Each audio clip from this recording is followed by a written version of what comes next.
Welcome to the global road survival game. This is an escape without an end and a reshuffling of all humanity. Whether you were once a powerful noble or a beggar at this moment, the starting point is equal. Initial vehicles have been issued: one road, one life. Remember, do not look back. The gray mist chases behind you at a constant speed, devouring all living beings.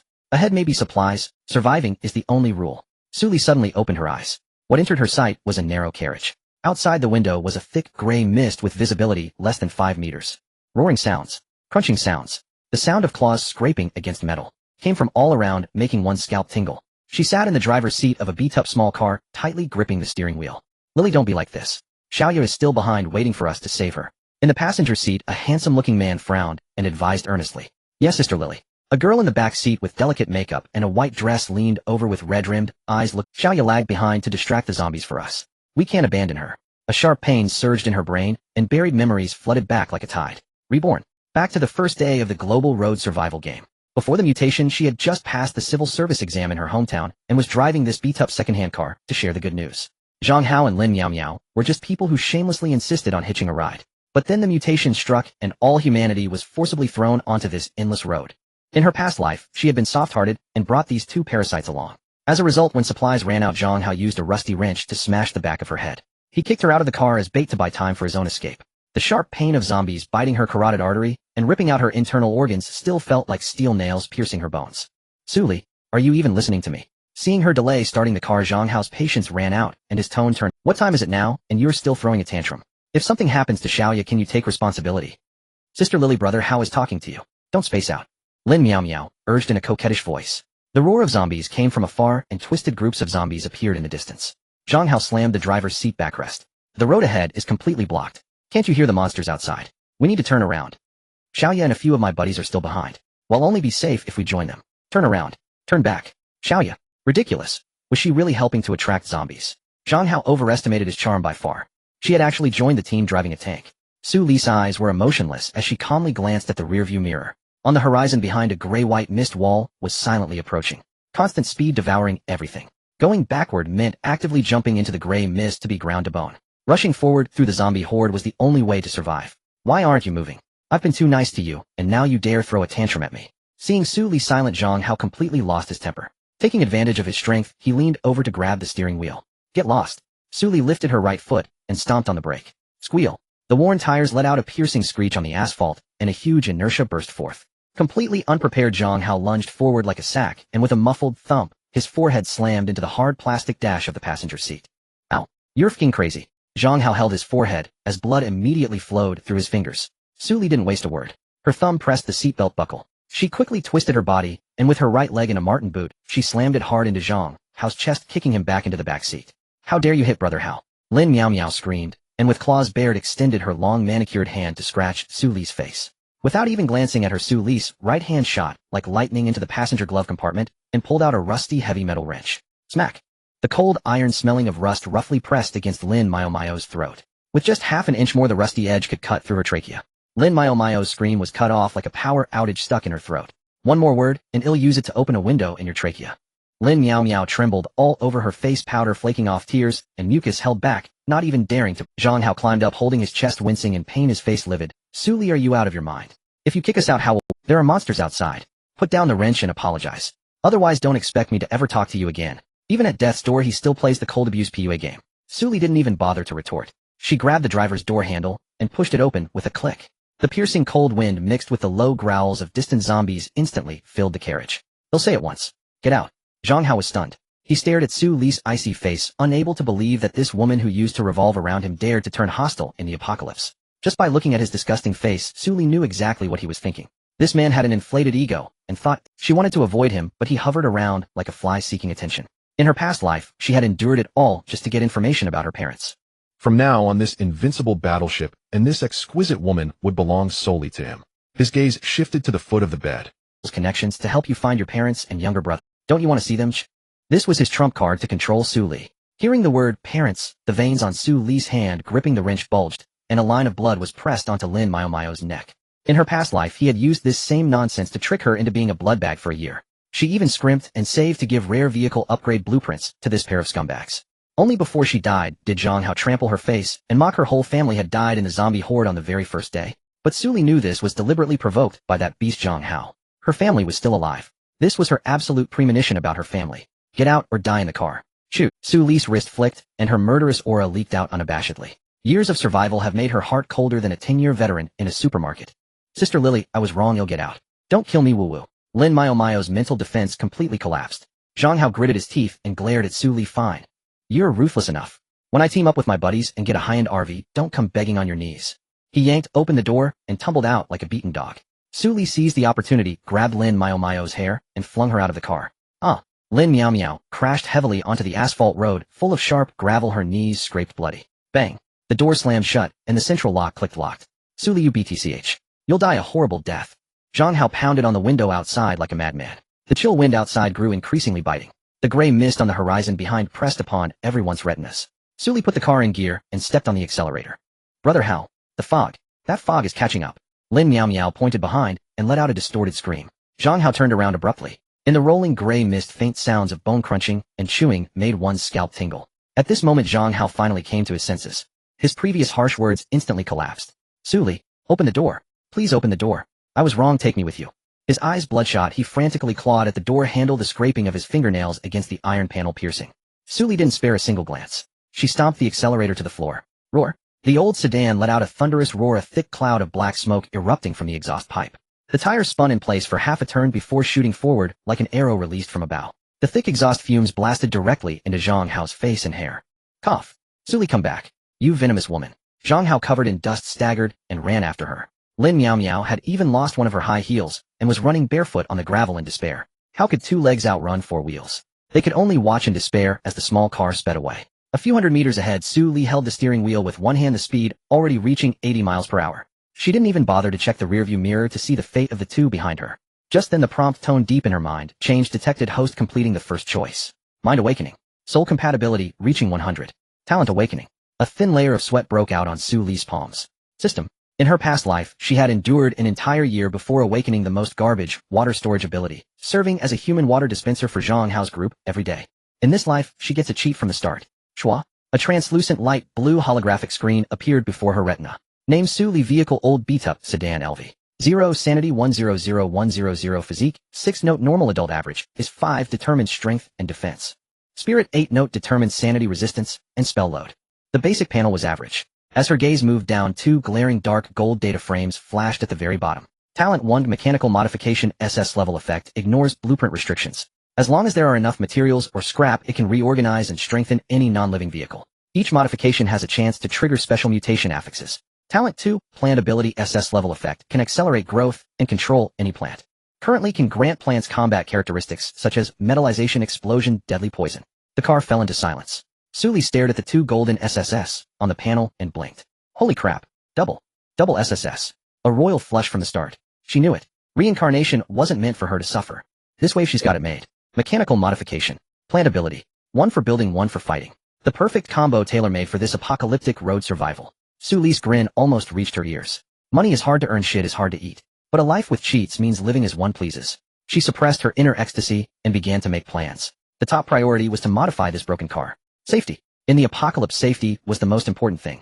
Suddenly, a glaring red light flashed on the dashboard, accompanied by a sharp alarm that pulled her back to reality.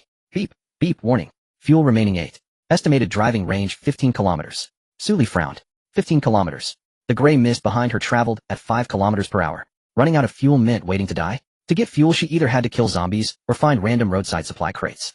This secondhand heap just hit 80 and the chassis was already floating like paper, the steering while shaking so much it numbed her hands. Suli casually clicked on the frantically blinking regional chat channel. At this moment, the channel was already a massive meltdown scene. The glaring number in the upper right corner was diving wildly. Current regional survivors 8921440. In less than half an hour, 1 million people had been wiped out. A waterfall of messages scrolled frantically. Region, channel highway 007, Wang Defa help. Does anyone else get it? I just got a new Panamera, but in the game it turned into a backwards tricycle. Treading is impossible. Passerby, hey, that's nothing. I'm sitting in a wheelchair. Hand cranked. The gray fog is almost catching up to my wheels. Pee pants girl, boohoo, I don't want to die. Someone save me. Incontinent, there are biting monsters at the intersection ahead. I saw a van surrounded, people dragged out and skinned alive. Neutral observer, everyone calm down. Turn around now. Drive back. There might still be a chance. Zhang Sin bullshit. There's some behind us too. We're trapped in the middle. Lee, see, my car ran out of fuel. Anyone have spare gas? They'll trade my girlfriend. Wong definitely see, are you even human? But, is your girlfriend pretty? Su Li casually turned off the channel. The lives and deaths of others were none of her concern. The pressing matter was to eliminate the hidden dangers around her. The door lock of this broken car was faulty, and the right rear door could be easily yanked open from the outside with a little force. In the apocalypse, hunger and fear could turn people into beasts crazier than zombies. They would undoubtedly smash the car owner's skull to seize the vehicle. System activate mechanical modification. Su Li silently chanted in her heart. Please confirm the target. Scanning materials inside the vehicle. Found in the trunk scrap iron plates X2, rusty jack X1, assorted waste screws X5. Should materials be consumed to restructure the car doors? Yes. Su Li freed her right hand and pressed it against the plastic center console.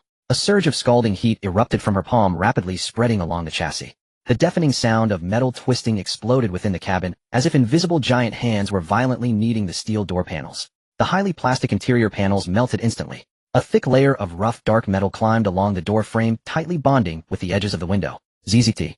Blinding blue arcs of electricity sparked from the gap in the door. Physically welded shut. All door seams were sealed with molten metal, and the lock holes inside the car vanished. Aside from Su Li's mental commands, no physical means could pry the doors open from the outside. Modification complete. Door defenses significantly enhanced. Current physical defense, 200. Normal cars are 20. Evaluation. Even if ordinary zombies were to scrape their bones against it, they could not leave a mark. Feeling the cold, heavy metal door panel, Su Li felt reassured. This is what I call a sense of security in the apocalypse. But the car is too light. Continue modifying. Squeeze the remaining parts to strengthen the chassis and engine. Virum. A deeper growl emanated from under the hood, and a dazzling golden prompt popped up on the screen. Congratulations on triggering the beginner modification entry. Acquired entry 1, absolute traction. No matter the icy surface or the blood and flesh of corpses, the tires will never slip. Acquired entry 2, double power. The efficiency of the old engine is maximized. Boom. The previously sputtering engine suddenly erupted with a roar like that of a V8 engine. The powerful thrust pressed Su Li firmly into her seat. The once floaty car body instantly stabilized, gripping the road like a bulldog. But at the same time, the red warning light on the fuel gauge flickered, and the car began to stutter. Out of gas. Su Li's gaze scanned the roadside like a hawk. In the left front overgrown field, a faint green light flickered. Resource box. Su Li quickly turned the steering wheel, and the car veered off the main road, charging wildly into the muddy ground. The four wheels cut into the roadbed like barbed spikes, showcasing the terrifying power of absolute traction, with no slipping in the mud. Screech. The car came to a precise stop beside a wooden crate. Su Li rolled down the passenger window, leaned out, and using her 6 points of physique, yanked the crate into the cabin, kicking the latch open. Acquired universal fuel X1 unit.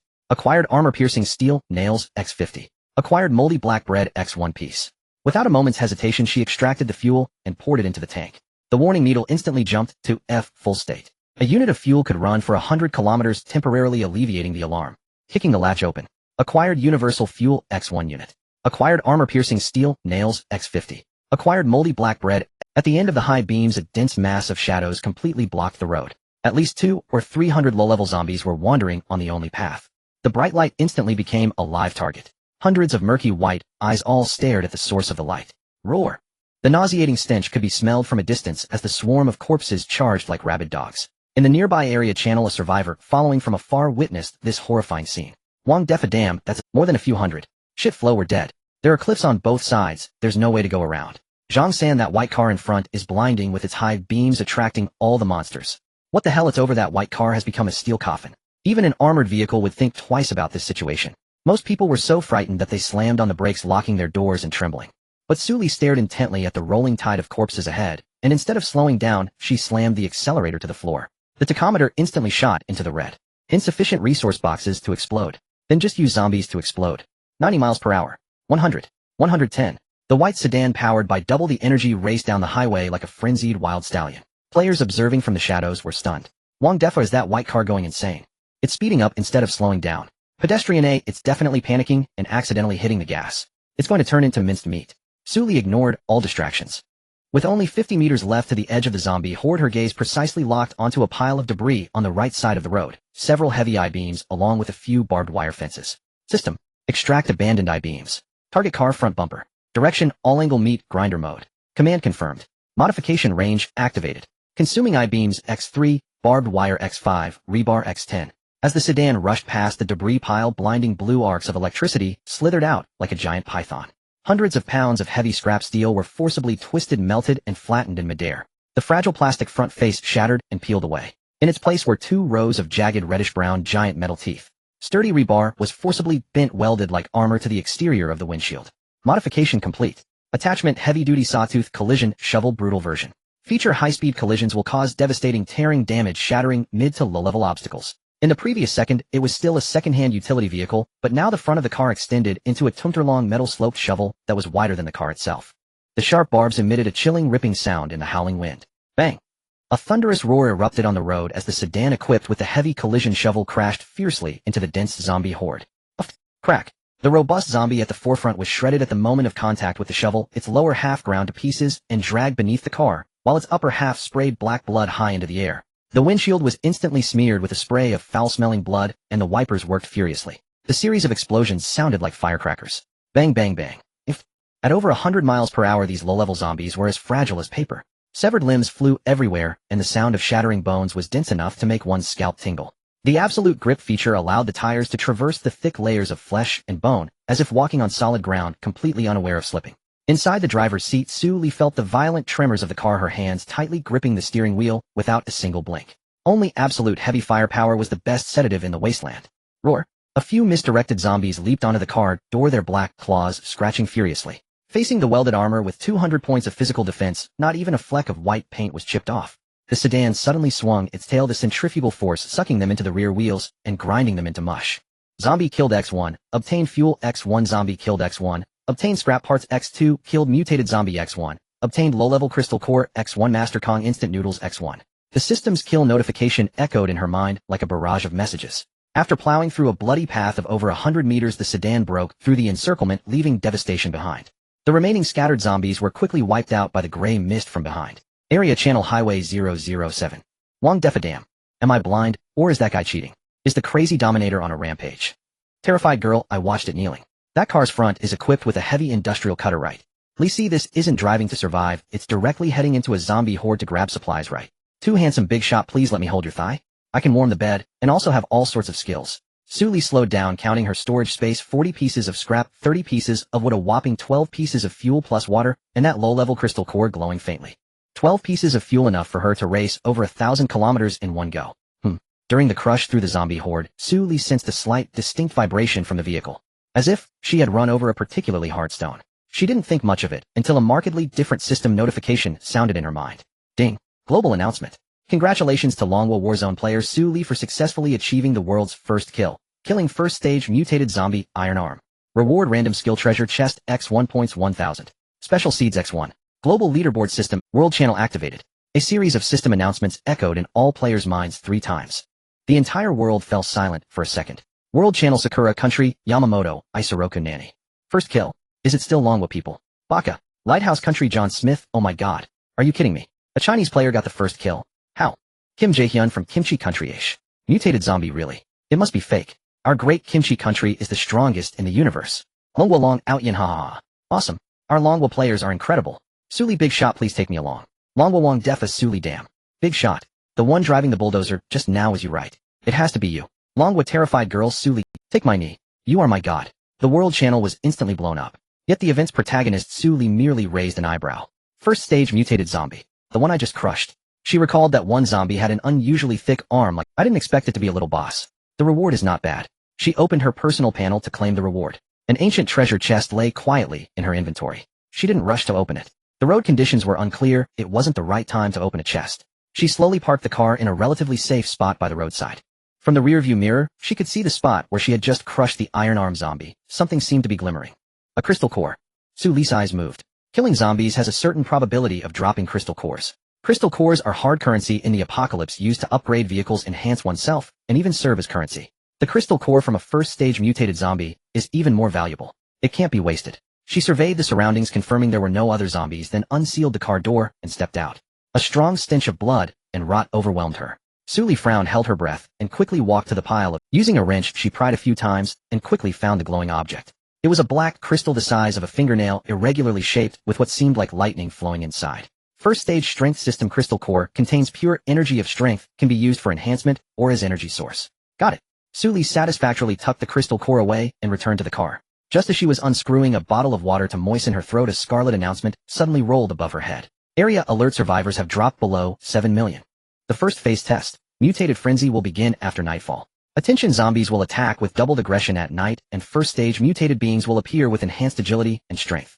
Please prepare for defense. Suli's gaze sharpened. First-stage mutated beings. If she encountered a jumping mutant or one capable of tearing through steel, the front collision shovel wouldn't be able to cover both sides. She must arm herself with all-around defense. She decisively posted a top listing in the trading channel. High price offered. Abandoned motors gear sets can be traded for purified water or fuel. After sending the message, she opened the search function and entered her parents' and brother's names. Mom, Dad, little brother, where are you?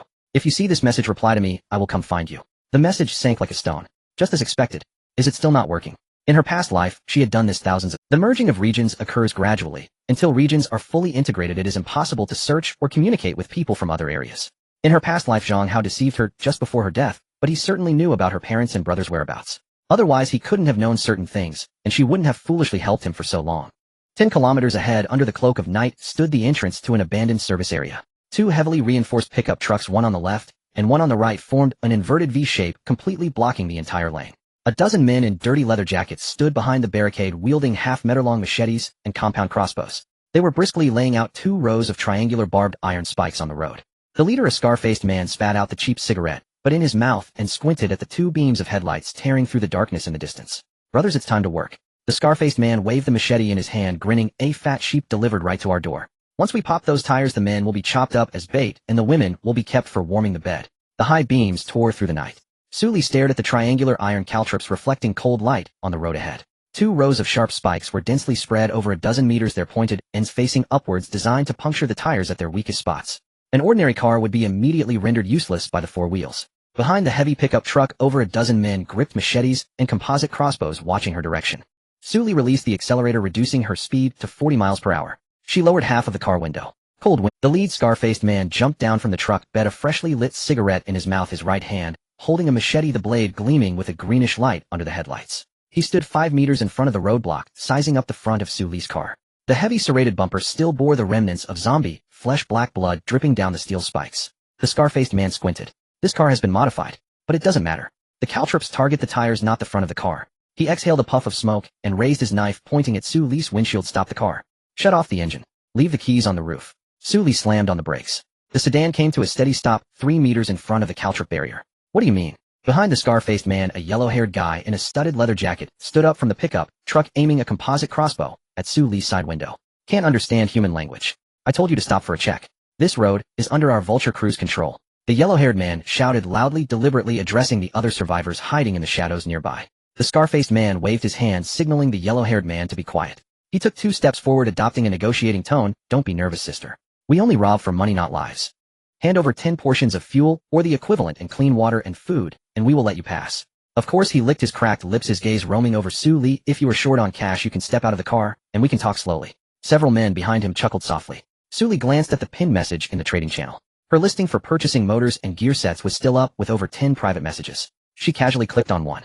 ID Steel Pipe Guy Boss, I have 3 sets of used gears. Can I trade them for 2 portions? Suli replied, deal. Then she closed the screen and looked back at the scar-faced man outside. This road was generated by the road survival system. When did it become private property of yours? The scar-faced man's smile froze. He hadn't expected this woman to dare to retort. I already said this area is under our Vulture control. If you disagree, you can turn around and go back. He gestured toward the 2 rows of caltrops behind him, or you can try to force your way through and see if your tires are tougher than my spikes. The yellow-haired man laughed derisively from the truck bed. Boss, why waste words with her? I think this girl isn't too bright. It'd be better to just drag her out. Suli glanced down at the fuel gauge. Full. Then she looked at the 50 armor-piercing steel nails in the storage compartment. She remembered the system's item description clearly. Armor-piercing steel nails can penetrate 5 mm homogeneous steel plates. The steel beams of those 2 pickup trucks' doors were only about 3 mm thick. The scar-faced man saw Suli remaining silent for too long and thought she was afraid. He tossed the cigarette, but to the ground, and stamped it out with his toe. Last time, 10 portions of fuel, or get out of the car. Choose. Suli raised her head. They'll say it one last time, clear the road. The scar-faced man was stunned for a second. Then he laughed, the scar on his face twitching. Fine, you've got guts. He took 2 steps back and waved to the yellow-haired man, puncture her tires. The yellow-haired man raised the composite crossbow, aiming at Suli's front left tire. The trigger was pulled. Whoosh. The bolt shot straight at the tire's side. Suli didn't even blink. Ding. The bolt struck the side of the tire, producing a crisp sound. The tungsten steel tip broke apart, instantly flying off and landing on the ground. The yellow-haired man was dumbfounded. He stared at his composite crossbow for 3 seconds. The sights had been adjusted before firing, it wasn't off. But the tire's side didn't even leave a white mark. What's going on? The yellow-haired man knocked another arrow, this time aiming for the rear tire. Whoosh. Another crisp sound, the tip flying off again. The smile on the scar-faced man's face vanished. He turned sharply to look at the caltrip barrier behind him. Those spikes had been personally welded by him using high-strength spring steel disassembled from scrap rail ties. They were more than enough to puncture military HMWV tires. Boss, this woman's car is suspicious. The yellow-haired man panicked, lowering the crossbow, the arrow pointing downwards. Sully decisively shifted into reverse, retreating 10 meters. She sharply turned the steering wheel, shifted back into drive, and floored the accelerator. Boom. The engine roared with the power of AV8A, unleashing double the power. The scar-faced man's pupils dilated. She's going to force her way through. Let the arrows fly. 3 composite crossbows were raised simultaneously. Whoosh, whoosh, whoosh. The bolts hit the rebar net outside the windshield, sparking and ricocheting off. Sully pressed the accelerator firmly with her right foot. The car's speed instantly soared to 70 miles per hour. The 2 rows of heavy serrated spikes at the front gleamed with a rusty cold light under the headlights. Absolute grip made the 4 wheels cling to the pavement like suction cups. The sedan barreled onto the caltrip field at a terrifying speed. Bang, bang, bang, bang. The triangular spikes flattened the moment they made contact with the tires. The high-strength spring steel spikes shattered and flew apart like potato chips against the hardened rubber. The scar-faced man saw the approaching car's serrated front reflected in his pupils. Get out of the way. Everyone get the hell out of the way. He threw himself to the side of the road. The yellow-haired man, frightened, rolled off the truck, bed, his knees hitting the asphalt, crying out in pain. Sully sharply turned the steering wheel. The sedan brushed past the door of the first pickup truck. The right rearview mirror was scraped by the steel beam of the truck tilting. Sully steadied the steering wheel with her left hand and reached out the window with her right hand to adjust the mirror. The actions flowed seamlessly. The sedan sped through the roadblock, the taillights leaving 2 red trails in the night sky. The scar-faced man got up from the ground covered in dirt. He stared at the retreating taillights, his expression dark and terrifying. Boss, are we just letting her go? The yellow-haired man limped over, holding his knee. The scar-faced man slapped the yellow-haired man across the face.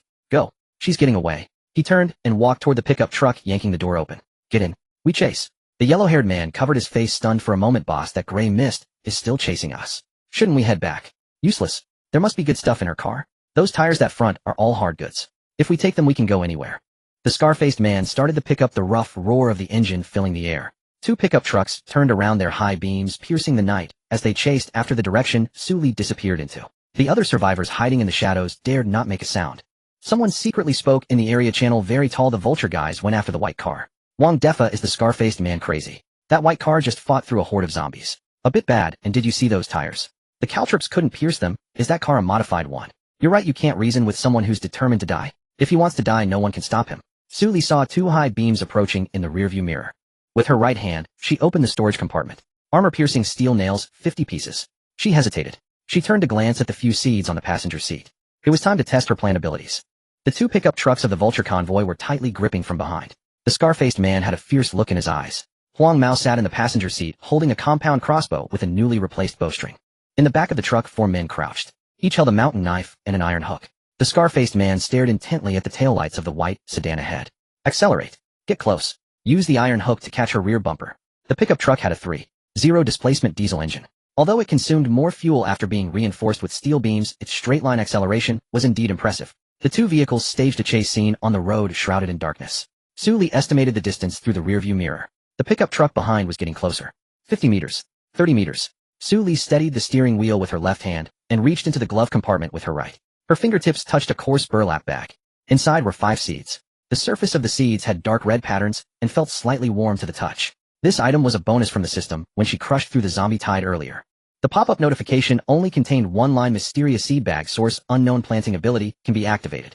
The first boss kill should have decent value, right? Sully pulled out 1 seed, cradling it in her palm. The seed was the size of a fingernail with a rough surface and patterns resembling some lost inscription. She mobilized her mental energy. Activating talent. Planting ability. Detected special nutrient, first order power crystal. Would you like to initiate growth? Yes. Just as the words left her mouth, an unbelievable scene occurred. The hard crystal in Sully's palm began to dissolve rapidly like ice and snow. A tiny green sprout broke out of her palm. The sprout grew at a visibly rapid pace. It stretched, grew leaves, and branched out. Countless tiny green vines intertwined and coiled in her palm, ultimately forming a flower bud ready to bloom. The flower bud was blood red with strange patterns on its surface, emitting a sweet, cloying fragrance. Sully could feel a peculiar spiritual connection forming between herself and this flower. She felt its hunger. What kind of flower is this? Just as she was curious, suddenly, a low growl came. A rogue zombie emerging from who knows where was clawing and lunging towards the car. It was less than half a meter from the rear. The blood-red flower bud in her palm suddenly bloomed. It opened a maw filled with layer upon layer of sharp teeth. Swish!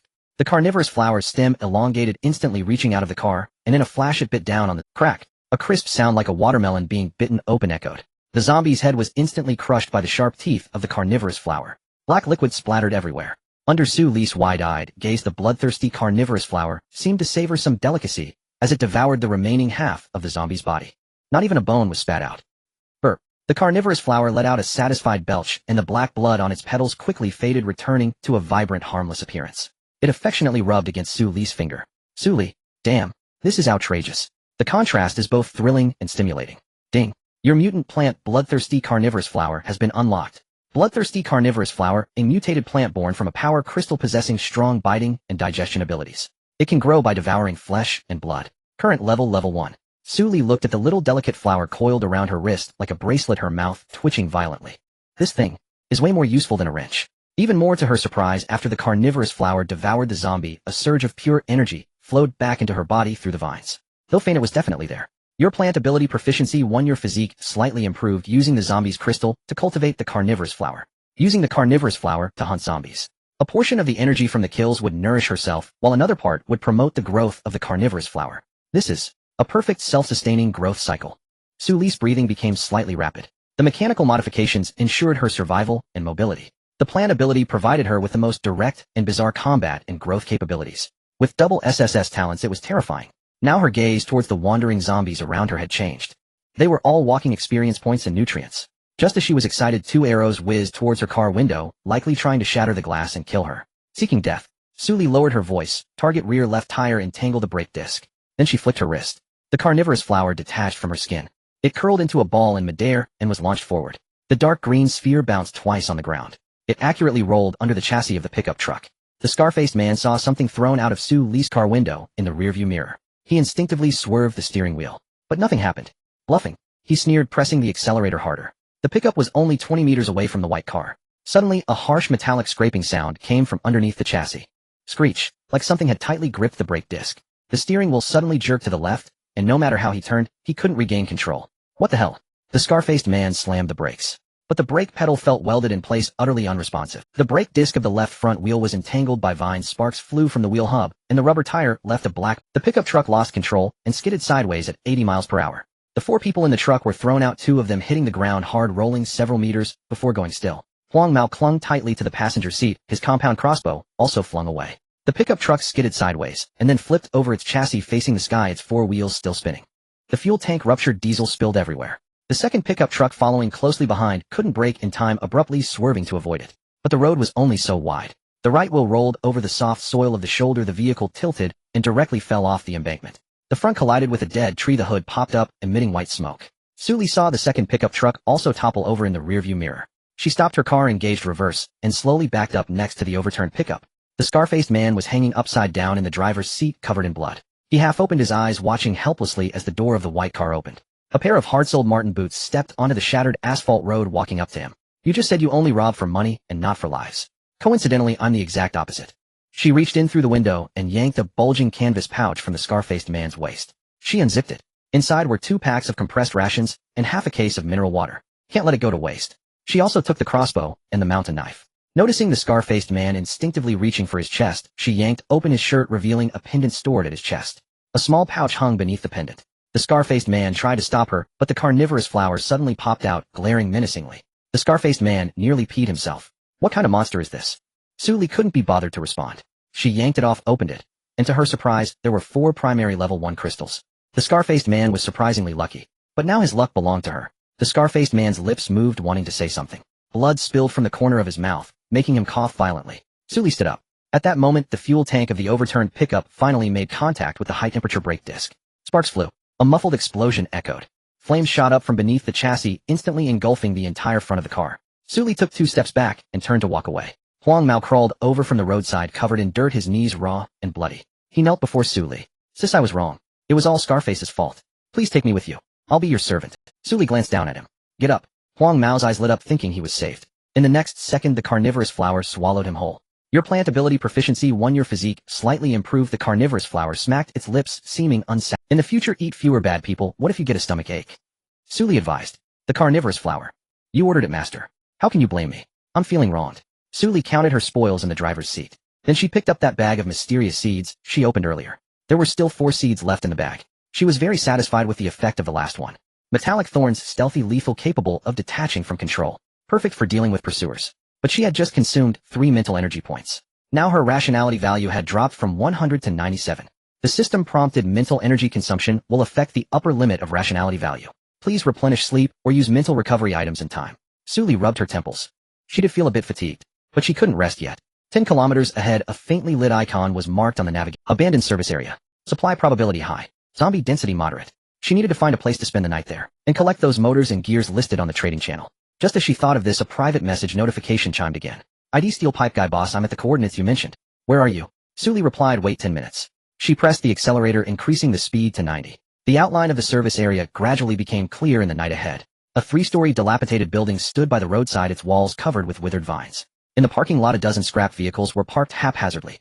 Several vehicles had their doors wide open, their seats dragged out, and the fabric torn to shreds. There were large patches of dried, blackened blood on the ground. Suli slowed down the headlights, sweeping across the entrance of the service area. Absolute grip allowed her to clearly perceive the changes in the road beneath the tires. There were several depressions on the concrete surface filled with murky rainwater. Behind a scrap bus to the left, a flashlight. A tall, thin boy dressed in a gray work jacket leaned out, holding a steel pipe in his hand.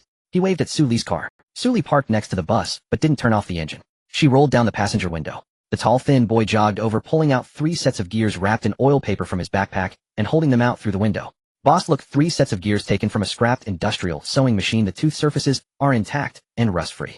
Suli took them and checked them. They were indeed good goods. The gears were much finer than the stamped parts in the system's novice supply box, with smaller gaps between the teeth. Perfect for making turret rotating bases. She retrieved 2 portions of fuel from the storage compartment and handed them over. The thin boy took the fuel, breathed a long sigh of relief. He nodded at Suli. Thank you, boss. My name is Chun Gang. I used to work in a motorcycle repair shop. If you need any parts, just look for me. I run fast. Suli glanced at him. Aren't you afraid of zombies chasing you at night? Chun Gang scratched the back of his head. I'm scared. But fear is useless. My broken tricycle can't go fast, and rather than wait to die, I'd better exchange for more resources. Who knows, maybe I can trade for a second-hand motorcycle. Suli said no more. She rolled up the window and parked the car in a spot at the innermost part of the service area with an open view. The front of the car faced outward. This was a rule learned from her previous life in the wasteland. At all times, the front of the car should face the exit. After the engine was turned off, the temperature inside the car began to drop. Suli reclined the seat back, but did not lie completely flat. In her past life, she had also reclined the seat to sleep, only to have a mutated zombie jump down from the roof and shatter the sunroof. She reacted a moment too late, and a large chunk of flesh was torn from her left shoulder by the zombie's claws. Since then, she had maintained a 30-degree angle while sleeping. This way she could see the movements outside the windshield at any time and start the car immediately. Suli opened the compressed rations she had taken from the scarred man. It was military rations, a rectangular hard biscuit accompanied by a small packet of jam. She tore open the jam and squeezed it onto the biscuit, chewing slowly. The taste was not great, but it provided enough calories. No resources could be wasted. After finishing, she glanced at the number in the upper right corner had dropped again. Current regional survivors 647289111. The first night was not yet halfway over, and over 350,000 people had already died. The zombies were closing in, and the evil of human nature was thoroughly awakened. The completely unadapted first wave would be eliminated. However, after today, the remaining majority would be elites. They would either be ruthless, smart, or strong. The discussions in the channel had dwindled significantly, with no one having the energy to spam messages anymore. A few sporadic messages were all cries for help. Big booty, is anyone there? I'm in a white van blocked by 3 zombies at the door. Whoever saves me, I will exchange my entire fortune. Quietly help. My phone is about to die, and there are creepy sounds outside. I'm so scared. No one replied. It wasn't indifference, it was a lack of strength. Suli turned off the channel. She held the low-level crystal core she had searched from the scarred man in her palm. The surface of the crystal core had a translucent shell, with tiny streams of light slowly swirling inside. Suli placed 4 crystal cores side by side on the center console. Then she opened the system interface. Old sedan LV. 0 upgrade required low-level crystal core X2, scrap metal X20, fuel X5. Now with 4 crystal cores in hand, there was also enough metal and fuel. Suli clicked to upgrade. Ding. Consumed low-level crystal core X2, scrap metal X20, fuel X5. Vehicle upgrading. The car trembled slightly. Outside the windshield, the engine hood was covered with a new alloy skin under the blue light. The originally rusted steel plates were replaced with a layer of dark gray metal, smooth and cold to the touch. The 4 wheel hubs emitted a sharp metallic distortion sound simultaneously. The spokes thickened under the blue light, and the forging patterns on the wheel rim became denser. Upgrade complete. Vehicle reinforced sedan LV. 1. Armor 50, originally 20 power, 120 horsepower, originally 85 cargo space, 2 slots. New mount point roof can install light weapons or shelves. 50 points of armor. Ordinary zombies' claws couldn't even penetrate 5. Now there was 1.5 times more protection. Most importantly, the new roof mount point. This meant she could install a system-certified weapon module. This time there was no trigger for a major modification, but the vehicle upgraded to LV1, and both horsepower and armor increased. Not bad. Sully leaned back against the seat, allowing herself to relax. The night outside the window grew deeper. The service area was very quiet. Only the distant occasional low growls of zombies and the creaking of the wind through the withered branches could be heard. At this moment, the bag of strange seeds in the storage compartment suddenly vibrated. Sully sat up alertly. She opened the bag. Among the remaining 4 seeds, one was emitting a faint dark red light. The engraved patterns on its surface shone like a burning hot iron. What was going on? Sully attempted to mobilize 1 point of mental power to probe inside. The feedback information left her momentarily stunned. This seed was completely different from the man-eating flower. Plant Superpower Sunflower mutated activation successful. Trait 1, Sunlight Bloom. Can absorb free radiation energy from the air and convert it into photosynthetic energy. Energy is stored in the light core at the center of the petals. Trait 2, Energy Nurturing. Light core energy can be injected into any plant life form, instantly enhancing its vitality, growth speed, and combat power. 1 point of photosynthetic energy can extend a combat plant's duration by 30 minutes. Trait 3, Offspring Division. After the mother plant accumulates 10 points of photosynthetic energy, it can divide an offspring plant. The offspring also has photosynthetic abilities, but the initial energy is 0 and requires time to recharge on its own. Caution: this plant does not participate in direct combat. Activating the mother plant consumes 3 points of mental power with an additional 2 points for each division. Photosynthetic energy cannot be used by the host itself. Sully stared at the sunflower in her hand. It obediently wrapped around her index finger, the 5 small petals slightly turning toward the reading light on the car roof, and the golden light core at the center had already brightened a bit.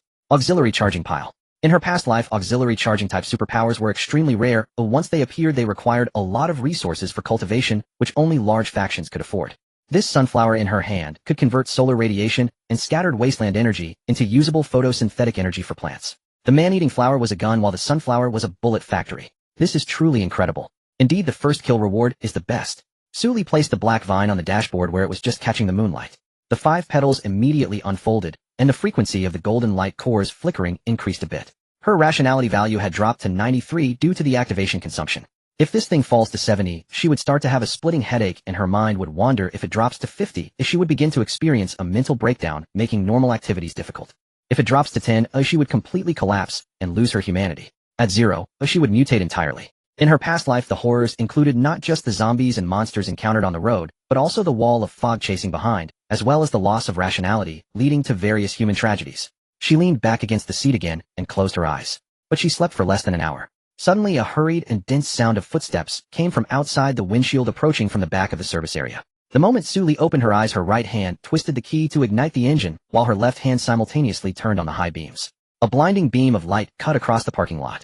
Within the illuminated area, more than 20 zombies were surging out from behind the pile of abandoned cars. These zombies were different from those in the daytime. They crawled on all fours like hyenas. Their spines protruded, breaking through their decaying skin, and their back muscles bulged. Their eyes displayed a sickly, orange-red hue. They were first-tier mutated beings, agile types. Bang! The roll-up door of the convenience store in the service area was deformed as something crashed into it from inside. Following that, there was another muffled sound, and the roll-up door flew out and crashed to the ground. A zombie larger than the other mutated beings by 2 sizes crawled out from the doorway. Its skin was rotting, revealing dark red muscles writhing underneath, and the nails on its 10 fingers were 7 to 8 centimeters long, blackened with barbed tips. It mutated so fast. Sully shifted to drive. A figure stumbled out from behind the bus. It was Gang. He was holding a bent steel pipe, half of the sleeve of his work jacket torn off, and there were 3 deep gashes on his arm. Still, he ran with a limp, his right ankle swollen to an alarming size. "Boss, don't drive," he shouted while running, his voice already cracking. "There are more behind us." More. As soon as he finished speaking, a dark mass of mutated beings emerged from the back of the service area, their orange-red eyes glimmering together in the darkness. At least 40 of them. The one opposite reacted quickly, pushing off the serrated edge with its forearms and leaping back, leaving a shallow gash on its chest. The mutant landed atop a wrecked minibus, opening its mouth full of sharp. The one opposite reacted quickly, pushing off the serrated edge with its forearms and leaping back, leaving a shallow gash on its chest. The mutant landed atop a wrecked minibus, opening its mouth full of sharp teeth. The one opposite reacted quickly, pushing off the serrated edge with its forearms and leaping back, leaving a shallow gash on its chest. The mutant landed atop a wrecked minibus, opening its mouth full of sharp teeth and letting out a high-pitched roar. Roar. This sound seemed to summon more. The orange-red eyes surrounding the parking lot lit up. Behind the wrecked cars on both sides, on the convenience store roof, and on the gas station canopy, they were all there. The exit was blocked. Sully gripped the steering wheel with her left hand and picked up the sunflower from the dashboard with her right. The 5-petal flower was still blinking, its golden core glowing halfway. She focused her mental energy into the carnivorous flower. At the same time she pressed the sunflower's core against the flower's stem. Transfer the energy to it. The core at the center of the sunflower suddenly shone brightly, the golden light flowing through the vines into the carnivorous. The carnivorous flower trembled with excitement, its vines instantly swelling a circle, and its fangs on the petals grew about 1/3 longer, glinting with a cold metallic sheen. Carnivorous flower temporary enhancement, bite, force 40, attack, range 1 meter. Remaining photosynthetic energy 2 points. Sully placed the black vine back on the dashboard and turned the steering wheel sharply. The white sedan's tires screeched horrifically as it spun around the front in sweeping half a circle. 3 mutated beings that had just leaped from the side were scraped by the serrated edge. One was cut in half on the spot, and the other 2 had their legs broken and rolled out, the flying chunks of flesh and black blood splattering everywhere. Damn! Chun Gang clutched the front seat's backrest in the rear, his face losing all color. He saw with his own eyes that the upper half of the mutant that was cut in half was still crawling, its intestines dragging on the ground. It crawled 2 meters before finally stopping. What kind of plan is that, boss? Shut up and fasten your seatbelt. Chun Gang immediately fell silent, grabbing the seatbelt and fastening it tightly. Sully accelerated to 60 miles per hour, squeezing between 2 wrecked cars. The left side mirror was scraped off, the front serrated edge smashed through the last row of roadblocks, and the white sedan charged onto the main road. At least 30 mutated beings were hot on their heels. They were running at an outrageous speed, capable of reaching over 70 miles per hour when their limbs hit the ground. A few had already closed in within 5 meters of the car's rear, and Chun Gang could clearly see their forked tongues sticking out from their open mouths. They're catching up. They're about to jump. Bang! A mutated being leaped onto the roof of the car from the side. The screech of its claws scraping against the steel roof filled the entire cabin, and it frantically clawed at the sunroof, each scratch causing metal powder to fall. Sully slammed on the brakes, and then floored the accelerator. The creature on the roof was flung off by inertia, landing and being trampled into a pulp by the pursuing mutated beings. But more were catching up. Sully glanced at the sunflower on the dashboard. The recovery speed of the photosynthetic energy was too slow. That last maneuver had drained most of the energy reserves, and the core now only glimmered with a small golden speck the size of a soybean. Not enough. Chun Gang. Here, hand me that pack of steel nails next to you. Chun Gang looked down and saw the glove box open, filled with several packs of armor-piercing steel nails produced by the system. He trembled as he tore open 2 packs. Sully took the steel nails, gripping the steering wheel with her left hand, while her right hand held the carnivorous flower, which suddenly expanded. She stuffed the nails into the flower's mouthparts. Swallow them and spit out the nails. The carnivorous flower closed its petals, and the surface of the vines bulged with writhing nodes. In less than 3 seconds, small holes opened up at the ends of the vines, each embedded with a steel nail wrapped in digestive fluid. Sully lowered her window on this side. Cold wind rushed in. She extended the carnivorous flower's vines out of the car, flipping them. Pop, pop, pop, a dozen steel nails shot out at a scatter angle, like a shotgun, their tips exuding corrosive blue smoke from the digestive fluid. The 3 mutated beings at the front crashed head-on. One was impaled through the eye and fell directly, while the other 2 were struck in the chest and abdomen, the digestive fluid sizzling within their flesh, causing them to roll around in pain and trip over the entire row of pursuers behind them. The mutated beings behind were tripped up by their companions, slowing their pursuit. Sully seized this opportunity to slam the accelerator to the floor. The RPM gauge shot into the red. The speed reached 120 miles per hour. The orange-eyed eyes outside the rear window grew farther and farther away, finally disappearing into the night. Chun Gang slumped in the back seat, gasping heavily. It took him nearly half a minute to recover. Boss, what about that flower of yours? He swallowed. Can it spit bullets? Sully did not answer, her gaze focused on the road ahead. On the dashboard, the 5-petal flower of the sunflower quietly turned with the moonlight, the core beginning to accumulate new golden energy. The carnivorous flower hidden in the glove box shrank back to the size of a fist, its vine holes slowly healing, as if nothing had happened. She glanced at Chun Gang in the rearview mirror. Do you know where I can get fertilizer? Huh.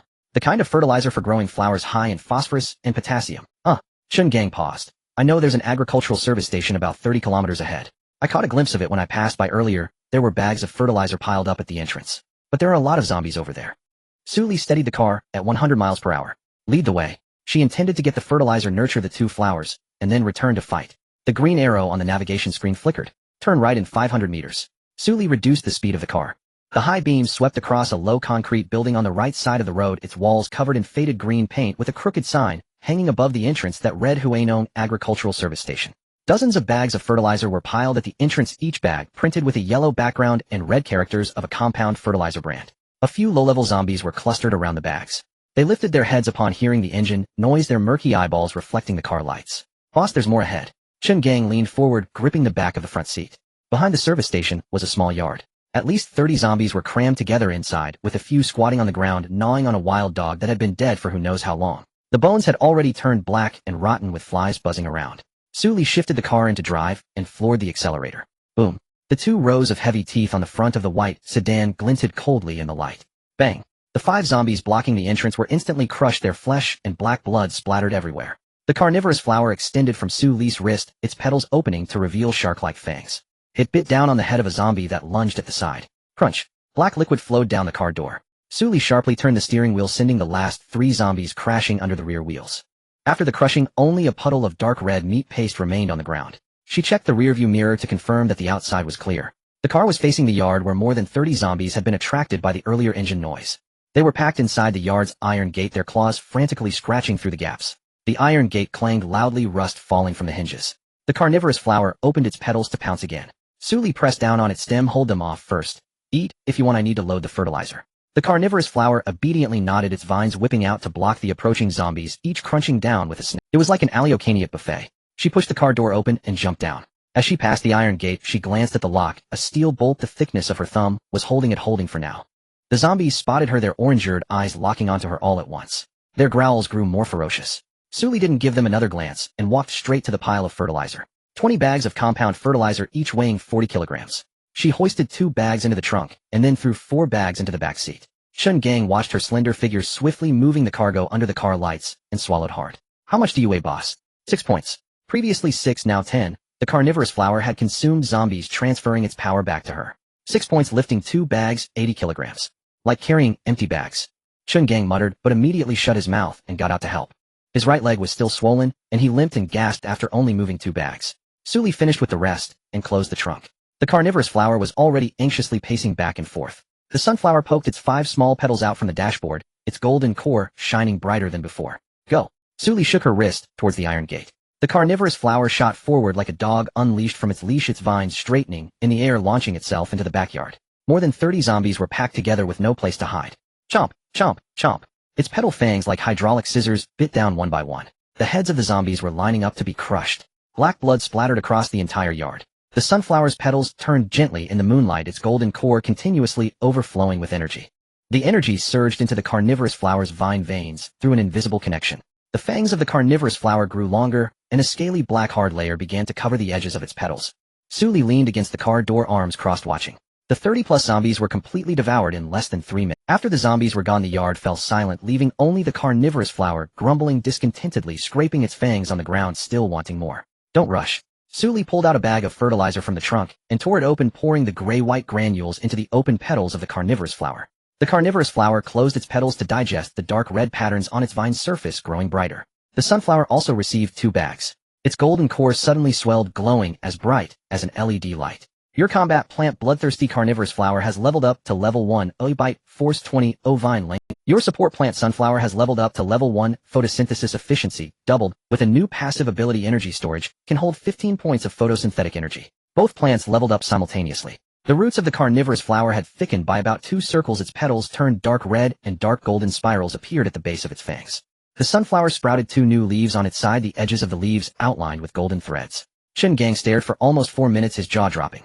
Having spent so many years in an auto repair shop, he had seen all sorts of strange car owners, those who modified exhausts, tweaked ECUs, and even added alcohol to fuel tanks. But he had never seen anyone raising 2 plants in a car, one that bites, and the other acting as a charging station.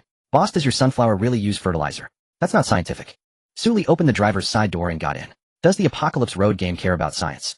Chun Gang decisively. Su Li started the car. The fuel gauge still showed more than half a tank. The storage compartment contained over 40 pieces of resources exploded from zombies, 12 crystal cores, 22 fuel units, 8 sets of scrap parts, and 3 compressed biscuits. The sunflower sat quietly on top of the dashboard, its 2 golden-edged new leaves continuously absorbing the thin radiation energy in the air. The core value stabilized at 7 points.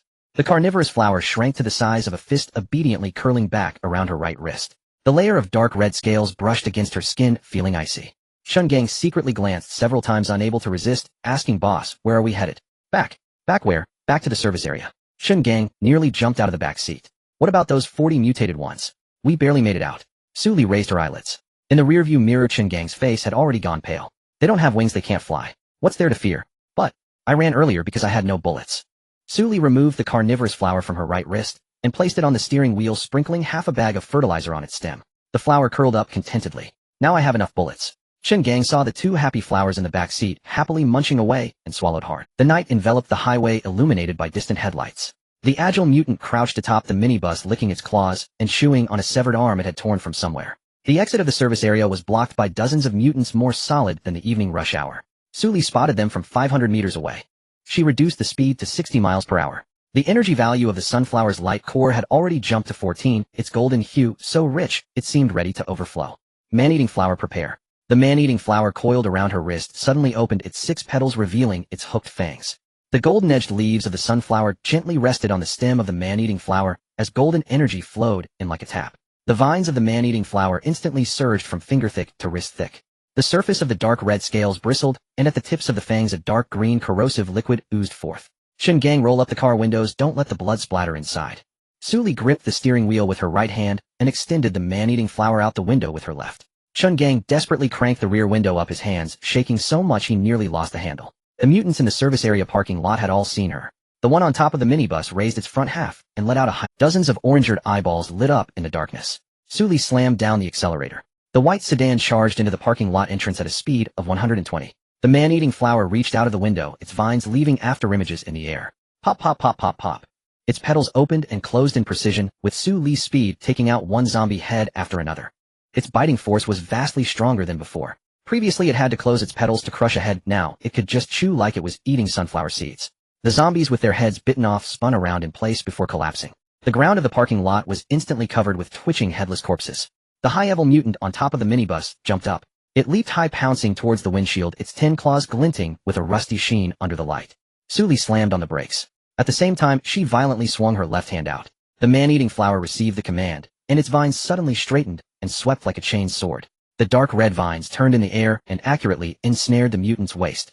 The mutant struggled in midair, its claws frantically scraping at the man-eating flower's vines, leaving no marks on the black scales. The man-eating flower impatiently tightened its vines. Crack! The mutant was snapped in half at the waist. Its upper body crawled on the ground, while its lower half rolled on the roof, completing 2 rotations. The mutants rushing from behind tripped over their fallen comrades' corpses, tumbling into a heap. Sully did not give them shift into reverse, back up 3 meters, shift to drive, and floor it. The front of the car's heavy serrated blade flattened the remaining dozen or so. The severed limbs of those mutants flew everywhere, and black chunks of flesh splattered against the doors of the wrecked cars on either side. The parking lot fell silent in an instant. Chun Gang's hands stopped shaking. He was utterly stunned, unable to close his mouth. These terrifying mutated zombies were so fragile in the hands of this boss. The boss was too fierce. Sully turned off the engine, opened the car door, and stepped out to count the spoils. The entire battlefield was filled with the remains of zombies, and the pungent smell made Chun Gang retch in the car. But Sully moved through them, without changing her expression, her eyes scanning the ground like a high-precision scanner. Crystals, pick them up. Ordinary quality parts, collect them. Trash that was of no use, leave it behind. She walked to the side of the minibus, crouched down to examine the high-level mutant she had cut in half. This creature was at least 2 times larger than the other mutants, with thicker joints and claws much longer than those of the other zombies. Embedded in the center of its chest was a dark red crystal the size of a fingernail. She pried it out and wiped it on her pants. Tier 1 Agile Crystal contains pure speed energy usable for personal enhancement or as upgrade material. A good item. Along with the previous dozen crystals, it gave her a dazed feeling. Was survival actually this easy? It should be noted that in her past life, she worked herself to the bone and could not gather as many as tonight in months. Without hesitation, she prepared to use these crystals for self-enhancement. Strength was the only criterion for continuing the survival game on the highway. She took out all the crystals she had obtained tonight and lined them up on the dashboard to count. 17 low-level crystals, 1 Tier 1 Strength Crystal, plus the Tier 1 Agile Crystal in her hand. Including those consumed in the service area, she had netted 19 crystals tonight. The man-eating flower extended its petals from her wrist, nudging the pile of crystals, its fangs clicking lightly against the crystal surface. Are you craving it? The man-eating flower pulled its petals back, slightly swaying its flower head side to side. It wasn't craving, it was instinctively drawn by the scent of energy. The sunflower was still quietly following the moonlight on the dashboard. Its photosynthetic energy had accumulated to 14, and its 2 new golden-edged leaves had grown half a circle larger than half an hour ago. Sully aligned the 19 crystals in her palm. System, convert them all. Detected 19 crystals, including low-level crystals X17, Tier 1 Strength X1, Tier 1 Agile X1. Low-level crystals can be converted into basic attribute points or vehicle experience. Tier 1 attribute crystals, in addition to basic conversion, can extract the corresponding attributes for specialized breakthroughs. Please select the distribution scheme. All 17 low-level crystals to physique. Extract the strength crystal to add to physique. Extract the agile crystals separately. Oh, I want speed enhancement. Distribution confirmed. Converting. A scorching hot current erupted from the palm crystal, coursing through the blood vessels of her arm directly into her spine. All the muscle fibers in her body were torn apart and reorganized. The density of her bones increased, and her blood flow sped up by at least 30%. Sweat dripped from her forehead, falling onto the collar of her work jacket. This was nothing, and being bitten by zombies hurt much more. It lasted for almost 10 seconds. Conversion complete. Physique 1015, normal adult peak is about 8. Agility, specialized enhancement, complete, nerve reflex, speed 35, short distance, burst speed 25. The system panel unfolded before her retina. Name Sue Lee, level LV1, vehicle reinforced sedan LV1.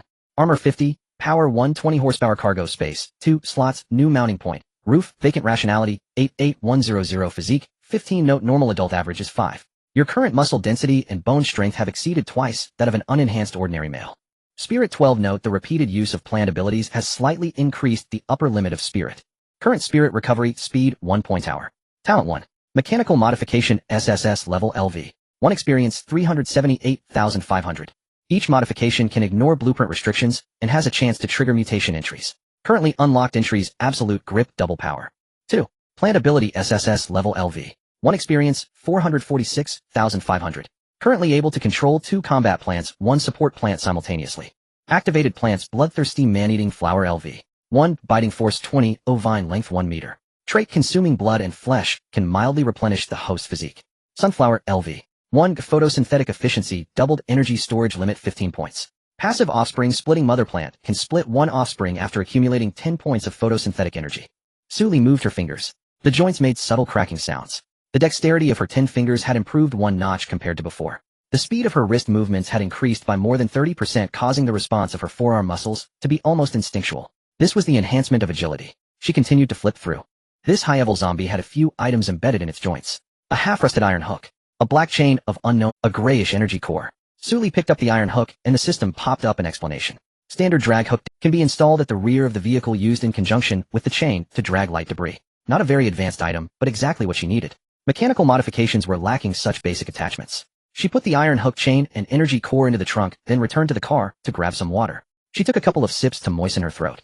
Shin Gang was dumbfounded. Oh, was that it? Boss, were you just here to stock up?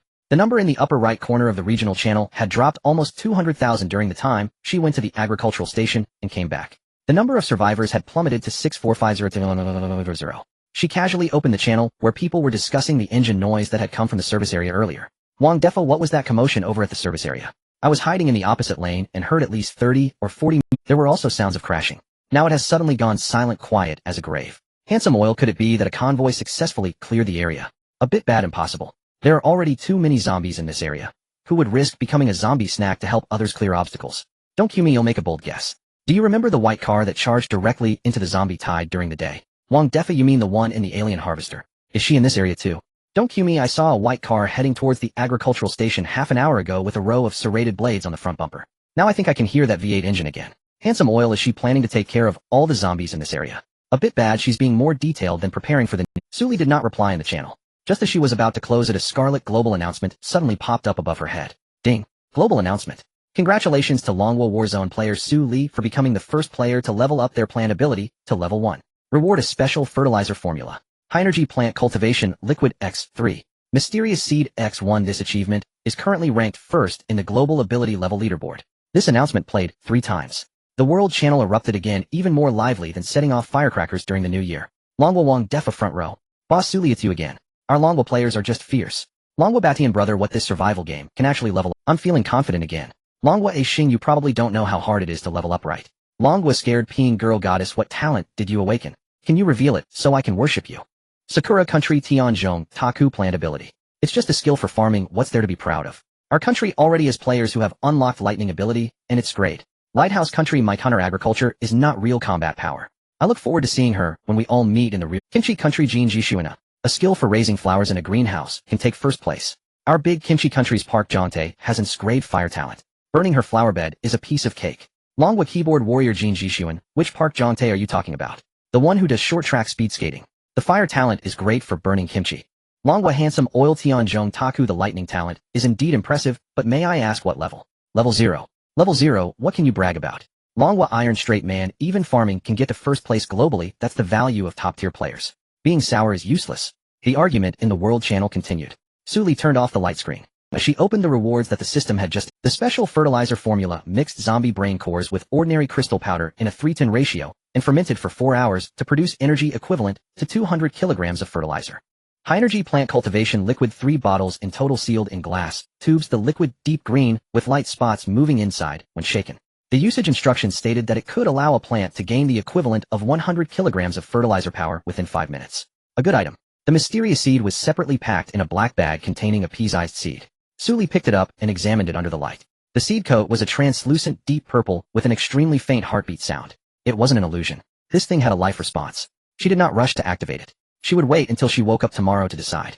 Chen Gang leaned forward from the back seat. He watched Sully carefully stow the culture solution into the storage compartment, then furtively glance at the sunflower on the dashboard as its petals slowly tracked the moonlight.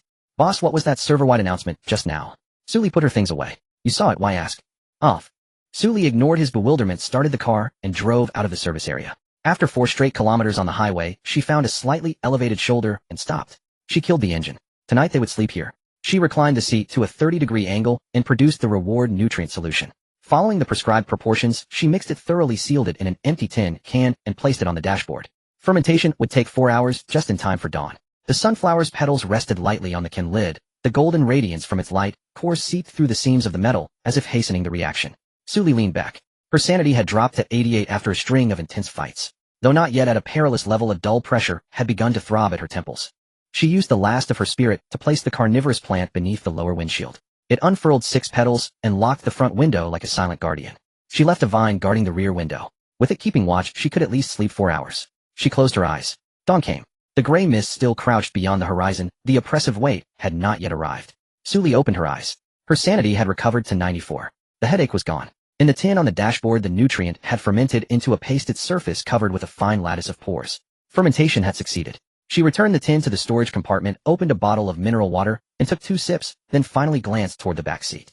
Chen Gang was curled on the rear seat, sleeping like the dead, his left arm under his head, and his right leg still swollen. Sully did not wake him. She focused her spiritual power and poured it into the carnivorous plant. Feeding time. The instant her spirit probed in, the plant shot upright. All its petals snapped open at once, and golden spiral veins at the roots of its fangs flashed like lightning. The nutrient dissolved into a stream of light at the center of its petals and flowed along the vine's venation. A dark red striation appeared on the vine, its pattern running like the fibers of an animal muscle. The plant had absorbed the nutrient, its vine extension speed increased by 25%, and its attack frequency rose. It rolled over in contentment and rubbed its petal edges against the black scales, shaking off crumbs of fertilizer. The sunflower received half a can as well. Its light core swelled from the size of a soybean to that of a ping-pong ball, pouring out a gold so dense it could have served as a headlamp. Sully leaned back and waited 10 minutes, sensing both plants had nearly finished digesting. She opened the trade channel. The pin by order she had posted yesterday was still there. High price for discarded motor gear sets, also offers for purified water or fuel. Private messages had accumulated into the dozens.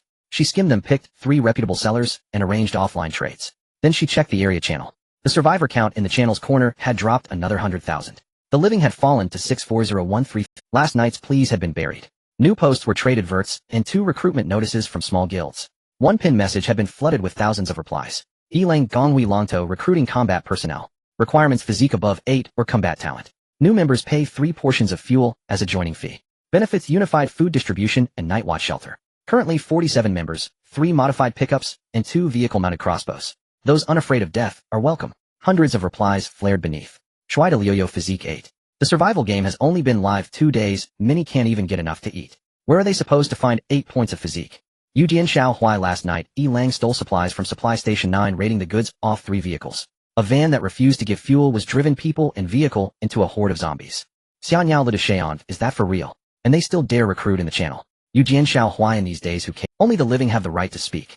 Tu Tai Lian Zhao Di. That White Van legend killed over 40 mutants alone. Yi Lang is nothing. Wang Defa. Is that the White Van I know? Tu Tai Lian Zhao Di. Don't talk, afraid of drawing a big shot's attention. Ilang Gonghui Longto. Some of you I warn, stop spouting nonsense, or he'll find you and tear you apart.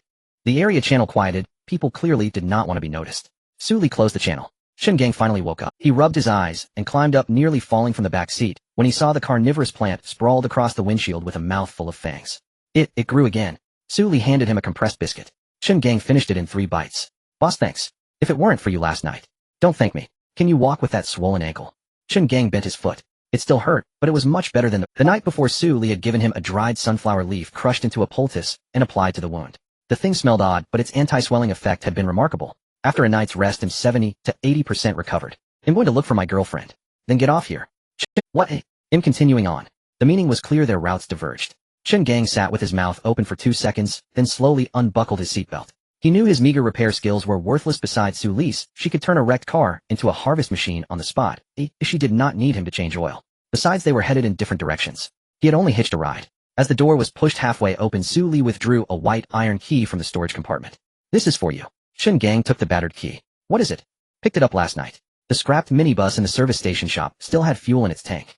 The ignition key hadn't been removed. The door can still be locked. Su Li also pulled 2 jerrycans of fuel from the trunk.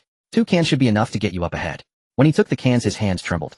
Boss, you're so generous. Does your family know? They do. Su Li shoved the fuel into his hands, re-engaged the gear, turned the wheel 10 degrees, and slid the white car back onto the main road. Its tail soon vanished at the highway's horizon. In the rear view, Shin Gang still stood on the roadside clutching 2 cans and unsure what to shout. Su Li withdrew her gaze. He was honest, he talked too much. She hoped he would find that so-called girlfriend alive. She accelerated to 80 kilometers per hour. After nearly 50 kilometers, the sunflower on the dashboard twitched of its own accord. Its petals shivered toward the southeast. The radar had sensed something. Su Li slowed the car. About a kilometer ahead, a gray concrete building loomed through the haze. It was an abandoned fertilizer plant. 3 pickups were parked at the gate, their bodies painted a uniform black, with red lettering, Ilang Gongwei. Several people were carrying bags of fertilizer out of the factory, piling them into a mound like a small hill. It looked as if they had stripped the entire warehouse bare. The beds of all 3 pickups were full, and at least 300 bags lay on the ground. Su Li parked 200 meters away behind a collapsed stretch of wall. She stared at the guild insignia on the shoulders of the workers and recognized them. Last night's World Channel insults had included messages from members of this guild. Ilang Gongwei specialized in monopolies. Goods like fertilizer became hoarded in their hands and later sold at exorbitant prices to other players. The sunflower's petals kept trembling toward the factory. It was reacting to the high-grade, chelated fertilizer still inside the warehouse, whose nitrogen, phosphorus, and potassium ratios far exceeded ordinary compound fertilizer. Su Li gently patted the carnivorous plant's vine. You'll have work to do soon. Hurry up. What are you dawdling for? A bald man in a filthy leather jacket kicked a middle-aged man in the lower back. The man let out a muffled grunt and fell to the ground, the half bag of compressed biscuits he was tightly holding scattered. A woman squatting beside him let out a short, sharp scream, immediately covering her mouth, swallowing the scream back down. She was tightly clutching a 7 or 8-year-old girl. The little girl buried her face in her mother's chest, trembling all over like a leaf, afraid to cry out.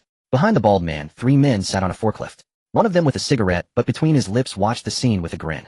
His name was Wei Laos, and a petty leader of the hungry. He was responsible for collecting resources in this area. Are you fucking deaf? The bald man squatted down, grabbing the middle-aged man's hair and grinding his face into the ground. I told you to hand over the car keys. That broken van of yours has been requisitioned by the guild. The middle-aged man's lip was cut, blood mixing with the dirt on the ground. Through gritted teeth, he said, You've taken the car. How are my family and I supposed to live? My daughter is only 7. You can't just kill us all. Kill you all. Wei Laosan jumped down from the forklift and slowly walked in front of the little girl. He extended 2 fingers, pinching the girl's chin to lift her face. The little girl froze in fear, tears streaming down her cheeks.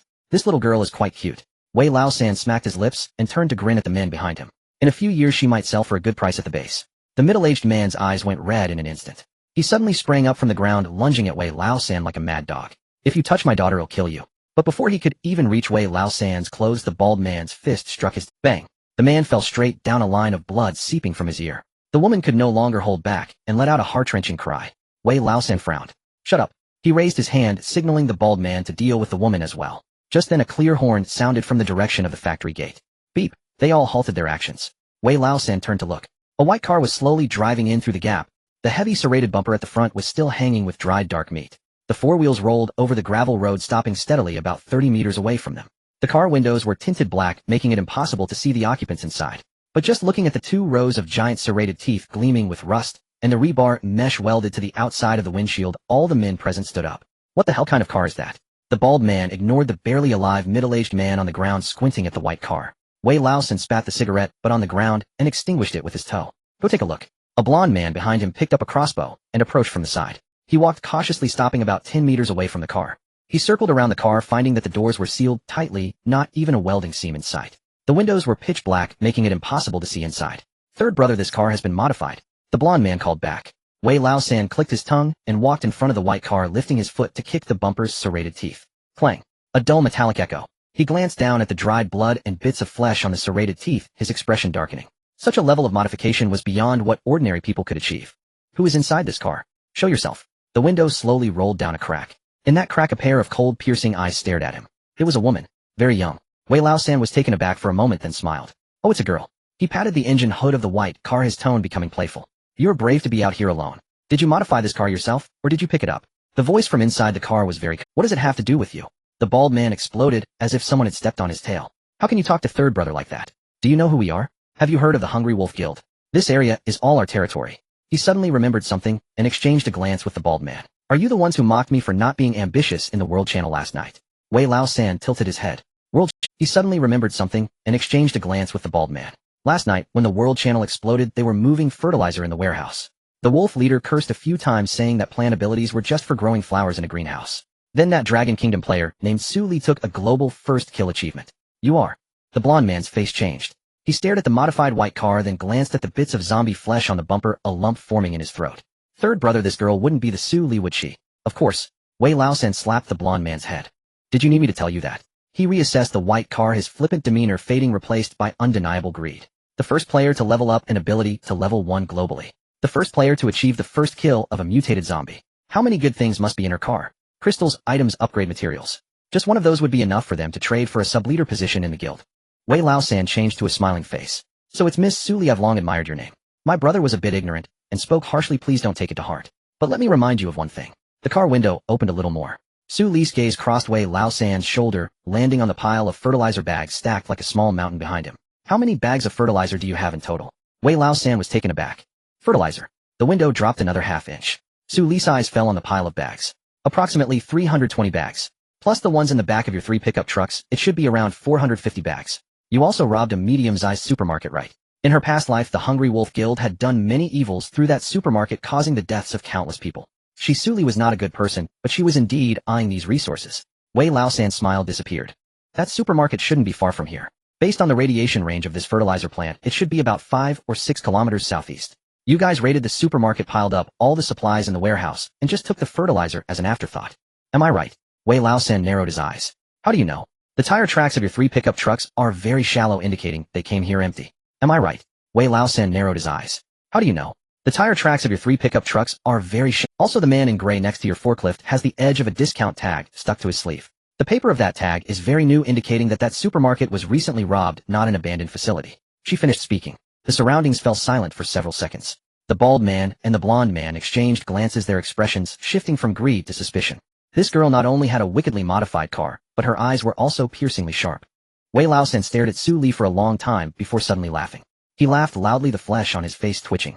Interesting. He stopped laughing, his gaze turning sinister. Since you, Miss Su Li, have figured it out, I won't hide it any longer. Indeed, this area is the territory of the Hungry Wolves. Fertilizer supermarkets, all of it is ours. But you're all alone, do you think you can take us on? How about this? You open the car door, hand over all the crystals and items, and we'll let you go free. He signaled behind him with his eyes. The bald man pulled out a heavy iron hammer. The blonde man readied his crossbow. The remaining few pulled out machetes and iron hooks from the pickup truck bed. Su Li smiled. Are you threatening me? It's not a threat, it's showing you a clear path. Wei Lao San tapped the engine cover with the back of his knife. No matter how strong you are still one person. There are 8 of us. He wanted to say more, but suddenly remembered that there was still a family of 3 behind him. Without turning around, he gestured to the blonde man. Bring that little girl over here. The blonde man understood, immediately yanking the little girl from her mother's arms. The little girl was held up by her collar, her legs kicking in the air, and finally couldn't hold back, bursting into tears. The woman went mad, lunging forward, but was kicked to the ground by the bald man. Su Li's gaze fell on the little girl's tear-streaked face. Her hand rested on the car door handle. I can open the door. Wei Lao San's eyes brightened. But let me remind you of one thing. Su Li pushed the car door open, stepping onto the gravel. She was wearing a work jacket and combat boots, her hands empty, without any weapons. I have a habit, when someone points a knife at me I get unhappy. Wei Lao San couldn't help but laugh. He even turned to exchange a glance with the bald man that seemed to say, let's see how long she can keep this up. A single woman without even a weapon, surrounded by 8 fully armed men, still dared to be tough. In this apocalypse, what they lacked the least was people who didn't know how high the sky was. But their endings were usually quite tragic. Fine, if you're unhappy, be unhappy. Wei Lao San waved his hand lazily. Hand over the car keys. Su Li raised her hands, showing her empty palms to them. The keys are in the car, go get them yours. As soon as she finished speaking, the bald man and the blonde man moved almost simultaneously. The 2 rushed towards the white car from different directions. The bald man ran fast, slapping the car door handle and pulling hard. Click. The door didn't budge. He was stunned for a moment, then pulled again. Still didn't move. Looking down at the door handle, he realized there was no lock hole. The entire car door was as smooth as a solid piece of cast metal, not even a seam in sight. What the hell? The blonde man circled to the passenger side, and he couldn't open it either. He banged on the window with the butt of his crossbow. Bang, bang, bang. The glass didn't budge, not even leaving a white mark. Third brother. This car door won't open. Useless. Wei Lao San cursed, walking over with his machete. First he smashed the door with the handle. No response. He struck again with the back of the knife. A crisp sound rang out. A notch appeared on the back of the knife, but the car door didn't lose a speck of paint. Wei Lao San turned to Su Li. What's going on with this car door? It's welded shut. The muscles on Wei Lao San's face. He walked up to Su Li, the tip of his knife almost resting on her collarbone. I'm telling you again, open the car door. Su Li lifted her eyelids and glanced at him quietly. Then she curled her lips into a smile. All right. Wei Lao San hadn't grasped the meaning of her smile when Su Li's right elbow had already crashed into the temple of the bald man on his left. Bang. It was clean and swift like a hammer smashing into raw meat. The bald man's eyes rolled back instantly, his body swaying to the side, and the iron hammer in his hand fell onto his own foot, causing him to twitch in pain, even while unconscious. Wei Lao San's smile turned into pure rage. You motherf. Get him. All of you get him. 3 men surged forward behind Wei Lao San, their machetes and iron hooks glinting coldly in the dim light. Su Li took a step back. It was not a frantic retreat, it was measured, allowing the 3 weapons to narrowly miss her clothing. Then she pushed off the ground with her right foot, launching herself like a steel ball shot from a slingshot, her shoulder crashing into the chest of the man at the front. The man didn't even have time to grunt, his ribs cracked with muffled sounds as he was flung back, crashing against the pickup truck door, blood spitting from his mouth as he slid down. The remaining 2 were still in shock. Su Li twisted the wrist of one man sharply outward. A crack echoed the sound of dislocated joints. The man let out a pitiful scream as the machete slipped from his hand. Su Li caught the handle midair and struck the back of his head with the flat side of the blade. The 3rd man hesitated. He stepped back with the iron hook, shouting, monster. This woman is not human. A dark red vine suddenly shot out from Su Li's wrist, leaving a trail in the air as it accurately wrapped around the fleeing man's ankle. The vine was covered in black scales with dark golden threads along the edges. As it tightened, the friction between the scales produced a faint metallic scraping sound. The man looked down, seeing the thing wrapped around his ankle. His pupils contracted suddenly. What is this? He couldn't finish. The vine abruptly constricted, hoisting him upside down into the air. The carnivorous flower opened its 6 petals, each lined with backward curving fangs dripping with dark green corrosive fluid. A snap. The sound of sharp teeth closing was crisper than scissors cutting through a chicken's neck. Half of his body fell to the ground, the other half disappearing from sight. Huang Mao held the crossbow, his hands trembling so much that the bow arms shook. He witnessed the fist-sized dark red flower on Su Li's wrist swell to the size of a basin in an instant, biting off his companion's head. The flower. The flower eats people. The flower eats people. He screamed as he pulled the trigger. Just as the crossbow bolt flew out, the carnivorous flower's vine flicked through the air, deflecting the bolt. Huang Mao discarded the crossbow and turned to run. In less than 5 meters, the flower's vine shot up from the ground, wrapping around his waist and yanking him back. His screams mingled with the sound of bones cracking, then abruptly stopped. All that remained in the factory was the sound of the carnivorous flower chewing, a crunching sound that made one's scalp tingle.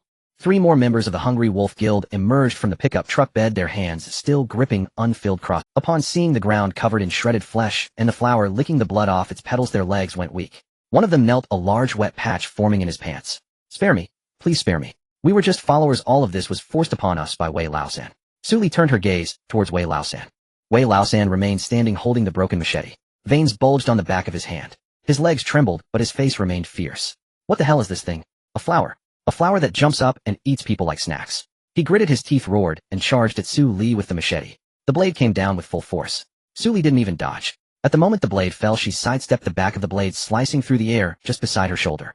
Immediately after, she punched with her right hand from her waist, delivering a crisp uppercut to Wei Lao San's abdomen. Wei Lao San felt as if his stomach was being pulled out from inside. The intense pain made him curl up like a shrimp, the machete slipping from his grip as he bent over, gagging. Su Li swept his ankle with a kick. Wei Lao San soared into the air, crashing heavily onto the cement ground, the back of his head bleeding. Before he could catch his breath, the petals of the carnivorous flower loomed above him. All 6 petals opened wide, fangs aimed at his face, corrosive liquid dripping onto his forehead with a faint sizzling sound. Wei Lao San froze in place.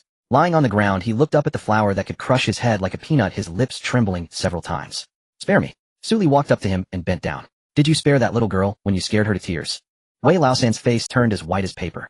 His lips moved, wanting to say he would give up all his supplies, that he knew where the guild's secret warehouse was, that he could be her dog. But Su Li had already lost interest in listening.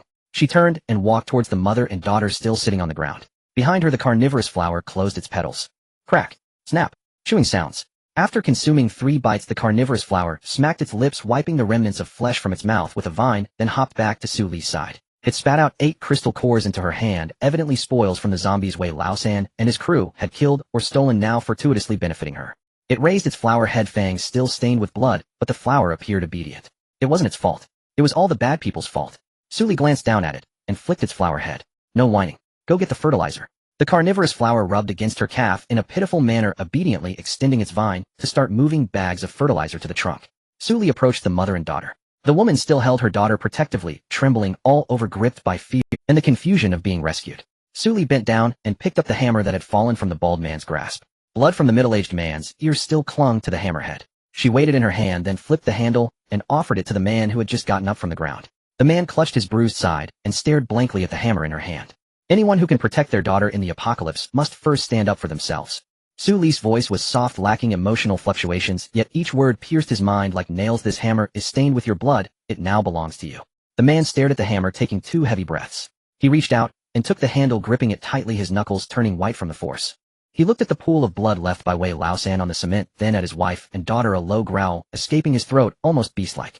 Suli didn't spare him another glance. She turned and walked towards the 3 pickup trucks. 1 bag, 2 bags, 3 bags. The carnivorous flower worked efficiently, loading over 300 bags of fertilizer into the trunk in just a few minutes. Fortunately, the trunk had been upgraded to add 2 slots during the vehicle expansion, and with her own sedan's backseat laid flat, she managed to stuff all the fertilizer inside. However, the remaining space was far from enough to hold the supermarket supplies. Suli dusted off the fertilizer powder from her hands and picked up Wei Laosan's machete.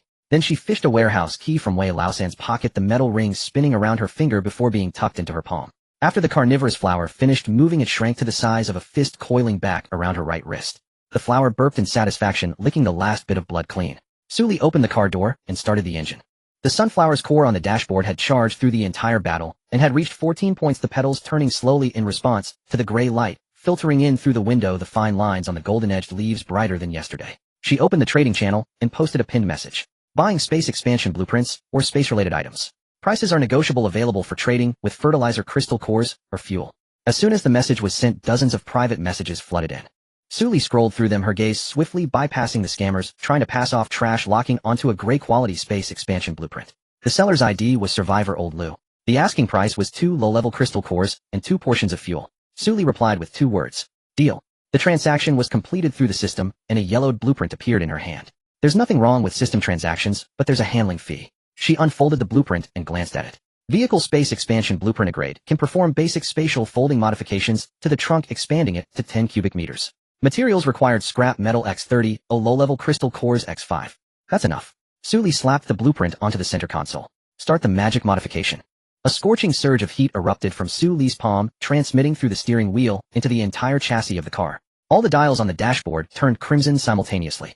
A series of intense metallic distortions emanated from the trunk, and a blue light spilled out from the gaps in the trunk. Through the rearview mirror, Suli saw the steel plate of the trunk lid rearranging itself, dark gray metallic patterns weaving into a honeycomb structure, each cell collapsing inward and expanding outward. Modification complete. Trunk space expanded 10 cubic meters, 1,000 cubic meters beginner. Consumption X, 300 scrap metal X, 5 low-level crystal cores. Evaluation: you can now fit an entire medium-sized supermarket into the trunk with extra space for 2 zombie specimens, if you have such peculiar hobbies. Entry 1. The trunk is bound to you, a wave of your hand, and the desired supplies will automatically appear. Entry 2. Supplies stored in the trunk enter another dimension, where time freezes. Oh, whatever you put in remains unchanged, emphasizing preservation, even corpses. Suli patted the steering wheel, feeling quite pleased. SS-level modified ability is simply the best. With 1,000 cubic meters, fitting supermarket supplies is a breeze. Even moving all the leftover equipment from the fertilizer factory is not a problem.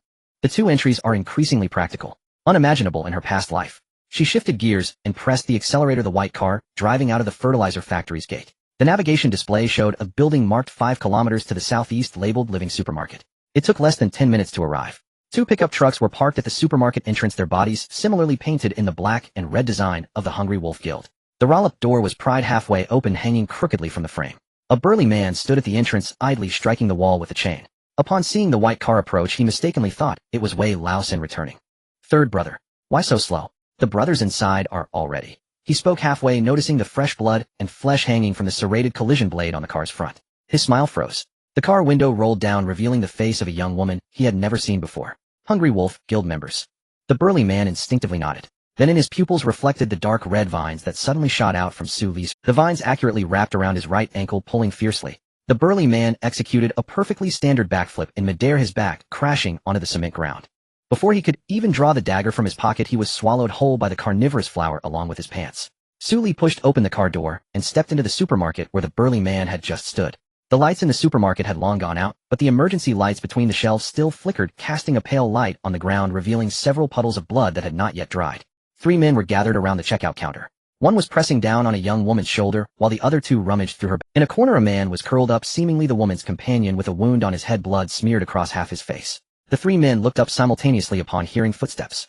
They saw a strange woman enter, momentarily stunned. As soon as they realized she was a woman, their expressions turned fear. Who are you? Sully scanned the interior of the supermarket. The goods on the shelves had not been touched.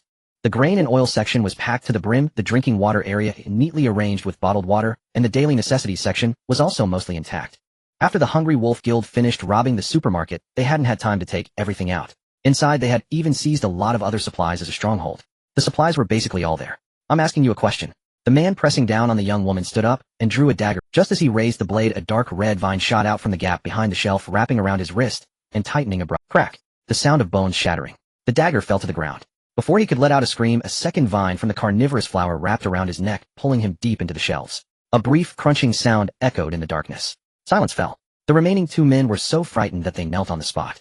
They hadn't even seen what had ensnared their companion, only catching a glimpse of a dark red shadow flashing before he vanished. Sis, spare me. We are just errand runners for the Hungry Wolf Guild. Robbing the supermarket was the order of the wolf leader. It has nothing to do with us. The young woman, pressed to the ground, struggled to get up, her eyes filled with both gratitude and fear. Sully picked up the half-ransacked pack of compressed biscuits from the checkout counter and shoved it into her hand. Find a place to hide. There will be more zombies outside tonight. The young woman clutched the biscuits, her lips trembling as she tried to say something, but Sully had already walked around the checkout counter towards the grain and oil section. The carnivorous flower bounced back to her wrist, the flour plate, smeared with fresh flesh, rubbing against her. Sully ignored its whining and waved her hand at a barrel of peanut oil, which disappeared. It entered the trunk's storage space. Convenient, truly convenient. Sully placed her hands on her hips and couldn't help but laugh. In the adult world, nothing is more joyous than zero-cost shopping and infinite storage. If there is, it's zero-cost shopping on steroids. She no longer hesitated and began to shop frantically. With a wave of her small hand, a box of instant noodles vanished. With another wave, an entire row of potato chips disappeared. Daily necessities like toilet paper, disinfectant wipes, disposable lighters, tape, and rope were all swept into the trunk. The clothing section on the second floor, the shoe section, and the bedding section were not spared either. She moved like a diligent little bee, darting back and forth in the warehouse. Wherever she passed, the shelves were instantly cleared. Tons of supplies were all stuffed into that seemingly bottomless trunk. In less than 10 minutes, the entire warehouse became cleaner than her own face.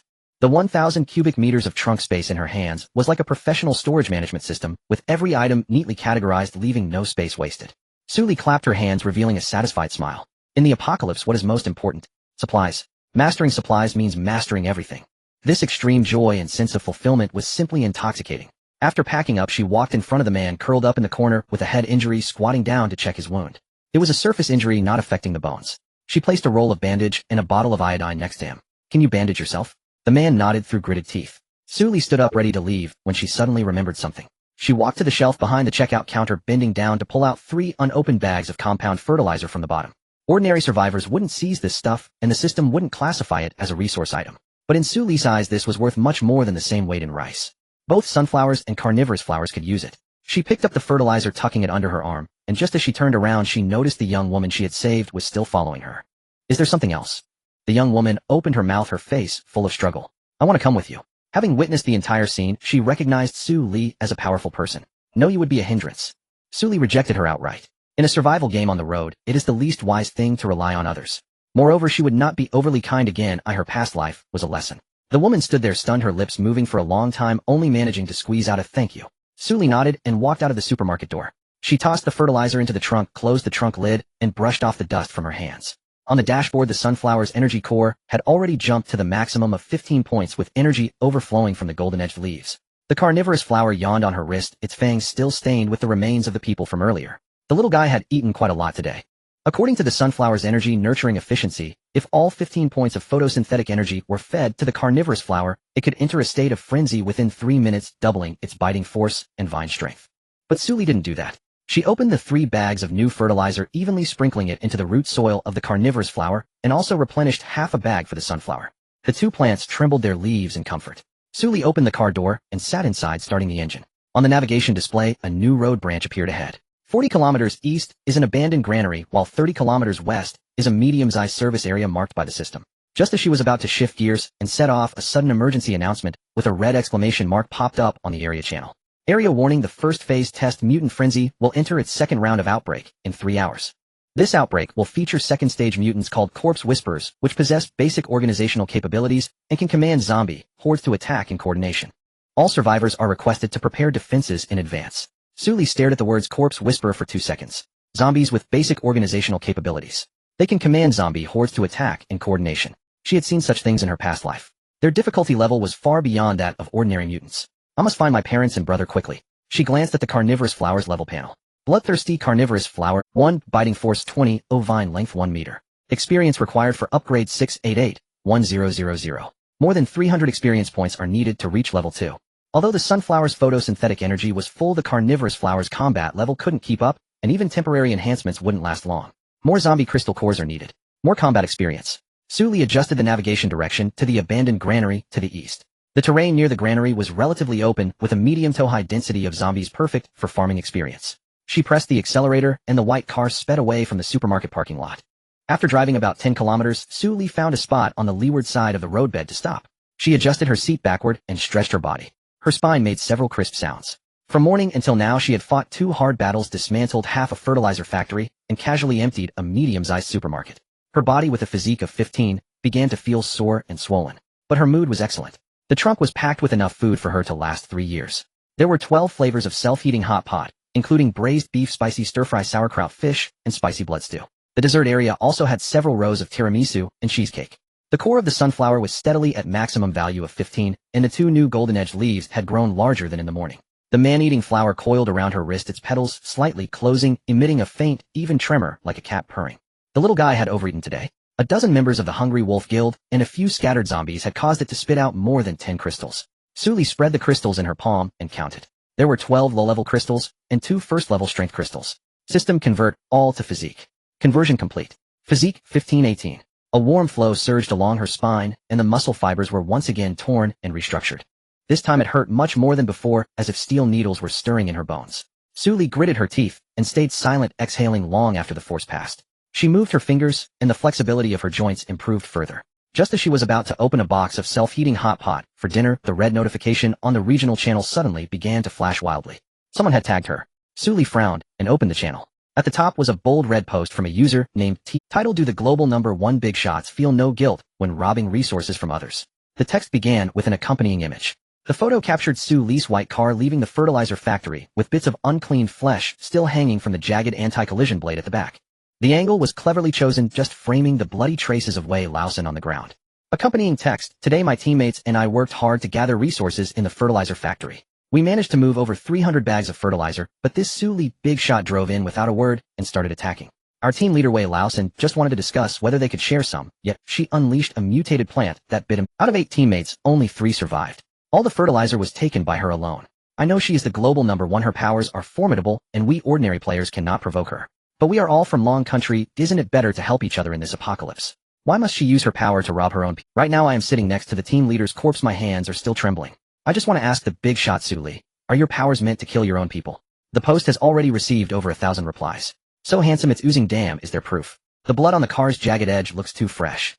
A bit mischievous, 8 against 1, and still killed 7. How absurd is Sue Lee's combat power? Wang Defa Wait Fertilizer Factory. Isn't that area the Hungry Wolf Guild's territory?" TT Little Fairy replies, "To Wang Defa, we are the logistics team of the Hungry Wolf Guild.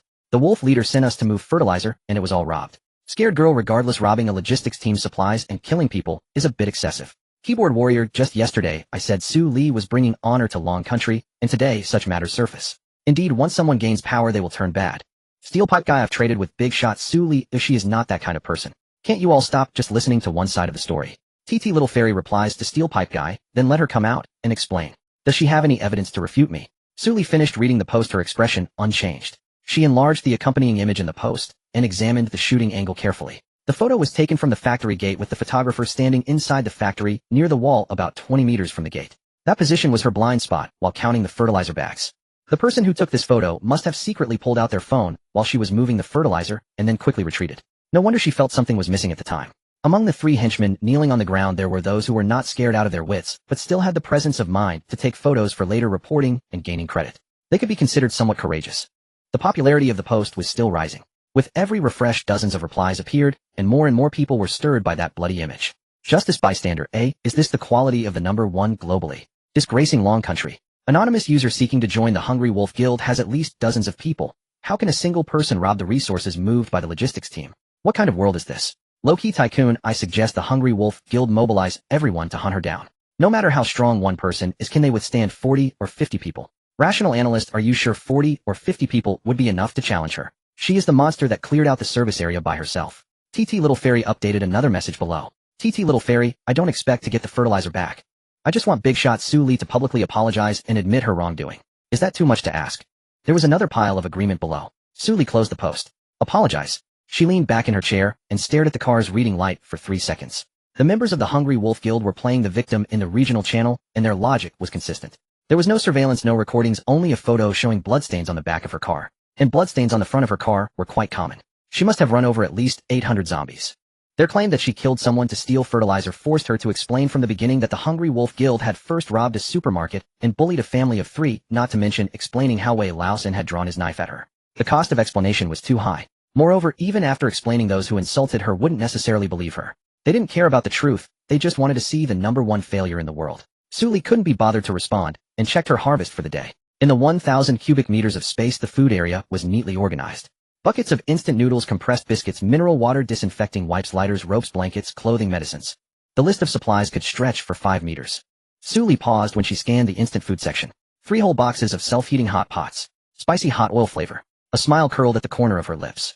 In the apocalypse, this was worth more than a modified pickup truck. On the cold wasteland, a bowl of steaming spicy hot oil hot pot could restore anyone's sanity. Su Li reached into the storage compartment and took out a box of spicy hot pot. She tore open the packaging, placed the heating pack in the bottom layer, and poured mineral water over it to submerge the heating pack. In the upper layer, the food box was filled with lotus root slices, potatoes, luncheon meat, tripe, and duck blood, with the spicy oil base shimmering enticingly in the transparent packaging. After a while, steam began to rise from the heating pack. The bubbling sound was particularly clear in the quiet cabin. The spicy oil rolled in the boiling water, and the aroma of Sichuan pepper and dried chili wafted through the air, vents filling the entire cabin.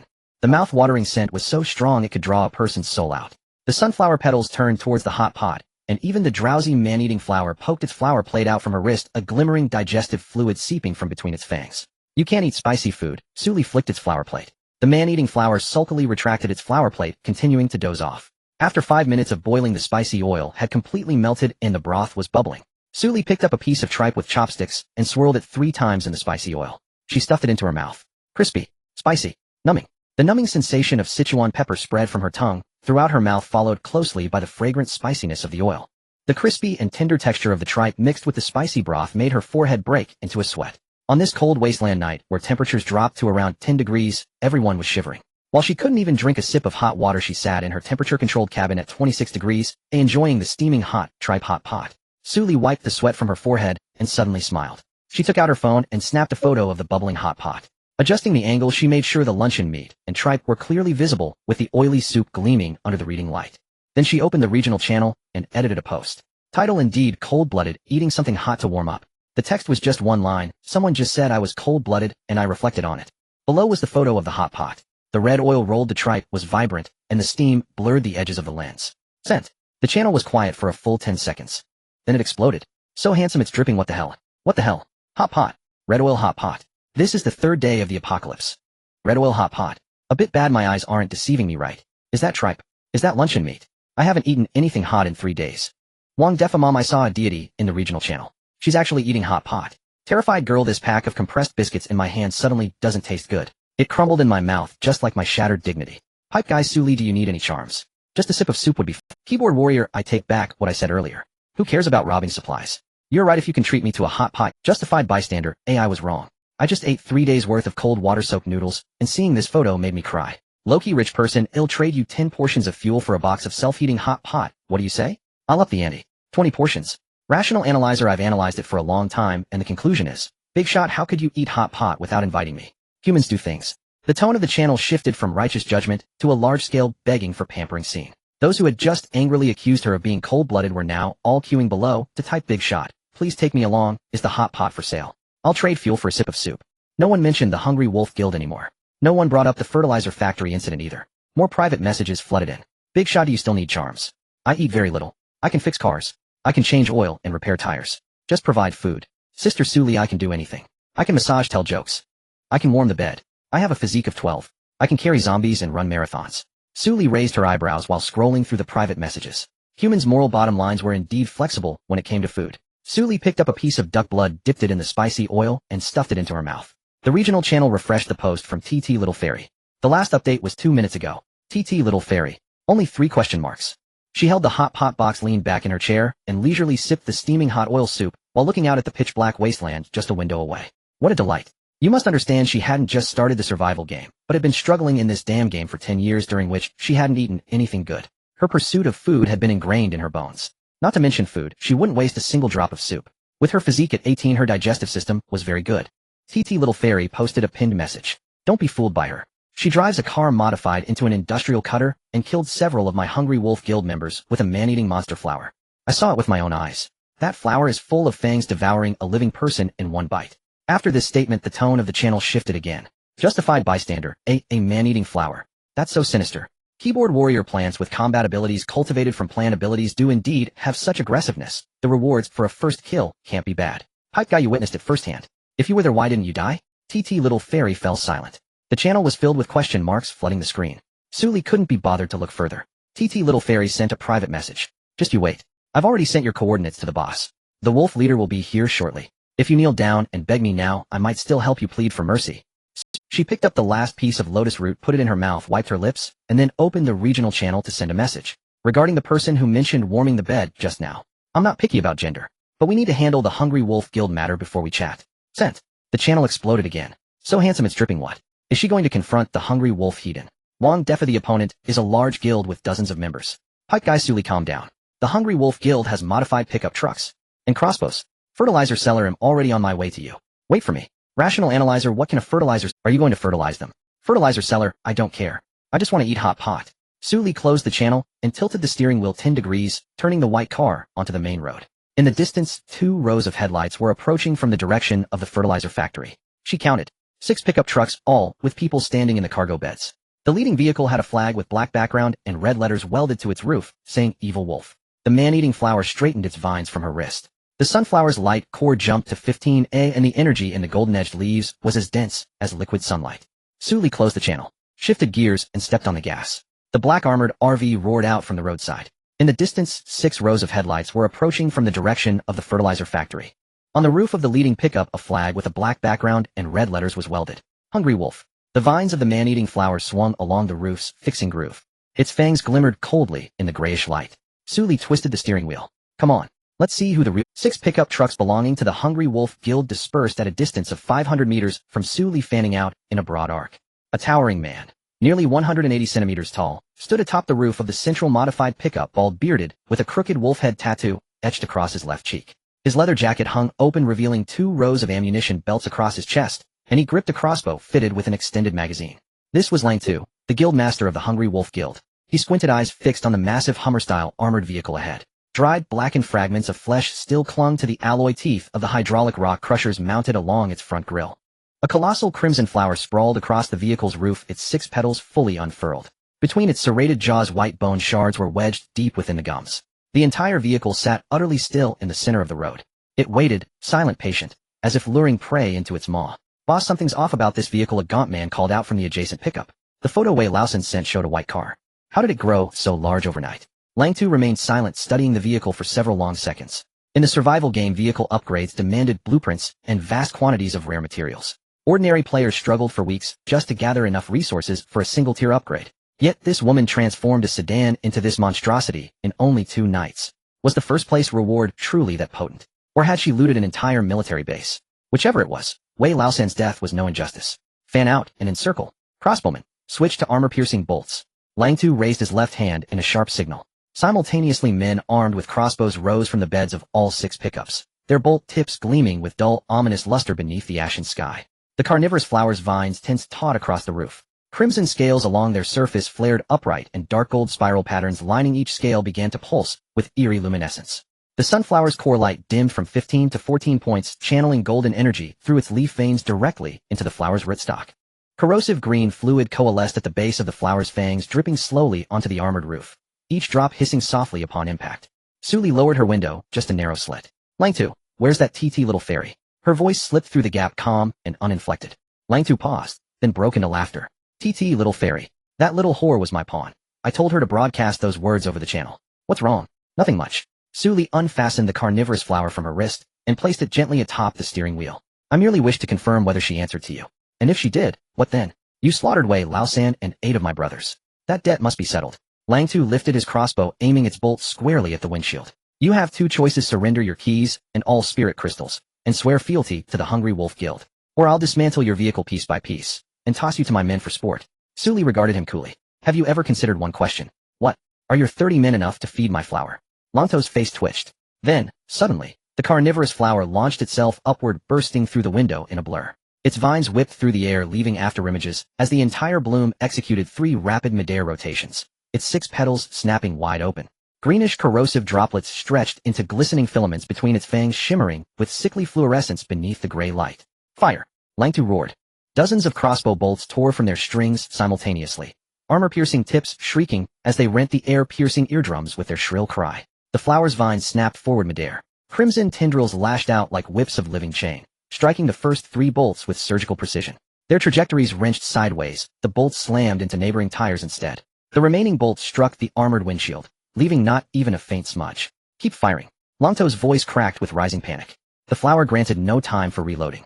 Its vines erupted from the roof and split into 3 distinct branches.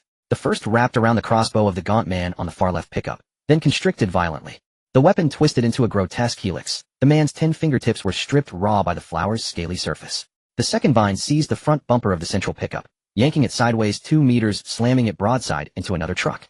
Crossbowmen tumbled headlong into the beds, skulls cracking dully against iron plating. The third vine shot straight toward Lang Tu. Lang Tu reacted instantly, dropping his crossbow and drawing a heavy cleaver from his waist. He swung downward in a brutal arc, but the blade struck the vine's crimson scales with a shower of sparks, chipping a soybean-sized notch into the steel edge. The vine didn't flinch. Instead, it coiled tightly around the blade and wrenched it outward.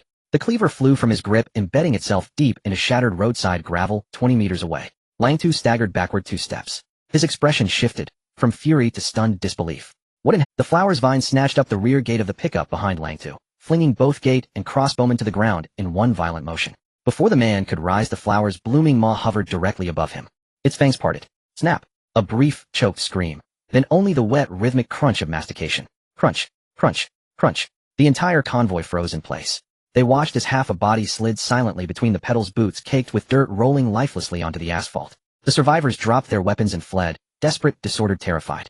The fastest sprinter had barely leapt from his pickup when a vine lashed around his ankle, hoisting him upside down into the air before hurling him headfirst into the flower's gaping maw. Snap! Lang Tu did not run. He stood rooted atop his pickup, chest heaving. I'll tear you apart. The words died. A vine coiled around his waist, lifting him high into the air. He thrashed wildly, fingernails scraping frantically against the scales, tearing skin and drawing blood, but leaving not a single scratch. The vine brought him level with the bulletproof windshield. Through the glass, Suli met his gaze. Your men are nearly gone. Lang Tu twisted his head. 6 pickups lay overturned in chaotic disarray. Scattered across the road lay more than a dozen mutilated corpses. What do you want? His voice trembled. Your loot inventory. And the location of your guild's warehouse. Lang Tu gritted his teeth. If I tell you, will you let me live? Suli pulsed her spiritual energy, tightening the vine by a single deliberate inch. His ribs groaned inward. I'll talk. I'll talk. The supermarket lies 5 kilometers east. It still holds 300 fuel units and dozens of blueprints. Suli memorized the coordinates. Carnivorous flower. Does this warrant execution? The flower tilted its head, emitting a soft, satisfied hum. Lang Tu bellowed, you treacherous. I never intended to spare you. She tapped once on the steering wheel. The flower obeyed, its vine contracting with savage snap, severed cleanly at the waist. 2 have thudded onto the pickup's roof, blood welled across the metal, soaking into the Hungry Wolf Guild insignia painted on the door. The flower delicately licked blood from its petals, then regurgitated Lang Tu's spirit crystals and blueprints onto the roof, before settling back with quiet, obedient grace. Suli opened the door and stepped down. The few surviving guild members knelt trembling on the pavement. Sister, no, your majesty. We were forced. Lang Tu coerced us into joining. Suli retrieved the chipped cleaver from the ground and tapped its blunt side against one man's shoulder. Gather every item you looted and load it onto the armored vehicle. Once finished, you may leave. They scrambled away in blind terror. Within 10 minutes, mountains of supplies were stacked neatly beside the vehicle's rear hatch. This was their haul for the night. A grim testament to survival in this merciless game. Cruelty often proved more efficient than virtue. The flower's vines coiled around the cargo, hauling it inside. On the dashboard, the sunflower rotated its petals, the core light surging to full capacity at 15 points. Word had already spread across the regional channel. Oil slick handsome, I just witnessed it through binoculars. The Hungry Wolf Guild 6 pickups are all overturned. A little mischievous, where's Lang Tu? Oil slick handsome dead. Terrified maiden, all of them. Did Suli do this alone? Xing, I only wonder. One does hope she's looking for a boyfriend. Steel pipe, brother, still thinking that. Afraid the flower in her vehicle might snack on you. Xing, to die beneath peonies. to become a ghost, yet still savor elegance. Sully returned to the driver's seat and emptied several bags of chelated fertilizer into the soil surrounding the flower's root. The flower rolled contentedly, the golden spirals along its fangs blazed brighter. The sunflower received half a bag, the core light swelling slightly in radiant response. Sully ignited the engine. Next destination, the abandoned grain silo, the Hungry Wolf Guild stronghold. The abandoned granary is located 3 kilometers southeast of the fertilizer plant. A gray cement building stands, its whitewashed exterior peeling off to reveal the dark red bricks beneath. On either side of the main gate are 2 abandoned grain silos, their metal roofs riddled with holes. Sully parked the armored vehicle behind a half-collapsed wall. The vines of the carnivorous plant retracted, crawling against the armored plating. The sunflower's petals leaned forward, its radar sweeping over the granary's main entrance. Both guards are first-tier strength types, with the sentinels being agility types, and there are traps at the entrance. Sully looked towards the granary's main door through the bulletproof glass.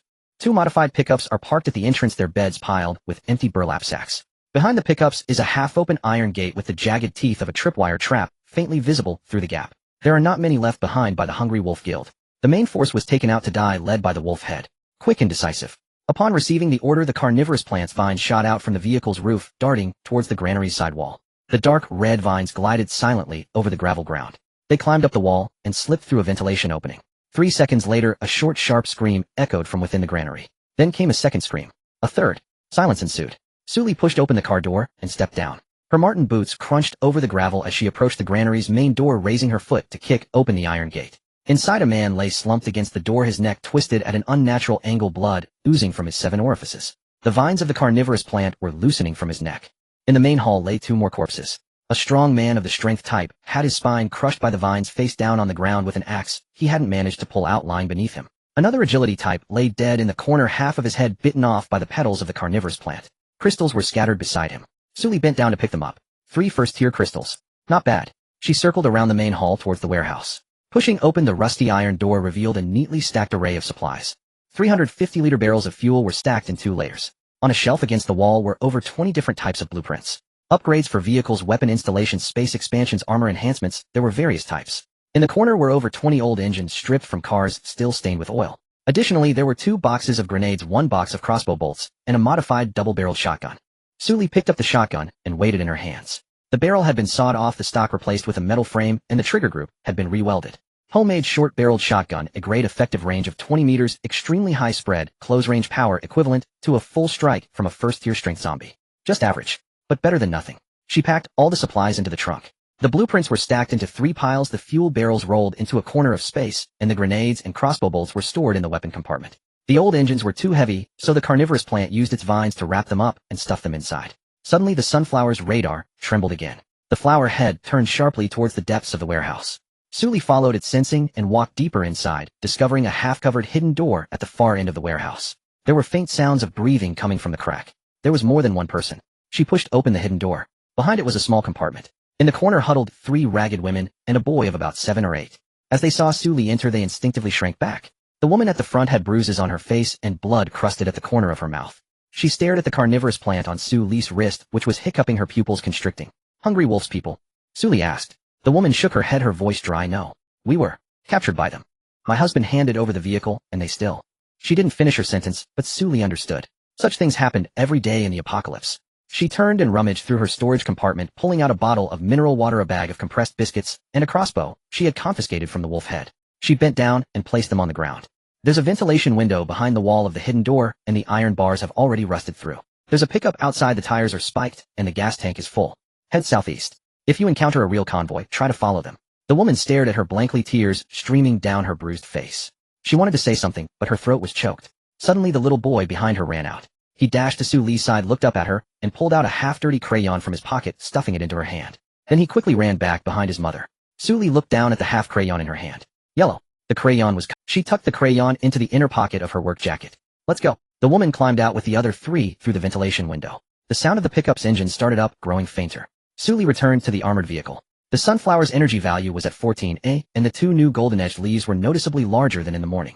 The carnivorous plant coiled around her wrist, its petals closing, emitting a gentle rhythmic tremor. It was full and sleepy. The dusk pressed in from the edge of the wasteland, the gray fog wall on the horizon closing in another 10 kilometers. Suddenly, a scarlet bold emergency announcement popped up on the regional channel. Regional warning: the second round of the mutated wave has started early.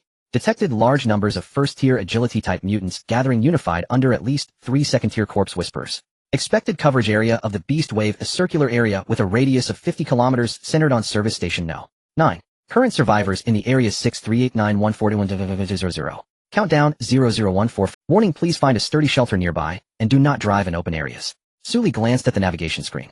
She happened to be within the coverage range of service station No. 9. There were 15 minutes left until the beast wave fully arrived. The channel was already in chaos. Big boss, help. I'm near service station No. 9. Is anyone taking me in? A bit naughty, the service station has long been occupied by mutants.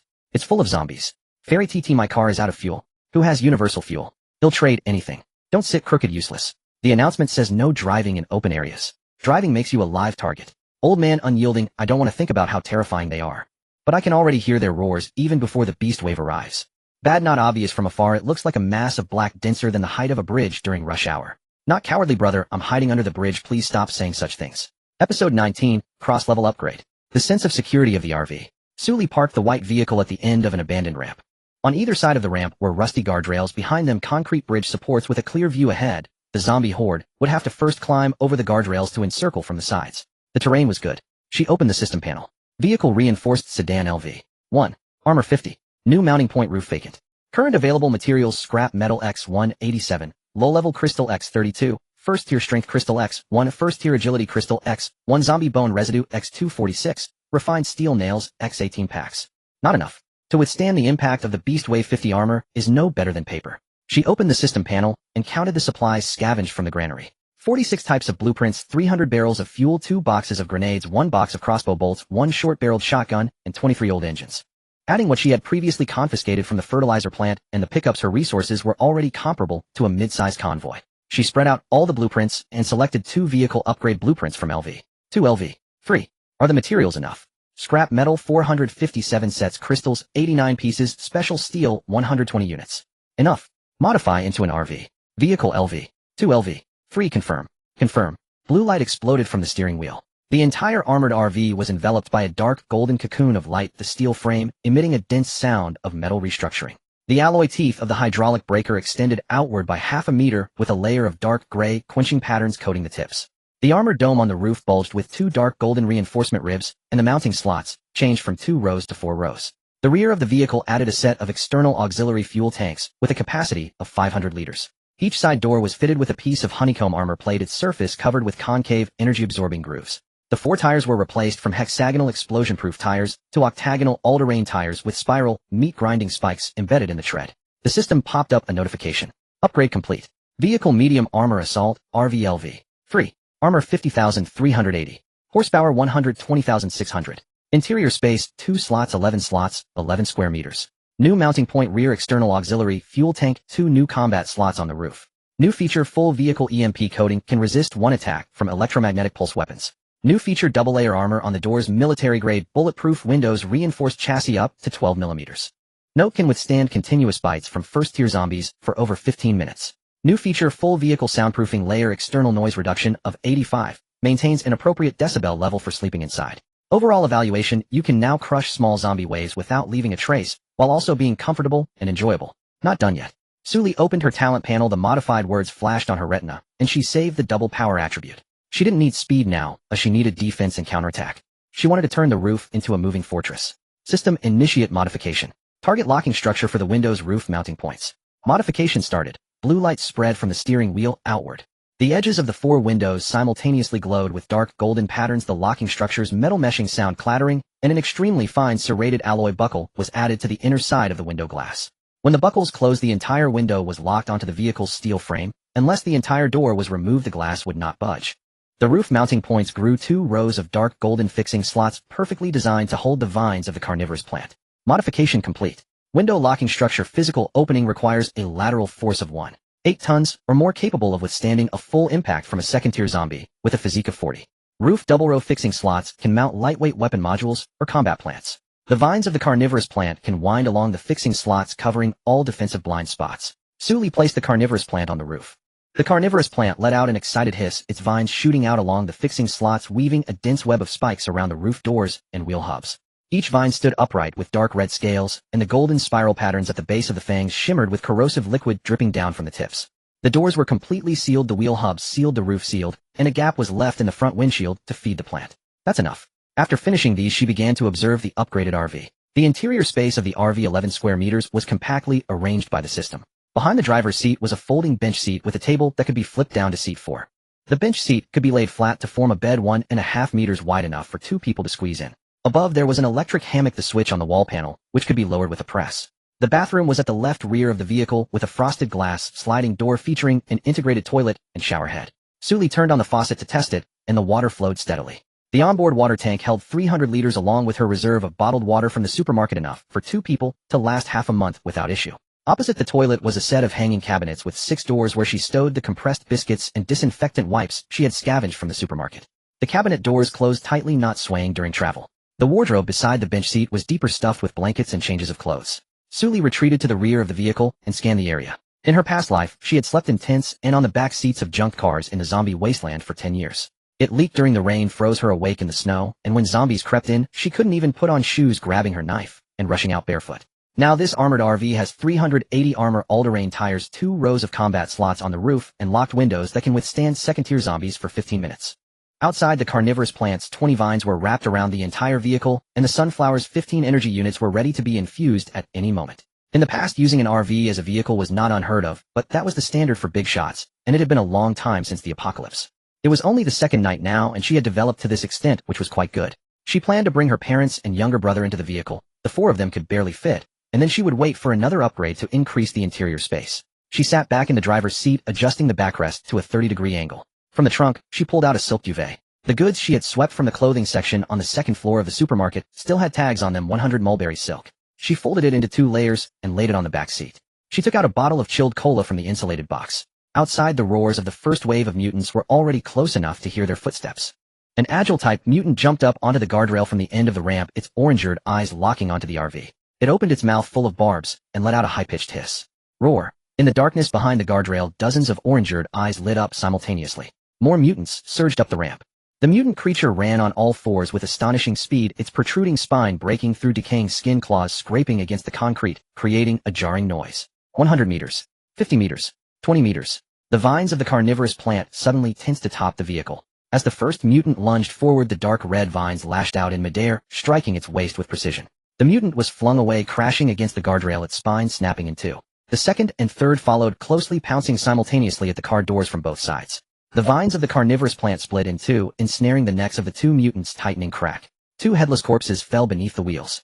But there was more than just these few mutants as they surged forward in droves. The roar outside the car grew denser. The sound of claws scraping against the car's steel roof was sharp, like a torrential rain hitting metal. Bang, bang, bang. The zombies' nails screeched against the bulletproof glass, their decaying faces pressed against the window, their jagged teeth dripping with black mucus, mere glass separating them from Sully's profile. Sully pulled the silk quilt up to her chin. The faint scratching sound barely penetrated the bulletproof glass, the soundproof layer blocking the roars outside, leaving only the faint hum of the heater within the car. The sunflower on the dashboard rotated its petals, its core injecting 14 points of energy steadily into the veins of the carnivorous plant. The carnivorous plant became more ferocious in battle, its coverage area widening by a full circle compared to when it first unfurled, each scale on the vines standing upright, corrosive liquid sizzling as it burned the zombie's claws. Sully closed her eyes. Rationality 80,100. After a significant expenditure, her mental state was poor. She fell asleep. Outside the car lay a hell teeming with monsters. Inside the car was a warm and comfortable paradise. This extreme contrast brought an unparalleled sense of security. Sully slept soundly. She even had a dream. In the dream, she equipped her car with a pair of wings and soared in the sky beneath her, countless players gazing at her with envy and jealousy. After she fell asleep, countless slender yet resilient vines silently crept out from beneath her car.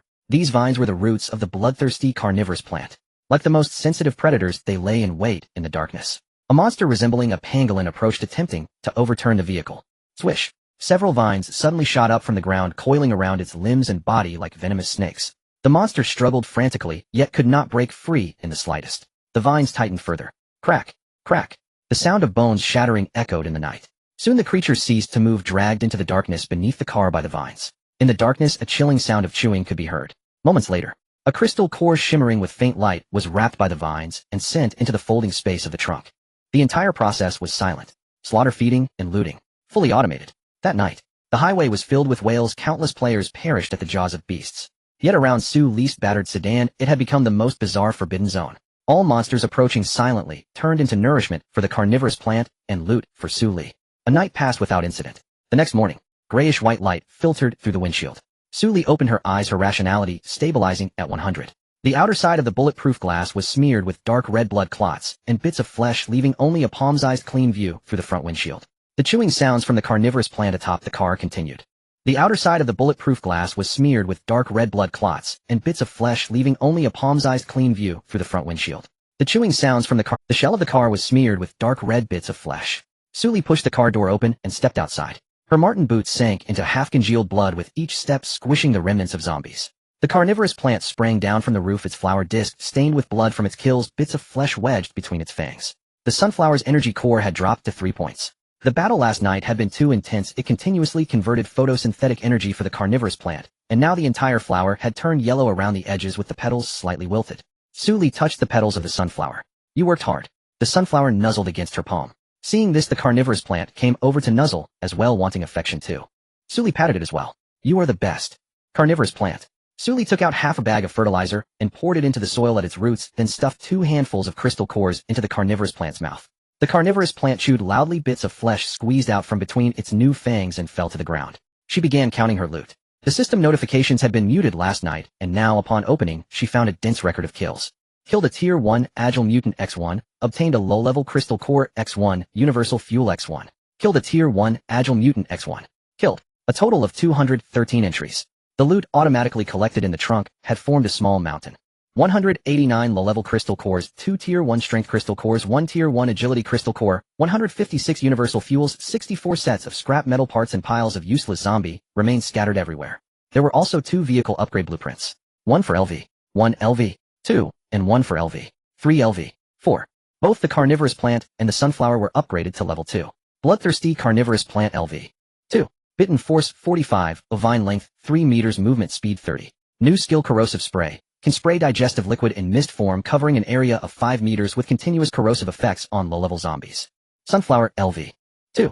Photosynthetic efficiency increased to 300, energy storage limit 30 points. New skill overload charging. Consumes 20 points of photosynthetic energy, putting the battle plant into an overload state for 15 seconds, doubling all attributes. She opened the regional channel. The number of survivors in the upper right corner was 6041A35. Over 300,000 people had died overnight. The channel was filled with cries for help from throughout the night, with a few pinned posts receiving thousands of replies. So handsome has the beast tide been cleared at service area 9. Wong Defa, so many died, but we finally made it through. Is anyone still alive? Somewhat bad alive. People say something to prove I'm still alive. Terrified girl, I hid in an old oil tank all night, almost starving to death. Grow quickly. Does anyone know if a car was at the ramp last night? I saw that too. Those mutants were all pouncing on the same car. The ones behind couldn't even squeeze in. Low-key tycoon. This morning I watched from afar with binoculars. That car is still there. It has a dark red vine growing on the roof, still chewing on zombie heads. The channel fell silent for a moment. Then the private message tab went crazy with notifications. Su Li casually opened a few. So handsome was that white car you last night, big shot. Did you single-handedly fend off the beast tide all night? Somewhat bad. I hid on the elevated bridge across the ramp all night, and saw your car buried under hundreds of mutants with my own eyes. You're still alive? A shing. I want to be your companion, big shot. What do you think? Su Li had no time to respond. She needed to level up herself too. Host detected. Personal promotion is possible. Do you wish to promote? Promote. 189 low-level crystal nuclei, and 2 first-tier power crystal nuclei, transformed into streams of light rushing along the wrist veins into the spine. Bone density increased. Muscle fibers were torn apart and reorganized, and her heart felt as if it were being squeezed tightly then released. Su Li supported herself on the engine cover, her fingertips pressing 5 shallow dents into the steel plate. 10 seconds. The pain subsided. She glanced at the new data on the system panel. Name Su Li. Level L2. Physique 1837. Spirit 1240. Agility, nerve reflex speed 35. A short distance burst speed 25 enhanced. Rationality 100,100. Talent mechanical modification SS level LV. 1 experience value 378,500. Plan ability SS level LV. 1 experience value 446,500. Evaluation. You can now tear open the skull of a first-tier zombie with your bare hands. Don't let this out, it would scare people. Su Li rotated her wrist, feeling the immense power in her body. Now her physique was nearly as strong as an ox. She was about to try lifting one corner of the RV with one hand when a scarlet light exploded above her head. Global announcement. Congratulations to Dragon Country Battlezone player Su Li for becoming the first player to advance to LV. 2. Reward reputation points 300. Title Pioneer. Equipping grants 5 to all attributes. This achievement is currently ranked first in the global personal level leaderboard. Just like last time, this announcement flashed 3 times. The world channel exploded. Dragon Country, Wang Defa front row. It's her again. Is Su Lease leveling speed on a rocket? Dragon Country Batian Go, I just leveled up to LV. 1 and felt proud for half a day, and she's already at LV. 2. Complicated feelings. Dragon Country Handsome Oil last night, she single-handedly fought off over 200 mutated beings, her experience points must have skyrocketed. Jealousy is useless. Dragon Country Scared Girl Goddess, do you need any charms? I can massage your legs. Cherry Blossom Country Tanaka Takuma, it's her again. Is the plant ability really that strong, or did she discover some loophole to farm experience? Lighthouse Country Mike Hunter last time I checked, she was still LV. 1.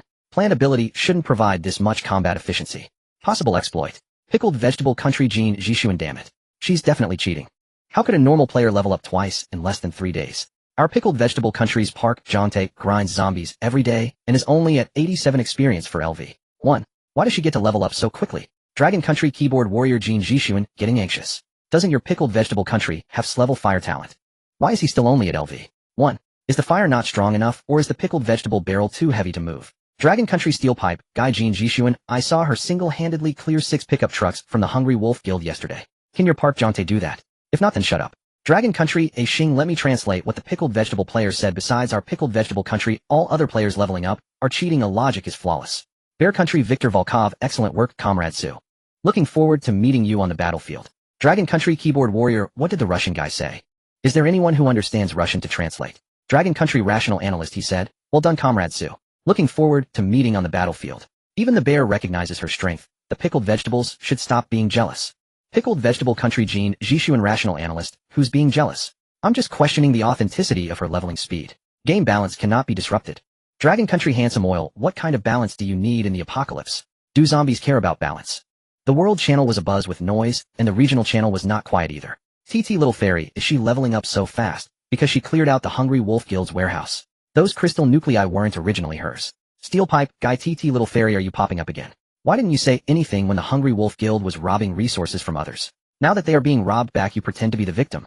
Wang Defa, I came from Service Area 9 and saw with my own eyes that last night her vehicle was surrounded by over 200 zombie corpses. Her experience points were gained through real combat. A bit naughty, didn't the Hungry Wolf Guild get wiped out last night? Where's the wolf leader? Why isn't he showing up? TT Little Fairy fell silent. Handsome Oil, weren't you talkative just now? Why are you silent when the wolf leader is mentioned?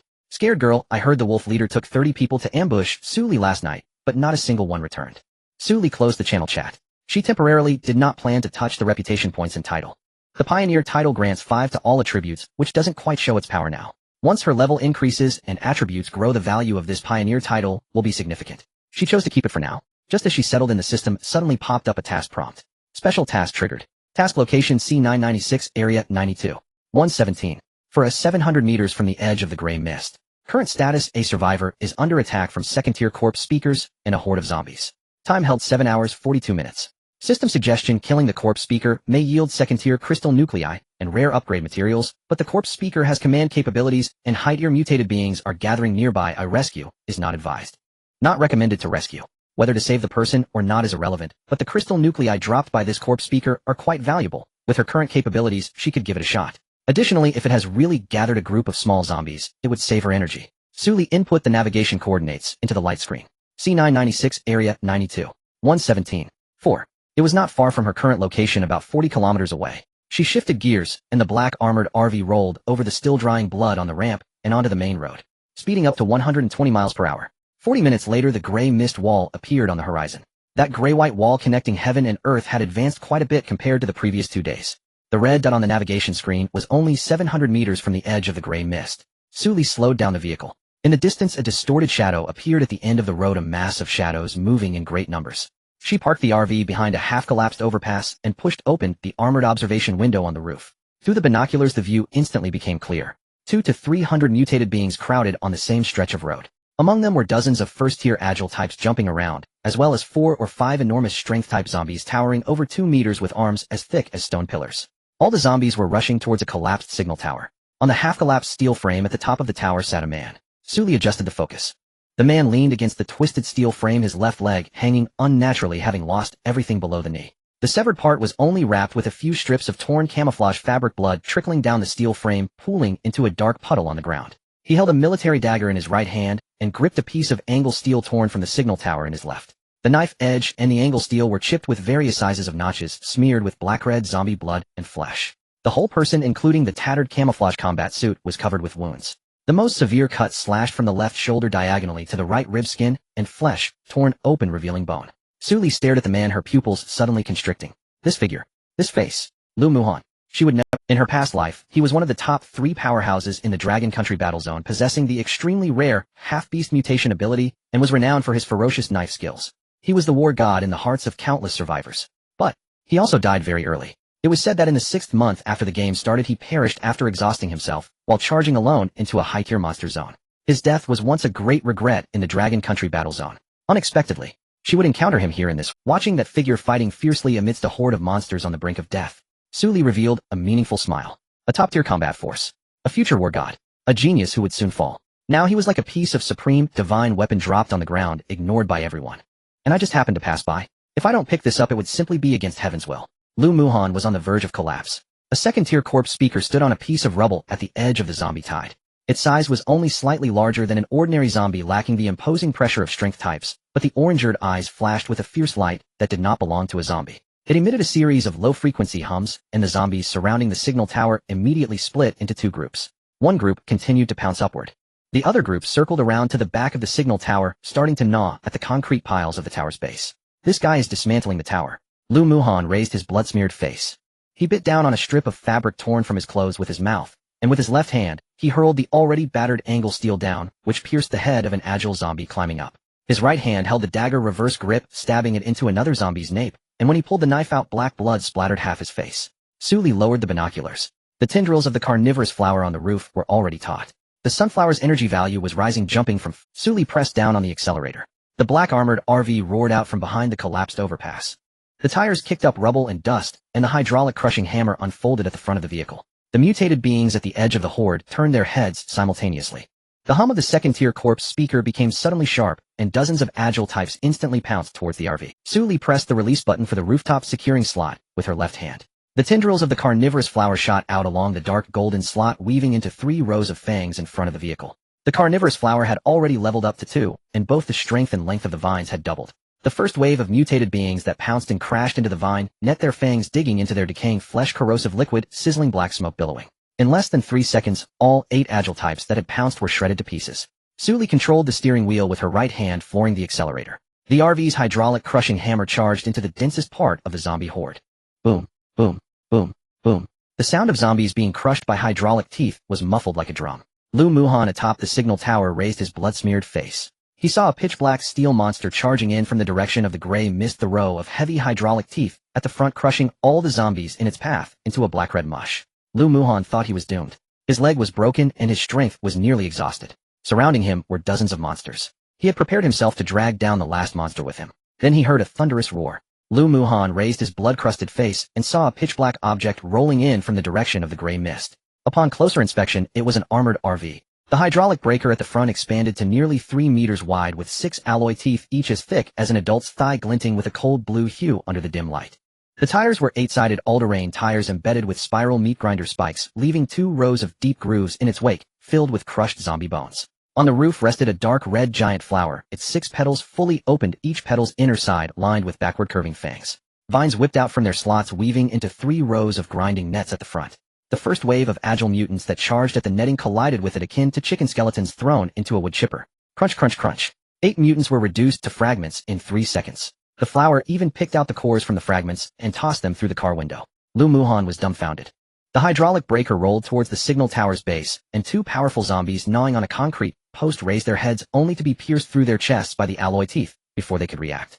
One was dragged along the teeth for over 10 meters, leaving a dark red smear of flesh on the concrete surface. The other was directly crushed beneath the tires, and its bone shards splattered 3 meters away. The steel beast carved a fan-shaped area in the horde of corpses. At least 30 zombies were turned into minced meat. Lu Muhan's hand gripping the dagger trembled. It was the adrenaline surging to its peak. He saw a second-tier corpse speaker standing on the rubble, emitting a sharper buzzing. The remaining mutants began to regroup, with agile types flanking from the sides, and powerful types charging heat-in. The corpse speaker was directing them. Then Suli pushed open the car door. She stepped onto the footboard, left hand steadying the steering wheel, and with her right hand, she shoved a core into the mouth of the man-eating flower, glancing up at the position of the corpse speaker. 11 o'clock, 120 meters.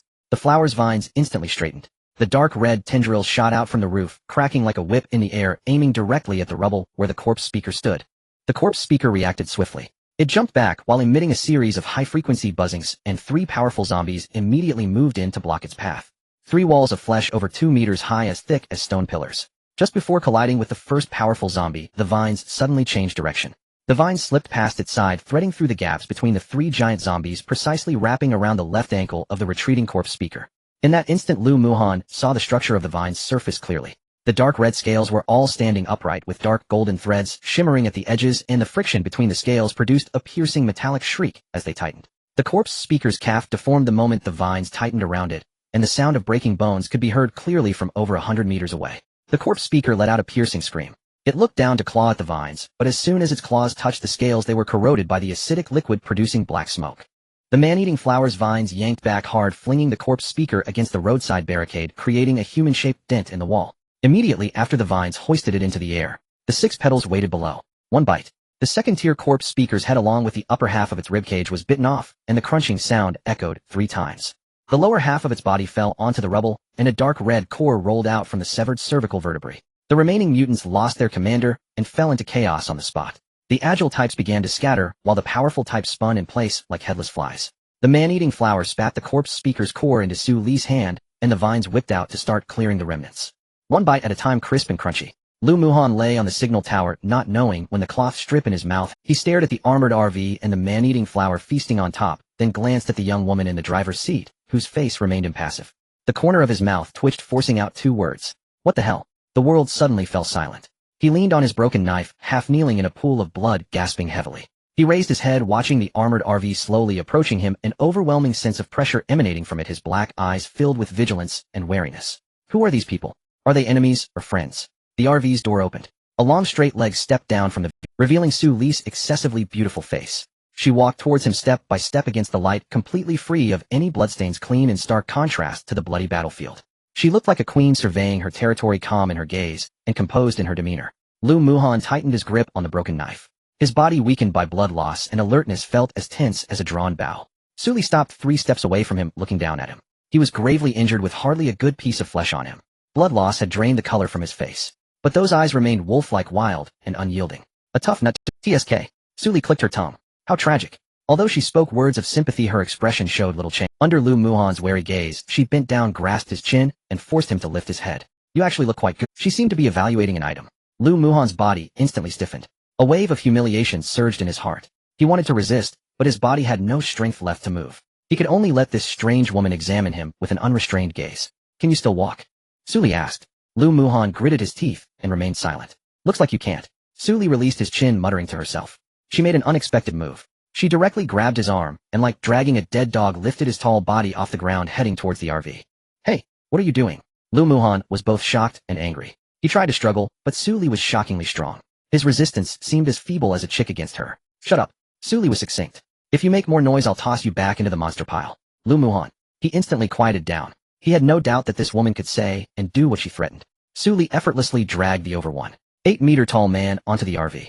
With a level 2 physique, it was trivial, let alone one Lu Muhan. Even 10 of him would be no problem. With a bang, the door closed, cutting off the stench of blood from the outside. She tossed Lu Muhan onto the floor, and then began to search his body. Lu Muhan's body stiffened again. What? Looking for wounds to treat you. Su Li replied without looking up. Otherwise, you think I want to take advantage of you? In your half-dead state, I would even consider it bad luck to receive you as a gift. Lu Muhan. He was rendered speechless by her retort, and his cheeks inexplicably flushed. Su Li quickly found the most severe wounds on his body, especially the broken leg. The bone was sticking out, and it looked. She rummaged through the supplies in the back and found some unused bandages and a bottle of medical alcohol looted from a supermarket, ready to treat his wounds. Suddenly her hand froze. Her fingertips touched something warm and fuzzy. Something. Beneath Lu Muhan's tattered pants. Su Li curiously pinched it. The texture. Quite nice. Wait a minute. Su Li's movement stopped, and her gaze turned a bit strange. She reached out and lifted Lu Muhan's tattered shirt. Below his coccyx she saw a slightly bulging fuzzy. She reached out again, feeling the top of Lu Muhan's head. In his thick black hair, she touched 2 pointed, equally fuzzy ears. Su Li. Wolf ears. Wolf tail? What the hell? Su Li suddenly remembered. In her past life, it was indeed mentioned that he was an extremely rare semi-beastification. However, he usually concealed it very well, only revealing his beastly traits during intense battles or when emotions spiked. To her surprise now, due to his severe injuries and near-death state, those traits had emerged on their own. A rare breed. She thought, her eyes sparkling as she looked at Lu Muhan, who was in a semi-conscious state.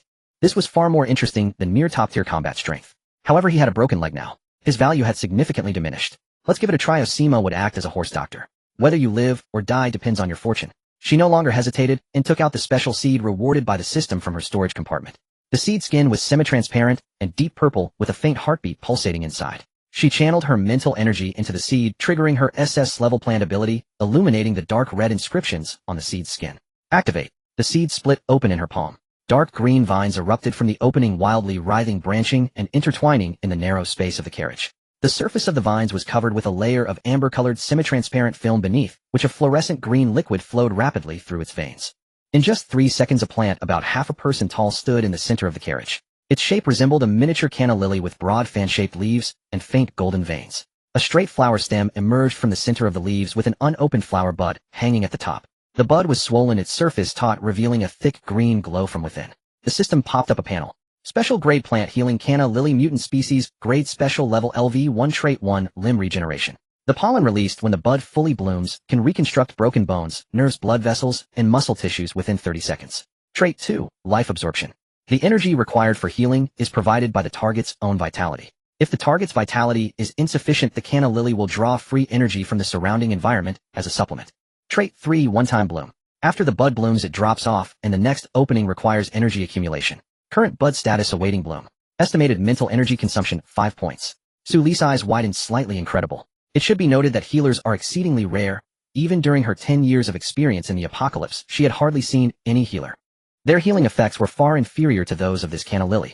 Moreover, they charged exorbitant fees requiring long recovery times after each treatment, unlike the canna lily, which only needed 1 bud to save a person. And this was just a level 1 plant, yet its effect was so incredible. Consider yourself lucky. She had indeed managed to produce a healing plant. Su Li moved the canna lily closer to Lu Muhan. He was leaning against the booth. The wound on his broken leg was still oozing blood, and his face was as pale as paper. He had just managed to hold on without passing out, but his gaze was already starting to drift, and the reaction of his pupils to light was noticeably sluggish. Vitality was flowing away. Su Li grabbed his chin, forcing him to lift his head. Open your mouth. Lu Muhan did not respond, his jaw clenched tightly, due to muscle spasms caused by pain. Su Li was too lazy to call him again, and pressed on either side of his jaw joint with her thumb and index finger, forcing his mouth open. The flower stem of the canna lily bent down, and the bud was accurately stuffed into his mouth. Bite down. Su Li propped his chin back up, while channeling her mental energy into the roots of the canna lily. The thick fluorescent green juice mixed with golden pollen sprayed down Lu Muhan's throat, flowing into his stomach, and then rushing through his blood vessels to his entire body. Lu Muhan's body suddenly arched. His spine bent at an almost broken angle, and myriad fluorescent green dots began to emerge from the wound of his broken leg. Those glowing dots drilled into the open flesh like living creatures, gathering, writhing, and weaving at the fracture site. The shattered tibial fragments were rearranged by the green light, and the proliferation rate of bone cells was visibly rapid. The white bone callus first formed a thin membrane, then rapidly thickened and hardened with fine bone patterns drawn on the surface. Following that were the nerve bundles with extremely fine golden threads crawling out along the bone seams and connecting at the fracture. Blood vessels and muscle tissues followed suit, layering over each other like weaving fabric. The entire process was accompanied by Lu Muhan's suppressed groans. His jaw was clenched tightly, and saliva mixed with green juice dribbled from the corners of his mouth. The veins on his forehead bulged, and his 10 fingers dug into the booth cushion with the knuckles protruding. He looked like a tightly drawn bow, every muscle quivering violently. 30 seconds passed. The fluorescent green dots dissipated. Lu Muhan's broken leg was reattached. The newly grown flesh still had a faint pink hue, forming a clear boundary with the surrounding skin covered in blood scab. Su Li reached out to pinch his calf bone. The hardness of the bone was satisfactory, and the callus at the junction had stabilized. After a few more days of nurturing, he would be able to walk. Just then, whoosh! A silver wolf tail at least half a meter long suddenly shot out from behind Lu Muhan. It was fur. The tip of the tail had a tuft of black fur. Before Su Li could react, the tail had already wrapped around her waist. It was not gentle. When it tightened, it pulled her a half step closer to Lu Muhan. She looked down at the silvery white fur ball around her waist. What kind of problem is this? Lu Muhan's consciousness had not fully awakened. He was in a semi-conscious state, but that tail seemed to possess its own independent will, tightly wrapping around her waist with the tip rubbing against her lower back. After rubbing, it even gave a little shake. Su Li reached out to tug at it. It didn't budge. She pulled again. The tail tightened by an inch. Are you a wolf or a dog? She gave up trying to struggle with the tail, and turned her attention to the silver wolf ears that had emerged from the dense black hair on Lu Muhan's head, standing upright and slightly trembling. She reached out to pinch one of the ears. It was soft, warm. The inner side of the ear had extremely fine fluff. As she pinched it, the ear trembled. Pinching it again made it tremble once more. The tail coiled around her waist also wagged along, shaking quite happily. Su Li raised her brows and patted that tail. Behave yourself. As soon as the words left her mouth, Lu Muhan's tense body visibly relaxed. His arched spine gradually flattened, the fingers that had dug into the cushion loosened, and even his breathing slowed from rapid to calm. She studied Lu Muhan's side profile in his unconscious state, noting the strong lines from his brow bone to his jaw, his eyelashes quite long. In her past life, he was one of the top. She studied Lu Muhan's side profile in his unconscious state, noting the strong lines from his brow bone to his jaw, his eyelashes quite long. In her past life, he was one of the top 3 war gods in the Dragon Kingdom battle zone. Now he had a broken leg, was showing a tail, and was clinging to her with it. Alright, Su Li leaned against the booth and closed her eyes. Let's take care of this for now. She closed her eyes. Her rationality had consumed 5 points during the process of triggering the canna lily, dropping to 89. The carriage was very quiet, only the low hum of the heater and Lu Muhan's gradually steady breathing could be heard. Outside the carriage, the gray mist continued to advance. When Lu Muhan woke up, he found himself lying on a soft bed covered with a warm blanket. The air was filled with the tempting aroma of food. He suddenly sat up, warily glancing around. This place was a simply decorated room that had everything one needed. More accurately, it was the interior of a caravan. The wounds on his body had been treated and bandaged. Although there was still a faint throbbing pain, the most fatal injuries had miraculously healed. His severed leg had also grown back and was secured with a splint. His strength had mostly returned. Everything felt. He remembered that he was on the verge of death. It was that woman. The beautiful face of Su Li appeared in Lu Muhan's mind, along with the scene of her dragging him onto the vehicle like a dead dog.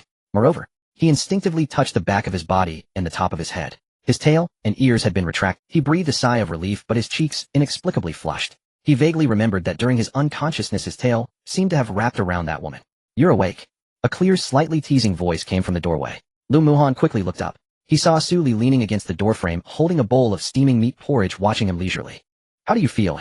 She walked in and placed the bowl on the bedside table. You're not dead, are you? Lu Muhan moved his lips, and after a while he uttered a hoarse voice. Did you save me? What else could it be? Su Li pulled up a chair and sat down beside the bed. Is there anyone else here besides me? She looked him up and down, her gaze as if she were examining a tool that had just been repaired. Medical fees, food expenses. How do you plan to settle this? Lu Muhan. He hadn't expected that the first thing she would say was to ask him for money. He fell silent for a moment and took out a translucent diamond-shaped crystal core that shimmered with a silvery glow from his pocket. This was the core he obtained after slaying a peak second-tier mutated silver wolf. It was also the most precious thing he had. This for you. He offered the crystal core to Su Li, his eyes sincere. Su Li raised an eyebrow. Second-tier mutated beast crystal core, Beast King level, contains pure mutated energy and a trace of Beast King bloodline, an extremely precious material. Oh, good stuff. I didn't expect this guy to be quite reasonable. She didn't immediately take it, lazily leaning back in her chair. Just this. A single crystal core, and you think it can buy your life? My appearance fee is quite expensive. Lu Muhan's face paled. He thought this crystal core was already a sufficient show of sincerity. He pressed his lips together, lowering his voice. I have nothing else on me. Seeing his embarrassed yet stubborn look, Su Li found it amusing. He actually believed it after a bit of teasing. Alright. She waved her hand, no longer teasing him. Considering you look decent, let's take this crystal core as a down payment. The rest will be paid in flesh. Lu Muhan suddenly looked up, shock written all over his black pupils. Flesh? Payment? Su Li couldn't help but laugh at his expression, as if struck by lightning. What are you thinking? What I mean is your life will be mine from now on. You'll be my lackey, always on call, no salary, but food and lodging are covered. Are you in? Lu Muhan was stunned. A lackey? The woman in front of him, who smiled like a little fox, glanced at the heavily armored caravan equipped with a cannon. Then he thought about her miraculous healing methods. Following her seemed like the best choice. He wasn't stupid. He remained silent for a long time. As Su Li was about to lose her patience, he lifted the blanket and struggled to get out of bed. What are you doing? Su Li frowned. Don't you want your legs? Ignoring her, Lu Muhan braced himself on one foot with the other injured leg dangling, standing in front of Su Li in a very awkward posture. Under Su Li's astonished gaze, he lowered his proud head. His voice was hoarse yet exceptionally firm. I, Lu Muhan, am willing to follow you.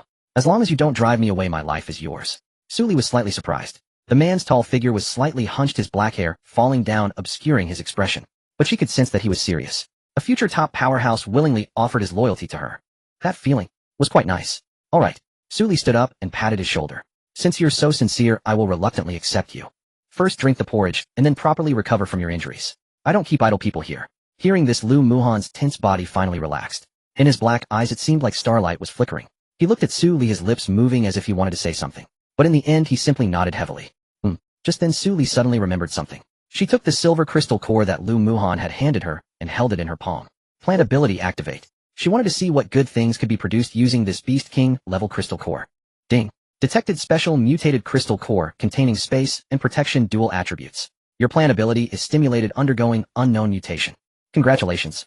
Your SSS plant ability has unlocked a new branch, the Wood Barrier. Wood Barrier, you can consume energy to cultivate a protective vine in a designated area, forming an absolute defensive barrier. The strength and range of the barrier depend on your energy input and ability level. Su Li's eyes brightened instantly. An absolute defensive barrier. This is another divine skill. It seems that accepting this lackey came with a talent upgrade package. This is in a good mood. She played with the crystal core in her hand, but didn't notice that Lu Muhan by the bed was looking at her with a very complicated expression. He saw the surprise on her face after she took the crystal core. For some reason he felt a sense of relief inside. As long as he could help her, that was enough. Then he saw Su Li preparing to leave. An inexplicable panic instantly seized his heart. Where was she going? Would she leave him behind? Just like those people before. After he lost his usefulness, they discarded him without hesitation. This thought couldn't be suppressed any longer. Before he realized it, his body had already reacted. He grabbed the hem of Su Li's clothes. The force was so strong that Su Li staggered back. My. Su Li turned around looking at him in confusion. Is there something else? Lu Muhan's eyes were inexplicably reddened. He opened his mouth 1,000 words. In the end they turned into a trembling, almost pleading whisper. Sister, don't leave me. Su Li looked down at the hand that was clutching her clothing. The knuckles were prominent, the joints distinct. There were still unhealed knife wounds on the back of the hand with dark red scabs just forming. She raised her eyes again, meeting Lu Muhan's dark gaze. His pupils were filled with panic, like a feral dog that had been kicked, desperately hoping that the person who threw it a bone wouldn't snatch it back. Sister, don't leave me behind. He repeated once more, his voice even lower than before, trembling at the end. Su Li stared at him for 3 seconds. Let go. Lu Muhan tightened his grip further. I told you to let go, not to leave. Su Li swatted his hand away. You wrinkled my clothes. Lu Muhan paused for a moment before slowly releasing his grip. A silver-white wolf tail had somehow appeared again, hanging down from the edge of the bed, the tuft of black fur at the tip drooping listlessly. Su Li sat back down in her chair, crossing her legs. What level is your ability? In her past life, there were speculations a level, or even S-level, but Su Li believed he might be higher. Lu Muhan looked down. Half-beast transformation wolf type S-level naturally possesses 2 S-level abilities that grow stronger with combat. It was both expected and surprising that he had 2 S-level abilities. Truly extraordinary. While her 2 abilities were S-level, they leaned towards support rather than combat. It was both expected and surprising that he had 2 S-level abilities. Truly extraordinary. While her 2 abilities were S-level, they leaned towards support. He quickly added, I can fight and am diligent. I can repair vehicles, move goods, keep watch, I can do anything. I won't be a freeloader on you. Su Li scoffed. Do I need your vehicle repair and moving skills? Lu Muhan's tail drooped another inch. Since I saved you, do you think I would let you go before you repay this life? Su Li's tone was very calm. Your life is mine now. My possessions. When is it someone else's turn to take advantage? Lu Muhan suddenly raised his head. Something in his black pupils flickered. The feral dog that had been kicked realized that the person who threw the bone not only didn't retract it, but also pushed it forward. His wolf tail lifted from the bed's edge, the tip swaying back and forth. It seemed he felt this was too embarrassing, forcing the tail back down his face, tense, while his ears turned red. Su Li pretended not to see. She stood up, pointing at the 3 plants in the middle of the compartment. Since you want to follow me, you need to understand the family assets first. Lu Muhan followed her finger. The carnivorous flower by the window was dozing in its fixed slot. 6 dark red petals were half closed with remnants of last night's uncleaned meat stuck between its fangs. Realizing Su Li was pointing at it, the flower immediately sprang up, its petals fully opening, revealing its mouth full of backward-facing fangs. Lu Muhan instinctively went into combat mode, his muscles tensed. The carnivorous flower's petals drooped. Su Li patted his shoulders, signaling him to relax. This is called a carnivorous flower, a level 2 combat plant. Su Li walked over and flicked its flower disc. The one you saw on the signal tower last night was it. The carnivorous flower leaned its flower disc towards Lu Muhan. A vine pulled out from the fixed slot, the dark red tendril creeping along the floor to wrap around Lu Muhan's ankle. Lu Muhan froze. The vine did not tighten, merely resting loosely on his ankle. The flower disc tilted, its fangs closing, rubbing against it. After rubbing, it lifted its flower disc, squeezing out a bit of sparkling digestive fluid from between its fangs. Lu Muhan stared at the carnivorous flower, grinning at his feet, his expression complex. It likes you very much. Su Li leaned against the booth. That's quite rare. Usually when it sees strangers, its first reaction is to open its mouth. Lu Muhan tentatively reached out his hand, touching the edge of the carnivorous flower's petals. The flower immediately nestled its entire disc into his palm, the vines climbing up his arm, its fangs gently nibbling his knuckles like a dog gnawing on a bone. Crunch, crunch. Lu Muhan's fingers were nibbled to a slight itch. He couldn't help but chuckle. Hearing the laughter, the carnivorous flower became even more lively, the whole plant bouncing out of its fixed slot, the vines swinging in the air, before landing steadily on Lu Muhan's shoulder. The flower disc rested on his head, its fangs gently nibbling at his hair. Lu Muhan, with the flower larger than a basin on his head, looked as though he wore a dark red floral hat. Su Li twitched the corner of her mouth.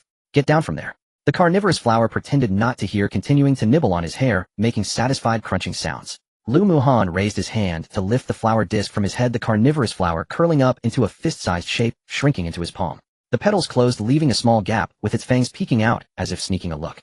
Has it ever done this before? Lumuhan asked. Never. Suli glanced at the carnivorous flower. You are the first one it regards as one of its own. The carnivorous flower rolled around in Lumuhan's palms, squeezing out a bit of digestive fluid from between its fangs. Suli pointed at the sunflower on the dashboard. This is a sunflower, a level 2 support plant. A photosynthesis energy charging station. It can provide you with what you need to use that flower you just held as bullets. The sunflower's 5 small petals turned towards Lumuhan, its golden-edged leaves lightly resting on the glowing core. The golden light in the core had accumulated to 18 points, shining like an LED bulb. Lumuhan's gaze fell on the beautiful canna that had just saved his life. The canna stood in the corner of the compartment, its large fan-shaped leaves drooping down the faint golden veins. Still, the flower stem's top was already empty. The bud that had healed his broken leg had fallen off. But a new small bud was swelling on the side of the stem, only the size of a soybean, with its surface just showing a hint of light green. This plant is called canna. Suli walked over and stroked its drooping leaves, a super-level healing plant. The bud that just connected to your broken leg was its ability. Lumuhan instinctively touched his newly formed tibia. The hardness of the bone was no different from before, and the joint moved completely normally. Super level. He repeated in a murmur. On the third day of the apocalypse. A level 2 carnivorous flower, a level 2 sunflower, and a super level canna. Plus an armored vehicle with a 380 armor rating topped with 4 rows of combat slots. He turned to Suli, opened his mouth to ask something. But the words were swallowed back down. Afraid of being judged for asking too much. Suli seemed to see through his thoughts. Lumuhan remained silent. His tail shrank back slightly. If you want to ask, just ask. I won't bite you. Suli sat back in the driver's seat, adjusting the chair back a bit. But there are some questions I may not answer. Did you modify this vehicle yourself, eh? Lumuhan asked. And that carnivorous flower. It was grown from a crystal core. The sunflower. First kill reward. Lumuhan's throat moved slightly. He did not ask further. The more he questioned, the more he felt like a savage, just emerging from primitive society. Suli leaned against the back of her seat, tilting her head to look at him. Now it's my turn to ask. Lumuhan straightened his posture. When you were surrounded by the second-tier corpse speaker, why didn't you run? Lumuhan's expression stiffened for a moment. His wolf tail drooped again. If I ran, what would happen to them? Then, my teammates, Lumuhan's voice lowered. There were 4 of us forming a temporary team. Xin is a healing type, Old Zhou is responsible for reconnaissance, and Dezhuang is a strength type. When the second-tier corpse speakers brought their horde, I said we couldn't win and needed to retreat. They disagreed. Suli's eyes turned colder. Reasons? Xin said the crystal cores from the corpse speakers could help her level up to level 1. Old Zhou said the opportunity was rare, and Dezhuang said I was too timid. Lumuhan looked down at his hand. They said I would take the lead, and they would support from behind, and then we would retreat after the fight. And then, I charged in to take the hit. Lumuhan's voice grew softer, but when I turned back they had already run away. Suli raised an eyebrow. They left you to handle the corpse speakers alone. How long did you hold out? From dusk until dawn. Lumuhan counted, about 12 hours. Suli leaned back against the seat, staring at the reading light on the ceiling for They told you to hold on, and you did. They are my friends. Lumuhan's wolf tail wrapped around his ankle. My teammates. Friends. Teammates. Suli scoffed. They left you in a pile of hundreds of zombies for 12 hours, and ran away themselves. What kind of friends are these? They said they would come back for me. Do you believe that? Lumuhan fell silent. His dark eyes stared at the floor, his ears peeking out from his black hair, the tips flipping outward and trembling slightly. Suli looked at his drooping wolf ears, suddenly feeling it was absurd. In her past life, the god of war ranked 3rd in the Dragon Nation war zone, he had ventured alone into a high-tier monster zone, exhausted and perished. Yet she had witnessed it today. He did not die in the high-tier monster zone. He was sold out by his own people. After selling him out, they even helped count the money. Do you think they were just scared? Suli stood up and walked in front of him. Do you think they simply backed out at the crucial moment? Lumuhan did not answer, but his clenched fist had already provided the answer. All right, Suli crouched down to meet his gaze. Then let me ask you another question. When they told you to hold on, did they ever say you're stronger, you can handle it, or well, retreat and wait for you? Did they often tell you that your half-beast ability is too conspicuous, that you'd be excluded outside, and only they don't mind? Did they also say that once this fight is over they would help you find materials that would allow you to fully transform into a beast, making you stronger? Lumuhan's lips moved slightly, but no sound came out. Yet his tail had already provided the answer. That silver-white tail was tightly wrapped around his leg, the tuft of black fur trembling non-stop. Suli stood upright. She no longer needed to ask. A typical wolf training tactic. First isolate him mentally, making him feel that only these few people do not mind him. Then use "we will help you later" as bait, making him willingly act as a meat shield. Finally, at the most dangerous moment, withdraw, leaving him in a dire situation. Let him die in the pile of zombies, then come back to collect the half-beast crystal cores and equipment he dropped. If she hadn't happened to pass by, Lumuhan would already be a pile of flesh in the belly of a corpse speaker. Do you know why they did this? Suli leaned against the edge of the booth. Lumuhan shook his head. Because of your S-level half-beast ability. Suli spoke slowly. A complete, uncontrollable Lumuhan is a threat to them. But a Lumuhan whose spine has been broken and who owes them a life debt is just a dog that can come at their beck and call.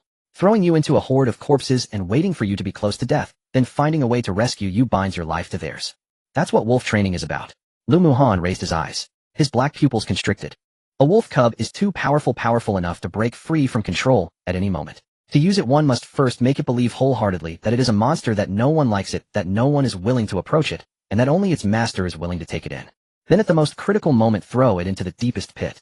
Wait until it is shattered and broken before extending a hand. From now on this wolf will fight desperately for that hand. The carriage was exceedingly quiet save for the low hum of the heater and the faint gurgling from the carnivorous flower's throat. Lu Muhan tightly gripped the fabric on his knees. The wolf's tail lay rigidly on the floor motionless. Lu Muhan remained silent for a long time. His mind was filled with Su Li's earlier words. He was that wolf. Those people were the wolf trainers. And he had been thrown atop a signal tower for 9 hours, had broken a leg, and had nearly died amidst the horde of corpses. If not for Su Li's appearance, his current fate would have been a pile of flesh devoured by zombies. But he began, his throat feeling constricted. They. Xing Jia said. Lu Muhan raised his head, still holding on to a flicker of stubbornness. She said my abilities are vital to the whole team, and that I should learn to trust my teammates. She said as long as I trust them, they would never abandon me. Su Li quietly watched him. Who is Xing Jia? Our team's vice-captain Zhou Xingxing. Was she there when you were covering the retreat yesterday? Yes. What did she say, eh? Lu Muhan recalled. She said, Muhan, you are the strongest one. The lives of the entire team depend on you now. Hold on, we'll go around and kill the corpse whisperer before coming to get you.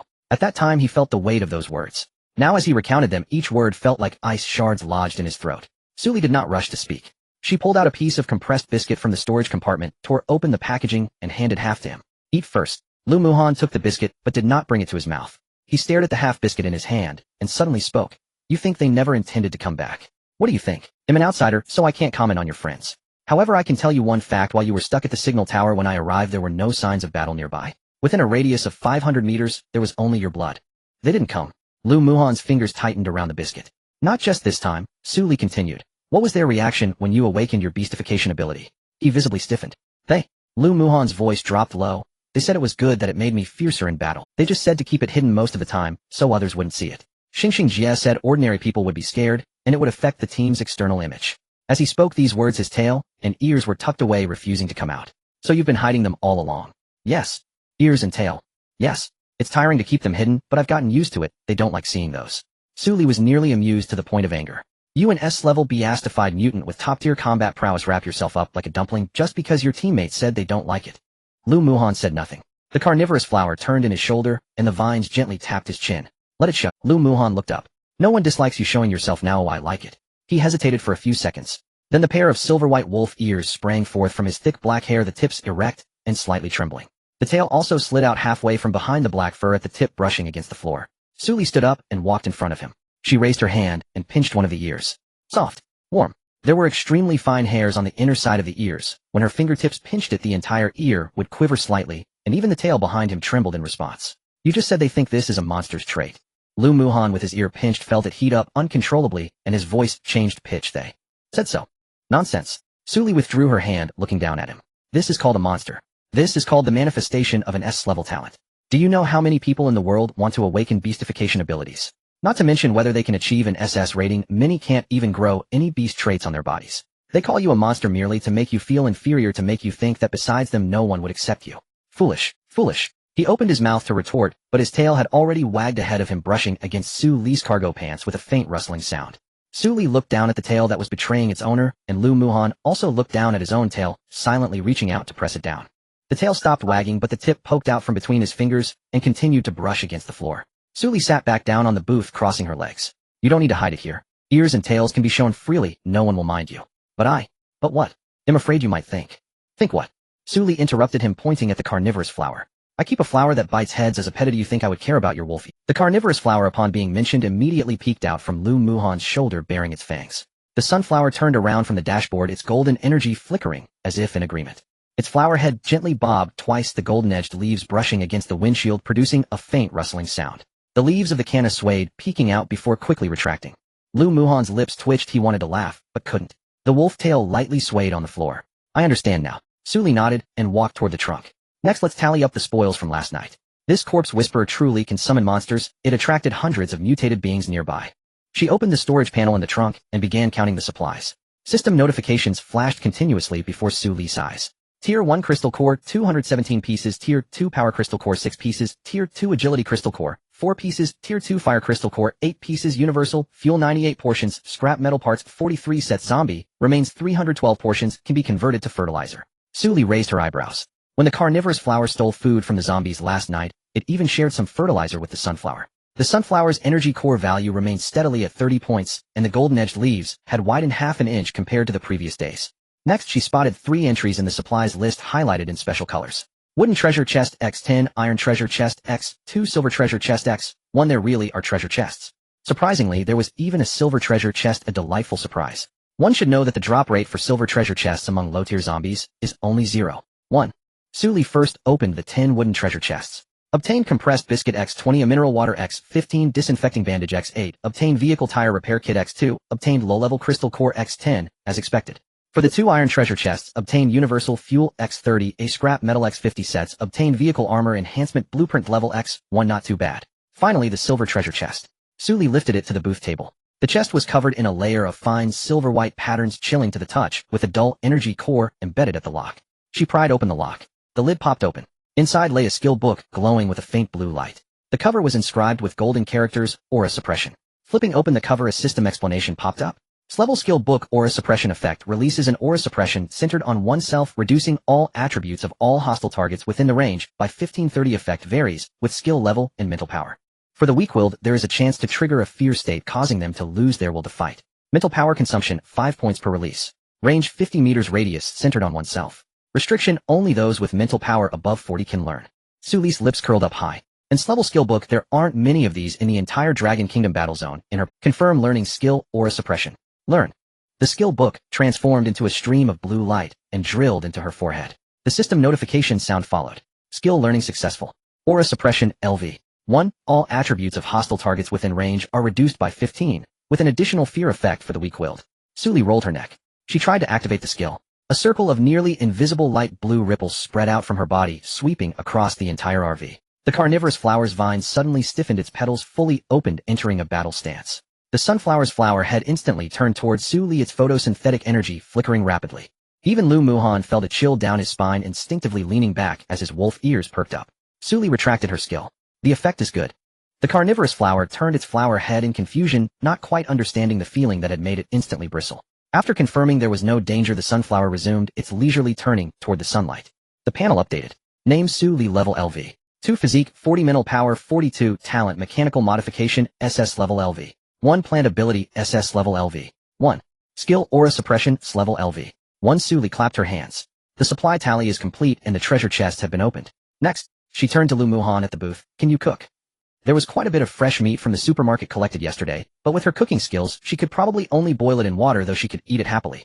But what if? Lu Muhan paused. A little, he said. He placed the compressed biscuit on the table, propped himself up against the booth's edge, and stood up.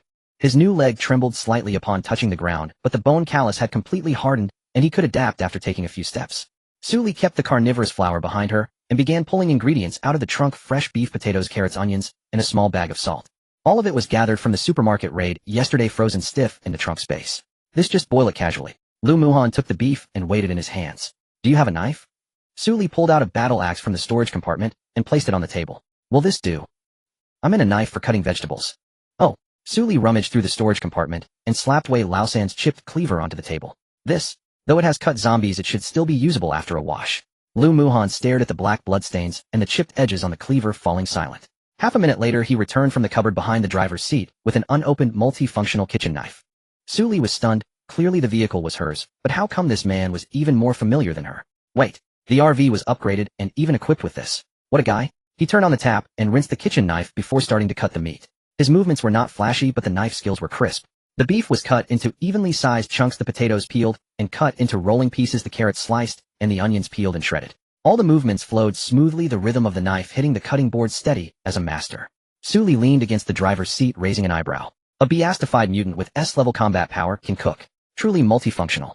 The scent of beef frying in oil quickly filled the RV. Lu Muhan added the onion shreds to the pan, frying them until translucent, then added the beef chunks, followed by the potatoes and carrots. Finally, he poured in water to cover the ingredients. Do we have 13 spices? Oh, we do. Sully quickly dug out a packet, and he sprinkled some in. He covered the pot with a lid and simmered it over low heat. The aromas of meat and spices filled every corner of the Lu Muhan lifted the pot lid. The beef sizzled in the boiling soup, the potato chunks were stewed to tenderness, and the carrots had tinted the broth a light orange. The onion shreds had completely dissolved in the soup, and the complex aroma of 13 spices wafted out through the steam. Suli took a sniff. Words failed to describe this moment. The bubbling oil in the pot seemed to have submerged her rationality too. With each popping bubble her scalp tingled. She had eaten tree bark rubber and moldy compressed biscuits for 10 years. Occasionally she'd catch a mutated wild rabbit, but after roasting it, there was no salt to sprinkle. The dish before her would have cost her 10 low-grade crystal cores in her previous life. Is it done? Suli sprang up from her. Lu Muhan placed the pot on the folding table and retrieved 2 stainless steel bowls from the cupboard. He first served Suli a bowl with meat and potatoes piled high, the soup spilling over the rim, and handed her the chopsticks. Suli took the bowl, grabbed a piece of beef, and stuffed it into her mouth. It was hot. The heat made her gasp, but she didn't spit it out. After chewing 3 times, she swallowed.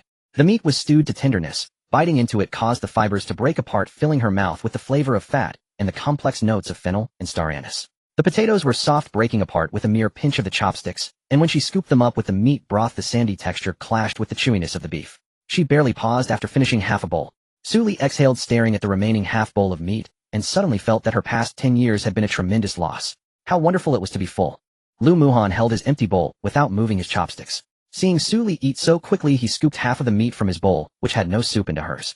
What are you doing? Eat, he said. I'm not very hungry. Suli glanced at him. Lu Muhan's wolf ears perked up, the tips leaning slightly forward, and his tail gently swished across the floor, its tip moving noticeably faster than before. You can't even lie. Suli pushed the meat he had given her back. My physique is 37, and your legs are just healed. You need the calories more than I do. Lu Muhan looked down at the meat in his bowl, and silently picked up a piece to eat. As he chewed, his tail perked up. Outside the car window, the sky had completely darkened. The gray fog wall had closed in several kilometers on the horizon, and the distant sounds of zombies howled intermittently. The man-eating flower was secured on the roof of the car, its petals spread out into 6 segments, occasionally whipping its vines to slice any wandering zombies that attempted to approach. The sunflower quietly turned to follow the moonlight on the dashboard with 30 points of golden energy, glowing in the dark like a small nightlight. Inside the car, the heater blew a constant 26 degrees, and the aroma of beef soup lingered in the air. At that moment, the regional channel suddenly erupted with chatter. Handsome as oil, damn. Who's stewing beef? Is that the Am I imagining things? A bit mischievous, you smell it too. I'm 5 kilometers east of service station No. 9A, and the wind is blowing from the west. There really is a meaty scent. Wang Defa am on the side of the ramp. The smell is so strong it feels like someone is opening a braised meat shop next to me. Scared girl, I haven't eaten anything warm for 3 days. A Xing am gnawing on raw potatoes in the car. After this smell wafted over, I can't chew anymore. I really can't, family. Old man on erect, I'm going all out. Whoever is stewing meat, just say something. 10 portions of fuel for a bowl of soup? I'm serious, no jokes. Discreet tycoon, old man on erect, are you crazy? 10 portions of fuel for a bowl of soup. ID trade 30 portions for half a bowl of beef. Anyone want to respond? Steel pipe guy, you might not believe this, but this smell seems familiar. The last time I smelled something similar on the regional channel was when some big shot posted a picture of a self-heating hot pot. This remark stirred up waves. Handsome as oil, Suli. Is it really her again? Did she eat a self-heating hot pot yesterday and directly start stewing beef today? What kind of food standard is this? TT little fairy, what's so great about it? It's just that she was lucky enough to rob a supermarket. The resources of the Hungry Wolf Guild are all in her car, so of course she can afford it. Steel pipe guy, TT little fairy, are you back at it? You still haven't clarified the Hungry Wolf Guild matter, and now you're back to criticizing her for eating beef. TT little fairy, what does she have to be proud of? Wait until we find Brother Muhan. She will be the one looking good. Handsome as oil, who is Brother Muhan? TT little fairy, you'll find out when the time comes. Suli's lips curled slightly as she read this message. A bit earlier than expected. She thought that group of wolf trainers would wait a day or two to assess the situation before taking action. She didn't expect them to be so impatient as to dangle bait on the public screen that same night. She looked up at Lu Muhan. Your teammates besides Zhou Xinxin, who else is there? Lu Muhan put down his chopsticks. Besides Sister Xinxin, there are 3 others. The team leader is Lu Kai and the vice captain is Sister Xinxin. The other 2 are Wei Daong and Sun Xiao. Wei Daong is a strength-type physique enhancement. Sun Xiao is a marksman specializing in bows and crossbows. How did you meet? On the first day of the descent, I ran into them surrounded by zombies near a van. I took care of those zombies and they invited me to join. The captain said I would be easily targeted alone, so it would be better to stick with the team for mutual protection. How do you split the spoils afterward? Lu Muhan thought for a moment. Most of it is distributed uniformly by the captain. They said that centralized management of resources is the most efficient, so they just put everything on a pickup truck. After each battle with the zombies, the captain allocates based on contributions. Suli scoffed inwardly. How much of your contribution do you get? I haven't calculated it. Anyway, I don't lack for anything. They need the crystal cores, so I give them to them. I can't use the blueprints. You, an S-level ability user, can't use the blueprints. The captain said my half-beast transformation is strong enough and the blueprints should be given to others to fill their shortcomings. That way the overall combat power can be enhanced. I think it makes sense. When he said this, his wolf tail drooped again. He probably realized how absurd those words sounded. Suli slowly finished the last sip of meat soup in her bowl and set the empty bowl down on the table. Alright, even if you can't use the blueprints, the signal tower from last night, do you think they will still come looking for you? Lu Muhan fell silent. During the few seconds of his silence, another message popped up on the regional channel. Lu Kai, everyone, has anyone seen a tall young man with black hair near the C996 area? His name is Lu Muhan, the main combat force of our team. He got separated during the battle with the corpse speaker last night. Please contact me if you have any information, there will be a generous reward. Immediately someone replied below.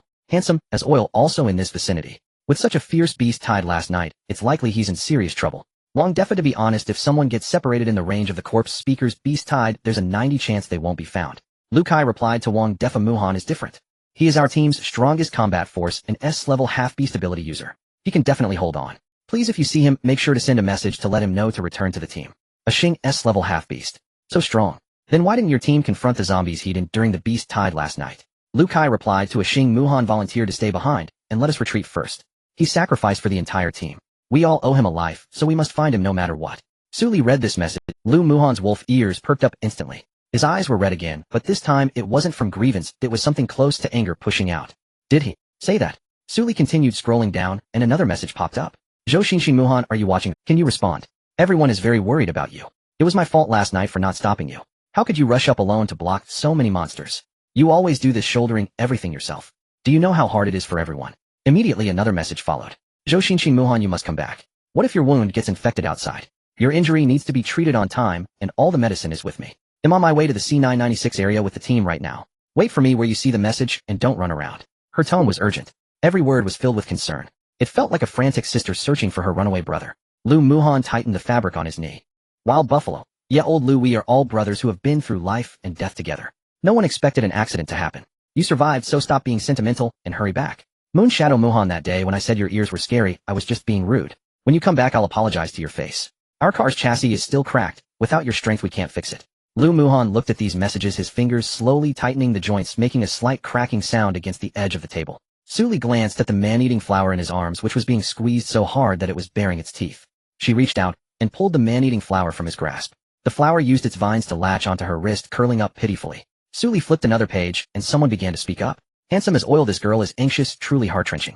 Wang Defa, your team is quite loyal, especially coming back to find someone. Lu Kai replied to Wang Defa, Muhan is our brother, a team is like a family.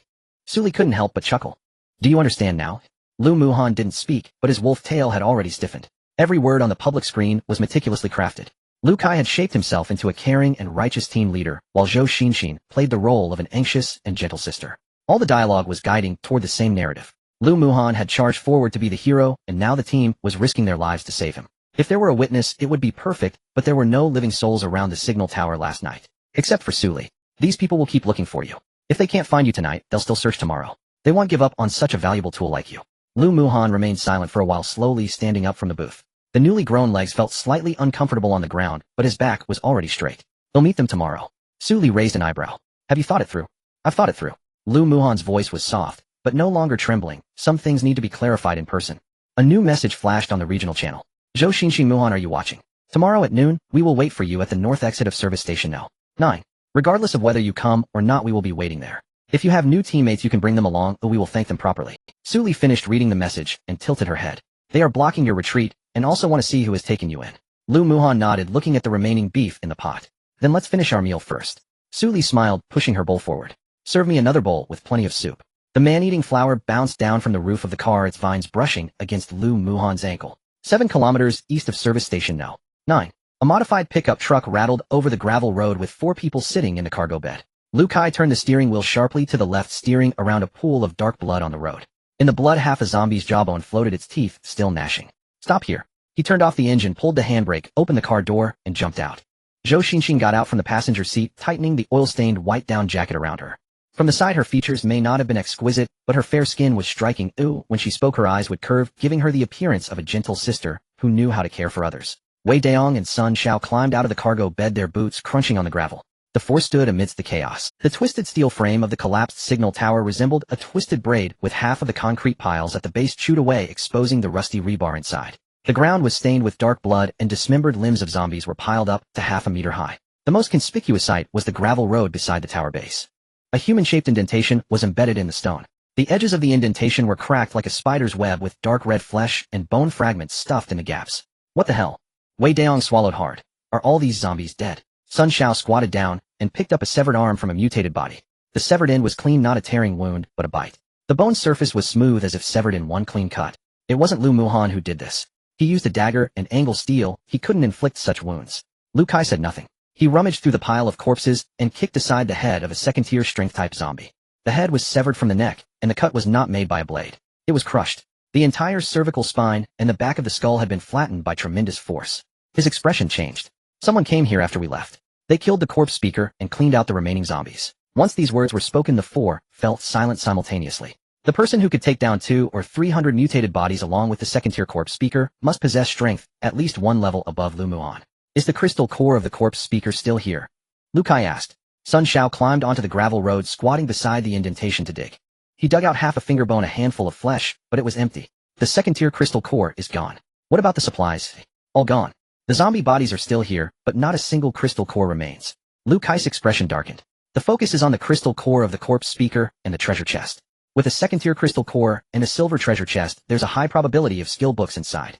Sun Xiao snorted. With his personality, the first thing he would do after getting the crystal core is report it in the channel. Don't you understand him? Like a dog, he'd run back to drop a bone at his master's feet. After this statement, everyone fell silent. Zhou Xinxin took out a handkerchief from her down jacket pocket and covered her nose. The stench of blood was overwhelming, mixed with the sour odor of rotting zombies, which made her stomach churn. Forget about the crystal core. First find Muhan. Where is he? We've searched everywhere. Wei Daong wiped the sweat off his face. No corpse. No corpse means he's still alive.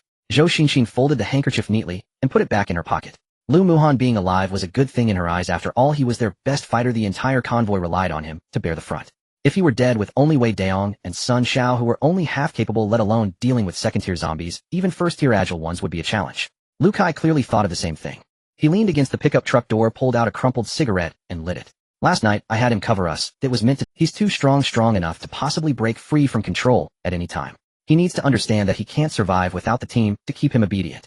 But it backfired. Wei Daong grumbled. Now he's not here, and someone else has taken the crystal core. Sun Xiao moved his neck, and the cervical vertebrae cracked loudly. Let me say something unpleasant. If old Lu really was rescued by someone, and saw our messages in the channel, he should have replied by. The fact that he hasn't responded even once means the person who rescued him has kept him from replying. Sun Xiao chimed in. Could it be Su Li? Lu Kai suddenly spoke, exhaling the smoke. The four stared at him. Lu Kai opened the pinned post in the regional channel. The photo of Su Li eating self-heating hot pot was still pinned, with red oil bubbling, fresh tripe glistening, and steam blurring the edges of the lens. She was near service station No. 9 last night, less than 40 kilometers from here. This morning someone posted that they saw her car coming out of the ramp heading towards the gray mist. The timing matches. The first person in the world to level up a vehicle to LV2. The first person in the world to level up an individual to LV2. One person took down a convoy of 30 from the Hungry Wolf Guild, leaving no bones behind. Her plant-based abilities can choose second-tier mutated bodies like snacks. If it really was her who picked up Lu Muan. Wei Daong cursed. Damn, I shouldn't have left any survivors. When old Lu first awakened his S-level ability, I said to directly dissect his crystal core. You all insisted on keeping him around for usefulness, and now look what's happened. Dissect his crystal core. Sun Xiao sneered. At that time he had just awakened, his abilities weren't stable. What could we have gained? An ordinary second-tier crystal core at most. If we had nurtured him, his crystal core quality could at least quintuple. Nurturing him before killing is a different matter from being intercepted now. Wei Daong punched the tire, which let out a dull thud. 5 times the quality, and all that went to making someone else a gown. Zhou Xinxin laughed. What are you all afraid of? She walked to the edge of the pile of corpses and poked at a headless agile zombie with the tip of her boot. Even if it really is Su Li, so what? No matter how strong she is, she's just one person. Muan has been with us for 3 days. We are the first team he encountered. You all know how much the word sister Xinxin weigh in his heart. But he. Sun Xiao hesitated. Last night's incident can be explained away easily, Zhou Xinxin said lightly. Just say that while we were going around to find the corpse speaker, we were blocked by another wave of zombies and couldn't return in time. He's so innocent he wouldn't think too much about it. What if Su Li said something to him? Sun Xiao was worried. So what if she did? Zhou Xinxin interrupted him coldly. Do you think he would trust someone who finds his beastly traits disgusting over someone who is willing to take him in? This statement left Sun Xiao speechless. Wei Daong scratched his head beside her. His ear is quite disgusting. So he won't leave us. Zhou Xinxin said firmly. Who else would accept an anomaly apart from us? Lu Kai shot her a dark glance. Zhou Xinxin pulled out a skill book with a faint green glow from her backpack. Guess what this is? Lu Kai took it and flipped it open. The cover read Basic Healing Technique. Great skill. It can heal mild to moderate injuries, stop bleeding min bones, and reduce inflammation. It consumes 3 points of mental power. Limitation requires mental value above 15 to learn. A bronze treasure chest opened. Lu Kai's eyes lit up. Last night a batch of corpses ran from the signal tower and Sun Shao, and I took the opportunity to kill a few. We dropped a bronze treasure chest which yielded this. She retracted the skill book, grade healing technique, the top healing support. Muhan gets hurt like a blood gourd after every fight, only I can heal him. I'm the only one in the whole world you understand. Lu Kai looked at the skill book, glowing green in her hand, his lips slowly curling into a smile. Zhou Xinxin tucked the skill book back into her bag and patted it. So stop worrying. Go to the north exit of service station now. Nina Muhan will definitely come tomorrow noon. What if Suli shows up? Sun Shao asked. I'm not afraid of her showing up. Zhou Xinxin opened the car door and returned to the passenger seat, flipping down the sun visor. What if she has planned abilities? As long as Muhan comes back to us, her strength will diminish. In this game, who do you think has a better chance, a lone wolf or... The engine of the pickup roared to life. Lu Kai turned the truck towards service station No. 9. Zhou Xinxin twisted open her water bottle and took a sip, suddenly recalling something. By the way, didn't that Suli rob the Hungry Wolf Guild's warehouse?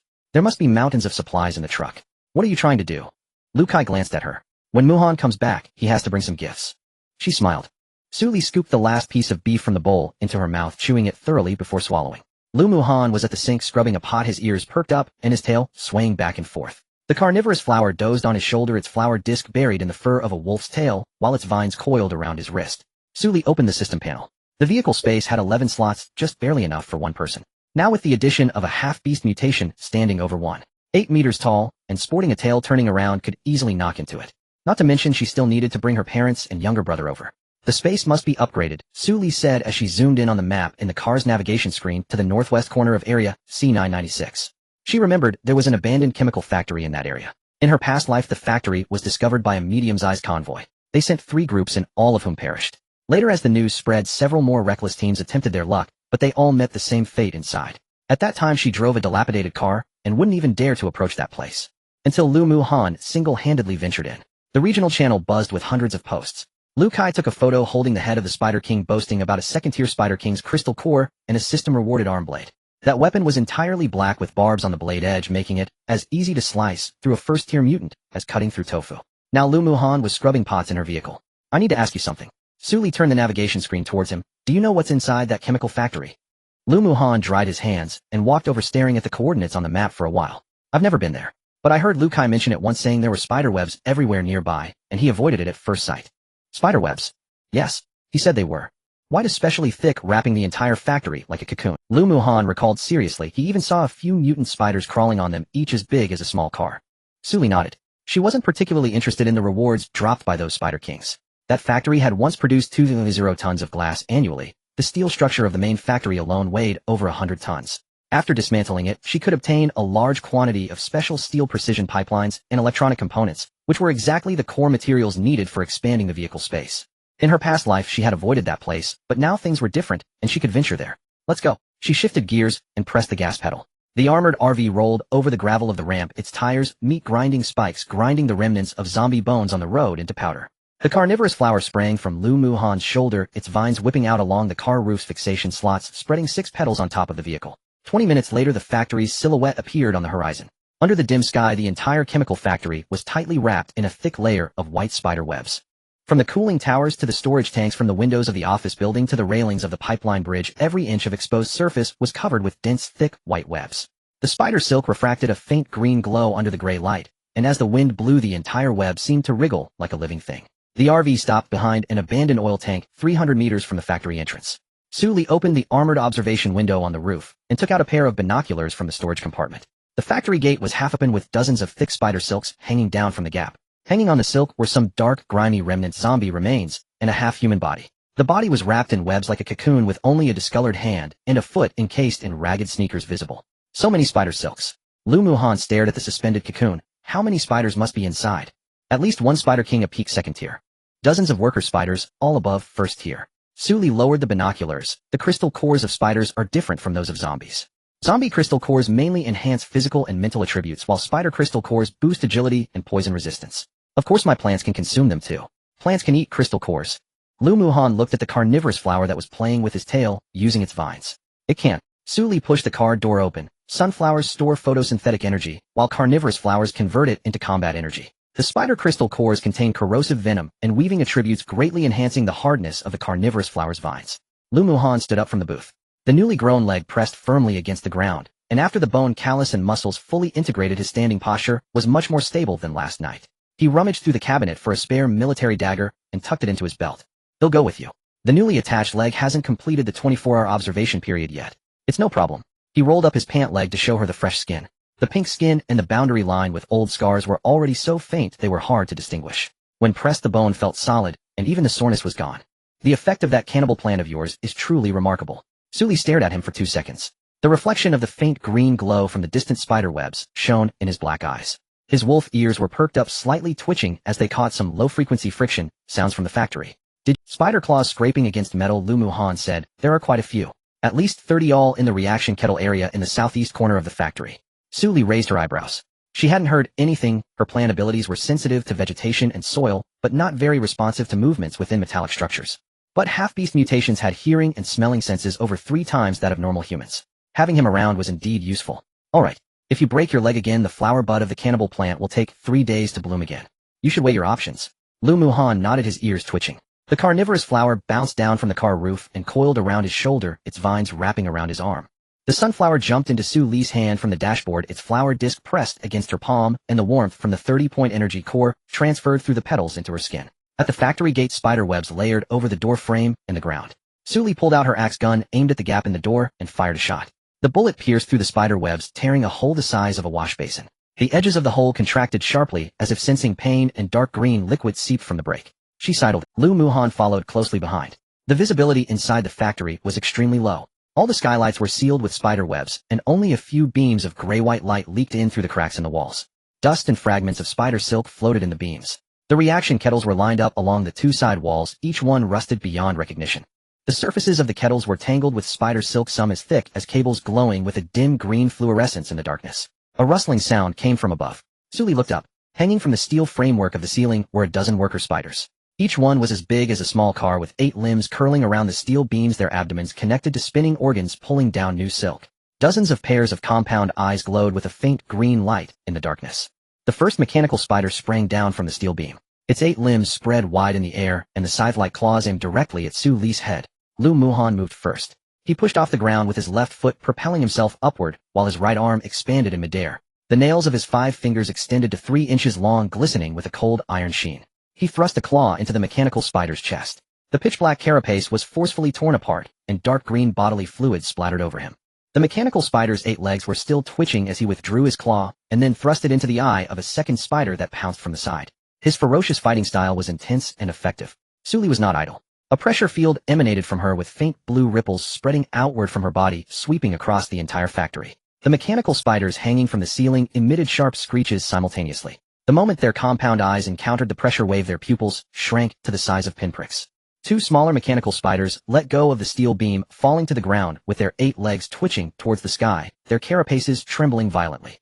The light core of the sunflower jumped from 30 to 28. Golden energy flowed through the veins of the man-eating flower's vines. The flower emitted an extremely sharp screech. Its size suddenly swelled under the influx of light energy, with dark red vines extending from the original 2 meters to over 5 meters. Every scale on the surface of each vine burst open, the dark golden spirals on the edges shining like heated iron wire. 3 mechanical spiders simultaneously pounced from behind the reaction vessel. The man-eating flower's vines whipped through the air, striking the head of the first spider, causing its skull to explode. Immediately the vines split to ensnare the waists of the second and third spiders, pulling them apart. The 2 mechanical spiders were torn in half, dark green bodily fluid and entrails splattering everywhere. Well done. Sully pulled out her axagun, aimed at the 5th spider that was immobilized by the pressure field, and fired, shattering its forehead. She swung back, driving her battle axe into the abdomen of the spider above that was weaving a web. Lu Muhan had already penetrated deep into the densest area of mechanical spiders around the reaction vessel. Fast too fast. Fierce too fierce. He unleashed the power of his half-beast form, wielding 2 innate S-level melee skills born solely for battle. Spiders fell one by one. 15. 20. The man-eating flower's vines wove a strangling net, shredding all mechanical spiders attempting to flank from the sides into pieces. The golden light of the sunflower continued to pour into the roots of the man-eating flower, with energy values dropping from 28 to 22, then to 18, each infusion lasting over 6 seconds. Sully cleared the remaining soldiers that had slipped past the man-eating flower with her battle axe, creating 3 gaping wounds, each smeared with dark green juice. Lu Muhan paused in the gaps between the reaction vessels. The pile of spider corpses beneath his feet was nearly half a meter high, his boots completely soaked in green blood. Suddenly, he felt a tingle run down his spine. Excitement. Over the past few days, he had been helping Zhou Xinxin and the others clear zombies, always holding back, afraid to strike too quickly or kill too many, worried his teammates wouldn't keep up, worried they would think he was too strong. But now there was no need. Su Li didn't require him to hold back. Her man-eating flower tore through 6 mechanical spiders in mere seconds, faster than he could kill. He no longer needed to control himself, no longer needed to restrain his power. He could freely unleash his strength. This realization made a low roar escape his throat. His wolf ears stood upright, pupils narrowing into slits. All 10 claws sprang forth, shining brilliantly with a silver light. He dove into the last batch of mechanical spiders, simultaneously piercing the chests of 2 spiders with his claws, then kicking the third's eye out. System notifications flickered continuously on his retina. Kill 1 first-order mechanical spider X1, experience 125. Kill 1 first-order mechanical spider X1, experience 125. Congratulations, host reached LV. 1, a level up. S level half-beast variant level increase, can obtain 2 skill enhancements. Current level, 1 experience 372,000. He did not stop. Another mechanical spider fell from above. He raised his hand, piercing its abdomen, using its momentum to smash it into 2 other spiders that were emerging from behind the reaction vessel. The 3 collided in a heap, the sound of cracking carapace resonating. Skill Beast Claw LV. 1 LV. The 3-inch-long claw blade suddenly extended to 8 inches, dark silver spiral patterns emerging on the surface of the carapace, extending from the base of the fingers to the claw tips. He swung his claw at the mechanical spider, struggling to rise the wind from the claw, creating a sharp howling sound, and 3 silver-white air blades shot out from the claw tips, slicing into the massive spiders. 3 mechanical spiders, along with the iron shell of the reaction vessel, were torn into 4 segments, the severed surfaces cleanly cut. Area attack. Su Li swung her axe to topple a spider pouncing from the side, glancing back. Lu Muhan stared at his claws. After the air blades were unleashed, the spiral patterns on the claws still glimmered slightly, and he could feel that power was ready to strike again at any moment. Beast Instinct LV. 1 LV. Tu's perception range expanded to a radius of 70 meters, capable of predicting the attack direction of hostile entities. Physique 45, Agility 62. Lu Muhan was taken aback. Over the past 3 days, he had helped Zhou Xinxin and the others clear zombies, sharing all the experience with his teammates without leveling up himself. Now Su Li allowed him to absorb experience for himself, and he leveled up in just 1 battle. Moreover, after leveling up, he was surprisingly strong. Su Li approached from behind, resting her battle axe on the ground, feeling good. Very good. Lu Muhan's silver light had yet to fade. Reflected in his slit pupils was the splatter of green blood on the ground. I've never fought like this before. From now on, let's fight like this every day. Sure. His tail lifted behind him, the tuft of black fur at the tip swaying. The man-eating flower was consuming the last remains of a mechanical spider. Its fangs crunched down on carapace fragments while its vines fumbled on the ground, trying to offer crystal cores to Su Li. The sunflower's light core had dropped to 12, its petals slightly wilted, but the flower disc still steadily turned towards Su Li. She was preparing to count the spoils.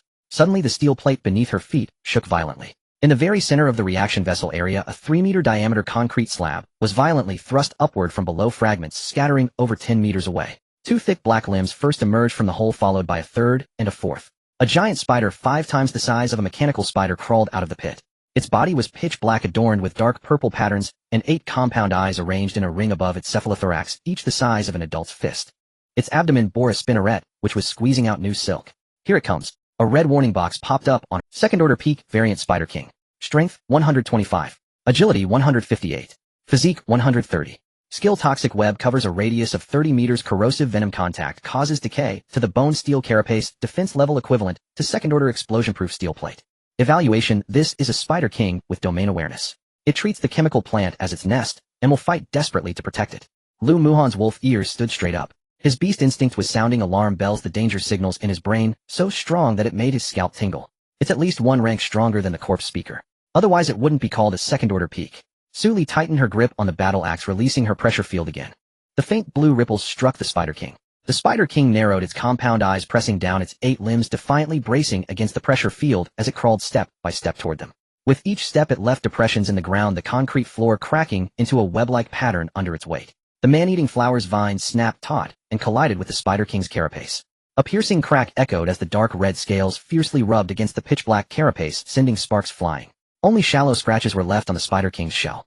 The man-eating flower was taken aback, its fangs opening wide, followed by another whip. The result was the same. Its attack couldn't breach the Spider King's defenses. Sunflower Initiate Overload charging. Su Li shouted. All the sunflower's petals unfurled, the light core's value plummeting from 12 to 1. A blazing, nearly pure white golden beam penetrated the roots of the man-eating flower. The man-eating flower let out a roar that tore through the air. Its size expanded within the light beam, each vine swelling to double the thickness. The dark, golden spirals beneath its scales burned into glaring crimson. The fangs in the 6 petals extended 3 inches with corrosive liquid gushing from their roots. The vines whipped out again, this time the tip struck into the joint of the Spider King's right front limb. Crack! The carapace shattered, green blood spraying everywhere. The Spider King emitted a deafening screech, its 6 compound eyes locking onto the man-eating flower. Its abdomen suddenly lifted, the spinneret spewing out a green web. Dodge! Sully rolled to the side, the web narrowly, missing her previous position and sticking to the ground. The concrete was burned into a shallow pit by the corrosive liquid emitting acrid white smoke. Lu Muhan seized the opportunity while the Spider King's attention was on the man-eating flower. His body flattened parallel to the ground, knees bent, leg muscles tensed, and he pushed off. He transformed into a silver-white afterimage, crashing into the Spider King's underbelly, finding a dead angle. His claws sprang out, aiming for the gap in the abdominal carapace that was the weakest point in the Spider King's defenses, where the carapace lacked an outer hardened layer, all soft joint membranes. One claw pierced and pulled out. Green blood sprayed all over him, the corrosive blood making contact with his body, emitting wisps of white smoke, but there was no corrosion whatsoever. Terrifying physical defense. This was the power of an S-level half-beast. The Spider King shrieked in pain, retracting its abdominal limbs to stab at Lu Muhan. The man-eating flower's vines seized the opportunity to wrap around its 2 hind limbs, pulling fiercely outward. The Spider King's body was dragged sideways half a meter, leaving its abdomen exposed. Now's the time. Sully charged forward with her battle axe, aiming at the wound that Lu Muhan had torn open, bringing the axe down.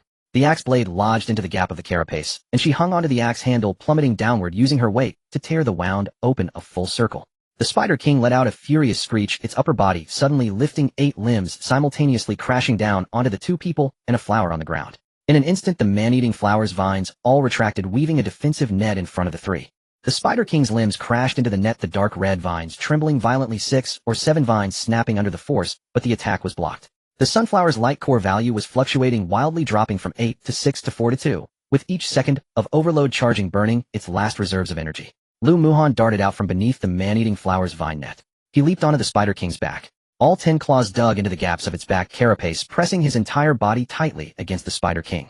The Spider King frantically thrashed its body, trying to throw him off, but it couldn't bear to part with the 3 prey so close at hand. Its abdomen spinneret lifted again, aiming at Lu Muhan. On its back a green web was forming. Man-eating flower. Mouth. The man-eating flower opened its flower disc and fangs wide, biting off the new silk that was forming at the tip of the Spider King's spinneret. The Spider King let out a piercing cry as half of its spinneret was bitten off, dark green bodily fluid spraying out like a fountain. Sully discarded the battle axe and drew the axe gun. She pressed the gun barrel into the torn abdomen wound, firing twice at point-blank range. Bang! Bang! The bullets pierced through the abdominal carapace, emerging from the Spider King's back. Its massive body stiffened between the reaction vessels. Its 8 limbs began to twitch, green bodily fluid seeping from its joints. A pair of compound eyes locked onto Sully. It was dying, killed by 3 things that were supposed to be its prey. With the corpse of the second-order peak variant Spider King fell to the ground. Dark green bodily fluid gushed from the massive wound in its abdomen, spreading 3 meters wide on the concrete floor. Several treasure chests were forming on the ground. Dead for good. Sully pulled the axe gun out from the abdomen of the Spider King. The barrel was coated in dark green goo so thick it could be stretched into strands. The corpse of the peak second-tier mutated Spider King lay sprawled between the reaction kettles. Its 8 legs curled toward the sky, the carapace at the joints shattered, and green blood continued to ooze from the wound in its abdomen. A carnivorous flower was crouched on the back of the Spider King, its fangs gnawing at the remnants of flesh in the gaps of the shell, while tendrils wrapped around 2 freshly extracted second-tier crystal nuclei and shoved them into Sully's palm. Lu Muhan jumped down from the Spider King's corpse. He was covered in green blood, his clothes corroded with dozens of holes, yet his skin bore not a single red mark. His wolf tail wagged vigorously behind him. It felt exhilarating. It was far too exhilarating. Previously, when he helped Zhou Xinshin and the others clear zombies, he only felt exhausted after each fight. He had to suppress his expression afterwards, not appearing too excited lest his teammates think he was a freak. But Sully didn't require the enhancement materials you mentioned. Are these it? He pointed at the reaction kettle. Sully stored the crystal nuclei into her storage space and approached the nearest reaction kettle. Not just that. She placed her hand on its shell. Dismantle. Detecting. Target is the main structure of an abandoned chemical plant containing special alloy steel precision pipelines and electronic control modules. Estimated dismantling time 15 minutes. A blue beam spread from her palm, extending along the steel shell of the reaction kettle, the framework of the pipeline bridge, and the supporting columns of the storage tank. The entire factory was enveloped in a layer of pale blue scanning light. Lu Muhan was astonished. Could this really work? Sully was truly impressive. His tail swayed back and forth, itching to wrap around her waist, but he didn't dare. With so much steel, are you planning to use it all for vehicle upgrades? Space expansion. Sully walked to the middle of the factory, looking up at the crisscrossing pipelines overhead. The RV currently has 11 cubic meters, which is barely enough for one person. With you added, turning around would mean bumping into your tail. Lu Muhan's wolf ears twitched. I can tuck my tail, no need. Suli shot him a glance. I told you don't need to tuck it away here. The silver-white wolf tail perked up behind her, its tip swaying side to side. Meanwhile, 3 kilometers north of service station No. 9, Lu Kai parked the pickup truck next to an abandoned gas station. Zhou Xinxin sat in the passenger seat flipping through the system panel, while Wei Daong and Sun Xiao squatted in the truck bed munching on compressed biscuits. The regional channel is buzzing again. Zhou Xinxin turned the panel screen toward Lu Kai. Messages on the screen scrolled rapidly. Handsome and oily, damn, did you smell that? There's movement near the chemical plant. Wang Defa, what movement? I just circled around there, even 2 kilometers away I can hear the spiders screeching. That sound gives me chills. Steel pipe, guy, did someone go to clear the chemical plant? Are they crazy? A couple of days ago the Hungry Wolf Guild sent a team in there, and they all perished. With the second-tier Spider King stationed there, and dozens of worker spiders, anyone who dares to touch them will die. A Xing, could it be Su Li? She just took down the Hungry Wolf Guild's lair yesterday, and today she goes to clear the factory. TT little fairy, so what if it's Su Li? The defense level of the second-tier Spider King is equivalent to a second-tier explosion-proof steel plate. No matter how strong her plant abilities are, she can't break through the defense. Lu Kai stared at the screen, his brow furrowing. Wasn't the second-tier Spider King at the chemical plant something we avoided before? We did avoid it. Sun Xiao poked his head over from the truck bed. You even said we should wait for old Lu to reach LV2 before we confront it. The Spider King's carapace is too hard. My and Daon's weapons couldn't even leave a white mark on it. So what now? Old Lu won't arrive at service station No. 9 until noon tomorrow. We should go to the factory first. What if someone's really worn down the Spider King? We might get lucky. Dream on.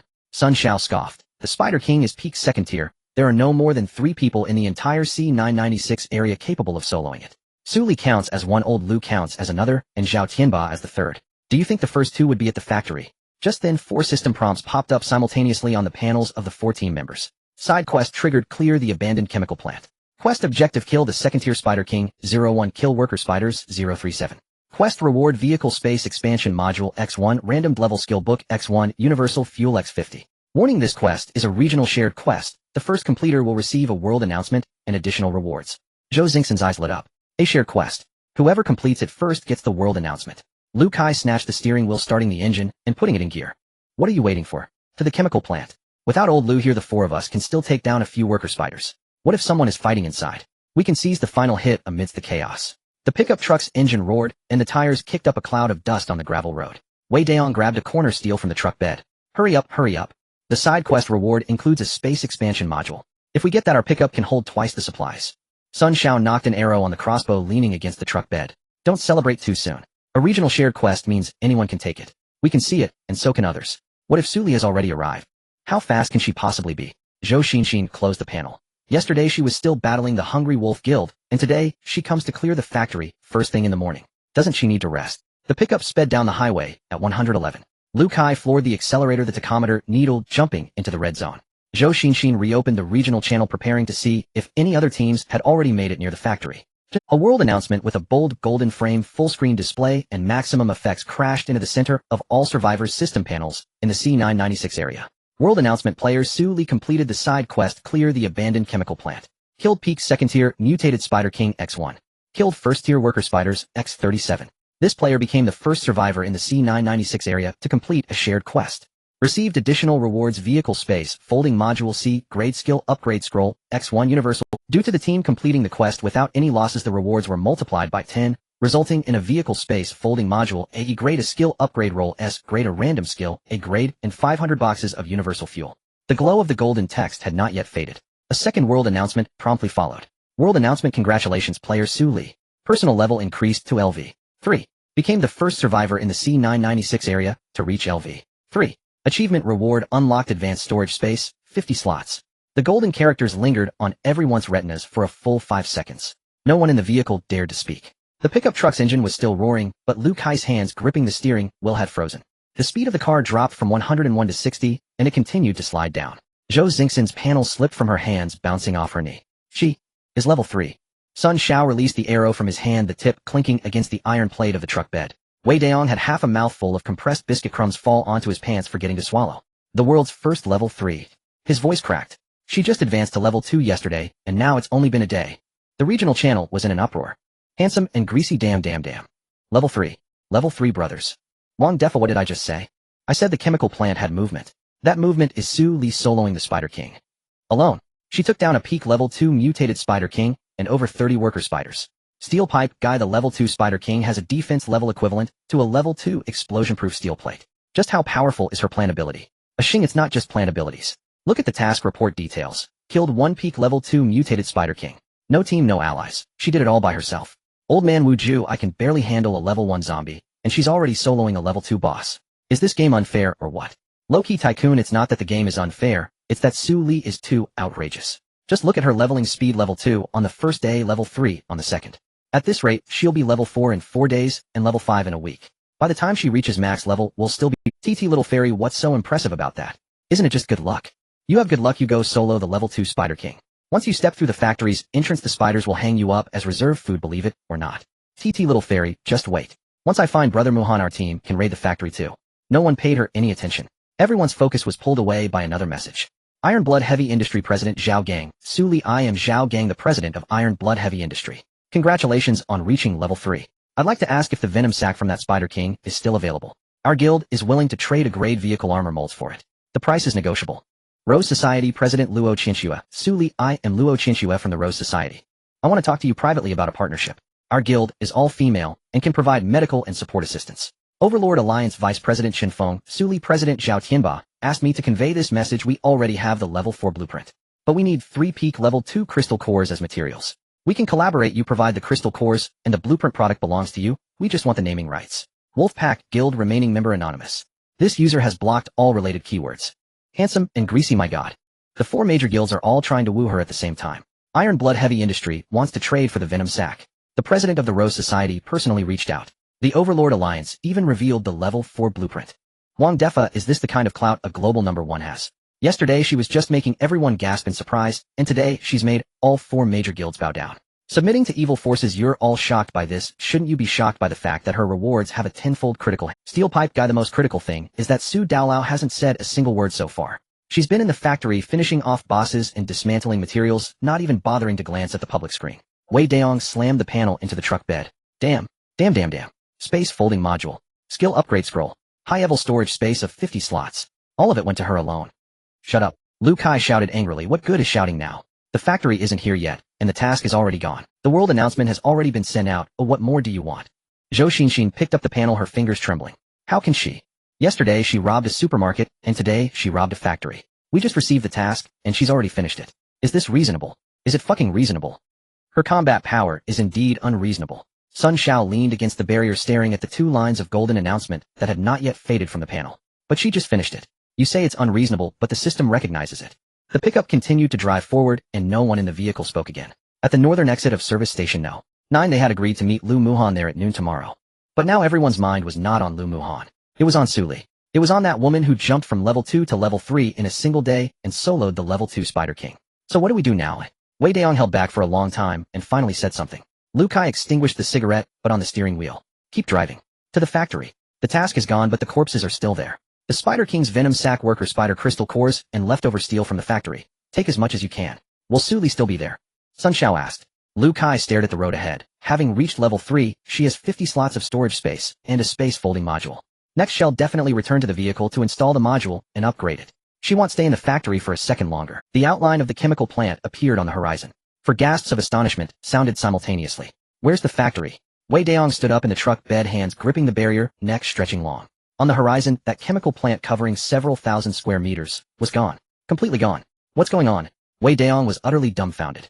The steel frame of the cooling tower, the base of the reactor, the support columns of the storage tanks, and the trusses of the pipe gallery. All dismantled into raw materials and taken away.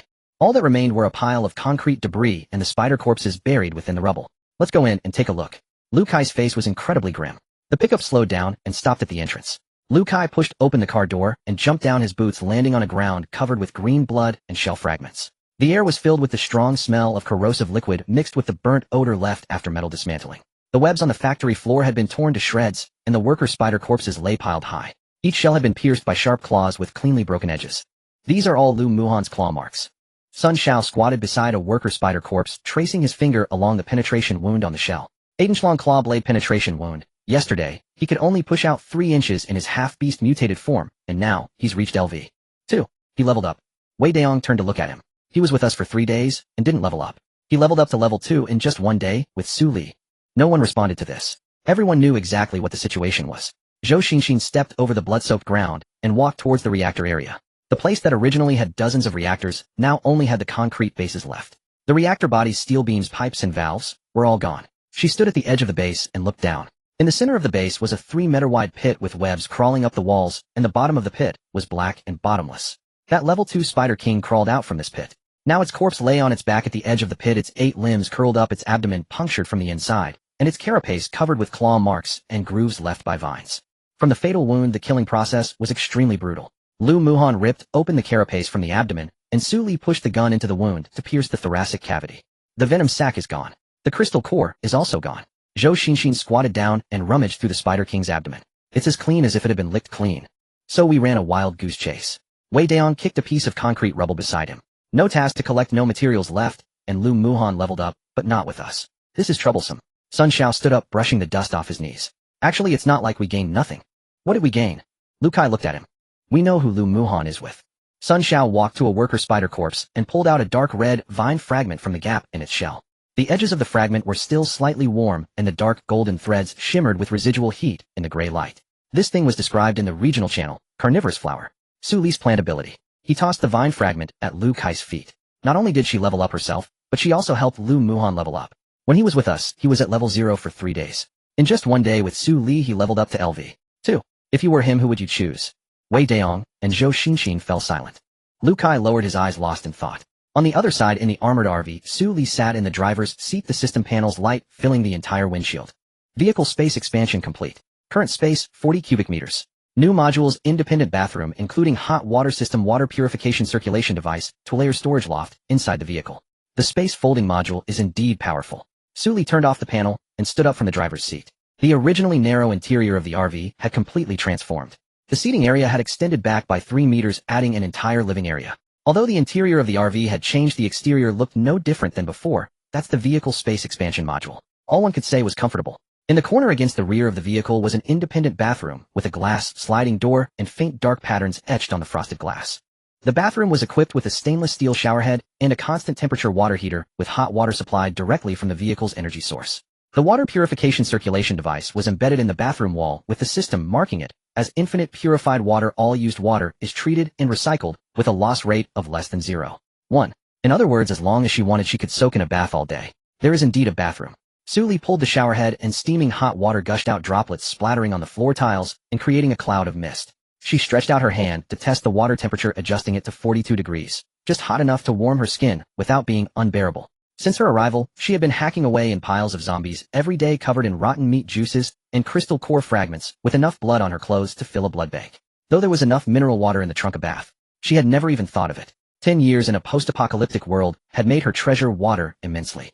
But now with infinite purified water, she certainly wanted to treat herself a little. Su Li rummaged through her storage compartment and took out the shower gel and shampoo she had swept up from the supermarket yesterday. She also picked up a few petals that had fallen from the canna lily and sprinkled them into the bathtub. The petals dissolved upon contact with the water, filling the entire bathroom with the unique light sweet fragrance of the canna lily.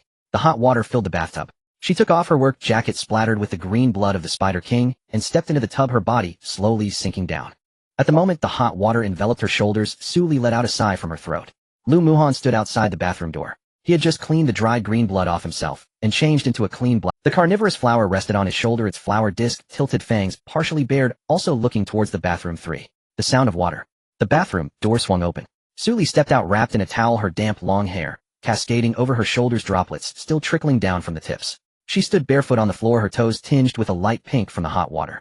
It's your turn. Lu Muhan was crouched by the booth, cleaning the blood off the carnivorous flower's vines with a cloth.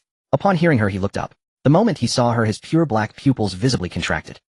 Me? Su Li asked. There are only 2 people in the car. Is there a third person who needs to wash? She rubbed her hair with a towel, saying, go in. Lu Muhan glanced at the steamy space behind the frosted glass door of the bathroom. Is there enough water? Su Li draped the wet towel over her neck. The water circulation system has a loss rate of less than 0.1. Even if you soak for a day, the water level won't drop. Lu Muhan remained silent for a few seconds. Then he said something that completely surprised Su Li. Then I'll just use the water you bathed in. Su Li's hand, which was drying her hair. What do you mean? Lu Muhan replied, the water is still clean. Oh, pouring it out would be wasteful. You just soaked in it, and I can just wash directly. Su Li was taken aback. Did you wash like this in the convoy? MHM. Did they let you wash in their leftover water? It's not about permission. Lu Muhan cleaned the carnivorous flower's vines, his tail gently swaying behind him. Water is precious in the apocalypse. If I can save a bit, I will. Besides, my physical constitution is strong. I can wash with cold water. Suli stopped trying to persuade him. But in her heart, she silently noted the locations of Lu Kai and Zhou Xinxin's ancestors' graves. Counting how much water it takes just to wash someone from your own group, they must be really poor. Although it's normal not to wash for a month or two in the apocalypse, she simply couldn't stand seeing this foolish dog being bullied. Lu Muhan pushed open the bathroom door and walked in, folding his dirty clothes neatly and placing them in the storage basket by the door. He stood by the bathtub looking down at the water Suli had soaked in. Floating on the surface were a few canna lily petals, their pale red color unfurling in the hot water, the edges slightly curling. The scent of orange blossom shower gel lingered in the steam, mingling with the unique sweetness of the canna lily. He plunged his hand into the water. 35 degrees. It was hot enough to make his fingers tingle. One by one he shed the remaining pieces of clothing and slowly sank into the tub. As the hot water washed over his chest, his wolf ears uncontrollably popped out from his black hair, the tips twitching slightly. His tail also emerged from the water, the tuft of black fur at the tip damp against the edge of the bathtub. It felt so comfortable. In the past, after winter training, cold water would be poured over him from head to toe, making him shiver while standing at attention waiting for the instructor to check. Later in the convoy, he was lucky if he could use the leftover water after Wei Daong's shower. Most of the time he had to wipe himself down with cold water, and sometimes there wasn't even any cold water available. This tub of water, let alone bathing, just soaking his feet, felt extravagant. But suddenly recalling that Suli had washed in it, his ears trembled fiercely, and he felt a bit of heat rise to his body. The door creaked open, and he became tense. Was it her coming in? But what entered was a green plant head. It was the carnivorous flower, and he sighed in relief. The carnivorous flower peeked in curiously, standing at the edge of the tub to look down, and then it asked, "What is that?" "Omega to Omega." Then it was thrown out of the bathroom by Lu Muhan. Suli heard the sound of water stop outside. The frosted glass door opened, and Lu Muhan walked out. His hair was wet and sticking to his forehead, droplets running down his jawline. He had not put on a shirt, only wrapping a towel. With broad shoulders and a narrow waist, his chest and abdominal muscles were perfectly defined, not built from combat, but sculpted just right. His arms were covered in old scars, and a new scar across his chest stood out like a badge. Suli leaned against the driver's seat, her gaze sweeping over him. This gene was simply outrageous. S-grade half-beast transformation, his physical constitution far surpassed hers, equipped with area attacks 3 times the hearing, and wrapped in a towel, he was a walking arsenal of hormones. That group training wolves was truly blind. With such top-tier combat power, instead of pampering him, they made him wash in cold water every day. Nice physique. Lu Muhan's wolf ears perked up, his face turning beet red. "Your clothes are folded on the booth under your..." But Suli, his ears were so red they looked like they could bleed, and his tail stiffened beneath the towel, the tuft of black fur standing straight up. Seeing him like this, Suli couldn't bear to tease him further, turning to open the vehicle's control panel. After upgrading, she had more information to check in the system. Vehicle medium armored assault, RVLV. Armor 380, space 40 slots, 10 meter living area, 4 square meter bathroom, 6 square meter kitchen, remaining 20 square meter room, mounting points, 2 sets of combat slots, on the roof, a 500-liter auxiliary fuel tank, on the rear defense components, military-grade bulletproof windows, hydraulic breaker, all-terrain tires, double-sided honeycomb armor plates, 12mm reinforced steel plate for the chassis, EM-resistant coating for the entire vehicle, power, 600 horsepower, with a double power attribute that can switch at any time, comfort features, 85 noise reduction layer, dual zone temperature control, air conditioning, kitchen induction stove, foldable booth that converts into a bed, electric hammock. Overall evaluation, you can now crush small hordes of corpses and live like a human in the vehicle. Alright. Suli turned off the hairdryer and pulled out a skill book from the storage compartment, slapping it down on the table. The cover was a deep iron gray, thunderous blood battles class melee divine skill. This book, she pushed the iron gray skill book towards him, is yours. Lu Muhan looked down at the silver letters. Thunderous Blood Battle channels the power of lightning into weapons and one's own muscle fibers, enhancing melee attack speed and armor-piercing strength. Each hit on a target will produce a lightning splash effect, causing chain damage to surrounding enemies. It costs 8 points of mental energy and lasts for 90 seconds. The skill book felt slightly warm in his palm, and the silver characters on the cover shimmered under the car lights. He recalled an incident from when he was in Zhou Xingxin's convoy. One day a class skill book named Power Amplification dropped from a zombie. The effect was simple, enhancing physical constitution by 8. He applied to Lu Kai to learn it, saying it could boost his explosive power in half-beast transformation. Lu Kai refused. This one is for Wei Daong. However, one night, while keeping watch in the pickup truck, he eavesdropped on a conversation between Sun Xiao and Wei Daong. Sun Xiao said that the class skill book was actually most cost-effective for old Lu to learn. However, one night, while keeping watch in the pickup truck, he eavesdropped on a conversation between Sun Xiao and Wei Daong. Sun Xiao said that the class skill book was actually most cost-effective for old Lu to learn. In half-beast transformation, your strength doubles, plus an additional 8. The improvement is far greater than Daong's. Wei Daong shrugged it off, saying it didn't matter, how anyway he was easy to deceive. Sun Xiao chuckled, saying he wasn't easy to fool, he was just unwanted. A dog that no one wants brought home to raise is just meant to guard the door. Aren't you afraid I'll learn it and run back to them? Suli was applying toner to her face. Run. Where would I run? Liu Kai and the others said in the channel that they'll wait for me at service station no. 9. Do you want to go? Some things need to be made clear. Alright. Suli capped the toner bottle saying, I told you owe me a life. Until you repay that debt, if you leave it's you who owes me. If I push you away it's my loss. If you really think Liu Kai's side is better than mine feel free to go. Lu Muhan tightened his grip on the skill book. Aren't you afraid I'll take your information over there? Suli smiled. Her smile opened up her features, the corners of her mouth lifting, but her eyes held no mirth. What do you know about my information? He only knew her vehicle was LV. 3. That she had an infinite clean water device, and 3 mutated plants. Aside from that, the system panel has never shown him anything else, not a word about the core data of her vehicle. Lu Muhan fell silent. After a long while he opened the learning panel. Confirm learning skill, thunderous close combat. Learn. The skill book transformed into a stream of iron-gray light that drilled into his brow. System prompts immediately followed. Close combat specialization learned. Detected learner already has close combat talent. Beast Claw LV. 2. Compatibility 100. Dual skill synergy bonus claw can deal multiple segments of damage. Each claw damage becomes 3 segments. The first segment penetrates the second tiers, and the third attaches a lightning splash effect. He raised his hand summoning the claws. Thunder roared faintly. The nearby carnivorous flower keenly sensed the aura bursting forth from his body, its vine-stiffening fangs bared, entering a defensive stance. The sunflower turned its flower disc from the dashboard, flashes of photosynthetic energy, flickering its golden-edged leaves, gently tapping against the windshield, as if applauding. The canna lily leaned in from the edge of the bathtub, its leaves brushing lightly against Lu Muhan's ankles. Suli asked him, how does it feel? Lu Muhan retracted the claws. Very fierce. It perfectly complements my inherent half-beast ability. With the speed and armor piercing of close combat combined with a lightning splash, I can hold off at least 3 second-tier power types simultaneously. Suli nodded, realizing that this skill book suited him very well, while the effect for her wasn't as good. Lu Muhan while enduring those 9 hours on the signal tower, I thought if I survive and return they would say there's a new skill book, and this one. Then when I returned and found there was none, I thought it was okay. There would definitely be a next time. Do you know how many next times Suli halted her actions, looking at him. From the first day the game arrived, until last night, all the next times I waited went to them. 5 times. They said the team needed balance, so I let it go. The strongest among them should think more for the team, so, after enduring 9 hours on the signal tower, breaking a leg, I waited until they didn't return. Then you came. He clenched. You don't owe me anything. You pulled me onto the vehicle, took care of my leg, and let the canna lily heal my wounds. You didn't set any conditions, you gave me everything first. This skill book you said you'd give it, and not a single additional requirement was mentioned. He relaxed his fist. I won't leave. Suli looked into his eyes. A thin layer of light was in his pure black pupils. Alright. Suli clapped her hands, saying it's time to celebrate. What are we celebrating? Lu Muhan perked up his wolf ears. Celebrating the RV upgrading to level 3, celebrating the expansion of space, celebrating my flower petal bath. And you leveling up to LV. 2. Learning class skills after taking a bath looking impressive should also be celebrated. Impressive. The 4 characters spoken from her lips did not sound like an insult, but rather a form of endearment. He gently wagged his tail. What do you want to eat? Suli had been waiting for this question. She didn't hesitate for a second. Sweet and sour ribs, steamed base garlic shrimp, and a pot of tomato beef brisket soup. She rattled off the dishes, quickly rehearsed countless times in her mind. After hearing this, Lu Muhan raised his eyebrows. Are you reciting the menu? Suli propped her legs up against the booth backrest. Can you make it? Yes. Lu Muhan went to the trunk and began to pull out ingredients, but I need time. The sugar needs to be caramelized and the ribs must be blanched first. Frozen ribs, fresh base, and fresh shrimp. All were leftover stock from yesterday's supermarket sweep. He turned on the faucet to rinse the ribs, and the frost on the bones melted under the water flow, splattering softly on the cutting board. Suli nestled in the booth, watching him busy.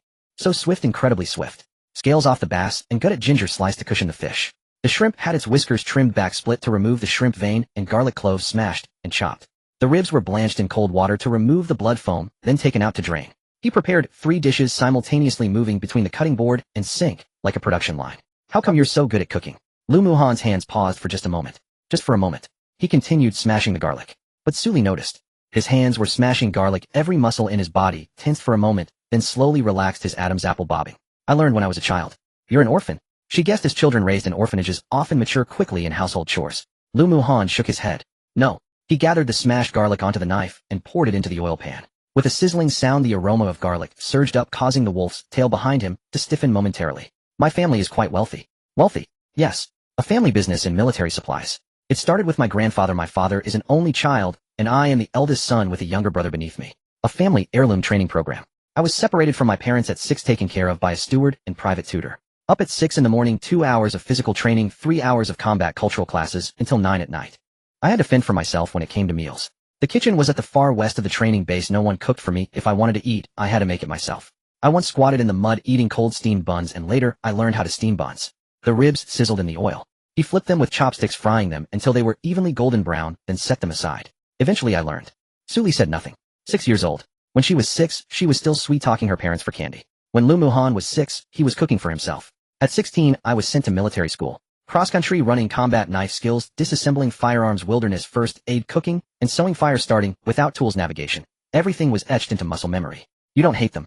I don't hate them. The shrimp in the steamer turned red, the aroma of garlic wafting out through the lid's gap. The base was marinated and arranged on a plate with ginger slices and scallions laid on top. The family survival rule is just like that. Each generation is raised this way. If not raised this way, the business would have collapsed long ago. He spoke as if it were the most natural thing. There was no resentment nor any grievance in his emotion.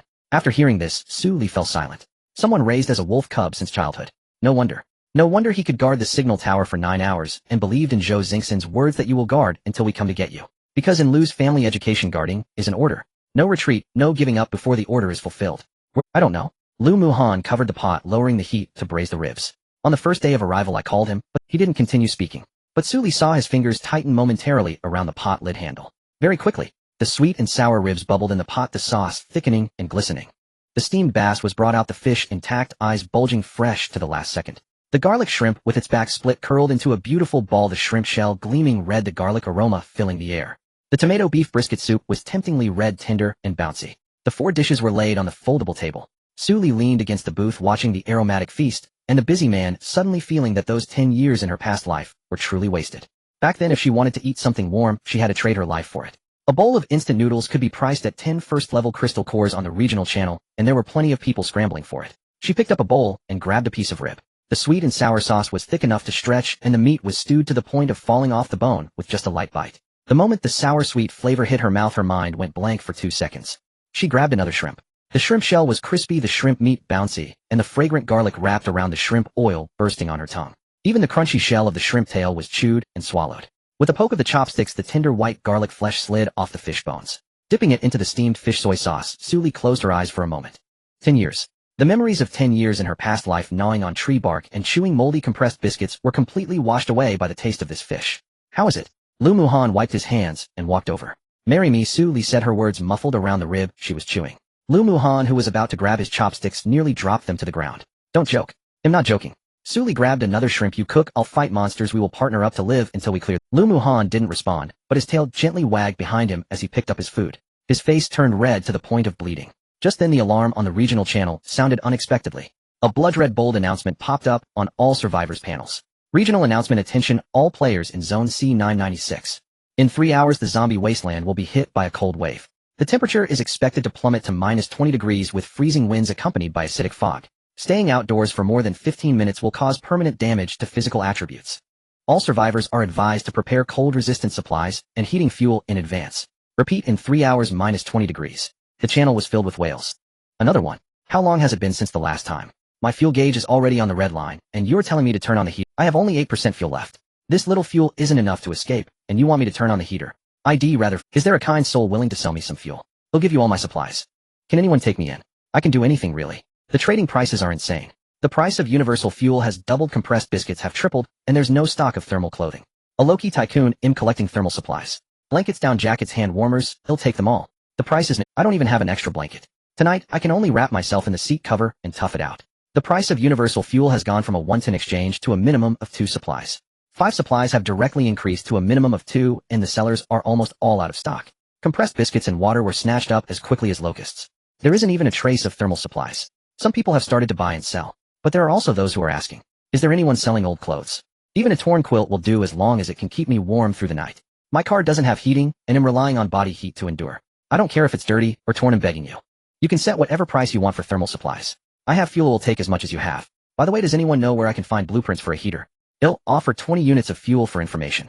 Lu Muhan was just putting a piece of rib into her bowl, also taking one for himself. The RV was maintaining a constant temperature of 26 degrees, operating at full power, yet the fuel gauge showed no signs of rising. Su Li had no intention of doing any charity in the channel. She had enough supplies, but those supplies were hard-earned. She lowered her head and continued eating. The tomato beef stew was so hot it numbed her tongue, but she couldn't stop. She finished 3 bowls. To survive tonight, one must either have enough fuel or a heart of iron. As long as one doesn't adopt the posture of waiting for death and dependency, but dares to fight for resources, there will always be a way to survive. Zhou Xinxin Muhan, are you watching the channel? A cold wave is coming, your wounds aren't healed yet. Is there heating in your car? If not, I'll come to pick you up this time. I won't let you endure alone. Su Li chewed the beef and swallowed. She looked up at Lu Muhan, who was also looking at her. He was in the middle of putting ribs into Su Li's bowl. His chopsticks paused in midair. After a brief pause, the ribs were safely placed into Su Li's bowl. Zhou Xinxin Muhan, I know you're there. Your system panel was offline for a full 2 hours this morning, and after coming online your level went from 0 to LV2. I want to ask who you've been with. But your wounds need changing. I have the medicine here. Right after that, Lu Kai also chimed in. Lu Kai bro, don't throw a tantrum. A cold wave is no joke. Come back to the convoy.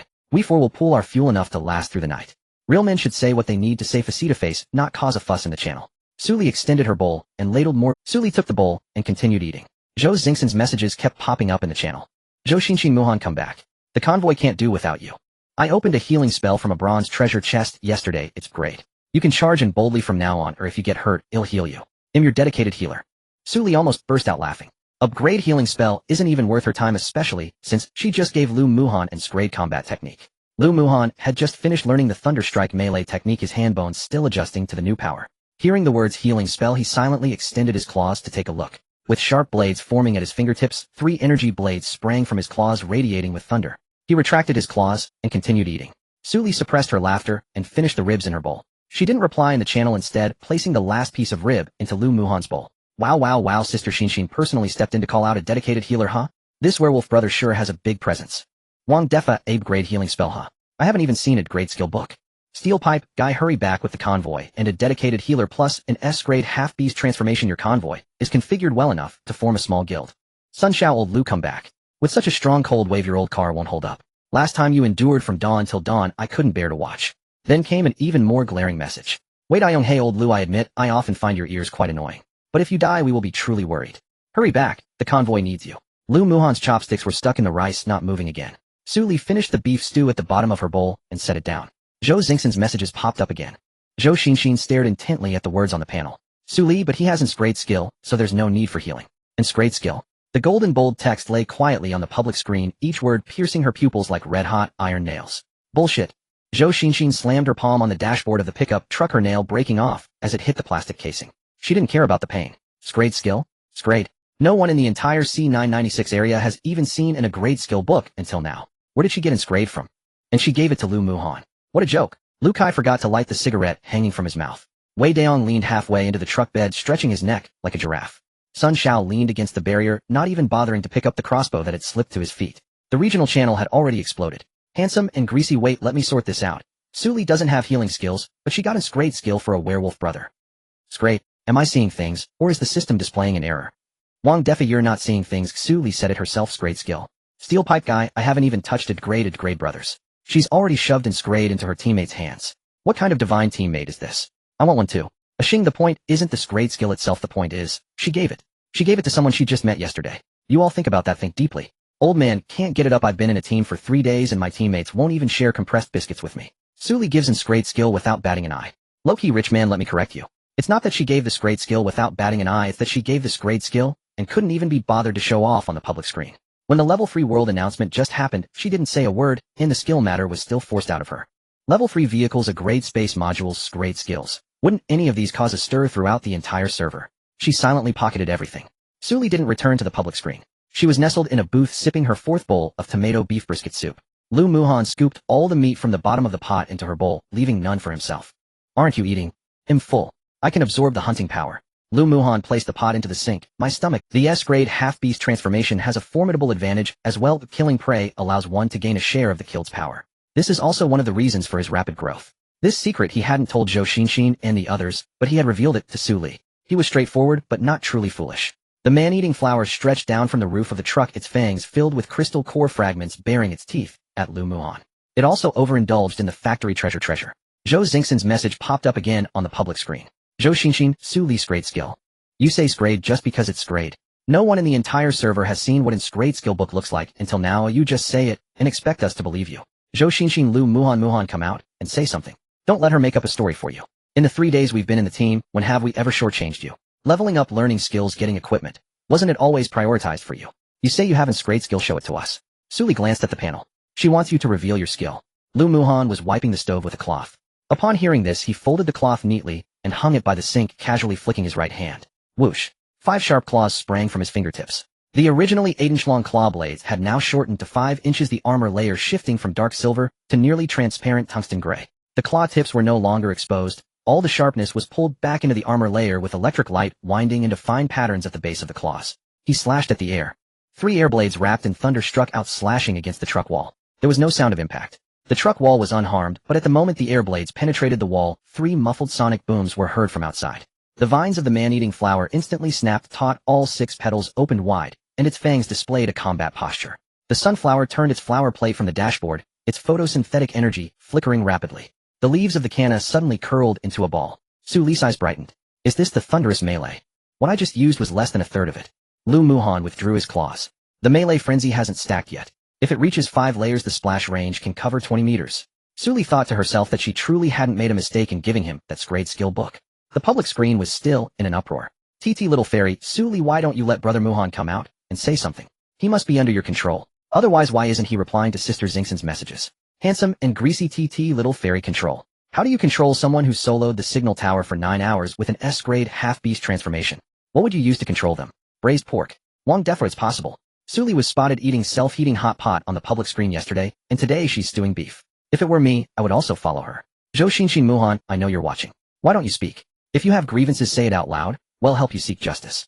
What kind of potion did Su Li give you to make you not recognize your old teammates? Wait, Iong old Lu, damn it, at least say something. You don't explain such a big deal as in grade skill, leaving your brothers here to be humiliated. Lu Muhan cleaned his hands. He opened the public screen and typed. Lu Muhan, the skill was given by her. Tomorrow at noon at Station 9, we can discuss everything face to face. The public screen exploded even more than before. Handsome and greasy, holy shit. The werewolf brother has come out. He confirmed it with his own mouth. This great skill was indeed given by Su Li. Steel pipe guy tomorrow at Station 9. Is anyone going to stake out the scene? I'm going. I want to see Zhou Xingxin's expression when she meets this grade skill in person. Ashing, I'm going too. Bringing my own compressed biscuits. Front row to eat melon. Old man, can't get it up, don't crowd, don't crowd. The north exit of the service station, right. I'm setting off tonight. I've lived for half a lifetime without seeing what its grade skill looks like. Low-key rich man, ill pay for 10 portions of fuel to buy a front row position. Who's stopping? Lu Muhan turned off the panel. Have you thought about what to say tomorrow? I've thought it through. Lu Muhan turned from the sink, his wolf ears upright. He'll answer whatever they ask. I've made a list of the supplies I owe them, and he'll settle it face to face tomorrow. You still owe them supplies. Crystal cores. I've killed zombies for 3 days and I've noted down how many crystal cores I dropped in my notebook. I also noted the compressed biscuits and water they distributed to me. By market price, I probably owe them 3 first-grade crystal cores. Su Li found it amusing. You worked for them for 3 days, and in the end you still owe them. Accounts must be clear. Lu Muhan's tail gently swayed behind him. I keep track of what I owe to whom one by one. They still owe me a grade skill book, which I won't take. But the life I owe you I will repay. Su Li stood up and pinched. The ear trembled beneath her fingertip. The tail twitched in response. All right. Tomorrow at the service station, I'll accompany you. As soon as the words fell, a frost flower blossomed on the car window. A cold wave is coming. Ice flowers crawled in from the edge of the windshield. The delicate ice crystals spread along the rubber seal, condensing into a thin layer of frost on the inner side of the glass.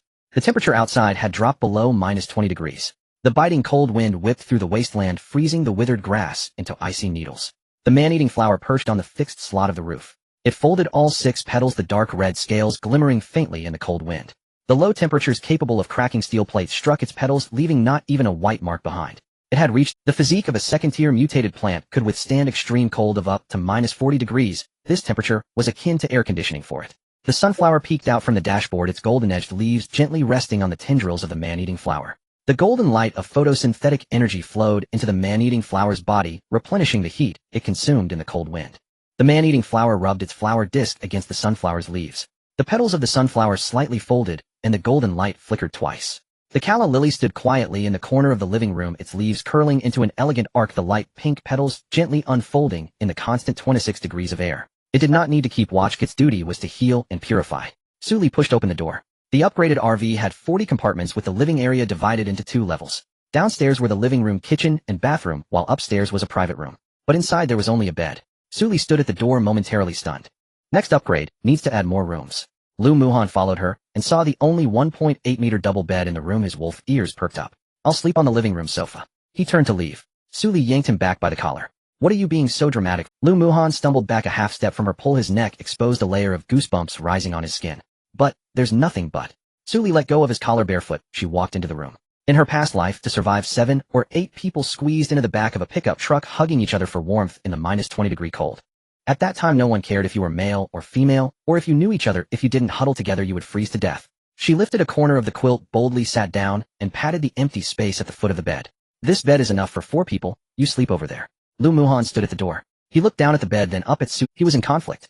After battling with his rationality in his mind for a long time, he lost at every turn. His tail stiffened like a stick, the black fur at the tip bristling more upright than the man-eating flower's fangs. Suli pulled out her phone from under the pillow. Although there was no signal, she would try to send messages to her parents and younger brother. Even if the message couldn't be sent, just seeing the failed to send notification reminded her that 3 loved ones were waiting for her somewhere in the unknown. Dad, Mom, Xiao Chun. Today is the 3rd day I leveled up to level 3, and the vehicle upgraded to LV 3. I also found someone. He cooks really well. Which area are you in? Contact me when you receive this message. Sending failed. A red exclamation mark. She stared at the screen for a few seconds before shoving the phone back under the pillow. Lu Muhan finally walked in. He took off his coat and neatly placed it on the bedside table, wearing only a black short-sleeve shirt and casual pants, moving as quietly as a thief. Suli turned over facing away from him, her breathing quickly calming down. She fell asleep instantly. 10 years of survival in the apocalypse had evolved a kind of instinct in her. Whenever she could sleep she would immediately do so, never delaying sleep for anything. Because no one knew if they would open their eyes. Lu Muhan sat down on the other side of the bed. The spring mattress sank slightly. He caught a faint scent of Su Li's shower gel mingled with the sweetness of the calla lily. He reached out to cover the blanket that she had kicked off. He pulled it up to her shoulder, his fingers accidentally brushing against her hair.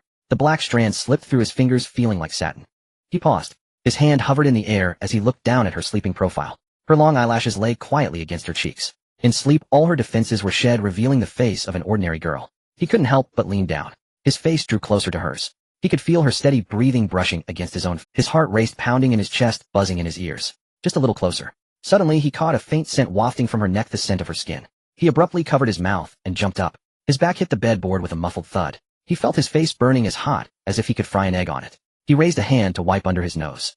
A flush of red. Lu Muhan froze on the bed, forcing himself to take deep breaths, clearing his mind of the chaotic thought. He carefully lay back down, curling up at the edge of the bed, keeping at least half a meter away from Suli. He closed his eyes.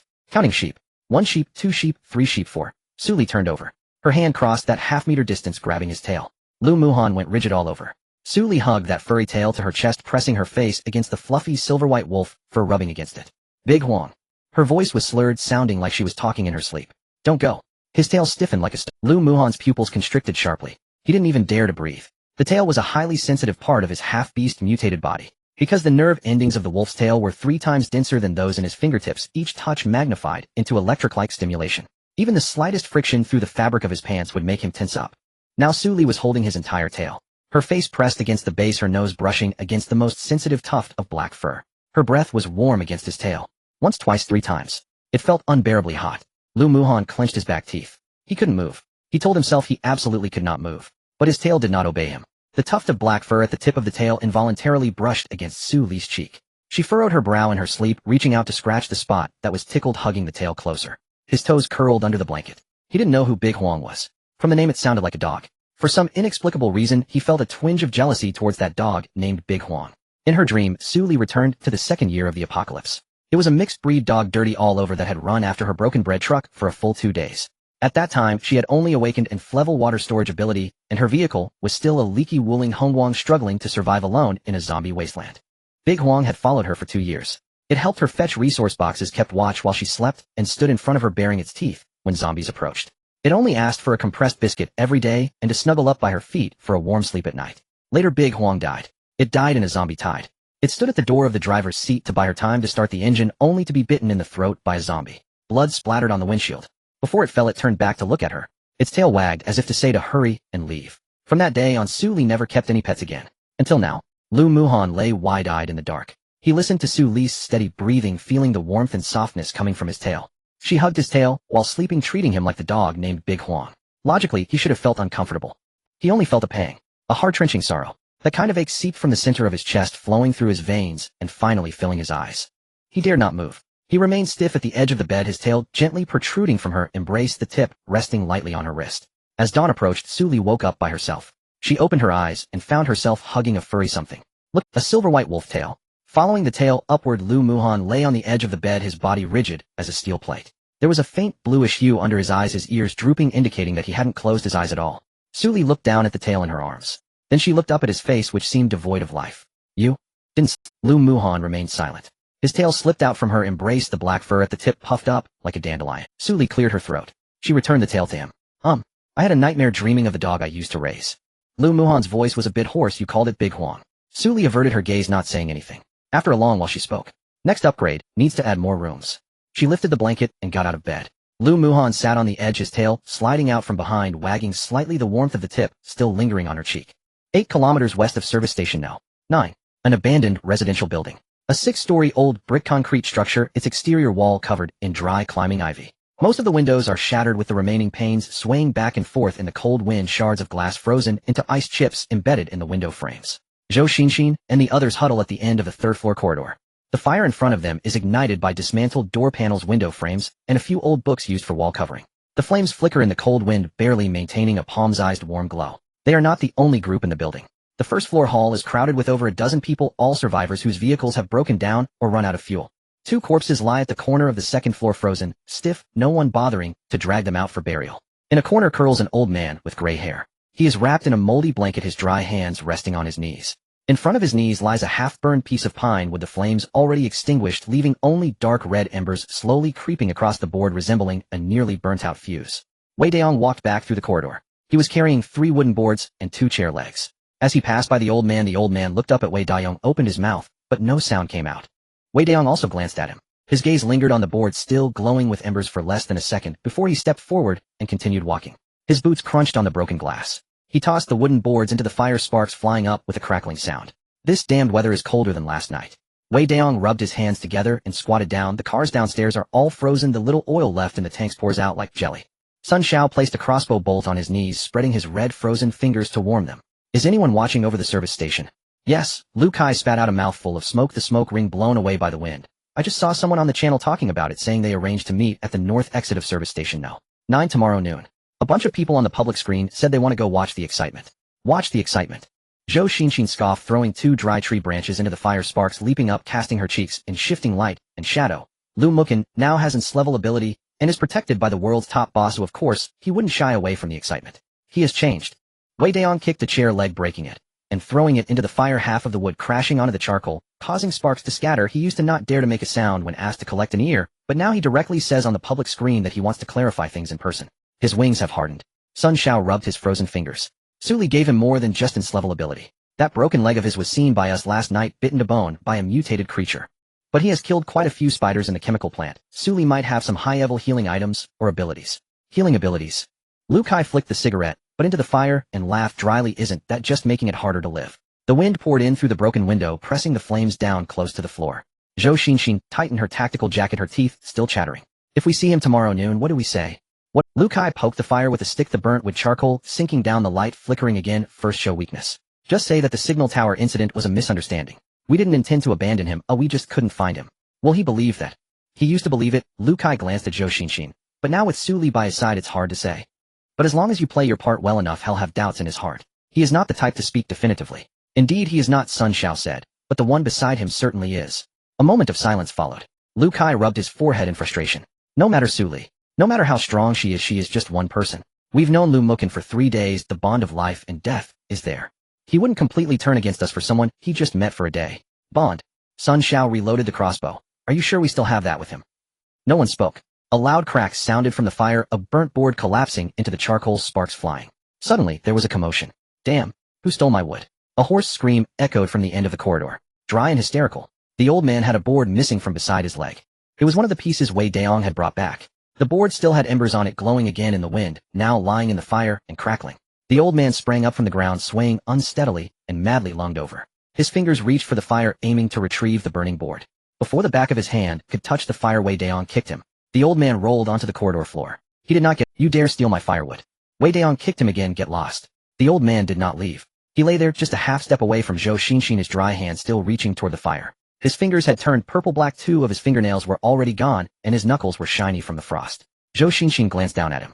Then she turned her head back, continuing to warm herself by the fire. The piece of pine wood in the fire had completely caught flame. The old man turned to the side, his gaunt face illuminated by the warm yellow glow of the pine fire, a slight arc pulling at the corners of his mouth. It looked like a smile. It's getting warm. Zhou Xinxin shifted a bit away, distancing herself from the tattered blanket. Sun Xiao tightened the string on the crossbow, his gaze swept over the old man, before returning to warm his hands.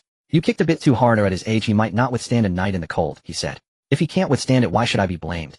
He stole my firewood. Oh, what's wrong with kicking him? Wei Daong rolled his eyes. If you have a soft heart, give him your share of firewood. I never said I had a soft heart. I just said your kick. The cold wave has dropped to -25 with acidic fog. At his age he might not survive a night in the cold. If he can't survive, why should he blame me? It's not like I made him run out of fuel. It's not like I made him miss the warm air. The fire continued to burn, and no one bothered with the old man lying in the corridor. At 2 in the morning, the wind had stopped. In the coldest moment of the cold wave, the air was as quiet as glass. The old man had fallen silent. As Wei Daong passed by, he nudged the man's curled-up hand with his foot stiff like a pipe in the corner. Is he really dead? He paused for a moment.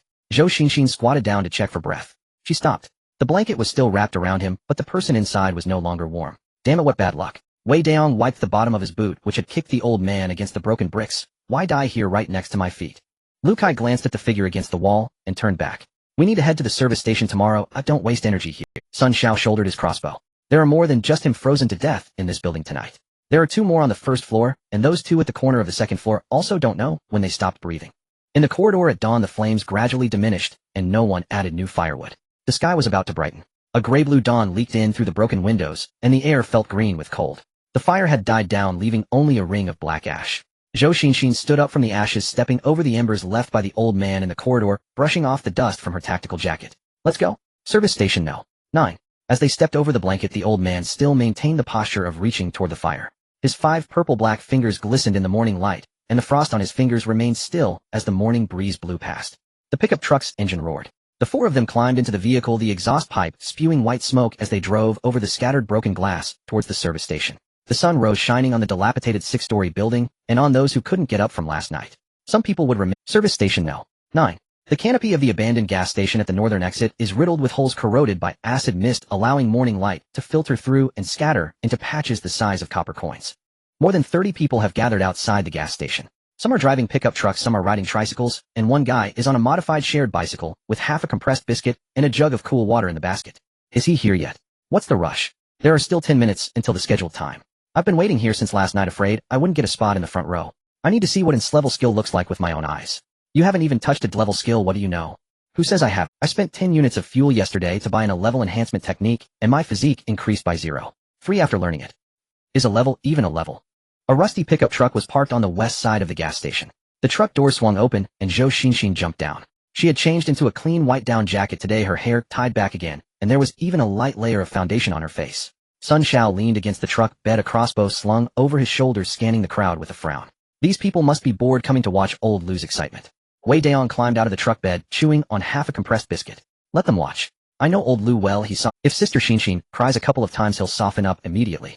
Lu Kai pulled the handbrake, rolled down the car window, and stared at the end of the road without saying a word. He mentally rearranged what he was going to say. First, let Zhou Xinxin speak to play the emotional card. Then I'll make my entrance as the team leader. Finally, Wei Daong will wrap it up with an apology, saying he shouldn't have irritated him. 3 steps. Lu Muhan falls for this. In the past, every time there was a conflict, as long as Zhou Xinxin said sorry with red eyes, he would agree to anything. The roar of an engine came from a distance. A black armored RV rolled over the horizon. Its matte black body and all-terrain tires crunched on the gravel road. The front of the vehicle was equipped with a hydraulic breaker, and the side panels glimmered coldly in the morning light. The onlookers instinctively stepped back half a step. It's here. The RV came to a steady stop right in the middle of the gas station's northern exit. The crowd automatically parted to make way. A narrow gap opened in the window, and a dark red vine of a carnivorous plant extended out, its fangs bared. The flower bud turned left and right, assessing the threat level of everyone present before retracting. What is that thing? It's Su Li's plant ability, a second-tier carnivorous plant. The work spiders in the chemical plant were wiped out by it, and its werewolf brothers. If that thing gets released, do you think 30 of us would be enough to feed it a few meals? Don't compare yourself to the work spiders, you're not as tough as them. The 6 petals snapped shut, baring their fangs in the direction of the speaker. The person immediately hid behind the shared bicycle and fell silent. The car door swung open. Lu Muhan stepped down. He wore a black short-sleeve shirt that hugged his shoulders and chest with muscular lines tapering down into his waistband. He didn't intentionally hide his ears. 2 silver wolf ears stood upright among his black hair. A gasp echoed from the crowd. Damn, are those ears real? Of course they are. Didn't you notice the tail, still moving? S-level half-beast transformation, the one that can endure on the signal tower for 9 hours. Everyone was fixated on the tips of his right fingers. 5 sharp claws popped out from his fingertips, the claw armor gleaming a tungsten gray with electric currents intertwining at the bases. A faint crackling sound was heard in the air, like the noise before a power line short circuits. Is that this level skill? I just standing there listening to the electric sounds from his fingertips, my calves started cramping. Zhou Xinxin also saw it. She zipped her jacket up to her chest, revealing a section of her collarbone. Someone in the crowd let out a whistle. Wow, it's a beauty trap. Didn't you see the public screen last night? Exclusive healer level healing technique. Zhou Xinxin still thinks she can charm him back with a level healing technique. There's a 10-letter difference between B and S levels. Zhou Xinxin stopped 2 steps away from Lu Muhan.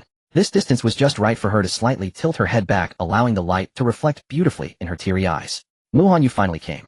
Lu Muhan stopped 3 steps away, nodding slightly. Zhou Xingxin's smile froze for a moment. Does your leg still hurt?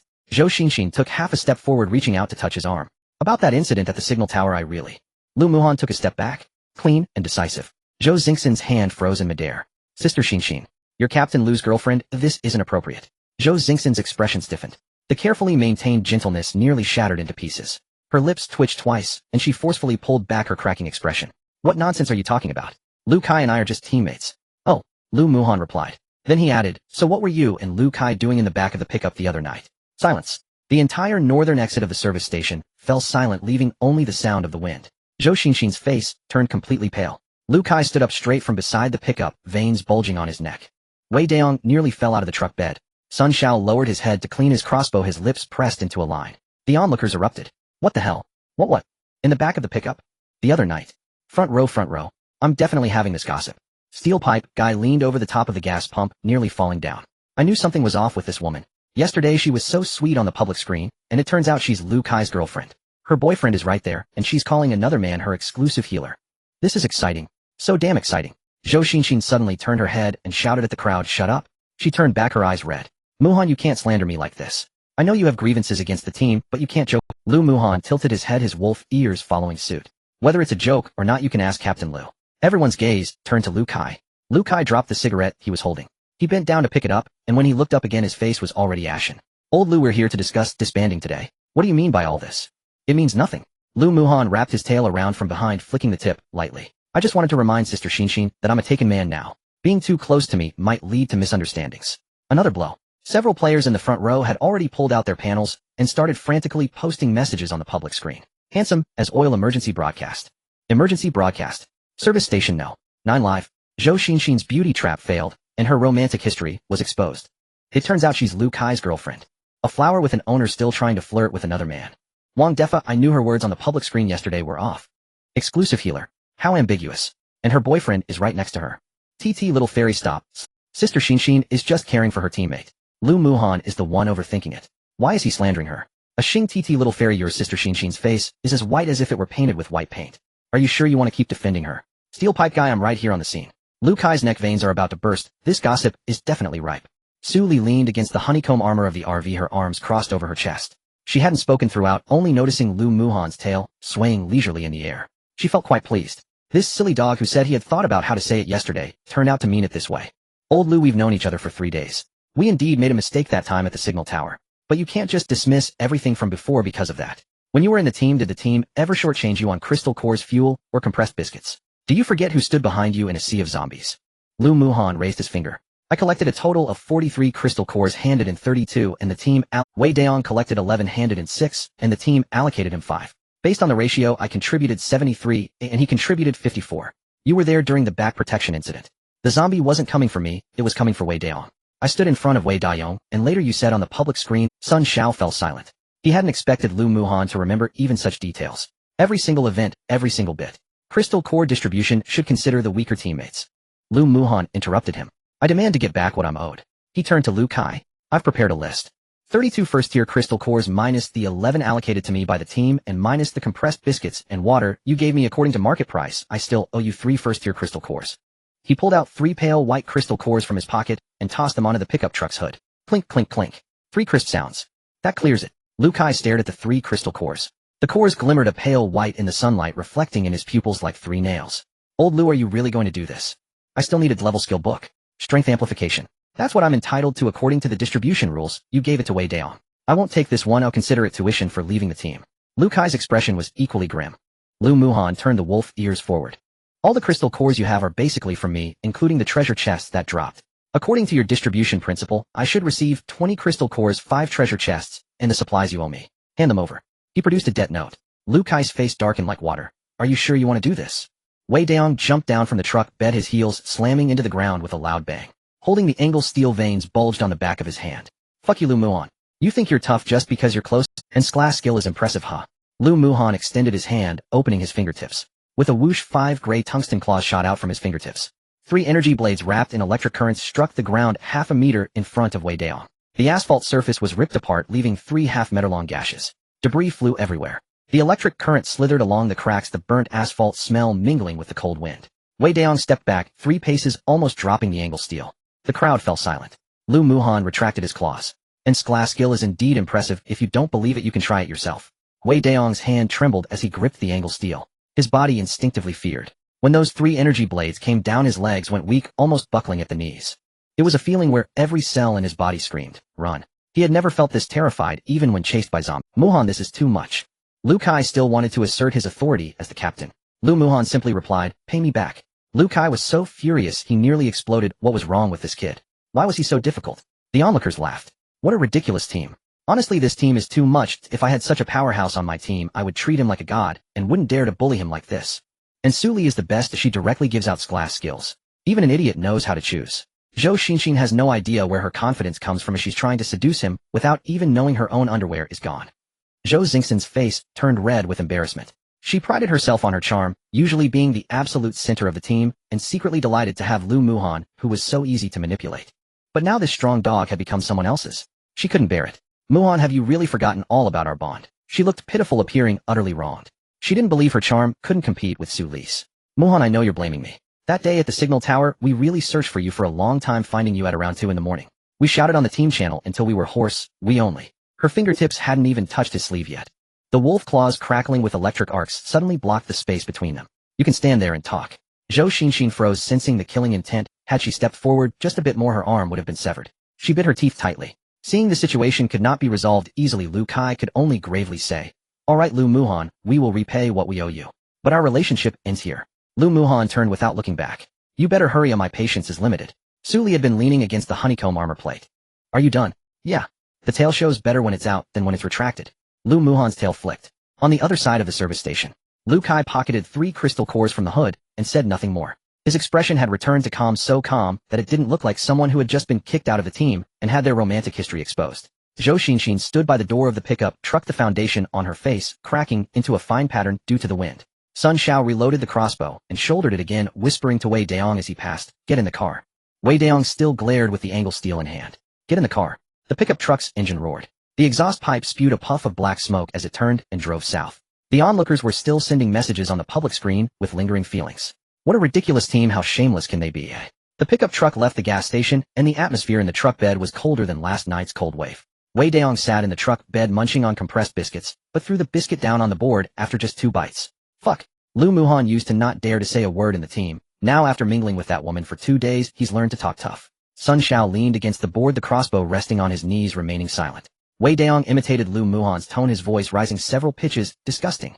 I almost vomited my overnight food. Turning against 3 days of teamwork for a woman, what a thing. Shut up. Lu Kai exhaled a puff of smoke from the driver's seat, the smoke ring blown apart by the wind coming through the window. He glanced at Wei Daong in the rearview mirror. That glance held no particular emotion, but made Wei Daong swallow all the words he was about to say. When he revealed his claws earlier, the electric arcs jumped 7 times. 7 times. If you stood 3 meters away, your calves would cramp. Oh, do you think I didn't see? Wei Daong lowered his head. Zhou Xinxin sat in the passenger seat, still clutching the debt note, its edges indented by 3 days and 14 biscuits. Even half a bottle of iodine was counted in. She crumpled the paper into a ball, wanting to throw it out the window, but her fingers clenched for a long time before she pulled it back, stuffing it into the inner pocket of her down jacket. He purposely made us lose face in front of more than 30 people. It's not that he wants to confront us, he just wants to ruin our— Isn't Su Li sick? She just gave him this glass skill right away. The pickup truck jolted. Lu Kai flicked the cigarette, but out the window, squinting, his voice lowering. Have you thought about how she got that glass skill? The truck fell silent. It's a side quest. The chemical plant side quest, the first completion reward was a 10-fold critical hit. Normally the first completion gives at most in a class skill book, but her reward was multiplied 10-fold by the critical hit system, and that's how she got this glass. Are you saying, if we had been the ones to complete it first, then this glass skill would have been ours? Lu Kai's grip on the steering wheel tightened, his knuckles protruding. She not only robbed our glass skill, but also severed our retreat. Zhou Xingxin's pupils reflected small circles of light from the rearview mirror, flashing momentarily. So what do we do now? Wait. Lu Kai turned the steering wheel. The pickup truck, maneuvering around the frozen zombie, remains on the road. The C996 area is so vast as she can't win every time. There's more than one side quest as she took advantage of the chemical plant, but what about the next one? Before the pickup truck's taillights had vanished from the horizon, a blood-red system notification suddenly struck the central panel of every survivor in the C996 area. Area announcement, time-limited task, triggered supply, cleansing of Dawn Hospital. Task level A class. Task objective, explore the abandoned Dawn Hospital and eliminate the zombies occupying it. Special objective, find the hidden golden treasure chest in the Hospital 01. Task time limit 12 hours. Task reward, participation reward. Universal Fuel 30, random D-class skill book 1. Special objective reward, planting module 1, vehicle space expansion scroll 1. Warning, this task is a shared time-limited task for the area and all players can participate. If not completed within the time limit, the special objective will be permanently invalidated. Golden treasure chest. Planting module. The area channel exploded with messages. Handsome and rich planting module. The one that allows you to grow vegetables in the truck. I've been waiting for this thing for 3 whole days. Wong Defa golden treasure chest, brothers. That golden treasure chest that Suli opened for its class skill book last time. This time it's a planting diagram. Steel pipe, guy, where is Dawn Hospital? It just appeared on my map 60 kilometers southeast of the service station. Ashing, everyone calm down. A class task, a hospital occupied by zombies, and a golden treasure chest. When you put these 3 keywords together, think about it. Old man Wuju, what are you thinking? The last side quest at the chemical plant gave in a class space module and in class skill upgrade scroll. This time it's in a class time limited task with the special reward being a planting diagram. Growing food. Achieving vegetable freedom in the apocalypse.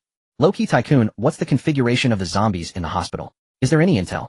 I'll offer 10 portions of fuel to buy it. Iron Blood Heavy Industry President Zhao Gang, all members. Intel on Dawn Hospital has been shared in the guild channel. There are safe passage zombies and lickers at the entrance, mutated types in the inpatient department, and the morgue is uncharted. Single entries are not recommended. The guild will organize an exploration team. Those interested can privately message to sign up. Rose Society President Luo Qianxue, the Rose Society Exploration Team, has been formed.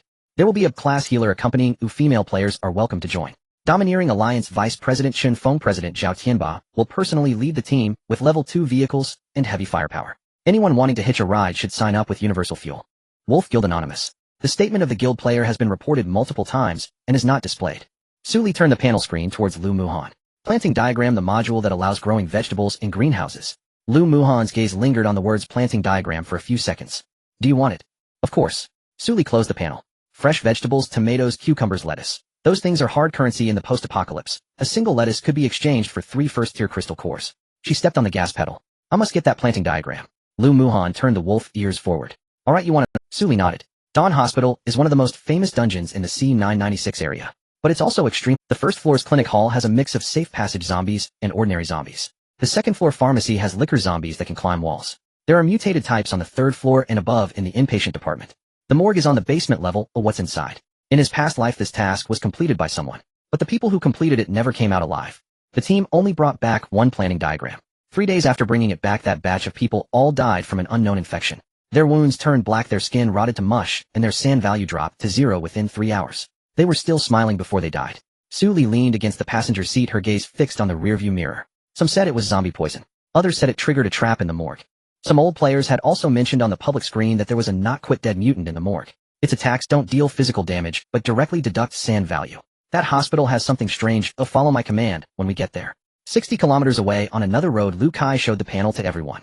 Sun Xiao reloaded the crossbow. The tightening strings creaking sound was particularly jarring in the truck. A class task, peak stage 2 zombie king, dozens of first and second stage zombies. We are just 4 people. 4 people aren't enough. Lu Kai slowed the vehicle, his eyes darting around. But the only ones in the entire C996 area who can solo this task are Su Li and Lu Muhan. Are you saying she will go? Zhou Xinxin asked. The planting diagram is a special item for plant-based abilities. Lu Kai tapped his middle finger on the steering wheel. She is currently the only plant-type ability user in the entire server. This planting diagram in someone else's hands is just a piece of land, but in her hands it's an arsenal. So she will definitely go. He paused. If she goes, we'll have a chance. What chance?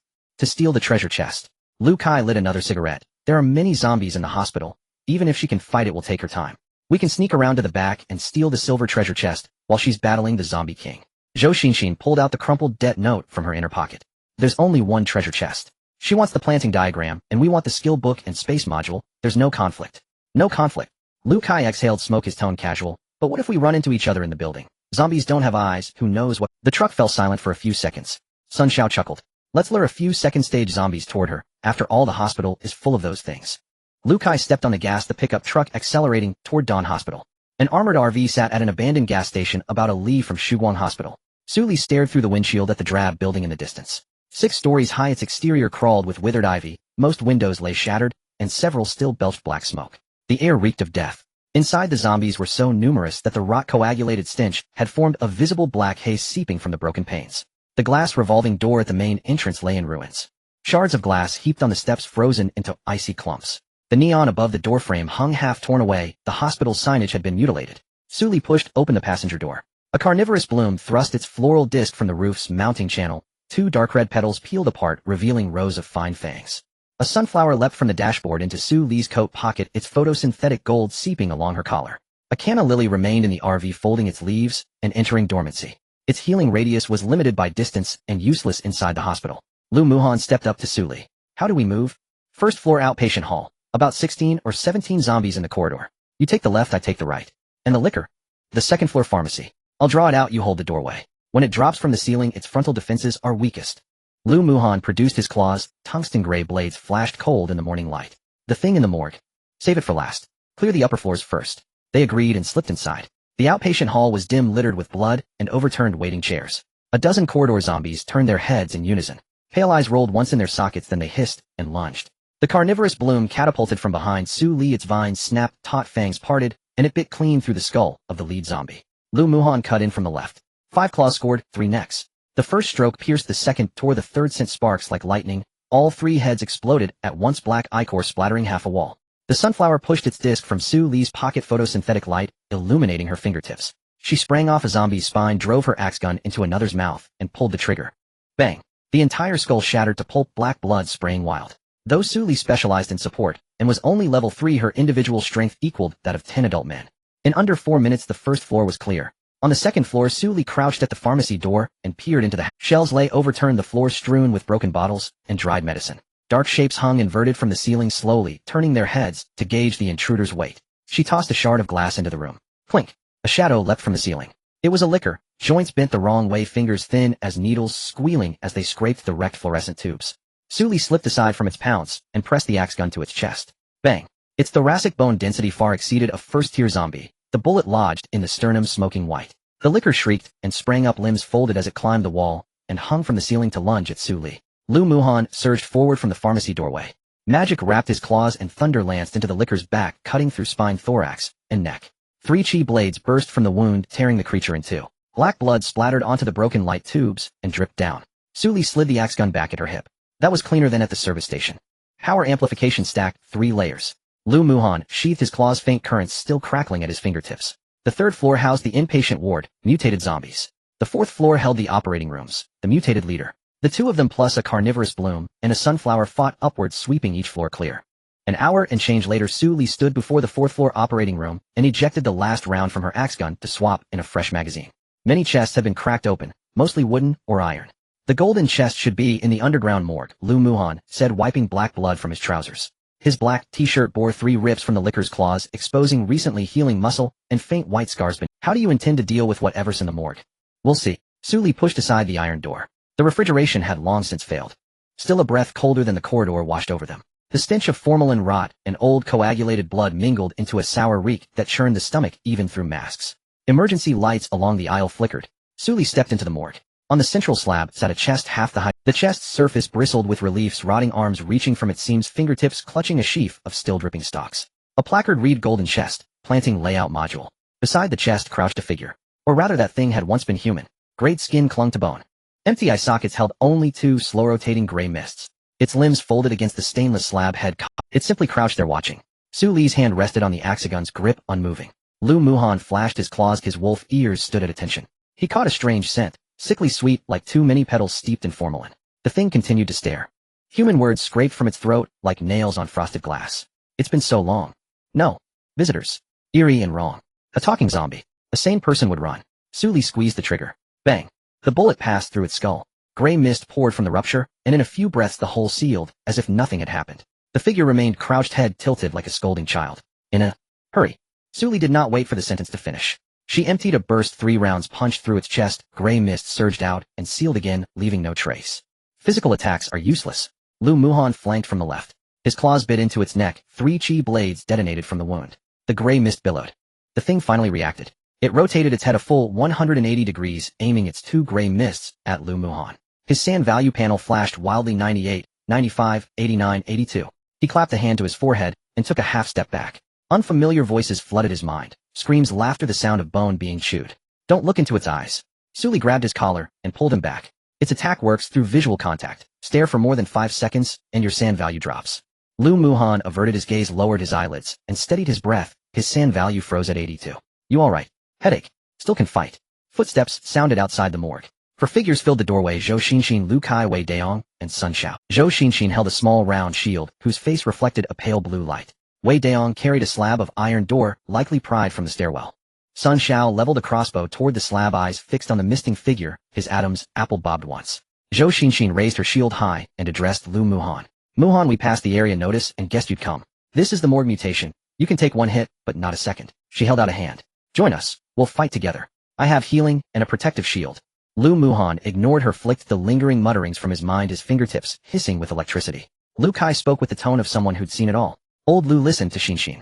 We were at fault over the signal tower, but this isn't a level mission. This thing resists physical harm. The two of you aren't enough. Team up with us. The golden chest goes to Su Li. We take a participation reward. Everyone gets what they need. Su Li cast him a glance. Then she lifted her left hand palm up. A dark red vine sprouted from the tattoo at her wrist and plunged its tip into the drain beneath the slab. Decades of decomposing detritus in the hospital sewers, galvanized by her plant power, quickly broke down into nutrients. The carnivorous bloom pushed its disc forward. All 6 petals spread, the dark red between its fangs began to blacken. You're not here to help, you're here to steal the chest. Zhou Xinxin's expression stiffened for a moment. Suli was not playing by the expected script. She quickly composed herself. Suli, don't think that of us. We truly want to help. Muhan's sand value is dropping. Ooh, I have a brank healing skill that can steady his mind. Can you heal him? Lu Kai took a step forward. Suli, don't slander us. We were just passing by and came to help after seeing the area announced. Muhan is our teammate from the 3rd day. We cannot stand by if he is in danger. Lu Muhan's wolf-like ears perked up, the tips directed towards the swirling gray mist on the corpse platform. The sand value continued to drop. 82, 79, 76. The murmurs in his mind grew louder, like dozens of people grinding their teeth simultaneously in his ears. Suli placed her hand on his back. Don't look into its eyes. Lu Muhan averted his gaze, his teeth clenched. The creature crouched on the corpse platform, tilting its head as gray mist spilled from its eye sockets. It has been a long time since we had so many guests. Zhou Xian stepped forward, holding the round shield. The faint blue light on the shield reflected on her face, making her features appear pale. Muhan, your sand value is dropping. I have healing spells. I can help you maintain your sanity. Come here, I will protect. As she spoke, she gestured towards the golden treasure chest at the side of the corpse platform. Lu Kai and Sun Xiao moved simultaneously. Su Li slammed her axe in front of Lu Kai's feet. Bang! The marble floor was pockmarked by the bullet, creating a hole the size of a fist. Lu Kai stepped back half a pace. If you take another step forward, the next bullet will hit your knee. Lu Kai's expression darkened. Su Li, we are here to help. Help it. Su Li hoisted the axe on her shoulder. Does helping require going around to the back of the corpse platform? Does helping require 2 people to sneak towards the treasure chest at the same time? Are you here to help, or to take advantage of the chaos? Do you think I can't see through this? Wei Daong stepped forward, carrying an iron door panel. Stop slandering. This thing doesn't take physical damage. Can you kill it alone? With the 4 of us plus your 2 6 people attacking together, have a chance. Don't be ungrateful. The man-eating flower extended its flower head from behind Su Li. Its fangs opened, corrosive liquid dripping down between its teeth. Wei Daong stepped back. The creature suddenly emitted a sharp shriek. The sound was like nails scraping against glass, resembling a baby crying. Sun Xiao's crossbow bolt fell to the ground. His sand value panel was fluctuating wildly. 95, 87, 73, 61, 48. His eyes began to roll back. His pupils contracted violently, and his lips moved. Xiaozi. Wei Daong reached out to grab him. Sun Xiao shoved him away. He picked up the crossbow bolt that had fallen on the ground, aiming it at Zhou Xian. You whoosh. The crossbow bolt whizzed past Zhou Xian's ear, embedding itself in the wall behind her. Zhou Xian's face turned as white as paper. Sun Xiao, are you crazy? Sun Xiao ignored her. He discarded the crossbow and began clawing at his own face. His nails carved bloody grooves on his cheeks. He was laughing. They're coming. So many. From underground. He laughed and suddenly turned to run towards the... His speed was so fast that no one had time to react. He reached the corpse platform and knelt down, raising his hands above his head as if in worship. The creature extended its withered hand, grasping Sun Xiao's neck. Crack. Sun Xiao's head tilted to one side. His body slumped to the ground. Lu Kai's complexion changed. He grabbed Zhou Xian's wrist and pulled back. This thing is not right. We need to withdraw. Su Li pulled the trigger. The bullet pierced through the creature's chest. Gray mist gushed out from the bullet hole, only to seal up again as before. The creature released Sun Xiao's corpse and turned to look at Su Li. 2 masses of gray mist swirled slowly in its eye sockets. You can't escape. The temperature around the corpse platform suddenly dropped. Emergency lights extinguished one after another. Darkness surged from the depths of the mortuary. Lu Muhan flicked out his claws. Thunder exploded at the tips of his claws, illuminating half of his face. The sand value continued to drop. 73. 70. Su Li's hand on his back pressed down harder. He nodded tightly, gritting his teeth. Zhou Xin pulled Lu Kai back towards the door. Wei Dayong lagged behind with the iron door panel. But just as they reached the door, the iron door of the mortuary closed on its own. Bang. It was locked. Wei Dayong slammed the door panel against the door. After 3 hits, the iron door remained unmoved. Damn. The door is locked. The creature stood up from the corpse platform. Its withered limbs bent backward, crawling on the ceiling like a spider. Gray mist poured out from every pore of its body. The entire mortuary transformed into its nest. Run. What? It's rare to have such a lively scene. Its mouth opened. Inside that mouth there were no teeth, no tongue, only a bottomless black void. Within the black void, countless fine white points of light wriggled.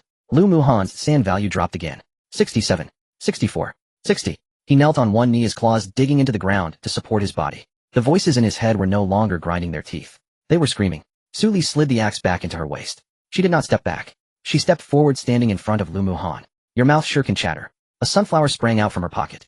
The golden light of photosynthetic energy illuminated her entire face. She poured all 20 points of photosynthetic energy she had accumulated for 2 days into the tendrils of the man-eating flower.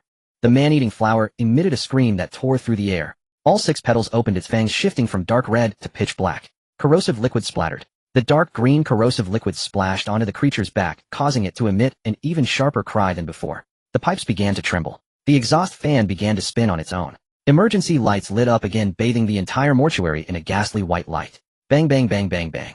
A swarm of small zombies rushed out from the corner. Their skin was pale as if preserved in formaldehyde for decades, their fingers bare, lacking eyes, relying solely on the dull sounds of their bodies colliding to discern their positions. Su Li emptied her axe and simply reversed the gun's handle to strike fiercely. One collided with her, getting smashed into 8 pieces against the concrete pillar. These smaller ones were endless, their numbers continually increasing. Lu Muhan stood up. He clenched his teeth, swallowing all the murmurs, and his claws sprang forth again. 3 arcs of electricity shot out, exploding into 3 blue-white lights in the darkness. The dozen zombies blocking their retreat were instantly turned to charcoal. But in the center of the corpse platform, more creatures were surging out. The mutated being, crouching like a spider in midair, opened its mouth, and something new began to grow from the depths of the black hole. There were some plants, vines, ferns, and a half-human tall dark purple flower crawled out from its throat, climbing up the wall. The flowers have bloomed. From its cracked mouth came an overlapping chorus of sounds, as if several people were stitching their words into one. You will rot here. Accompany me. Lu Mukan's sanity level remained stuck at 60.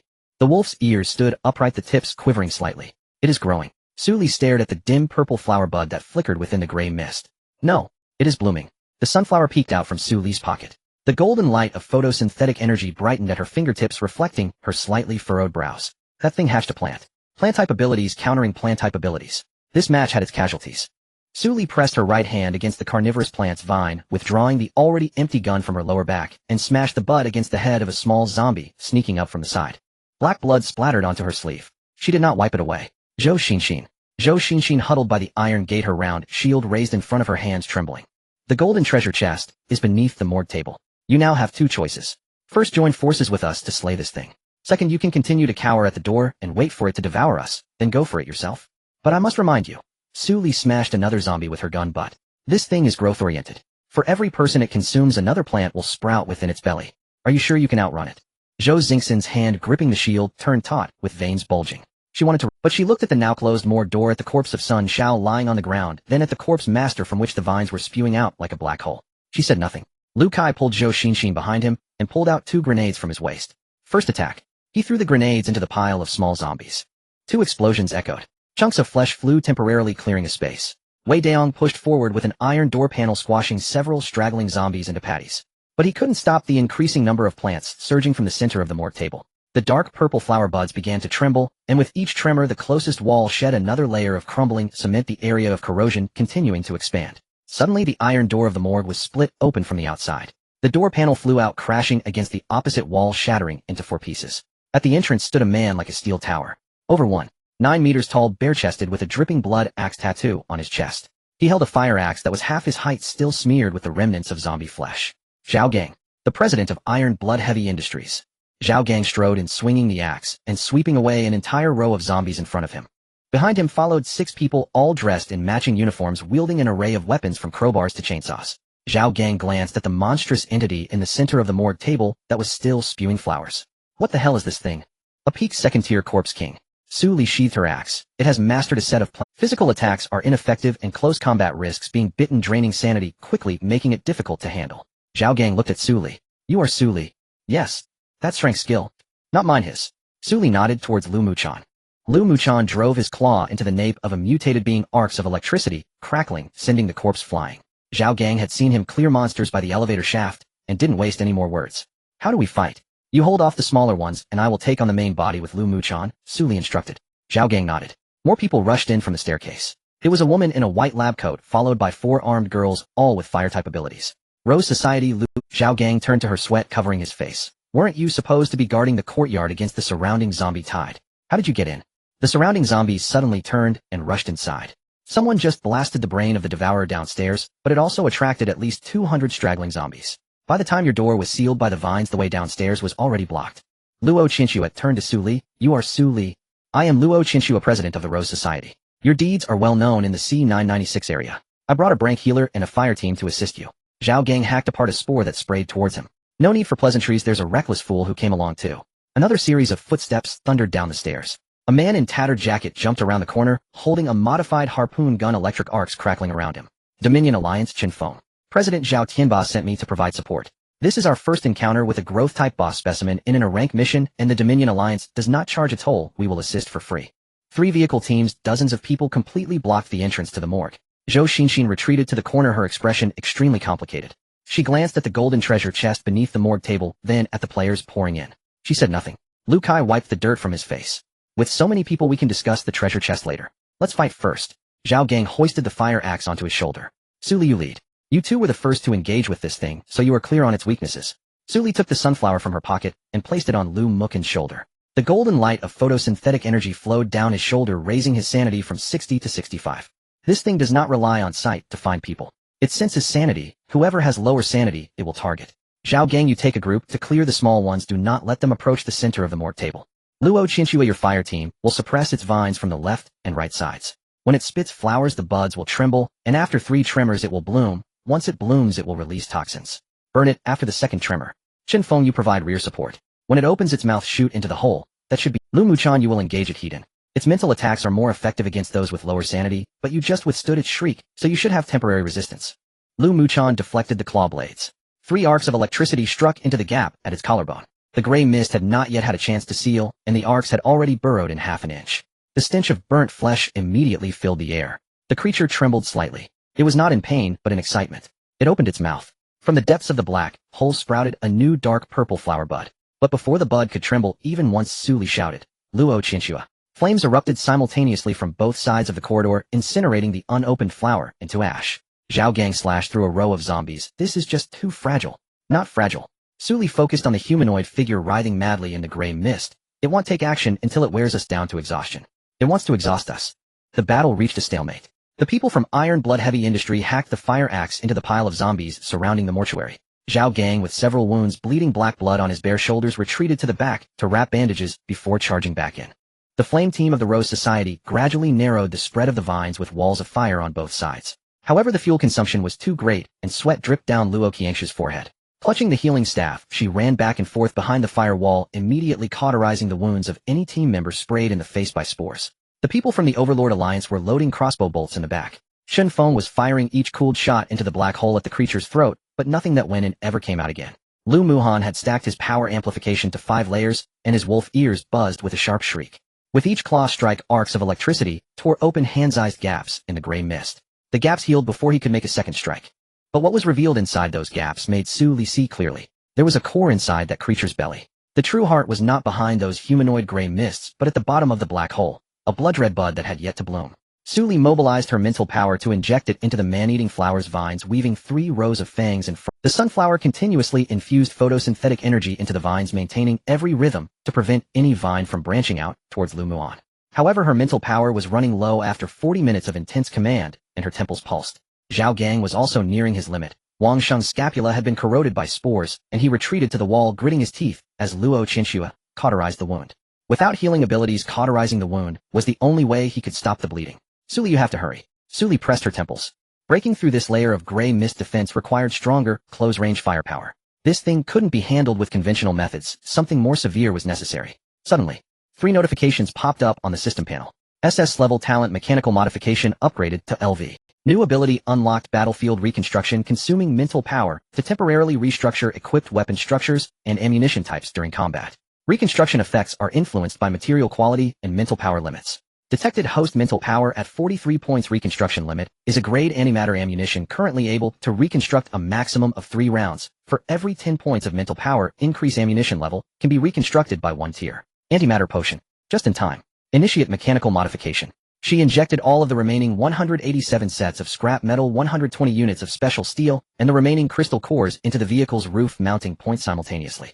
Blue light exploded from the inside of the armored car's bulletproof glass. It illuminated the armored vehicle parked several dozen meters away. A pair of parallel barrels suddenly emerged from the secondary weapon slot heavy cannon fixed mount.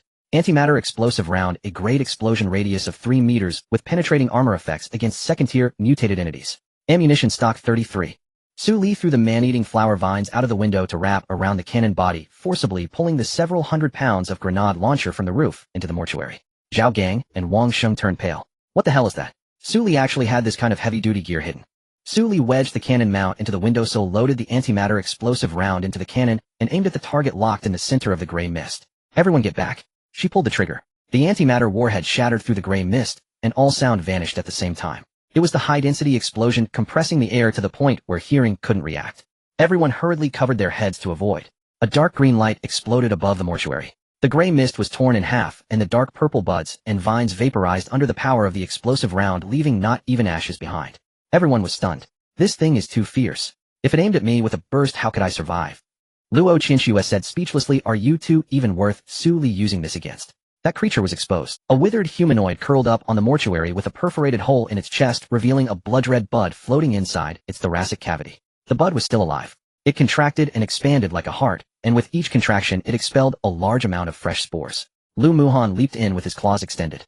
With 5 layers of power amplification stacked on the tungsten steel gray claw tips, he unleashed a series of tearing shockwaves in close combat. He thrust a claw into the blood-red bud, and arcs of electricity erupted in blinding white light within the bud. The moment the bud split open, the creature opened its mouth wide. The entire mortuary shuddered.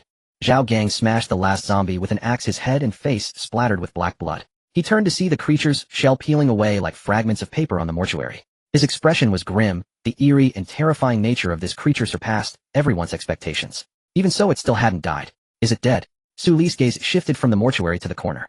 Zhou Xinxin was nowhere to be seen. Lu Kai was also missing.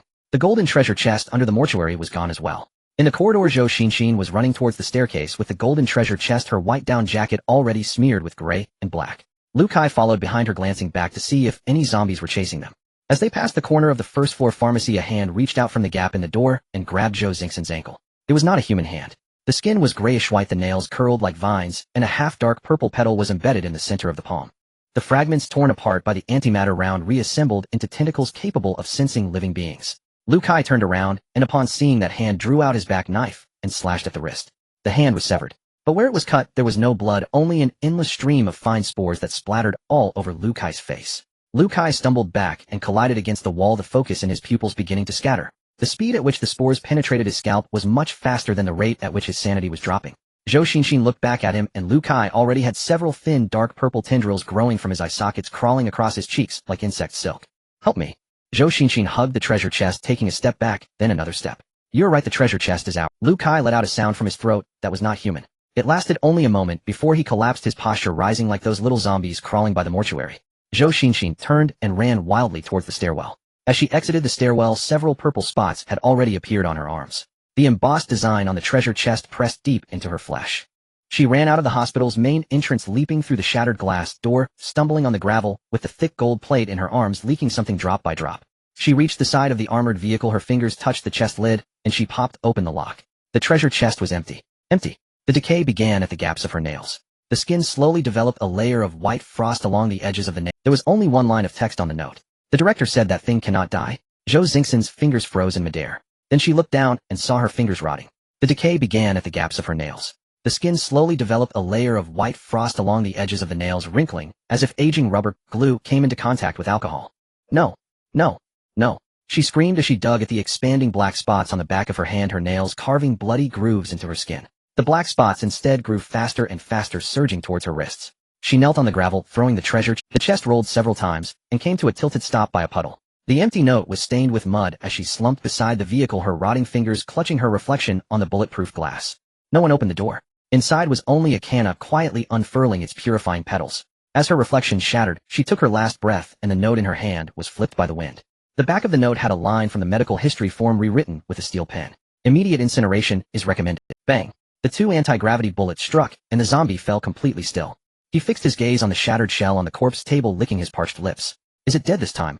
Sully withdrew the empty antimatter shell from the cannon, the shell clattering on the marble floor, rolling half a circle before her hand pressed against the side latch of the cannon, her fingertips still trembling slightly. The residual waves of mental exhaustion had yet to dissipate, and her temples felt as if they were being tightened by an elastic band. But she stood.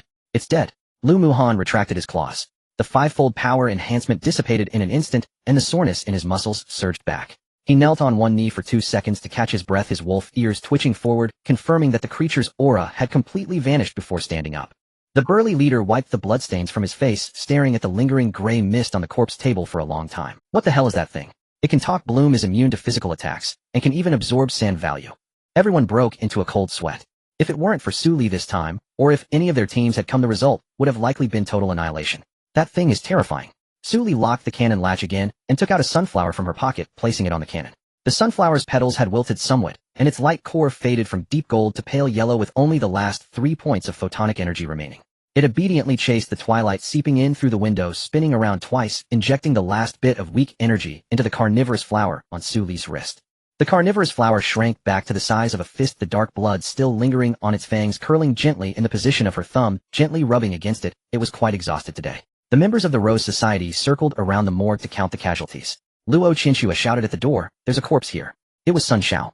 The skin at the position where the neck had been strangled had already turned black, and purple-black mycelium spread out from the collar. Just as Luo Qinshue was about to crouch down to investigate, Sully suddenly pressed down on her shoulder.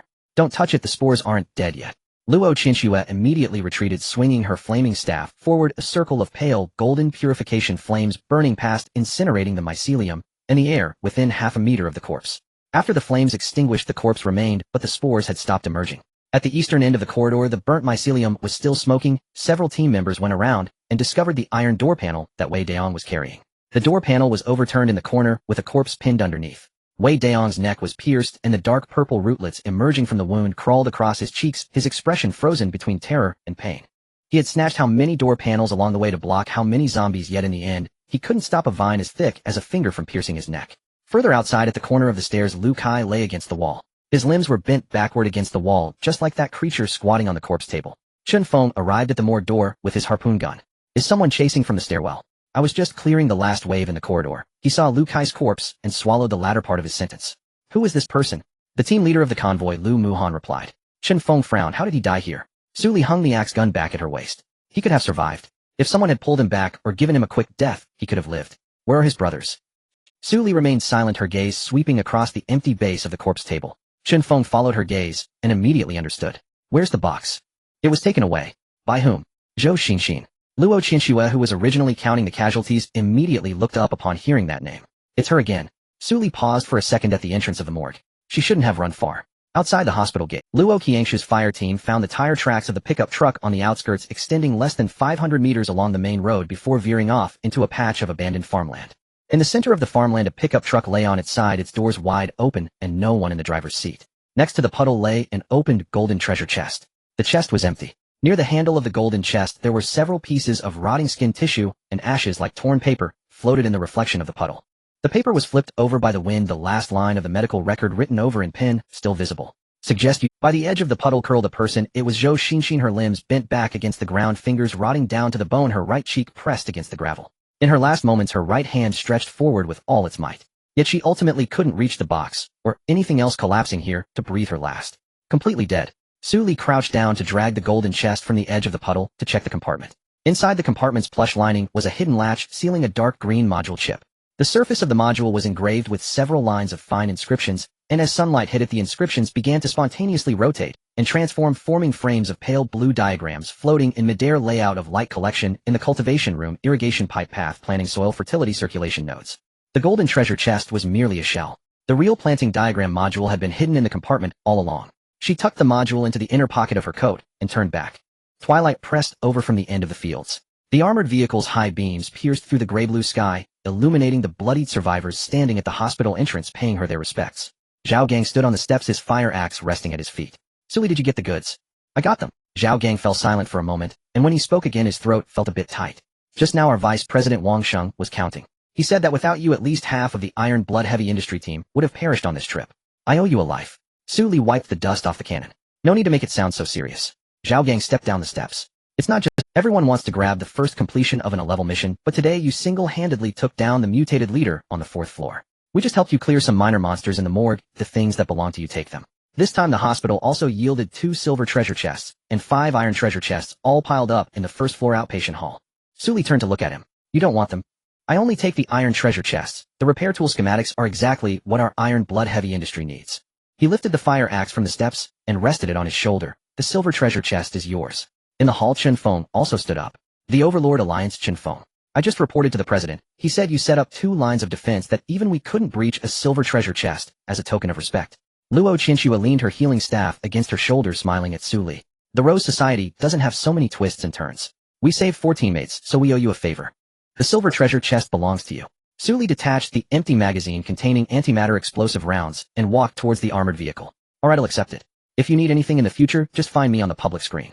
Zhao Gang suddenly called out to her. "Wait a minute." He opened the panel and sent a private message to Sully. "Iron Blood Heavy Industry President, Zhao Gang friend request." Sully opened her panel and accepted it. The light blue icon indicating a formal contact relationship lit up on both their panels. The others were taken aback. This seemingly simple-minded guy was really quite crafty, immediately starting to send friend requests. Sully accepted all friend requests. From the previous actions, these people were all elite survivors on the path of survival, and making acquaintances was not a bad idea. She had no interest in being a lone wolf, why not make use of those who could be helpful? Sully opened the car door. The sunflower poked its flower disc out from her pocket, shaking its petals towards the module, its remaining photonic energy down to the last 2 points, yet it still struggled to shine, like a cat seeing a can of food. The carnivorous flower nestled in her palm began to snore 3. The canna in the corner of the living room stretched its leaves, its pale red petals gently swaying, and the air purification index inside the vehicle had already jumped back to green from yellow. Getting in the car, Lu Muhan leaped into the vehicle sitting in the passenger seat. His tail wagged beside the seat, and his wolf ears perked up. He handed over a bottle of mineral water with the cap already opened. "Are you thirsty?" Sully took the bottle of water. Not in a hurry to drink, she leaned back against the seat staring out at the gradually descending twilight, her eyes reflecting the gray mist on the distant horizon. The gray mist had advanced to less than 8 kilometers, appearing ever closer in the dimming light. She twisted open the bottle cap and took a couple of sips, closing her eyes and letting out a long breath. The vehicle steadily drove towards the south. The special target golden treasure chest has been opened and the planting module has been distributed. The system notification dropped, shocking the area channel. In the C996 area again. What exactly is Su Li's background? For consecutive world announcements, has your dragon country opened some backdoor? Park Jiangti, isn't your pickled vegetable country claiming to have the world's #1 class fire talent? Have you cleared the A-level dungeon over there? Dragon country Wang Defa, have you cleared it? Dragon country A Xing, have you cleared it? Park Jiangti, are you mute? Pickled vegetable country Jin Jishuan, we failed the challenge. 17 people died. Are you satisfied now? Mao Xiong country Victor Volkov, we also failed here. The B-level tasks are already difficult, we can't even get into the A-level tasks. The Corpse King in the hospital dungeon has intelligent attacks. Our most elite assault team went in, and within half an hour their sand value all dropped below 40. Comrade Sully, how did you break through? Lighthouse country Mike Hunter, the eastern district of Lighthouse country, just returned. Heavy losses. That Corpse King had plants growing in its belly, fire abilities couldn't burn them out, and it kept spitting them out. We lost 22 evolved individuals when we retreated. Sully, what method did you use? Can you share the intel? Sakura country Yamada Jiro Baka. The entire Sakura district was wiped out. 32 people went in, and not a single one came out. That monster can't be killed at all. We didn't even see its second form. Why can the Dragon country clear it? This definitely has an inside story. Dragon country A, Xing Yamada Jiro, your inside story is nonsense. Go ask in the C996 area channel how Sully did it. They used a heavy howitzer to blast it. Dragon country steel pipe, guy, have you seen antimatter explosive shells? A-level antimatter explosive shells. One shot vaporized all the gray mist. Sakura country Yamada Jiro, antimatter explosive shells? How could something like that appear at this stage? The Sakura country went silent. But after a few seconds another message popped up. Sakura country Yamada Jiro, even if she is strong, why does she get to take the planting module? That's a special reward for A-level tasks. Such a rare item should be shared by all humanity. It's too selfish for her to monopolize it. Dragon country Shuai Luyu. Dragon country Wang Defa. Dragon Country Steel Pipe, Guy Yamada-jiro, has your brain been eaten by zombies? She cleared the first kill. If she doesn't take it, who will? You. You haven't even touched the door of the morgue. Sakura Country Yamada-jiro, this concerns the survival of all humanity. Rare resources should be distributed collectively. We survivors from Sakura Country also need the planting module. Dragon Country A Shing, then come and grab it. The coordinates for Dawn Hospital are C996, a 60 kilometers southeast of Service Station No. 9. The remains of the Corpse King are still warm. Hurry up. Sakura Country Yamada-jiro. Dragon Country, the low-key tycoon, he doesn't dare, he hasn't even been out to sea. The volume of condemnation in the world channel rose higher and higher. The Sakura Country started with Yamada-jiro, and then 5 or 6 IDs emerged to collectively condemn Su Li for being selfish and unworthy of the planning map. Then directly the Dragon Country spammed the screen. Dragon Country Shuai de Luyu brothers, the Sakura Country can't take the loss. Dragon Country Wang Defa, it's not that they can't take it, it's that they aren't even qualified to lose. They haven't even touched the entrance of the 11 dungeon, yet they are here to impose moral constraints. Dragon Country Steel Pipe, Guy Su Li is now the #1 on the global leaderboard, the record holder for first kills. The Sakura Country didn't even make it into the top 10, oh what face do they have to speak. Dragon Country A Shing Yamada-jiro, what about your class talent from the Sakura Country?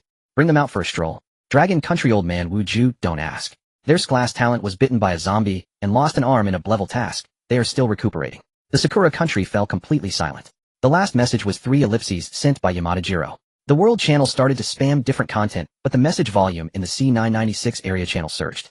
Shuai de Luyu, where is the great Su Li?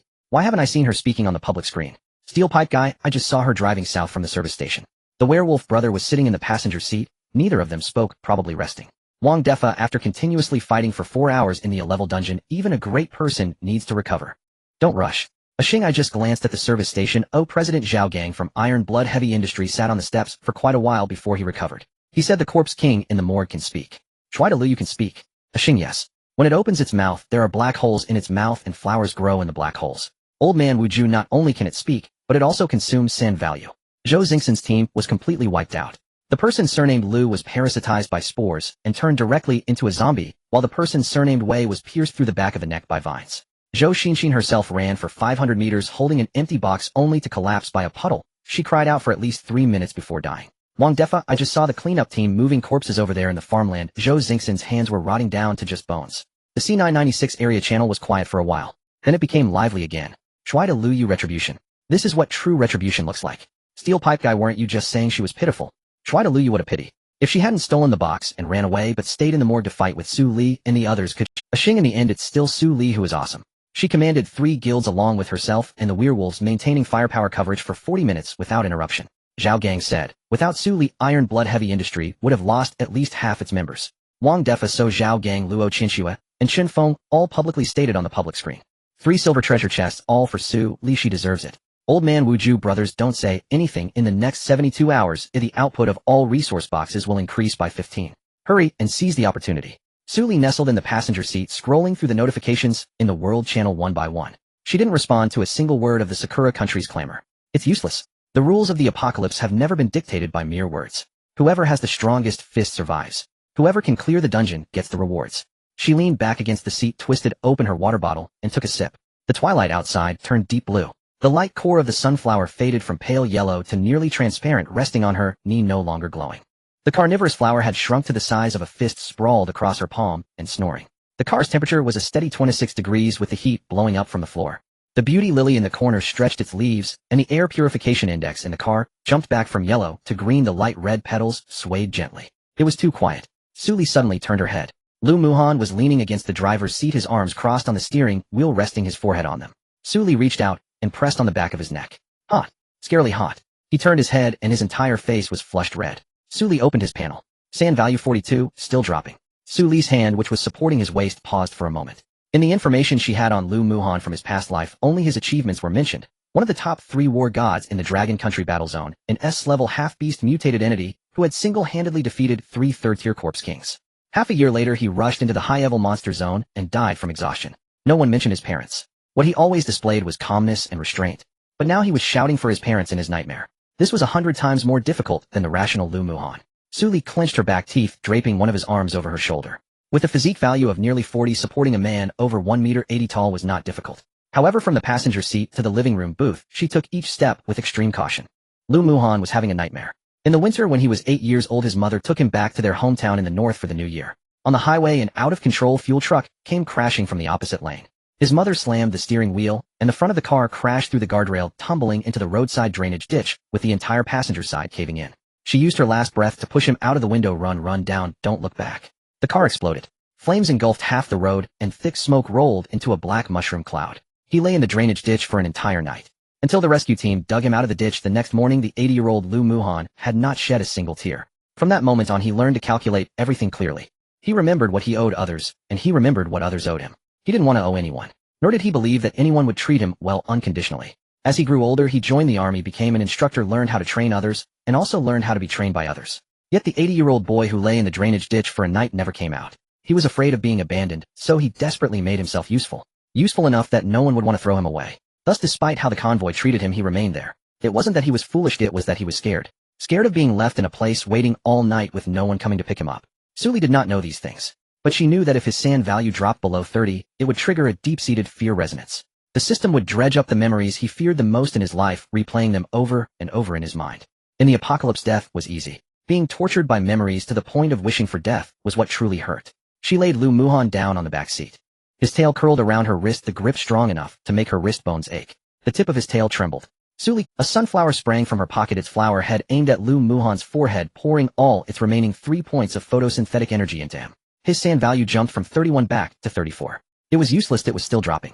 Photosynthetic energy could only temporarily stabilize rationality, it couldn't cure the deep-seated fear resonance. With one hand caught by his tail, she used the other to rummage through the system's backpack. Bandages, hemostatic agents, antibiotics, detoxification serum, all for external injuries. No mental medication had ever dropped a blueprint.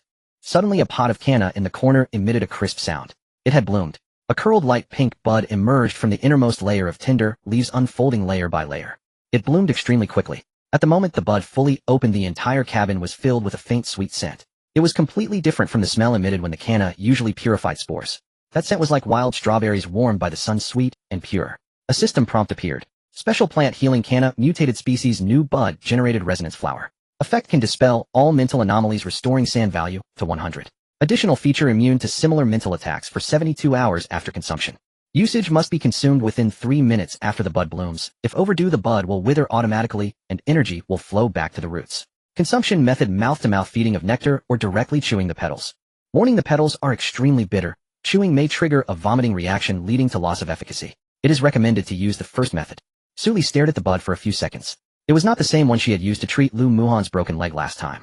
The last one was for regrowing severed limbs. The petals were light pink and the stamen was transparent like water droplets. This bud had warm white petals with a thin layer of golden nectar accumulating at the base of the stamen.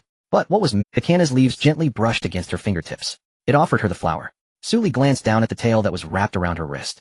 Then she looked at Lu Muhan's lips, which were turning pale. The sound of him mumbling in his sleep grew increasingly hoarse.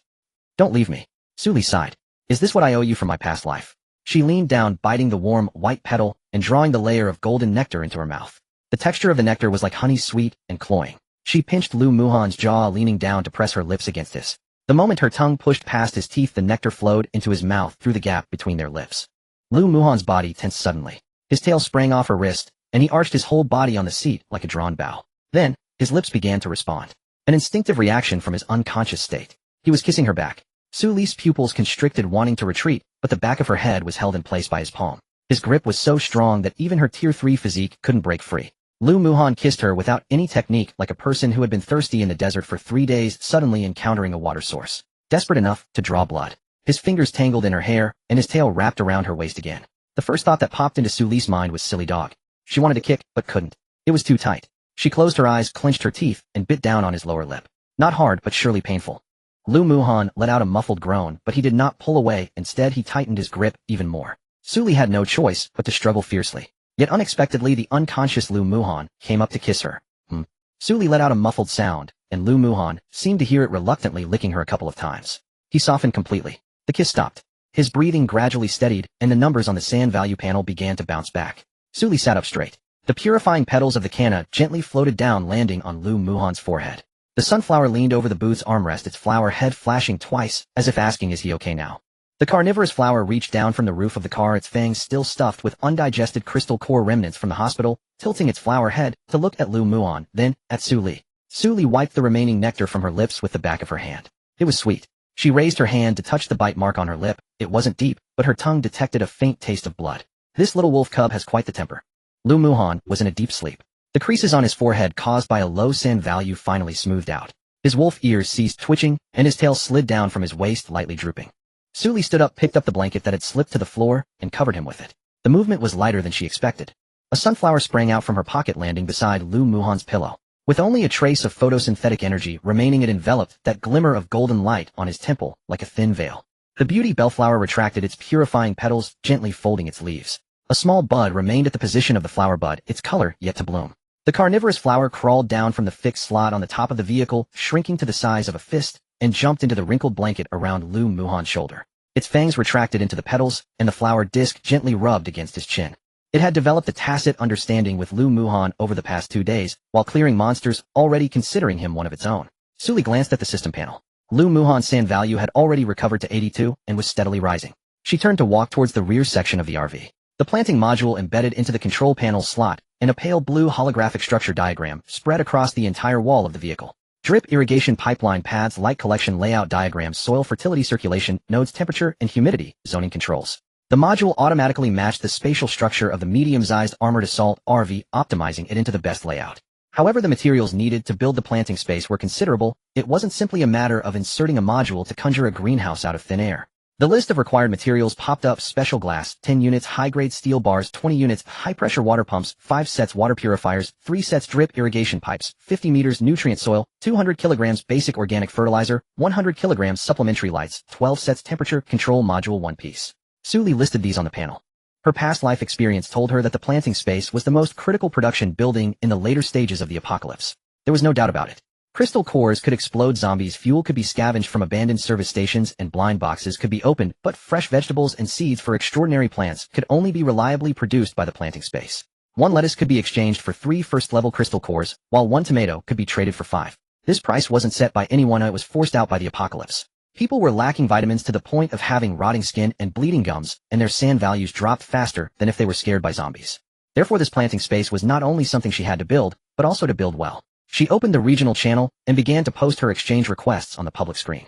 Suli looking for 10 units of special glass, 20 units of high-grade steel bars, 5 sets of high-pressure water pumps, 3 sets of water purifiers, 50 meters of drip irrigation pipes, 200 kilograms of nutrient soil, 100 kilograms of organic fertilizer, 12 sets of supplementary lights, and 1 temperature control module. Using universal fuel for exchange ratio to be discussed privately. As soon as the message was sent, the regional channel responded. Handsome guy, special glass. Suli, are you going to build a greenhouse? Is the planting module going to be implemented? Wang Defa, I just saw on the World Channel that the first completion reward for an A-level mission is the planting module. I didn't expect that construction would begin so soon. Steel pipe guy, I have 2 units of high-pressure water pumps obtained from the engineering team, and they come with a manual. Suli, I'll message you privately. Old man can't get it up. Who brings nutrient soil in the apocalypse? Farming, but I know there is an abandoned flower and tree market not far from the service station. There should still be stock of nutrient soil and organic fertilizer in the basement. Low-key rich guy flower and tree market. Are you referring to the one behind service station 16? There are many zombies there, but they are all low-level. Their bites don't hurt. Old man can't get it up. Yes, that's the one. If you want to go, I can send you the location. Suli, old man can't get it up. Please send me the location. Thank you. Ashing, Suli said thank you. What a splendid feast. Suli closed the public screen and began to process private messages one by one. The high-pressure water pumps and water purifiers were quickly gathered, exchanged for 8 units of universal fuel. This item is trash to other players, but in the apocalypse 1 unit of water purifier can filter out a truckload of clean. Suli had her own water purification system, but the planting space required an independent water circulation, which couldn't be mixed with domestic water. The supplementary lights and temperature control module were with a building designer who was trapped in a half-finished building. His pickup truck's fuel tank had frozen, and he exchanged them for 2 units of universal fuel and a set of Riaditoic canned food. The special glass was gathered, but 5 units of high-grade steel bars were still needed. Suli was scrolling through private messages when a friend request popped up on the panel. ID Pei Shuju. Request note, I have high-grade steel bars. Not just steel bars, but a complete set of steel frames needed to build your planting space. Suli stared at this ID for a while. Friend requests in the early days of the apocalypse were exceptionally precious. One could only add 200 friends. Suli clicked to approve it. Pei Shuju, miss, so you are very busy, so we'll keep it brief. I have a complete set of prefabricated steel frames for the planting space, welded with high-grade steel bars self-equipped with slots, and can be assembled directly for use. The load-bearing system is designed according to greenhouse standards, resistant to earthquakes, winds, and acid mist corrosion. It's not just a few steel bars. By the way, you will also need a roller shade system and ventilation ducts. I have those 2 items as well. Suli raised an eyebrow. This person spoke methodically, unlike the average survivor. Suli, give me a price. Pei shows you 30 units of universal fuel plus a promise. Suli, what promise? Pei shows you if your planting space produces the first batch of vegetables in the future, save me one. Just one. Suli lowered her eyes and stared. It wasn't that she needed vegetables right now, it was a future promise. This deal was calculated better than she could. Suli, you know that the planting space hasn't been built, yet you dare to gamble on a production promise with supplies. Pei shows you, I wouldn't dare with anyone else. But you are the first Tier 3 vehicle in the C996 region, the first to complete in a level mission, and the first globally. If your planting space doesn't produce the first batch of vegetables, no one else can. I'm exchanging for a future order from you, it's not a loss. Suli thought this person's words were airtight and pleasantly straightforward. Suli, where are you? Pei shows you, look outside the window. Suli pressed down the curtain. Across from her on the second floor of an abandoned takeout supermarket sat a young man in light blue overalls.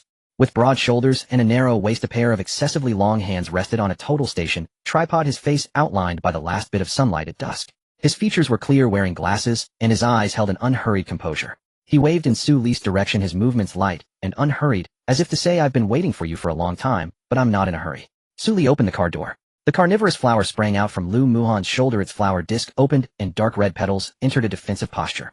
Pei Xiaozhu walked down from the abandoned supermarket. His steps were steady, treading on the frozen gravel without making any unnecessary noise.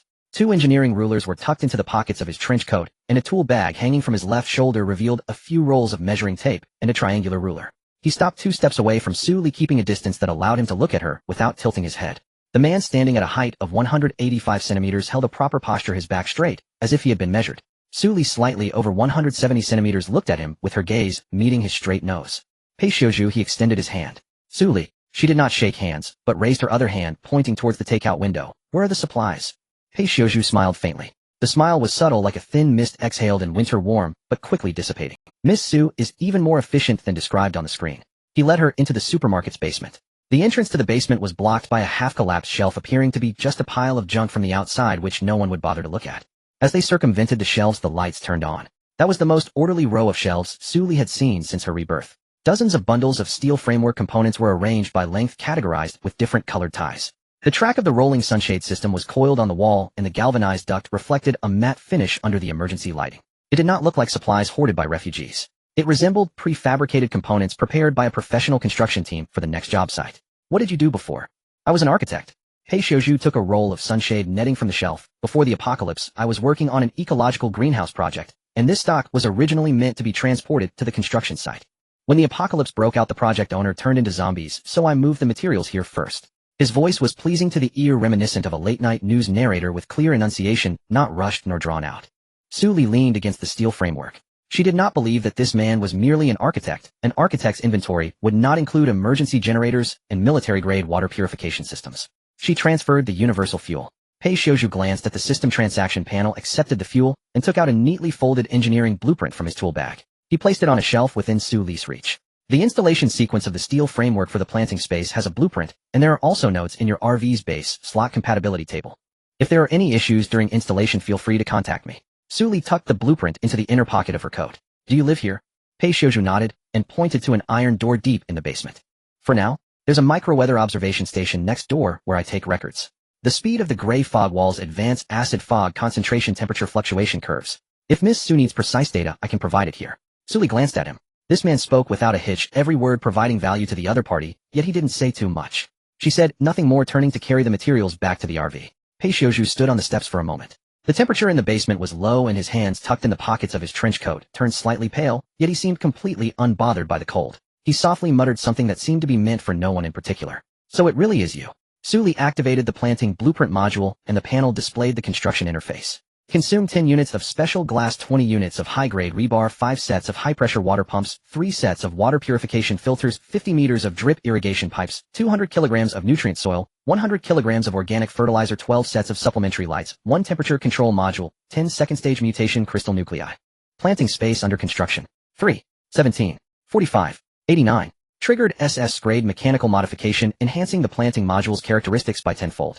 The previously idle foldable card seat at the end of the RV's living area was suddenly engulfed by a dark light. The rear wall of the cabin retreated to the sides like a melting ice surface, revealing a passage more than 2 meters wide, with warm light shining from the end of the passage. Planting blueprint module grade A-type internal space expansion component for vehicles. Effect can create an independent planting space within the vehicle. Initial area 100 square meters. Current level LV. 1. Special effect mutated plants can rest and recover energy within the planting space. Recovery speed 50.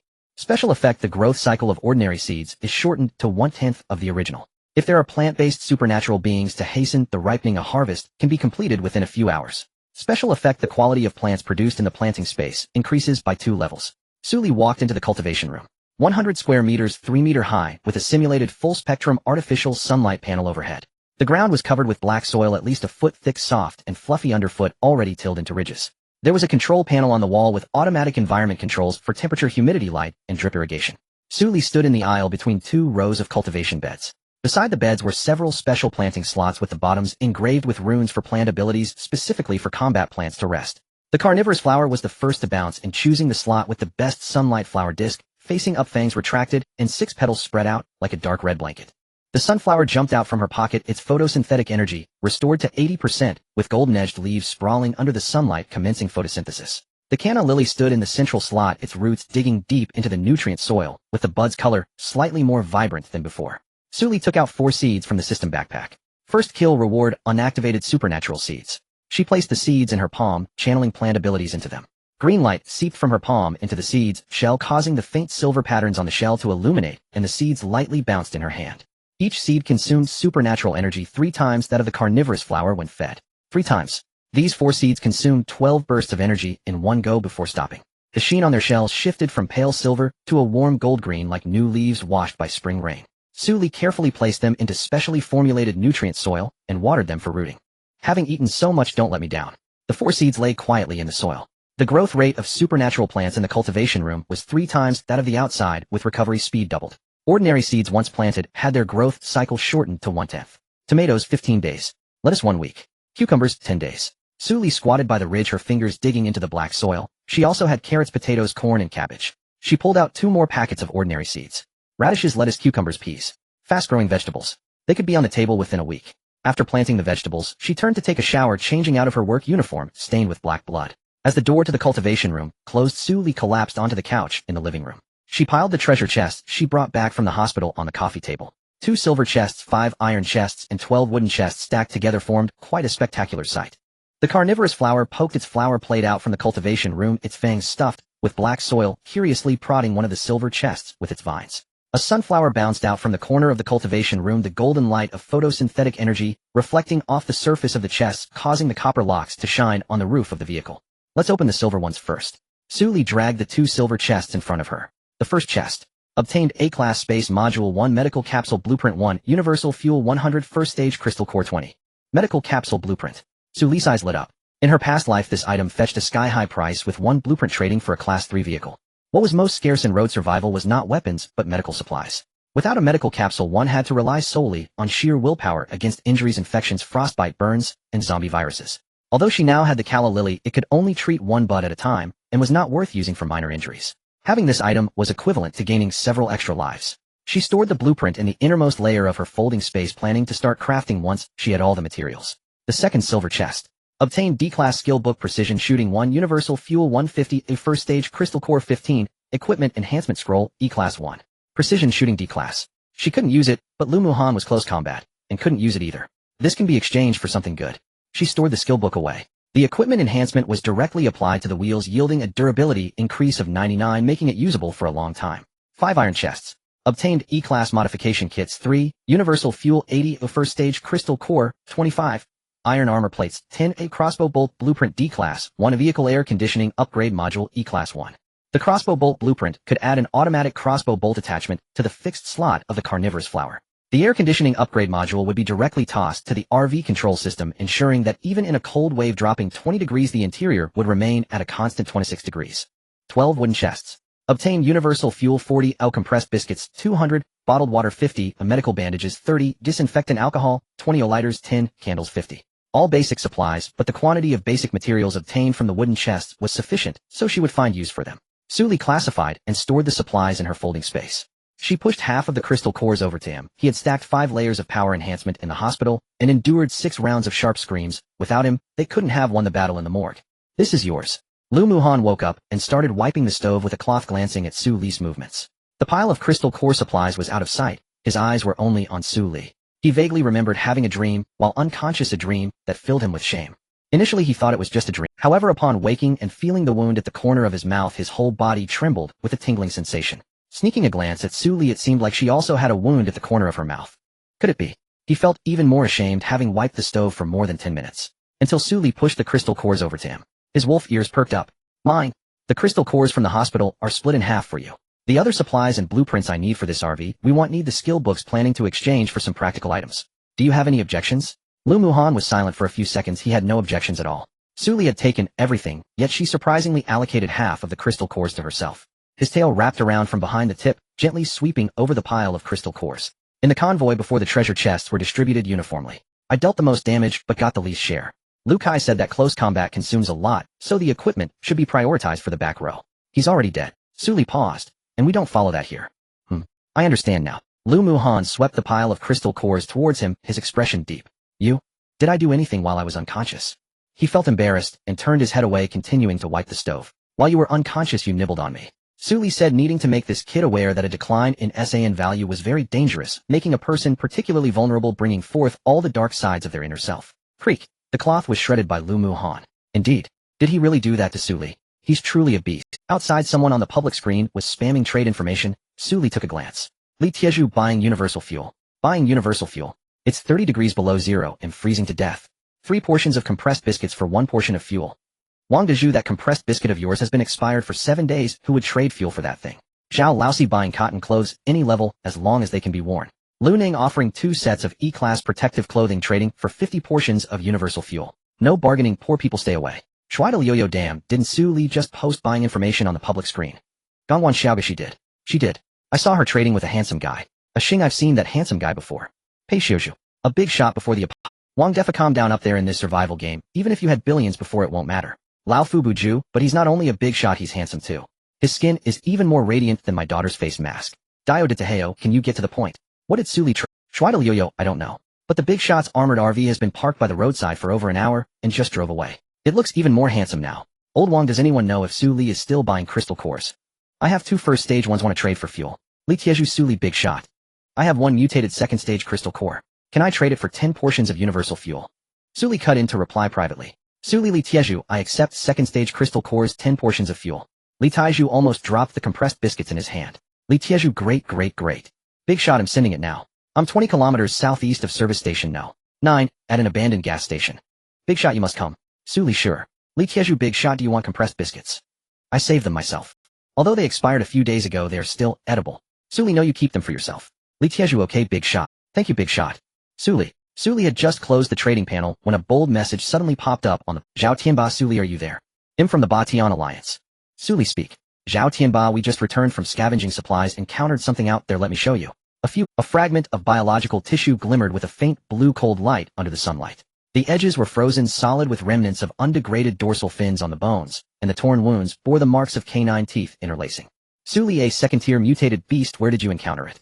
Zhao Tianba, less than 2 kilometers from the boundary line of the C996 area. This thing has scales and can spray icy mist that can bite through the steel plates of vehicles. We barely escaped after losing a pickup truck. The public screen fell silent for a few seconds. Handsome and oily. Wait, why does this look like a crocodile? Zhao Tianba, I'm telling you, it's way bigger than a crocodile, brother. This thing stands more than a person's height. Its mouth is wider than my entire body when it opens. Its teeth aren't round. Steel pipe, guy, how do you know they aren't round? Zhao Tianba, because when it bit my pickup, I was inside the car. Its teeth were right outside the window. Like a zipper. Wang Defa, ice-type mutated beast, did anyone encounter it yesterday? Bowing to evil forces, I haven't encountered it. But when one cockroach appears, there's definitely a whole bunch hiding around. This means there must be many near the gray fog wall. Zhao Lao's the brother who mentioned the drop in temperature. Can you report the temperature again? I'm currently hiding in the bed of the pickup truck wrapped in blankets, and the thermometer shows minus 29 degrees. The cold wave is 2 degrees lower than the system forecast. Lunang, once it drops below 30, ordinary pickup engines can't even start. Zhao Tianba, Su Li, this second-tier mutated beast, has an ice attribute crystal core. Are you interested? We the Batian Alliance don't have the strength to fight it, but we can provide intel. If we encounter it again, I'll send you the coordinates immediately. Su Li, alright. The intel fee will be calculated at 20% of the crystal core's value. Zhao Tianba, boss, is straightforward. The public screen is still refreshing. Handsome and oily, it just appeared after dealing with it, call me. Truly the boss is deserving of the title. Steel pipe guy, what use are you? Can you fight a second-tier mutated beast? Handsome and oily, I can shout 666. Oshing, I can too. The Batian Alliance provides intel and can earn intel fees. Su Li, you are the best. Su Li adjusted the panel to the world channel. The exchanges among players from various countries on the World Channel have started to become frantic. It's not that the A-level dungeons aren't being completed, it's that they can't be beaten. Sakura Country Yamamoto Jiro. The situation here is getting worse. There's been nuclear emission mutations during the last A-level mission. A double-head zombie appeared with a body that can split. One head commands melee attacks while the other does range. If you cut off one, two more will grow back. Our top elite team in Sakura Country has been wiped out. Kimchi Country Park Jiangti, I want to ask the Dragon Country brother, who mentioned the second-tier mutated beast spraying icy mist, was it discovered near the gray fog wall? Our Kimchi Country's border has also seen it, but it's not icy mist, it's acidic liquid. A convoy of 12 went to scavenge supplies at the border, and only 3 came back. Sakura Country Yamamoto Jiro. Yesterday, 400,000 people died. Globally, Kimchi Country Park Jiangti A-level dungeons are all stuck, and people are dying in every country. But Dragon Country's C996 area has cleared the chemical plant side quest and the hospital-timed quest. Do you have some special strategy or overwhelming gear? Dragon Country handsome and oily special strategy with a boss leading the way. Bear Country Victor Volkov Comrade Sue is truly fierce. Here it's minus 35 degrees, the vodka has frozen into popsicles. My teammates are all hiding inside the armored vehicle heating themselves by the stove. Comrade Sue on the other hand is nurturing flowers in the hospital, slaying monsters in dungeons, and also casually gathering war wolves and planting vegetables. Comrade Sue, do you need more people? I can bring vodka to join your team. Dragon Country Wong Defa Bear Country Victor Volkov, if you come you'll also be carried by the boss. Bear Country Victor Volkov, I'm happy to do so. Lighthouse Country Mike Hunter cheating, it's definitely cheating. I've seen the data, the A-level first completion reward is an A-level space module plus planting blueprints. Normally it requires the top fighting power of 3 guilds to cooperate. In Dragon Country's C996 area it's just her and her werewolf teammate. If I say it will sound the same. Dragon Country bowing to evil forces Mike Hunter, if you can't beat it yourself, then anyone who can is cheating, right? Aren't you from Lighthouse Country the best at boasting the top players the most? How come you haven't cleared a single A-level dungeon until now? Dragon Country Xing dying of laughter feeling anxious. Dragon Country Old Man Lee, I've lived half my life and have never seen such an international large-scale double standard scene. Suli turned off the panel. The cold wave is indeed 2 degrees lower than the system forecast. She opened the car window and looked outside. The withered grass on the wasteland had frozen into ice needles and white steam was continuously rising from the cracks in the ground. In the distance the gray fog wall had pushed forward a few hundred meters. At the edge faintly icy blue cold light jumped between gigantic bodies booming like thunder as it passed through the gray mist. That should be the ice-type mutated beast Zhao Tianba mentioned. She rolled up the car window. First let's go to service station No.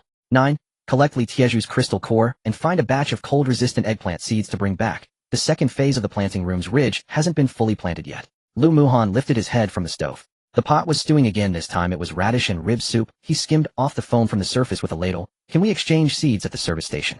There are plenty of players who farm. Exchanging a few packs with the crystal core and universal fuel will be enough. Lu Muhan turned off the fire.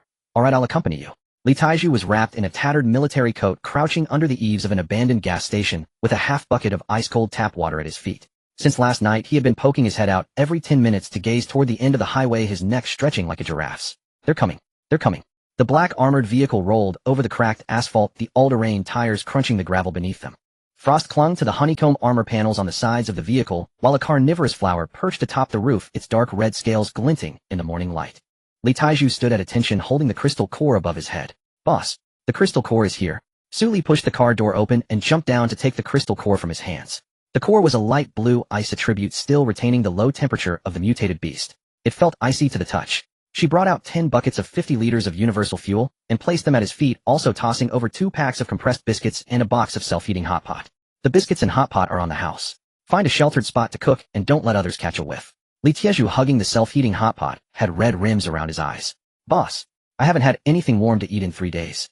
Before he could finish expressing his gratitude, Suli turned and got back into the vehicle. Lu Muhan passed a cup of hot cocoa from the passenger seat. She took it, drank a couple of sips, and started the engine, driving toward the service station's trading area. The trading area of service station No. 9 was set up inside the original convenience store of the gas station. The shelves along 3 walls were mostly empty, with the remaining ones reinforced by players using wooden boards and metal sheets, transformed into makeshift stalls. There were sellers of seeds, fuel, weapon blueprints, and compressed biscuits, each claiming their territory, with a few car repair wrenches on the ground, and a vendor selling homemade chili sauce displayed in a prominent spot, inside mineral water bottles, with a note, 10 packs of compressed biscuits for 1 bottle non-negotiable. As soon as Suli stepped into the trading area, a tall, thin man wrapped in a green military coat stood up and waved at her. Over here. I've prepared the seeds you wanted. This man was called Lao Zhou. Before the apocalypse, he had worked for over a decade at a seed company and knew all about cold-resistant and heat-resistant varieties. He had the seeds sorted in waterproof bags, each labeled with its name and planting cycle neatly stacked. Cold-resistant eggplants can bear fruit at -5 degrees with a growth cycle of 38 days, half that of regular eggplants. Cold-resistant cabbage can survive -10 degrees with a growth cycle of 20 days, and its fiber content is significantly lower than ordinary cabbages. And this one cold-resistant tomatoes can survive -5 degrees with seedlings that won't die turning red in 15 days with sweetness 20% higher. Lao Zhou spoke proudly. Suli picked up a bag of cold-resistant eggplant seeds, which had a label Jing eggplant no. 8 cold-resistant variant. He'll take them all. How much? All of these add up to one first-tier crystal core. The ability seeds are priced separately. I have a class mutated chili seed here exchanged for 2 second-tier crystal cores that can survive -15 degrees, and 1 chili can make a pot of soup. He'll take it. Suli placed the crystal core on the stall.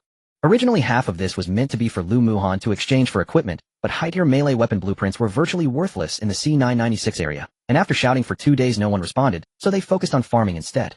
Lao Zhou smiled widely. Boss is straightforward. I also have a batch of cold-resistant strawberry seeds that were just cultivated and haven't been listed yet. He'll give you a sample to try planting. Suli collected all the seeds into her folding space and turned to prepare to get back into the vehicle. Suddenly a string of messages popped up on the public screen. Li Tieju, all members, I got the fuel from Suli boss. 10 packs.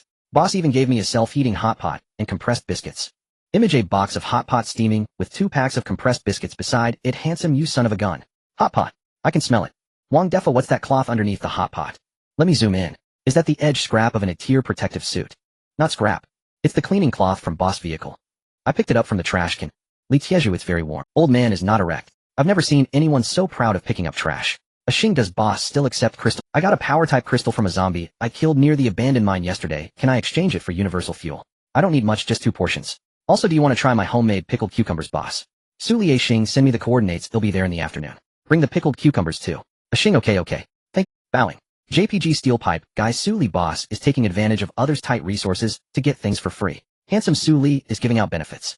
1 crystal core for 2 portions of fuel. Go ask around who else dares to offer this price.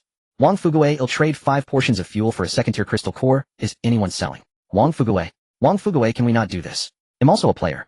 My fuel was also earned with my life. You can't just recognize Su Li and ignore me. Luning, your fuel is worth 5 portions while boss is worth 10, and it comes with a hot pot. Who do you think we should recognize? Wang Fuguei. Then I'll offer 8 portions. Handsome, too late. Su Li has already taken 8 crystals. The second-tier crystal core stock in the C996 area was already low, and who else dares to fight mutated beasts outside besides Su Li?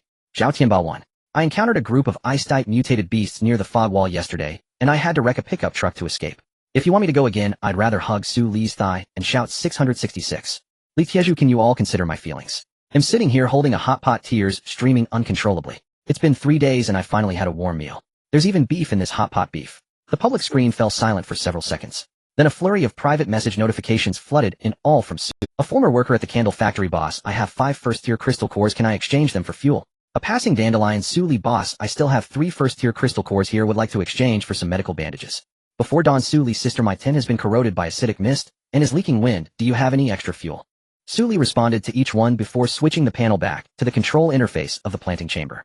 The temperature module automatically adjusted to simulate spring sunlight, with 4 rows of central ridges dug out for planting this batch of seeds. She then activated the mechanical modification, integrating the vehicle-mounted drip irrigation system with the solar water purification device into a closed-loop system.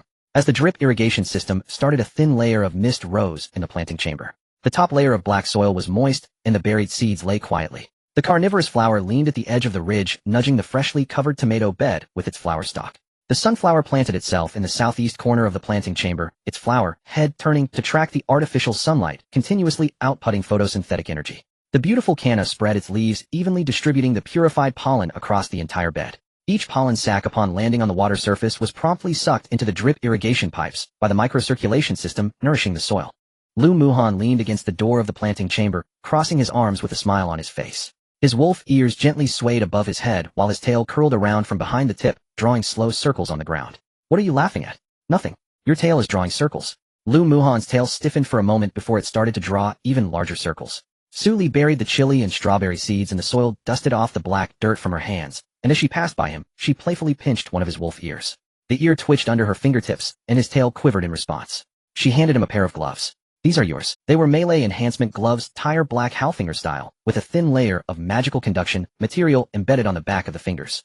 They could increase the energy output of melee abilities by 10%. He put on the gloves, and as his claws extended from his fingertips, the conduction material emitted a faint blue glow, making his claw strikes much faster than before. This. I just got these, thought you might find them useful. Lu Muhan looked down at the gloves, his wolf ears perked forward. He had also received equipment in the convoy before, but whenever Lu Kai gave him gear, he would always add, this is distributed by the convoy, the next piece has to go to the back row first, or Zinks and shield hasn't been changed yet, you have to make do with this. Each piece of equipment came with a price. Suli's gloves came with no strings attached, she said they were originally yours. He took off the gloves and put them back on. After repeating this several times, his tail gently swayed behind him. The beautiful canna evenly sprinkled the purified pollen across the entire bed, and the air in the planting chamber felt fresh like a vegetable garden that had just been rained on. Suli walked toward the driver's seat of the vehicle, filling the drip irrigation system, along the way passing the water to Lu Muhan. Try this, I added the can of pollen. Lu Muhan took the cup. The water was sweet and slid down his throat, quickly relaxing the muscles that had been sore from melee backlash in the afternoon. It's sweet. Yeah. She let him finish the remaining pollen water and handed him a precision shooting book. See if this is... She had originally intended to exchange it for something else, but then thought it was best to let Lu Muhan decide for himself. Lu Muhan caught the skill book, its cover glowing with a dark blue light. I'm a melee fighter. But this skill increases the hit rate of projectile skills, and electricity counts as a projectile. Suli was taken aback. This made sense. It seemed that there were no useless skills, only useless people. For Lu Muhan, this skill might hold immense value. Yes. Lu Muhan opened the skill book and blue light streamed into his fingertips. A new skill prompt popped up on the panel. He raised his right hand, unleashing his claws, sending out 3 arcs of electricity that accurately struck an ice-coated telephone pole 30 meters away from the car window. The ice shattered, leaving 3 evenly spaced holes in the pole. Suli held her cup, looking out at the telephone pole, raising her eyebrows in satisfaction. More accurate than I expected. Saves on ammunition. From now on you'll be a walking artillery. Lu Muhan retracted his claws, and the glow of the conduction material on the gloves dimmed as he leaned his head slightly to whisper something. The armored RV rolled down the frozen, cracked road towards the gray mist wall. The 8-edged all-terrain tires crunched over the gravel, while a carnivorous flower peeked out from the fixed slot on the roof, its dark red petals slightly unfurling in the cold wind with remnants of undigested crystal cores from the hospital stuck between its fangs. Lu Muhan sat in the passenger seat. The black Halfinger gloves were worn neatly, with sharp claws occasionally extending out only to retract again, while arcs of electricity flickered across the conduction plate before extinguishing. He was familiarizing himself with the new equipment. Suli turned the steering wheel, maneuvering around an abandoned pickup truck frozen solid. In the distance, the gray mist wall had pushed to within less than a kilometer from the boundary of the C-996 area. The icy blue cold light at the edge of the mist wall was denser than yesterday, and the muffled sounds from the frozen ground resonated through the vehicle, making the windows vibrate. Zhao Tianba has sent the coordinates. Lu Muhan opened the panel and took a glance. 600 meters directly ahead of the gray mist wall, at an abandoned concrete mixing station. He mentioned he set up a temporary observation point there. Suli pressed the accelerator. The armored RV crushed through a patch of frozen cornfields, and the outline of the mixing station emerged from the horizon. 3 modified pickups were parked on the west side of the mixing station, with heavy machine guns and barbed wire set up. A few survivors in matching uniforms were gathered around a fire beside the vehicle, with a black iron pot hanging over the flames, bubbling with a dark red broth, while pieces of chili and Sichuan peppercorn spun on the oily surface. It was hot pot base. A young man stood by the fire. He wore a dark gray tactical jacket, the cuffs rolled up to his forearms, revealing a well-defined wrist. His features were clear and composed, and while most people in the apocalypse worried about their next meal, he stood there as if he had just stepped out of a high-end private club. Zhao Tianba. Suli pushed the car door open and jumped down the carnivorous flower from the roof, following her closely, its fangs clicking together. Zhao Tianba turned around, his gaze shifting from the flower's fangs to Suli's face. Suli, he said, his tone calm and measured, lacking the swagger expected from the leader of the dominant alliance, almost resembling small talk at a high-end banquet. Finally meet the real person. The public screen has portrayed you like a 3-headed, 6-armed deity. I thought you would come riding on a rainbow cloud. Suli did not respond to this comment. She scanned the layout of the mixing station, fire points, observation positions, retreat routes, all meticulously planned. How long have you been running this temporary observation point? 6 hours. Zhao Tianba picked up a kettle from beside the fire and poured a cup of hot water for Su Li and Lu Muhan. I arrived at 3 in the morning. The gray mist wall accelerated forward last night, moving nearly 500 meters faster than the day before. At this rate, it could engulf the mixing station within a day. He handed over the cup, leaning against the concrete pillar of the mixing station, his gaze directed towards the rolling gray mist wall in the distance. I have been watching it for 6 hours and have figured out a few things. Suli took the cup, waiting for him to continue. She had heard of Zhao Tianba in her past life. Among the leaders of the top 10 guilds in the Dragon Country War Zone, he was the only one who didn't rely on supernatural abilities to survive, purely by intellect. Before the apocalypse, the Dominant Alliance was an extension of his university startup project, a team that ran a shared farming initiative with over 30 members, all university students. When the apocalypse broke out and others were scrambling for resources and weapons, he led these 30-some individuals to trade the farm's drip irrigation equipment for the first batch of fuel. By the time others realized that resources and intelligence were worth more than brute force, he had already established the dominant alliance's intelligence network across the C-996 area. In his past life, he was most famous for leading a small guild of 80 people to clear in a level dungeon solo. 0 deaths. The debrief report was later turned into a textbook by the high ranks of the Dragon Country War Zone distributed to the core members of all guilds. Yet this very person perished in the 8th month of the apocalypse. He was backstabbed by his deputy who stabbed him in the back. The deputy who stabbed him later took over the dominant alliance and led the guild to collapse in less than 3 weeks with over 80 members dead or scattered. What did you figure out? Sully asked. The gray mist isn't dead. Zhao Tianba placed the kettle back by the fire and pulled out a hand-drawn map, spreading it across the iron plate of the mixer. The map was marked in different colors to indicate the gray mist wall's advancement over the past 4 days, with each day's boundary line drawn precisely to the meter. Look at the advancement curve over these 4 days, it's not uniform. The first day it advanced fastest to the southeast, the second day it accelerated eastward, the third day it suddenly slowed to the northeast, and today it started speeding up to the southwest. The tip of his finger traced an arc on the map. The gray mist is avoiding something. Sully stared at the arc, her pupil. In her past life, no one had mentioned that the gray mist was avoiding anything. Everyone thought the gray mist expanded at a uniform speed, and that as long as they stayed within the safe zone, they would be fine. But if the gray mist were truly alive, why would it avoid certain areas? What was in those areas? You're wondering why no one— Zhao Tianba chuckled. Because no one has done what I have, thoroughly exploring the vicinity of the gray mist multiple times. Other players, if they aren't brain dead, are all huddled in service stations warming themselves by the fire. Who can see this? Lu Muhan came around from the other side of the mixer, his wolf ears twitching. What is the gray mist? I don't know. Zhao Tianba answered bluntly. But from today's curve, the direction of the No. 9 service station is the most obviously avoided area. The retreat may likely split the entire C-996 area into 2 halves, one covered by the gray mist, and the other. The cutting line is about 30 kilometers inside from the No. 9 service station. Sully took the map. She recalled the abandoned flower and wood market behind the service station and that architect named Pei Xiuzhu. That place happened to be in the direction the gray mist was avoiding. How much is this information worth? It's worth a promise. Zhao Tianba unzipped his tactical jacket half an inch, revealing a segment of his collarbone, and the air of a wealthy second-generation heir became particularly obtrusive amidst the steam rising from the hot pot.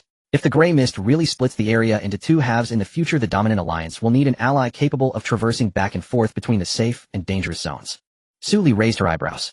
How can you be sure I can traverse the gray mist? Your plant ability blocked the sand value attacks of the Corpse King for 40 minutes in the hospital, a global first. There are traces of acid mist corrosion on the armor of your RV. The engine cover is intact, and at least 3 vehicles from the same batch broke down within 4 hours. Your werewolf teammate also survived for 9 hours in the signal tower despite the gray mist still lively and kicking.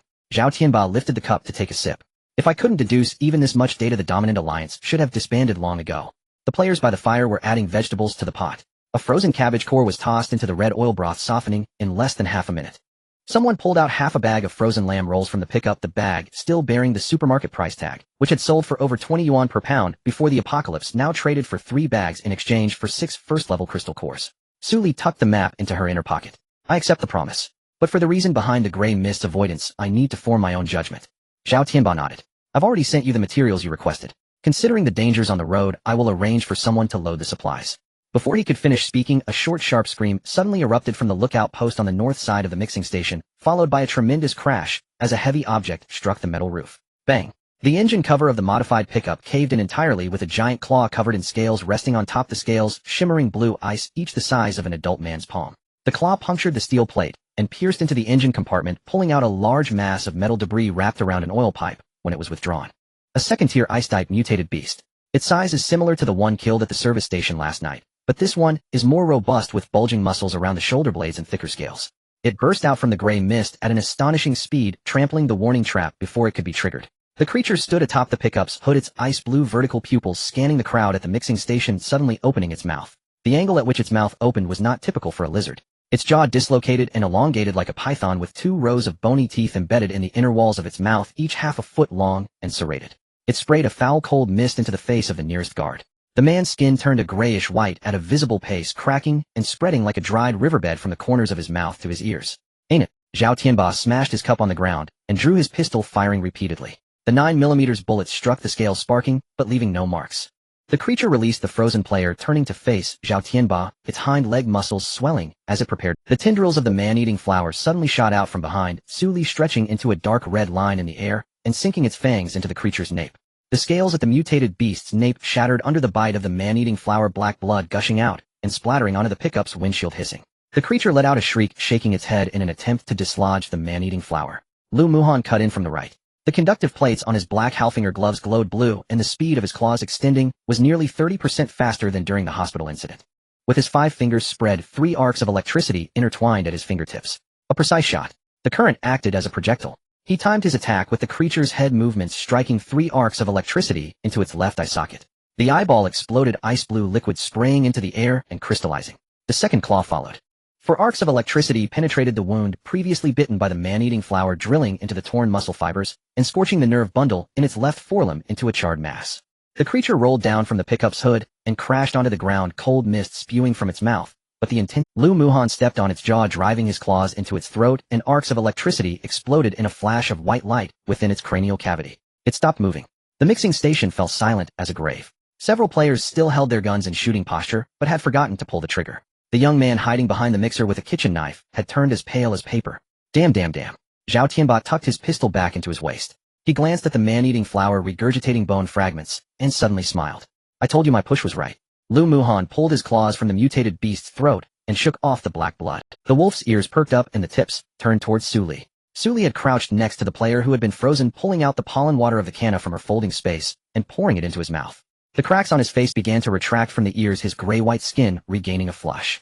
Ainen coughed twice and spat out a mouthful of black blood. He can survive. Su Li stood up, walked to the pickup, drew a dagger from her lower back, and squatted down to start digging for the crystal core. Her movements were swift and decisive, breaking open the skull with 1 stroke, removing the nerve bundle with 2 strokes, and extracting the crystal core with a 3rd. The ice blue crystal core was larger than the one from last night, with its surface patterns beginning to mutate towards the 2nd-tier high level. Ice-type crystal core, its purity is much higher than last night's. She wiped the crystal core on her sleeve, lifting it to examine it in the sunlight. Zhao Tianba remarked, "You're so skilled at extracting crystal cores."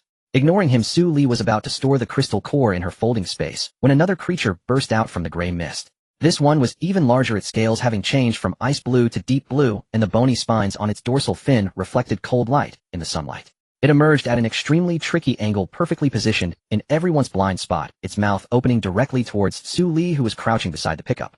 Lu Muhan's claw shot out, but it was too late. The man-eating flower turned back, unable to catch up. In a critical moment, a bullet flew in from the southeast direction of the mixing station. It precisely pierced through the mutated beast's left eye socket. The bullet's trajectory was extremely tricky, exploding inside the cranial cavity and blowing off its back of the head. The creature's mouth remained open, stiffening for half a second before crashing to the ground. Pei Zia's voice came from the abandoned water tower outside the mixing station. A class sniper expertise paired with E-class armor-piercing rounds. Just enough to hit the weak point of the left eye. He jumped down from the iron ladder of the water tower. Hanging from his left shoulder was a modified heavy sniper rifle wrapped halfway with antifreeze tape, and the scope showed several scratches from sharp objects, indicating that this rifle was not merely for show. He wore a light blue work uniform topped with a windbreaker with a measuring tape sticking out of his pocket. "Miss Su." Pei Xiaozhu stopped 3 steps away from Su Li, re-engaging the safety on his sniper rifle. His gaze swept over her face through his glasses. This mutated beast has reached the mid-tier of the 2nd stage. Its eye weakness is smaller than that of ordinary ice-type mutated beasts. Next time you crouch to extract a crystal core, it's best to have the man-eating flower guard your back. Su Li stood up. The man-eating flower extended its flower disc from behind, baring its fangs at Pei Xiaozhu with a hiss. It did not like being told it hadn't guarded the back well. Lu Muhan's wolf ears stood upright. His tail curled around. He walked to Su Li's side, standing firm, perfectly blocking Pei Zia's line of sight from her. Zhao Tianba emerged from behind the mixer. "Xiaozhu, your timing is perfect." He waved to Pei Xiaozhu, explaining to Xiaozhu is a collaborator of my Batian alliance. He led the team to survey several key points at the observation station, and he is responsible for half of the data on the advancement of the gray mist over the past 4 days. Pei Xiaozhu nodded. "Coincidental." Zhao Tianba replied, "Coincidental. Your micro-weather observation station was set up on the 2nd day of the apocalypse. The concentration of acidic mist, the speed of gray mist advancement, temperature fluctuation curves. The quality of the gray mist data you recorded is inferior to that of the 12 observation points of the Batian alliance combined." Pei Xiaozhu hung the sniper rifle back on his shoulder. Professional habit. He shifted his gaze to the gray mist wall, pausing for a few seconds at the slow surging ice blue cold light at the edge of the mist. "I came to discuss something with Miss Su. While recording gray mist data at the observation station, I discovered an anomaly." Pei Xiaozhu's hands were in the pockets of his windbreaker, his tone calm. "The rate of erosion of the gray mist on plants is 17 times slower than that on animals. The erosion rate on mutated plants is nearly 12 times slower than that on ordinary plants." He paused. The man-eating flower just bit through the neck scales of a 2nd-tier mutated beast, and the gray mist particles left on its flower disc were not absorbed into the flower's tissues. I observed through the reticle's secondary lens that the gray mist particles slid off the surface of the man-eating flower like oil droplets on water. Su Li looked down at the man-eating flower. The flower was licking the gray mist particles left on its petals, chewing with its fangs, swallowing with a roll of its throat, and then burping at her. Burp. Suli. Zhao Tianba eyes widened. Damn, is this flower eating the gray mist? Suli. Man-eating flower spit it out. The flower turned its head away, ignoring her. Suli. Suli grabbed the flower's neck. Interesting. He turned his attention to the man-eating flower. Mutated plants not only are not eroded by the gray mist. Interesting. He turned his attention to the man-eating flower. Mutated plants not only are not eroded by the gray mist, but can instead consume it as food. If this conclusion can be verified, Miss Su's man-eating flower would be the world's first ability plant capable of actively consuming gray mist particles. Lu Muhan's wolf ears perked up. At least currently evolved mutated plants won't be eroded. Lu Muhan fell silent. He didn't want to make decisions for Suli. Suli stared at the rolling At least currently evolved mutated plants won't be eroded. Lu Muhan fell silent. He didn't want to make decisions for Suli. Suli stared at the rolling gray mist wall. In the past life, no one mentioned that mutated plants could be immune to the gray mist. But in the past life, no one had obtained strength combat plants either. It is no longer an ordinary mutated plant. The gray mist poses great harm to humans. Even a small amount of gray mist can cause a continuous decline in SAN value, corrode skin tissues, lead to organ failure, and cause It is no longer an ordinary mutated plant. The gray mist poses great harm to humans. Even a small amount of gray mist can cause a continuous decline in SAN value, corrode skin tissues, lead to organ failure, and cause the nervous system to collapse. In the past life, many high-level ability users attempted to rush into the gray mist to explore, but none returned alive. Even if someone miraculously managed to retreat from the gray mist, they were no longer the same person. In the past life, a renowned powerhouse, who was one of the top melee experts in the Dragon Nation battle zone before entering the gray mist, emerged with gray veins bulging underneath his skin and pupils transformed into swirling gray mist. He still recognized people, could still speak, and even shook hands with old comrades, but that entire service station with over 100 people was left with not a single survivor that night. When he opened the door, he was still laughing. Suli pressed her brow down, recalling this matter. Not letting it in. Pei Xiaozhu said, Miss Su, please consider it again. Not considering it. Suli cleaned the crystal core fragments off her dagger and sheathed it at her waist. No one knows what is in the gray mist. The man-eating flower is a combat unit I raised with my abilities. I fed it for so long not to let it serve as my scout. The man-eating flower rubbed its flower disc against her palm. Suli ignored it. She couldn't spoil it. It had a tendency to eat anything unrestrained. Zhao Tianba tried to ease the situation. He turned to the group of players still dazed in the mixing station and clapped his hands. Stop dawdling. Drag the mutated beast corpses over. The scales can be used as armor and the bones can be ground into powder and mixed into concrete to reinforce defensive structures. Don't eat the meat. It contains traces of gray mist that cannot be digested. The players immediately sprang into action. Those with knives started to cut off scales while those with saws began to saw through. A girl in her early 20s hugged a notebook and began to write and sketch beside the corpse, recording the length of the mutated beast, the thickness of the scales, and the position of the crystal cores in a table. Suli glanced at the girl. Zhao Tianba followed her gaze. She is a clerk from our guild named Yang Xiaoyang with a background in animal husbandry. Before the apocalypse, she recorded data on sows giving birth on a farm. Now she has switched to recording dissection data of mutated beasts and picked it up quickly. Yang Xiaoyang looked up and smiled at Suli. Hello, big shot. The scale cut where your man-eating flower bit is serrated, unlike what we encountered last time with the ice-type mutated beast. This can only be a second-tier mutated entity that specializes in charging.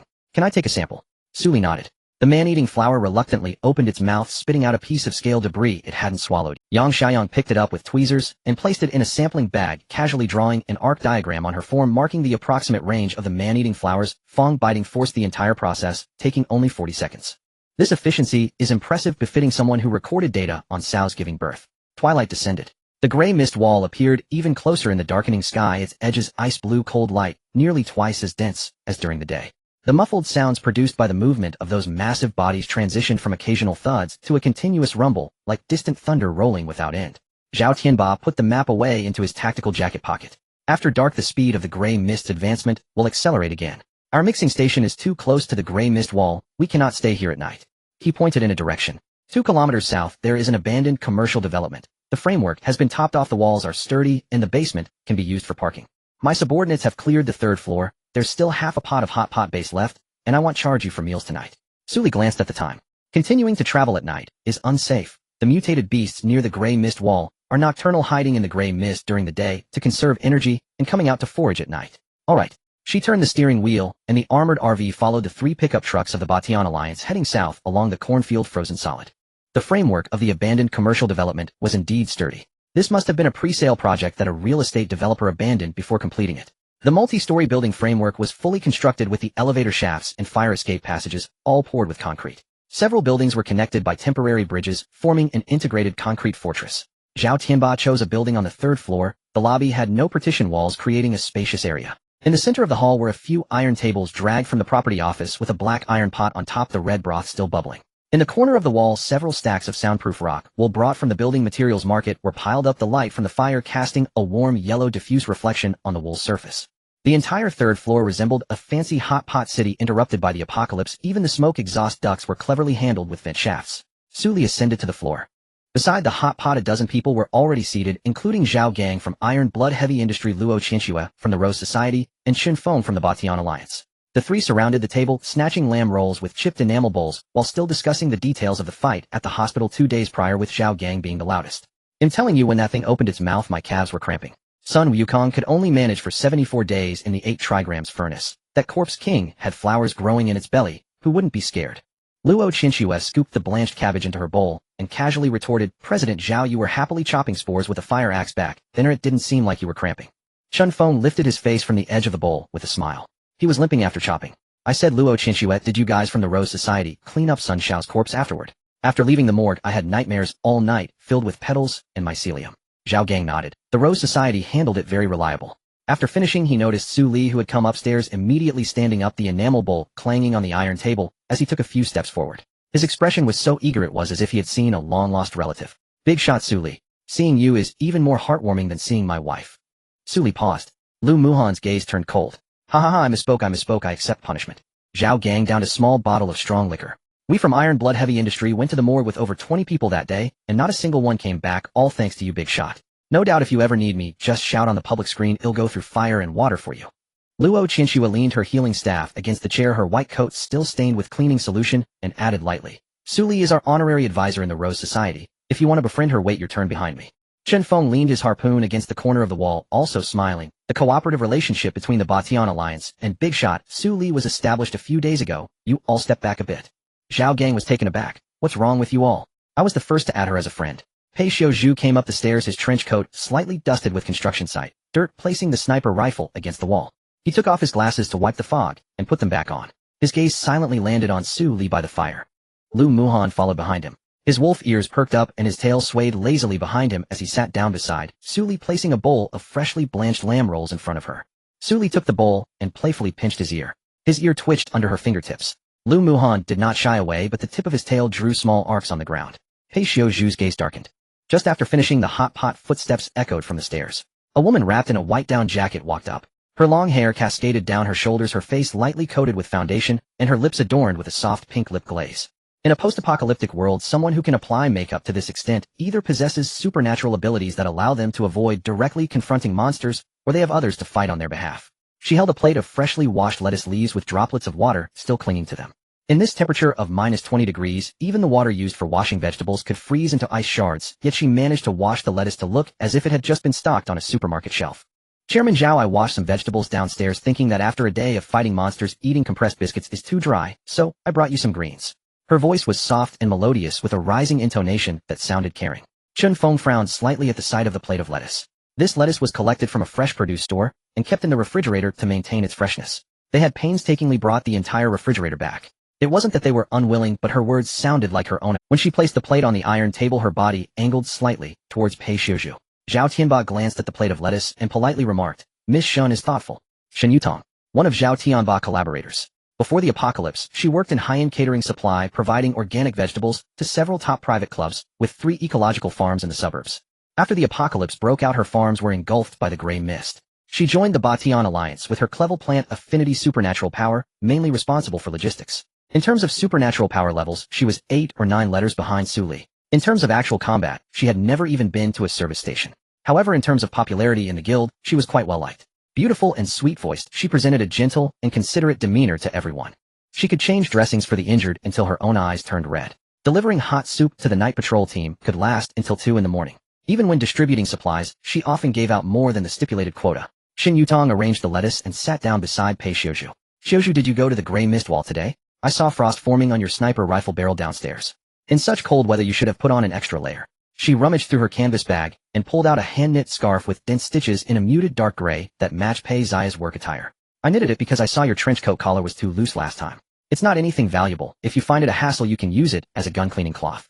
Pei Xiuzhu glanced at the scarf but did not take it. The collar of his trench coat was slightly open, revealing a section of his collarbone reddened by the cold wind, and he spoke in a flat tone, "My body temperature is low, but I am not afraid of the cold. Leave the scarf for the night patrol team. They stand outside for hours and need it more than I do."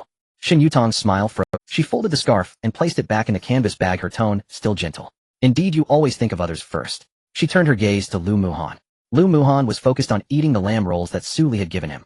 His wolf ears perked up and his tail hung loosely from the gap in the chair, swaying gently. He was so engrossed in the lamb rolls as if he had never tasted anything so delicious in his life. Shin Yutong smiled. "You must be Lu Muhan, right? The public screen says you are the strongest melee fighter in the C996 area. A video of you defeating a second-tier mutated beast in 3 moves at the mixing station has already been posted to the World Channel." She leaned forward, her expression curious and admiring. "Are your ears real? They're so cute, can I touch them?" Lu Muhan swallowed the lamb roll, glanced at Shin Yutong, and replied no. Shin Yutong was taken aback. "I only let Su Li touch them." He added another remark. Zhao Gang covered his mouth with an enamel bowl, his shoulders shaking.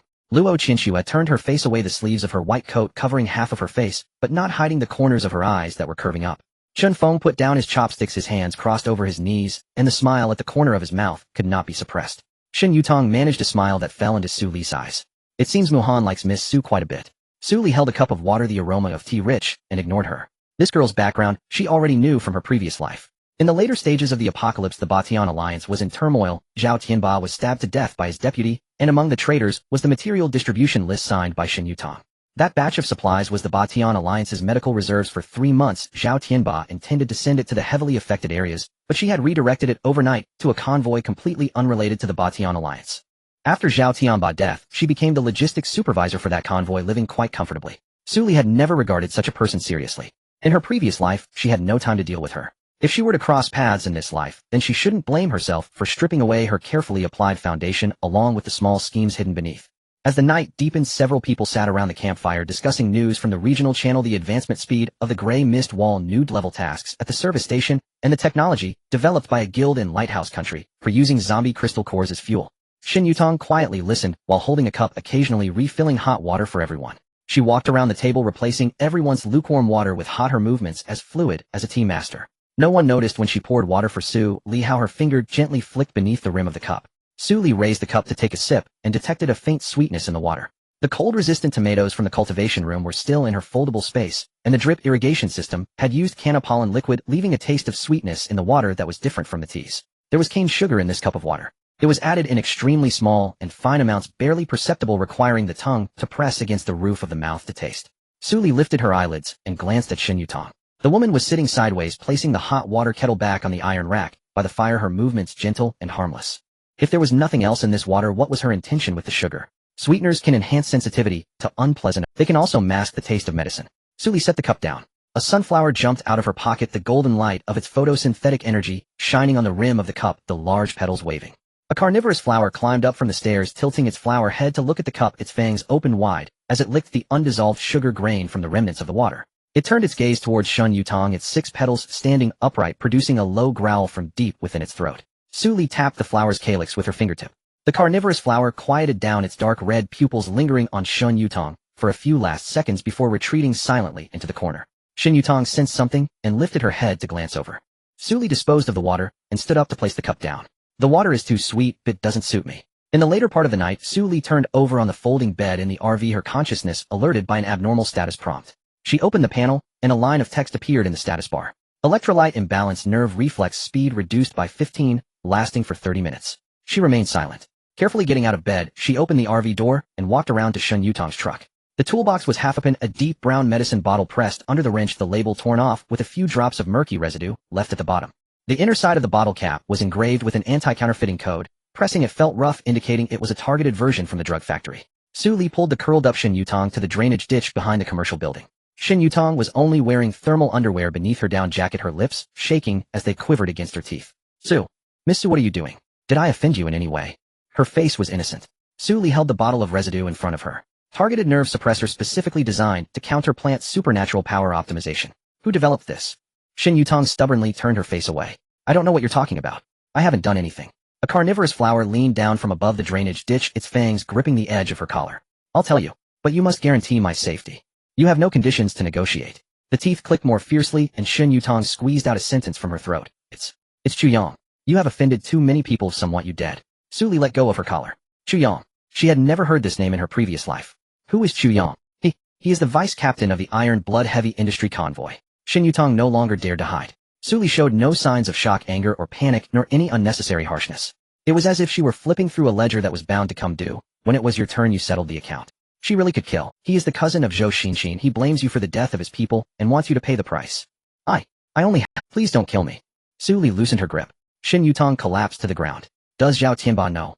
Chu Yang found me just before you all arrived. Su Li turned and walked back. The carnivorous flower lingered by the drainage ditch for a moment, while Shin Yutong knelt on the ground too afraid to move, until Su Li's voice floated over from by the vehicle. Before dawn, get out of the Batian alliance by yourself. The carnivorous flower retracted its fangs and followed.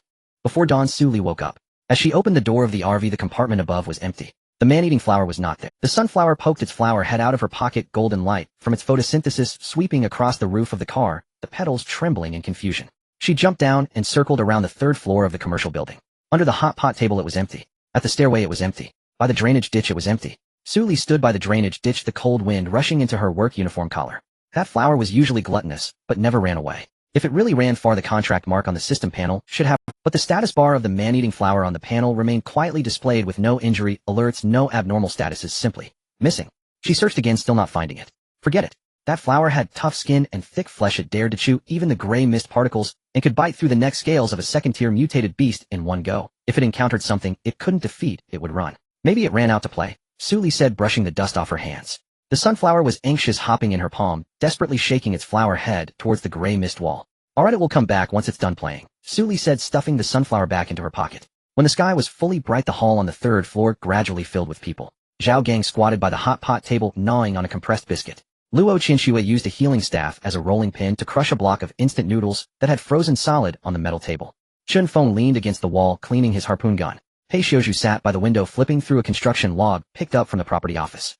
Lu Muhan was brewing coffee by the stove. He added double the sugar to Su Li's cup, while his own had no sugar. He took a couple of sips, grimacing as his ears twitched. Zhao Tianba came up from the stairway, half a bag of frozen dumplings in hand. Pork and cabbage it used to sell for 9 yuan a bag before the apocalypse, now it's traded for 10 first-tier crystal nuclei. How extravagant. He tossed the dumplings into the hot pot, just as Shin Yutong arrived. She had changed into a clean white down jacket, her long hair neatly styled, and a fresh layer of light pink lip gloss on her lips. Her eyes were red. The slotted spoon in Zhao Tianba's hand paused midair. 3 logistics team members from the Batian League followed Shin Yutong, 1 male and 2 females, all of whom were on good terms with her. One of the girls also had red eyes, as if she had just been crying. President Zhao, Shin Yutong said, her voice hoarse. I am here to bid farewell to you. Zhao Tianba placed the slotted spoon back into the pot. Farewell. Miss Su dragged me out of my sleeping bag last night, accusing me of poisoning her. I don't understand why she would do that to me, but she said if I didn't leave she would kill me. Shin Yutong lowered her head at this point, her voice even hoarser. I thought about it all night. Perhaps I didn't do well enough leading Miss Su to misunderstand me. Since Miss Su cannot accept me, then I shall leave. Thank you to my brothers and sisters in the Batian League for taking care of me during this time. She bowed to the 3 logistics team members. Tears fell onto the concrete, gray ground, soaking a few dark little circles. The girl with red eyes finally, Sister Shin, don't go. You have done so much for everyone, why should you leave just because of one word from her? Another male team member clenched his fists.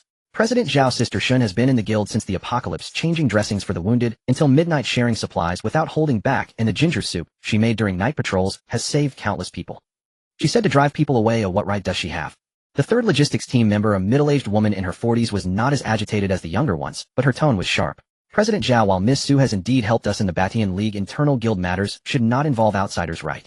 Zhao Tianba remained silent. He scooped a dumpling with the slotted spoon, blew on it to cool it down, and swallowed it. His gaze lingered on Shun Yutong's face for a few seconds. Su Li said, you poisoned her. I did not. Shin Yutong shook her head. The water I poured for Miss Su last night, you drank it too, President Zhao, and so did President Luo. Everyone drank it. Zhao Gang, with the biscuit still in his mouth, stared wide-eyed. Wait, what is this? Poisoning. Luo Qinxue gathered the crushed instant noodles into a bowl, glanced at Shun Yutong, her tone indifferent. Miss Shin, regarding that cup of water you mentioned, I was also present. But when you poured water for Su Li, you made an extra motion with your hand. Shin Yutong froze. Luo Qinxue was a level healer. Healers had a heightened sensitivity to drug residues compared to ordinary ability users. I didn't mention it last night because I didn't expect you to actually dare do this. The hall fell silent for 3 seconds. Zhao Gang suddenly stood up, crumbs from the biscuit falling from the corner of his mouth. Damn, did you really poison her? Shin Yutong took a step back. President Luo, I know you are on good terms with Miss Su, and the Rose Society has a cooperative relationship with her. You are her honorary advisor. I am a healer. I do not take sides. I only stand by the results of the drug test. Luo Qinxue interrupted her. Shin Yutong's lips trembled. Lu Muhan held his coffee cup, remaining silent. He placed the cup on the stove, stood up, and walked over to stand beside Su Li. The conduction piece on his black Halfinger gloves glowed faintly blue. He did not extend his claws. He was waiting for either Su Li or Zhao Tianba to speak. As long as one person said to act, he would immediately extend his claws and kill Shin Yutong. Pei Xiuzhu closed the construction log and adjusted his glasses. Miss Shin knitted a scarf for Su Li's teammates, and the scarf was made with the same type of cane syrup which served as a sweetener to bond the yarn fibers, making the fabric softer. However, if the syrup from the same batch was purified and crystallized, it would become the best carrier for masking a neuroinhibitor. You handled it very carefully, but too carefully. In sub-zero temperatures the yarn frosts, and the refractive index of the sugar crystallizing differs from that of ordinary ice crystals. This world is not something you alone understand chemistry. Next time you commit a crime, change the formula. Zhao Gang listened in a daze. You scholars speak as if reading a judgment. Not reading a judgment, but hammering it in, Chen Feng interjected. Shin Yutong's expression finally changed. Her lips moved, tears fell again, and this time she was genuinely panicked. President Zhao, I was wrong. I was momentarily possessed. Miss Su is too strong and I feared she would take my position in the— I have been with the Batian League for so long. When have I ever wronged everyone? Just ask the brothers present. I, Shin Yutong, have always been sincere to everyone. She turned to the patrolling team members. Xiao Lu, the last time you had a fever that reached 40 degrees, who watched over you all night and changed your cold towels? Ainan, during that time you were frostbitten by the mutated beast who took off her down jacket to cover you. The young team member with the crossbow lowered his head. Another person turned their face away. Shin Yutong's voice choked. I know I am useless. My ability is only level, not comparable to Miss Su's level. I also cannot fight. Oh, every time we go on a mission I hide in the logistics vehicle. But I have tried my best. Oh, I have done everything I can. Washing vegetables, boiling water, changing dressings, keeping watch. What have I not done? Miss Su is impressive, globally connected, ranking first in combat strength. But she is not a member of the Batian Alliance. With a single word, she could drive me away. Does that mean everything about the Batian Alliance is subject to her command? Her words shifted the conflict from herself to the entire guild. Indeed, the young team member, named Xiao Lu, raised his head, his lips moving. President Su Li is indeed formidable, but Sister Shin hasn't committed any major mistakes. Zhao Tianba put down his chopsticks and stood up. Shin Yutong, you've been with me for 23 days. In these 23 days I have not treated you unfairly. Tears streamed down Shin Yutong's cheeks. I know. Brother Zhao, you are good to everyone. I was just too concerned about the Batian Alliance, which led me to make this foolish mistake. I want leave. Let me stay. Punish me with the hardest and most exhausting tasks. I'm willing. Her words were beautifully articulated. First she admitted her fault, then expressed her stance, ultimately using emotional. Several logistical team members were swayed again. The male team member opened his mouth to plead for her, but a middle-aged woman tugged at his sleeve and shook her head, remembering what Luo Qianxue had just said. Zhao Tianba did not give her an easy way out. You said you were too concerned about the Batian Alliance. He paused. Then what happened to that batch of supplies from 2 days ago? Where did you transfer them? Shin Yutong's pupils contracted sharply. I didn't transfer any supplies. 1 box of antibiotics, 1 box of hemostatic agents, 12 barrels of universal fuel. Zhao Tianba pulled out a folded copy of the supply allocation form from his coat pocket. I have a habit of keeping copies of all allocation forms on file. That batch of supplies was quite substantial. I wouldn't pay much attention if a box or 2 was missing. He slammed the allocation form down on the metal table. But you drugged her using my territory to eliminate rivals. The middle-aged woman in the kitchen loosened her grip on the young team member's sleeve and silently took a step back. The color drained from Shin Yutong's face. She opened her mouth, her throat squeezing out a few sounds, but she could not form a complete sentence. At that moment the iron door at the stairway was pushed open by something. A mass of dark red material squeezed through the gap in the door. The flower disc was round and swollen, with fangs still hanging onto a piece of half-chewed ice blue scale, while 6 petals struggled to prop themselves against the door frame. It rolled over belly up, making a satisfied gurgling sound from its throat as it crawled a few steps towards Su Li, moving unsteadily, too full to walk. Su Li looked down at it. The carnivorous flower opened its mouth, and its throat heaved, spitting out a pile of crystal cores. Ice blue, dark green, gray-white, large and small, they rolled all over the ground, forming a small mountain. The system panel popped up with a series of kill notifications. Carnivorous flower killed 4 second-tier ice-type mutated beasts, gaining 200 experience points. Carnivorous flower killed 12 first-tier mutated zombies, gaining 200 experience points. Carnivorous flower's level increased to LV 3. New skill unlocked: Gray Mist, devour passive, allowing free movement in gray mist and converting gray mist particles into energy. Carnivorous flower, I am the little master of China. Su Li raised her eyebrows. This flower didn't go out to play last night. It entered the gray mist. Moreover, it ate everything it could touch. Everyone's gaze was drawn to the mountain of crystal cores. Zhao Gang slammed his enamel bowl down on the metal table, pointing at the pile with a changed expression.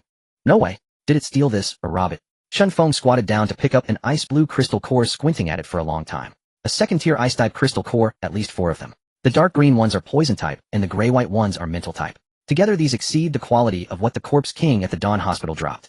Pei Xiaozhu looked at the carnivorous flower, his pupils reflecting the gray mist particles still lingering on its petals, his voice deepening. It went into the gray mist to eat something. Lu Muhan looked down at the small wound on the carnivorous flower's belly that had not fully closed, his wolf ears twitching. The carnivorous flower burped, releasing a small cloud of dark green poison mist, and after the smoke dissipated, it opened its mouth again. This time what came out was not a crystal core, but a frozen tail of a mutated beast still twitching at the tip. It nudged the tail towards Su Li's hand, the flower disc rubbing against her tiger mouth. I brought this for you, you should eat it too. Su Li was both angry and amused. This fellow was playing tricks on her. It knew she wouldn't allow it, and went off secretly. Next time you go out, let me know first. The carnivorous flower nodded vigorously, and 2 more pieces of broken scales fell from between its fangs. No one paid attention to Shin Yutong anymore. She stood there beside her 3 teammates who had sworn to protect her last night, but now all 3 were gathered around the mountain of crystal cores. Is this Miss Su's plant? It's amazing. Oh my, it's so capable, look at all these crystal cores. Miss Su himself. Shin Yutong's face turned pale. She bit her lip, suppressing her disgust, as she squatted down in front of the carnivorous flower, forcing a gentle tone. Little darling, I also have plant abilities, and we can communicate with plants. Can I touch you? Let's get closer in the future. The carnivorous flower turned its head to look at her. Its fangs opened wide. A deep, low growl rumbled from its throat, and the petals turned from dark red to pitch black. The vines on the ground tightened, and the flower disc loomed over her. Shin Yutong secretly breathed a sigh of relief, adding an extra layer of affinity to her hand. The carnivorous flower's fangs opened. It worked. Shin Yutong was delighted. If this carnivorous flower became her pet, that would be wonderful. Hiss. The carnivorous flower's 6 petals turned from dark red to pitch black, and a corrosive liquid spurted from between its fangs, splashing onto her hand. Hiss. Shin Yutong screamed, pulling her hand back. A large area on her hand was already red. The carnivorous flower's disc opened wide, facing her face. Spraying you in the face. Duh, I mean no harm. I really just wanted to touch it. Shin Yutong fell to the ground, crawling back a couple of steps, shaking uncontrollably. The carnivorous flower retracted its fangs, and turned its head back to rub against Su Li's tiger mouth. Su Li glanced at Shin Yutong. It can sense who is lying, you can't deceive it. Shin Yutong got up from the ground, her lips nearly bleeding from biting them. The players in the room all turned their backs to her, their astonished gazes fixed on the mountain of crystal cores. Zhao Tianba put away the copy of the allocation form into his coat pocket without sparing her a second glance. She stood at the stairway and raised her voice. You will regret this. Then she turned and ran down the stairs. Yang Xiaoyang looked up from her notebook. No one is chasing her. Old Zhou smacked his lips. If you chase her, I'll watch. This is not a drama. Since it's confirmed that she's an insider, chasing her would not be keeping her, but aiding the enemy. She won't go too far. An ability user who relies solely on logistical connections to survive no convoy would dare take her in and risk offending Su Li. She can't solo farm at the edge of the gray mist wall, either. Let's see how she chooses. Everyone resumed their discussion around the mountain of crystal cores. Lu Muhan returned to the stove, drank the cup of cold coffee that Su Li had left, brewed a new hot cup with double sugar, and brought it to her side. When she squatted down just now, I almost reacted instinctively. A message popped up subtly. Hold on. If we act now, those from the Batian Alliance who have protected her will have their hearts troubled. Zhao Tianba will seize this opportunity to clean up the insider issue, and letting him owe us a favor is worth much more than killing a tire ability user on the spot. Lu Muhan's tail tip flicked anxiously. She is not obedient. I know, let's act after we leave the Batian Alliance.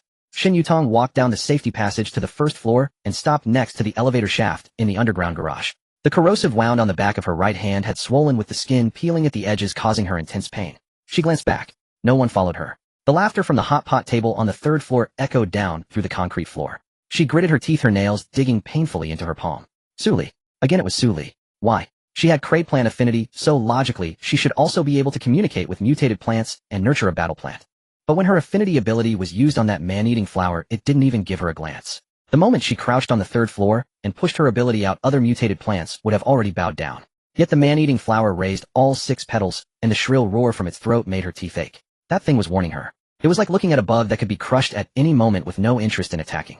She felt upset, almost rolling down the stairs. The astonished faces of that group surrounding the crystal core mountain were etched in her mind, replaying repeatedly. No one noticed her departure. Even the 3 support team members who had once protected her were squatting on the ground helping old Zhou, and Su Li categorized the crystal cores.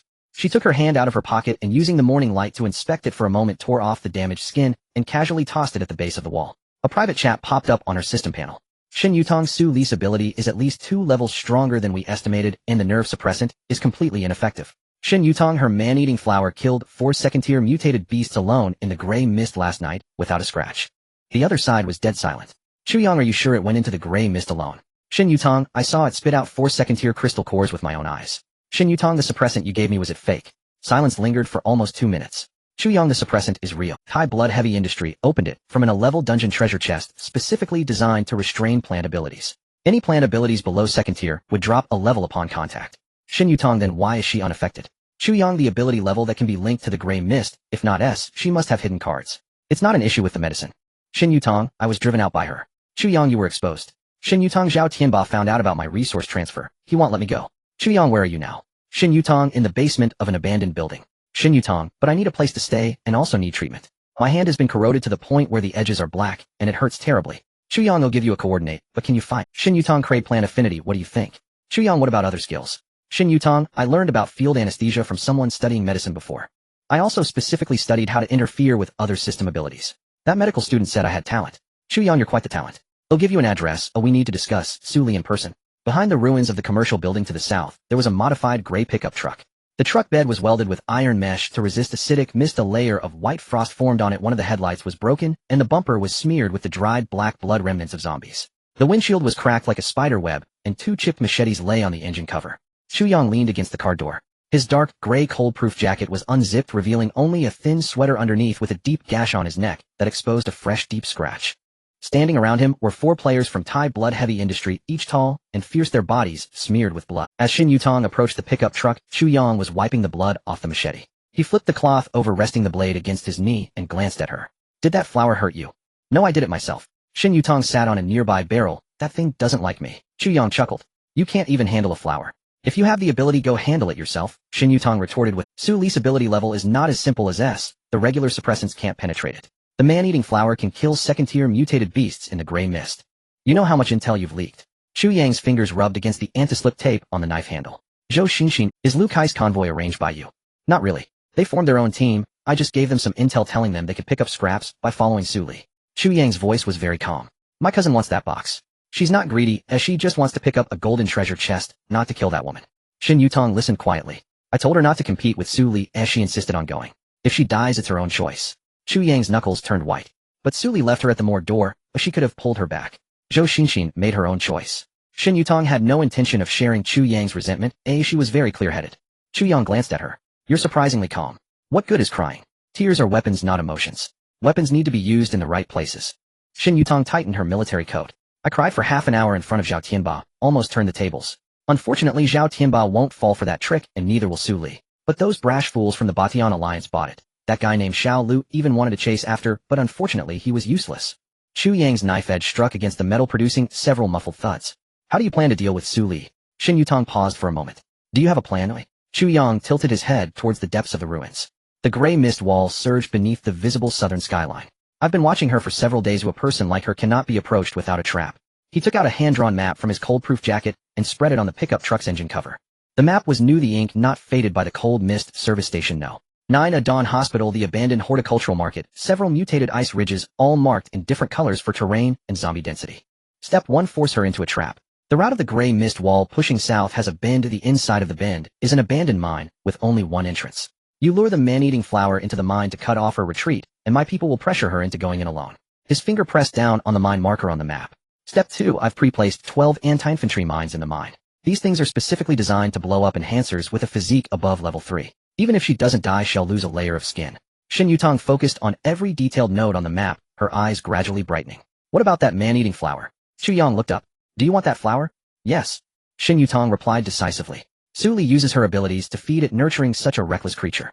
I also have plant affinity, so as long as she dies in front of me, that flower will belong to me. Chu Yang looked into her eyes, which no longer held any tenderness, only a cluster of dark fire, burned by jealousy. He suddenly cracked a smile. I used to think you were just a woman who knew how to act cute. Xin Yutong replied. Being cute is just one of my tactics, but I'm not limited to that.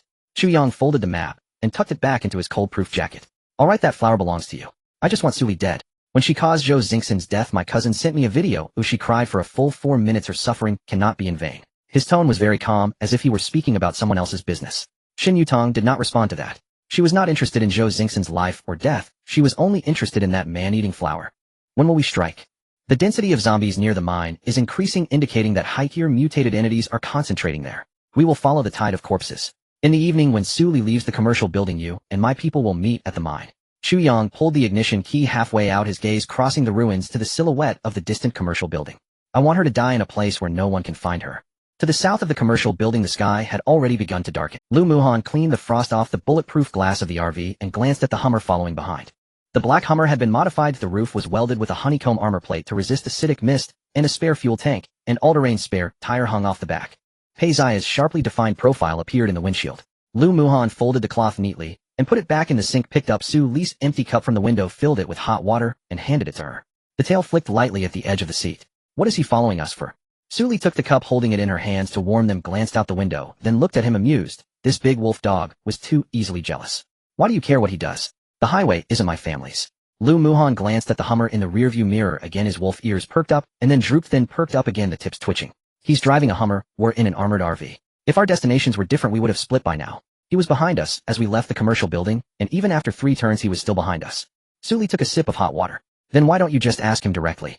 I asked already. I asked what he was following us for. He said he was going to the observation station south of the service station to update the gray mist data. It just happened to be on the way. Su Li placed the cup in the cup holder and turned to look at him.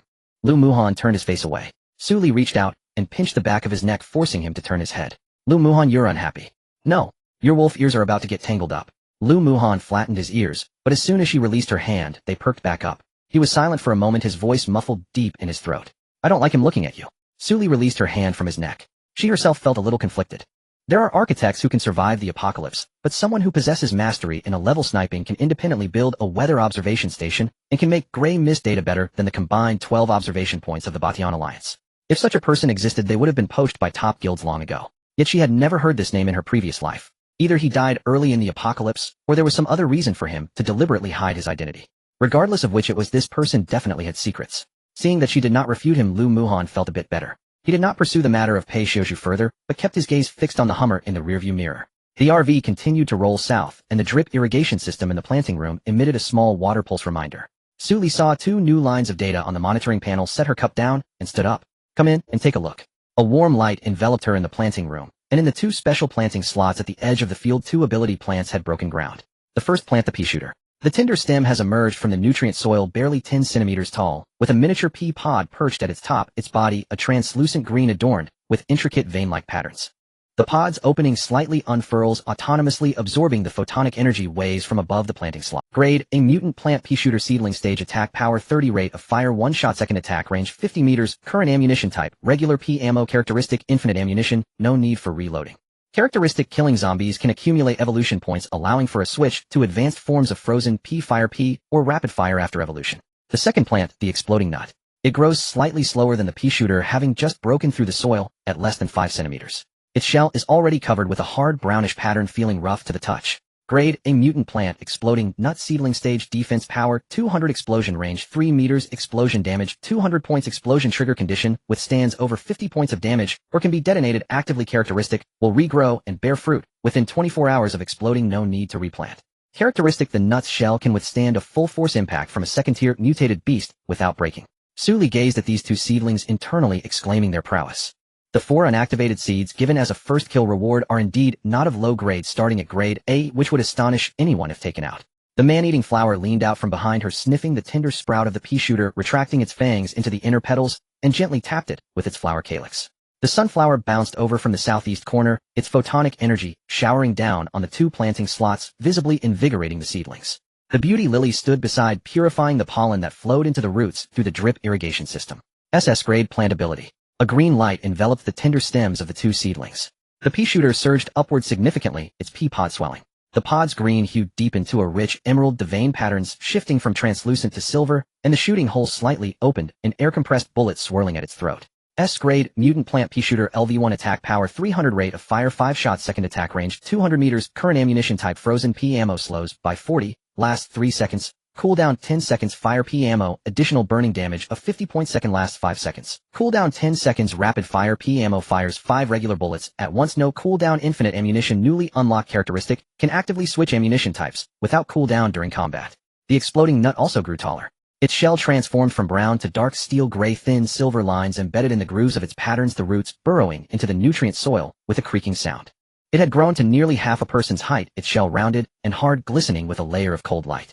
S-grade mutant plant, exploding nut, LV1, defense power 800, explosion range 8 meters, explosion damage 800 points, explosion trigger condition, can actively set a detonation delay 010 seconds, can be remotely detonated. Newly unlocked characteristic after detonation. 4 subnuts will split off, each possessing 30 of the main bonus attributes, can be manually arranged as temporary defensive cover. Regrowth time is 12 hours. Main body explosion cooldown is 2 hours. No need for rebirth. The man-eating flower swayed its head, staring at the 2 upgraded plants, its petals satisfied, and spread out on the ground. My little brother's my stronghold, my protection. Suli pressed her temple. A portion of her mental power was drained, but it remained within an acceptable range. 2 S-grade mutant plants, 1 for offense and 1 for defense. She sorted the crystal cores into categories and stored them in the folding space, loosening the soil in the planting slot again, and raised her head to glance out the window. The southern gray fog wall was churning violently, the icy blue cold light, nearly twice as dense as last night, the muffled sounds of the giant bodies moving within the fog wall, echoing one after another. Peizaya's Hummer still firmly followed the RV, neither too far nor too close. Lu Muhan relayed from the driver's seat. He's still following. Suli tapped the monitoring panel. Let him follow. By the time Shin Yutong arrived, Chu Yang was already there, waiting early at the entrance of the mine. He was squatting on the ground, fiddling with a box of dark green anti-infantry landmines. The surface of the mine casing was affixed with the grade symbols. Without lifting his head, Chu Yang twisted the pressure sensor of the detonator. Here, Shin Yutong glanced into the mine. Several members of Iron Blood Heavy Industry were binding tripwires at the bend of the cliff path, the ends of the tripwires connected to several dark green mine casings fixed on the cliff, all hidden within the rubble. Will Zhao Tianba and the others pursue us? If he brings the Batian Alliance to rescue, these dozen landmines won't last long. Chu Yang's lips curled into a disdainful arc. You really think highly of our President Zhao. We've set him up for so long, and he hasn't sensed a thing. If it weren't for your slip-up this time, he might even reward you with a meal. But it doesn't matter. Oh, I never intended to rely on you. The other hidden pieces are still useful, and we can't expose ourselves because of this trivial matter. He spoke while drawing lines in the frozen soil with a dagger. This time the target is Suli. She has a weakness. When others are kind to her, although she may not show it on the surface, she always expresses it in some way. Zhao Tianba gave her the gray fog advancement data, and she helped the Batian Alliance fight second-tier mutated beasts. To force her into the mine is simple. Use the people around her as bait. Shin Yutong frowned slightly. Lu Muhan. Chu Yang shook his head. Let the news leak out. Just say that Iron Blood Heavy Industry and the Rose Society discovered a large number of crystal cores in the mining area. The convoy was besieged by zombies. Zhao Gang was severely injured, and Luo Qinxue, from the Rose Society, was trapped in the mine. Whoever goes to rescue them will receive 100 second-tier crystal cores. Shin Yutong's pupils constricted. Will she come? Chu Yang put the dagger back in its sheath, the movement crisp and clean. She will. When she was commanding 3 convoys in the morgue of Dawn Hospital, Zhao Gang and Luo Qinxue did not shrink back. This favor is worth far more to her than 100 crystal cores. She will come. Shin Yutong wanted to be more cautious. Even if she comes, that Lu Muhan beside her is not easy to deal with. He can take down a second-tier corpse king in 3 moves in the morgue, and his sand value attacks can be endured. His claw speed is so fast that even high-tier second-level mutated beasts cannot react in time. My people at the border have seen him kill a second-tier ice-type mutated beast from the moment he strikes until he withdraws his claws is less than 4 seconds. Do you think your anti-infantry landmines can catch him? Chu Yang let out a cold laugh, a hint of sinister pride in his smile. I have no intention of letting him step on a mine. To kill him we need a different approach. Shin Yutong awaited the continuation. Chu Yang dragged out a cage covered with black cloth from the back of the pickup. Before the black cloth was lifted, extremely fine gray particles seeped out, flowing through the gaps in the cage, scattering in the wind, but quickly reassembling within 3 feet. When Shin Yutong's plant affinity perception collided with that mass of gray particles, a myriad of overlapping shrieks surged into her mind in an instant, causing her face to pale slightly as the sand value panel flickered. Is this a psychic mutant? Chu Yang pulled back a corner of the black cloth. Inside the cage curled a zombie less than half a meter tall, its skin a translucent grayish-white, its skull grotesquely enlarged, and blue veins clearly visible beneath the scalp.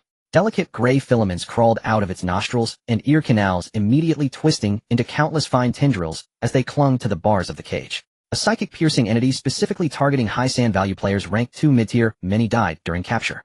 It will lock onto the target on the battlefield with the highest sand value and unleash psychic piercings. In that instant, the reflexes of melee-type players will drop to 0.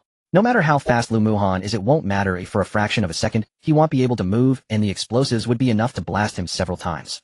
Shin Yutong's gaze towards that mass of gray filaments was piercingly intense. How did you get this thing? 3 second-tier crystal cores along with a resource distribution route map for Zhao Tianba for the next 3 months. Chu Yang covered the black cloth back up, muffling the shrieks from inside the cage, and Shin Yutong waited several seconds before the sounds in her mind subsided. What do I need to do? She pulled up the zipper of her down jacket half an inch. The wind at the mine entrance was harsher and colder than elsewhere. Chu Yang reached to his lower back, placing a miniature injection gun on the hood of the pickup. The gun was entirely black, already loaded with a light yellow syringe. This is for you. Since you want that flower, you'll need to personally detach it from Su Li's mutant imprint. He pointed at the syringe. Cray drug living separation needle can sever the contract imprint between a mutant plant and its host within 10 seconds, but the side effects are significant. Whether to use it or not you decide for yourself. Shin Yutong didn't think twice before gripping the injection gun tightly. Use it, she replied too quickly. Xu Yang tilted his head and stared at her. After a moment, he tapped the steel plate of the pickup's door with his dagger. Zhao Tianba really underestimated you. Shin Yutong carefully stowed the injection gun in the inner pocket of her down jacket. Her tone softened again, just like when she distributed supplies in the logistics team. He must be regretting chasing me away right now immediately at this very moment. Xu Yang remained silent. He felt that this woman was indeed ruthless, but he liked working with ruthless people. Ruthless people acted decisively and did not drag their feet. Most importantly, they had very clear desires. He only wanted Su Li dead. Mutual benefit no one owes anyone. In fact, he still had a fourth-step plan. There was a mutated zombie about to evolve in the mining area, and if all the above plans failed I will lure it here. But at this stage he would likely expose himself completely. A low-frequency roar from an ice-type mutated beast echoed from deep within the mine, and the icy, blue cold light churning at the edge of the gray fog wall pressed down on the sky. Above the mining area a group of frozen mutated bats hovered, their wings covered in frost, and as they could no longer fly they dropped one by one onto the rubble. On the third floor of the commercial building half a pot of hot pot broth remained. Zhao Gang scooped the last few pieces of frozen tofu from the bottom of the pot with a slotted spoon, while Luo Qinxue sat down an enamel bowl and was scrolling through public screen messages. Chun Feng leaned against the corner tightening the spring latch of the harpoon gun with a wrench. Suddenly a logistics team member from Iron Blood Heavy Industry rushed up to the first floor hall, his helmet askew, panting heavily as he leaned against the door frame. President, we've discovered a high-density crystal core vein in the mining area, and our convoy is trapped in Cave No. 3 by a zombie tide. Zhao Gang abruptly threw the slotted spoon onto the table. What? Chen Feng noticed the person's expression was indeed unusual. Just as he was about to ask for more details, his panel also emitted an emergency call from the internal channel of the Batian Alliance with the background filled with zombie shrieks and the sound of a heavy machine gun firing. Coordinates of the mining area C99617. We were surrounded by zombies with at least 100 of them. Requesting support. Requesting. The intercom signal cut off with a muffled crash of heavy objects. Zhao Gang had already picked up a fire axe. Damn it. Everyone assemble. Luo Qinxue stood up. The temperature inside the mine is higher than on the surface at this time of year. Ice-type mutated beasts usually choose such places to hibernate. What they might encounter in the mine could be more than just zombies. Should we alert the great Su Li? Zhao Gang furrowed his brows. Su Li just helped us, calling her into danger now is asking for trouble. Luo Qinxue shot him a look. Your brain finally decided to work. This is no simple matter. The resource distribution list from Shun Yutong, which convoy was it directed to? That convoy is named Tianlong, and Chu Yang is the deputy captain of Tianlang. Zhao Gang, the Chu Yang under you is not a good person. Zhao Gang's face elongated. He'll go back and peel this brat's. Zhao Tianba flipped through the screenshots of the mining area rescue messages repeatedly, comparing them to the location and historical records. The distress signal was simultaneously sent out 2 minutes ago on both the Iron Blood Heavy Industry and Batian Alliance channels. These two channels are encrypted and outsiders cannot intrude. The ID that sent the message indeed used internal codes, but it's too coincidental. This trip definitely has a trick. Su Li finished the last piece of tender and delicious braised pork on her plate, feeling unsatisfied. The screenshots of the calls for help from the Batian Alliance and Iron Blood Heavy Industries hung side by side. Coordinates C99617 Mine No. 3, trapped by a horde of corpses. Over 300 zombies, including 3 second-tier mutated bodies. Zhao Gang was heavily injured and Luo Qinxue held the rear. Who will save them? The 100 second-tier crystal cores excavated from the mine all belong to whoever saves them. The screenshots are real. However, the timing of the distress signal was precise to the second. Anyone looking at this situation would see it as a deadlock. How coincidental. Lu Muhan turned around from the stove, his wolf ears twitching. What do you mean? Shin Yutong drugged me last night and was expelled from the guild this morning. She left, and right after both guilds called for help. Su Li pushed the bowl back onto the table. I don't know if there are crystal cores in the mine, but there must be a trap. Shin Yutong drugged me last night and was expelled from the guild this morning. She left, and right after both guilds called for help. Su Li pushed the bowl back onto the table. I don't know if there are crystal cores in the mine, but there must be a trap. At that moment the system popped up a task. Regional task level A. Task content: large numbers of zombies have been detected in the abandoned mine, C99617, and it is suspected that high-tier zombies are breaking through level restrictions. Please eliminate the horde within 4 hours. For each hour overdue the scale of the horde will increase by 20. Task reward: second-tier crystal cores 100, universal fuel 200, random skill book 1, golden treasure chest 1. Additional hint, there is a tradable NPC deep in the mine, please explore on your own. She had not accepted this task in her past life, but she remembered someone had completed it and shared screenshots of hidden rewards in the regional channel. The treasure chest merchant, a special NPC that would refresh in the depths of the mine after completing the mining task, offering a way to exchange items that could not be found on the market. Battle skill books, rare blueprints, and ability enhancing potions. However, that merchant had a very strange personality and would deceive people. 8 out of 10 sentences are true, 2 are false with key information mixed with lies. If one is not careful, they could end up losing everything. Suli lacked a combat skill. Her plant-related abilities were focused on summoning and support. Even if the plants were fierce, she had no means of attack herself. What if one day her plants were restrained and Lu Muhan was not around? That would be no different from going into a horde of zombies unarmed. She had to accept this task. Lu Muhan noticed the change in her expression and his wolf ears drooped slightly. Do you want to go? Chu Yang must have set traps in the mine. Suli closed the panel and drew the class crossbow from the folding space, loading a row of steel arrows into the slot. It's troublesome if the enemy is hiding in the dark. Since he jumped out to set up a trap, let's take the opportunity to uproot him. The pea shooter drew out a tinder stem from the planting slot, aiming the pod at the sunlight board on the cultivation room, sealing its silver veins flashing. It turned the pod towards Lu Muhan and shot out a frozen pea ball with a bang. The pea ball grazed past Lu Muhan and exploded into a small patch of ice flowers. Lu Muhan turned his head to glance at the ice marks on the wall. The pea shooter shot out another fiery pea ball, landing on the ground beside him and igniting a small flame that quickly extinguished. 5 ordinary pea balls went pop-a-pop, hitting 3 inches in front of his shoe tips lined up in a straight line. Suli raised an eyebrow. The plant was greeting him. The explosive nut also rolled out from the planting slot, its shell round and dark steel in color with silver lines reflecting a matte sheen under the sunlight board. It rolled to Lu Muhan's feet, gently nudged against his calf, then rolled back to the planting slot, splitting into 4 subnuts neatly lined up in front of him. Lu Muhan looked down at the 4 subnuts, their tails gently swaying. Suli had a thought pop into her mind. Why were all her plants nudging closer to Lu Muhan? The man-eating flower was like this, the sunflower was like this, and now even the newly arrived pea shooter and explosive nut were like this. The abilities she fed the water, she watered the soil she loosened. Yet all these little things ran to stick to Lu Muhan. Lu Muhan squatted down and poked the explosive nut shell with his fingertip. The silver lines on the nut's shell glimmered, and the 4 subnuts rolled to his feet, forming a fan shape, as if in formation. Sit tight, I'll protect you. He looked up at Suli, his wolf ears twitching. The plants you grow seem to like me quite a bit. Of course. She hung the crossbow back on her back. Let's go to the mine. The public channel was already in an uproar. The mine rescue task was released, and the message volume in the regional channel doubled. Handsome to the point of dripping mine rescue task. Level A. Coordinates C99617. 300 zombies and 3 second-tier mutated bodies. Is this a rescue mission or a death mission? Wang Defo, according to reliable sources, both Iron Blood Heavy Industries and Batian Alliance are trapped in the mine. If no one goes to save them, the top 10 guilds in the C996 area will lose too. A Xing, where is Suli? Who else can handle this kind of task besides her? Brother Steelpipe, I just saw Suli's armored RV driving away from the commercial building, heading south right towards the old man no longer aroused. Is she going again? It's only been a few days since finishing at the Dawn Hospital. Even a donkey from the production team wouldn't dare to work like this continuously. Loki, rich man, are you comparing Suli to a donkey? Can a donkey solo the zombie king? Bowing to evil forces, we've gone off topic. Back to business. Do you think she can pass? Handsome to the point of dripping, I bet she can. When has Suli not maximized the task rewards? That werewolf teammate of hers takes out second-tier mutated beasts in 3 moves, and the video is still posted on the World Channel. Wang Defa, this time it's different. The mine's terrain is narrow, and the zombies are piled inside, so long-range firepower can't be utilized. No matter how strong in close combat, one can't withstand 300 zombies rushing in. Looning, I also feel it's risky. It's not that I look down on Suli, this task is just too damn grim. The mine has only one main passage, gets easy to go in, but hard to come out. If they get blocked inside by zombies, it would be like catching a turtle in a jar. Zhao Laosi, can you not wish for something good? When has Suli ever flipped over? Did she flip in the chemical plant side quest? Did she flip at the Dawn Hospital?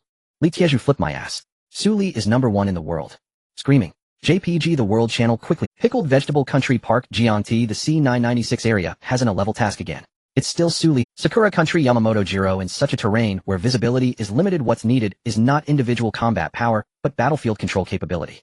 No matter how powerful she is, it's impossible for her to seal off the entire mine passage. Lighthouse Country, Mike Hunter, our East District has also encountered a mining area before. We sent in 40 evolvers, and only 2 came back out. There are not only zombies in the mine, but also mutated worms that can burrow through walls. Those things are much more troublesome than zombies. Malbear Country, Victor Volkov, Sue is not one of your Lighthouse Country's evolvers. Her combat power system is not on the same track as regular ability users. The Corpse King in the morgue has never been defeated globally, as she brought 2 guilds through it. Dragon Country, Handsome to the point of dripping, Mike Hunter, did you hear that? Not on the same track. Dragon Country, Brother Steelpipe, translation, you can't beat her, because you're weak. Dragon Country, A Xing, further translation, Su Li is going to stock up again. Sakura Country, Yamamoto Jiro, the hidden rewards of the mining area tasks are random. Even if she passes the task, it doesn't guarantee she'll get good items. The RV rolled over the frozen gravel road, and the all-terrain tires stopped at the entrance of the mine. The sky above the mine was lower than elsewhere. A swirling ice-blue cold light from the edge of the gray mist enveloped the entire mountain peak, and the mine tunnel entrance resembled a gaping mouth. The carnivorous flower jumped down from the roof of the vehicle, its 6 petals unfurling, dark red scales glimmering dully in the cold light. The pea shooter poked its pod out from the planting room window, its emerald green pod deepening in color as silver veins pulsed with energy. An explosion nut rolled to Su Li's feet, its shell a rounded dark steel color, splitting into 4 subnuts that lined up behind her. Lu Muhan squatted on a pile of rubble at the entrance of the mine, pinching a handful of frozen soil between his fingers, and his wolf ears twitched forward. There are fresh footprints at the entrance, at least 10 people left within the last 6 hours. The footprints were chaotic, showing signs of dragging heavy objects along with vehicle tracks from pickup tires differing in tread pattern from those used by the Beixiang Alliance. He looked up, scanning the cliff walls on either side of the mine tunnel. There are tripwires at the bend in the cliff path, something buried in the pile of rubble reflecting the metallic sheen of grenades. The end of the tripwire is connected to an explosives holder triggered by a pressure-sensitive, fused dark green grenades, E-class antipersonnel mines. Su Li stood behind him, aiming her crossbow at the pile of rubble at the bend in the cliff path. How many types of grenades? Dark green grenades by the size. It's the M18A1 modification, a directional fragmentation grenade. It has a 60-degree cone of lethal range with an effective distance of 50 meters. After the tripwire is triggered, it detonates with a 0.3-second delay. Those who can evade will be blown to pieces. He brushed the frozen soil off his fingertips. Chu Yang is responsible for demolitions at Iron Blood Heavy Industries. Su Li raised her eyebrows. No wonder Zhao Gang is reluctant to let him go. Keeping someone like him around is like strapping a bomb to your belt. Is there anything else? Lu Muhan stood up, his gaze sweeping deep into the mine tunnel, his wolf ears erect, the oracles slightly trembling. There is a low-frequency hiss deeper in the mine, not zombies, but at a higher frequency than zombies, exhibiting pulsing characteristics. It should be a psychic-type mutant. Su Li nodded. Chu Yang's intentions were clear. It seems this psychic mutant is meant to deal with you while explosives are meant to deal with me. Unfortunately, he doesn't know what an SS Halford entails. There are tripwires at the mine entrance, we won't go through the front. Su Li pointed to a collapsed ventilation shaft on the eastern side of the mine. Let's enter through there. Lu Muhan nodded. Alright. The two circled around to the ventilation shaft. The pea shooter rapidly spat out more than a dozen frozen pea bullets, shattering the frozen rubble blocking the ventilation shaft. The explosion nut rolled to the edge of the shaft. 4 subnuts rolled inside, first to scout the way, clattering down the ventilation pipe. The carnivorous flower's 6 petals closed into a shuttle shape, its fangs leading the way. The scene inside the mine was even more hellish than the entrance. The main passageway was barely 3 meters wide with exposed rock walls on both sides. The emergency lights had long gone out, leaving only a few glow sticks tied to the rock walls, emitting a ghastly green light. The ground was littered with minecart tracks, broken rock fragments, and several bodies reduced to mere skeletons. A horde of zombies was jammed at the end of the main passageway, blocking the fork leading to mine number 3. Countless gray-white figures piled together, rotting arms clawing at the rock wall as they crawled forward. 3 second-tier mutants stood behind the corpse, horde, their bodies larger than ordinary zombies, with dark purple vascular patterns bulging beneath their skin. The most dangerous part was that the fork was piled with explosives. A whole row of explosives holders with at least several dozen kilograms of C4 explosives strapped to them. In the distance, Chu Yang's right hand rested on the detonator button, a still unlit cigarette clamped in his mouth. Behind him crouched Shin Yutong. The white down jacket glimmered faintly in the ghastly green light of the glow sticks, her hands tightly gripping the miniature injection gun hidden in the inner pocket of her jacket. Why hasn't Su Li arrived yet? Shin Yutong whispered. What if she doesn't come? Chu Yang spat.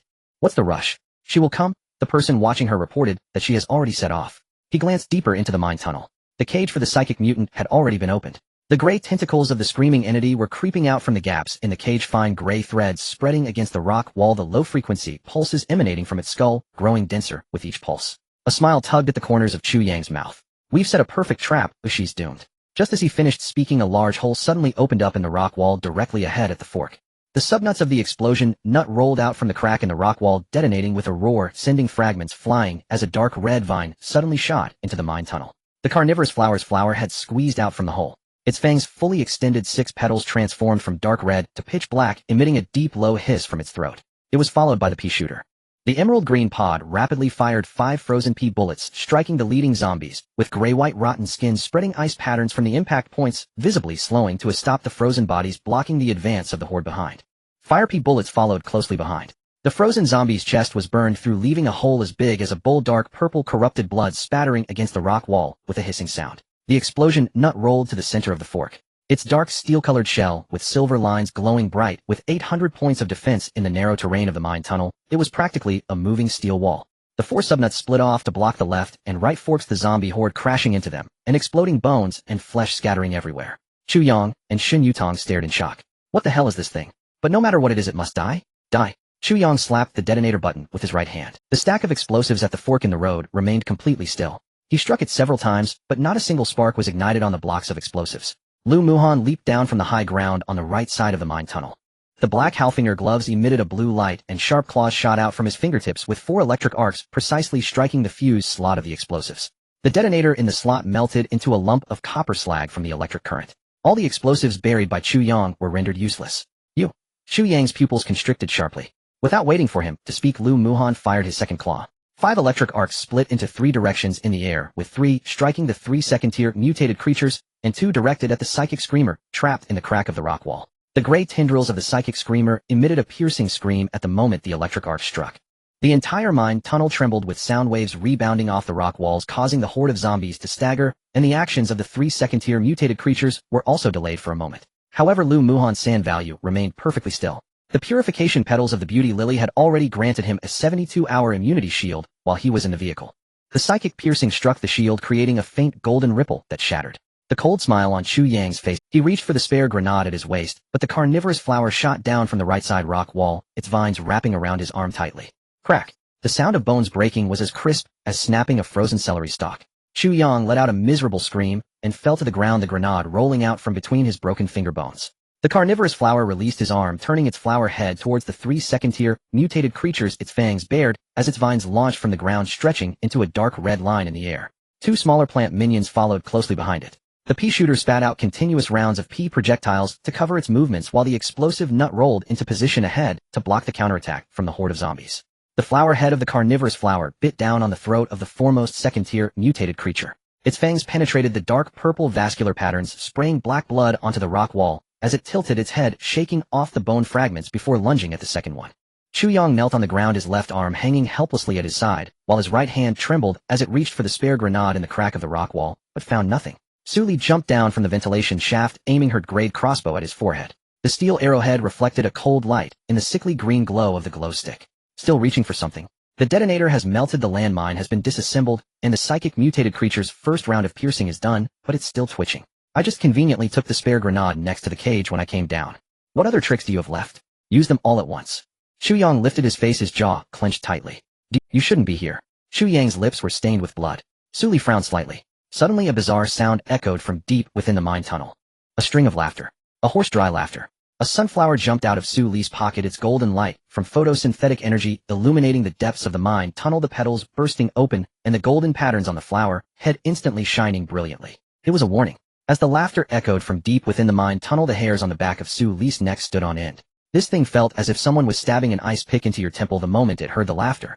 The carnivorous flower crushed the skull of the second-tier mutated creature, flinging the corpse against the rock wall with a flick of its fangs. The pea shooter stopped firing its pod, turning towards the depths of the mine tunnel, its emerald green body, with silver veins shimmering as it charged energy, compressing air bullets that spun rapidly. The pea shooter stopped firing its pod, turning towards the depths of the mine tunnel, its emerald green body, with silver veins shimmering as it charged energy, compressing air bullets that spun rapidly at its throat. The explosive nut moved in front of Su Li, its shell shimmering with silver-lined patterns. 4 smaller nuts rolled back from the fork, tumbling into a fan-shaped defensive formation on either side of it. It's coming this way. Lu Muhan crouched high on the rock wall, his wolf-like ears erect, the oracles trembling slightly. He lowered his voice, extending his claws by half an inch with electric arcs leaping 2 clusters of blue light at his fingertips. The footsteps are very light, slower than a normal zombie, but each step creates an echo. It's not a human foot, the joints are denser and harder. Its breathing rate is less than 3 times per minute. It's not in a hurry to come over, it's waiting for something. Su Li aimed the crossbow at the depths of the mine tunnel, waiting for Chu Yang's backup. Chu Yang knelt on the ground, his left arm crushed by the carnivorous flower, supporting himself with his right hand. A complex expression appeared on his face, filled with both pride and fear. You guessed it. The 4th step of the plan involves a mutated zombie that is about to evolve deep in the mine. If the first 3 steps don't kill you, then well, lure it out. I never intended to use this step. Exposing it would mean taking myself down with it. Shen Yutong had been hiding behind the explosives rack, but now realized something was amiss. Chu Yang, what do you mean? What do you mean taking yourself down with it? But Chu Yang ignored her. He stared at Su Li, his eyes filled with a pathological madness akin to a gambler who had wagered everything. Those 3 plants you raised are indeed impressive, soloing the corpse king in the morgue and bringing back a pile of crystal cores after a whole night in the gray mist. But the one I released you won't be able to defeat. Once again the laughter echoed from deep within the mine tunnel. This time it was much closer. The horde of zombies suddenly frantically dodged to the sides of the mine tunnel, with one unable to escape, being directly torn in half by a gray-white hand that reached out from behind. That thing finally emerged from the darkness. It was 2 heads taller than an ordinary zombie, its shoulder blades unnaturally expanded, and a row of bone spines protruded from its rotting skin. The most disgusting thing was its upward curving mouth, the muscles around its eyes twisting into a bizarre arc. It kept laughing. A third-tier high-level mutated zombie, the laughing corpse. Sully had seen this thing before. In her past life, an grade convoy encountered one in an abandoned hospital. 12 people went in, but only one dragged half a body out. It maintained its smile until the afternoon of the second day, before finally dying. The terror of this creature lay not in its combat power, but in the fact that it was close to evolving to the 4th tier.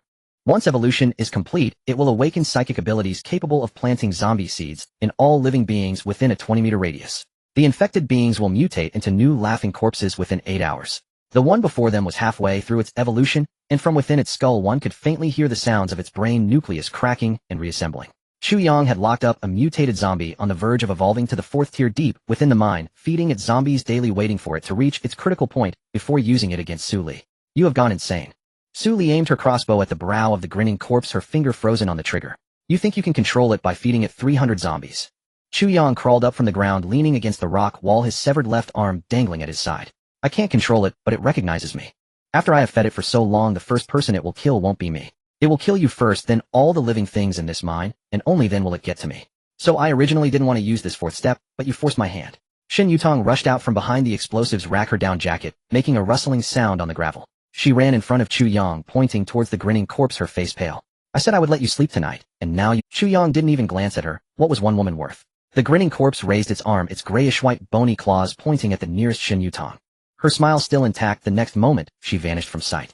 The grinning corpse's mouth stretched open, its jaw dislocating to an angle impossible for a normal person. Half of Shin Yutong's body was swallowed by it, her remaining legs kicking futilely outside its mouth. A syringe fell. Bone shards and flesh tumbled from the corner of the grinning corpse's mouth. As it swallowed the rest, its smile, unwavering. That's what they say, plans can't keep up with changes. The surprises always come so suddenly. Chu Yang's face drained of color. He shouted something, but his voice was drowned out by the second laugh of the grinning corpse. Su Li didn't give the corpse another chance to open its mouth. Pea shooter freeze its left knee. The emerald pod launched a frozen pea bullet, hitting precisely into the gap of the grinning corpse's left kneecap. Ice patterns spread out from the impact point. Its left leg was frozen in place, its momentum stalling for half a second. Explosive nut draw its attention. The dark steel nut's silver-lined shell glowed brightly as 4 subnuts shot out from the sides, the main body crashing directly into the chest of the grinning corpse. The grinning corpse's bony claws smacked against the nut shell, its 800 defense points absorbing the blow, leaving only a few shallow dents on the shell. The next moment the explosion was triggered. The main body of the nut exploded against its chest, the shockwave causing the upper half of the grinning corpse to lean back, breaking 2 bone spikes. Man-eating flower cut its right arm. The man-eating flower shot down from the high wall, its fangs extended vines taut in the air, forming a dark red line, accurately biting into the shoulder joint of the grinning corpse, its fangs closing. Crack. The sound of bones breaking echoed through the entire mine, mixed with the sound of the explosion. Lu Muhan leaped down from the rock wall. With precise shooting and close combat-enhancing gloves, as the claws extended, 5 arcs of electricity struck into the fissures created in the skull of the grinning corpse from the explosion. The current drilled into the cracked gaps of its brain core, transforming the grinning corpse's laughter into a shriek. It retaliated with a slap, its bony claws enveloped in grayish-white corpse energy. Lu Muhan sidestepped, leveraging his toes against the rock wall for a rebound, 4 arcs of electricity, striking down from the air, locking onto its right knee. The grinning corpse knelt on one knee. Su Li tossed aside the grade crossbow, drawing out a blade from the folded space. She followed the route opened by the man-eating flower's vines, and stabbed the tang knife into its left eye socket. The tip of the knife pierced through the brain core. Pulling out the knife, black blood sprayed against the rock wall. Residual brain core fragments on the blade crackled, corroding small holes. Su Li flicked off the residue from the knife, and kicked the still twitching grinning corpse over. Its smile finally vanished. The man-eating flower released its fangs, retracting its flower head from the right shoulder of the grinning corpse, turning to face the pea shooter and explosive nut, its petals proudly spreading flat on the ground. Look at my training results. A sunflower jumped out from Su Li's pocket. Photosynthetic energy bathed the man-eating flower and the 2 small plants in golden light. Sunflower upgraded to LV.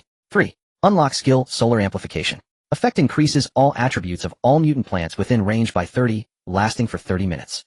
Unlock skill group, photosynthesis passive, continuously provides energy recovery for all allied plants within a 10-meter radius without requiring contact. Unlock skill, sunlight bullet, active skill, can compress stored sunlight into light bullets for firing single-shot damage, equals total current photosynthetic energy. The golden light covered the entire intersection of the mine. The attribute panels of the 3 plants jumped up simultaneously. The man-eating flower's fangs turned from dark red to deep purple, the edges covered with a thin layer of gray mist. The pea shooter's pod changed from emerald to deep emerald. The firing speed of the tricolored pea bullets doubled. The pod aimed at the remaining zombies in the mine and began to fire. The fire pea bullet hit the front row of zombies, burning damage spreading to the back row, dark purple rotten blood flowing out along the drainage ditch of the mine. The main body of the explosive nut hadn't resurrected yet, but the 4 subnuts began to move, rolling into the zombie group and exploding, scattering bone fragments and flesh all over the mine. The man-eating flower did not snatch the food.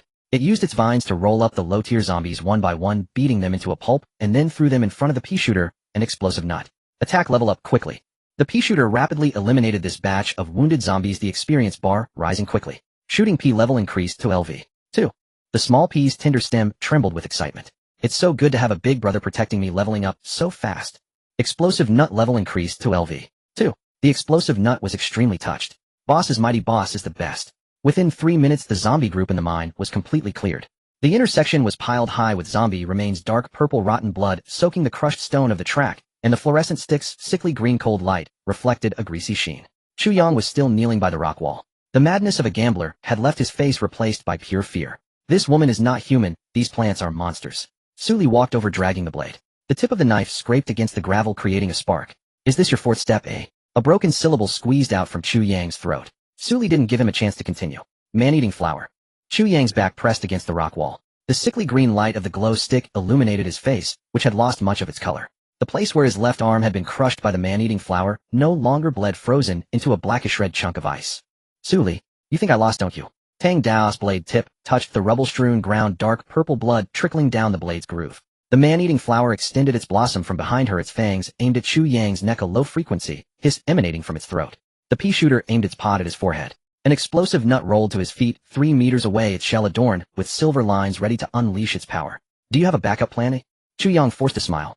The 5th step. Did you think I set such a grand trap with only 4 steps? Explosives, landmines, shrieking bodies, and smiling corpses. Each step is a killing move, but I still have one last step left. He unzipped his tactical jacket, with his still functioning. His tactical vest was strapped with tubular explosives, each connected by wires, all converging to a palm-sized The detonator's screen displayed a countdown. 0047. 0046. 0045. These explosives are enough to collapse the entire mine tunnel. Before I came in, I calculated there are a total of 6 load-bearing pillars in the main passage, all located at this intersection. With explosives strapped to me, standing in the center of the load-bearing pillars, when they explode, all 6 pillars will break, and the several million tons of, or above, will collapse, and no one will survive. Su Li stared at the detonator at his waist. 0039. 0038. Lu Muhan leaped down from the high rock wall, landing beside Su Li, ready to grab her and run. There's no time, running away is pointless, I never intended to go this far. Chu Yang tilted his head and smiled, complex emotions flashing in his eyes. Zhou Xin is my cousin. Before the apocalypse, she was just someone who drifted through life, always looking for a wealthy partner. When the apocalypse came, she said she wanted to follow me, and I agreed. She didn't have any skills, but she is my cousin. Chu Yang swallowed hard. She died at Dawn Hospital. You were in the morgue at that time. You could have killed the Corpse King sooner. Su Li laughed. Her death was well-deserved. It doesn't matter. After all, you all have to die here. No loss. Su Li's sunflower sprang from her pocket. The golden light of photosynthetic energy illuminated the detonator's screen. Countdown 0021. The sunflower petals exploded, and the golden patterns on the flower disc shone blindingly, enveloping the detonator in photosynthetic energy. The detonator's screen flickered twice. The countdown continued. 0018. It's useless, this thing is interference-proof unless I want to live, but I don't want to live right now. Su Li said coolly, is that so? Too bad your wish will ultimately come to naught. Before she finished her sentence, the detonator's screen suddenly went black. The countdown stopped at 0015. Chu Yang's pupils constricted sharply. What happened? Heartbeat sensing detonator, physical circuit interference-proof. A hoarse voice drifted from deep within the mine tunnel. Once an ill-fated person threatened me with it, guess what happened to him? A short figure staggered out from the darkness of the mine tunnel. They stood only to Su Li's shoulder, wrapped in a deep gray cloak smeared with mining sludge, the hood pulled low, revealing only a sharp chin, which bore a tattoo shaped like an eye. The tattoo was alive. Its pupil expanded and contracted with the figure's breath. A treasure chest merchant. A system prompt popped up in Su Li's mind. Special NPC treasure chest merchant. Level: this NPC is a hidden merchant in the mining area. Trading rules are random, and their personality is cunning and changeable. Su Li smirked. The treasure chest merchant had finally arrived. In her past life, whenever the treasure chest merchant appeared, even a nuclear bomb could pause time. It was simply unreasonable. And summoning, it was quite simple. Just complete a task, and once the task was done, it would surely appear. But Chu Yang didn't know that, his face full of disbelief. You? How did you get in? I set up landmines at the entrance of the mine, and there are zombie hordes at the intersection.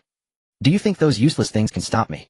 The treasure chest merchant scoffed, extending 2 bony fingers to tap on the battery compartment lid. Click. The compartment popped open, and a small clump of cotton smeared with mining sludge fell out. The anti-tampering contact was blocked with cotton, not touching the battery electrodes. The heartbeat circuit remains powered, as usual, but the countdown module will always stop at 15 seconds. Kid, you spent quite a bit on this thing, didn't you? You were duped. The color drained from Chu Yang's face. His lips trembled as he uttered a broken syllable, reaching out to touch the manual detonation button on the detonator. He couldn't reach it. Lu Muhan's claw had already severed the manual detonation button along with the wires. An electric arc burned Chu Yang's right hand, turning it into a charred stump. Chu Yang shrieked in agony as he collapsed to the ground. The man-eating flower extended its vines, entwining his legs and dragging him back toward the rock wall, its fangs snapping menacingly at his neck. Try to move again. Su Li sheathed her Tang Dao at her lower back, her gaze fixed on the treasure chest merchant. She remembered the information about this guy very clearly from her past life. A hidden NPC in the mining area. Trading rules are random. 8 out of 10 sentences are true and 2 are false. Once a guild leader traded 100 second-grade crystal cores for a grade skill book. He accepted the cores and gave a grade book, leading the leader to turn hostile and threaten to kill him. As a result, he didn't even get to touch the edge of the merchant's cloak before being flung out, crashing against the rock wall and spitting up half a basin of blood. This NPC doesn't rely on brute force. He relies on rules. So you're Su Li. The treasure chest merchant pulled down his hood, the pupil of the eye tattoo on his chin expanding and contracting as he spoke in a casual, sinister tone. The regional channel has been singing your praises. I hear survivors spamming your name on the public screen every day. Meeting you in person today, it's just like that, huh? Su Li replied, thanks for what happened earlier. Don't mention it. I don't help people for free. The treasure chest merchant sat down on the explosives rack, pulled a rusty little copper pot from his cloak, took a sip, wiped his mouth with his sleeve, and glanced at her 3 plants. Your flowers are quite nice. The man-eating flower has consumed the gray mist, the pea shooter has tricolored ammo, and the explosive nut will breed. The sunflower is at level 3, enhancing photosynthesis and solar energy amplification. He assessed without missing a detail. But these 3 are all summoning types. Your self-defense capability is too weak. Before he finished speaking, he pulled out a tattered little notebook from his cloak. The cover felt like human skin, the edges of the pages yellowed, and each time a page was turned, a faint smell of blood seeped out. Let's play a game. He'll ask a question, and if you answer correctly, you can choose anything from what's in here. If you answer wrongly, he suddenly opened the eye tattoo on his chin wide. Your life will remain. Lu Muhan's claws sprang forth. The plants were filled with rage. The treasure chest merchant didn't even look at them, lightly tapping the human skin book against Su Li's nose, his movements playful, like teasing a tavern owner. Little beauty, do you dare to play? Su Li took a deep breath and raised her hand. Ask. The treasure chest merchant laughed heartily. Alright, cool. I've been holding on to this question for a long time. Survivors who entered the mine have changed numerous times, and not one has answered it correctly. They all just spew nonsense like living is winning, becoming stronger is the meaning. All utter nonsense. He scoffed. Your 3 flowers are nice, but if your brain isn't up to par, you'll still die today. Lu Muhan stood poised, the plants glaring coldly, while Su Li raised her hand to stop them. You asked? The treasure chest merchant's eye on his chin narrowed, a ghostly green light glimmering in his vertical pupil. Why do people live? The mine tunnel fell silent. The foul stench of rotting zombie remains mixed with the acrid smoke of gunpowder as the glow stick cast a cold, sickly green light upon the 3 plants.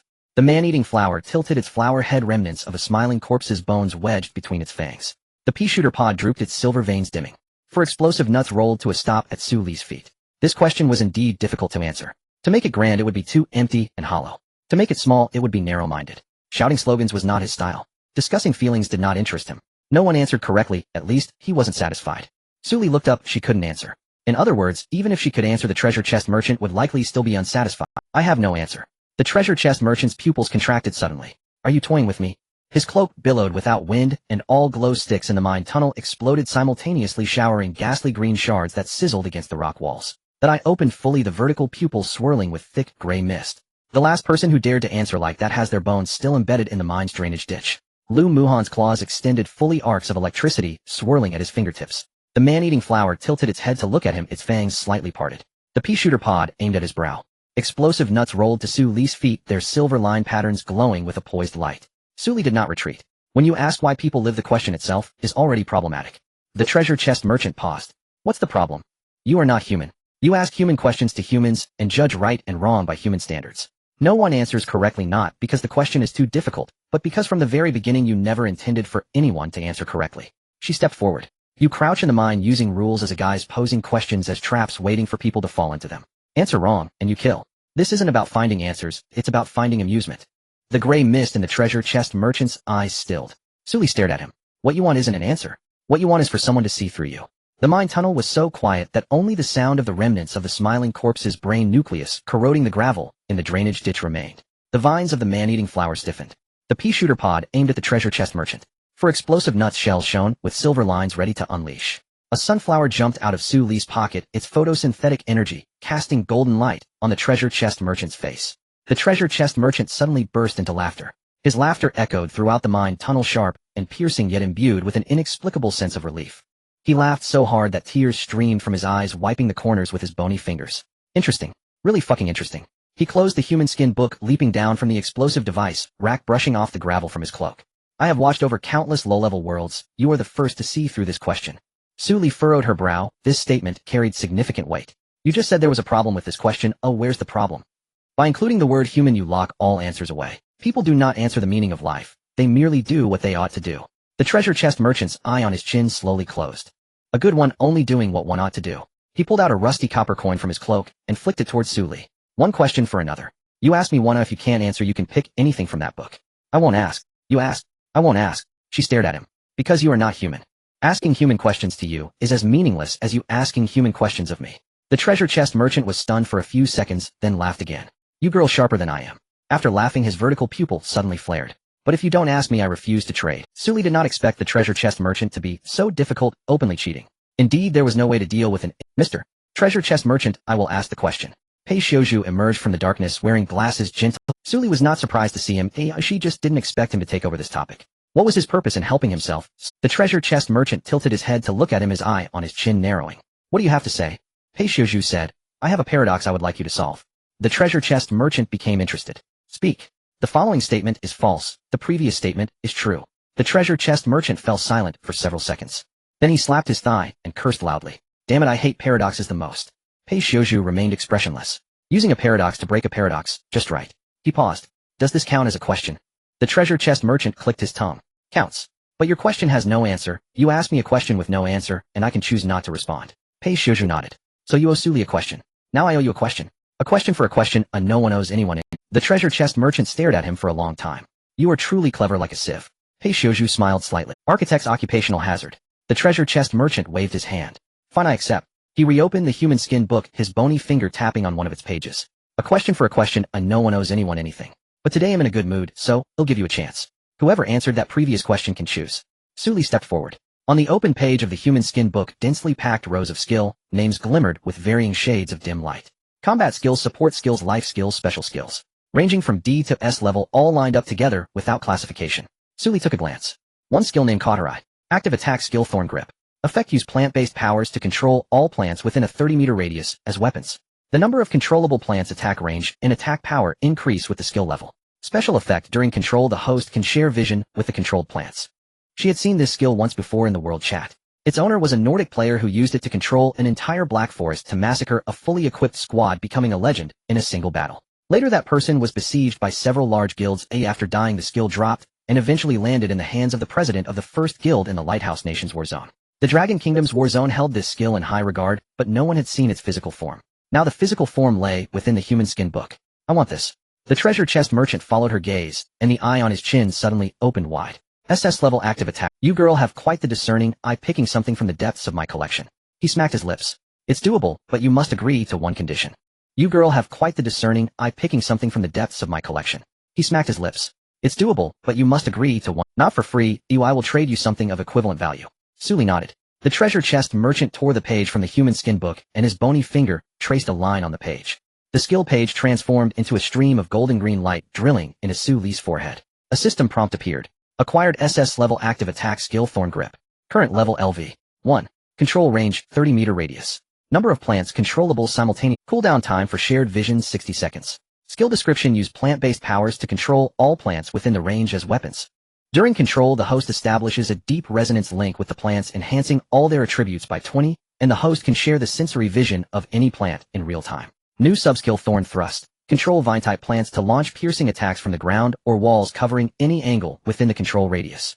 New subskill, Wrath of Nature. Combine the attack power, defense, and attack speed of all plants within range onto a single target plant specified by the host, lasting 15 seconds, cooldown time 3 minutes. The target plant gains a body state, becoming immune to all control effects. New subskill, Photosynthetic Burst. Consume sunflowers, sunbeam ammunition, resetting the cooldown time of all plant skills within the control range to 0, entering an overload burst state, enhancing all attributes by 300, lasting 10 seconds. After use, the sunflower needs to accumulate sunbeam ammunition again. Passive trait, Resonance Aggregation. Each additional ability plant within the control range increases the host's attributes by 10, with a cap of 50. The stronger the plants, the stronger the host. Suli pressed her temples. A sensation like a needle pricked her brain and unprecedented awareness flooded her nerve endings. She could see every scales pattern on the petals of the man-eating flower. She could see the charging state of the 3-colored pea bullets within the pea shooter's pod. She could see the flowing defensive energy within the silver line patterns of the explosive nutshells. She could see the entire process of the sunflower's photosynthetic energy condensing into light bullets on its flower head. The man-eating flower looked up at her, a piece of unfinished bone shard spat from between its fangs. Master, you are... The pea shooter pod popped out a frozen pea bullet hitting the mine wall and exploding into a small patch of ice flowers, the tender stem trembling with a marvelous sensation. 4 explosive nuts rolled to her feet, their silver line patterns shimmering. Suli withdrew her shared vision. At this point she truly possessed an active attack skill. The treasure chest merchant tucked the rusty little copper kettle back into his cloak, standing up and brushing off the gravel from his backside. Alright, the transaction is complete. I should take my leave now. He turned and walked a couple of steps deeper into the mine tunnel, then turned back, the pupil of the eye on his chin contracting and expanding. Girl, there's an abandoned arms depot on the 3rd level underground of the mine inside. There's something useful for your vehicle. Suli raised her eyebrows. What is it? An E-class vehicle-mounted electromagnetic cannon. It's an assembly piece requiring an A-class architect to piece it together. He glanced at Peishioju. You just happen to have one on your vehicle. After saying this, he strode into the darkness of the mine tunnel, the corner of his cloak swaying in the ghastly green glow of the glow stick before vanishing. Outside the mine tunnel, Zhao Gang wielded a fire axe as he charged ahead. Luo Qinxue followed closely behind, holding a healing staff, the hem of her white coat stained with a circle of mining debris. Chen Feng held the harpoon gun at the rear. The channel was filled with calls from Iron Blood Heavy Industries and the Baitian Alliance logistics team. There are tripwires at the mine entrance. Landmines. That bastard Chuyang buried all M18A1 directional fragmentation mines.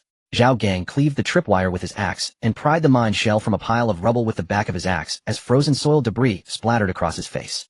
Clear. Luo Qinxue slammed her healing staff onto the ground, a white light sweeping over the mine entrance, dissolving the remaining mine fuses into rust with her healing powers. Go! Chen Feng kicked open the iron door of the mine tunnel. The door slammed against the rock wall with a loud bang. Then he froze at the entrance. Damn! Zhao Gang shoved him aside, ready to scold him for blocking the way, but he too froze. Damn! The junction of the mine tunnel was piled high with zombie remains. 3 second-tier mutated creatures lay shredded. Grayish-white corpses were sprawled across the minecart tracks. Dark purple corrupted blood flowed out into the drainage ditch, already frozen into icy clumps. In the center of the junction lay the largest zombie, its skull bitten open by something, the brain matter, a puddle of black sludge. A smile still lingered on its face. Tank. Zhao Tianba's voice was dry. Second-tier peak power type taken down by her single-handedly. Further into the mine lay Chu Yang's corpse. A single blow had ended his life. Beside the rock wall were 2 severed vines, dark green sap still oozing from the cut ends. The man-eating flower had lost 2 vines in the recent explosion. Not far from Chuyang, a syringe belonging to Shen Yutong lay on the ground, the needle shattered, the liquid seeping into the drainage ditch. Luo Qinxue poked at the remains of the syringe with her healing staff, sniffed it, and frowned. Living tissue extraction needle. It's clear what she intended to do. Zhao Gang spat on the ground. She died well. This thing didn't even spit out the corpse type before it was bitten to pieces. Shen Feng squatted beside the smiling corpse and poked its mouth with the harpoon gun. How did Suli do it? Zhao Tianba scanned the surroundings. His gaze swept over the scattered zombie remains and the scorched marks from electric arcs on the rock wall, landing on the frozen clumps of corrupted blood in the drainage ditch. Without a doubt, she has become stronger. 2 guilds with 4 guild leaders combined brought nearly 20 people charging in. They found that the fight had already ended. The regional announcement exploded. Regional announcement: rescue mission in C99617 mining area has been completed. First completion team, Su Li's team. Participating guilds none. Number of zombies cleared 312. Second tier mutated creatures killed 3. Third tier advanced mutated zombies killed 1. Time taken for the mission 42 minutes and 17 seconds. Hidden NPC treasure merchant has refreshed, transaction has ended. The moment the announcement popped up, the regional channel erupted. Handsome as oil 42 minutes. Wang Defa 42 minutes to solo in a rank mission. Is Su Li steel pipe guy? Last time she took 4 hours in Dawn Hospital, this time 42 minutes. She has evolved, definitely evolved. A Xing no, the key point is participating guilds none. She did it alone. Old man not standing. Doesn't her werewolf teammate count as a person? A Xing the werewolf is steer, but he's also Li Tieju. Su Li is invincible in the world. Breaking sound. JPG low-key tycoon, who just said that the mine's terrain can't be fought in. Come out and walk a few steps. Looning, I take back what I said earlier. Su Li can really fight. Zhao Laosi, I also take it back. From now on, whoever dares to question Su Li, I will be the first to go. Bow to evil forces. Can you focus on the main point? The hidden NPC treasure merchant was triggered. The transaction has ended, indicating that Su Li obtained something from the merchant. Handsome as oil. What could she get? What is the treasure merchant? But sitting very properly, I've encountered that thing before, an absolute scammer. I traded 3 crystals for a stinky egg, and he told me it was a divine beast egg. Steel pipe guy, that's someone else. Can Su Li be the same? But sitting very properly, steel pipe guy, what do you mean? Am I supposed to be scammed? The World Channel immediately followed up. Pickled Vegetable Country Park, Jiangti, 42 minutes to solo in a rank mining area mission. Is your Dragon Country's timer broken? Sakura Country, Yamamoto Jiro, we have also cleared mining areas in Hokkaido. The terrain is narrow, zombies are dense, and there are mutated worms. We sent 50 evolved ones just to clear to the 3rd layer, losing 21. Only 1 person in Dragon Country's C996 area. Lighthouse Country, Mike Hunter, not just 1 person. She brought a man-eating flower, a pea shooter, and a sunflower. I've already analyzed the data on those 3 plants. Their combat power is equivalent to 3 5-man squads. Bear Country, Victor Volkov, comrade Su has stocked up again. Last time she took 2 silver, 5 iron, and 12 wood from the hospital. This time the rank reward from the mining area is at least 1 golden treasure box. Dragon Country, handsome as oil, you guessed wrong about the golden treasure box. The extra reward for mining area missions is a random skill book. The big shot must have gotten a good one. Sakura Country, Yamamoto Jiro, she triggered the hidden NPC. How many times has the treasure merchant appeared server-wide? Each time it's a scammer. Whether she can get good things is another question. Dragon Country, Wong, Defa, Yamamoto Jiro, your Sakura Country hasn't even cleared the mining area mission. What are you complaining about? Dragon Country, old man, not standing. Yamamoto Jiro really has a hard mouth. Last time in the hospital dungeon, did you get slapped and still hurt now? Sakura Country, Yamamoto Jiro. Dragon Country, steel pipe guy, laughing to death. Every time Sakura Country questions Su Li, the result is always a slap in the face. Haven't you gotten used to it?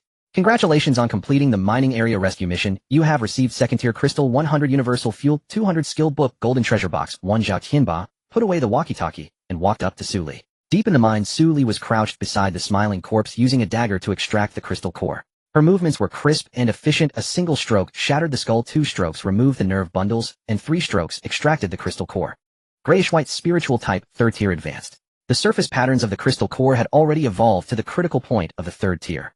The man-eating flower lay at her feet, using its vines to gather the scattered low-tier crystal cores into small piles. The 2 severed vines had regrown, the new vines thicker than before. The pea shooter hopped at the junction, aiming at the barely dead zombies to finish them off, the sound of its shots echoing through the mine tunnel. The explosive nut rolled to Su Li's feet. The seed nuts had exploded and were waiting for rebirth. The sunflower squatted on Su Li's shoulder, golden light from its photosynthesis showering over the remnants of the smiling corpse's brain core. Zhao Gang swallowed hard. Big shot, did you kill all these zombies by yourself? Su Li wiped the 3rd tier crystal clean on her sleeve and held it up to examine with her glow stick.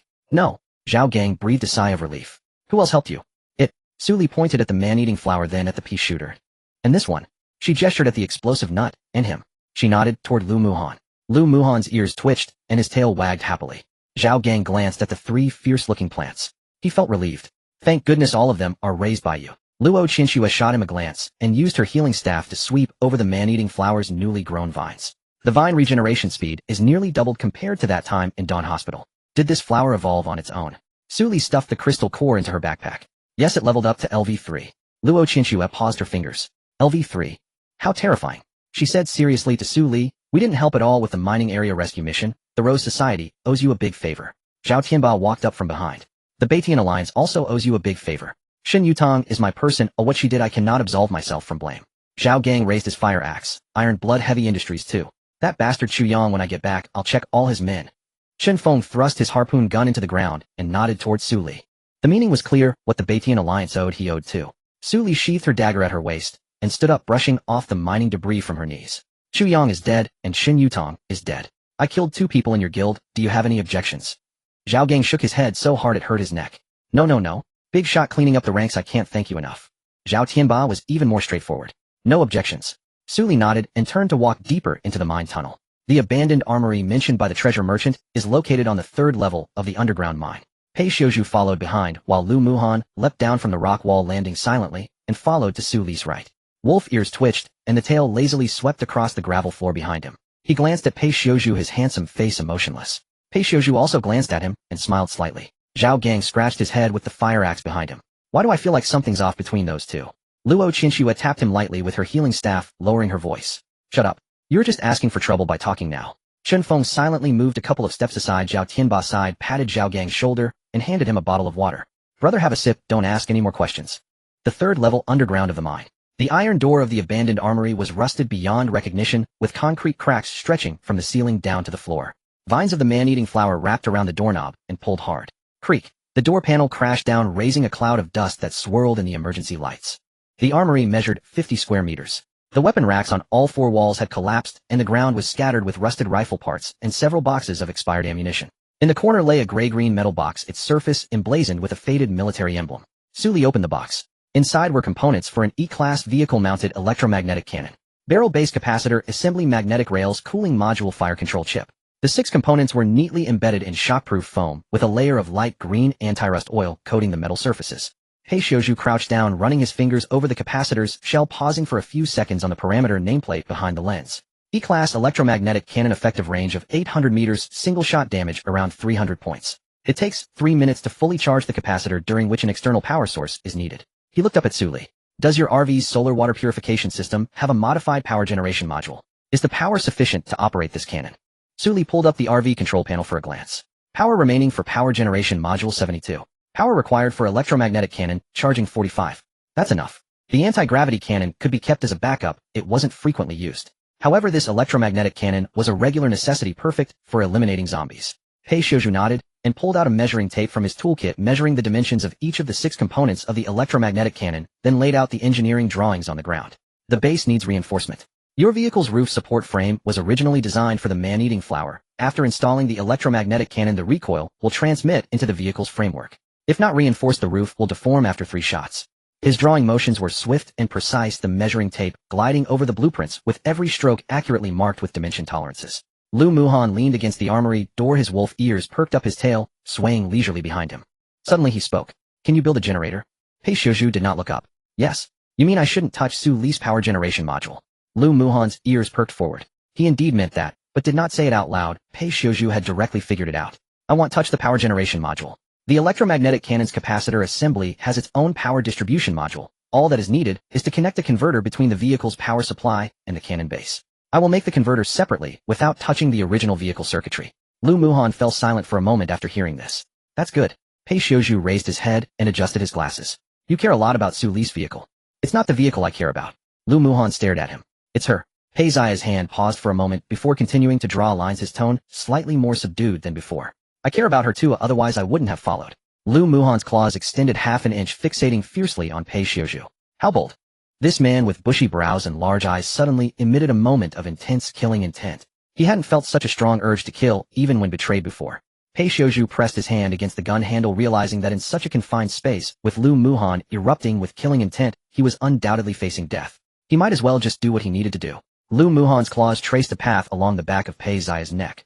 The man-eating flower peeked in from outside the armory, its flower plate stuffed with a crystal core scavenged from the mine, tilting its flower plate to glance at Pei-Shouju, then at Lu Muhan, and the petals quivered. So scary, retreating. The pea shooter bounced in, aiming its pod at the spider web on the ceiling, and with a pop it shot out a frozen pea, turning the spider into an ice block. Don't involve me in your fight. I'm a good plant. Sully stood up, brushing off the anti-rust oil from her hands. Mount the electromagnetic cannon on the roof. Do not move the fixed slot of the man-eating flower. The cannon base should be placed on the rear half of the vehicle roof, offset from the position of the planting space's sunlight panel. Lu Muhan quickly retracted his claws, adopting a harmless demeanor. Pei-Shouju looked at him with disdain, folding the blueprints neatly. All right, give me 4 hours once we get back. Sully stored all 6 components of the electromagnetic cannon into the folding space and walked to the armory door. Lu Muhan stepped aside, his wolf ears turning back, the tip of his tail brushing lightly against her wrist. Sully casually pinched his ear. The feel is still just as good as last time. Lu Muhan didn't dodge, but the tip of his ear twitched slightly. Pei-Shouju put the measuring tape back in his pocket, his gaze lingering for a moment on the hand Sully used to pinch his ear. This thing feels good to touch. The moment of silence was interrupted by a series of faint cracking sounds from the depths of the mine. The man-eating flower's flower plate suddenly turned toward the dark mine tunnel, bearing its fangs, its 6 petals shifting from bright red to dark red. The sunflower jumped out of Sully's pocket, its photosynthetic energy glowing golden as it illuminated the depths of the mine. Its petals burst open, and the golden patterns on the flower plate shone blindingly. Another warning. In the darkness of the mine, the cracking sounds grew denser. A whole wall of rock collapsed.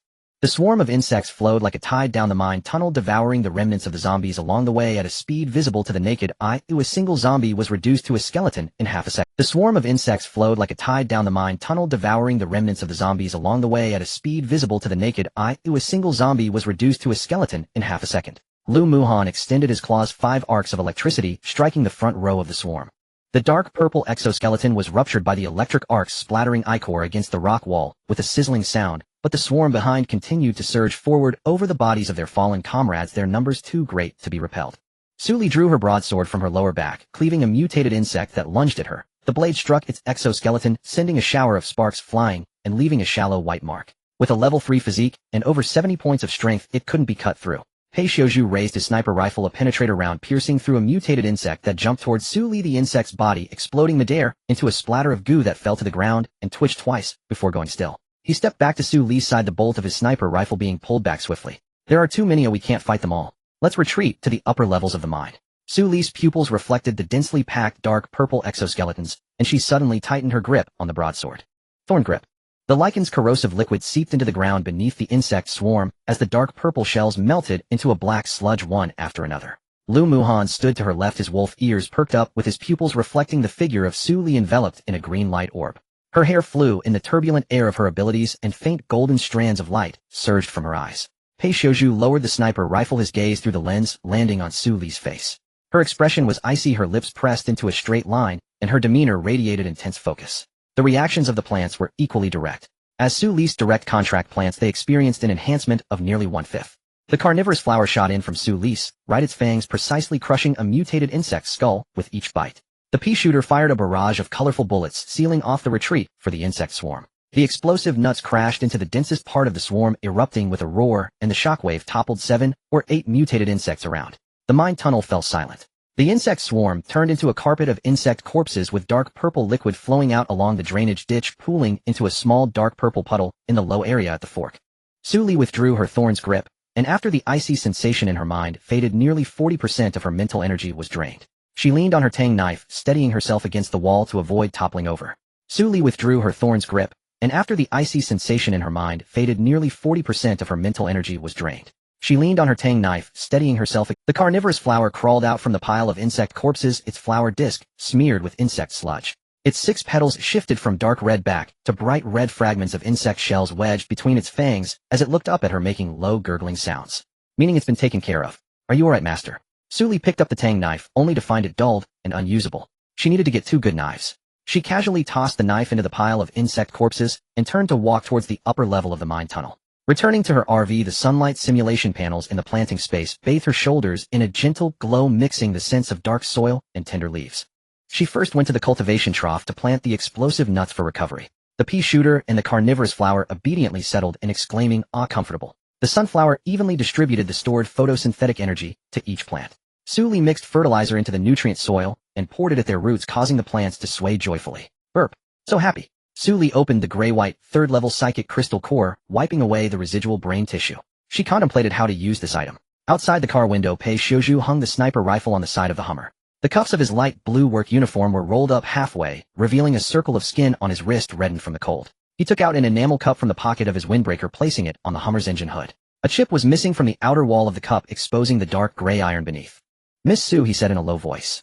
"Though I only helped with a trivial matter, asking for a drink isn't too much to ask, is it?" "It's hardly a trivial matter. The SS-level Thorn's grip is no small feat." Suli leaned out half her body from the RV, realizing this was a significant task. It directly altered her future destiny. With SS-level plant abilities assisting her, and the SS-level Thorn's grip as her main attack, she was transformed into a ruler. Within the tide of corpses, she could roam freely. Pei Xiuzhu stood beside the Hummer, the collar of his windbreaker slightly fluttering in the cold wind from the mining area. In the sub-zero temperatures, he was dressed thinner than one would in autumn before the apocalypse. He raised his gaze, looking deeply at Suli, his eyes warm and pure. He seemed like a selfless sage. "Get in the car." Suli stepped aside to let him into the RV. Pei Xiuzhu lowered his gaze, picking up a toolbox from the Hummer's engine hood and stepping into the RV. Lu Muhan crossed his arms, blocking him. "Don't act shamelessly." Pei Xiuzhu adjusted his glasses and lowered his voice. "When it comes to being shameless, I can't compare to you, Captain Lu." Lu Muhan's tail stiffened, and he hurriedly looked at Suli, seeing her studying the third-level psychic crystal core before he relaxed. He squinted, his eyes tightly staring at Pei Xiuzhu, realizing he was a tough opponent. "Miss Su, your teammate doesn't seem too welcoming towards me," Pei Xiuzhu suddenly called. Suli pulled her gaze from the crystal core, about to say something, when Lu Muhan had already wrapped his arms around Pei Xia's neck, appearing as if they were good brothers. "Pei Gong has misunderstood. I just have a high threshold, and was afraid you'd fall." Okay. Do you think I'm a weak?" After several exchanges, Pei Xiuzhu entered. His gaze scanned from the cockpit to the living area, moving from the stove to the fixed compartment on the roof.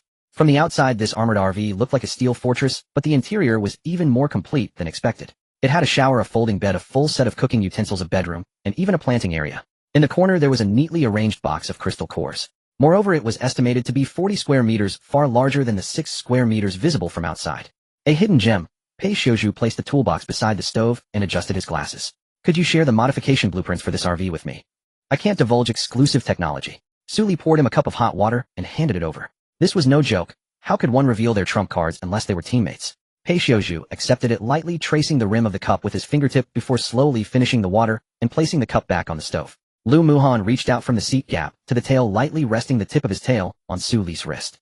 Pei Zia's gaze lingered on the tip of Lu Muhan's tail for less than 2 seconds before he moved it away. Miss Su, the thorn's grip you acquired from this mine is very suitable for your tactical system. Suli sat down beside him, not engaging with his words. Pei Xiuzhu continued without waiting for her response. Your plant abilities are a combination of summoning and support. The carnivorous flower is responsible for close combat assaults. The pea shooter provides mid to long-range fire suppression. The explosive nuts serve as defense and area clearing, while the sunflower is in charge of energy enhancement and recovery. This combination is nearly unbeatable in open terrain. However, in the narrow mine tunnels, when the number of zombies increases, it will directly impact the formation. This time you replenish the thorn's grip, perfectly filling the last missing piece of the tactical system. You now have mid to close range area control, the pea shooter for long range, and the carnivorous flower for close combat. The flexibility of your offensive formation is significantly stronger than before. Suli nodded finally regarding Pei Xiuzhu. She had also contemplated how to integrate this set into the formation on her way back, and her thoughts aligned closely with Pei Zia's. However, hearing him break it down layer by layer, she realized that this was not something one could come up with on the spot. This person was definitely talented. Pei Xiuzhu. She lifted her eyelids to look at him. You are not an architect. Pei Xiuzhu took another sip of water. The white mist rising from the cup fogged up his glasses, and he removed them to wipe them with his clothing. I spent 3 years in a design institute before the apocalypse. And that's not all. He did not elaborate further on his meaning. Suli did not press him. If this person was willing to follow, then let him. There was no point in prying out what he was unwilling to share. She would see which step he would take next. Pei Xiuzhu finished his water, stood up, and opened the toolbox, pulling out 2 stacks of blueprints and placing them on the stove. The data on the gray fog's advancement curve over the past 4 days has been fully organized, along with the subsequent predicted paths and acid mist concentration coordinates. Suli picked up the blueprints and flipped through them. Each data point on the curve was marked with a timestamp, and the acid mist concentration coordinates were accurate to the meter.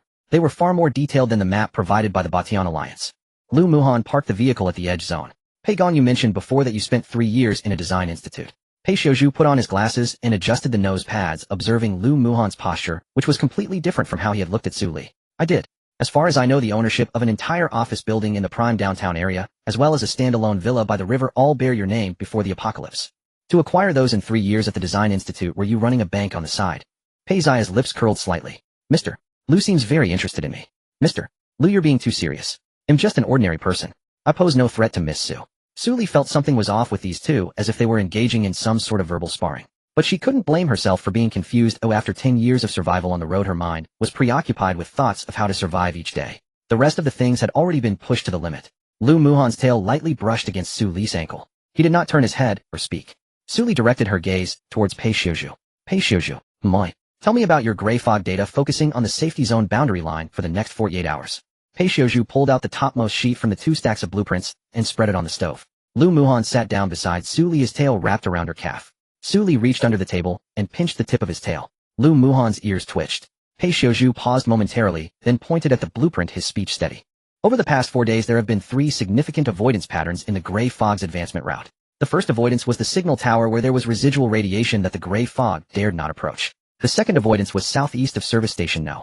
9, of the reason for which is still unclear. The third avoidance was in this mining area, and today, when the carnivorous flower was biting through the laughing corpse in the mine tunnel, the gray fog particles on its flower disc were still in a state of repulsion. What is the conclusion? There may be some substance underground in this mining area that can restrain the gray fog, or an energy field with which the gray fog cannot coexist. If it is the latter, a permanent base can be established here. Permanent stronghold. Suli's gaze shifted away from the curve where the gray mist advanced. Pei Zia's words were clear and logical. The inference that an energy field exists underground in the mining area to restrain the gray mist, once confirmed, would be of immense significance. In her past life, it took until the 2nd year of the apocalypse for someone to discover the first safe zone in the C996 area, by which time the death toll had already piled high. Now, barely a week into the apocalypse, this inference was already on the table. Yet she was not dazed by the phrase permanent strong. The treasure chest merchant would not stay in the mining area forever. Once the task was completed, he would leave, and no one knew where or when he would respawn next. Without the treasure chest merchant, it was uncertain whether the special rules of the mining area still applied. Moreover, her core objective was not to sit and guard a stronghold. Her parents and younger brother grew sugar tangerines in the precious city before the apocalypse. She had to wait for them. The pain of losing her family in her past life could not be repeated in this one. Building a stronghold is too early. Suli lifted her eyelids. The treasure chest merchant is not a permanent NPC, and the mining area rules may become invalid at any time. I have other matters to attend to. I cannot be pinned down to one place. Pei Xiuzhu did not persuade her. He folded the gray mist data map neatly and placed it on the stove. Then you can keep this data for now. When you want to build a stronghold, there are more candidate coordinates for safe zones than just the mining area. Suli took it, glancing over the densely annotated map. Each candidate coordinate was marked with terrain, gray mist avoidance frequency, and the distance to the nearest water source. It was more detailed than the operational maps of the military's general staff. Her opinion of Pei Xiuzhu increased another notch. This person was definitely not an ordinary architect. In her past life, those with such analytical abilities in the C996 area either joined the military's special operations group or were kept as military advisors by the major guilds. They could not possibly be nameless.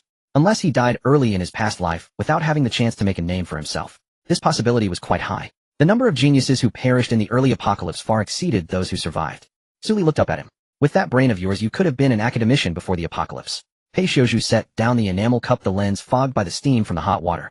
Miss Su, you're flattering me. I just drew plans at the Design Institute for a few more years. Lu Muhan's tail wrapped tightly around Su Li's calf, his tone flat.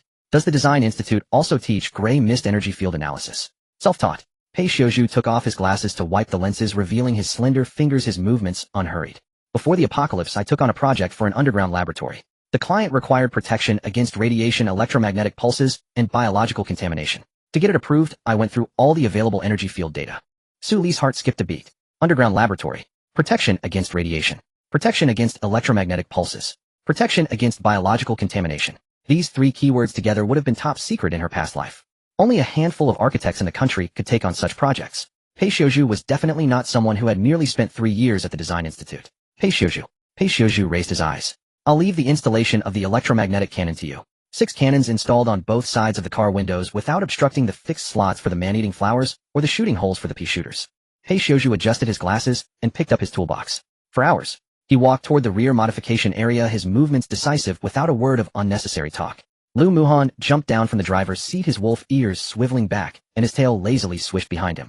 I'll keep an eye on the cannon installation. How did you know what I was thinking? Lu Muhan's tail tip lightly hooked her ankle. It's not that I know what you're thinking. The wolf ears turned on top of his head. It's that I've been watching you. Su Li's heart skipped a beat, her ears felt a bit hot, and she turned her face away. Damn. It must be that she had used her powers a bit too much today, causing her head to spin. She forced her attention back and opened the system panel to tally the gains from this mining task. 100 first-grade crystal cores, 3 second-grade crystal cores, 1 grayish-white, 3rd-grade mental system crystal core, 8 black iron treasure chests, 15 wooden treasure chests, 2 silver treasure chests, and 1 gold treasure chest. There was also a strength skill book. The item information popped up on the system panel. The cover of the skill book shimmered with a faint silver glow. Mental system passive skill, telekinetic barrier effect, constructs a telekinetic defense layer outside the brain domain capable of negating mental system attacks of the same level and below. When encountering high-level mental system attacks, it reduces damage by 40. After the skill level increases, the defense layer can be projected outward, providing mental protection to allied units within a 5-meter radius. Su Li stared at the skill book for several seconds. A mental system defense skill strength. Such skills were even rarer than combat skills in the early apocalypse, as there were few mental system mutations, making the probability of obtaining corresponding skill books even lower. However, in the mid to late stages of the apocalypse, the number of mental system mutations surged, and those without mental defenses became live targets. In her past life, there was an rank guild, all combat types with absurd combat power, yet they encountered a 4th-level mental system corpse king. 12 evolved beings were turned into idiots within 30 seconds by mental piercing, leading to the complete annihilation of their convoy. The value of this skill book would be worth 10 combat skills of the same level to someone knowledgeable. She wouldn't use it. Her plant abilities inherently provided mental protection, and the photosynthetic energy from sunflowers also had a purifying effect against mental attacks. But Pei Xiuzhu could make use of it. In this mining task, from the gray mist data to deciphering the paradox of the treasure chest merchant at the fork in the road to the installation of the electromagnetic cannon, Pei Xia's role was indispensable. If it weren't for him using the paradox to force back the treasure chest merchant's tricks, she might not have secured the grip of thorns. She Suli owed him nothing. This strength skill book along with that 3rd-grade mental system crystal core were to be returned to him. Lu Muhan leaned against the rear modification area, his wolf ears perked up, his gaze fixed on Pei Xia's hands as he tightened the screws on the capacitor assembly. You said just now that you also care about her. Pei Xiuzhu did not stop his work, finishing measuring the capacitor assembly's outer shell size with an engineering ruler, then marking the cutting line on the car's steel roof with a marker. I did. What kind of care? Pei Xiuzhu set down the engineering ruler, turned around, his gaze behind the lenses. When Mr. Lu asked this question, you were nervous. Lu Muhan's tail suddenly whipped in an arc, his face unchanging. I heard you. Pei Xiaozhu pulled out the wiring diagram for the capacitor assembly from the toolbox, spreading it on the car's roof frame, his tone unhurried, but I don't want to answer. Lu Muhan's claws popped out half an inch. Pei Xiaozhu did not look at him, wrapping insulating tape around the converter interface. I can't beat you. But I can tell you one thing, I have no hostility towards Su Li. No hostility, then it must be intention. There is. Sparks flew. Lu Muhan was calculating the risk of being silenced, now the risk of being driven away by Su Li. He felt he couldn't bear such a risk. The rear modification area fell silent for a while, leaving only the clatter of the wrench-tightening screws. The man-eating flower poked its flower disc out from the fixed slot on the roof of the car, its fangs stuffed with a half-eaten crystal core, its petals shivering. So stimulating. Human courtship is so complicated. Our plants are simple, ooh, just a bite, and it's done. The pea shooter jumped out from the planting slot, aiming its pod at the man-eating flower, and spat out a regular pea bullet, which, big brother, when are we going to hunt in the gray mist? The man-eating flower chewed the crystal core and swallowed it, turning its flower disc toward the mining area, its fangs opening slightly. Tonight. Su Li opened the trading channel. The wooden treasure chests and black iron treasure chests obtained from the mining area contained several level and a-level skill books, along with a few barrels of universal fuel and some miscellaneous materials. Things she couldn't use could save someone else's life. First, she decided to list the skill books she wouldn't use. Level passive skill stamina boost increases stamina limit by 10. Level active skill stone throw converts strength attribute into throwing damage. A level active skill cooling water bomb releases a low temperature water bomb, causing a small amount of ice damage and slowing the target. A level passive skill enhanced smell increases olfactory sensitivity by 20. A level passive skill skin hardening increases physical defense by 5. 5 skill books with the trading request clearly stated. Exchange for upgraded materials for a mobile home high-strength composite steel plates, vehicle power supply expansion modules, chassis reinforcement kits, or antifreeze refining recipes, any one of these will do. The trading channel exploded instantly. Su Li's current ID carried traffic in the area channel, the announcement of her solo raid against the Corpse King in the Dawn Hospital, and her 42-minute clear time in the mining area, still hung on the server records, so no one thought the items she put up would be worthless. Handsome as oil, Su Li is selling skill books. Level stamina boost. I'll trade 3 composite steel plates for it. Wong Defa get lost. 3 steel plates, and you dare to set a price. I'll offer 5 plates plus a barrel of pure antifreeze. Steel pipe guy, damn, you guys are too fast. I just opened the trading panel, and the stamina boost is already gone. A Xing, the A-level skin hardening is gone too. Who grabbed it? Come out. Loki Tycoon, I got it. I traded it for a vehicle power supply expansion module, and Su Li agreed immediately. Old man, not erect, a Tycoon like you grabbed an A-level skill book. Does that ID suit you? Loki Tycoon, I traded it for my wife. She complains daily that her thin skin can't withstand the mutated insects. Handsome as oil, your wife is a level strength type ability user. Loki Tycoon, but she's still afraid of insects. The area channel was as lively as a market, with trading confirmation notifications popping up one after another. 5 skill books traded for 8 high-strength composite steel plates, 2 vehicle power supply expansion modules, 1 chassis reinforcement kit, and 3 barrels of pure antifreeze.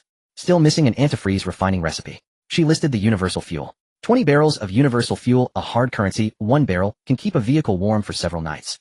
This time it was even more frantic. Steel pipe guy, universal fuel. Su Li, I'll trade 1 antifreeze refining recipe for it. Handsome as oil, damn steel pipe, aren't you a brick mover? Where did you get the recipe? Steel pipe guy, I worked in a chemical factory before the apocalypse and copied the recipe by hand. Big boss, I sent you a private message. Su Li opened the private message, took a glance at the handwritten recipe, confirmed there were no missing items, and directly agreed to the trade. Steel pipe guy excitedly sent 6 messages in the public channel. Steel pipe guy, the big boss agreed. I got you. A full 10 barrels, A Xing, 10 barrels of universal fuel are enough for you to drive from C996 to C001 and back. Wong Defa, the scale of this can take him around the borders of Long Country. Steel pipe guy, I don't have a car. The public channel, old man, not erect, if you don't have a car, why trade for universal fuel? Steel pipe guy, I traded universal fuel for a second-hand off-road vehicle. Loki Tycoon, that was traded to me by the Tycoon who grabbed the skin hardening. Zhao Lousy, goodness, bartering has turned into an art. Handsome as oil, can you guys stop derailing the conversation? The big boss is still in the channel. Big boss, can you give us a heads up next time you list items so we can prepare ourselves mentally? Su Li was looking at a special ID in her private message box. Lu Neng. He was the one who said in the public channel before the mining area task, you can't fight in the cave terrain. After the task was completed, he was also the first to backpedal. Lu Neng, big boss, Su Li, I apologize for my previous reckless words in the public channel. Today our team discovered a mutated plant southeast of Service Station No. 9, a level bearing fruit that enhances effects for plant type abilities. We can't handle that plant, and would like to ask for your help. We can share half of the fruits. He'll send you the coordinates. Su Li raised her eyebrows slightly. Southeast of Service Station No. 9, 3 question marks were marked in Pei Zaya's gray fog data. That area had an unusually high avoidance frequency of gray fog, so the appearance of mutated fruits was reasonable. Mutated plants bearing fruit were indeed valuable, but it depended on fate. Given her current equipment, the strength of the plants was already leading globally, so she wasn't in a rush. Lu Ning, your information is quite valuable, but I am tied up right now. Let's discuss it in detail tomorrow. Night fell. The cold wind blowing in from the mining area hit the RV's exterior, creating a low-frequency howl. The temperature dropped nearly 10 degrees again, and the vehicle thermometer dropped to -37. Pei Xiuzhu jumped down from the roof of the vehicle, the sleeves of his work clothes frozen, stiff, the pale blue fabric covered in metal shavings. The 6 electric cannons were already fully assembled. The cannon mounts embedded in the reinforced steel slots on either side of the vehicle window, with the barrels folded parallel, and the capacitor's wiring adhered to the vehicle's frame, occupying no space inside, and not obstructing the fixed slots for the man-eating flowers and the shooting holes for the pea shooters. He removed his protective goggles. A thin layer of frost formed on the lenses. I tested it. The capacitor charges in 3 minutes with single-shot damage just over 300. Alternating fire from the 6 cannons can achieve a 10-second barrage. The cannon mounts were added with shock-absorbing springs so the recoil wouldn't transmit into the vehicle. Su Li inspected each cannon mount's calibration, whole nodding her approval. Pei Xiuzhu was not pretentious, carrying the toolbox towards the Hummer. His windbreaker was inflated by the cold wind, the collar turned up, and his gaze behind the lenses was calm and indifferent, his silhouette appearing particularly slender under the lead gray sky of the mining area. After walking a few steps, he stopped. Miss Su, can I stay for a meal before I leave? Lu Muhan jumped down from the driver's seat, his wolf ears suddenly turning forward at a 45-degree angle, and the base of his tail was stiff. He knew that this Pei was not a good guy. Su Li did not think much about it. In this temperature outside with no fire and the Hummer gnawing on compressed biscuits was indeed not a way to live. Stay for a meal then. Lu Muhan's tail made a very small arc behind him, and he turned to enter the kitchen area, quickly taking out ingredients from the storage cabinet, moving nearly twice as fast as usual. Pei Xiuzhu placed the toolbox at the rear of the vehicle and removed his windbreaker. Under the jacket was a dark gray turtleneck sweater, the waistline neatly tapered, broad shoulders, and long legs standing casually, but with a straight back. Su Li glanced at him. This person looked thin when wearing a thick coat, but after he took it off, his figure was actually quite impressive. The line from his shoulder blades to his waist was smooth, unlike someone who sat in a design institute, more like someone who trained physically for a long time. Moreover, this physique gave her a very inexplicable sense of familiarity. It felt like she had seen him somewhere before. Lu Muhan turned around from the stove, noticing Su Li's gaze on Pei Xiuzhu, and his wolf ears drooped half an inch. He swiftly pulled out an induction cooker from his item panel, and the motion flowed seamlessly. The induction cooker clanged as it was placed on the stove, pulling Su Li's attention back. What are we having for dinner? Braised pork, sweet and sour ribs, dry-fried green beans, seaweed, and egg drop soup. Su Li was taken aback for a moment. How do you know how to make so many dishes? Lu Muhan put the frozen pork belly into the microwave to defrost, the tip of his tail lightly brushing against her wrist. I learned it specifically. He had learned to cook in his spare time, practicing from knife skills to cooking time and seasoning, each step to the level where he could directly take the chef certification exam. Su Li didn't know any of this. She only felt that Lu Muhan's cooking was indeed delicious, much better than those trendy restaurants before the apocalypse. Pei Xiuzhu sat down at the dining table, took off his glasses, and wiped the foggy lenses with his clothing, his demeanor calm, as if he were in his own home. Mr. Lu's culinary skills are indeed impressive. I've smelled delicious aromas several times while in transit. Lu Muhan didn't turn his head. That was made for Su Li, not for you. Now it is. Lu Muhan's knife for chopping scallions paused briefly on the cutting board. Su Li pulled out a few fresh small cabbages from the planting space and squatted by the sink to wash the vegetables. A sunflower bounced out of her pocket, and the golden light of photonic energy shone on the small cabbage leaves. The fresh scent of the greens mingled with the steam from the induction cooker, raising the temperature in the cabin. The carnivorous plant caught the scent of meat, saliva dripping from its fangs. The pea shooter jumped out of the planting slot, aiming its pod at the carnivorous plant, and firing a frozen pea projectile, which bounced off its petals. Don't let your saliva drip on my head. 4 exploding nuts rolled under the dining table, lined up in a row. Can we eat at the table? The 4 dishes and 1 soup were served. The braised pork was tender and flavorful, the sweet and sour ribs crispy on the outside and tender on the inside, the dry-fried green beans fragrant and crisp, and the seaweed egg drop soup was steaming hot. Lu Muhan took off his black Halfinger gloves and placed them beside the stove, revealing his long fingers with distinct joints. His t-shirt outlined a well-defined physique, combining explosive strength with a sense of aesthetics. Coupled with his ears and tail, he exuded a wild charm brimming with hormones. Su Li's attention was drawn back, finding it quite pleasing to the eye. He filled Su Li's bowl with rice, picking out pieces of braised pork that were marbled with fat and lean, placing them in her bowl. Eat while it's hot. Pei Xiuzhu picked up his chopsticks, selected a piece of rib, and chewed for a moment. Mr. Lu's culinary skills, if he opened a restaurant before the apocalypse, would have had people lining up for 3 circles around the mall. Lu Muhan did not respond, adding another serving of dry-fried green beans to Su Li's bowl. Eat more vegetables. As Su Li continued to eat, her gaze drifted back to Pei Xiuzhu. His eating was very quiet, his chopsticks never rummaged in the bowl, and the angles and order of his movements were rhythmically precise. This habit of eating was not something formed in a day or two, it was instilled from a young age through strict training. Yet she couldn't recall anyone like that in her memories. That sense of familiarity felt like a layer of mist shrouding her vision, elusive and ungraspable. Lu Muhan noticed. He stood up with his bowl and walked to Su Li's side, bending down to serve her soup. His black tactical vest highlighted the muscle lines from his shoulder blades to his waist as he bent down, and his wolf ears naturally drooped beside his face, while his tail casually swept across the edge of the table. Seaweed egg drop soup, drink it while it's hot, or it will taste fishy. Peixioju's chopsticks halted at the rim of the bowl. He noticed Su Li's gaze drawn towards something, and a faint smile curved his lips. After the meal, Lu Muhan collected the bowls and chopsticks, rummaging through the storage compartment for a box of chocolate, unwrapping one, and placing it beside Su Li. A dessert after the meal. Thank you for the hospitality. It's getting late, he'll come back tomorrow to check the electromagnetic cannon, so we'll take my leave now. Peixioju stood up, putting on his glasses, and taking his windbreaker. Su Li politely replied, it's cold outside, if your Hummer hasn't been heated you can stay in the car for the night.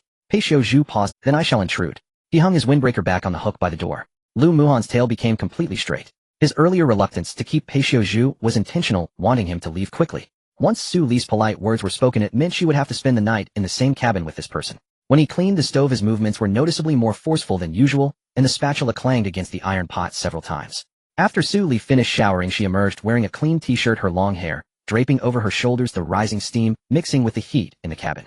Lu Muhan, time for bed. Lu Muhan wiped the last bowl clean and placed it away before turning towards the bedroom. As he passed by Peixioju, he did not stop, and his tail flicked behind him in a proud arc. Peixioju leaned against a folding chair by the dining table, his windbreaker draped over the chair's back, his glasses removed and placed on the table, flipping through a book on engineering theory. After Su Li came out of the shower, his flipping of the pages noticeably slowed down. The cabin was illuminated only by the simulated moonlight from the car's roof panel.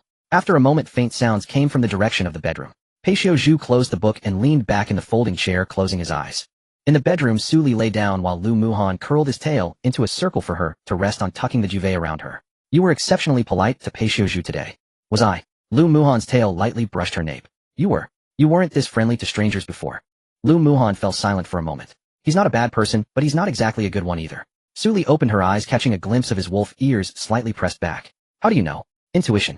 Lu Muhan's tail tightened its grip, pulling her closer into his embrace. Sleep. Su Li closed her eyes and did not ask further. In the living room, Peixioju opened his eyes, removed his glasses, and placed them on the toolbox. His gaze turned towards the bedroom, lingering for a long while. His lips moved silently as if saying something. That night, he listened to the door all night. The next morning before dawn, Peixioju picked up the toolbox and went to the rear of the car for a routine inspection of the electromagnetic cannon. He inspected the capacitor group, cannon seat springs, and converters, confirming there were no issues. After the check, Lu Muhan had been sliding the expanded armor plate for nearly an hour. His black tactical vest was soaked with sweat clinging to his back, while the morning light cut across the scar on his shoulder blade, droplets of sweat flowing down the grooves of his muscles. Each set of movements demonstrated extreme precision and control. Su Li leaned against the car door, holding a cup of hot cocoa, her gaze unabashedly fixed on Lu Muhan. Why should I avoid looking at anyone? It's my wolf, I can look at him however I want. The pea shooter jumped out of the planting slot, aiming its pod at Lu Muhan and firing a frozen pea projectile. Lu Muhan sidestepped the ice projectile, grazed his ear, and exploded into a small burst of frost on the armor plate. The pea shooter shook its tender stem, demanding, practice your aim, don't be stingy. Before long, Peixioju walked around from the rear of the car, putting away his tools and nodding slightly at Su Li. The electromagnetic cannon is fine. Su Li responded with an and climbed into the driver's seat to start the engine. The RV rolled over the frozen gravel road towards the commercial complex. In the rearview mirror, the Hummer followed at a leisurely pace, maintaining a distance that was neither too far nor too close. Peixioju is following again. Lu Muhan's tail lightly brushed the edge of the steering wheel. Su Li pulled a newly sprouted mint from the planting slot and tossed it into her cup of water to steep. Let him follow. He's a bit deep in thought, but reliable in his work. A grayish-white shadow darted out from the darkness, approaching her face directly. Su Li's pupils constricted, and the thorn's grip was triggered, causing all the moss from the cracks in the rock wall to shoot out simultaneously. However, the grayish-white shadow dissipated before being encircled by the moss. It stopped 3 inches from Su Li's nose, a palm-sized ball of light mist within which was a faint human silhouette, the voice dry, hoarse, and sharp. Hey, protection fee. You must be new, not understanding the rules. The carnivorous plant's flower buds suddenly protruded from the roof of the car, its fangs spread wide open. Burp. The grayish-white shadow was pulled into a thin line by the sucking force of the carnivorous plant's throat, disappearing with a whoosh, not even getting stuck between its teeth. Su Li stood up. A kill notification popped up on the system panel. The carnivorous plant killed a first-tier spiritual type wandering soul, gaining 100 experience points. Su Li's expression darkened slightly. In her previous life, the probability of wandering souls appearing in the first week of the apocalypse was extremely low. Wandering souls were the precursor forms of spiritual type mutants, typically discovered widely only at the end of the first year of the apocalypse. This year it had come a full 11 months early. She leaped onto the RV, opened the sunroof, and used binoculars to scan the surrounding terrain. 2 kilometers away in the ruins of an abandoned steel plant, the gray mist particles were denser than elsewhere, and several grayish-white shadows could be vaguely seen wandering between the cooling tower ruins. She handed the binoculars down to Pei Xiaozhu. Have you been to that steel plant? Pei Xiaozhu took a glance, and recognized the place. I've been there. There were fluctuations of spiritual-type mutants inside, but I couldn't go in alone, so I didn't delve deeper. Let's go there now. The remnants of a cooling tower stand to the east of the steel factory. Half of the tower has collapsed and frozen cooling water has formed a large ice surface at its base beneath, which a few skeletal remains gnawed to the bone can be faintly seen. 5 gray-white shadows drift between the broken walls, their sensing range significantly smaller than that of ordinary zombies. Su Li only elicited a reaction from them when she reached 30 meters beneath the tower. Vines of the man-eating flower shot into the ice, crushing one wandering soul without a sound than another. The pea shooter fired frozen projectiles to block their movement, forcing the wandering souls onto the attack path of the man-eating flower. An explosive nut rolled into the center of the cooling tower wreckage and detonated the shockwave, toppling the remaining 2, which the man-eating flower then consumed one by one. After clearing the wandering souls, the flower's bloom emitted a deep, low growl towards the depths of the cooling tower. Following the direction of its fangs, Su Li looked deeper into the cooling tower, where something still resided. A mass of gray-white mist curled beneath the ice, the humanoid silhouette wrapped within it much larger than that of the wandering souls, with dark purple patterns subtly pulsating at the location of its skull. This entity undoubtedly exceeds the second tier. It does not actively attack, instead it floats beneath the ice, gray-white vapor, seeping onto the surface, as if a thin layer of ash had been sprinkled across the water.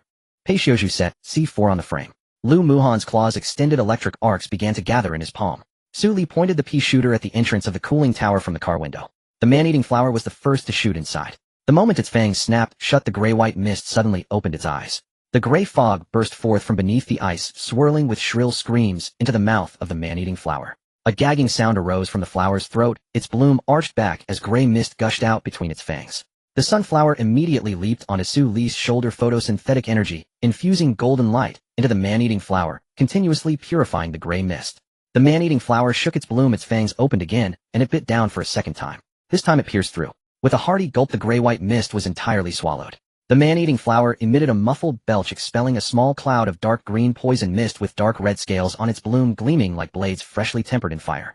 After consuming this psychic mutant, the experience bar of the man-eating flower visibly advanced just a step away from reaching LV4. Once the ruins of the steel factory were cleared, the sky brightened completely, the cold light emitted beyond the gray mist wall casting the silhouette of the cooling tower wreckage onto the frozen ground. Su Li squatted beside the wreckage of the cooling tower, counting her gains. Pei Xiaozhu approached Lu Muhan, his tone calm. Mr. Lu, let's have a chat. Lu Muhan took a couple of sips of water, wiping his mouth with a gloved finger. Sure. The two circled to the shaded side of the cooling tower wreckage, out of Su Li's line of sight. Pei Xiaozhu set his toolbox on the broken wall. Adjusting his glasses, the lenses reflected a faint cyan light in the cold glow. Mr. Lu, you did quite a bit last night. Lu Muhan placed the water bottle on the edge of the broken wall, his wolf ears twitching forward. What did I do? You served Su Li 3 bowls of rice, helped her with dishes about 10 times, poured soup twice, and after washing the dishes handed her a piece of chocolate. You even stood at the bedroom door for at least 5 minutes before bed. Lu Muhan's gaze sharpened. You have quite the hearing. However, my hearing is not lacking either. It seems someone stayed up all night listening at the door, but what did you hear? My apologies, my apologies. We are quite even. Pei Xiaozhu took off his glasses and began to wipe them with his sleeve, his gaze sharpening. Mr. Lu, I have a question that has been bothering me all night. Ask away. Are you a man? Lu Muhan's claws extended by half an inch. What do you mean? You spend every night in the same room as Miss Su. Closed together with strong feelings lingering. Pei Xiaozhu put his glasses back on. Yet you spend the night taking cold showers, and then did 200 push-ups. Pei Xiaozhu took a couple of steps forward, his voice lowered. If you have any issues in that regard, I can help you formulate a treatment. Lu Muhan's pupils narrowed sharply, his claws fully extended. What are you two chatting about? We're leaving. He again lamented how well they got along. It truly was a rarity. The team needed a harmonious atmosphere. Oh, Pei Xiaozhu wasn't even a team member yet. Perhaps he should ask if he was willing to join. If he wasn't, that was fine. But if he agreed, he couldn't let him stay in the Hummer. Preparing a room for him was the responsibility of the team leader. The RV was still small, which was truly concerning. The two got into the vehicle. The RV rolled over the frozen gravel road, leaving 2 deep tracks. Su Li glanced outside from the driver's cabin. The ruins of Outpost C99609 showed a cracked concrete surface littered with discarded roadblocks, and a few low buildings had collapsed to leave only their steel frames. 4 modified pickups were parked in the open area to the east of the outpost, their truck beds equipped with welded steel plates, and several homemade crossbows. About a dozen people squatted beside the pickups, wearing bulletproof vests over their tactical jackets, armed with a variety of weapons ranging from fire axes to harpoon guns and sharpened steel pipes. Some had arrived early. Pei's Hummer came to a halt behind the RV. He leaned halfway out of the window, adjusted his glasses, and scanned the group. The Iron Fist team ranked 9th in the C996 area. The captain is named Wang Biao. He was a middleman in the steel market before the apocalypse. His reputation isn't too great, often responding to distress signals from scattered teams, and when they arrive he raises the price, withdrawing if negotiations stall. It is said that 2 scattered teams did not survive the night after they withdrew. Lu Muhan jumped out of the passenger seat, his wolf ears twitching forward. You certainly have all the intel. It's an occupational habit for architects to conduct background checks before taking on projects. Pei Xiuzhu shut the car door as the wind blew and flipping up the collar of his windbreaker. Suli had not yet exited the vehicle when someone from the Iron Fist team approached. A tall, robust man with a buzz cut walked towards the RV, a greasily smug smile on his face. The bulletproof vest was tightly strapped to his belly, and he had a mountain knife sheathed at his waist with the words Wang Biao crudely etched onto the scabbard. Oh, isn't this the great Su Li? Wang Biao stood outside the driver's cabin peering through the window. The regional channels have been singing your praises. It's finally nice to meet the real deal today. Su Li rolled down the window, but did not respond. Wang Biao was undeterred, laughing even louder. You came here for the wandering souls at the steel factory, right? Well, arriving early is not as good as arriving opportunely. But since our team got here first according to the rules, this hunting ground belongs to us. Su Li lifted her eyelids. Have you already engaged them? Wang Biao blinked in surprise. You claim it belongs to you without having fought. Did you contract it, or did you buy the property rights? Wang Biao's smile faded. He took 2 steps back and waved towards the pickups. A dozen people stood up, several already holding fire axes. Wang Biao cleared his throat, raising his voice. Great one, let's not waste words. Since we're all here to earn a living, let's follow the rules of the Iron Fist team. 3 people sharing the battle power allocation in thirds. After defeating the wandering souls, you take 3 parts of the crystal cores, and all skill books and treasure chests belong to us. Pei Xiuzhu pulled out a measuring tool, examining the welding joints of the crossbows in the pickup, bed his tone, unhurried. The welds on these crossbows are single-sided, and the depth of the joints is less than 6 millimeters. They will crack at the seams after just 2 rounds. With this equipment, how many wandering souls can you clear from the steel factory? Wang Biao's face darkened. What do you mean? Nothing much, just a simple mechanical analysis. Pei Xiuzhu put away the measuring tool. Lu Muhan leaned against the RV door, his tail swaying lazily as he interjected. What he means is that with your shabby equipment you can't even defeat a wandering soul, yet you're here discussing distribution. Su Li was slightly surprised. Had this bullied wolf awakened? His ability to retort was quite impressive. Wang Biao's face twitched. Behind him, a tall, thin person in a green tactical jacket raised a phone towards them, capturing the entire conversation and broadcasting it on the public frequency. The title was Long Great Su Li blocked by the Iron Fist team at the steel factory entrance. Wang Biao demands battle power distribution by headcount. Instantly responses flooded in on the regional channel. So handsome. Did Wang Biao's brain freeze over? What kind of shabby team dares to negotiate terms with Su Li? Steel pipe guy, hahaha, battle power distribution by headcount. Those 3 plants of Su Li's don't count as heads, right? Even the man-eating flower would laugh at this. Ashamed, to be honest, that bunch from Iron Fist probably can't even take down ordinary zombies in the mining area, yet they dare to intercept Su Li's vehicle. Old man unlifted, in my many years I've never seen such a thick-skinned person. Dividing by headcount. Fine, let Wang Biao challenge the man-eating flower Onion first. If he wins we can talk. Loki Tycoon, am already preparing the popcorn. This scene is bound to be spectacular. Wang Biao's smile completely vanished. Great one, the plants you raise can indeed fight, but rules are rules. If you don't follow the rules it won't sound good if it gets out right. Su Li opened the car door and jumped down, her movements slow and unhurried. She began pulling things out of the trunk. A folding grill. Smokeless charcoal. 5-spice dipping sauce. Cumin powder. Chili powder. Frozen lamb chops. Marinated chicken wings. Skewered beef skewers. 2 bottles of cola. A dozen beers. Everyone from the Iron Fist team was left stunned. What does this mean? The Iron Fist team stood in stunned silence, watching as Su Li set up a grill on the side of the RV, stacking the charcoal neatly. With a press of the igniter, orange flames flickered up, licking at the charcoal. The lamb chops sizzled on the grill, releasing a savory aroma that wafted far into the cold wind. The gaze of the female goose was intriguing, though it was unclear what she was looking at. She flipped the lamb chops with tongs, sprinkled some cumin, and looked up at Wang Biao. What did you just say? Wang Biao's cheeks bulged and then deflated. I asked what you meant. It doesn't mean anything. I came here for a vacation, not to hunt souls. Your hunting grounds belong to you. I am not going to compete with you. But this open space at the lookout station isn't yours, right? Can I grill here?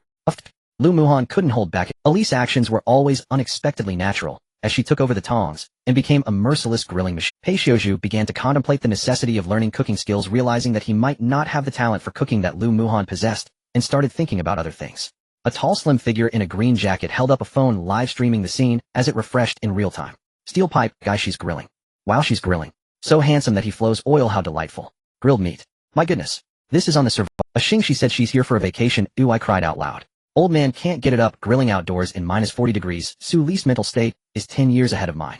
Loki Tycoon, the lamb chops she's grilling look more appetizing than the viral restaurants before the apocalypse. I haven't seen meat for a week. Wang Defa, look at Wang Biao's expression, haha.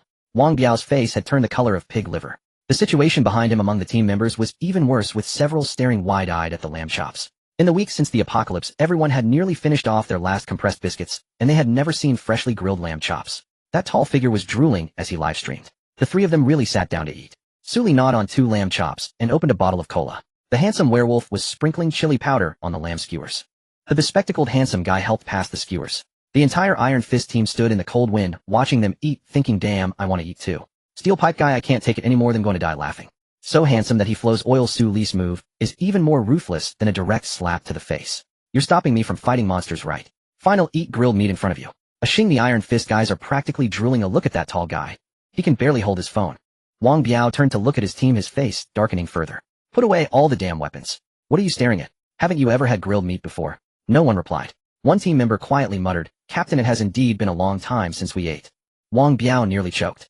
The public frequency was going completely wild. What kind of human suffering is this? The Sully Apocalypse survival guide on how to get meat anywhere Iron Fist team is probably going to disband on the spot, flooded several pages. The barbecue continued, showing no signs of stopping. Suddenly, a low rumbling growl came from the direction of the lookout station ruins. A carnivorous flower emerged from the vehicle's roof, its petals transitioning from bright red to dark red, its fangs slightly opening, and a gurgling sound emanated from its throat. Pei Xiaozhu set down the skewers and looked towards the lookout station ruins. Something is coming. Lu Muhan's ears. The pea shooter peeked out from the window, finally able to stretch outside. Sully wiped her hands with a tissue. No rush, let's finish eating first. Wang Biao also heard the growl, and his expression shifted from annoyance to tension. He gripped the mountain-cutting knife and took a few steps towards the lookout station, then retreated. The pea shooter peeked out from the window, finally able to stretch outside. Sully wiped her hands with a tissue. No rush. The growling sound intensified. Suddenly, a half-collapsed wall of a low building in the lookout station ruins exploded, chunks of concrete mixed with twisted steel bars crashing down onto the frozen ground, causing the ground to tremble. The creatures that poured out from the ruins of the low building changed the expressions of the Iron Fist team members. Mutated insects, and they were far from the basin-sized ones from the mining area. Each of these creatures was the size of a car tire, their shells dark purple, with 4 layers of rapidly spinning saw teeth revealed when their mouths opened. The swarm of insects surged out from the low building ruins. Form a formation. Crossbows. Wang Biao shouted while pulling out his mountain-cutting knife, suddenly retreating several steps. The Iron Fist team's crossbows began firing. The crossbows welded into the pickup truck were loaded with steel arrows the size of a thumb, and the springs in the arrow slots made loud thudding noises when fired. Steel arrows struck the swarm, sparks flying as they hit the dark purple shells, but only pushed them back a few steps. Pei Xiaozhu had previously mentioned that the crossbow bolts didn't have enough welding depth, and his words had barely left his mouth before it was proven true. After 2 rounds of firing, the entire crossbow frame tilted and crashed into the pickup truck bed, rust and debris flying. Wang Biao's face turned ashen. What are you standing there for? Use the fire axe to push it back. The Iron Fist team members looked at each other, and no one moved. Are you kidding? If the crossbows can't penetrate the shell, what good is a fire axe? One team member thrust a harpoon gun at the nearest mutated insect. The tip penetrated less than 2 centimeters before being stuck by the shell. As the mutated insect twisted its mouth, the stainless steel barrel of the harpoon gun was twisted into a spiral. The team member, frightened, let go and jumped back, cursing several times. Wang Biao's forehead was covered in sweat as big as soybeans, and he turned to shout, Sully, are you still dazed? Hurry up and let your plants attack. Sully leisurely ate a chicken wing. In her past life, she had longed for this bite. One bite sizzling with oil, both fragrant and tender. Lu Muhan's grilling skills were top-notch. The carnivorous flower leaned out from the roof, drooling from its fangs, its vines strung taut like a bowstring. The pea shooter aimed at the swarm and spat out a frozen pea projectile. The ice projectile accurately struck the center of a mutated insect's mouth, freezing its 4 layers of saw teeth into a lump of ice, rendering it unable to open its mouth, spinning in place. Another flaming pea projectile followed up and exploded, ice and fire colliding, the shell bursting apart and fluid splattering everywhere. An exploding nut rolled out from the side of the RV, rolling onto the frozen earth between the swarm and the grill, its silver-lined shell brightening as it came to a stop. 4 smaller nuts split off, forming a fan-shaped defensive formation on either side. The carnivorous flower's vines launched forward, its fangs snapping shut with a crunch. One mutated insect's skull shattered, fluids gushing down its fangs. It tossed its head to shake off the remnants, turning its flower disc towards the second, one gurgling softly in its throat. The pea shooter fired 5 frozen projectiles in the path of the mutated insect, freezing 3 of them in place, unable. The flower disc of the carnivorous flower leaned forward, its fangs opening. Having only eaten half, Sully lightly tapped its vine with a bamboo stick. Close your mouth, don't swallow everything whole. I haven't finished grilling yet. The carnivorous flower promptly closed its fangs, turning its flower disc towards the swarm, and fiercely flicked its 6 petals. See, they crashed into it themselves, or I didn't eat it, just didn't have time to spit it out yet. With 2 sounds, it spat out the half-chewed insect shell onto the frozen ground. The pea shooter's tender stem trembled, and the pod loaded 2 more frozen projectiles, refreezing the 2 the carnivorous flower had spat out. Look, it's all small peas doing the work. I'm quite capable. But the master doesn't allow me to attack, so you all handle it. Just blocking the insects to keep them from disturbing the master's grilling. Sully flipped the lamb chops with tongs and sprinkled some chili powder on top. The dozen or so members of the Iron Fist team were already dumbfounded. Their so-called preparations seemed as flimsy as paper in front of these three plants. In the corner, the tall guy in the green jacket kept holding up his phone, live streaming the destruction of the swarm. Steel Pipe Guy, the carnivorous flower, was tapped with a bamboo stick. So handsome that he flows oil. After being tapped, the carnivorous flower spat out the chewed-up insect shell. Shrieked hesitated a bit before spitting. Look at it drooling. Old man can't get it up. What kind of divine training method is this? Su Li's plants are too obedient. I don't even care about the swarm anymore. I just want to know what Su Li feeds that pea shooter. Steel Pipe Guy, Su Li's batch of plants is incredibly fierce. Long Defa, didn't the Iron Fist team just say they would distribute supplies based on head count? Does the carnivorous flower count as a head? So handsome that he flows oil, it counts as a flower head, 3 portions for the flower head. While the public frequency was still lively, the push of the insect swarm at the steel mill ruins had already been pushed back by the number of insects continued to increase, and beneath the low building of the lookout station, it seemed to connect to some insect nest with dark purple shells squeezing out densely. 2 team members of the Iron Fist team were bitten through their bulletproof vests by several mutated insects from the flank of the swarm, screaming as they fell to the ground. Wang Biao's eyes turned red as he yelled at Su Li, "You're not letting them attack. Are you just going to watch them die? Are you just going to let them die without helping?" Su Li placed the roasted chicken wings onto the plate. "Are you just going to stand by and do nothing?" She wiped her hands with a napkin. "Wang Biao, get your facts straight. This hunting ground follows your rules, your people, your team." Wang Biao opened his mouth to curse. "I can see you can't handle, but if you can't fight, you can run." Su Li pointed towards the pickup trucks. "Your 4 trucks have their engines running, you can get in," and she pointed to the 2 injured team members on the ground. "When they were bitten, you were less than 5 meters away from them. You didn't save them. What were you waiting for?" Wang Biao's facial muscles twitched. Su Li spoke on his behalf. "You were waiting for me to take action. Waiting for me to clear the bug swarm so that you could divide my spoils based on your so-called Freeton's combat quota." The public channel erupted with comments. "Steel Pipe Guy, damn, that's the truth. He isn't unable to retreat, he just can't bear to part with the loot." Old man not erect. Wang Biao is calculating. "Ooh, just now he shouted, 'We can't retreat. Hold on a little longer.' I thought he was holding off the bugs, but he was actually waiting for someone to take action." Zhao Lousy, gambling with his team members, lives on whether Su Li has a soft heart. How can such a person be a captain? Xing Su Li is right. If you can't handle it, just run. Wang Defa, so the reason they haven't run until now is that Wang Biao won't allow it. The remaining few members of the Iron Fist team stood frozen in place, their hands gripping their weapons, tightening and loosening repeatedly. One team member turned back to glance at the pickup truck's engine, his lips trembling. Wang Biao's face turned completely dark. "Stop stirring up trouble here. Just because you say we can run doesn't mean we can. The speed of this insect tide is so fast. Without your plants for cover, we can't escape. Then you don't have to worry about it." Lu Muhan also distributed the roasted chicken wings onto her plate. Pei Xiaozhu sprinkled seasoning and casually handed her a skewer. "If you want to leave, you can still do it now. Oh, in 1 minute the insect king will appear, and you won't be able to leave even if you want to." Wang Biao nearly choked. These 2 were either grilling meat or seasoning, and they really didn't intend to deal with the bug swarm. "Stop fooling around. To what insect king? It's just right here. Don't think we don't know what you're planning, or we want leave, and we don't believe you can hold back. If we defeat the monsters here, the rewards should be divided among us." Pei Zai's gaze turned icy. "You don't know when to quit." The insect tide drew closer. A mutated bug with the thickest shell resembled a small tank, its mouthparts opening with 4 layers of serrated teeth, looking extremely terrifying. Seeing this, Wang Biao and his team were all paralyzed with fear. Before the apocalypse, they were all ordinary people, and the biggest bugs they had encountered were only the size of a palm. They had never seen such a colossal creature. To face zombies was already their limit. Seeing such a terrifying creature, they were genuinely frightened. What is this? Why is it so big? Help! Someone mustering their courage fired a couple of shots, but the bullets bounced off as if hitting steel. They completely collapsed, unwilling to stay any longer. "Run! Get out of here!" But now that they hadn't run before, it was already too late to want to escape. The swarm completely blocked their way, crashing toward them. Even if they were made of steel, they would be bitten to pieces. Not to mention they were just humans. Soon several of them were overwhelmed by the surge. The giant bug detected Su Li and the others, sensing them as a significant threat. It charged directly toward them. It crashed through the explosive nut sub-defense array, knocking 4 subnuts back to its feet. Without hesitation, the explosive nut rolled up to meet the impact of the mouthparts. The shell marked with silver lines was scratched by the serrated teeth, but its defense remained intact. Behind it, a man-eating flower extended its vines to ensnare the other 2 insects that attacked, tossing them to the pea shooter for long-distance handling. The mutated bug that the explosive nut withstood from the front lunged sideways, breaking through the defense array. It crossed over the remains of the Iron Fist team's crossbow and opened its mouthparts wide to bite Wang Biao's face. Lu Muhan shot out her claws. 5 arcs of electricity struck into the mouthparts of the mutated bug, penetrating into its abdomen, splattering fluid everywhere. The man-eating flower quickly followed, wrapping it up with a vine and tossing it into the swarm. Bang! Pei Xiaozhu shot the bug in the head. Wang Biao's legs went weak, and he staggered back several steps. Is this the strength of this team? No. This is the power of Su Li's plants. He regretted it. If he hadn't been so greedy at the start, would Su Li have been less indifferent? Seeing they couldn't win, The screeches of the insect tide suddenly rose, and a heavy rumbling came from beneath the ruins of the watchtower. In the foundation pit of the collapsed low building at the watchtower ruins, a bug covered in armor was squeezing its way out. Its exoskeleton was dark purple with faint green lines along the edges. When its mouthparts opened, 6 layers of serrated teeth were revealed, each spinning at high speed.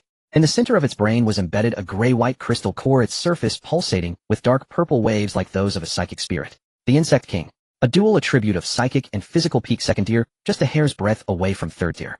The pressure from this creature was completely different from that of the grinning corpse in the mining area. The grinning corpse was strong, but it had not fully evolved, while this Insect King had already reached the pinnacle of 2nd tier. And it had a shell. Oh, just this shell alone was far more troublesome than a zombie. The Insect King squeezed its upper body out of the foundation pit, its mouthparts aimed at the surroundings, releasing a circle of gray-white psychic pulses. The pulse swept over the remaining members of the Iron Fist team. 3 of them fell to the ground, clutching their heads and wailing uncontrollably. Blood flowed from Wang Biao's ears, freezing into ice shards as he collapsed to his knees, trembling violently. Suli, save me, save me. The voice of the Insect King suddenly intensified, and Wang Biao screamed and collapsed to the ground lifeless. Suli placed the skewer back on the plate, drew a tang knife, and walked past Wang Biao's corpse. Thorny grasp. The icy sensation exploded, and her sensing range instantly covered a radius of 30 meters. All the roots of the plants beneath the ruins of the watchtower throbbed within the sensing network. Grass seeds dormant beneath the permafrost, dried moss in the cracks of the low buildings, concrete remaining wood fibers in the abandoned roadblocks, and gray-green lichens at the roots of the steel factory walls. All came to life. The grass seeds burst forth from the permafrost, their tender shoots instantly freezing in the -40-degree air, yet they didn't care. The frozen grass stems were sharper than steel needles, piercing into the joints of the first few mutant bugs in the swarm, shredding the membranes from the inside out. Moss poured out from the cracks in the concrete, entangling the hind feet of the bugs, while corrosive liquid flowed into the gaps of the exoskeleton, causing dark purple shells to dissolve and deform one after another. Lichens spread behind the moss, wrapping around the mouthparts of the outermost guard bugs of the Insect King. The abandoned wooden stakes piled on the surface of the watchtower ruins exploded, and the wood fibers shot out straight, piercing into the eyes and the bases of the antennae of the swarm, spraying insect juice from the eye sockets. Suli stood at the center of the insect tide, surrounded by a frenzied assault of plants. The 5 mutant plants greatly enhanced her overall attributes. Within the range of Thorny grasp, every wild grass, every root, and every piece of moss became her weapon. The gray-white psychic pulse of the Insect King was released for the 2nd time. A sunflower leaped from her pocket onto her shoulder, the golden light of photosynthetic energy smashed into the newly constructed psychic barrier around the brain nucleus, dispersing the psychic pulse into fine gray-white particles in the air. Suli was somewhat surprised. The sunflower had become so powerful. The sunflower didn't dare to look at Su Liao. It felt shy, and was worried about telling its master that it had gone to the gray mist with the man-eating flower yesterday. The skill effect of the sunflower transferred onto her, and the psychic defense layer constructed in the outer layer of her brain region became completely immune to psychic attacks of the same tier and below. The psychic pulse of the Insect King had no effect on her. The Insect King's 6 layers of serrated teeth spun rapidly and lunged at her. The man-eating flower and Suli both launched themselves outward. The man-eating flower stretched its vines into a dark red line in midair, sinking its fangs into the gaps of the Insect King's left forelegs exoskeleton. Suli plunged her tang knife into its right eye socket, the tip piercing into the cranial cavity, touching the gray-white crystal core. The crystal core was psychic, and psychic energy had no effect on Suli. Her strength was genuine, over 100 points of physique equivalent to the strength of 10 adult men. The knife tip lodged between the crystal core and the skull. Suli gripped the knife tightly and forcefully pried it. Crack! The crystal core flew out with several nerve bundles from the eye socket rolling on the permafrost and gradually extinguishing the dark purple pulse patterns on its surface. The Insect King's mouthparts froze in midair. The man-eating flower released its fangs, proudly unfurling its flower disc towards the sky as its vines wrapped around the Insect King's corpse and tossed it into the swarm, knocking over 3 or 4 mutated bugs. Suli bent down to pick up the crystal core, wiped it on her down jacket, and raised it to examine it under the RV headlights. Gray-white peak 2nd ear with intact patterns. Not bad. The swarm surrounding them began to scatter. With the Insect King dead, these low-tier mutated bugs had the first few bugs that tried to escape by stepping on the corpses of their kind were sealed in place by the pea shooter's freezing bullet. The explosive nut rolled to the center of the swarm, its body exploding, and the shockwave shattered all the bugs that had squeezed halfway out into pulp. The man-eating flower picked off the remaining scattered mutated bugs one by one and crushed them. The pea shooter fired its 3 colored bullets for the finishing blow. The experience bar surged greatly, and the pod fired 6 freezing bullets in rapid succession at the pile of bug corpses, freezing it into a massive block of ice. With the experience from the mining area and the steel factory, the pea shooter was just a step away from evolution. The explosive nut rolled to Su Li's feet, with 4 subnuts rolling in a line behind it. The shell marked with silver lines had a very faint dark purple mark, a remnant from taking the Insect King's first bite. It wasn't cracked, the defense hadn't dropped, but it had left a scar. It rolled to the tip of Su Li's shoe and gently bumped against her calf. Master, I am injured. The tall man's phone livestream continued refreshing on the public channel in real time, the entire sequence of Su Li prying the Chongwang's head open and extracting its crystal core with a single blade recorded in unmistakable detail. Gangwan Xiaoga, fuck. She pried out the Chongwang's eyeball. Shuade Liuyo, that is a crystal core. A second-tier pinnacle spiritual type crystal core. She cut once. With a single cut it came free. Axing, the Chongwang's 6-layer serrated mandible looked like paper before her. The man-eating flower bit the left foreleg while she stabbed the right eye socket. Their coordination was tighter than a military special teams. Laofu Buju, look at the moss and lichen behind her. When the insect tide surged earlier, they all sprang to life. She stood in the center like a conductor before an orchestra, every plant was within her command. Dijiao de Teheo, the spiritual pulse of a spiritual type, Chongwang was ineffective against her. Even Shuguang Hospital's Shuguang's psychic assault had no effect on her. I suspect she possesses an strength psychic defense technique. Wang Defa, no need to suspect. She does. Moreover, her plant control radius certainly exceeds 20 meters. At the mine, it was only vines, but this time, she can precisely command even moss. Zhao Laosi, how many from the Iron Fist convoy are left? Gangwan Xiaoga, all dead. Serves them right. Shuade Liuyo, what functions do Su Deleo's plants have, brothers? Axing, every one of Su Lao's plants is versatile. The man-eater serves primary combat and secondary tanking, the pea shooter supplies mid to long-range fire, the explosive nut is pure defense, the sunflower charges energy and heals. Her formation is a mobile fortress in area combat. Laofu Buju, mobile fortress. Do you mean before or after she mounts 6 electromagnetic cannons on the RV? Dijiao de Teheo, afterwards. The World Channel picked the story up. How Kai Guopu Jingtai, what is that thing at the Chongwang? How does your Longhua C996 sector have every kind of monster? Inghua Guashanbin Silong, second-tier pinnacle spiritual type, with physical type dual attributes. That thing showed up once in our Hokkaido mining area. 3 full convoys were annihilated. She soloed it. Dongta Guomike Hunter, she wasn't alone. She brought a werewolf and an architect. The werewolf's 5 electric arcs just now cleaved through the Chongwang's mandible, dealing at least 400 damage. The architect's sniper used armor-piercing rounds. The shell hole on the Chongwang's carapace was still smoking. Maoxiong Gua Victor Volkov, Comrade Su leveled up again. Last time in the mine her physique stat was in the 70s, this time it appears over 100. The Chongwang's mandible can exert a crushing force of at least 800 kilograms. She drove a Tang Dao straight through it, and her wrist did not so much as twitch. Inghua Guiyamada Tsilong cheating. I'm filing a complaint. She's definitely cheating. Longwashwaida Liuyo, go ahead and report, you idiot, try it. Inghua Guiyamada Tsilong. Just wait, cheaters will be banned to our Inghua Gua is the strongest. Longwa Gangwan Xiaoga, this is ridiculous. The public channel opinion tilted overwhelmingly one way, but a few dissenters still surfaced. Huajian Hujio, is Su Li perhaps going a bit too far? The Iron Fist convoy was wiped out. She clearly could have acted sooner, yet waited until everyone was dead before moving. Shuade Liuyo, have you had your brains eaten by insects? Gangwan Xiaoga, Wang Biao himself blocked people from leaving. Now you blame Su Li for not rescuing them. Axing, she said if you can't win, run. Wang Biao chose not to run. The pickup's engine hadn't even been shut off, and he insisted on waiting for others to act. Laofu Buju, already in the first week of the apocalypse someone is playing Defender of the Saints. Why not mention Wang Biao's rule of dividing combat power by headcount? Huajian Hujio, I'm not defending Wang Biao. I'm saying Su Li clearly had the capability. Why couldn't she act earlier to save a few lives? Dijiao de Teheo, no. Dijiao de Teheo, where were you when the Iron Fist convoy tricked those freelance squads to their deaths? Those 2 freelance teams sent distress signals, and Wang Biao arrived, and started haggling. When negotiations failed, he simply withdrew. Those 2 freelance squads were wiped out. That is karma. Gangwan Xiaoga, Teheo bro is spitting hotlines today. Wang Defa, I've noted that Huajian Ihujio ID. Next time your convoy is intercepted, don't cry for help. Huajian Ihujio, was it necessary for me to say anything? You people are too extreme. The public channel erupted into argument, but those who stood with Su Li were overwhelmingly numerous. In the first week of the end times, who hasn't been cheated or taken loss? People like Wang Biao richly deserve their fate. Su Li had no time for such debate. She stowed the Chongwang's crystal core into her folding space. The explosive nut brushed her calf again, the dark purple gouge on its shell strikingly conspicuous under the solar panel's cold light. Su Li crouched and ran a finger over the mark.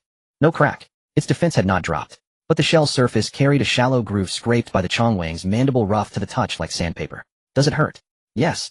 The explosive nut's 4 subnuts rolled to her feet and lined up. The silver veins on its shell flickered between dim and bright. Su Li fished a first-tier crystal core from her pocket and placed it by the shell. The explosive nut's shell split a seam and swallowed the core. Its silver veins flared for a moment, and the dark purple gouge visibly eased. More. All right. Su Li gave it 2 more. The explosive nut swallowed 3 cores in sequence. The gouge vanished completely, and the silver veining shone even brighter than before. The 4 subnuts rolled back beside it and bumped the body, producing crisp clinks. The man-eating flower tilted its bloom, and an unfinished insect shell clattered from between its fangs. It looked at the explosive nut, then at Su Li, the bloom tilting. Master, I want some too. You just swallowed 8 mutated insects, 5 wandering souls, and one of the Chongwang's forelegs. That was an appetizer. The man-eating flower's tendrils coiled around Su Li's wrist, its bloom brushing her shoulder. The pea shooter leapt from the roof, its pod aimed at the man-eater, and spat an iced pea that pinged off a petal and bounced away. Don't be coy. You're already LV3 and still want crystal cores, but I'm only LV2 and I haven't said a word. The sunflower hopped down from Su Li's shoulder. Golden photosynthetic light spilled over the pea shoot's tender stem and the disc swayed. Don't rush, Master will provide. Su Li handed 1 crystal core to each of the 3 plants, and they all quieted. The man-eater chewed the core with a crisp crunch. The pea shooter nibbled at its core through the pod in small bites. The sunflower placed the core in the center of its disc and slowly absorbed its photosynthetic energy. Miss Su, Peizaya's voice carried from the ruined outpost. He squatted beside the foundation pit. The Chongwang had burrowed out of his sniper rifle rested by his leg, an engineer's scale planted in the frozen soil, and he pinched a small flake of gray-white substance scraped from the pit wall. Su Li walked over. The foundation pit was roughly 4 meters deep, its bottom piled with discarded insect skins and mutated egg casings. The pit walls were smeared with a layer of gray-white mucilage in which dense fine granules were embedded. What is this? Secretions of the Chongwang. Pei Xiaozhu held the gray-white fragment up to the solar panel's cold light. But mixed inside are ash mist particles from wandering souls. The Chongwang is actively collecting the ash mist of wandering souls, using its secretions to fix the particles onto the pit wall. Su Li took the secretion and crushed it with her thumb. The ash mist granules embedded in the mucilage each quivered faintly, as if alive. It is building a nest with the ash mist. Not only that, Pei Xiaozhu pushed up his glasses, withdrew a probe from the engineer's scale, and thrust it into the opposite pit wall. When he withdrew the probe, its tip was coated with a dark green liquid. Highly corrosive, the tip was eroded by a small fraction within seconds. This layer is the Chongwang's digestive fluid. Once the ash mist granules are decomposed by the digestive fluid, they release an energy the Chongwang absorbs to accelerate its evolution. He pointed to the pile of egg casings at the pit's bottom. These shells are nearly twice as thick as the mutated insects from the mine. Normal evolution cannot explain such rapid growth. It grew by feeding on the ash mist. A vision of the man-eating flowers swallowing ash mist granules flashed across Su Li's mind. The system registered the ash mist as non-corrosive to mutated plants. The Chongwang's consumption of the ash mist doubled its evolutionary speed compared to ordinary mutated insects. In other words, the ash mist is not harmful to mutated organisms, but instead grants them benefits. Pei Xiaozhu, you previously said the ash mist avoided the mining areas because the ground there contains a substance that restrains it. Now the Chongwang is evolving by eating the ash mist, which means the ash mist is not only harmless to mutated plants, but is also nourishment for mutated insects. Pei Xiaozhu stood and returned the probe to the engineer's scale. So the ash mist is not an indiscriminate corrosive, it selects. Selects what? Those it corrodes are ordinary people and ordinary flora and fauna. Those it does not corrode are the mutated and mutated plants. Su Li fell silent for a moment. No one in her past life had reached this conclusion. If this news gets out, the world channel will explode. Don't broadcast it yet. Pei Xiaozhu slid the engineer's scale back into his pocket. If it's released now, everyone will go seeking out the ash mist.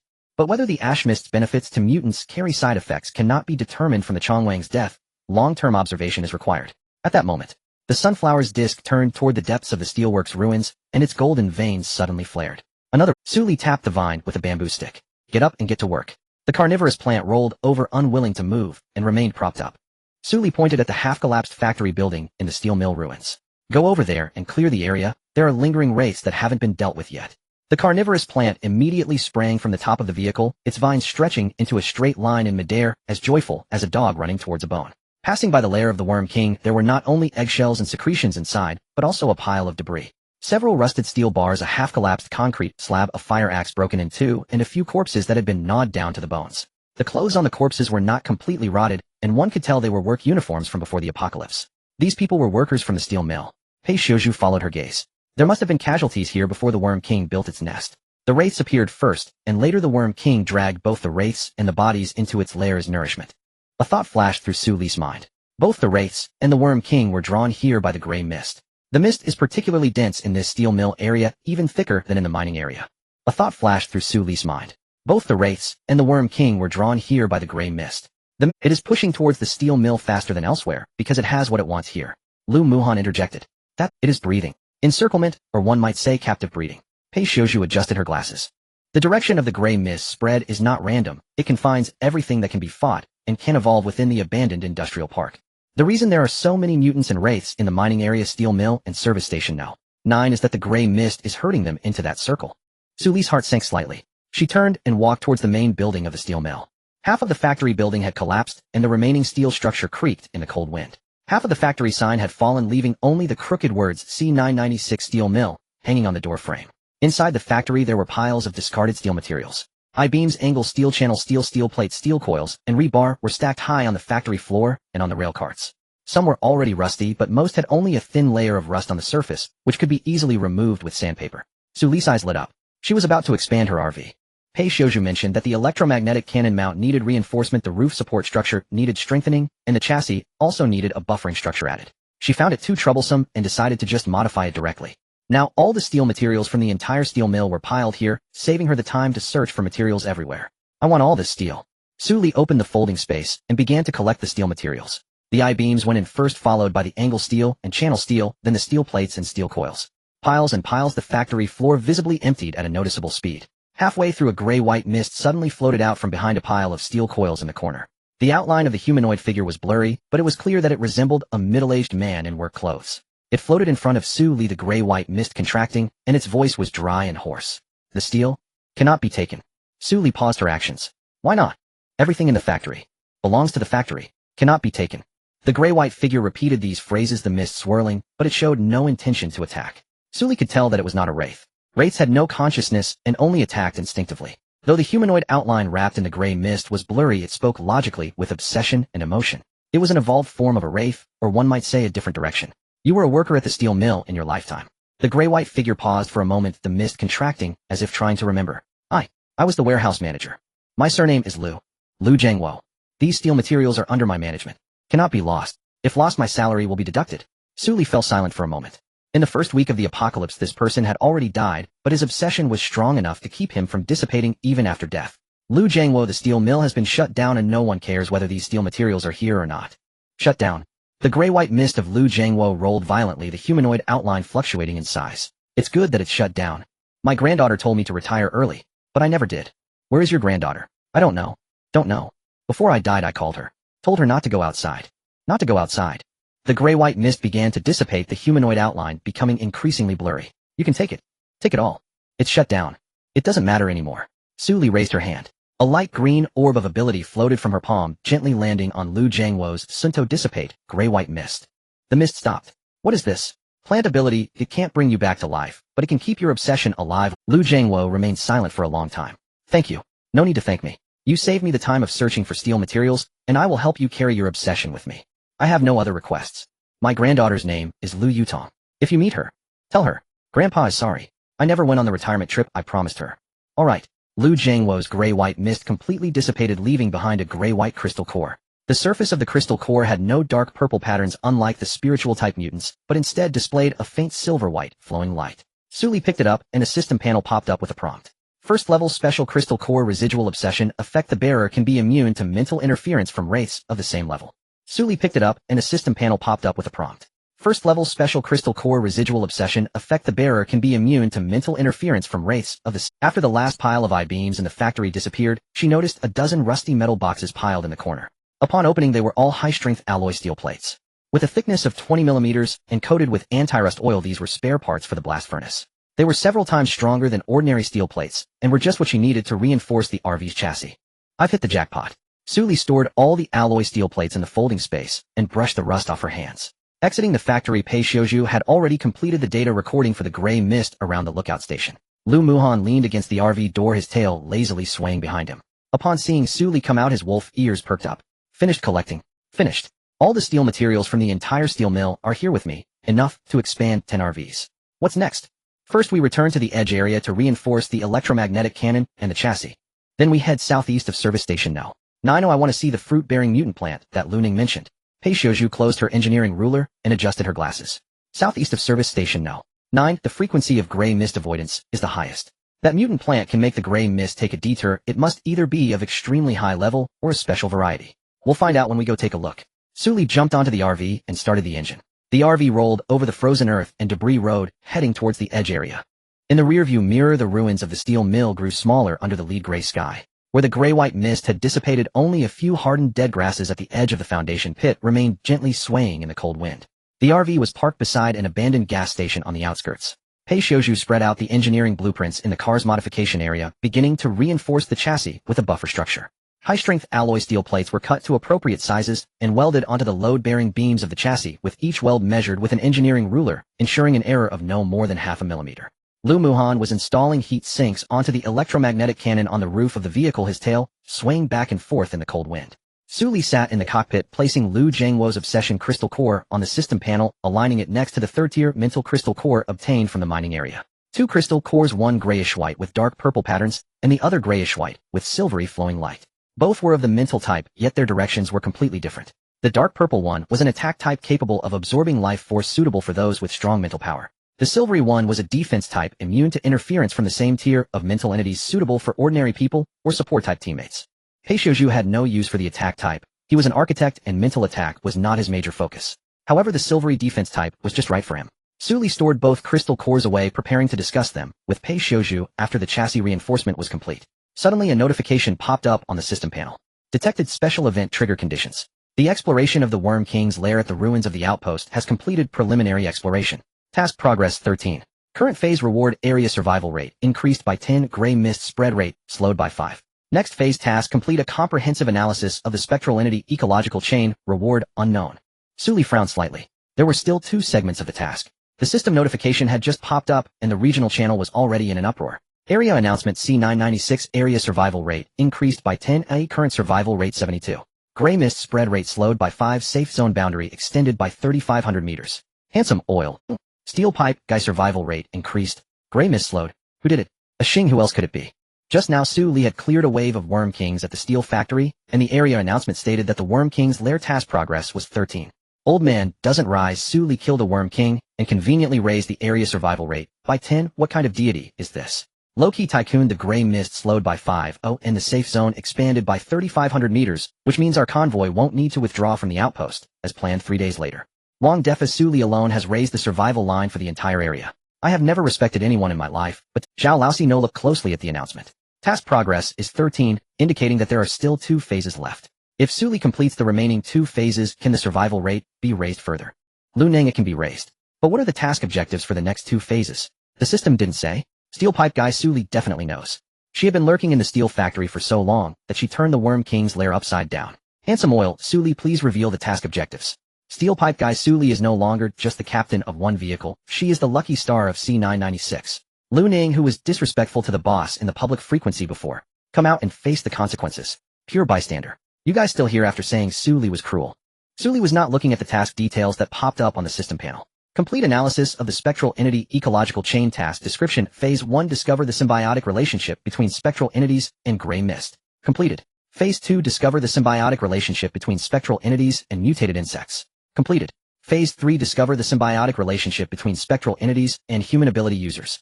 Not completed. A thought flashed through Su Li's mind. The symbiotic relationship between spectral entities and human ability users. Lu Zhengwo was one example. He was not an ability user, but after his death his obsession was strong enough to form a special crystal core capable of immunizing against the mental interference of the same tier of spectral entities. What would happen if an ability user's obsession did not dissipate after death? What would be the consequences if a living ability user actively absorbed the gray mist from spectral entities? The answers to these questions might be the objectives of Phase 3. The World Channel quickly followed up. Area announcement C996 area survival rate increased by 10, gray mist spread rate slowed by 5. Pickled Cabbage Country Park, Jiangti. Again, C996. Again, Su Li. Sakura Country, Yamada Jiro. The survival rate of Dragon Country's C996 area has reached 72. The survival rate of our Sakura Country's C887 area is only 31. Lighthouse Country, Mike Hunter. I need to analyze the data on the gray mist slowdown of 5. If the spread rate of the gray mist can be artificially intervened, then the global defense deployment strategy needs to be rewritten. Maoxiong Country, Victor Volkov. Comrade Su has once again made a big news.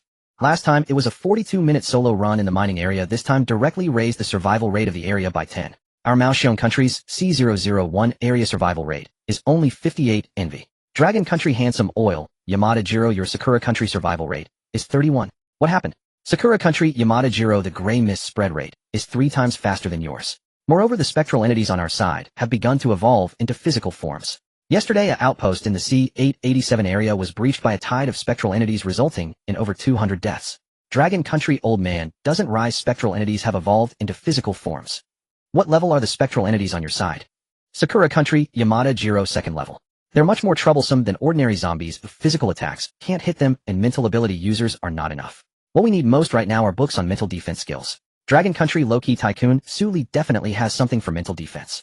She just soloed a second-tier peak mental Insect King, and the Insect King's mental pulse was completely ineffective against her. Sakura Country Yamada Jiro, Suli, do you sell mental defense skill books or crystal cores? We can exchange them for— Suli glanced at her private message box. Yamada Jiro's messages had piled up to over a dozen. From the mining task, until now people from Sakura Country had been probing her for the items in her possession in both public and private messages. She ignored all of them. First, because she was targeting Sakura Country, and second, while she did have mental defense items, there were too few for her own use, so she couldn't possibly sell them. Even if she had a surplus, she would rather arm her own people than aid the enemy. Long Country Steel Pipe, Guy Yamamoto Jiro, spare me the trouble. Suli won't sell no matter how many private messages you send. Sakura Country Yamamoto Jiro, I'm not asking for it for free, I want to trade materials. She even soloed the Bug King. What do you have to offer in exchange? A second-tier crystal core. She has already defeated a bunch herself. Suli just reduced the fog's speed by 5. And meanwhile the fog on your side has accelerated. Don't you find that? Long Country Old Man, can't get it up, even if you find out there's nothing you can do.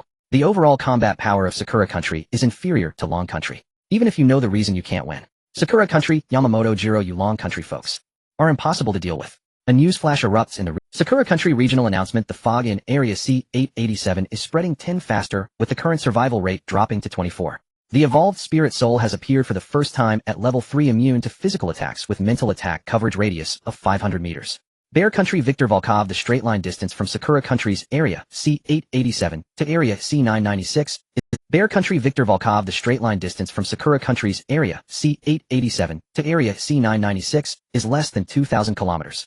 If the evolved spirit soul can migrate across regions, C-996 will also be affected. Long Country Handsome Guy, damn, something big has happened over there in Sakura Country. Long Country Steel Pipe, Guy Yamamoto Jiro was just asking Suli for a book on mental defense skills, and now their area has directly spawned a level 3 evolved spirit soul. It was just a few minutes apart. Long Country Low-Key Tycoon, the spread of the fog is not uniform. It accelerates in certain areas and decelerates. The fog avoidance in the steel factory area is because Suli cleared the Bug King's nest. The acceleration of the fog in Sakura Country is likely due to something there attracting the fog.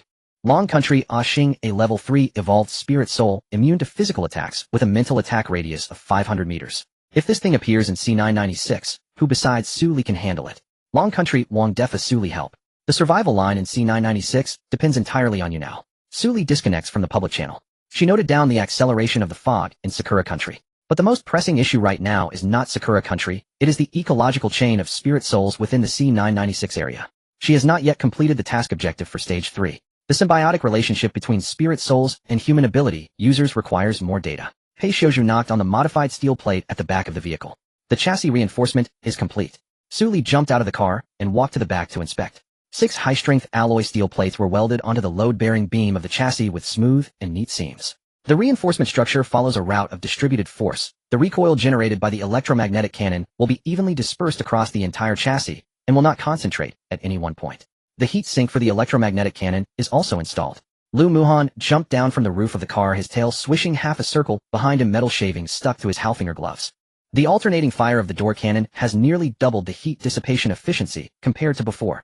Thank you for your hard work. Suli took out 2 crystal cores from the folding space. She handed a third-tier mental attack crystal core to Pei Shouju.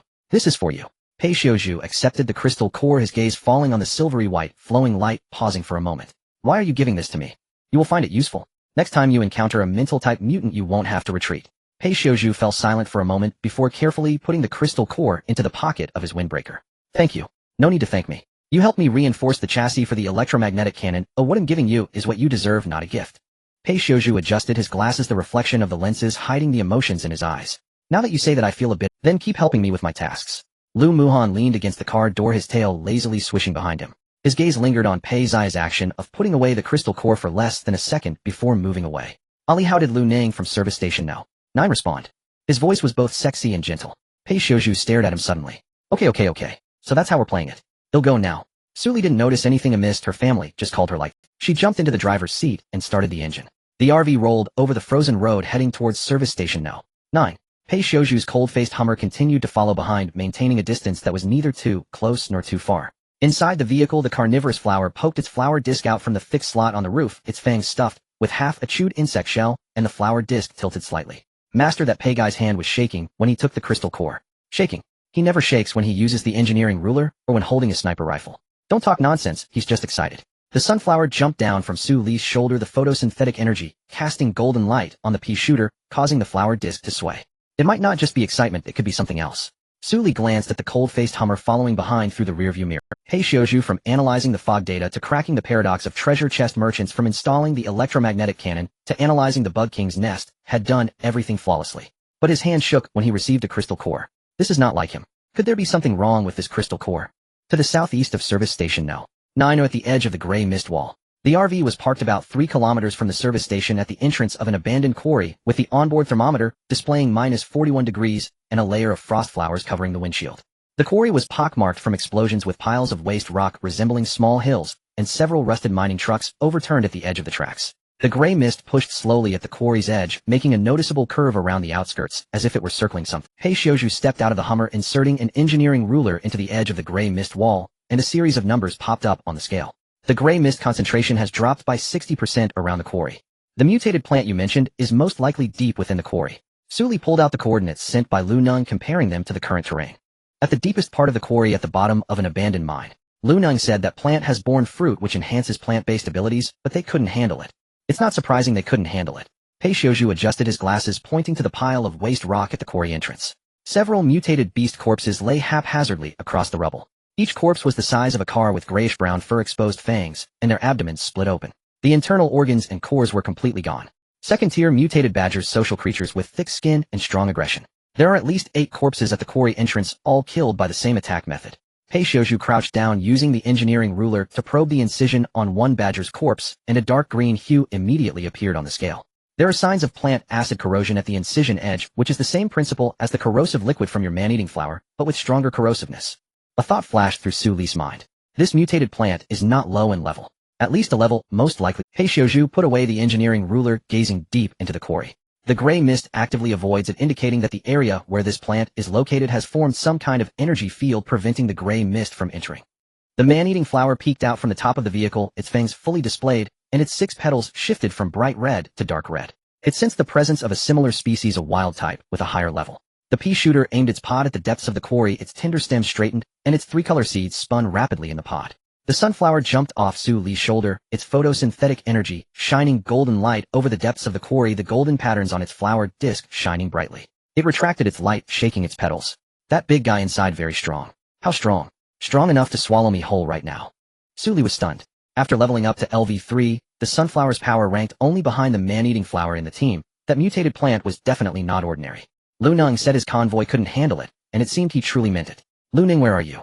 Su Li sent a private message. Lu Neng's voice came through the system, hoarse and dry. Su Li, am at the very back of the quarry, in a cave on the east side of the abandoned mine. Everyone in my convoy is here, several injured, too afraid to go out. Where exactly is that mutated plant in the mine? In the center of the mine there's a fruit tree, it's bearing fruit, the fruits are dark red, I've counted 12 of them. Around the fruit tree are the bones of mutated beasts. We've been squatting at the edge of the mine for 3 days, and we've seen it eat a second-tier mutated bear with our own eyes. The second-tier mutated bear weighed at least 2 tons, with a bite force close to 800 kilograms, and its skin was so thick that small-caliber rifles could not penetrate it. This fruit tree can eat a second-tier mutated bear, its combat power comparable to that of the man-eating flower. What equipment did your convoy use against it? Flamethrowers, homemade incendiary bombs, and 2 crossbows. None of it worked. This thing isn't afraid of fire, and when the vines struck, the crossbow bolts were sent flying. We have a clever strength-type ability user in our team, and he was knocked away by one of its vines, breaking 3 ribs. Lu Neng fell silent for a few seconds before adding, Su Li, I'm not trying to put you in a difficult position. The fruit is indeed useful for plant-based abilities, but this fruit tree is too difficult to deal with. If you think it's unfeasible, we won't force it. Oh well, figure out a way to retreat ourselves. No need to retreat, I'm coming. Su Li drew the tang knife from her lower back, the blade glimmering dark azure under the cold light of the daylight board. Pei Xiaozhu, you and Lu Muhan wait for me at the edge of the quarry, I'll go in alone. Lu Muhan's claws extended half. No way. That fruit tree is plant-based. I'll take 3 plants inside to control the area with thorn grip. You and Pei Xiaozhu will provide long-range support from the outside. If the fruit tree goes out of control, use the electromagnetic cannon along with sniper rifles to suppress it. I'm not used to waiting on the outside. That was in the past. Su Li held the knife's hilt, exuding an aura of dominance. Now you are. Lu Muhan pressed his wolf ears back half an inch, his tail stiffening behind him, stunned for a few seconds, and finally nodded. 10 minutes. If you haven't come out in 10 minutes, I'll go in. Alright. Su Li led 4 plants deeper into the quarry, with the man-eating flower leading the way, its fangs partially opened, and its vines dragging shallow grooves across the frozen ground. The pea shooter hopped to her left, its pod locking onto the flank. The explosive nuts rolled to her right with 4 subnuts arranged in a defensive fan shape. The sunflower squatted on her shoulder, its photosynthetic energy enveloping her. The deeper they went into the quarry, there were no traces of mutated insects even on the waste rock piles. The gray mist wall curved into an arc at the perimeter, making the interior of the quarry look pristine, as if it were a forbidden area, marked by something. The mine appeared at the end of her vision. A giant open-pit mine, nearly 200 meters in diameter with the walls blasted into layered steps, and the bottom piled with abandoned mining trucks and rusted conveyor belts. In the center of the mine, a fruit tree took root among the waste rock.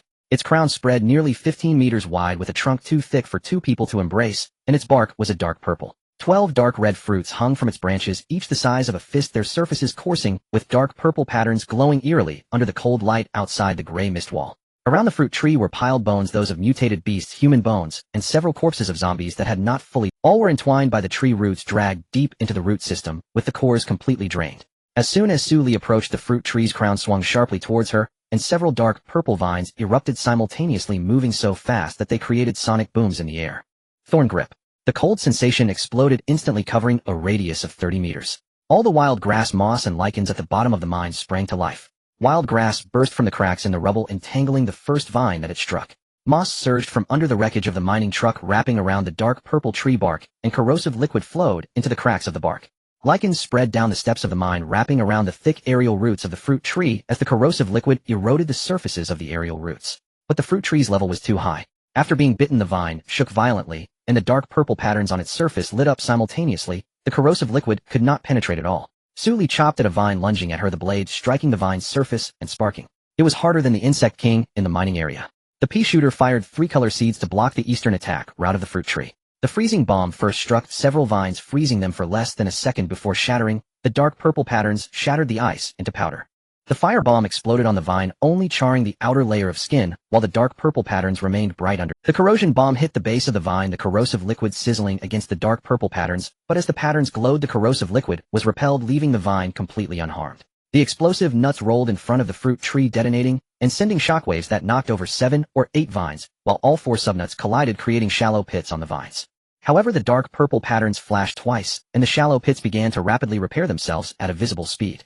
The sunflower unleashed all its photosynthetic energy, pouring golden light into the man-eating flower, which then launched upward, biting the 3 thickest vines of the fruit tree. The fangs pierced the surface of the vine, dark purple juice splattering everywhere. The man-eating flower tilted its head back, shaking off the remnants, and forcibly dragged the vine toward the east side of the mine. Su Li seized the opportunity to rush in, darting to the trunk of the fruit tree through the opening torn by the man-eating flower. She gripped her knife with both hands and thrust it firmly into the crack of the trunk, but the blade got stuck after penetrating less than 5 centimeters.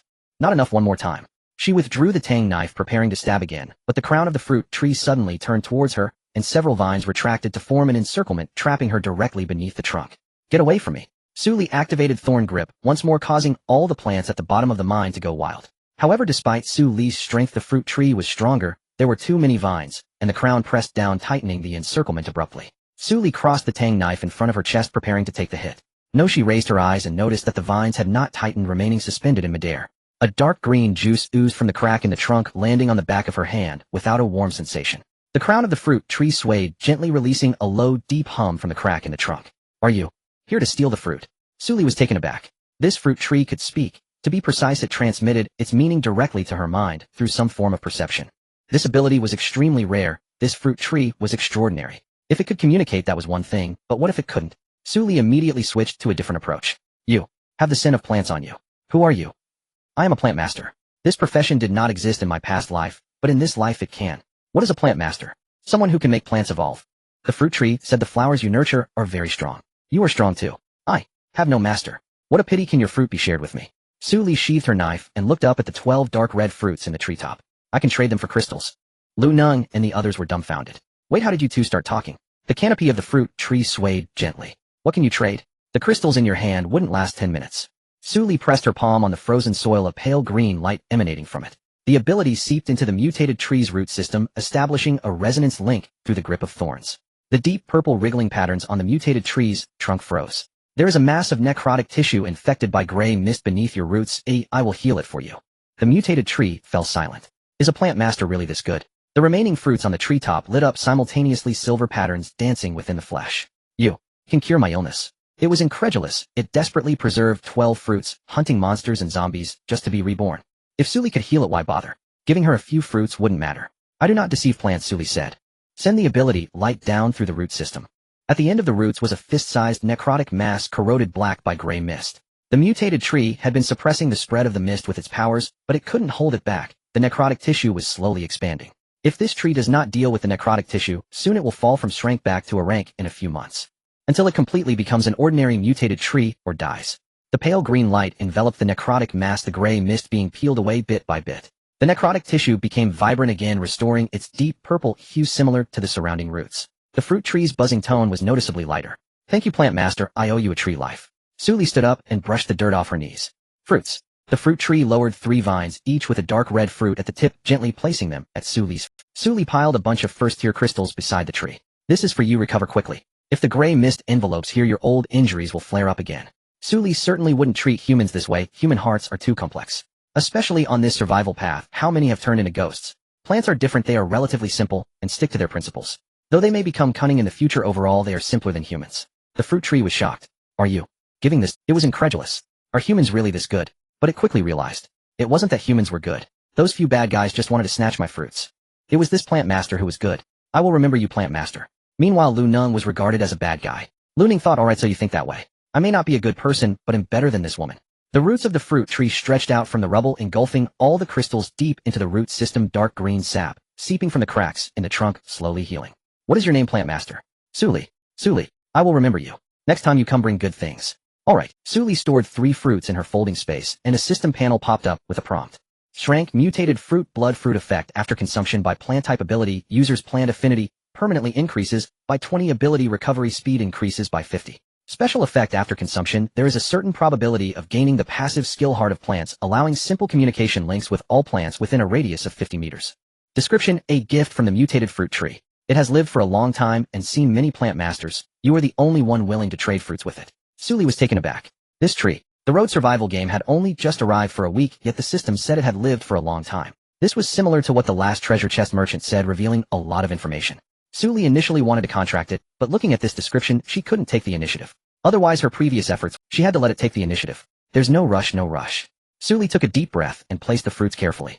Eating all 3 would increase her plant affinity by 60 and ability recovery speed by 150. Plus the passive skill heart of plants, her grip of thorns would extend from a 30-meter range to 50 meters. This trip was truly worth it. By the mind, Lu Nung watched in shock as Suli emerged from under the fruit tree, holding 3 dark red fruits, his eyes almost popping out. Suli, how did you do it? I traded. We couldn't even defeat it with a flamethrower. What did you use to crystals? Suli said, these 3 fruits are of plant type, very important to me. I can't share them with you. What do you need? Blueprints or crystals? Lu Nung was also clever. What is it, big shot? Just say you want something, and we'll take care of it. He directly kicked the ball back. Suli glanced around. There are 9 of you here. I will give each of you 1 second-tier crystal, a total of 30 barrels of universal fuel, and 1 second-tier vehicle modification blueprint. How does that sound? Lu Nung was overjoyed, rubbing his hands together. Great, Suli is truly a living bodhisattva. They knew they wouldn't dare to fight against second-tier zombies and monsters. Absorbing the power of these second-tier crystals would significantly improve their strength. Universal fuel was also a necessity enough for them to use for a while. Not to mention, there was also a modification blueprint. Lu Nung was ecstatic. Suli had someone lying on a stretcher, pale-faced with 3 broken ribs. Bring that injured person from your team over here. Follow me, I will treat them. Lu Nung hurriedly lifted the person and followed Suli out of the mine. The man-eating flower followed behind her, chewing on vine fragments it had bitten off the fruit tree earlier, enjoying its meal. The pea shooter jumped around, aiming at a spider web on the mine wall, and spat out a frozen pea, turning the spider into an eye. The sunflower squatted on Suli's shoulder, golden sunlight energy enveloping it warmly. Outside, Lu Muhan and Pei Xiaozhu saw her safe and sound, finally feeling relieved. The 2 walked towards her in unison. Suli pulled the healing canna out from the RV's planting slot. The canna's buds gently opened, regenerating broken bones and healing the wounds. In less than a minute, the injured person's complexion returned to a rosy hue, breathing steadily as they fell asleep. Holy SH! Holy SH! Lu Nang's lips trembled as he finally managed to utter a sentence. Suli, from now on, through fire and water, I will follow you. No need for fire and water. Oh, just keep an eye on the mutated plants and special crystals for me. Notify me directly if you find anything, and I will reward you. Alright, it's a deal.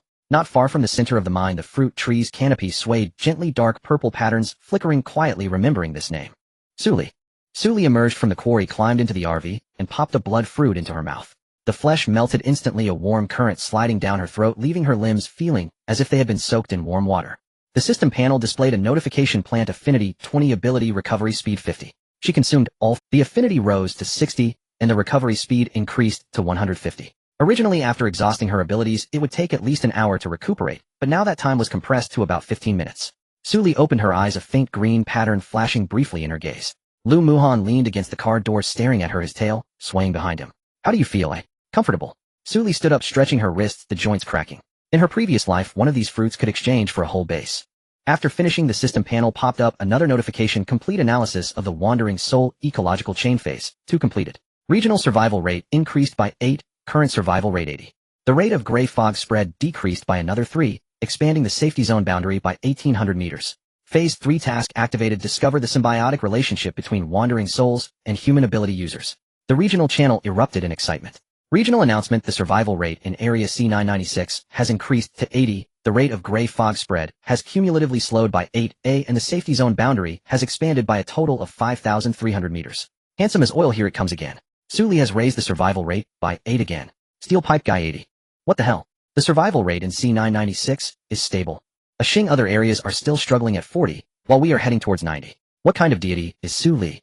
Old man can't do it. The gray fog has slowed by 8.0 and the safety zone has expanded by 5 kilometers. After living so many years, it's the first time I feel being on the coattails of someone is a blessing.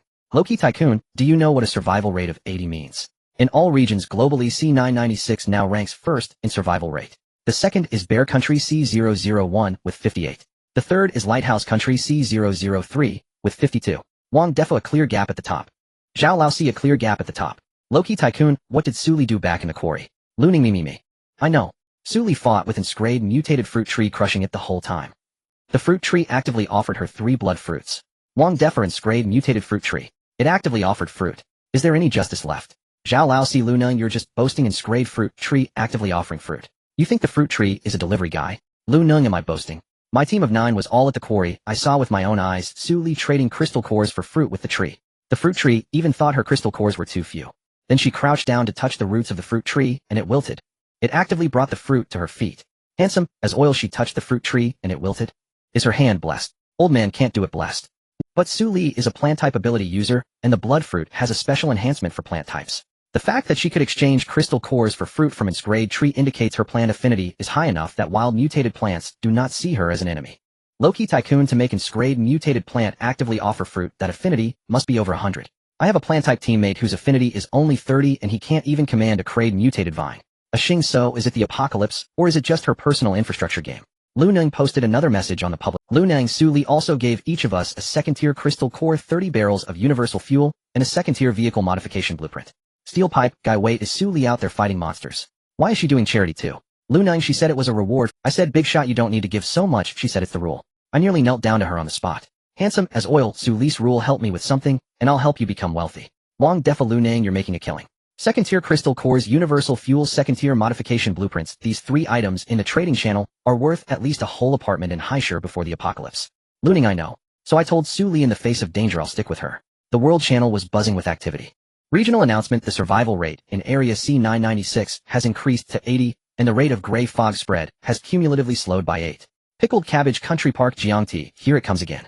I knew it would come again. Sakura Country Yamada Jiro C996 has a survival rate of 80. Our C887 has a survival rate of 21. I want to go to C996. Bear Country Victor Volkov Comrade Seuss Efficiency, we in Bear Country Academy would like to invite her for a lecture. Lighthouse Country Mike Hunter Yamada Jiro, don't be impulsive. Crossing regions means passing through the gray fog wall, and the fog speed is increasing on your side. You're very likely to die on the way. Yamada Jiro, dying halfway is better than being stuck in C887 waiting to die. The third-tier Wandering Soul evolved body has already wiped out 3 outposts, and all the self-defense ability users on our side are physical types, not a single one is mental. Not running is just waiting to die. Dragon Country Handsome as oil Yamada, I personally recommend you cross over, bring more people, and let the gray fog face some resistance. Yamada Jiro. People from Dragon Country shouldn't have such strong hostility. That part of history is mostly fabricated by you. We don't acknowledge it here. Dragon Country Loki Tycoon, damn it. Dragon Country, a pot of wine among flowers. Everyone, let's be civilized, don't act like uncultured people. Yamada, it's still safer not to cross into the black fog. Dragon Country Handsome as oil, damn, a walking 5000. Dragon Country Old Man, can't do it. Who is next to this beast? Go beat that bastard up. 1 bucket of universal oil. Suli turned off the public channel, took out Lu Jiangwo's silver-white obsession crystal core, and held it up to the light of the RV's sun visor.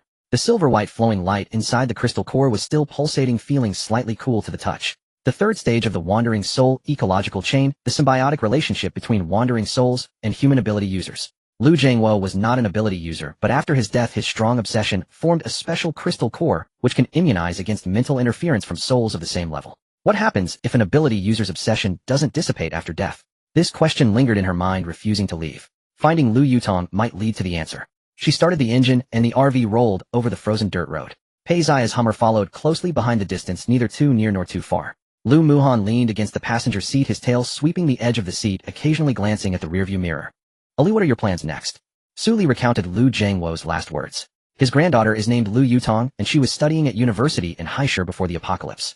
I encountered his obsession body while collecting steel at the steel plant, gave him a bit of plan ability, and he left this crystal core before dissipating. The task for the third stage of the Wandering Soul ecological chain requires finding her. How do we find her? The Rose Society has some news. Su Li stopped at a traffic light, a sparse group of zombies crossing the road. A few zombies bumped against the side armor of the RV, and a carnivorous flower extended its flower plate from the roof and swallowed one without even a burp. The pea shooter spat out a frozen pea, turning another into an ice block. Qian Shui said they visited an abandoned school, and someone there saw a girl named Lu Yutong. But there are problems with the school. The team members who went as scout didn't go deeper before they withdrew. What problems? Unknown. The Rose Society said that school is near the gray fog wall. There are no abnormalities during the day, but at night you can hear the sound of reading. Lu Muhan's wolf ears rotated half a circle. Wandering Soul School. Most likely. A few similar dangerous places flashed through Su Li's mind from her past life. Schools, hospitals, cinemas, the more people there are, the denser the gray fog, and the more wandering souls. The RV stopped at an abandoned gas station on the edge zone. Pei Xiuzhu got out of the Hummer carrying a toolbox. Su Li planned to modify the RV. I-beams, angle steel, channel steel, high-strength composite steel plates. The 20mm alloy steel plates she had collected from the steel mill, along with 8 composite steel plates and a chassis reinforcement kit acquired earlier through the trading channel. All were piled atop the vacant lot of the abandoned gas station, forming a mountain of metal. Pei Xiuzhu adjusted his glasses and examined the thickness of the alloy steel plates. 20mm high-strength alloy steel, spare parts for blast furnace systems, starts at 50,000 yuan per ton on the market. This batch from the steel mill alone is worth at least 20 million yuan. You intend to retrofit this into an RV. Trust me. Before Pei Xiuzhu could respond, Su Li unfurled a blueprint level 4 vehicle modification blueprint. This blueprint had been obtained from a silver treasure chest in the mining zone quest, 2 tiers above Lu Nang's level 2 version. Though not strictly essential, its effects were markedly superior.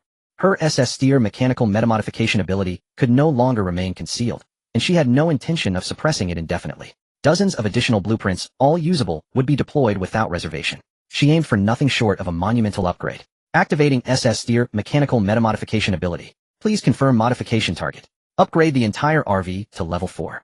Unlocking modules, vehicle body expansion, weapon system enhancement, cultivation space extension, and independent living. Required materials: 600 high-strength alloy steel plates, 100 I-beams, 200 channel steels, 180 steel plates, 60 refined steel ingots, and 10 tier 2 crystal cores.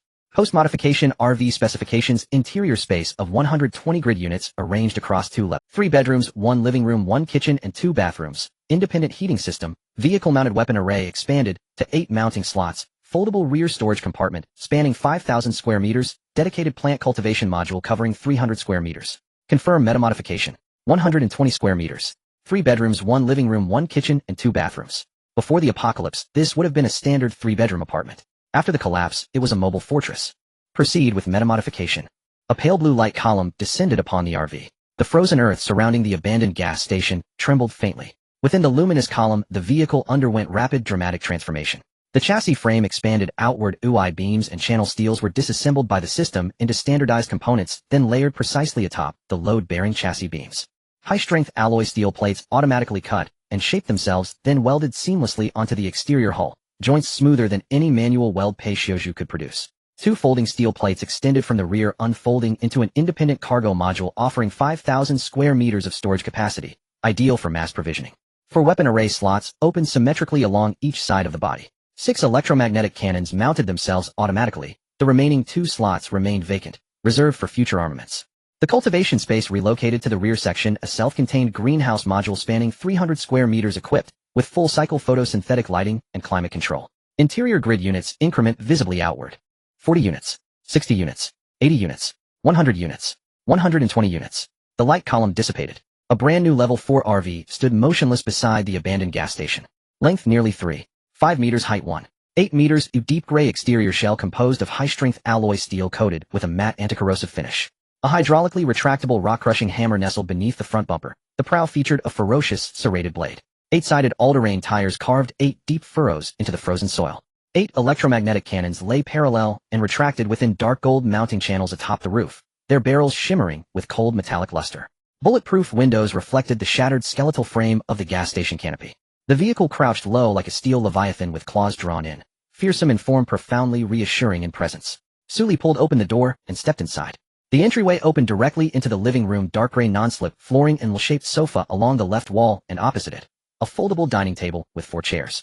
2 embedded windows flanked the sofa, framing the frozen road of the derelict gas station outside. Sunflower leapt down from Sue Lee's shoulders, scattering golden photosynthetic energy across the floor as its blooms swayed gently. I love it here. Beyond the living room lay the kitchen, fully equipped with an independent sink, stovetop, induction cooktop, and complete set of cookware and tableware. Where 2 people once struggled to fit 12 square meters, now offered generous, uncluttered space. At the rear sat 2 bathrooms, one a dry wet separated shower stall, the other a standalone toilet. The staircase ascending to the second floor curved upward from the right side of the living room, solid wood treads, handrails of rust-resistant steel tubing. The upper level opened into a short corridor. At its far end stood 3 independent bedrooms. The master suite spanned 15 square meters, featuring a double bed, a freestanding wardrobe, and a large window. The secondary bedroom covered 12 square meters, fitted with a single bed and a built-in desk and bookshelf unit integrated into the wall. The guest room measured 10 square meters, featuring a tatama platform and wall-mounted closet. Sully stood quietly in the corridor, her mood radiant. In her past life, she had slept for 10 years cramped inside a tiny van, barely able to turn over. Now even this vehicle could comfortably accommodate her parents and younger brother. Pei Shouju tapped the alloy steel hull. 20mm high-strength alloy steel, fully automated welding joint precision exceeding manual craftsmanship by 2 orders of magnitude. This hull can withstand frontal assault from a Tier 3 mutated entity. His gaze grew profound, awestruck. Miss Sue, your metamodification artistry transcends engineering itself. Upon entering the RV, his astonishment deepened further. You truly astound me, Miss Sue.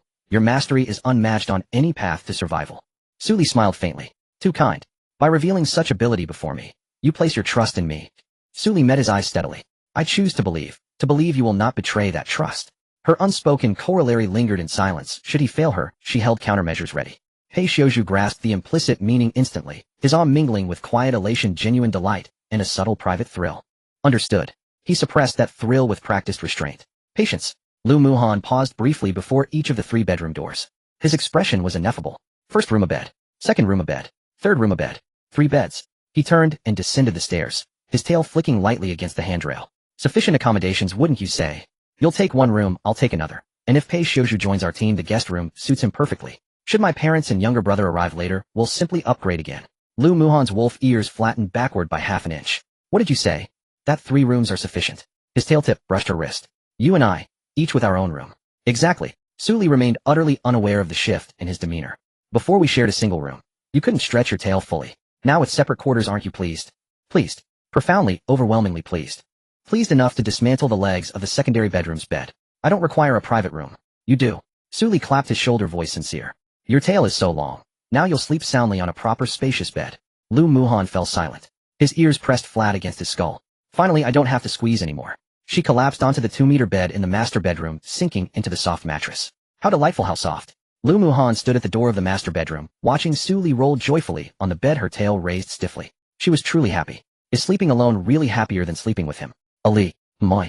3 rooms. Right, 1 for you, 1 for me. And if Pei Shouju stays, there's 1 more for him.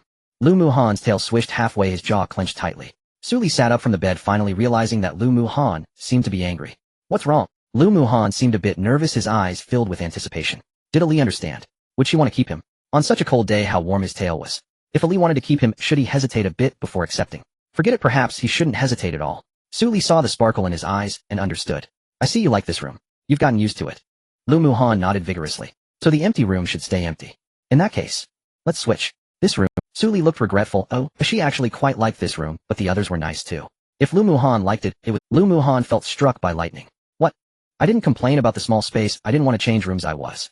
Pei Shouju sat down on the living room sofa, took off his glasses, and wiped the fog off the lenses with his shirt, a faint curve forming at the corner of his lips. He chuckled softly. Very lightly, very briefly, but it was definitely a laugh. Lu Muhan's claws extended half an inch. He was thoroughly annoyed, and this green tea was mocking him. What are you laughing at? Not laughing. Pei Shouju adjusted his glasses. I just thought it was quite reasonable what Miss Sue said about the guest room being mine. Who said the guest room was yours? Miss Sue said, so I accepted the invitation to join the team. Suli peeked out halfway from the stairs. Are you sure? Don't you want to think about it? No need to think. Suli jumped down from the stairs. Alright, Pei Xiaozhu, welcome aboard. She came down from the staircase and extended her hand. Pei Xiaozhu stood up and shook her hand. The grip was neither too strong nor too weak, warm and dry, and he released it after 2 seconds. Thank you. Lu Muhan leaned against the staircase, railing, his tail raised stiffly. He saw the moment Su Li's hand was held by Pei Xiaozhu. 2 clusters of cold light flickered in his eyes. The man-eating flower emerged from the vehicle's roof-fixing slot, its fangs stuffed, with half a chewed insect shell, tilting its flower disc slightly. Let's get it on. The pea shooter bounced out of the planting slot, aimed at the man-eating flower, and shot out a regular pea bullet, which bounced off its petal. Don't stoke the fire. Su Li clapped her hands and laughed. Alright, Pei Gong will be a teammate from now on. Muhan, you show him the vehicle's weapon system and planting space. I show him. Yes. You guys have a good relationship. Lu Muhan and Pei Xiaozhu exchanged glances. Alright, thanks for the trouble. Su Li turned and entered the shower room, the sound of water splashing. She wasn't originally a fussy person, but since she had the conditions, why suffer? Only Lu Muhan and Pei Xiaozhu were left in the living room. The man-eating flower shrank back into the vehicle's roof-fixing slot. The pea shooter hopped back to the planting slot, and 4 explosive nuts rolled into a line in the corner of the planting space. The sunflower squatted on the chandelier, its photosynthetic energy dimmed a notch. Pei Xiaozhu spoke up. Mister Lu, your finger joints were cracking just now. Your hearing is indeed quite good. No choice, it's a professional hazard. You stay in the second bedroom farther from the master bedroom. Pei Xiaozhu's glasses reflected light. I remember there are 3 bedrooms. The master bedroom is at the east end, and the 2 second bedrooms are at the west end. The first one on the west is next to the bathroom, and the second one is near the back of the vehicle. He paused and looked up. No matter which room I stay in, it's still far from the master bedroom. Of course, if Mr. Lu gets kicked out, we're actually the same. Lu Muhan's vertical pupils narrowed. You want to compete with me? Pei Xiaozhu smiled. I think I'm being quite obvious. Lu Muhan showed his back teeth. Ali won't like you. Oh really? I don't think so. The two confronted each other, lightning flashing and thunder rumbling. A few plants sat in a row, some absorbing crystal cores, some sunbathing, and some watching the show. Wow, the master is so popular. Love it, it's great. Lu Muhan led Pei Xiaozhu around the cultivation room, then returned to the room, simmering with a bit of annoyance. He opened the system communication. The chat box at the top of the message list was labeled Wolf Pack. Lu Muhan looking up. Pei Xiaozhu, a professional architect before the apocalypse from the Haisher Design Institute. The other side replied instantly. Wolf 3 boss, you finally decided to contact the brothers. Wolf 3, where are you, boss? After the base explosion that day you disappeared, and Captain Li said you probably crossed. Lu Muhan, I'm in C996, teaming up with someone. Wolf 3, teaming up. Boss, what status do you have to be someone else's team member? Lu Muhan, I volunteered. The other side fell silent for a moment. Wolf 3, a female. Lu Muhan, mind your own business. Wolf 3, I feel like I've seen this name, Pei Xiaozhu, somewhere before. Lu Muhan, investigate. Wolf 3, got it. 3 minutes later. Wolf 3 found it. Pei Xiaozhu, a senior architect from the Haisher Design Institute. The last project he took on before the apocalypse was an underground laboratory commissioned by the military. Project number C996DL001, classified as top secret. Lu Muhan project. Wolf 3 can't find anything. Only military generals have the authority to review top secret projects. But I dug up a piece of information through side channels. This project involves research on gray fog energy fields, and the research subject is a special mineral collected from deep layers. Lu Muhan, was gray fog being researched before the apocalypse? Wolf 3, yes. Moreover, this project was initiated 5 years ago, and the military has been researching gray fog. Lu Muhan's pupils shrank slightly, realizing that this matter was extraordinary. Perhaps this road survival game was far from simple. Lu Muhan continued the investigation. Also look into Su Li's parents and younger brother. Su Xiao Yuan Lu Yun, Shi Su Xingyang were planting sugar oranges on a hill in Gue City before the apocalypse. Check their locations. Wolf 3, boss, are you planning to meet the parents? Lu Muhan scram. Wolf 3 checking. However, Gue City is in the C887 area, which was breached by third-tier evolved spirits a few days ago, and several lookout posts were attacked, causing the communication base to explode. The location tracking is not easy. Lu Muhan, find a way. Wolf 3, boss, are you serious about this girl? Lu Muhan, very serious. The other side was Wolf 3, alright, I'll take care of it overnight. I'll dig deeper on Pei Xiaozhu. I feel his background is not just about the Design Institute. Lu Muhan linked to the Wolfpack information database. Check C996 abandoned school, keyword Liu Tong. Wolf 3 received. Lu Muhan turned off his phone and opened his eyes in the dark. His vertical pupils glimmered faintly with golden light in the dim light. Pei Xiaozhu, military top secret project, gray fog energy, field 5 years ago. This timing is too coincidental. He turned over, flattening his wolf ears, and curled his tail into a circle beside him. Ali had an inexplicable sense of familiarity with Pei Xiaozhu. She didn't realize it herself, but she looked at Pei Xiaozhu longer than she looked at others. Not in a romantic way, but in a way that seemed to say, I feel like I've seen you somewhere before. She couldn't recall, but he couldn't take it lightly. Trying to close her eyes, she shut them and opened them again, looking at her tail, which felt empty. For the first time, she tasted the loneliness of guarding an empty room. Su Li emerged from her hot bath wrapped in a bathrobe, her damp hair cascading over her shoulders. The living room was quiet with the doors to the two secondary bedrooms closed. She walked to the door of the planting space while drying her hair. The cultivation area, now 3 times larger than before, spanned 300 square meters. The carnivorous plant occupied an entire wall at the eastern end, its vines sprawling like dark red ivy with the flower buds nestled among the vines, dozing, while half a crystal core remained lodged between its fangs. In the western planting trough, the pea shooter had taken root, with 24 pea pods neatly arranged in 3 rows by a row of freezing bullets, a row of fire bullets, and a row of corrosive bullets. The explosive nut had rolled into a pit in the southeast corner, burying itself, while 4 smaller nuts formed a circular formation around the pit, their shells shimmering with silver lines, as if they were breathing.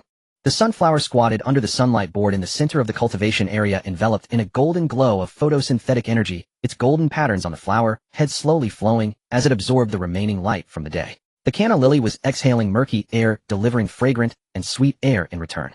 Mint, bok choy, strawberries, tomatoes, and a few newly acquired mutated seeds from the trading channel all grew quietly in their respective planting troughs. Suli knelt down to touch the shell of the explosive nut. The shallow scratch left by the insect king's mandibles had completely disappeared, and the silver lines were denser than before, the shell smooth and polished, feeling like finely tempered steel. How much more for LV4?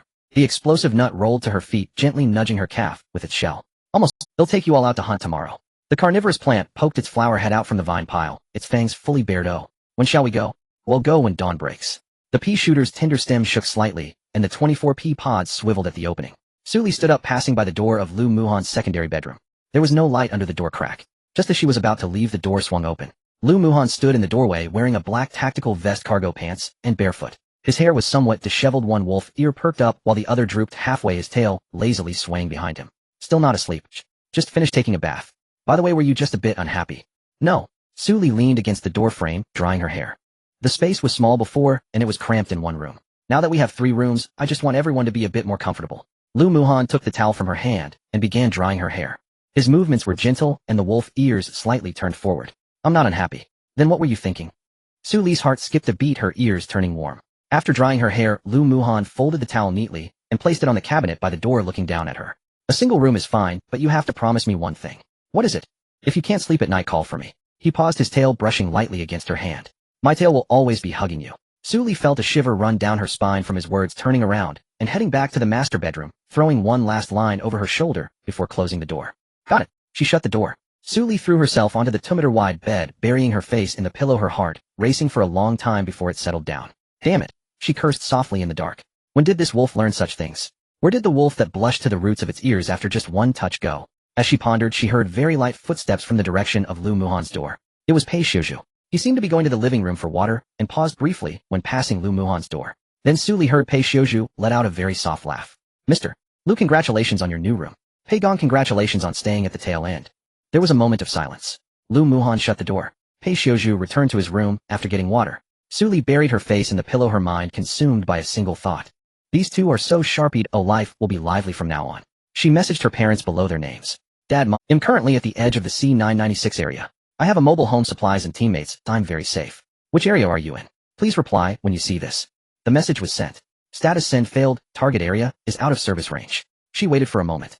She suppressed her rising anxiety. By appearing more in the World Channel, her parents would see the announcements, and once the area was unsealed, they would definitely contact her. She turned over, wrapped herself tightly in the quilt, and was about to close her eyes. A system private message popped up. Rose Society, Luo Chinxue. Luo Chinxue Su Lao, I gathered more information about the abandoned school. That school is located in the university town north of Haishi, approximately 40 kilometers from your current position. Before the apocalypse, it was called Chengnan Vocational School, and on the day of the outbreak, classes were still in session. The teachers and students inside didn't have time to evacuate. Suli is Lu Yutong, confirmed to be inside. Luo Chinxue not certain. The intel was brought back by a girl from our society named Xiao Zhou. She said she saw the name Lu Yutong on the registration form at the Academic Affairs office when she entered during the day. However, there were disturbances at the school at night, and she took 2 people for a night exploration, but retreated when they reached the 3rd floor of the teaching building. Suli, what disturbances? Luo Chinxue, there were footsteps in the corridor on the 3rd floor, very orderly, as if someone was walking in line. She shone her flashlight over, and the corridor was empty, yet the footsteps continued. Then the mop in the corner fell over by itself. Suli, wandering souls. Luo Chinxue, exactly. And there was more than one. Xiao Zhou said that when she glanced back as she exited the teaching building, the windows on the 3rd floor were filled with shadows. Each window had a person standing there, lined up neatly, their faces indistinguishable, all staring at the playground. She said she wasn't a timid person, but that glance kept her awake all night. Suli, send me the location of the school. Luo Chinxue sent. Big shot, if you're going, I'll have the Rose Society send a few people. Suli, no need. You just need to provide support from the outside. Luo Qinshu has sent over a location coordinate. Suli opened it to check. Chengnan Vocational School is at the edge of the gray mist wall, less than 10 kilometers in a straight line from the steel factory. She saved the coordinate, closed her eyes, and her last thought before sleep. Wandering Soul Ecological Chain Stage 3. The remnants of human Esper's obsessions. Finding Lu Yutong might just yield the answers. Chengnan Vocational School. On the third floor of the teaching building at the end of the corridor, a frail girl curled up in the corner wrapped in the curtain fabric she had pulled from the classroom. Beside her feet was half a bottle of frozen mineral water and a piece of compressed biscuit as hard as a brick. At the other end of the corridor, voices were raised in an argument. That Lu girl is taking our supplies, but won't hand them over. What can she do alone against the zombies? She hides on the third floor all day eating our food. Her face is truly thick-skinned. You can't say that it didn't. She helped draw away a zombie before. Drawing away a zombie is nothing. That was just her debt to us. The frail girl curled deeper into the curtain, clutching the pocket watch left to her by her grandfather. The pocket watch was engraved with 2 characters, Jiangua. She pressed the watch against her face, her lips trembling. Grandpa, I miss you so much. 12 kilometers north of Service Station No. 7, the snow reached halfway up the calves, and the outline of the Southern Vocational School emerged from the edge of the gray mist. 5 buildings formed a square, the windows of the teaching building were shattered, the basketball hoop on the playground had rusted into fragments, and the flagpole on the flag-raising platform was broken in 2. When the wind blew through the corridor, the dull sound of the door slamming against the door frame could be heard. Lu Yutong pressed her back against the wall, hugging her knees. Her down jacket had been torn, and most of the down from the sleeves had escaped, exposing a faded sweater underneath. She had only one shoe on her feet, while the other foot was wrapped in a strip of cloth torn from the curtain, her toes numb from the cold. A survivor group of 30 people. 29 of them were in the classroom. She was all alone here. You little bitch, you ate all the good stuff by yourself. A woman's voice scolded from the end of the corridor, the sound of high heels clicking sharply against the terrazzo floor. Lu Yutong shrank her body even tighter. The sound of high heels grew closer. Bang! Wang Guizhi stood at the door wrapped in a dirty mink coat, holding a piece of iron pipe taken from the fire extinguisher box. 5 people followed her. 3 men and 2 women. All were the backbone of this survivor group. Wang Guizi's man Zhao Dabiao was also there, blocking the doorway at a height of 1.85 meters. His hefty physique was intimidating, but a week of hunger in the apocalypse had stripped away much of his bulk, making his face look gaunt and more menacing. Lu Yutong, where the hell did you hide the food? Wang Guizhi tapped the iron pipe against the staircase, rust crumbling down. Lu Yutong shook her head. I didn't. I handed over all the supplies to you. Quit your bullshit. Wang Guizhi swung the iron pipe, striking her shoulder. Lu Yutong flipped sideways, her forehead hitting the corner of the wall, blood trickling down her brow. A pocket watch flew out, landing by Wang Guizi's feet. She glanced down at it. What trash is this? She kicked the pocket watch into the corner, grabbing Lu Yutong's hair and forcing her head back. You little bitch, we took you in out of pity, and this is how you repay us. Stealing supplies. I didn't. Lu Yutong's voice was very soft. All the supplies I received went to you. Yesterday when Sister Wang said she had a stomach ache, I gave you that piece of compressed biscuit. The half bottle of water I gave Zhao Gu when he said he was thirsty the day before yesterday. Wang Guizi's face stiffened. Zhao Dabiao coughed at the doorway, averting his gaze. That's what you should be grateful for. Wang Guizhi yanked a small handful of Lu Yutong's hair. You're a useless nobody without any abilities. If it weren't for our kindness in taking you in, you would have died outside long ago. Shouldn't you show gratitude? Lu Yutong's eyes brimmed with tears from the pain, but she didn't cry out. Sister Wang, I really didn't hide anything. I didn't eat anything all day yesterday, and I didn't drink any water. Dare to talk back. Wang Guizhi raised the iron pipe and struck her back again. Lu Yutong curled up, her stomach churning, dry heaving, but unable to bring anything up. A woman in a windbreaker interjected, her tone mocking. Sister Wang, look at her. After 2 days of hunger, she still looks fine. She didn't sneak out at night to find food, did she? Another female voice echoed. Exactly the night before last I got up at night and saw her squatting at the end of the corridor, acting suspiciously. She must have hidden something. Lu Yutong wanted to explain that she squatted there because her stomach hurt so much she couldn't stand. But she couldn't say it. It was useless to say anything. In this group, she was not one of them. She had no money, no supplies, except for 1 or 2 people occasionally saying a word to her, the others kept to themselves. She had given her grandfather's gold ring to them as an entrance fee, surrendered all her food and water, worked the hardest jobs, and received the least supplies. Yet they were still not satisfied, because they needed a punching bag. In a week of apocalypse, everyone was harboring fear, mutants, gray mist, low temperatures, hunger. These were beyond their control, but they could control her. Zhao Dabiao finally spoke. That's enough. If you break her, it'll cost us medicine. He looked down at her. Yutong's sister Wang has a bit of a temper, but you have to understand her. The supplies in the team are indeed tight. You say you hid nothing. How am I supposed to explain that to everyone? Lu Yutong looked up at him. Zhao Dabiao wore a troubled smile. But she had seen the truth behind that smile. The night before last, while she was squatting at the end of the corridor, she had heard Zhao Dabiao telling Wang Guizhi, that little girl has a gold ring. Find an excuse tomorrow to make her hand it over. The gold ring has already been handed over. The current excuse is to make her admit that she stole supplies. Zhao Gu, saying you didn't means nothing. Zhao Dabiao squatted down, pulling out a small packet of compressed biscuits from his pocket and stuffing it into Lu Yutong's down jacket pocket. The motion was gentle, as if he were helping her tidy her clothes. He stood up, his expression darkening. Lu Yutong was stunned. She looked down at her pocket where the corner of the biscuit packet was visible. This isn't mine. If it's not yours, why is it in your pocket? Zhao Dabio's voice rose loud enough for everyone in the corridor to hear. I took you in out of kindness and you steal supplies from the team. A few onlookers at the end of the corridor began to whisper. Did she really steal? She looked like such an honest girl. What do you know, the more honest a person is in the apocalypse, the better they are at pretending. Stealing supplies is a great taboo. According to the team's rules, she has to be expelled. Lu Yutong's lips trembled, her fingers touched the biscuit packet in her pocket. It wasn't hers. But she knew no one would believe her. Wang Guizhi slammed the iron pipe down, her voice loud enough for the entire building to hear. Lu Yutong stole supplies. According to the rules, the items are confiscated, and the person is kicked out. Lu Yutong's mind went blank. Outside, it was over 40 degrees below zero. Gray mist pressed against the walls and mutants and wandering souls roamed everywhere. Being expelled meant a death sentence. What are you still doing? Get out. Wang Guizhi pointed with the iron pipe. Lu Yutong got up from the ground, her legs trembling. The place where the iron pipe had struck her back was swollen and blood smeared across her forehead. She picked up the broken pocket watch from the corner of the wall, clenched it in her palm, and walked out. Her grandfather had told her to be brave. She paused at the door. The gold ring. She said softly. The gold ring my grandfather left for me. I just want to ask, can you return the ring to me? Wang Guizhi laughed. You've eaten and drunk from us for so many days that broken ring is already paid for. Lu Yutong lowered her eyelids. She had known this would happen. The corridor fell into silence, only the sound of her bare feet on the terrazzo floor could be heard. Pat, pat, pat, downstairs, out of the teaching building. When the cold wind rushed and she shivered. The gray mist wall at the school gate was now dozens of meters closer than yesterday. The frozen ground on the playground cracked like a tortoise shell, and the wind whistled through the crevices. Something was moving outside the walls. A pair of gray-white eyes. A second pair. A third pair. Wandering souls. A dozen wandering souls floated in the gray mist outside the wall, sensing the presence of the living pressing inward. Lu Yutong stepped back.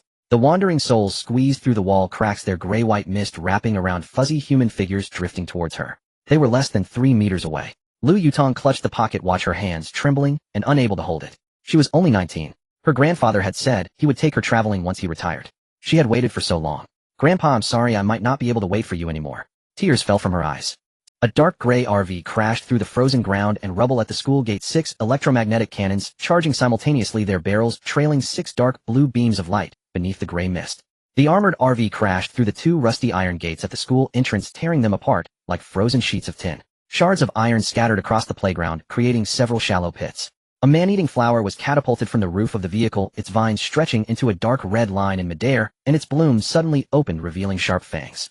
A wandering spirit was bitten out of the gray mist, the fangs sinking into the very center of the gray-white light fog, and with a gulp, it was swallowed whole. Not even a burp escaped as the flower turned its attention to the second one. A pea shooter poked its head out of the car window, firing a trio of frozen bullets.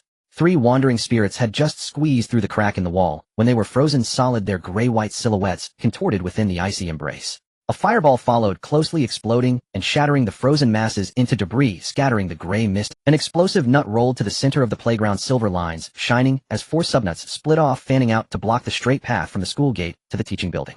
Dozens of wandering spirits were sliced in half on the playground, one half being chased and devoured by the man-eating flower, while the other half was frozen by the pea shooter, none managing to get through.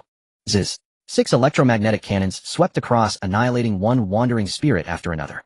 Under the absolute military suppression, the fear brought by the wandering spirits vanished instantly.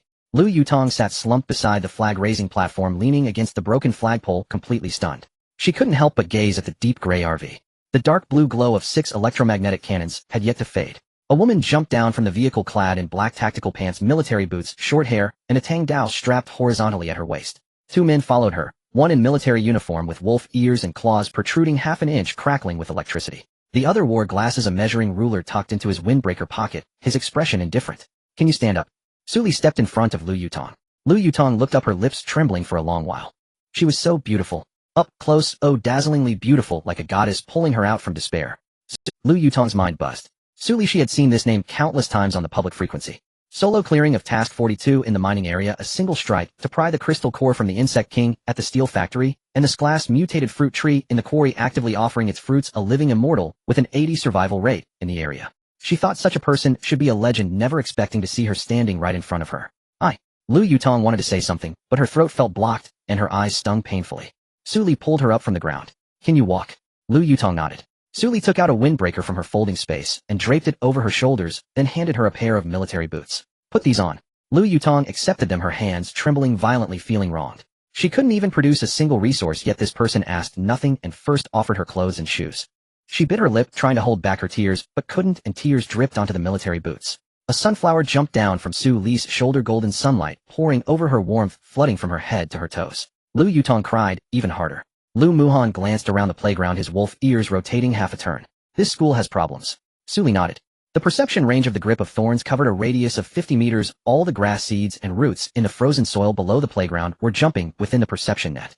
Deep beneath the teaching building, there was an extremely cold fluctuation, as if something was lying beneath the foundation, breathing slowly. The aura was subdued yet dense as an entire iron plate. There is something beneath the teaching building above the third tier. It is emitting some kind of mental field, and the entire building has already been permeated. Su Li looked towards the teaching building. The third-floor windows were dark, and tattered curtains flapped in the wind like rags. Shadows stood behind every window. Pei Xiaozhu pushed up his glasses, releasing his grip, as the frozen soil fell to the ground. The moisture content of the frozen soil is off.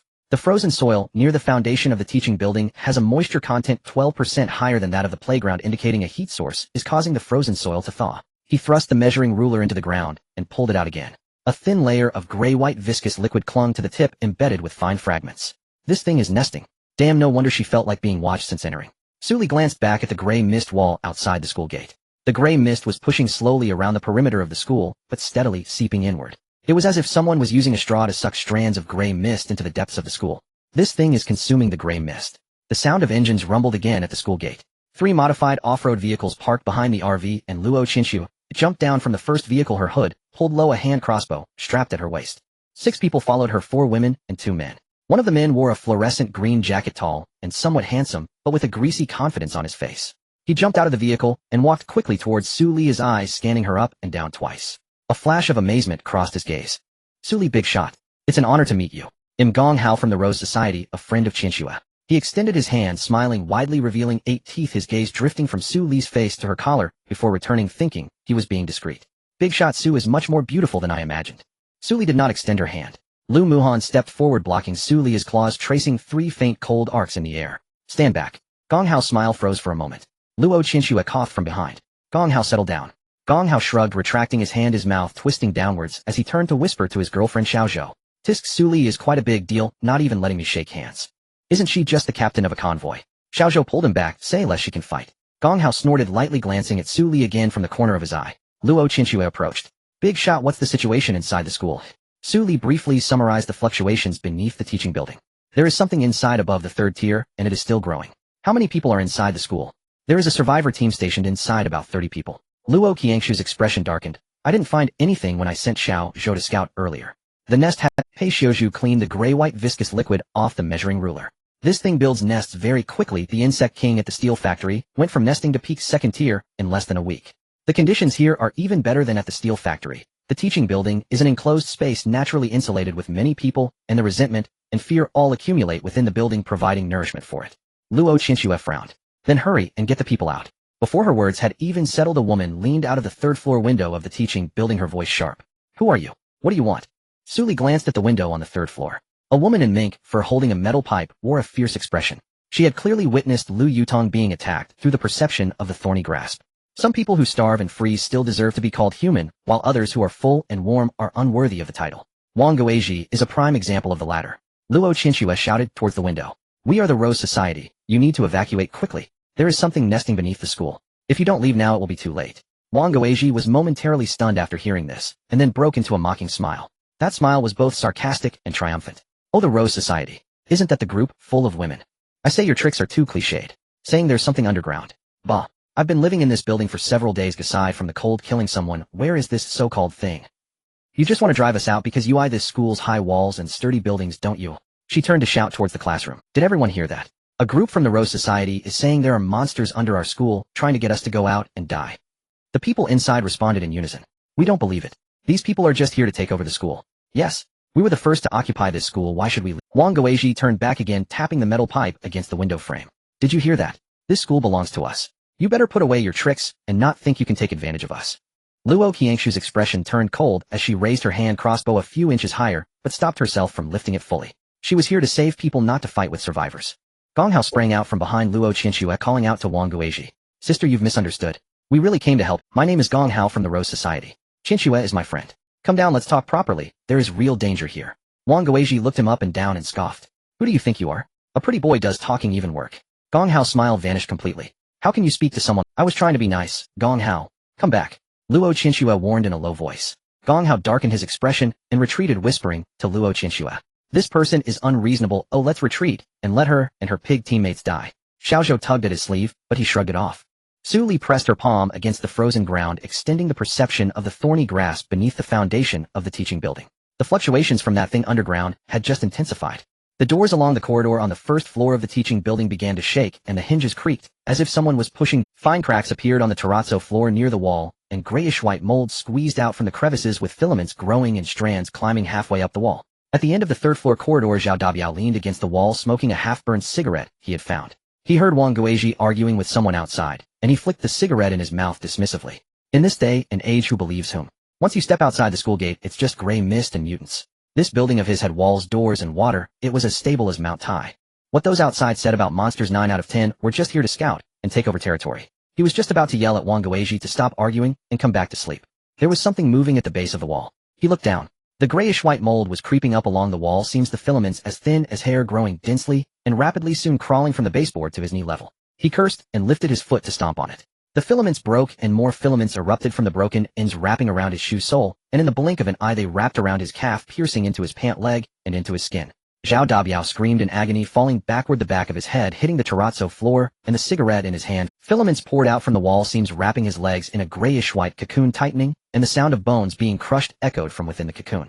He struggled desperately, his voice hoarse from screaming, his hands clawing at the ground, ignoring the pain as his nails broke. Several doors on the third floor opened simultaneously and 7 or 8 people rushed out, their faces changing color upon seeing the cocoon around Zhao Dabiao's legs. The filaments continued to spread upwards, wrapping from his thighs to his waist, from his waist to his chest. Help! Help! Zhao Dabiao squeezed out his last 2 cries as the filaments enveloped him entirely into a grayish-white human-shaped cocoon. The surface of the cocoon pulsed with dark purple patterns resembling what he had seen in the Insect King's nest at the steel factory. The human-shaped cocoon contracted one last time, and then stopped moving. The people on the third floor retreated, slamming all the doors shut. No one came to save him. Wang Guizhi saw the entire process from the end of the corridor. Her face drained of color in an instant, and the metal pipe fell from her hand, clattering onto the terrazzo floor. On the first floor of the teaching building, mold began to surge out from all 4 walls. The doors at both ends of the corridor were pushed open from behind by filaments, and the floor tiles lifted one by one with filaments densely packed in the gaps. The entire teaching building was being consumed from the foundation upwards by the mold. At the corner of the staircase, a bulge formed on the wall, growing larger and larger until the plaster burst open, spraying a large cloud of grayish-white spores. The spores floated in the air of the corridor, entering an ajar classroom door. Inside the classroom were 5 ordinary people without abilities, 2 men and 3 women who had been hiding all day without daring to step outside. The spores landed on their hair, faces, and hands, and within seconds fine filaments sprouted, piercing into their skin. The few of them rolled on the ground in pain as the filaments drilled into their brains through their eyes, noses, and ears. In less than half a minute they were all wrapped into cocoons. The spores kept eroding and chasing them, and the crowd ran away in terror. Help! Who will save us? One of them reached out towards Wang Guizhi as the spores had already spread up his legs. Get away! Wang Guizhi pushed him hard, and he stumbled out the window. Thud! Upon landing, dust flew everywhere, and spores surrounded him from all directions. What the hell is this thing? Gong Hao's face turned pale as he retreated beside Pei Xiuzhu. Pei Xiuzhu immediately moved away from him, and Gong Hao was displeased. Brother, why are you standing so far away? Pei Xiuzhu squinted. I'm afraid that when the heavens strike with thunder, the fool will drag me down with him. Gong Hao was left speechless. Nearby, a pea shooter extended its pod out of the car window, and with a bang it shot a frozen pea at a probing grayish-white mass, freezing it into a solid chunk, followed by another fiery shot that shattered it. Its tender stem trembled, and the pod aimed towards the teaching building again. Fool. A man-eating flower protruded from the car roof, its fangs bared wide, inhaling a large mouthful of filaments, coughing out smoke, and making gurgling sounds in its throat as it nodded its flower head. The battle power of a fool. It will get all the teammates killed. Gong Hao's face turned the color of liver, and for some reason, he felt that these plants were mocking him.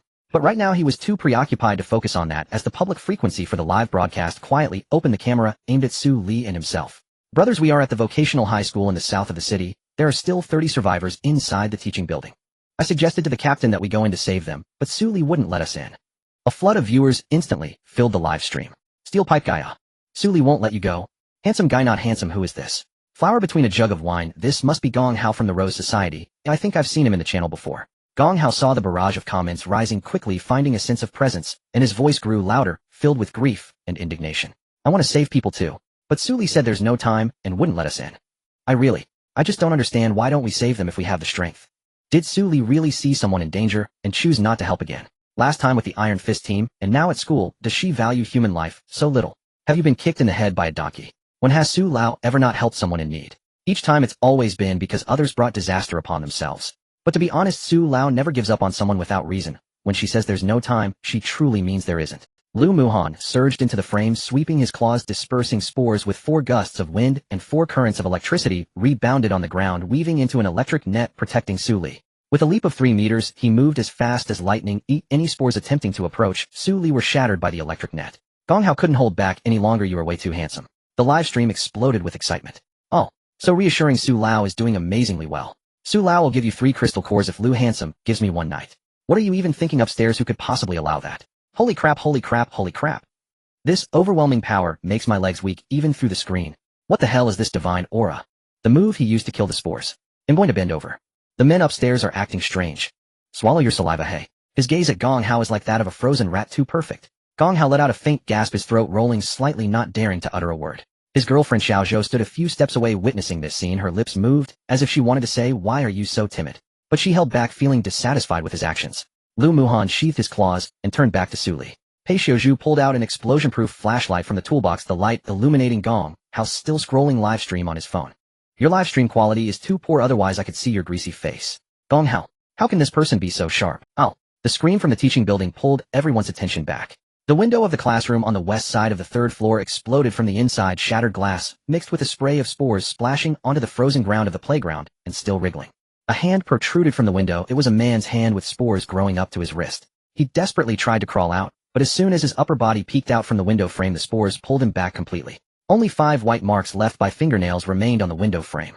Wang Guizhi rolled and crawled from the 3rd floor to the 2nd. The mold on the 2nd floor corridor was already covering her ankles. Stepping on it felt like walking on rotten flesh.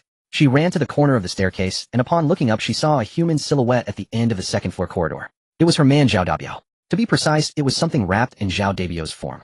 The creature's eyes were embedded with 2 grayish-white light spots. When it opened its mouth, what came out was not sound, but a large spray of grayish-white spores. Duh, Dabiao. No, please don't. Wang Gizi's legs went completely weak, and she sat down on the moldy ground. The spores began to crawl up her thighs, and she forgot to struggle. Zhao Dabiao bent down, resting a hand on her shoulder. Spores surged from his palm, wrapping around her completely. 2 cocoons stuck side by side to the wall of the corridor, dark purple patterns pulsing slowly on their surfaces. The outer wall of the teaching building on the east side cracked open from the 1st to the 3rd floor, bricks wrapped in spores flipping outward like a wound with skin peeling back. In the center, a gigantic grayish-white spore ball was pushing up from the depths of the foundation, its surface densely embedded with human-shaped cocoons, each containing a person, some dead, some alive, and the living still moving. But even those who were alive could no longer be considered truly alive. At the very center of the spore ball, a crack opened. Dark purple light surged from the fissure, akin to an attack-type psychic core, like that of the Corpse King in the mining area, but several grades higher. It had thoroughly consumed this teaching building. Every brick, every steel beam, and every corpse was part of its nest. The 20 or so people still alive inside were its livestock. In a classroom on the 2nd floor's east side of the teaching building, there were still 8 people who hadn't been wrapped in spores. Huddled together, some were howling, some were crying, and a woman was kneeling on the ground, desperately banging on the wall, her hands bloody from the effort. Voices from outside were calling for them. But those weren't human. They wanted to run. But the classroom door had already been sealed shut by spores from the outside, the entire door panel bulging with a large grayish-white spore cocoon, and in the center of the cocoon a crack opened, letting dark purple light seep into the classroom. Lu Yutong stood beside the RV, clutching a pocket watch, her eyes fixed firmly on the teaching building. She knew how the people inside had treated her, but she also knew that a few had spoken up for her. At least 3 people inside had shared their biscuits with her. Although it wasn't much, just a small bite, they had indeed shared. Sister Su. Her lips trembled. There are a few people inside who have helped me. Su Li glanced at her palm pressed against the frozen ground. The perception network of the grip of thorns extended deep into the ground of the teaching building, searching for the main core of it. The crack in the spore ball suddenly exploded with dark purple light. A 3rd-tier psychic shockwave surged forth like a tide, sweeping across the playground, the RV, and the crowd.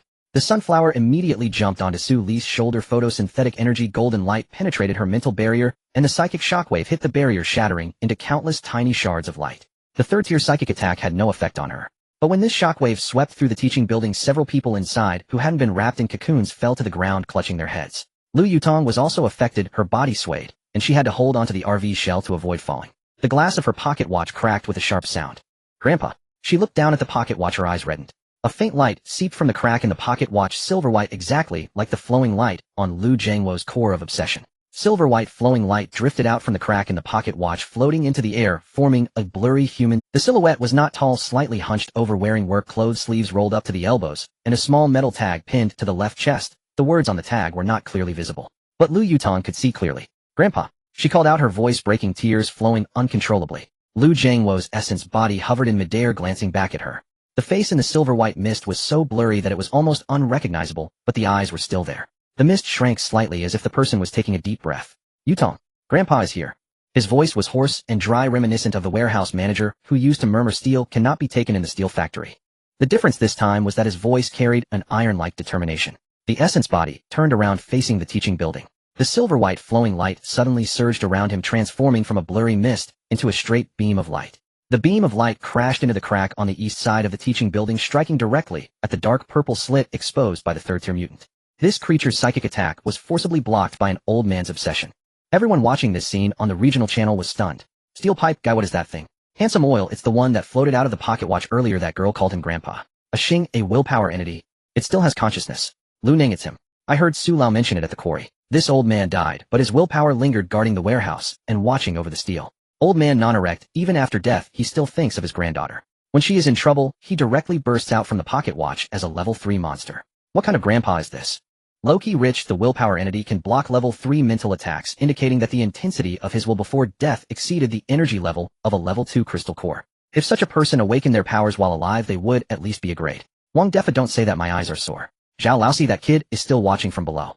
Her grandpa transformed into a beam of light to shield her from the monster, and she was trembling all over. The camera swept over to Lu Yutong. She clutched the cracked pocket watch, her knuckles pale, lips bleeding from biting, tears streaming down her face, without a sound. In the livestream room, Gong Hao's camera was still on. He stood beside the RV, his mouth opening and closing, finally managing to stammer out, "This old man is quite a fool. What can a wandering soul do?" The bullet comments instantly shifted. "Steel pipe guy Gong, how can you speak human language?" Handsome oil, wasn't this guy just morally condemning Su Lao in the livestream? How come he's now hiding behind the RV and can't even let out a fart? A Xing, his girlfriend, is still watching nearby. Little Zhou's expression is awkward even from across the screen. Little Zhou was indeed watching him, very disappointed. "Why are you looking at me?" "Gong Hao, we're done. You leave the team by yourself later." Gong Hao's expression changed slightly, forcing a smile. "Don't listen to their nonsense. We've been together since university. Are we going to break up over this trivial matter?" Little Zhou said, "It's exactly because I don't want to give up easily that I asked Xue Jie to take you in. But now I don't want you anymore." Gong Hao was stunned, harboring resentment. At this moment, no one was paying attention to him. Lu Jiangwo's silver-white beam of light pierced into the eye slit of the level 3 monster, like a truck sinking into a muddy pit, grinding its way in. The purple light in the monster's slit flickered chaotically, and the mental pulses erupted like boiling water, gray-white mycelium bursting out from the cracks in the teaching building stairs, splattering everywhere. The sunflower petals fully opened, and the photosynthetic energy emitted golden light in waves. Thorn grip. Su Li struck the frozen ground with her palm. All plants within a 50-meter radius came to life. Grass seeds beneath the playground burst forth from the frozen ground, frozen into steel needles, piercing right into the center of the mycelium mass. The lichen at the base of the teaching building spread over and enveloped the mold emerging from the foundation, cracks the corrosive liquid flowing up along the mycelium. Dead rose branches from the abandoned flower bed exploded out from the ice shell, wood fibers stretching and shooting out, piercing through the gray-white spore mass drifting in the second-floor corridor. Weeds burst out from under the rusty iron base of the basketball hoop, entangling and pushing out the mycelium emerging from the first-floor wall, the plants clashing together. The carnivorous flower shot out from the roof of the vehicle, its vines snapping in midair into dark red lines, the flower disc smashing through the second-floor window, its fangs biting through the 3 cocoons hanging from the window frame. The cocoons contained people who hadn't fully died, tumbling out with a plop, then turning to bite the monster wrapped in Zhao Debio's skin in the corridor. The monster opened its mouth, and just as the spores were spewing out, they were sprayed back by the corrosive liquid from the carnivores. The pea shooter steadied itself on the roof, launching 4 consecutive frozen bullets to seal the mycelium tentacles bursting out from the eastern foundation crack of the teaching building, fireballs following up to explode, the hardened parts, debris flying everywhere. The corrosive bullets targeted the monster's head, protruding out, the corrosive liquid sizzling against its shell. The explosive nuts rolled to the entrance of the teaching building, the main body exploding, the shockwave flipping over a large area of mycelium carpet around the door frame. 4 subnuts smashed into the densest part of the wall's mycelium. Pei Xiuzhu crouched beside the RV, the sniper rifle stock against his shoulder, switching the bullet to high-explosive armor-piercing rounds. He aimed the scope at the monster's eye slit, held his breath, and pulled the trigger. When the high-explosive armor-piercing round hit the monster, let out a muffled roar, shaking the entire window frame of the teaching building. Lu Muhan charged in from the flank, his claws cutting through the mycelium barrier from the first floor to the second. his entire body shot in military boots crushing the gray-white mycelium carpet immediately entangled by the mycelium beneath his shoes. He didn't even look, cutting a circle around his ankles to sever the mycelium. The military boots shattered the gray-white mycelium shells, charging into a classroom on the second floor that hadn't been sealed by cocoons. There weren't many survivors left in the classroom.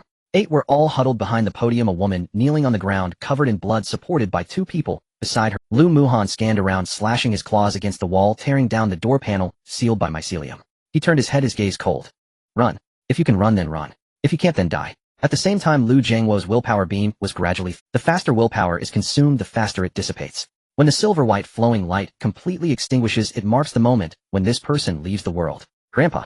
Lu Yutong knelt on the frozen ground, holding the cracked pocket watch in her arms, silver-white fragments of light floating up from the crack in the watch, becoming thinner and fainter.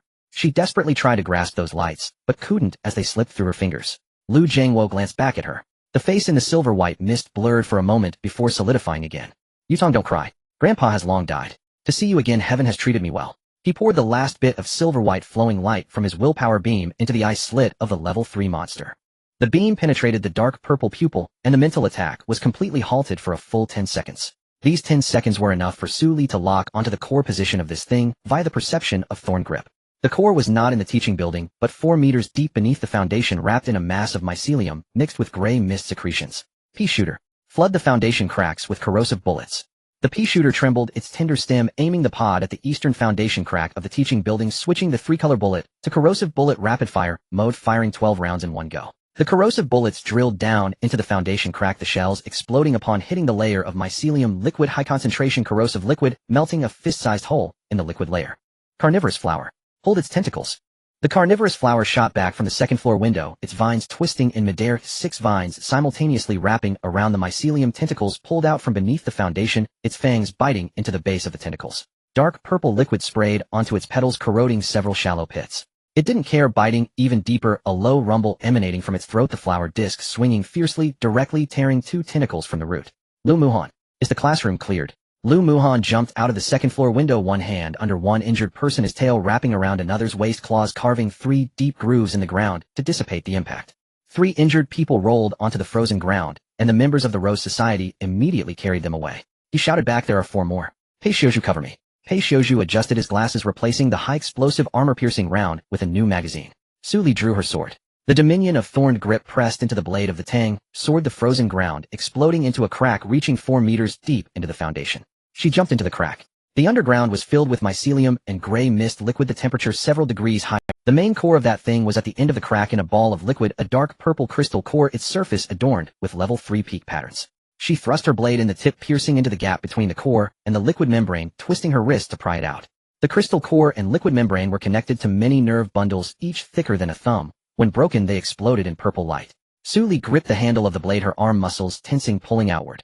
Crack. The level 3 peak mental crystal core flew out of the liquid, the dark purple patterns dancing on the core, flickering one last time in midair, before completely extinguishing, falling into Su Li's palm.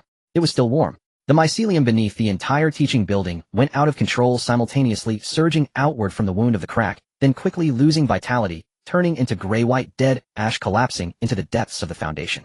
The mycelium on the load-bearing walls of the teaching building also withered entirely, crumbling into dust with the wind scattering everywhere on the playground. The monster's body convulsed one last time as it emerged from the foundation crack, the gray-white mycelium ball exploding. The cocoons wrapped inside rolled out with a thud, living people crawling out from the cocoons covered in slime. They lay on the ground gasping for air while the dead cocoons gradually extinguished their dark purple patterns. The analysis task of the complete ecological chain of wandering spirits in Area C996 has been fully completed. Phase 3, the symbiotic relationship between wandering spirits and human ability users, has been confirmed.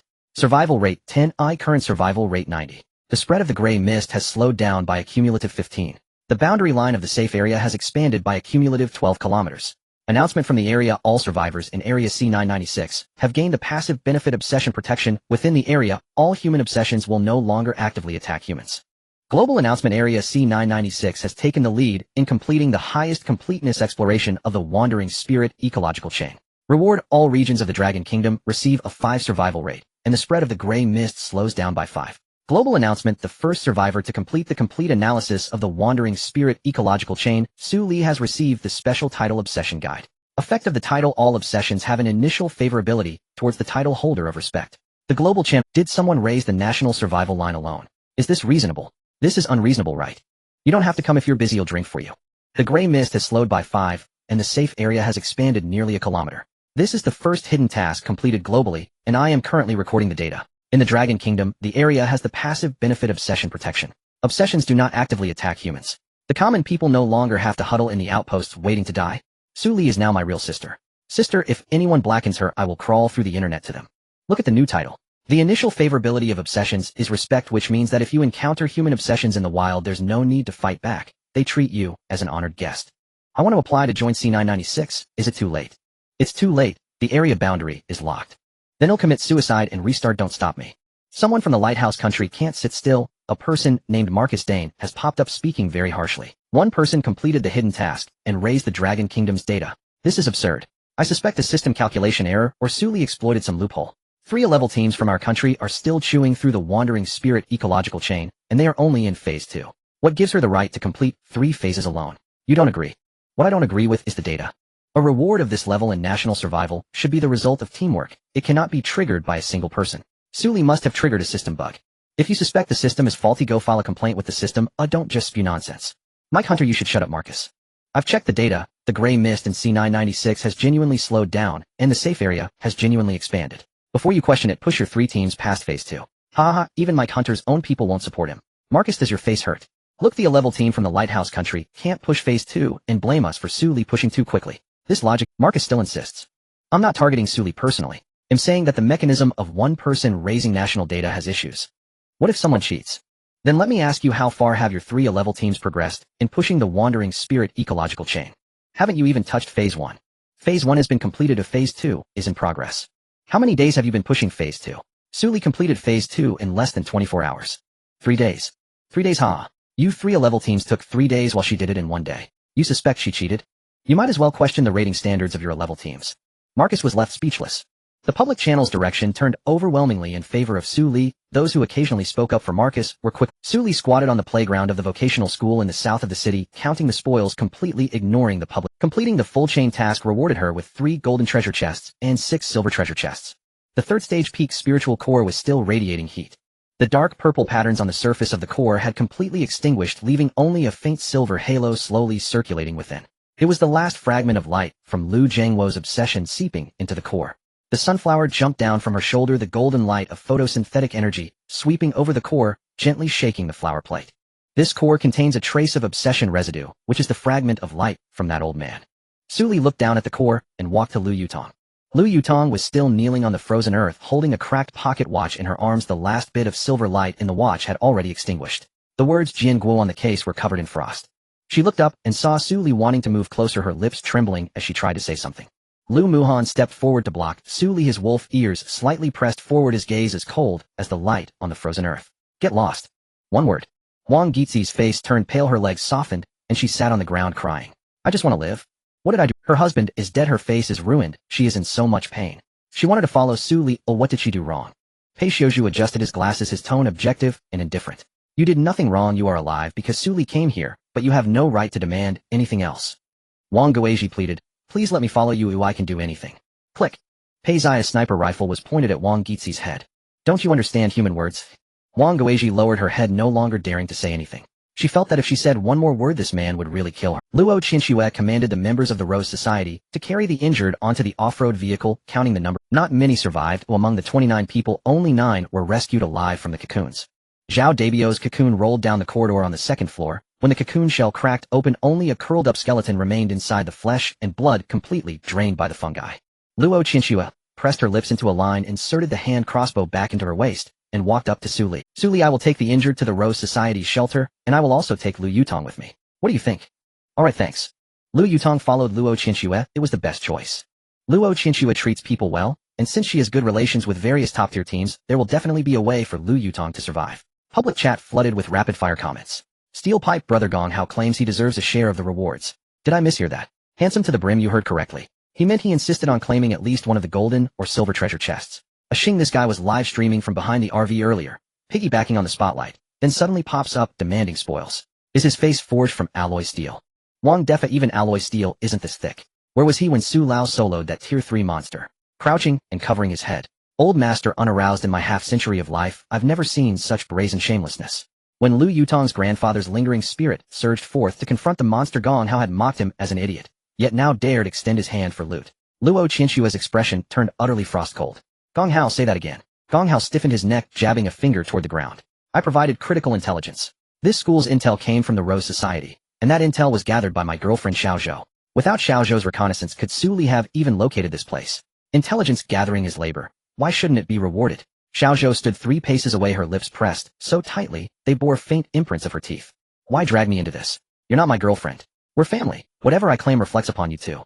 Xiao Zhou's voice. Gong Hao, enough. Yes, the intelligence was indeed mine, but the reconnaissance mission was assigned by team leader Luo. What did you do from start to finish? You launched a live stream and recited scripted lines before the camera. When the monster appeared, you fled faster than anyone else.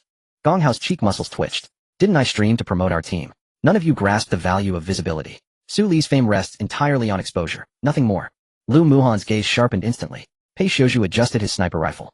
A man-eating flower emerged from the RV's roof, its blooming head tilted slightly, jagged fangs crammed with undigested fungal filaments. Hearing someone even more shameless than itself, it recoiled in stunned disbelief.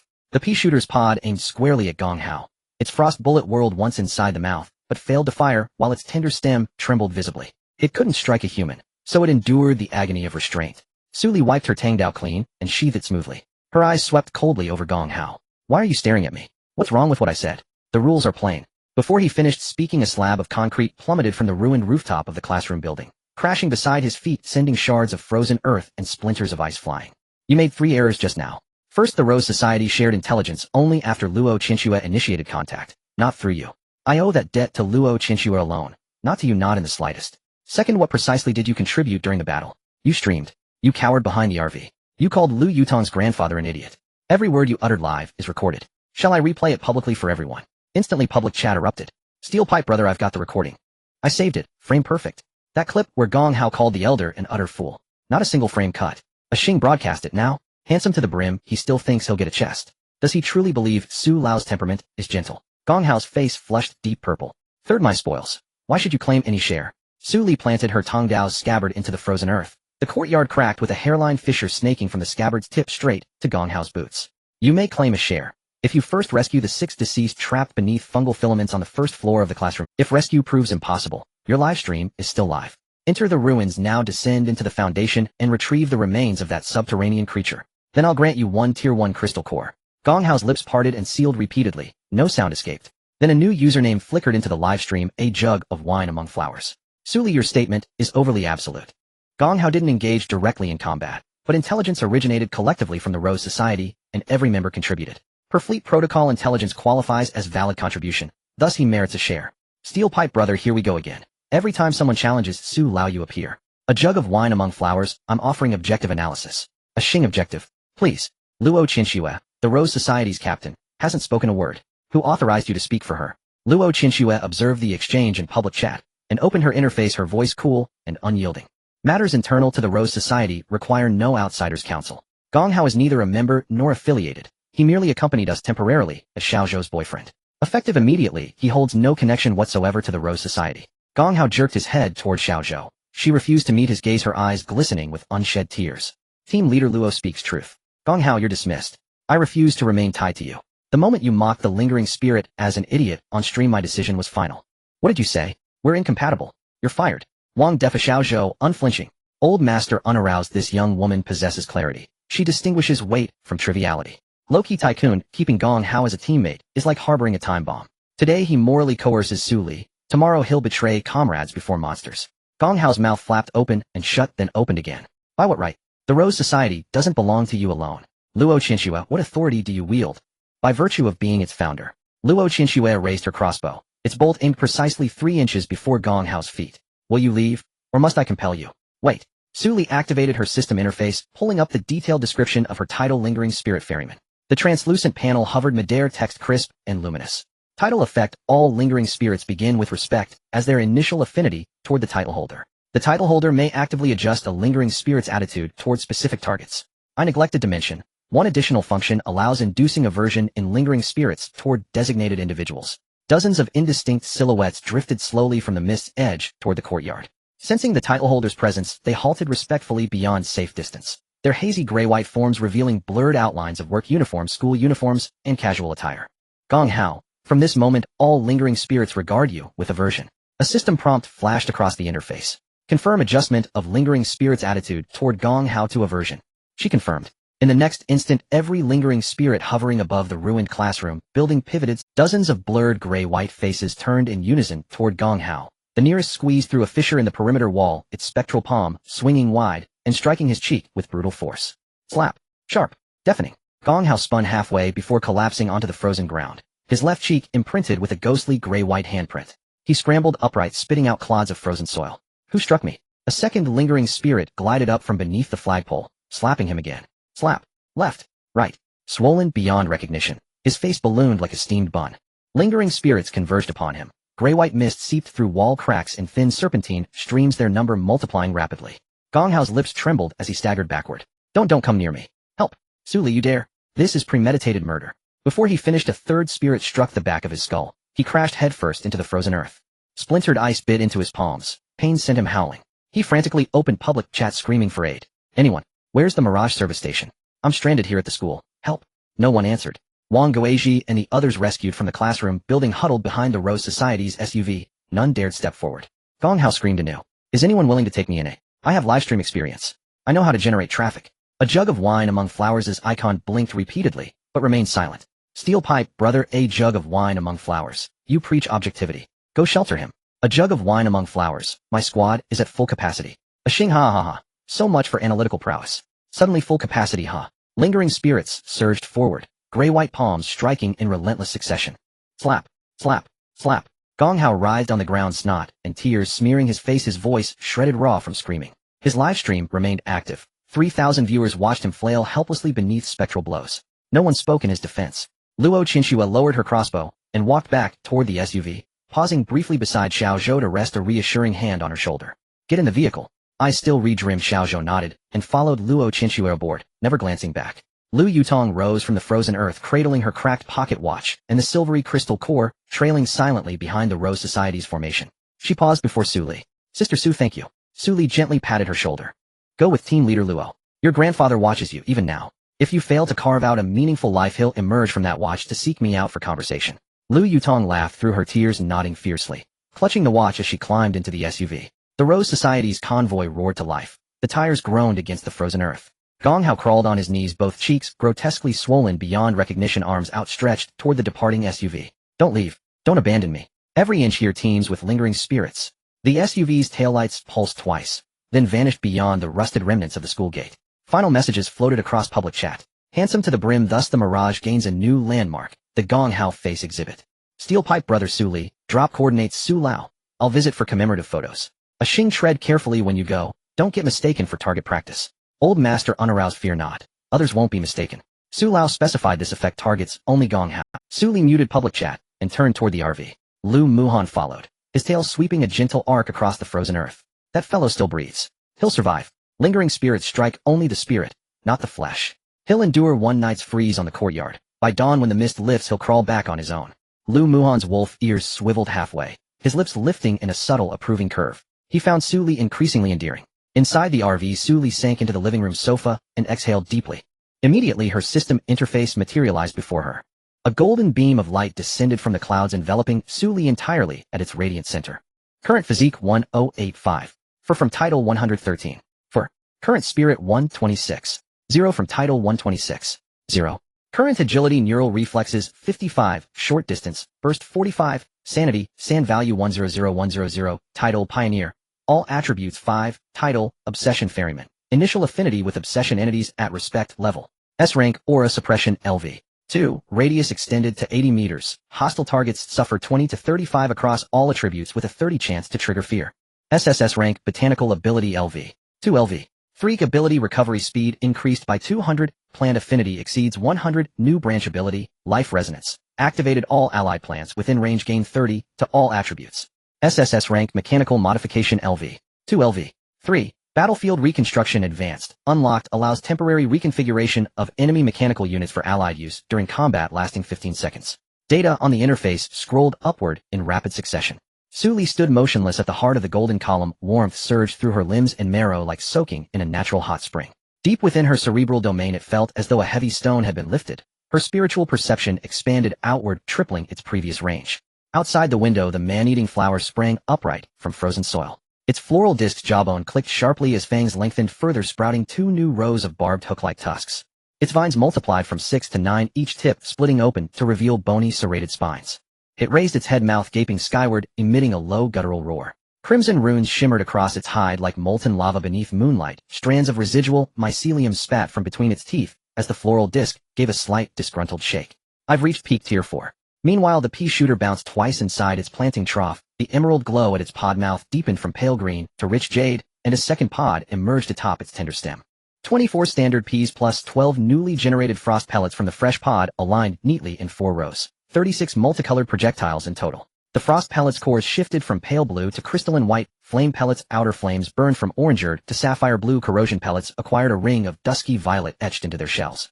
The exploding nut rolled halfway across the corner, silver filigree crisscrossed its shell so densely no gaps remained visible, while 6 smaller nuts detached themselves from the parent husk. They arranged themselves in a fan-shaped formation occupying the southeast quadrant of the planting space. Each miniature nut's surface pulsing with shimmering silver tracery. The sunflower perched atop the chandelier, its photosynthetic aura intensified, 1-tier golden sigils flowing slowly across its disc, and its core capacity leapt from 30 to 50 points. A new skill notification appeared: Energy Link. Enables remote energy replenishment for up to 3 plants simultaneously. They had all reached peak tier 3. As Su Li savored the surging power coursing through her body, a sweet mist unfurled gently around her feet. The canna lily thrust forth a 3rd stalk from the center of its planter, layered blossoms unfurled, releasing fragrant vapor. When the blooms fully opened, dewdrops formed at their centers and slid down the petals, landing cool upon Su Li's canna lily. LV 3 Supreme Grade. A rank. Healing capability upgraded to limb regeneration within 30 seconds. New ability, Vitality Domain. Unlocked. Allies within 10 meters gain 50 HP regeneration rate and 40 toxin resistance for 60 seconds. Echo Bloom doubles the efficiency of mental anomaly induction. Su Li drew in a sharp breath. Merely ascending to tier 4 had transformed her entire botanical legion. Lu Muhuan leaned against the doorframe, his wolf tail swishing half a circle behind him, pupils narrowing into vertical slits. You've ascended to tier 4. Su Li rotated her wrists, joints cracked crisply. Every muscle in her body felt newly awakened. In her past life, she hadn't reached tier 4 until year 8 of the apocalypse. This time her advancement wasn't merely chronological advantage, but a quantum leap in quality. Tier 4 and tier 4 were not equal. Worldwide announcement survivor Su Li has become the first to break through to tier 4, Global Pioneer. Reward: 1 exclusive lottery draw, 3 golden chests, and title Pioneer, elevated to Pioneer 1st Generation. All attributes 8. Worldwide announcement: all survivors within region C996 receive passive boon, Pioneer's Halo, 3 to all attributes. The global chat channel erupted. Korea Park, Jiangti tier 4. I'm still at LV 187. How is she already tier 4? Is this even plausible? Russia Viktor Volkov, comrade Su, we just administered 3rd tier herbal extracts to your partner. Yet you yourself have ascended to tier 4.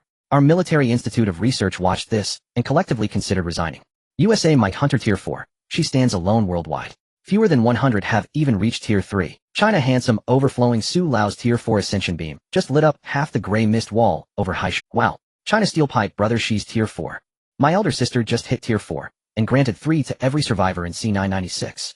What kind of celestial being is this? Wow. Anonymous elder lying flat on the ground, I'm passively gaining 3 and loving every second of it. China A Xing, I swear Su Lao's plants got stronger too. Lu Nung, when Su Lao levels up, her plants level up with her. Her entire combat framework operates on another dimensional plane entirely. China Wang Defa, I'll stake my word whoever recruits Su Lao to another region earns the title of world's strongest squad. No one noticed Su Li's brow furrow slightly. Her gaze lingered on the luck stat in her interface. Luck 56. For an ordinary person, this was exceptionally high. In her past life, after enduring 10 years of apocalypse, her luck had only reached 48. With 56, she could walk unchallenged. Yet when the lottery interface flashed open, her peripheral vision caught Pei Xiuju's stats. Pei Xiuju LV 3 Architect Sniper, luck 88. Pei Xiuju stood outside the RV, engineering ruler and hand lenses glinting. His eyes met hers. Miss Su, best to draw your lottery promptly. Su Li stared at her own luck 56, then at his luck 88, and remained silent for a full 3 seconds. When did you ascend to tier 3? Right after the school battle. Why didn't you get an ascension beam? I suppressed it. Pei Xiuju adjusted his glasses. I prefer not to draw excessive attention during combat. He spoke with unruffled calm, as if reciting a fundamental physical constant. Su Li studied him for a long moment before exhaling slowly. Fine, 88 it is. Since your luck is superior, you'll draw for me. Without hesitation or pretense, Pei Xiuju stepped into the RV's living area and opened the interface. Confirm use of exclusive lottery opportunity. Suli nodded. Pei Xiuju's slender fingers tapped confirm. A silvery spinning wheel materialized midair in the living room. The wheel halted. Light exploded. Congratulations. You have obtained a legendary blueprint domain class vehicle fortress, Ironwall Bastion. As the blueprint unfurled, Suli scanned it rapidly, her pupils contracting faintly. Ironwall Bastion Blueprint Legendary Domain Class Vehicle. Upon completion, the fortress spans 500 square meters, internally equipped with an SS rank shield and armor value of 800 points. Domain effect: all survivors residing within gain 50 to all attributes, 80 ability recovery speed, and 40 success rate for crafting-related skills. Integrated facilities: 44 fixed electromagnetic turrets, 100 square meter embedded cultivation zone, closed-loop water recycling system, and independent heating and power modules. Silence fell over the living room. Suli turned to Pei Xiuju. He remained impassive, flipping his engineering ruler in his palm. Lu Muhuan's ears flattened backward slightly, his tail stiffened rigidly at the base. This seemingly unassuming man casually drew a legendary blueprint. No mere vehicle, but a fully mobile. Now he would be even harder to dislodge. Suli stared at the blueprint interface, mind racing. She'd heard of this blueprint in her past life. The United States elite squad had constructed it in year 4 of the apocalypse, using it as the Eastern Theater's core stronghold, holding back 3 waves of Tier 6 beast hordes before finally collapsing. That squad numbered 70 members, including one prodigy whose luck value reached 76. Yet Pei Xiuju had drawn legendary. Luck 88. What did that even signify? She'd reached Tier 4 through rebirth system advantages and sheer grit. While he'd survived from day 1 of the apocalypse purely on fortune, maintaining high-rank top-tier gear, and even spare curiosity to study gray mist humidity and frozen soil moisture content. Suli reassessed Pei Xiuju. In her past life, he held no renown. No record existed of any powerhouse named Pei Xiuju. Had he perished? Or had he remained utterly concealed? He was alive, so he must have hidden himself completely. A man with luck 88 and such intellect. Why had he vanished without trace in her former timeline? Pei Xiuju opened his own interface, displaying it before Suli and Lu Muhuan. Pei Xiuju LV. 3 Arc. Physique 42, Spirit 78, Agility, Neural Reflexes 25, Long Range Target Lock 35, Innate Talent S-Rank Data Analysis. Capable of deconstructing material composition, energy pathways, and systemic loopholes. S-Rank Sniper Mastery, Armor Piercing Rounds penetrate Tier 3 Mutant carapaces within 200 meters. Luck 88, Latent Pre-Apocalypse Value. Baseline average is 25. Suli finished reading and fell silent for the second time. She glanced at Lu Muhuan. His tail struck the steel railing with a barely audible indentation. Turning, he walked into the living room to pour water, ears pricked upright. The man-eating flower extended its floral disc from the planting zone, curiously tapping Pei Xiuju's engineering ruler with a vine tip. What is this thing, so ostentatious? Suli retrieved the legendary blueprint back to the panel, accidentally bumping her knee against the corner of the coffee table as she stood up. Pei Xiuju reached out to support her, his palm warm against her forearm. Be careful. The voice was deep, gentle, and mature. Suli waved her hand dismissively, her attention still immersed in the data from the blueprint. The materials required for this fortress blueprint are rather extravagant. 8,000 pieces of high-strength alloy steel, 200 refined steel blocks, 50 third-tier crystal cores, and 1 fourth-tier core crystal. Additionally, the gray mist isolation layer module and the foundation stabilization frame will need to be made on-site. Pei Xiuju released his hand and sat back on the sofa, his demeanor as warm as jade. I can handle the alloy steel and refined steel. There are 3 steel construction factories in the abandoned industrial park north of Haishi, where the prefabricated parts hoarded before the apocalypse should still be available. I can reverse engineer the gray mist isolation layer module using data analysis, which will take about 3 days. He paused. The 4th-tier core crystal is the key. This item can only be obtained from 4th-tier mutated creatures. Suli nodded. Starting tomorrow, well, clear the Beijing Industrial Park and first move the steel and refined steel back. They'll think of another way for the 4th-tier crystal. She turned to Lu Muhuan. Muhuan, could you make a trip to the industrial park tomorrow and use the folding space to bring back the steel? Her words got stuck in her throat. Lu Muhuan leaned against the kitchen door frame, holding a cup of water. The handle of the cup cracked slightly under his grip. His expression was very calm, almost unnaturally so. His gaze settled on the spot on Suli's forearm, where Pei Xiuju had previously touched her. This gaze lingered for about 2 seconds before shifting to Pei Zai's face. Pei Xiuju adjusted his glasses, picked up the cup of water from the coffee table, and took a sip, his movements composed. Suli thought to herself that something was off about this man. Could it be because she had Pei Xiuju open the treasure chest? But there was nothing so serious to be angry about. Muhuan. Lu Muhuan set down the cup and sat beside Suli. Just as he settled down, he suddenly inhaled sharply. Hiss. Suli turned to look at him. What's wrong? It's nothing. Lu Muhuan concealed his left hand behind him. There was a slight abrasion on his knuckle, a result of scraping against fungal threads while cleaning classrooms in the teaching building. The wound was shallow enough that it didn't need bandaging, and usually he wouldn't care about it. But Suli noticed. Your hand. Lu Muhuan extended his hand, his wolf ears slightly drooping, and his tail slowly sweeping across the sofa. Suli grasped his wrist and leaned in to examine the abrasion. How did this happen? It was when I was clearing people on the second floor of the teaching building, the fungal threads snapped suddenly. Suli pulled out a disinfectant spray from the folding space and lightly sprayed it on the abrasion, twice checking the wound again after finishing. Confirming there was no infection, she released his wrist. Lu Muhan withdrew his hand, his wolf ears subtly turning forward. He gazed over Su Li's shoulder and exchanged a glance with Pei Xiuzhu. That glance was very light, as delicate as two feathers brushing against a blade. The man-eating flower poked its flower disc out from the planting space, 9 newly grown vines scattered at the edges of the planting trough, with half a second-tier crystal core wedged between its fangs. Upon seeing this scene, it immediately recoiled, burying its flower disc in the mass of vines, only its 2 rows of fangs protruding. Let's get it on. The pea shooter aimed its pod at the man-eating flower, shaking its head. Don't provoke it. The explosive nut used its shell to separate the pea shooter from the man-eating flower, 6 smaller nuts rolling into 2 rows to form a barrier in the middle, the silver lines on the shell flickering. Be quiet, humans are courting. The sunflower completely ignored the 3 ruckus makers in the corner. It squatted on the chandelier, photosynthetic energy dimmed to level 3, the flower disc slightly drooping, using its newly unlocked ability Energy Link to remotely recharge the canna. The 3rd flower stem of the canna gently swayed. The battlefield of human relationships, an eternal subject, lacks interest. Lu Muhan took the disinfectant spray bottle, placing it in the coffee table drawer. His movements were very natural, as if he were just tidying up Su Li's things. Pei Gong, do you have the distribution map of the steel construction factories in the industrial park? I'll be going to fetch materials tomorrow, and I want to plan the route in advance to avoid wasting time circling around the ruins. Pei Xiuzhu adjusted his glasses. I do. He pulled a hand-drawn map from the toolbox, unfolded it, and spread it out on the coffee table. The 3 steel construction factories in the northern industrial park, the closest one is 6 kilometers away from here. The route is already drawn. The red marks indicate the snow depth on the main roads, while the blue marks indicate abnormal gray mist densities. You can take the eastern route to save about 40 minutes. Lu Muhan stared at the map for a moment, revealing a faint smile. Pei Gong is thorough in his work. No wonder, Ali, you're too kind. Pei Xiuzhu lifted the cup, the lens reflecting light. The water surface was as calm as a mirror. Mr. Lu is also very meticulous. He took a sip of water, knowing to seek help when injured. Su Li emerged from her bath, her damp hair draped over her The living room was quiet, the doors of the 2 guest rooms closed except for the sounds coming from the planting space. She walked over to see the man-eating flower's vines tangled around Pei Xia's engineering ruler, tugging it outward. The pea shooter aimed at its vines with a freezing shot from the planting trough, while the 6 smaller nuts of the explosive nut rolled to form a barrier between the 2 flower pots. The sunflower dozed quietly on the chandelier. Su Li pulled the engineering ruler out from the man-eating flower's vines and placed it back on the coffee table. The man-eating flower emitted a very soft gurgle from its throat. I want to eat, I want to eat. The pea shooter closed its pod. You deserve it. The man-eating flower felt downcast. I am the big brother. Pea shooter, humph. Su Li walked past the corridor, her hair drying as she passed by Lu Muhan's room, noticing it was quiet and there was no light shining from beneath the door. Just as she was about to leave, the door opened. Lu Muhan stood at the entrance, his upper body bare, his lean muscles well-defined, exuding both strength and grace. The warm light from behind him cast a halo around him. Su Li's heart skipped a beat. She felt an uncanny familiarity with this scene. But the impact wasn't as strong.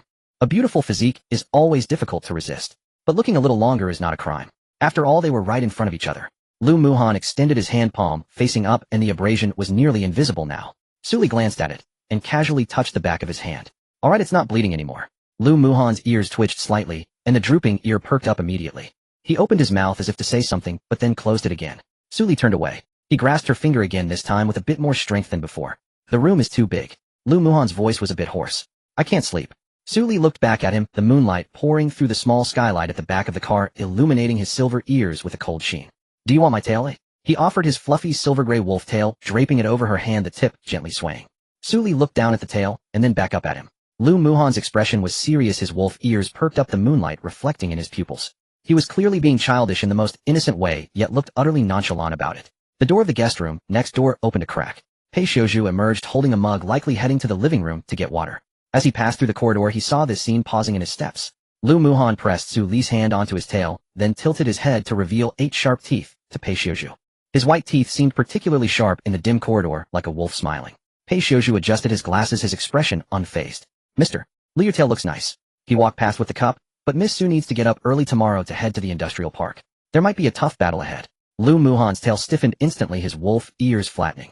Miss Su, make sure to rest early. I'll accompany you to the industrial park tomorrow. I'm familiar with the structural load data there. His tone was calm as he finished and returned to his room, closing the door. The corridor fell quiet again. Lu Muhan tugged Su Li towards him. Su Li pinched the tip of his tail. It was soft, warm, and furry. Muhan, you're already grown up. You need to learn to sleep by yourself. Lu Muhan's wolf ears completely flattened, and he withdrew his tail from her hand, turning back to his room. I can also draw route maps. Mine are more detailed than his. The door closed. Su Li stood in the corridor, her hair She glanced at Lu Muhan's door, then at Pei Ziya's door, and silently turned back to the master bedroom. She flopped onto the bed, staring at the ceiling. The data from Pei Ziya's 88 lucky panel and Lu Muhan's smile revealing 8 teeth flashed repeatedly in her mind. She turned over and muttered a curse. Men. She seemed to have grasped the essence of it. Turns out these two men were competing in abilities. World announcement: extreme cold air currents are detected to be forming. In 24 hours, the world will experience its first snowstorm lasting for 72 hours. During the snowstorm, the gray fog concentration will rise by 150, resulting in the generation of special mutated entities with ice attributes. All survivors are advised to prepare in advance. Regional announcement: the intensity of the snowstorm in the C996 area has been adjusted to level 3. The increase in gray fog concentration has been reduced to 80. The probability of generating ice mutated entities has decreased by 40. Regional announcement: the intensity of the snowstorm across Longhua has been adjusted to level 3. The least affected areas C996, B112, D778. At 3 in the morning, the World Channel was left in shock. Pickled Country Park, Jiangti snowstorm. Are we expecting a 150 increase in gray fog concentration here? My car is leaking wind from all sides, and now you're telling me about a snowstorm. Bear Country, Victor Volkov, level 3 snowstorm. It's bearable. Thanks to Comrade Sue, after the survival rate in C996 increased, the system also lowered the level for 3 regions in the northern part of Bear Country. Lighthouse Country, Mike Hunter, the intensity of the snowstorm in the eastern region of Lighthouse Country is level 4. The gray fog concentration has risen by 150, and the probability of generating ice mutated entities is maximized. The survivor base in Boston was just hit by a horde of corpses last night, and now another snowstorm is coming which spells trouble. Longhua Steel Pipe Guy C996 snowstorm at level 3. Damn. Longhua Handsome as oil level 3. I've never loved a woman as much in my life. So you are my Longhua Old Man no longer able. I was just thinking about what the 90 survival rate was good for. Now I know. Snowstorm intensity has been lowered, gray fog has increased less, and mutated entities have appeared less. This is a genuine benefit. Longhua Xing, I said before that Sue raised the survival line for the whole country, and there were still people being sarcastic. Now look, the intensity of the snowstorm across Longhua has been lowered to level 3. It's not just the 5 national survival rate that Sue boosted. How many people will Longhua freeze to death tonight? Longhua Long Defa, I lay on the ground and got a free attribute, and now I've also gotten a free downgrade of the snowstorm. The best decision I've ever made in my life was choosing C996. Longhua Low-Key Tycoon people in C996, listen up. If Sue collects things on the public frequency tomorrow, I'll give whatever I have so no one try to snatch it from me. People in the C996 region are already flooding the public channel with celebrations. Others from different areas are not the same. Sakura Country, Yamamoto Jiro, my area is under a level 4 snowstorm. All I want to say now is Sue, you are always welcome in Sakura Country. Longhua Zhao Laosi Yamamoto, save it. Sue is from Sakura Country, Yamamoto Jiro. I'm just expressing my admiration. Is that not okay? The World Channel is filled. People from C996 posted a chain message on the public frequency. C996 Steel Pipe Guy, thank you Sue for ensuring I won't freeze to death tonight. Let's form a line. C996 Handsome as oil, thank you Sue for ensuring I won't freeze to death tonight. Let's form a line. C996 Old Man no longer able, thank you Sue for ensuring I won't freeze to death tonight. Let's form a line. Over 300 messages were posted in the chain. When Sue Lee was awakened by the system announcement, she was lying in a soft blanket. The image of the 2 doors in the corridor still lingered in her mind. It wasn't until she finished listening to the system announcement that she quickly became alert. The snowstorm. She remembered the first snowstorm in her past life, where C996 was at level 4. The gray fog concentration rose by 120, and ice mutated entities emerged from the ground, freezing countless people to death overnight. Later snowstorms became the norm, coming once every half month, each one fiercer than the last. This time C996 dropped to level 3. The 90 survival rate and the 5 national survival rate she had created were at play. Suli casually put on a hoodie and walked to the living room. The living room light was already on. Lu Muhan stood behind the kitchen counter heating oil in a pot with dozens of prepared lamb skewers beside him. He wore a gray apron from the RV with wolf ears perked up and a tail slowly swaying behind him. Pei Xiaozhu sat on the sofa holding a mug with a map of the North Industrial Park spread out on the coffee table. He had changed into a dark gray turtleneck sweater, and the lenses of his glasses reflected the marks on the map. The two of them looked up at the same time. You're awake, Lu Muhan said, handing over a freshly grilled lamb skewer, the oil still sizzling. Suli took it and took a bite. The meat was tender, flavorful with cumin, and the fat and lean parts were just right. Did you see the announcement? I saw it. Pei Xiaozhu set down the mug. Snowstorm level 3 gray fog concentration increased by 80. The plan for the industrial park needs to be moved up. I suggest we leave at 6 to get the steel back before the snowstorm's front arrives. I can leave by 4:30. Lu Muhan flipped the grilled lamb chops with oil dripping on the grill and sizzling. Using the folding space to transport steel is 10 times faster than a truck. I can make a round trip in 2 hours. Ali doesn't have to go, she can just wait in the car. Mr. Lu indeed. Pei Xiaozhu picked up the mug and took a sip. His tone was calm, as if stating an objective fact. Lu Muhan's wolf ears swiveled forward half a turn. You stayed up late drawing maps. It must have been tiring. He continued, flipping his tail, swinging behind him. It's so late, and you're still not asleep, is it? Because the room is too big for you to sleep. Pei Shouju adjusted his glasses. No. I'm calculating the load data for the steel. The demand for the legendary blueprints is immense: 8,000 pieces of alloy steel, 200 pieces of refined steel. The combined stock of the 3 steel construction plants barely suffices. But if one piece of steel is substandard, the entire fortress shield strength will drop by 12. He pointed to the 3 steel construction plants circled in red on the map for Su Li. The factory on the east side of the North Industrial Park has the most steel prefabricated parts. However, it is near an area with abnormal gray fog concentration, which is 30 higher than other areas. When you go to transport the steel, it's best to take 2 Tier 3 plants with you. Su Li swallowed the last bite of lamb skewer. Alright, Muhan will go transport the steel, and he'll stay in the car to check the supplies. Once the snowstorm hits, the trading prices on the public frequency will all change. She opened the public frequency panel. Sure enough, the trading zone had gone crazy. Trading zone wanted Zhao Laosi looking to buy 5 pieces of cold-proof clothing. I will trade 20 gene of rice for it. My child is crying from the cold. Wang Guoji, who has down jackets. I have gold. He'll trade gold. Li Tieju looking to buy 10 liters of fuel. You name the price. The snowstorm is here, and without heating my whole family will freeze to death. Zhang Cuihua looking to buy 30 pieces of wooden boards. A hole is broken in my window. He'll trade a Tier 1 crystal core for it. Selling zone, Chen Dazhuang 3 down jackets for 20 liters of fuel, no bargaining. Lu Laogan 1 cold-proof jacket for 10 wooden boards, just 1 piece. Wu Laosan 5 blankets for a weapon, preferably a tang knife. If not, a machete will do. Su Li scanned around. The prices for cold-proof supplies had skyrocketed. 1 down jacket could be exchanged for 20 liters of fuel. 1 blanket could be exchanged for a tang knife. She had them. In her storage space, down jackets, cold-proof clothing, and blankets were piled high. Now these items could be exchanged for anything she wanted. Su Li scrolled down the trading list. Su Li scrolled down the transaction list. When she reached the 7th page, her finger paused. Wang Laowu selling a piece of, not sure what it is, exchanging for cold-resistant supplies. Any kind of cold-resistant supplies is fine. Below is an accompanying image. The size of a fist with a rough surface resembling coal slag, but the edges have a faint silver halo. The halo flickered in the image with a very low frequency. Su Li's pupils suddenly constricted. Shadow iron. This thing is shadow iron. A core material essential for high-level vehicles and weapons of SS grade and above. It can only be obtained by luck, and only in the first 3 months of the apocalypse. 3 months later, after the gray fog erodes the depths of the Earth's crust, this thing will no longer be found. In her past life, 1 piece of shadow iron could be exchanged for 10 8th-grade crystal cores in the 8th year of the apocalypse. Priceless and unavailable. How many top-tier teens have broken their heads over a piece the size of a fingernail? Now someone on the public frequency is selling it as scrap metal. Su Li suppressed her excitement, opened private chat, chose anonymous chat, and tried to keep her tone steady. How many of these do Wang Laowu replied instantly. 3 pieces. Each the size of a fist. Do you want them, big sister? Just give me some cold-resistant supplies. 3 pieces.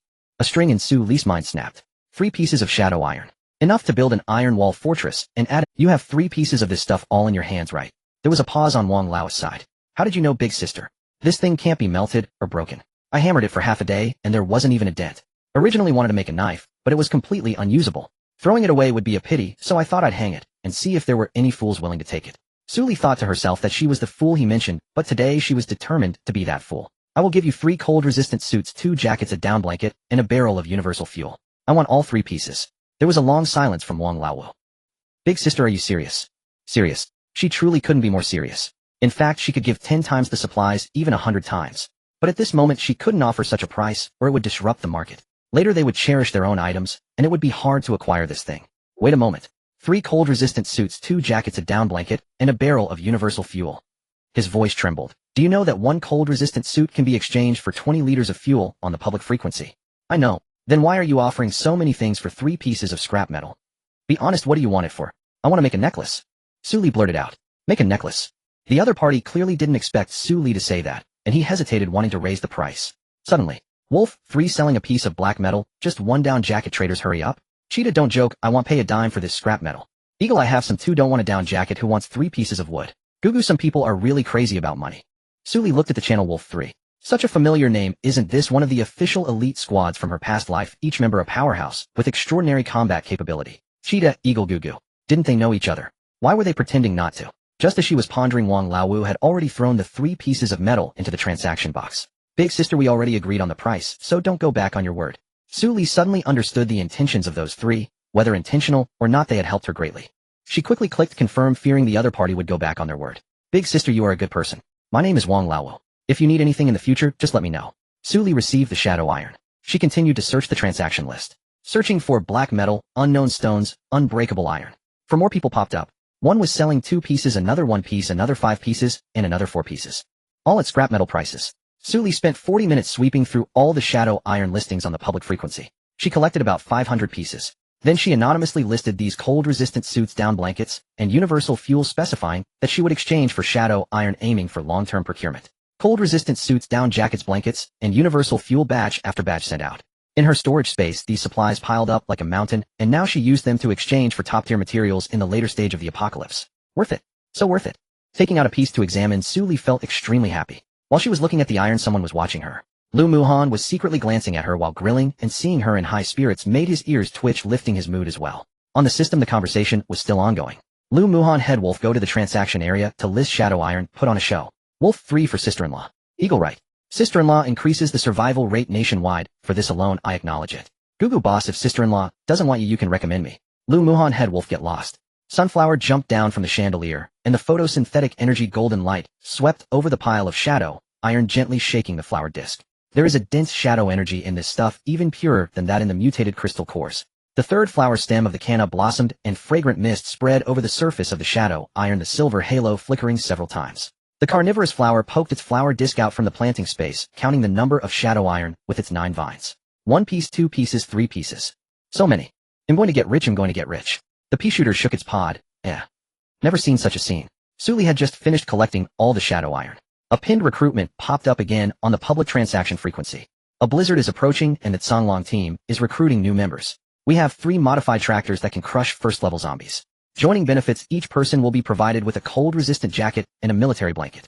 Entry requirements above first-level ability: users no injury record, must bring your own weapon, and pass a physical fitness test. The team is located at the abandoned gas station in the north of the city and does not accept ordinary people. This recruitment notice was posted on the public frequency for 10 minutes. There were very few applicants. Songlong team. Is that the one where Huajian Ihujio spoke for Wang Biao before? Yes. She even spoke for Gong Hao. 3 tractors dare to call themselves a team? Ridiculous. First level or above ability, users no injury record, bring your own weapon. They have set their standards pretty high. When Su Li raised the national survival rate, she didn't mention any conditions, yet this person is setting condition. Huajian Ihujio was left with no face to show. After holding back for a while on the public frequency, she sent another message. Su Li is indeed powerful, but she is an individual, while the team relies on teamwork. The 3 modified tractors of the Songlong team can simultaneously crush zombies on 3 different routes, which is 3 times more efficient than a solo effort. No matter how strong Su Li is, can she manage 3 directions at once. Our team emphasizes overall strength, not individual heroism. As soon as this message was sent, the public frequency fell silent for a moment. Then the barrage of comments opened like a floodgate. Huajian Ihujio, did you just say Su Li represents individual heroism? Perhaps you should ask the Iron Fist team who saved them. Su Li soloed the mining area, the steel factory, and the quarry. Are you telling me she can't manage 3 directions at the same? Those plants on her vehicle could almost form an army. Huajian Ihujio, I advise you not to compare yourself with Su Li. Each comparison leaves you with less dignity. Huajian Ihujio gritted her teeth, her fingers poking the panel, typing and deleting. She knew very well how strong Su Li was, but she just couldn't accept it. Why should she be able to achieve a 90 survival rate? Why is the whole world praising her? Why do the C996 people treat her like a goddess?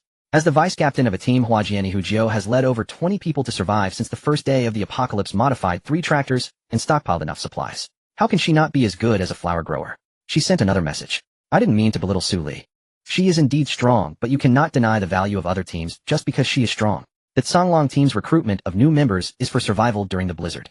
3 tractors crushing zombies, cold-resistant supplies provided. This is the best condition we can offer. If you think it's not good enough, then don't come, but don't use Su Li to step on us. There are still very few applicants. A person named Zhou Qiang asked what exactly is tested in the physical fitness test. I used to be a construction worker, 2nd level physique. Huajian Ihujio replied, a 10-kilometer weighted run with a 20-kilogram weight passing line is 40 minutes. Zhou Qiang fell silent. The public frequency fell silent as well. The steel pipe guy popped up. 10 kilometers weighted run. It's minus 40 degrees outside. Running 10 kilometers weighted, you'd freeze into a popsicle after finishing. Is this physical fitness test meant to kill people? Zhou Qiang, forget it, I'll just carry it myself. Huajian Ihujio bit her lip, poking the panel again to send another message. The physical fitness test is to filter qualified members. That Songlong team does not accept waste. As soon as this was said, the public frequency exploded. Not accept waste. Who do you call waste? Ordinary people are not people anymore. Those who have survived until now have not had it easy, yet you just call them waste. Huajian Ihujio, do you think you're impressive just because you have a tractor? Her face turned crimson. She turned off the public frequency. The recruitment notice is still pinned at the top of the trading area, but aside from Zhou Qiang, who asked about the fitness test, no one else responded. The wind swept in from the north, lifting a layer of snow from the roof of the RV. Su Li stood at the door feeling the wind speed. Her physique is 113. For A, and this wind feels like a tickle against her skin.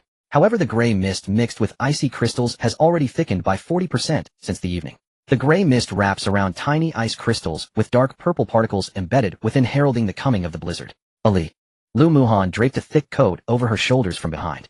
Su Li felt a warmth in her heart. This big wolf is really considerate. She picked well. I'm not cold. I know you're not cold, but you're underdressed. He stood half a step behind her, his tail lightly sweeping over her ankle. Pei Xiaozhu walked over with a mug, glancing outside. The wind speed is 20 meters per second and is increasing.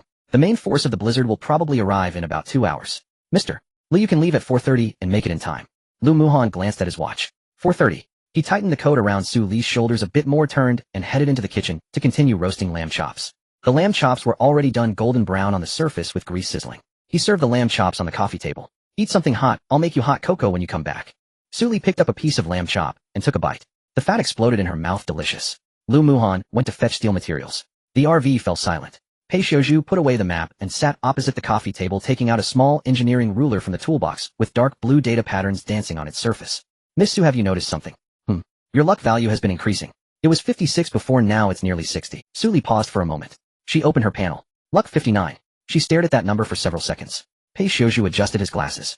I suspect your luck value is related to your actions. Earlier you exchanged cold-resistant supplies for shadow iron, saved Wang Lao's life, and gave Lu Yutong that crystal nucleus. Every time you help someone, the value rises a bit. So that's how the 88 luck came about. Pretty much. The Songlong team's base. An abandoned gas station in the northern part of the city. 3 modified tractors are arranged in a semicircle with steel plates welded onto the cargo beds and snowplows attached to the front. The vanguard of the blizzard has already arrived.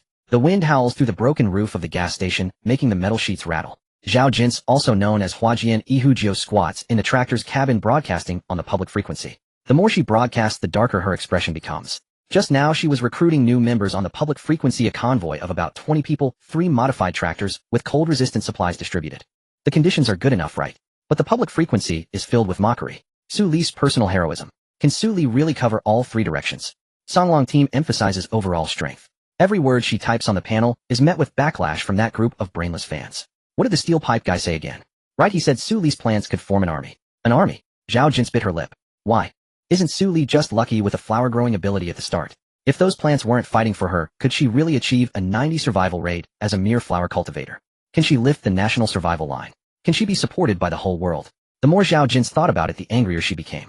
She retracted the recruitment notice and jumped down from the cabin. A fire is blazing in the convenience store of the gas station. The Songlong team members are gathered around the fire, with Captain Zhang Beihe squatting beside it, sharpening a knife. Zhang Beihe is at the peak of the 2nd rank, soon to reach the 3rd. He possesses a class ability, earth-based hardening, which allows him to turn his skin into granite. He is the only peak 2nd rank in the Songlong team and the source of their confidence in navigating the chaos of the northern city. No one was recruited. Zhao Jin squats by the fire, her face flushed from the cold. Zhang Beihe does not stop sharpening his knife. That's normal. In this weather no one wants to go out. His tone is flat, as if he already expected this. Zhao Jin clenched her fists. It's not a matter of weather.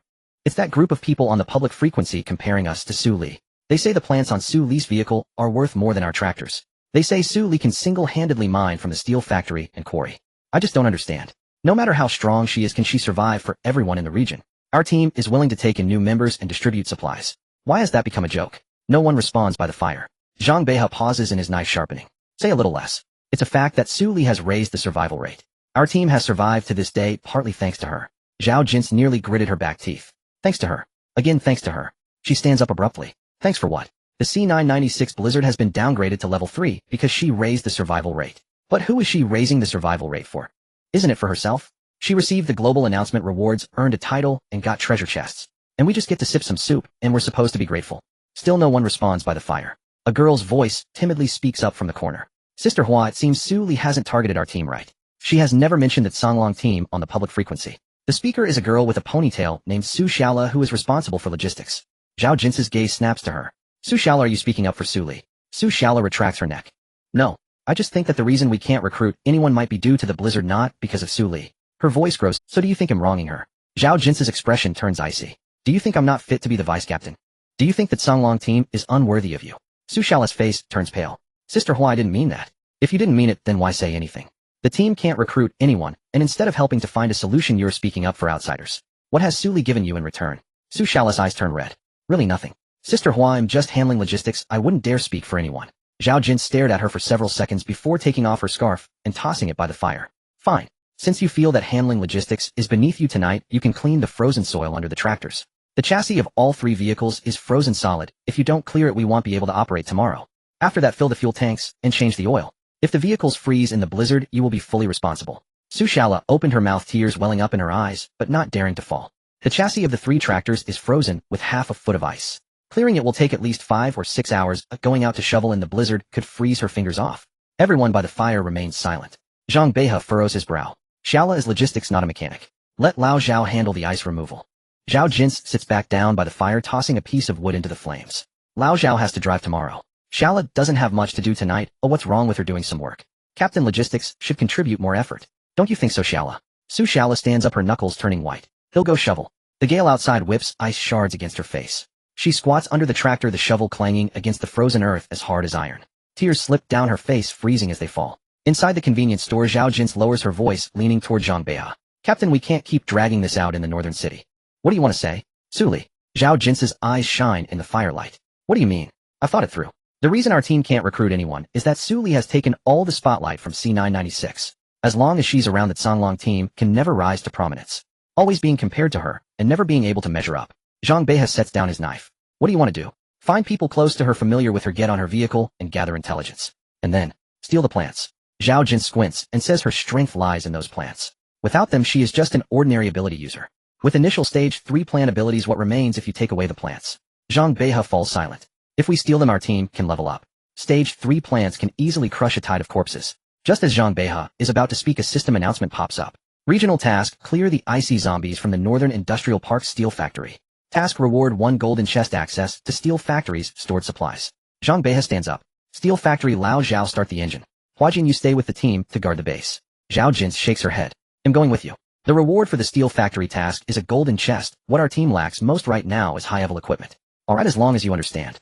After completing the Steel Factory task, we need to come up with a plan to deal with Suli. Zhao Jin sits in the passenger seat, gripping a crossbow. I know, we'll take care of the Steel Factory first. The tractor rolls over the frozen road, the ice shards crunch. In the Northern Industrial Park steel mill, a blizzard piled snow up to half a person's height at the factory gate. 3 tractors from the Songlong convoy rolled over the remnants of the iron gate, crushing the frozen remains of zombies into icy debris. Zhao Jin jumped down from the passenger seat, holding a crossbow. The ground was littered with chunks of zombies. All the cores had been excavated and the wounds had neat incisions. Blood was dragged from the entrance of the steel rolling workshop to the loading area, frozen into a dark red ice strip. The workshop door was half open and the sounds of zombies' dying screams came from inside. Zhang Beihe jumped down from the second tractor's cab, his hands encased in granite-like hardened earth claws. He approached the nearest pile of zombie debris, crouching down to feel the surface of the cut. Claw marks. 1 claw severed the spine. There are no tearing injuries on the cuts, indicating even force. The attacker is either a 3rd-tier mutant beast or an ability user. Zhao Jin tightened her grip on the crossbow. Who could have wiped out all the zombies in the steel mill? Could it be Suli? It's not Suli. Zhang Beihe stood up. Suli's plant attacks aren't like this. Her pea shooters and man-eating flowers leave behind shells and vine marks after attacking. These zombie fragments only have claw marks. 1-person claw-based ability with a physique of at least 3rd tier. He walked towards the workshop. Let's go inside. The temperature inside the workshop was even lower than outside. The steel rolling machine was frozen in an ice shell, and icicles hung from the conveyor tracks. As Zhao Jin turned around the steel rolling machine, her footsteps abruptly halted. Deep inside the workshop, atop a pile of scrap steel, a peak 2nd-tier ice zombie was lunging at the top of the heap. The creature was covered in ice armor, its claws extending into half-meter-long ice blades, while a gray mist of peak 2nd-tier emanated from its spine, causing the temperature in the workshop to drop even further. She caught a glimpse of a silver flash. The trajectory traced by pure claws. Lu Muchan stood atop the scrap heap, facing away from the workshop's entrance. The sleeves of his black combat suit rolled up to his forearm, and his left claw pierced through the chest cavity of the peak 2nd-tier zombie. When the claw emerged from the back, its tip was still hooked on a half-frozen heart. The zombie's ice armor crumbled beneath his claws like paper. As the ice blade came down, he raised his right hand, fingers gripping the side of the ice blade, twisting. The ice blade shattered into pieces. The zombie howled as it fell. He withdrew his claws and swept downward. From the cervical vertebra to the tail vertebra, the entire spine was severed with one swipe, the cut smooth enough to reflect light. A circle of lightning flashed out, severing the surrounding zombies. The zombies crashed into the scrap heap, their ice armor shattering into a shower of iron shavings. Lu Muchan flicked off the ice shards from his claws, bending down to extract the peak 2nd-tier core from the zombie's skull. The entire action took less than 5 seconds. Zhao Jin was dumbfounded. She had never seen such a combat style. She had seen Lu Muchan alongside Su Li during her live broadcasts. Standing quietly behind Su Li with wolf ears perked up and a tail occasionally brushing against Su Li's ankle, he was as obedient as a large dog. But now the person standing on the scrap heap exuded such pressure that the air in the workshop seemed to crystallize. His wolf ears drooped slightly, and his tail swayed slowly, each movement precise like a machine. The frequency of his attacks was rapid, overwhelming. Zhang Bei's expression darkened. He was at peak second-tier upgrade Earth user walking confidently in the northern part of the city. But he had just seen Lu Muchan take down a peak second-tier zombie in an instant without even a tremble in his hands. Earth hardening could withstand ordinary zombie bites, but not those claws. One swipe broke his defenses. His mental benchmark collapsed. Zhao Jin's, however, could not steady herself. It felt as if something had fiercely collided within her heart. So strong. Such a strong man. How could he be following behind Su Li as a follower? Wasn't Su Li only powerful because of her plants? Without them, what was she? Zhao Jin's vice captain of the Songlong convoy, a second-tier ability user, what was she lacking compared to her? She hung the crossbow back on her waist, adjusting her scarf. Displaying her most practiced expression, she tilted her head back, eyes wide, and the corners of her mouth slightly raised. She knew that this expression looked good. In the convoy, using this trick would earn her an extra share of supplies from Zhang Beiha. You must be Lu Muchan. I've seen Su Li's live broadcast. I'm Zhao Jin's, the vice captain of the Songlong convoy. We came to take over the mission at this steel mill, but didn't expect you to arrive. You're amazing, she exclaimed, her tone soft infused with just the right amount of admiration. Lu Muchan jumped down from the scrap heap, his military boots crunching down on a patch of ice as he walked over to the pile of unfinished zombie cocoons in the corner of the workshop. He sliced open the cocoon with his claws and collected the cores. Zhao Jin followed him. Our convoy has 3 modified tractors stationed in the northern part of the city. We are well equipped and can operate even in blizzard conditions.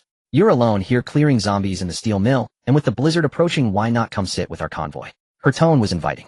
Even if the man refused, it wouldn't sound harsh. She had repeatedly found success with this approach. Lu Muchan finished collecting the last core and turned around. The emergency lights in the workshop cast a pale light on his face, reflecting the scattered zombie debris in his vertical pupils. His gaze fell on Zhao Jin's, devoid of expression. Zhao Jin's heart skipped a beat. I also want to learn more about Su Li. Her plans are really impressive. It must be tough for you to follow her, right? After all, she's so strong you can only be her assistant. She tilted her head. If I were her, I definitely wouldn't let you come out alone to clear the steel mill in this blizzard. Lu Muchan walked closer to her. The sound of his military boots crunching on the ice echoed. You just said you were the vice captain of the Songlong convoy. That's right. Zhao Jin's eyes lit up. You were the one who spoke about Su Li's individual heroism on the public frequency, right? No, that's not what I meant. I just said that the convoy values overall strength. Su Li is strong, but we cannot deny the contributions of other convoys. The sound of claws slicing through the air. A silver flash appeared. Zhao Jin's left arm flew away. The severed surface was clean, blood gushing from her shoulder, splattering onto the ice shell of the steel rolling machine. She didn't realize what had happened. Looking down, she saw her left arm lying on the ground, fingers still twitching. Then the pain caught up with her. Zhao Jin's companions from the Songlong convoy rushed in. Zhang Beiha saw the severed arm on the ground, and his granite fist instantly covered his hand. What are you doing? Lu Muchan flicked the blood off his claws. His vertical pupils were as cold as the ice in the workshop under the emergency lights. If you say one more word, her neck will be the next to go. Zhang Bei's granite fist cracked ominously. She is a woman. Here there are only those who are good to Su Li and those who are against her. Zhao Jin knelt on the ground, her right hand pressing against the wound from her severed arm, blood seeping through her fingers. Cold sweat covered her forehead, her lips pale, and her entire body trembled violently from the pain. But she did not faint. She raised her head and stared at Lu Muchan. What's so great about Su Li? Her lips trembled. You can fight, she can fight, but why do you willingly act as her follower? When she was live streaming, you were just pouring tea for her. You came to the steel mill to clear zombies for her, didn't you? What does she think of you? Lu Muchan opened a spatial fold, confirming that all the peak second-tier cores he had just collected were inside. The steel precast components for the warehouse area were also packed in. The 8,000 pieces of alloy steel and 200 pieces of refined steel needed for the iron wall fortress were all accounted for. Zhang Beiha clenched his fist, his earth hardening pushed to the limit, granite spreading from his fist to his shoulder. At the early third tier, advancing levels in the wild came at the cost of several blood cuts on his hardened skin. You severed my vice captain's arm. This matter needs an explanation. Lu Muchan put away the panel, casting a glance at a third tier with grade potential is not the same as a third tier with S grade potential. Your hardening won't last half a second under my claws. Zhang Bei's face drained of color. You want an explanation? Lu Muchan walked outside. Get out of the steel mill. In this blizzard, no one will collect your body if you die outside. His tone was flat, as if stating an inevitable fact. Old Zhao's legs weakened, pulling Zhang Bei's arm to drag him out. Captain, let's go. He really dares to kill. That vice captain's arm is really severed. Members of the Songlong convoy hurriedly lifted Zhao Jin's onto the tractor. They also picked up the severed arm, wrapping it in a scarf, the blood soaking through the fabric. The 3 tractors rumbled out of the steel mill. Zhang Beiha stood on the back of the last tractor, gripping his granite fist tightly, staring intently in the direction of the steel mill. In the blizzard, Zhao Jin leaned against the tractor's guardrail, her right hand's nails digging into the iron of the cargo compartment. Her lips were purple, her face as pale as paper, but there was a fire burning in her eyes. She did not cry. Even in such pain, she did not weep. She was only pondering one thing. Suli, what gives you the right? Return to the base, find treatment, and reattach this arm. Zhang Beha spoke, feeling deeply pained. The others exchanged glances, feeling that the captain had slighted them. Just moments ago the vice-captain had clearly flirted with another man, and he had pretended not to see. The tractor rolled through the frozen ground in the blizzard towards the northern city. The Songlong convoy's base. The blizzard had torn away half of the gas station's roof, the metal sheets clattering in the wind. Zhao Jin's lay on the military cot in the corner of the convenience store, her severed arm wrapped in a bleeding control bandage. The fragrance of the canna lily has the ability to regenerate severed limbs, but she does not have any canna lily. All she possesses is a roll of bleeding control bandage snatched from the pharmacy, which has limited effectiveness. The bleeding has stopped, but her arm cannot be returned. Zhang Beha called out for medical practitioners on the public frequency, but no one responded. She opened her eyes and stared at the ceiling, replaying the scene at the steel factory over and over in her mind. That silver light, those vertical pupils, that phrase. If you look at her one more time, it will be her neck that gets severed. Every word that Lu Muhan spoke was laced with killing intent. Suddenly she burst into a muffled laugh. Her lips cracked, and as she smiled they split open, blood filling her mouth. She licked it away. Suli, what makes you think you can? Su Xiaola was squatting beside the military cot, holding a cup of hot water, her hands frozen stiff, like carrots. Last night, she had shoveled frozen soil for 5 hours, cleaning the chassis of 3 tractors until they were spotless, filling the fuel tanks, changing the oil, and now her fingers still wouldn't straighten. Sister Hua, drink some water. Zhao Jins took the cup with her right hand. Xiaola, do you think I deserve this? Su Xiaola, even if you think I deserve it, that's fine. But remember, someone like Su Li won't win all the time, as she has weaknesses. Su Xiaola looked down at her frostbitten fingers. Sister Hua is Su Li's weakness, Lu Muhan. Zhao Jins was momentarily stunned. No, quite the opposite. She opened the system panel and typed on the public frequency with her right hand. Finished typing. Sent. A new message popped up on the public frequency. Hua Jian, Ihu Jiu Su Li, I know you're watching the public frequency. I was just at the steel factory on a mission and ran into Lu Muhan from your convoy. He cleared out all the ice zombies in the entire steel factory by himself, and as I happened to pass by I went over to greet him and mentioned that I knew you. He directly severed my left arm with one claw and said anyone who speaks ill of Su Li must die. When this message popped up, the public frequency fell silent for a moment before exploding. Steel pipe, bro. Lu Muhan, the handsome wolf-eared guy from Su Lao's vehicle. Handsome as oil, the vice-captain of the Songlong convoy had his arm severed by Lu Muhan. Is this real? Xing, wait a minute. I saw Su Lao's live stream. Lu Muhan was very obedient, wagging his tail behind Su Lao. How could he do this? Wang Defa, there's something wrong with your words. You said you only knew Su Li, yet he severed your arm. Old man can't get up. Didn't the Songlong convoy previously criticize Su Li's individual heroism? Now that his teammate has beaten him up, he runs to the public frequency to complain. That's hilarious. What can I be besides a good person? I don't believe it. You must have been punished for gossiping behind someone's back. Bedwetting girl, what a strong tea flavor. Zhao Jins clenched her teeth, her right hand continuing to type. Hua Jian, Ihu Jiu, I just wanted to go to the steel factory to complete a mission, ran into a mentioned I knew Su Li, and he immediately attacked. She sent another selfie of her severed arm. Hua Jian, Ihu Jiu, I don't mean anything else, Su Li, I just want to say your teammates are killing and severing arms in your name. Look at how the global channel praises you as the person who guides the obsession, the savior of the Dragon Kingdom. But what about your teammates? They treat those in distress as zombies to be cut down. I only lost one arm. What about the next person? The next survivor who says the wrong thing? Hua Jian, Ihu Jiu, I have no other requests. I just want to know, after severing my arm today, does Su Li acknowledge it or care? The public frequency's comments were flying by quickly. Steel pipe, bro, she said it was Lu Muhan who initiated the attack. Oh, does anyone believe it? Xing, am half convinced. Lu Muhan is very obedient in front of Su Lao, but who knows what he is like when acting alone. Handsome as oil, Hua Jian, Ihu Jiu can say anything. Ooh, what can't she say? I don't believe Lu Lao had no reason to act against her. Low-key tycoon, regardless of whether it's true or not, Su Lao needs to come out and say something. Lu Muhan is her teammate. When a teammate harms someone, the captain must take a stance. Zhao Jins leaned back against the military cot, the scab at the corner of her mouth cracked again. She stared at the barrage of comments rolling by on the public frequency, her right hand gripping her severed arm. That severed hand had already frozen stiff, the fingers still curled in a fist. Lu Muhan is Su Li's claw. If they cannot be severed, then she must wedge herself between the two. Su Li must either acknowledge this debt on the public frequency, publicly admitting that Lu Muhan's killing and severing arms is related to her, or she won't acknowledge it. Even better, Lu Muhan and Su Li will split first. Regardless of the outcome, she stands to gain. And Lu Muhan severed her arm. He must take responsibility. He must. Zhang Beha squatted at the convenience store entrance, his granite fists retracted, rolling a self-rolled cigarette in his hand, the burning and flickering in the blizzard. He listened to Zhao Jins's words on the public frequency and muttered, "You're playing with fire." Zhao Jins kept her eyes closed. I've already lost my left arm. Do I still fear playing with fire?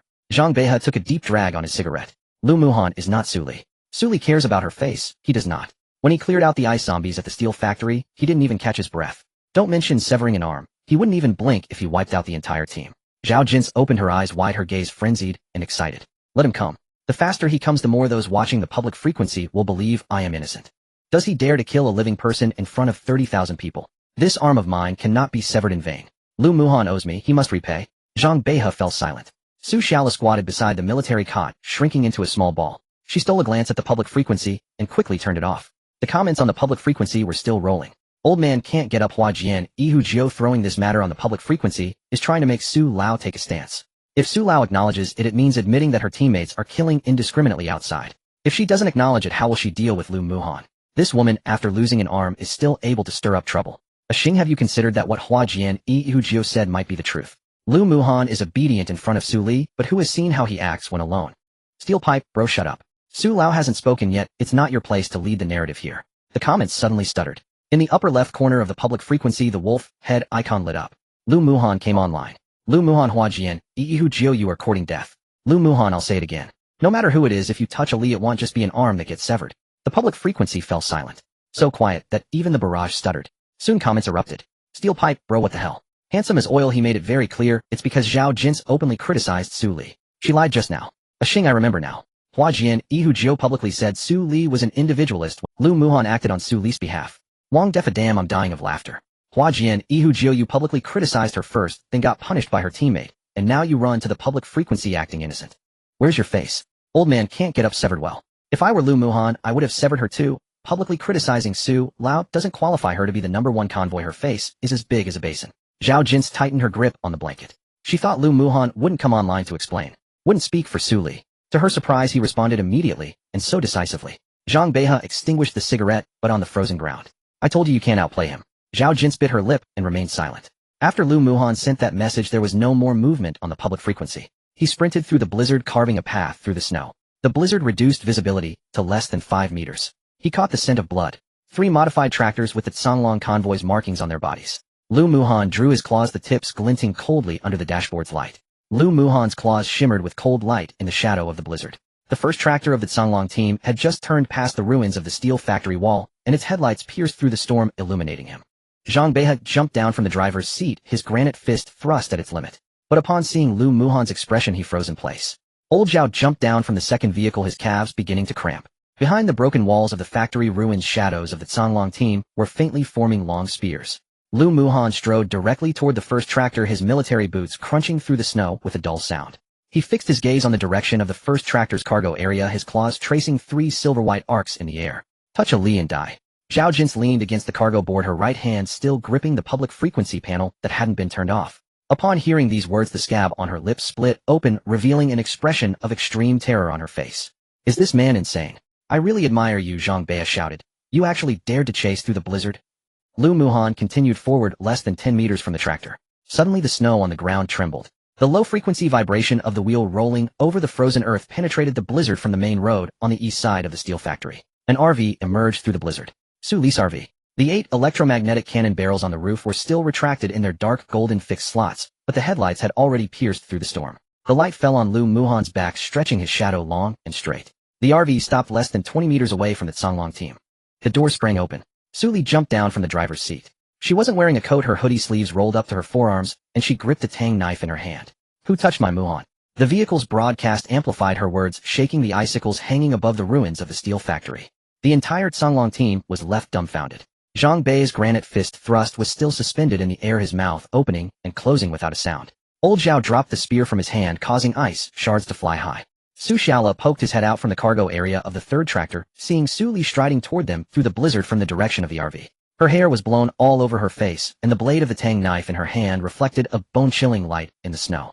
Zhao Jin's mouth was agape, her expression of terror frozen, her face contorted in rage and unwillingness. Su Li had arrived. She actually came in person, just to chase after Lu Muhan in this blizzard, armed with weapons. Did she really not care about her reputation at all? She clearly didn't have to come. Lu Muhan turned his back to Su Li. His wolf ears twitched slightly. Su Li walked up to him, examining him from head to toe. Are you hurt? Lu Muhan shook his head, retracting his claws, his hands hanging down at his sides. No. Show me your hand. Lu Muhan extended his hand palm, facing up. It was clean without even a scratch. Su Li checked it over and finally relaxed her furrowed brow, pushing him behind her. Stand behind me. Lu Muhan obediently stepped back. He stood half a step behind her, his wolf ears drooping slightly, and his tail gently resting on her ankle. He was a completely different person from the menacing weapon he had been just moments ago. The Songlong team was left stunned. Zhang Bei's granite fist thrust was still suspended in the air, caught in indecision. He opened his mouth, his voice dry. Su Li, your teammate made the first move, severing my vice captain's left arm. Su Li raised her eyelids to look at him. Your vice captain is that one in the cargo area behind you, Huajian Ihujio? Yes. When she was sowing discord between me and my Muhan on the public frequency, why didn't you intervene? When she was mocking my personal heroism on the public frequency, why didn't you intervene? Now that her arm is broken, you rush over to find trouble with my Muhan. Zhang Beihe was speechless. Zhao Jin's leaned against the cargo board, standing up.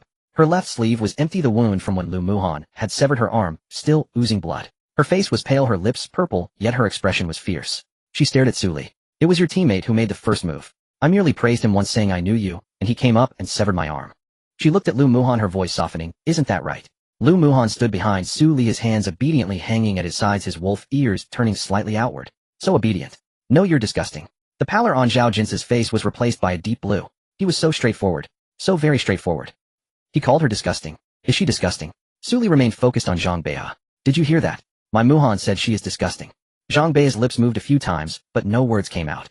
Then, Su Li jabbed her tang knife into the ground. What does it mean for your team to surround my Muhan? We just happened to pass by. Zhang Beihe stammered out this sentence. Su Li laughed lightly. Just happened to pass by, and upon seeing my Muhan alone you wanted to bully him. Zhang Beihe fell silent. Old Zhao and the others were even more stunned. Big sister, get it straight, who would dare to bully this killing star? He was clearly the one who had come with killing intent. How did he become a punching bag in your mouth?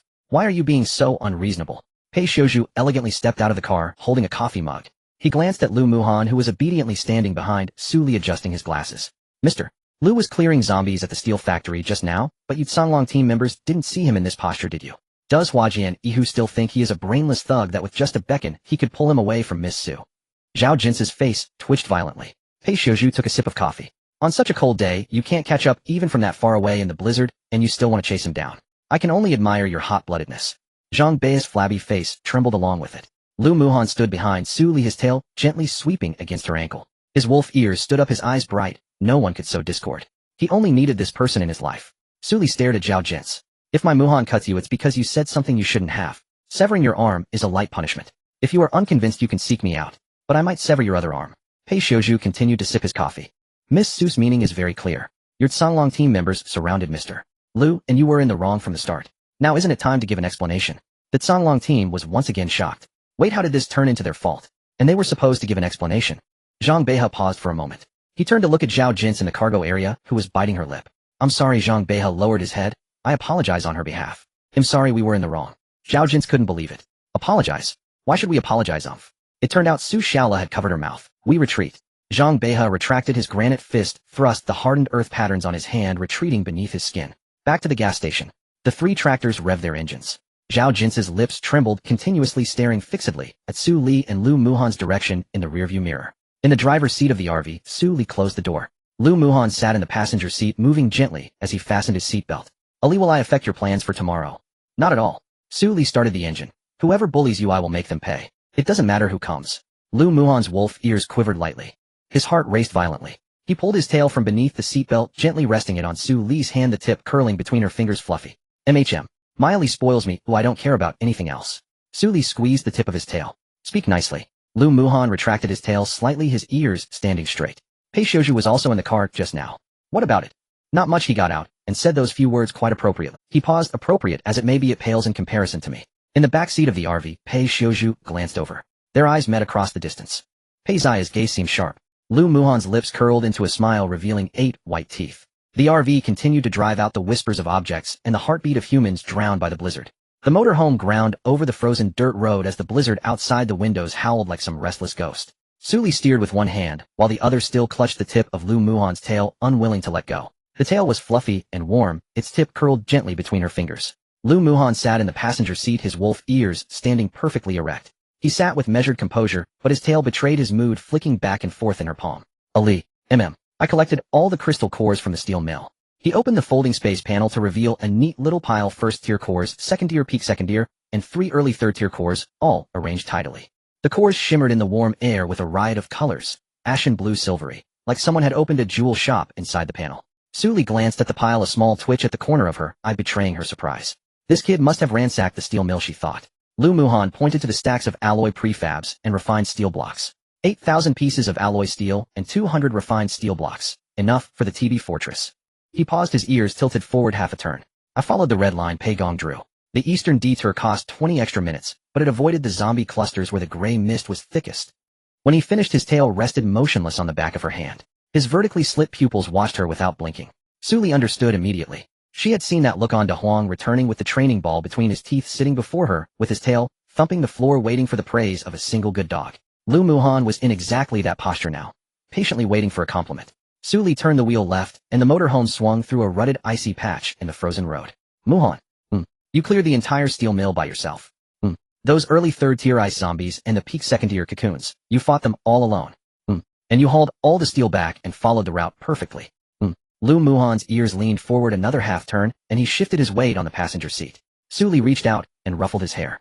Her fingers passed through his silver-gray hair, brushing the roots. His wolf ears quivered several times beneath her palm. How capable is our Muhan? Lu Muhan froze for a moment from the crown of his head to the base of his tail, like he'd been struck by static. His ears shot upright, the silver tips trembling in the warm air. His tail slithered out of her hand, thrashed behind him a few times, then obediently settled back across the back of her hand. He turned his face toward the window, ears still alert. Not that capable, he muttered. The steel was thanks to Pei Gong's map. There weren't many zombies, maybe 20 or 30. And not many crystal cores either, those few won't even fill a tooth gap. His voice dropped as he spoke, yet the tip of his tail curled tighter across the back of her hand. Seeing him so plainly proud, yet pretending otherwise, pulled at something inside her. In her past life, De Huang had charged into the horde with a detonator in its jaws, and returned drenched in blood. She had held it, and cried. Its tail had wagged exactly like this. Finding this great wolf dog in this life felt like a blessing. Pei Xiuzhu, Su Li called toward the rear of the vehicle. Pei Xiuzhu lounged on the sofa with a mug in hand. The coffee's steam fogged his lenses. Miss Su, I'm here.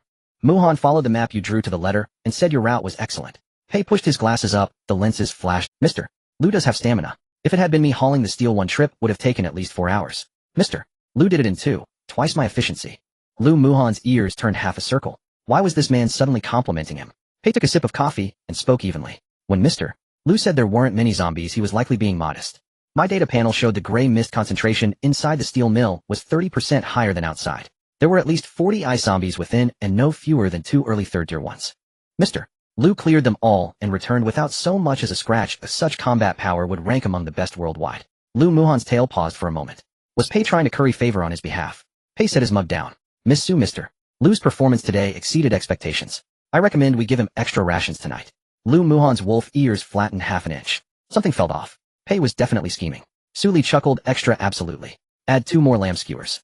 At the back of the motorhome, the planting bay door was pushed open by vines. A carnivorous plant forced its flower disc through the frame. 9 newly grown vines trailed behind it, dark red veins catching the warm light. The bones under its flower plate clicked. You went out for extra rations without taking me. Lu Muhan glanced down at his tail, which the vines had tangled. Barbed little teeth on the carnivorous plant's vines nibbled at his tail, fur like a cat, playing with a toy. Let go, he'll bring you next time. Liar. You said that last time. A pea shooter sprang from the planting trough and fired a small fireball at the plant's root. Stop nibbling, you'll strip his tail bare. An explosive nut rolled to the plant's feet, 6 of its seed pods arrayed in an show some decorum, some of the others muttered. The carnivorous plant released a plaintive low growl and grudgingly loosened its vines. Before letting go, it licked Lu Muhan's tail tip. Once, the flower disc swayed in contentment. It burped. Lu Muhan drew his damp tail free from its mouth, accepted the tissue Su Li handed him, and wiped it off. Carnivorous plant, lick my tail once more, and you don't get any crystal cores tomorrow. Delicious. The owner gave it to me. A sunflower leapt from the chandelier, a golden photosynthetic glow washed over the carnivorous plant's flower, which bobbed gently. Quiet, someone snapped. The third stalk of a canna bloomed, releasing a fragrant mist that purified the air. The buds trembled. What are you all dragging yourselves into this melee for? Pei Xiuzhu rose from the sofa and walked to stand behind the driver's seat. He removed his glasses, wiped them on his sleeve, and put them back on. Miss Su, the steel and the crystal cores are all accounted for. All prerequisites for constructing the TB fortress are met. Once the blizzard stops tomorrow, work can begin. Su Li nodded. Pei remained standing behind her seat, his lenses reflecting the storm beyond the window. One more thing. Say it. When I leveled to 4th rank earlier, the system rewarded 3 golden chests that haven't been. Su Li tightened her grip on the wheel for a heartbeat. Right. 3 golden chests. She had almost forgotten after being interrupted earlier. Her luck at draws had never been good. Opening them with a luck stat of 56 would be a waste. When Lu Muhan heard Pei mention the golden chest, the base of his tail stiffened. He understood. Pei's gambit had been waiting. Pei's luck stat was 88. Lu had just cleared the steel mill, piled crystal cores into a little mountain, stacked steel neatly, and Su Li had ruffled his hair and praised him. Just as things felt perfect, Pei's mention of the golden chests yanked Su Li's attention away. He cursed inwardly. Pei pushed his glasses up. Miss Su, my luck stat is 88. If I open the 3 golden chests, it'll pull at least 2 shrank items, and my chance of getting a mutant seed is much higher than yours. Su Li looked to Lu Muhan. He sat in the passenger seat with his tail across the back of her hand, and his ears half drooped. He neither agreed nor refused, simply watching her with those half-lowered ears. His face said plainly, I can fight and haul steel, but I do not have his luck. He felt slighted, but said nothing. Su Li scratched his chin with her hand. Muhan, your luck is poor. Let Pei open them. Lu Muhan rubbed his chin against her palm. Let him. As long as you grow stronger, my poor luck doesn't matter. Pei cast a sidelong glance suffused with a mercenary gleam. Su Li pulled the motorhome to the side of the road and said, the chests are yours. If a mutant seed appears, hot cocoa is on me. Pei accepted the chest permissions, a faint smile touching his lips. All right. He opened the draw panel, and the 3 golden chests hovered in a row in midair. Lu Muhan tucked the crystal cores into folding space, sat up straight, and fixed his vertical pupils on Pei Zai's hands. No matter what happened, he needed to watch. 3 golden chests emitted a faint auric glow. Su Li rose from the driver's seat and flexed her knuckles. Lu Muhan followed behind her, his tail draped over Su Li's ankle. His vertical pupils fixed unblinking on Pei Zai's hand, ears pricked rigid. A carnivorous flower poked its bloom from the planting space, doorway, 9 vines clinging to the frame. Green tea is about to open a chest. A pea shooter sprang from the planter, its pod aimed at the carnivorous flower's bloom in a shushing gesture. Be silent and watch. An explosive nut rolled to the corner of the living room. 6 smaller nuts formed an arc around it, their silver filigree lines flickering. A sunflower crouched on the chandelier, dimming its photosynthetic glow to its faintest and letting its disc droop. The 3rd stem of the canna lily trembled gently and exuded a single dewdrop. Humans are competing again. Pei Xiuzhu opened the first golden chest. It dissolved into a pale gold light. System notification obtains class Superpower Elixir Perfect Evolution, which enhances appearance, ability tuning, and potential sealing. Permanent effect. A vial condensed from the golden light and landed on the coffee table. The glass tube was thumb thick. The liquid inside gleamed dark gold with a hair-thin silver halo on its surface. The halo swirled along the vial like a liquid nebula poured into a test tube. Su Li lifted the elixir, and the system panel automatically displayed detailed data. Class Superpower Elixir, Perfect Evolution. Effect 1, appearance 50. Skin texture, hair quality, and facial symmetry enhanced to the limits of genetic expression. Effect 2, ability tuning reaches maximum. All ability branches cease conflict and may be driven simultaneously across different attributes, reducing energy loss by 70. Effect 3, potential ceiling 30. When breaking through a rank 1 additional ability, awakening opportunity is granted. Su Li's brow twitched sharply. Those 3 attributes were outrageous. Appearance may be of little practical use, but it carries a hidden benefit. Genetic ability tuning and potential ceiling, however, were solidly overbearing. In her past life, a 6th rank user forced grade potential to a grade with boosters, though the side effects were severe. This perfect evolution elixir had 0 side effects, full tuning, and a raised potential ceiling. Selling it outside would surely cause an uproar. Lu Muhan stared at the vial for a moment, his tail rubbing Su Li's ankle. He said that the elixir was good and would suit her, then added that she was already very beautiful. The sunflower leaped down from the chandelier, its photosynthetic glow swept across the vial's wall, and its disc shot up. The elixir brimmed with overflowing life energy. A carnivorous flower's vine slid quietly from the doorframe, its tip nearly touching the vial.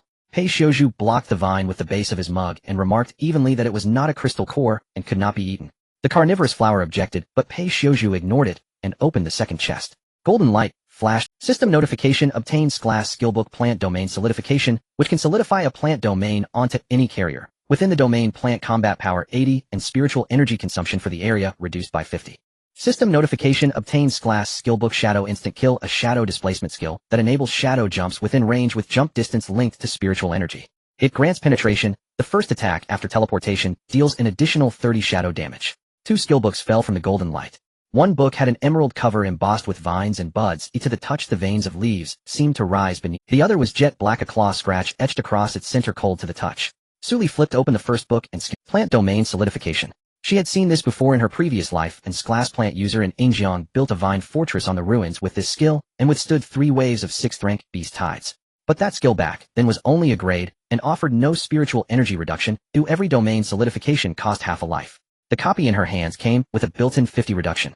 It was the equivalent of half a vial of spiritual energy for free. Su Li closed the book and already schemed how to reinforce the motorhome with a domain. An iron wall fortress offered physical defense, a plant domain provided biological defense. Stack the 2 systems, and venturing out in a blizzard would feel like a trip to the supermarket. She picked up the second book. Shadow Instant Kill. A shadow displacement skill, one of the rarest ability types in the late. In her former life, fewer than 10 people in Longhua awakened shadow abilities, only 4 mastered displacement, and they were later recruited into the official strike teams. Lu Muhan's claw ability already bore shadow attributes. This skill book would be a force multiplier. Su Li placed the two skill books on opposite sides of the coffee table. She told Pei Gong that the books had arrived at the perfect time and proposed one for herself and one for Muhan. Pei answered that if a suitable book appeared for her he would certainly give it to her. She spoke plainly without hesitation, saying that plant domain solidification held the greatest value for Miss Su, and shadow instant kill most directly improved Mr. Lu's combat power, so the allocation was fitting.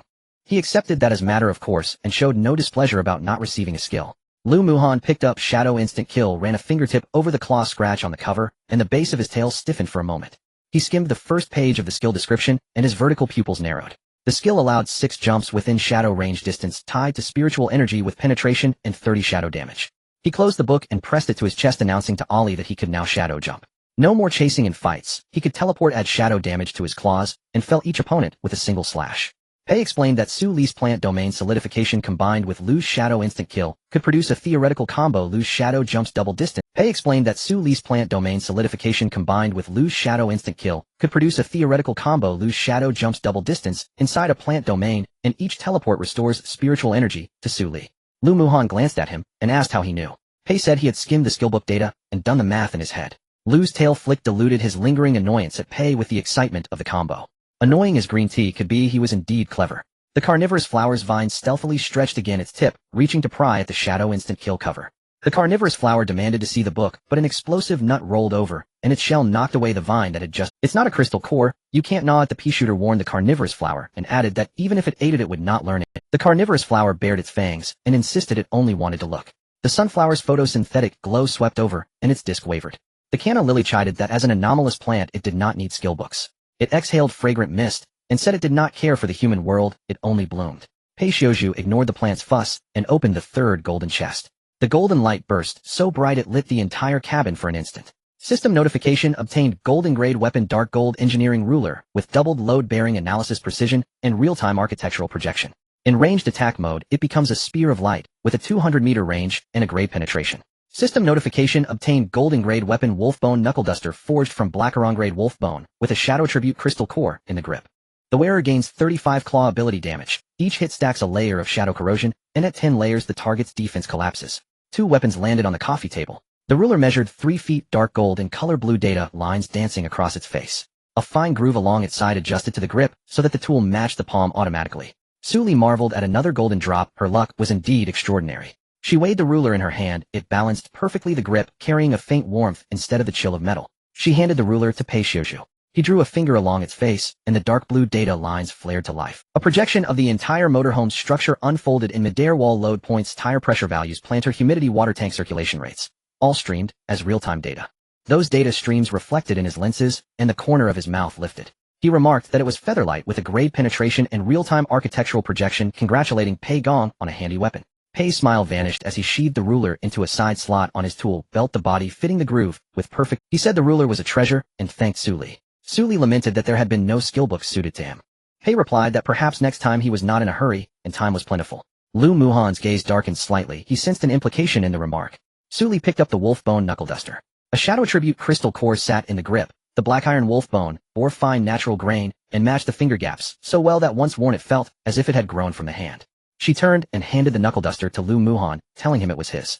He took it and fitted it onto his right hand. The shadow crystal in the grip pulsed and wove with the silver sheen of his claws, shadow corrosion patterns spreading from the grip onto his fingers. He flexed his knuckles, and the corrosion patterns flowed with the joints as if alive. He explained that when shadow corrosion stacked to 10 layers, the target's defense would collapse. His tail flicked half a circle behind him, the sweep larger than before, brushing from Su Li's ankle to her calf.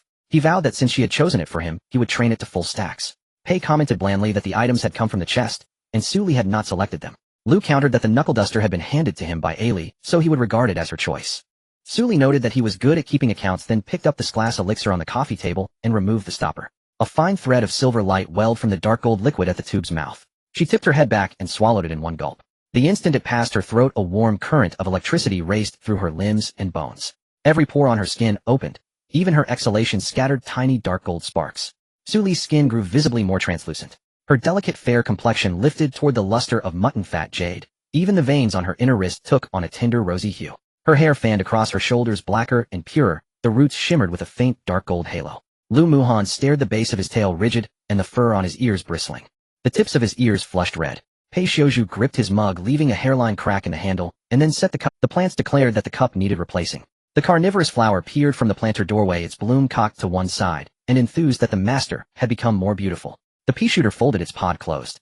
They all agreed that the master had always been beautiful, the most beautiful. The explosive nut rolled under the coffee table, and 6 small nuts gathered beside it, their silver filigree glittering. I do not understand humans' pursuit of beauty, intoned another, yet the master truly shone. The sunflower raised its photosynthetic gold to full brilliance, and turned its disc halfway, toward Su Li. Life energy overflowed, and the scent intensified. The canna lily's fragrant mist spread, its stems swayed, and another dewdrop formed. Now the competition had only sharpened further. Su Li clenched her fist, and felt her abilities flow as if a highway had opened. Previously there had been a barrier between her plant powers and her physique, like 2 twisted wires that could conduct, but resisted. That barrier had vanished, all ability branches now connected, and she could simultaneously drive plant powers and bodily strength. She exclaimed to Pei that all 3 chests had dropped gold, and that her 88 luck was incredible. A faint fragrance emanated from her as her voice brimmed with joy. Pei Xiuzhu lifted his mug from the table and then set it back down. Pei told Miss Su that this was just a normal display. The plants chided each other. The carnivorous flower was a poser, and its heartbeat had nearly lifted the entire vehicle. The blizzard pressed down upon the world outside the RV, leaving only a blanket of white. A layer of ice formed on the window, with visibility outside reduced to less than half a meter. The orange warm light emanating from the RV was frozen in the ice, its glow dimmed and blurred by the storm. The wind whipped the ice shards against the RV's exterior, the sound dense like a machine gun raking metal. Inside the RV, the warm air was set to the 3rd level, maintaining a constant temperature of 25 degrees. The plants in the cultivation space all retreated back into their growth slots. Su Li had taken a shower. The dark golden sheen of the Scrade potion still lingered on her skin, making her appear as if covered by a soft light filter. Lu Muhan stood at her door hugging a pillow. The tip of his tail hung down on the floor. His wolf ears drooped slightly, and his vertical pupils glistened brightly and wetly in the warm light of the corridor. Ali, what is it? The blizzard outside is too loud. His voice was a bit hoarse. It's just like the night I left with my mom. I can't sleep alone in the room no matter what I do.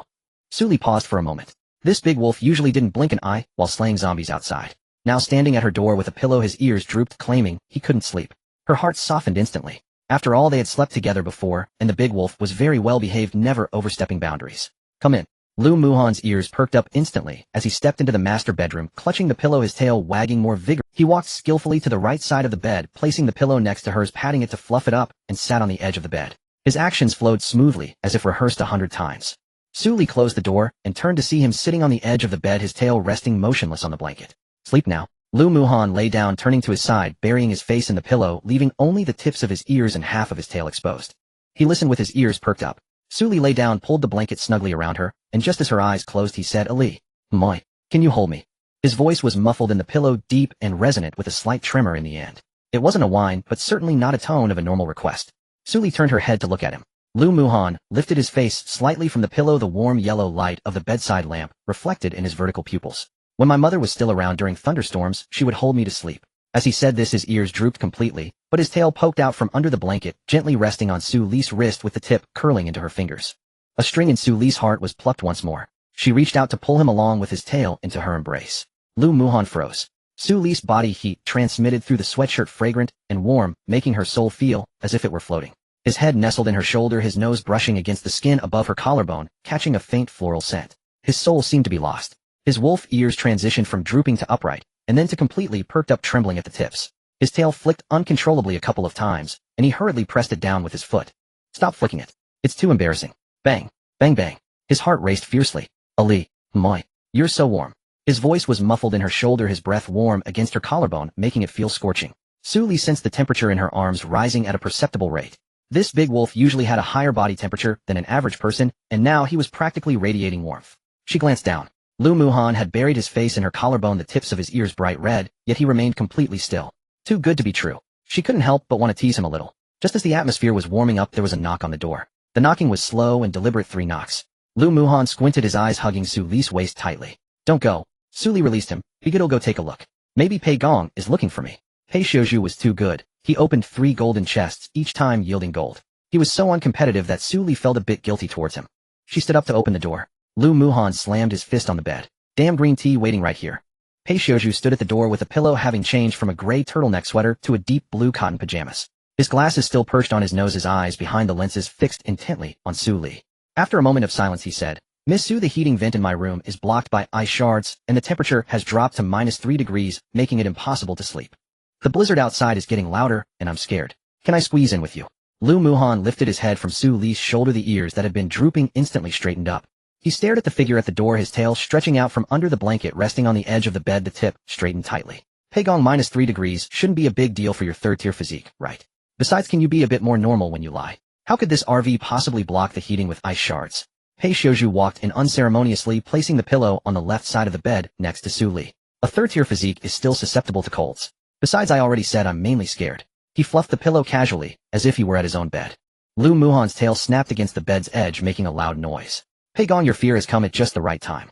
Aren't you also here because you're scared, mister? Lu Muhan buried his face back into Su Li's shoulder, his arms naturally wrapping around her waist, his tail withdrawing from the bed's edge and draping over her calf. So you have no space now. Pei Xiuzhu glanced at their positions. Su Li lay in the middle, Lu Muhan occupying the right side, leaving just enough space on the left for him to fit. There's space. Miss Su's left side is still empty. He took off his glasses, folded them neatly, and placed them on the bedside table, lifting a corner of the blanket. Lu Muhan's tail emerged from the blanket, stretching across the empty space on Su Li's left side, the fur fluffed up slightly. This is my family's RV, that's my left side. It's not appropriate for you to come in, just think about it. Pei Xiuzhu remained unfazed. I'm lucky if I come in I might bring Miss Su some luck too. Lu Muhan's tail stiffened. This green tea is even using luck as a weapon. Seizing the half-second when his tail was stiff, Pei Xiuzhu had already lain down on his side, positioned the pillow, and pulled the blanket up to his chest. His movements were decisive and smooth. Miss Su, I just checked the blizzard data. This snow is expected to last for 72 hours, and the gray fog density will peak at 80 tomorrow. There are 2 steel structure factories near the North Industrial Park, and the steel inside is enough for us to build a small fortress. Tomorrow when the blizzard calms down a bit, Mr. Lu and I can split into 2 routes to collect it. I've already marked the routes. As soon as this topic was raised, Su Li's attention was immediately captured. 80% gray fog density, how much visibility will that provide? Less than a meter. But a third-tier physique can operate in this density for 8 hours without issue. Mr. Lu has shadow quick kill, his evasion efficiency is even higher. Su Li started to calculate. If there were more materials, perhaps she could trigger a magical upgrade, allowing this fortress to level up, making it even more spacious for her parents and younger brother to live in. The data for the fortress blueprints she envisioned danced through her mind, and all the dreamy bubbles in her heart were popped. Lu Muhan felt Su Li's body, which had been soft just a moment ago, suddenly tense up, filled with serious thoughts. He swept his tail under the blanket, giving Pei Xia's calf a sharp swipe. The force was not light. Pei Xiuzhu remained silent, his expression unchanged. Miss Su, there's one more thing. When the blizzard reaches its peak tomorrow, the trading prices on the public frequency will completely collapse. The prices of winter supplies can soar to 1 to 2 times the current rate. You're short a few pieces of shadow iron, and tomorrow is the buying window. I plan to collect shadow iron during the blizzard and gather steel during the lull. Once we have enough materials, we'll build the fortress step by step. Lu Muhan pressed his face against her shoulder, his voice muffled. Ali, do we really have to let him sleep here? I can make— Su Li felt a bit embarrassed. Sleeping with one person was one thing, but sleeping with 2 was also just sleeping. No need to let's squeeze a bit. Pei Xiuzhu turned to face Su Li, catching a glimpse of Lu Muhan's tail wrapped around her waist from the corner of his eye, pushing up his nose where his glasses were no longer present. He realized halfway through that he had taken off his glasses. Mr. Lu, your tail is pressed against Miss Su's calf. It may affect blood circulation. Lu Muhan lifted his head, his vertical pupils reflecting the warm light of the bedside lamp in the dim illumination. Peigong, you just said you were afraid of the cold, you wanted to squeeze a bit. Now that you've squeezed, and why are you still complaining about my tail? I'm just reminding you out of goodwill. I appreciate the good intentions, but you don't need to keep staring at Ali's side. My field of vision just happens to cover Miss Su's direction. It's a physiological structure decision. Su Li, caught in the middle, had a left side with an architect explaining his field of vision angle through physiological structure, while on her right a wolf with a fluff tail was still being stubborn. She stared at the ceiling, her mind flashing back to the Scrade Potion's ability tuning explanation that was at maximum value. At maximum value, all ability branches no longer conflicted, allowing different attribute powers to be simultaneously activated. This ability probably couldn't control 2 men bickering on her bed. A rustling sound came from the planting space. The carnivorous vines stretched out from under the door frame, 9 vines crawling forward one after another, collapsing at the entrance to the master bedroom. The flower plate pressed against the door, its jaw opening wide, showing 6 rows of hooked fangs, all exposed, as a low rumbling sound emanated from its throat. A hellish scene. The pea shooter squeezed out from the vine pile, its pod pressed against the door seam, 24 pea bullets and 12 freezing bombs lined up in 5 rows.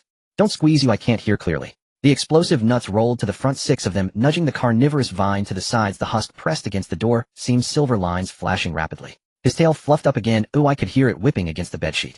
The sunflower flew down from the chandelier, the flower plate, swaying gently. Human courtship behavior, do not disturb. The canna lily drew the 3rd flower stem from the center of the planting slot, fragrant mist wafting through the door, seeing the flower bud trembling gently. You all are a bunch of exotic plants squatting at the door listening to the living's corner, bringing disgrace to the plant family. The carnivorous flower turned to grin at the canna lily. Aren't you also listening? The canna lily's fragrant mist paused for a moment, retracting its flower stem halfway. In monitoring the master's mental state, this is a medical action.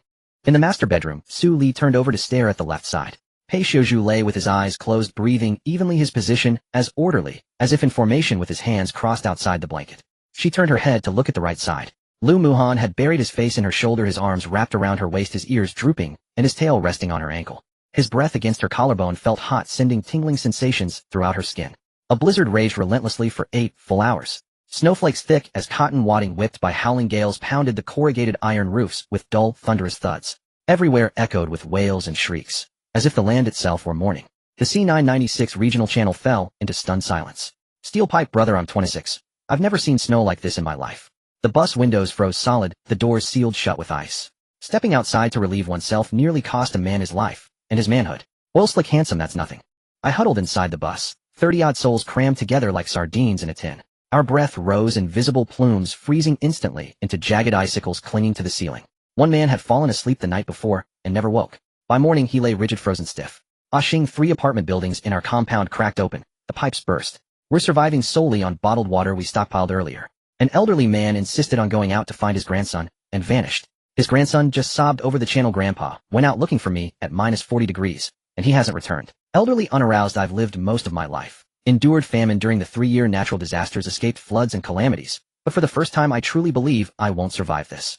Wang Defa, do you remember old Wang Wu? The one who traded 3 pieces of scrap metal for Su Lao's cold weather supply. He just announced over the public frequency, had it not been for Su Lao's 3 thermal suits and universal fuel, my wife and children, and I, would have frozen to death. Steel pipe, brother, old Wang Wu, do you still think you lost out on those 3 black metal pieces you traded? Old Wang Wu, I'd kneel and count out as Su Lao if I could. She saved all 3 lives in my family. Those so-called scrap pieces. I couldn't even shatter them with a hammer. Yet Su Lao treated them like priceless relics while I'd have perished holding them. Su Lao is a saint. Low-key tycoon, I traded 1 shadow iron ingot for a down comforter from Su Lao. Last night at -45 degrees, I wrapped myself in that quilt, while outside the wind screamed like a legion of ghosts. Lu Nung, I didn't trade shadow iron, but I swapped wooden planks for Su Lao's thermal suit. My wife wore it while holding our 8-month-old baby. Last night the infant spiked a fever. We lit the universal fuel to boil water and administer medicine. Su Lao saved my child. Zhao Lao Siwawa, I'm no match for any of you. I clung to my 2 shadow iron ingots, listed them on the exchange for 3 days, but no takers appeared. Last night frostbite gnawed at my bones. I gritted my teeth and traded them for Su Lao's supplies. And now I live. Su Lao, you're extraordinary. He sent an emoji of a raised thumb. Others began a chain of gratitude. Thank you, Su Lao, for letting me live. Thank you, Su Lao, for letting my entire family live. Thank you, Su Lao. The gratitude chain scrolled past 200 entries, when an incongruous voice pierced through. Hua Jian Ihu Jiohumph. Su Li didn't hand out supplies for free, did she? When she collected your shadow iron, why didn't she warn you? If that material skyrockets in value later, your present gratitude will turn to tears you'll be too late to shed. Steel pipe, brother Hua Jian Ihu Jio. You're typing with a broken arm. Clearly Lu Muhan didn't hit hard enough. Oil slick handsome Hua Jian Ihu Jio. Are you frost-addled? Ashing, old Wang Wu himself calls Su Lao his reborn parent. So who gave you the right to regret on his behalf? Where's your face? Zhao Jinshi gripped her tablet with her lone arm, lips clenched tight. Her left arm wound had been dressed, but the severed stump had turned jet black and rigid with frostbite beyond any hope of reattachment. The blizzard had torn the canopy off the gas station entirely. Members of its Songlong fleet huddled inside tractor cabs, shivering violently. She heard Su Xiaola murmur softly from the adjacent cab. If only Su Li would sell me some universal fuel, my feet are completely numb. His voice was faint, but Zhao Jinshi's hearing was sharp. Her face paled with fury, her single arm tightened around the tablet, until her nails ground against the screen with a grating squeak. Why? Why did everyone sing Su Li's praises? Was Su Li merely fortunate, merely stocked with supplies? In this blizzard some lived, and others died. In a derelict bus station north of the city, a bus lay half buried beneath snow. 30-odd people packed its interior, thick ice glazed every window pane. Beside the driver's seat a metal drum burned half full of universal fuel, its yellow flames gentle radiant with warmth. Conserve it. This drum was traded for Su Lao's supplies. Once it's gone there'll be no more. A middle-aged man squatted beside the drums stirring the flames with an iron rod. His name was Old Wang Wu. He'd just exchanged 3 shadow iron ingots for Su Li's cold weather gear. At the time he hadn't known the trader was Su Li herself. Only when Su Li listed her name openly on the exchange platform did he learn the truth. Yet he bore no regrets. Su Li had traded supplies for his life and his family's. In the bus's far corner his wife wrapped in a thermal suit cradled their child. The infant's cheeks glowed crimson, but his breathing remained steady deep in slumber. His wife whispered husband. What on earth does Su Lao need those scrap metals for? Old Wang Wu stirred the fire, shaking his head. I don't know, but if Su Lao wants them there must be reason. All I know is, without her our family of 3 would have frozen dead last night. In a derelict residential complex south of the city, a minivan lay buried under snow, 5 souls huddled within. An elderly man swaddled in a down comforter sat in the driver's seat. 2 adults shrank into their mountaineering jackets in the rear, the youngest child nestled deep in his mother's arms. Mom, I'm scared. Don't be afraid. Pull the thermal suit tight. It's from Su Lao. It keeps you warm. The child buried his face in the collar of the suit. New pristine, fiercely resistant to frost. The mother bent to kiss his forehead, her eyes brimming with tears. If Su Lao hadn't posted that shadow iron by order, what could we possibly have traded for these? Your father's meager crystal cores wouldn't even buy a single thermal suit. Old Wang Wu opened the public frequency again, and saw another message. Riding e-bike Elder Zhou, has anyone seen my... She left with a man driving an off-road vehicle, and took the last drum of universal fuel from my van. My e-bike battery froze solid. I'm now huddled beneath a bridge, my coat encased in ice. Oshing in a bike. Elder Zhou, you survived this long riding in a bike. Riding e-bike Elder Zhou, yes, from day 1 of the apocalypse. The bikes run without fuel. I scoured the city for charging stations. Later, every charger froze beyond repair, so I pushed it by hand. The battery became a solid block of ice. My wife said she couldn't bear it anymore, and walked away. Steel pipe brother, you don't even hate her. Riding e-bike Elder Zhou, hate her. She said she was cold, and I had neither fuel nor thermal gear to keep her warm. Leaving was her way to survive. All I wanted was half a drum. My e-bike won't budge and my legs have gone utterly numb. The public frequency fell silent for half a minute. Old Wang Wu, Elder Zhou, come to me. There's room for one more in my minivan. We've warmed hot water. Riding e-bike Elder Zhou, no. The bridge is too far. I'd never make it back before dark. Venturing out in this blizzard after nightfall is suicide. Zhao Lao Si, then what will you do? Riding e-bike Elder Zhou, wait for death, I suppose. The channel fell silent once more. Then Steel Pipe Brother popped up. Steel Pipe Brother, all. Anyone near Elder Zhou's bridge. If you have a vehicle, go fetch him. I'll cover the fuel costs, and I can spare 1 drum of universal fuel from my own supply. The moment that message appeared, a cascade of ones flooded the channel. 1. Riding e-bike Elder Zhou, don't joke about this. Driving in this blizzard is tantamount to suicide. Just stay alive yourselves, don't fret over me. My e-bike's still beside me. I'll hug it close for whatever warmth remains. No one laughed. Scrolling messages continued to flow across the channel. Zhao Lao, see how much longer will this blizzard last? Xing, the system says 72 hours. Only 8 have passed. Elderly unaroused, outside -45 degrees. Inside my vehicle -5. I've wrapped every blanket I own around myself, and still I shiver. Low-key tycoon -5 in your vehicle. Elderly unaroused, yes. I traded all my thermal gear for food. I thought we could weather the storm, but this is beyond imagining. My fingers are frozen stiff, I can't bend them. I'm typing by licking the screen with my tongue. Low-key tycoon, doesn't your tongue freeze to it? Elderly unaroused, it stuck there. Chapter 106, Regional Alert sounded. The public frequency flickered with fragile levity. Amidst widespread despair, a single spark of laughter flared. Zhao Jinshi slammed the channel shut in fury. Zhang Beihe squatted beside the driver's seat, tossing splintered wood into the drum. Don't watch. The more you see, the angrier you grow. And the more she saves, the fewer voices speak for you. Zhao Jinshi bit her lip silent. Su Xiaola peered timidly from the neighboring cab. Sister Hua, what possible use could Su Li have for those shadow iron pieces? Zhao Jinshi's expression hardened. Who cares what use she has for them? She trades scrap for survival gear, and now every voice on the channel sings her praises. She gains glory, while we freeze. Zhang Beihe offered no reply. He tossed another shard into the drum. The flames leapt higher. As the regional alert flashed across screens, the blizzard raged fiercest. Global announcement: during the blizzard, gray mist concentration has reached critical threshold. Ice elemental mutants proliferate, gray mist beasts awaken. Regional announcement in C996, ice mutant density exceeds safety thresholds, gray mist beasts have awakened. A first-tier regional megacrisis is imminent, survivors prepare. Regional announcement: C996 crisis level downgraded to Tier 2. Ice mutant density reduced by 40, gray mist beast awakenings decreased by 50. The regional channel erupted in chaos. Steel Pipe Brother Tier 2. B112 next door is Tier 4. D778 is Tier 4 too. Why are we always Tier 2? Oil Slick Handsome Su Lao's 90 local survival rate and 5 national survival rate triggered the downgrade. As the blizzard weakens, so does the regional crisis. Xing Hua Jian Ihu Jio, see that? You kept ranting about Su Lao's incompetence, yet she gifted us Tier 2 instead of Tier 4. At Tier 4, your 3 tractors would have been drowned beneath ice zombie hordes. Elderly unaroused, just moments ago, I feared I wouldn't survive. But the moment the regional crisis announcement appeared, Su Lao had already downgraded it. Wang Defa citizens of Sakura Nation are weeping over the public frequency. Their crisis is Tier 4. Ice zombies surge from fissures in the earth. 3 gray mist beasts have awakened. They lack someone like Su Lao, a pillar strong enough to hold the line. Steel Pipe Brother, perhaps this is misfortune's silver lining. Zhao Jinshi reopened the regional channel, fury and envy warring in her chest. Damn it. Su Li did nothing, and yet everyone owes her another debt of gratitude. Zhang Beihe rose and gazed out the window. Beyond the blizzard, a roiling gray-white mist billowed from the city center, swirling with countless icy blue specks. A horde of ice zombies. Don't stare, it's tier 2, but it's still enough to break us. Zhao Jinshi tightened her grip on her crossbow. If Su Li can downgrade the crisis, will she come to reinforce us? Zhang Beihut didn't turn around. Whether she comes, or doesn't, is not yours to command. Cease provoking her on the public channel. Zhao Jinshi's face darkened. Had even her captain fallen under Su Li's spell? That enchantress. What is she but a seductress? Without Lu Muhan shielding her, what would she be? Clutching her crossbow with her lone arm, she stared unblinking at the dense swarm of icy blue lights beyond the glass. Su Li, you'd better come. Because only if you come, can I ensure you die here. As the regional alarm wailed, Zhao Tianba squatted inside a derelict gas station east of the city, gnawing on a frozen potato. His physique stood at peak second rank, his rank fire affinity ability crackled at his fingertips. 50-odd survivors followed him, elite fighters battle-hardened and loyal. Beneath the canopy of the neighboring station, Luo Qianxue led 20 members of the Rose Society, crossbows leveled, poisoned arrowheads gleaming emerald green. Half a street eastward, Zhao Gang commanded a crew of construction workers piloting 3 bulldozers, steel plates welded to their buckets pushing frozen earth as easily as tofu. The 3 groups converged, braving the blizzard to clear ice zombies. Brother Zhao, another wave from the east. Zhao Tianba shoved the frozen potato into his pocket and rose. Engage. His rank fire ability surged to its limit, his fist wreathed in blazing orange flame as it crashed into the zombie ranks. One blow vaporized 3 first-rank ice zombies into steaming puddles. Luo Qianxue knelt atop the neighboring station's canopy, her crossbow firing in rapid succession.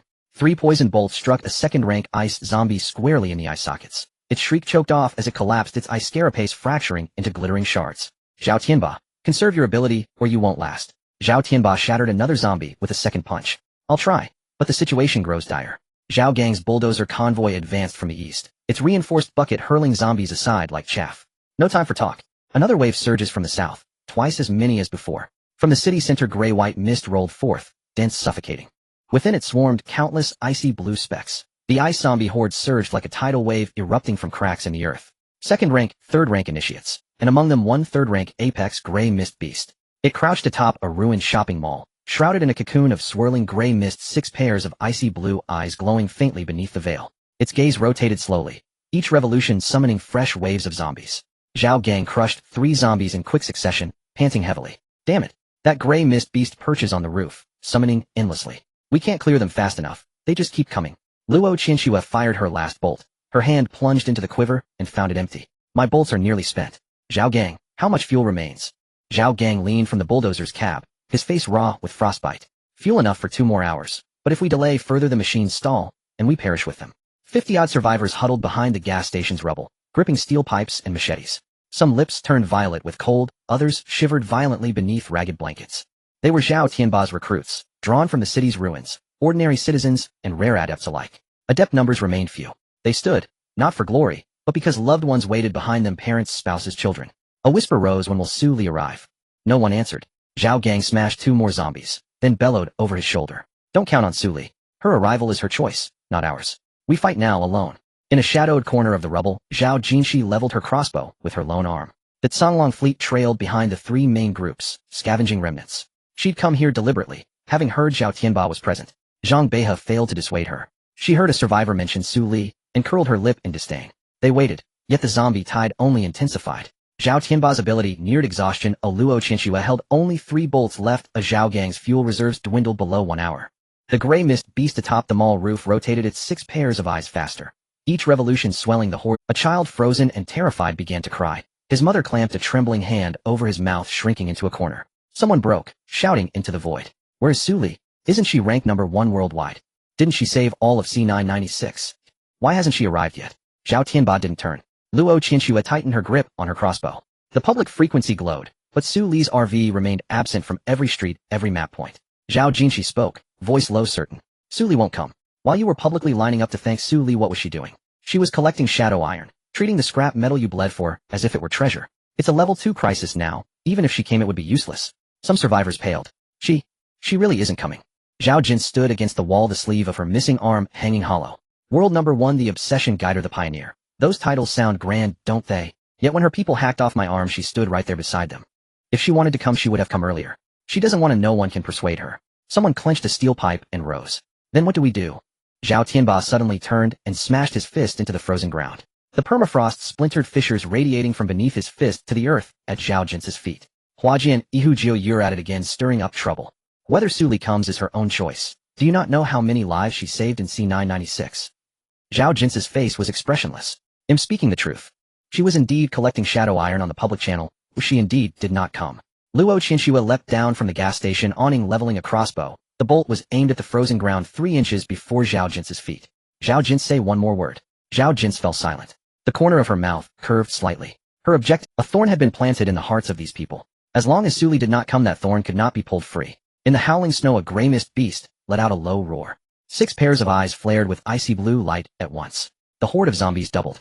Zhao Tianba cursed and drove his fire ability to the limit, plunging into the tangle of the undead.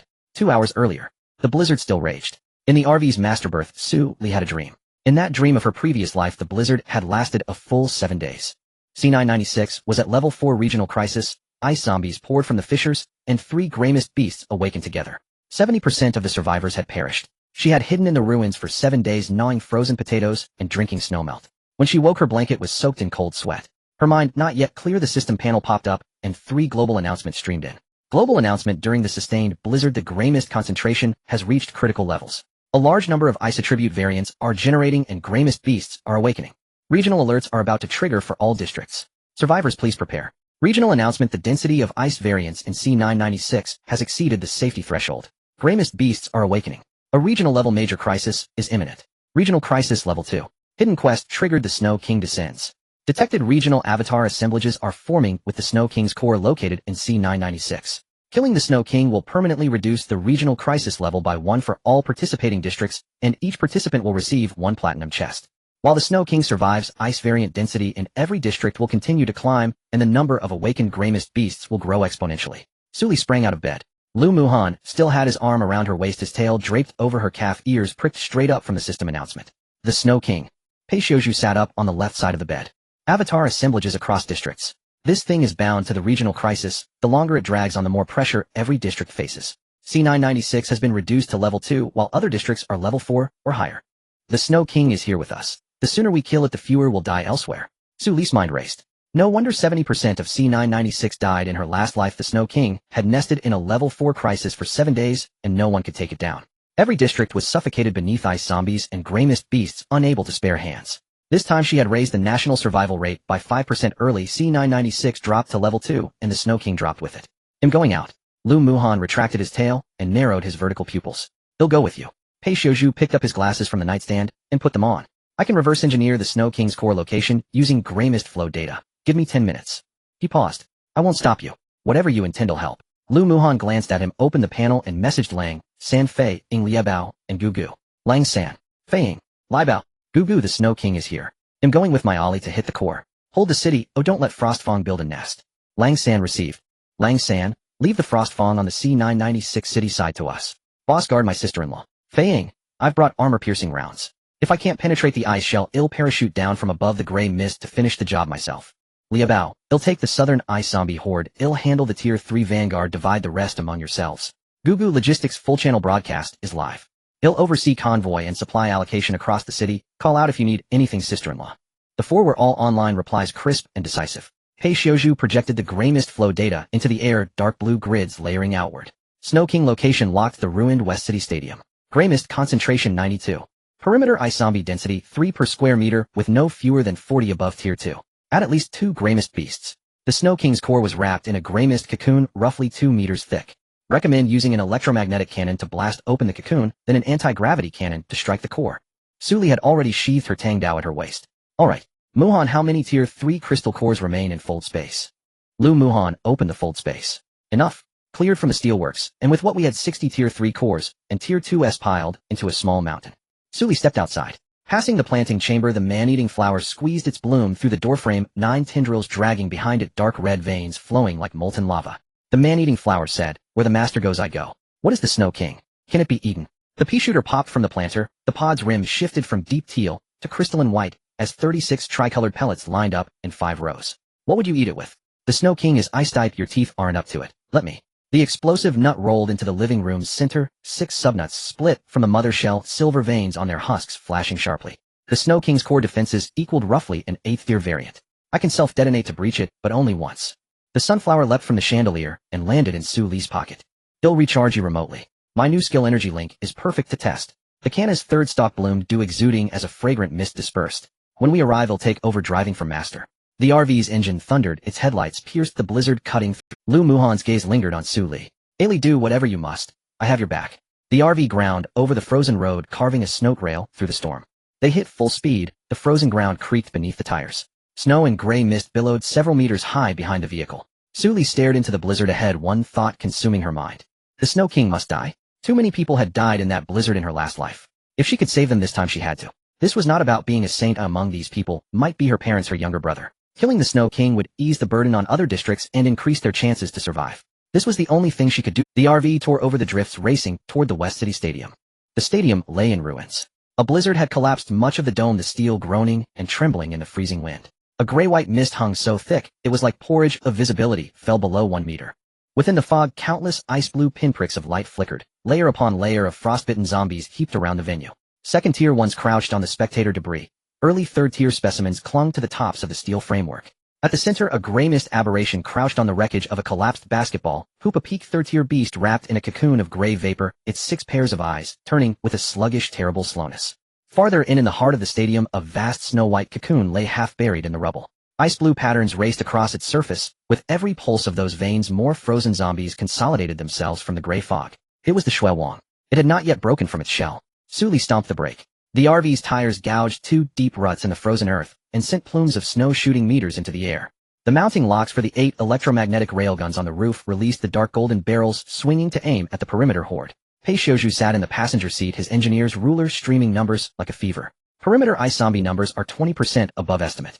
The gray mist aberration is a peak 30 or 3.2 meters in length, cocoon thickness 2.1 meters. Recommend opening 3 isolation belts with the railguns through the outer tide, then using the RV's weight to roll through. Su Li pressed the red button on the control panel. All 8 railguns fired at once. Dark golden beams ripped through the blizzard, muzzle energy, vaporized falling flakes into steam. Boom. The first shot struck the zombie mass, snow burst across the ground for dozens of meters.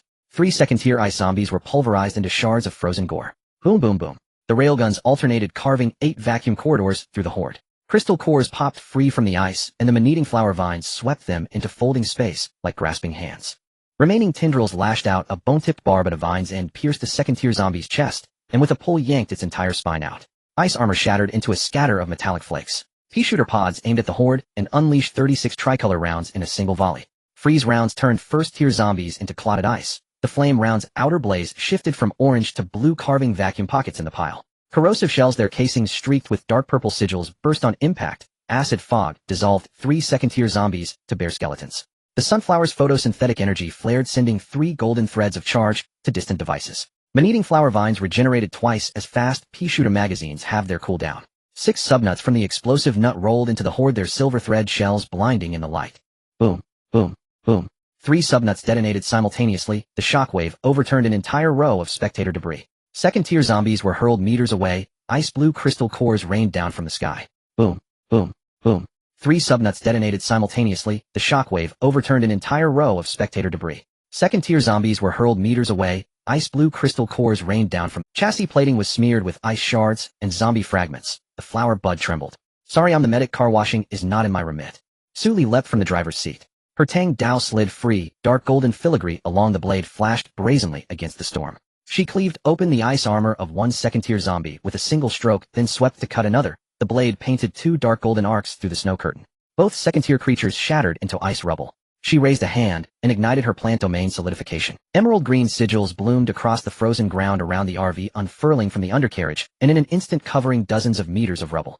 Inside the domain, the man-eating flower's reach doubled, and its bone spikes lengthened. Pea-shooter magazines expanded from 36 to 54 rounds. Freeze-round cores shifted from pale blue to crystalline white. Explosive nut mother shells split off 10 subnuts automatically. The sunflower's energy link distance quadrupled, its photosynthetic gold nearly congealed into substance. The Kanna's life field covered a 10-meter radius. The 3 of them recovered health 50% faster and gained substantial poison resistance. Su Li stood at the domain's heart, her Tang Dao plunged into the frozen ground. All her supernatural branches opened at once. Plant power and raw physique ceased to conflict. A dark golden radiance seeped from her skin, weaving into the domain's light patterns. Amid the roaring blizzard, she became a war goddess. Lu Muhan shook his ears and cut into the horde at her side. Shadow instant kill activated.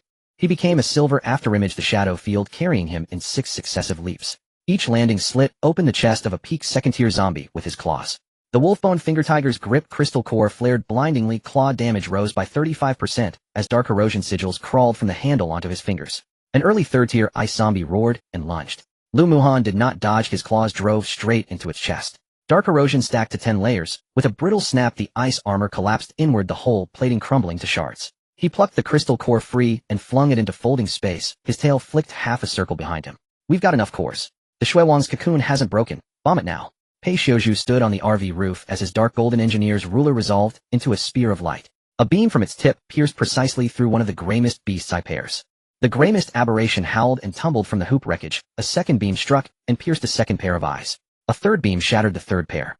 The peak third-tier gray mist aberration had 6 eyes blinded by him alone. The beast can't see for now. Mr. Lu, how many shadow instant kill leaps can you still do? At most 6, counting every last jump. That should suffice. Lu Muhan shook the ice from his claws. Su Li drew her Tang Dao from the frozen earth. The domain's solidification patterns rolled forward with her man-eating flower vines, parted the outer zombie wreckage, and cleared a path. The Shui Wang's true body rose from the shattered cocoon. A 3-meter snow-white humanoid wrapped in an ice crystal carapace, its shell alive with dense flowing ice blue veins.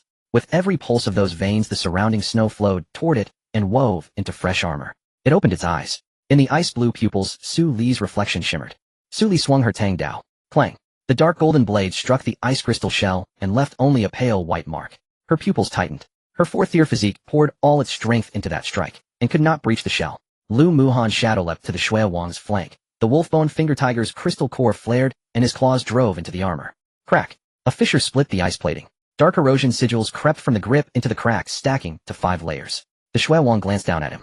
A spin of ice blue light, and the fissure sealed as if it had never been there. The ice blue radiance scoured the dark erosion sigils clean from the shell.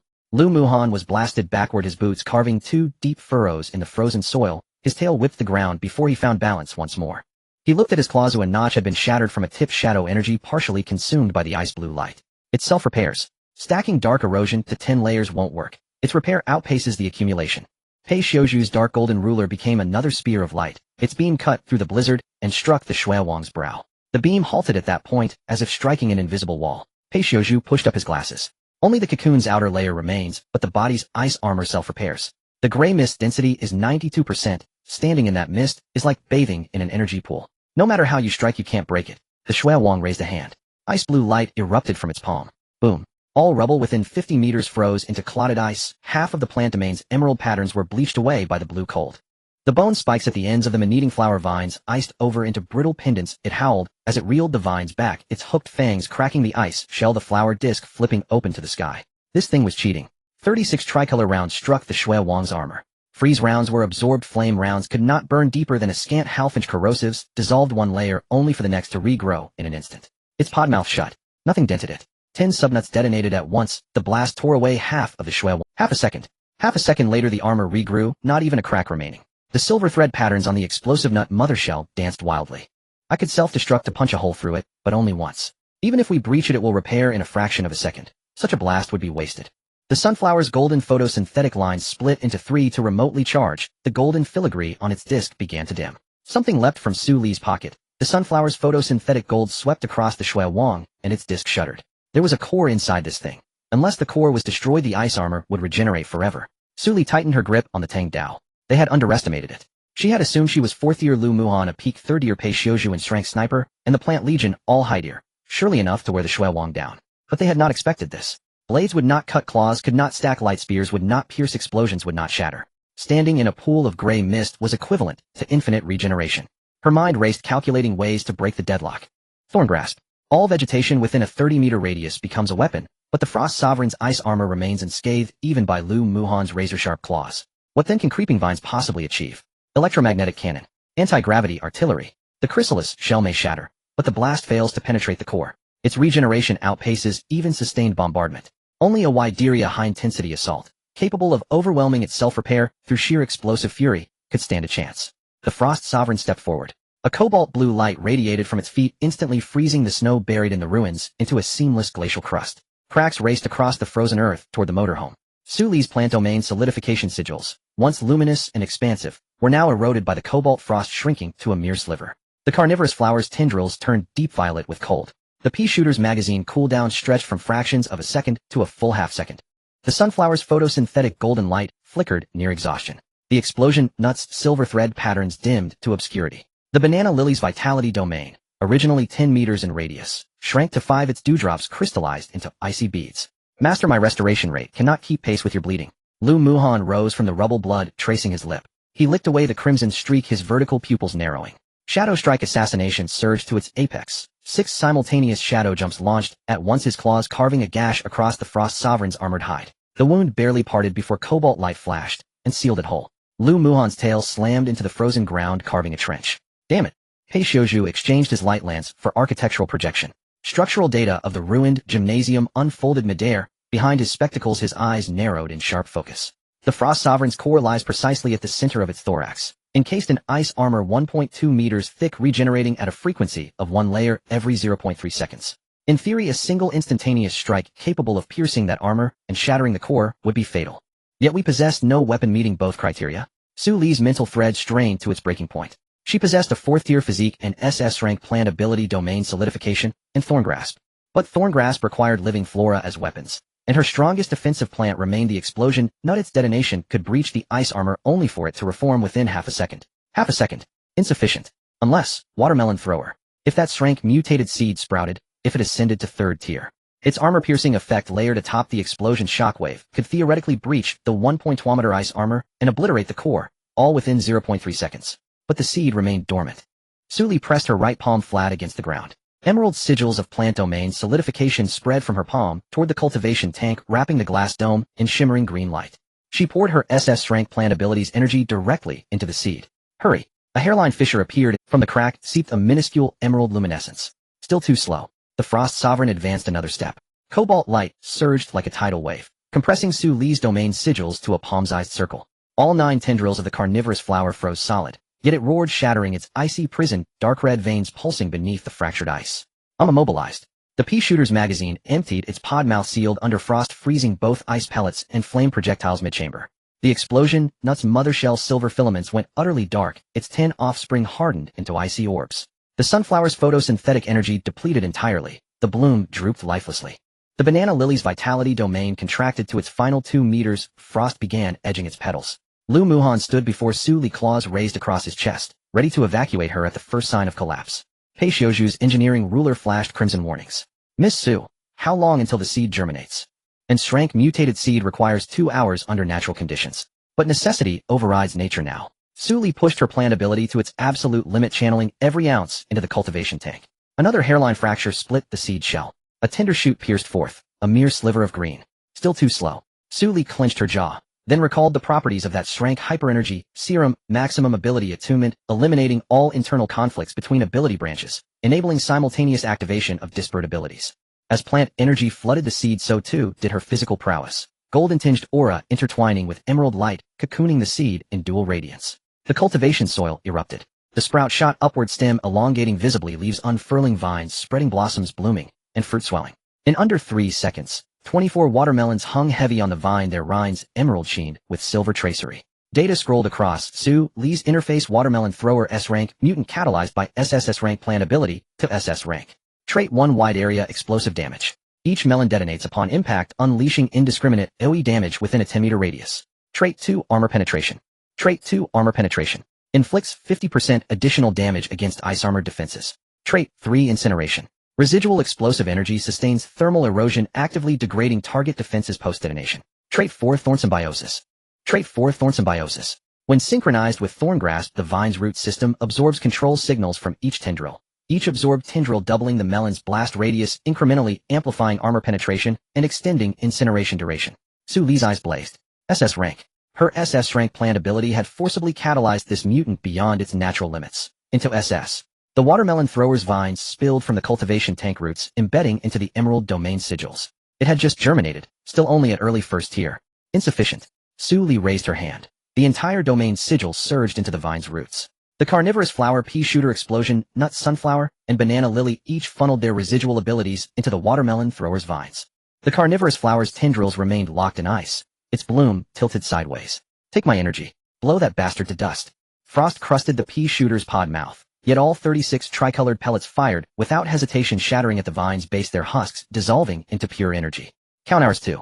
10 explosion, nuts rolled toward the vine's base, silver filaments glowing. Then their mother shell cracked open, transferring every filament into the vine structure.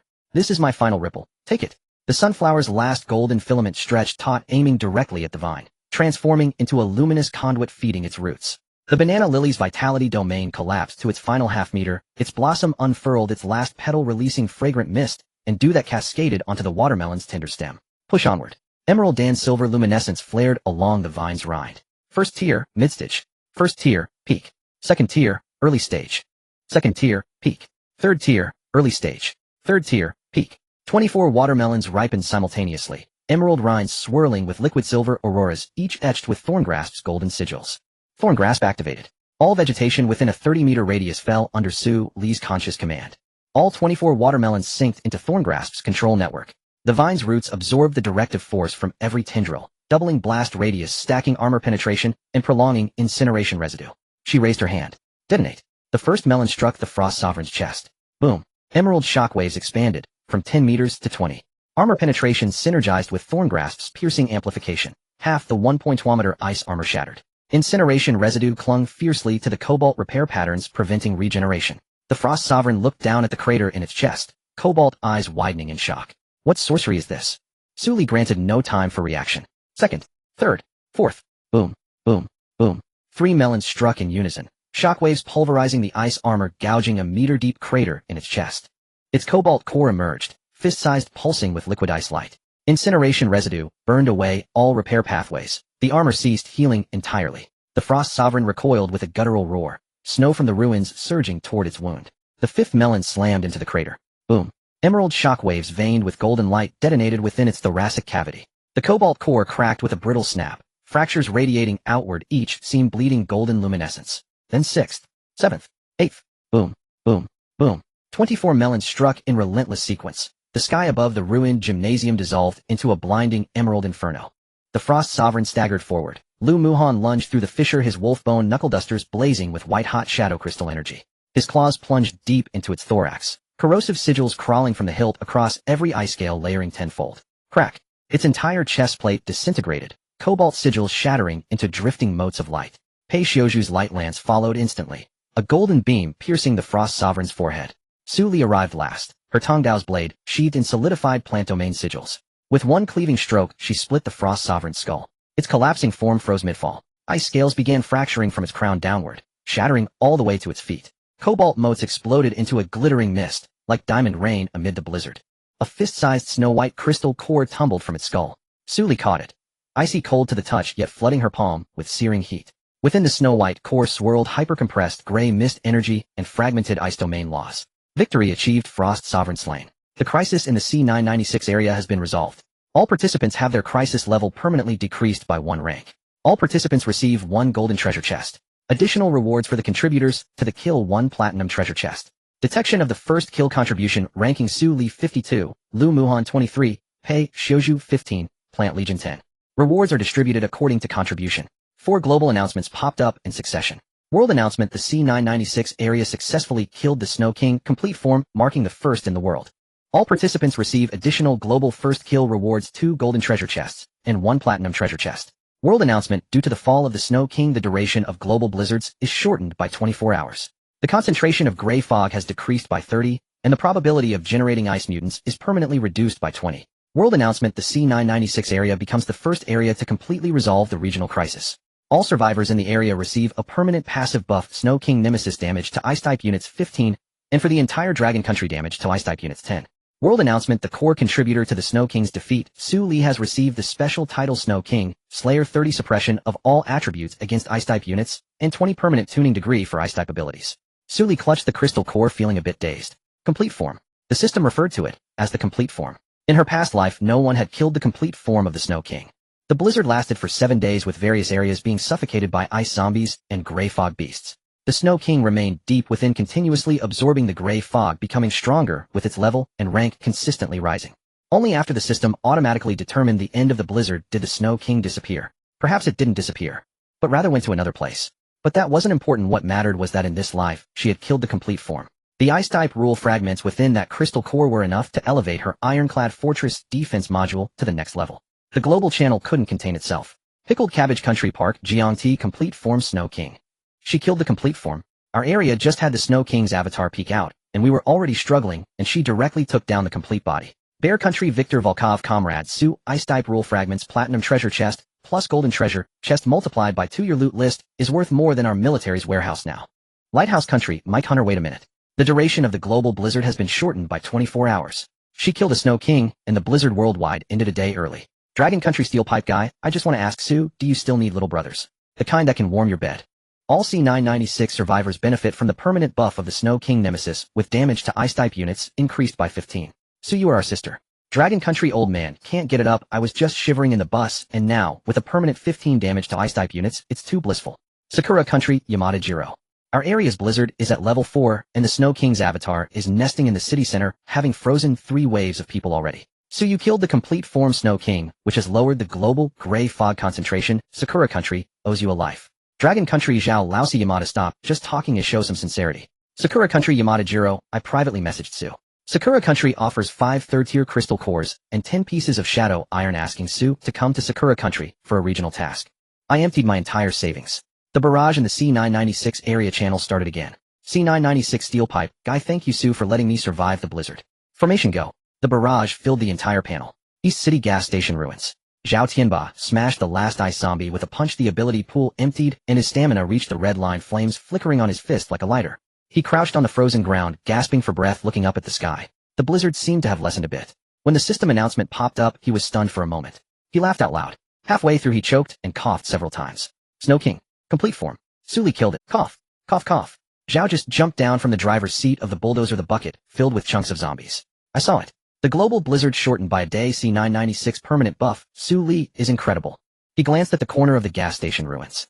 Zhao Jin's crouched by the wall, clutching a crossbow with one arm, the arrowhead pressed against the frozen ground, her knuckles turning white. The scab on her lip had burst again, blood seeping into the corner of her mouth. Su Li killed the complete form Snow King. The global announcement continuously flooded her screen. Platinum Treasure Chest, Golden Treasure Chest, special title permanent buff for the entire area. The whole world is thanking Su Li. She just said Su Li wouldn't come. Said Su Li only collects shadow iron and doesn't save people. But now Su Li not only came, but also killed the complete form Snow King, reducing the global blizzard duration by a day. Zhao Jin bit her lips, staring at the barrage on the public channel, her lips trembling. Why? Why is everything she does wrong? Lu Muhan, who broke her arm, is Su Li's person, and it was Su Li who gave the buff to the entire area by killing the Snow King. The whole world is praising Su Li. Zhao Jin's had an arm broken, yet no one spoke up for her. Su Shala poked her head out from the tractor's cabin, timidly glancing at Zhao Jin's. Sister Hua, Su Li killed the Snow King, and the entire C996 has a permanent buff. We also benefit. Zhao Jin glared at her fiercely. Su Shala swallowed the second half of her sentence. The blizzard stopped. The gray fog began to dissipate, and moonlight poured down from the broken dome. Su Li stood atop the pile of broken ice, the snow-white crystal core in her hand, radiating a halo of ice blue and emerald green light intertwined. The watermelon launcher had 24 watermelons hanging back on the vines, the tender stems shaking slightly.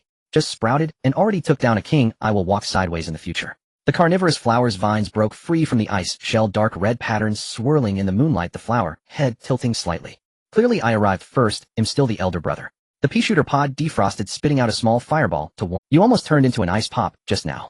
I am the elder brother.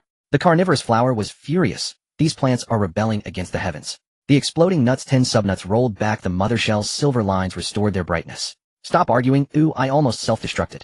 If we're talking about sacrifice, I am the elder brother. Carnivorous flower rebel against the heavens. The sunflower's photosynthetic energy glowed golden again, the golden patterns on the flower head slowly flowing. You all be quiet, give some space for the newcomers. The canna lily's vitality domain unfolded again, the third flower stem sprouted new buds, fragrant mist spread, and the flower bud trembled lightly. Welcome new members.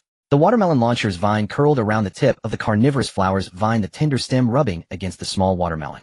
Hello, elder brother. The carnivorous flower's flower head tilted upwards. Good. From now on you are under my protection.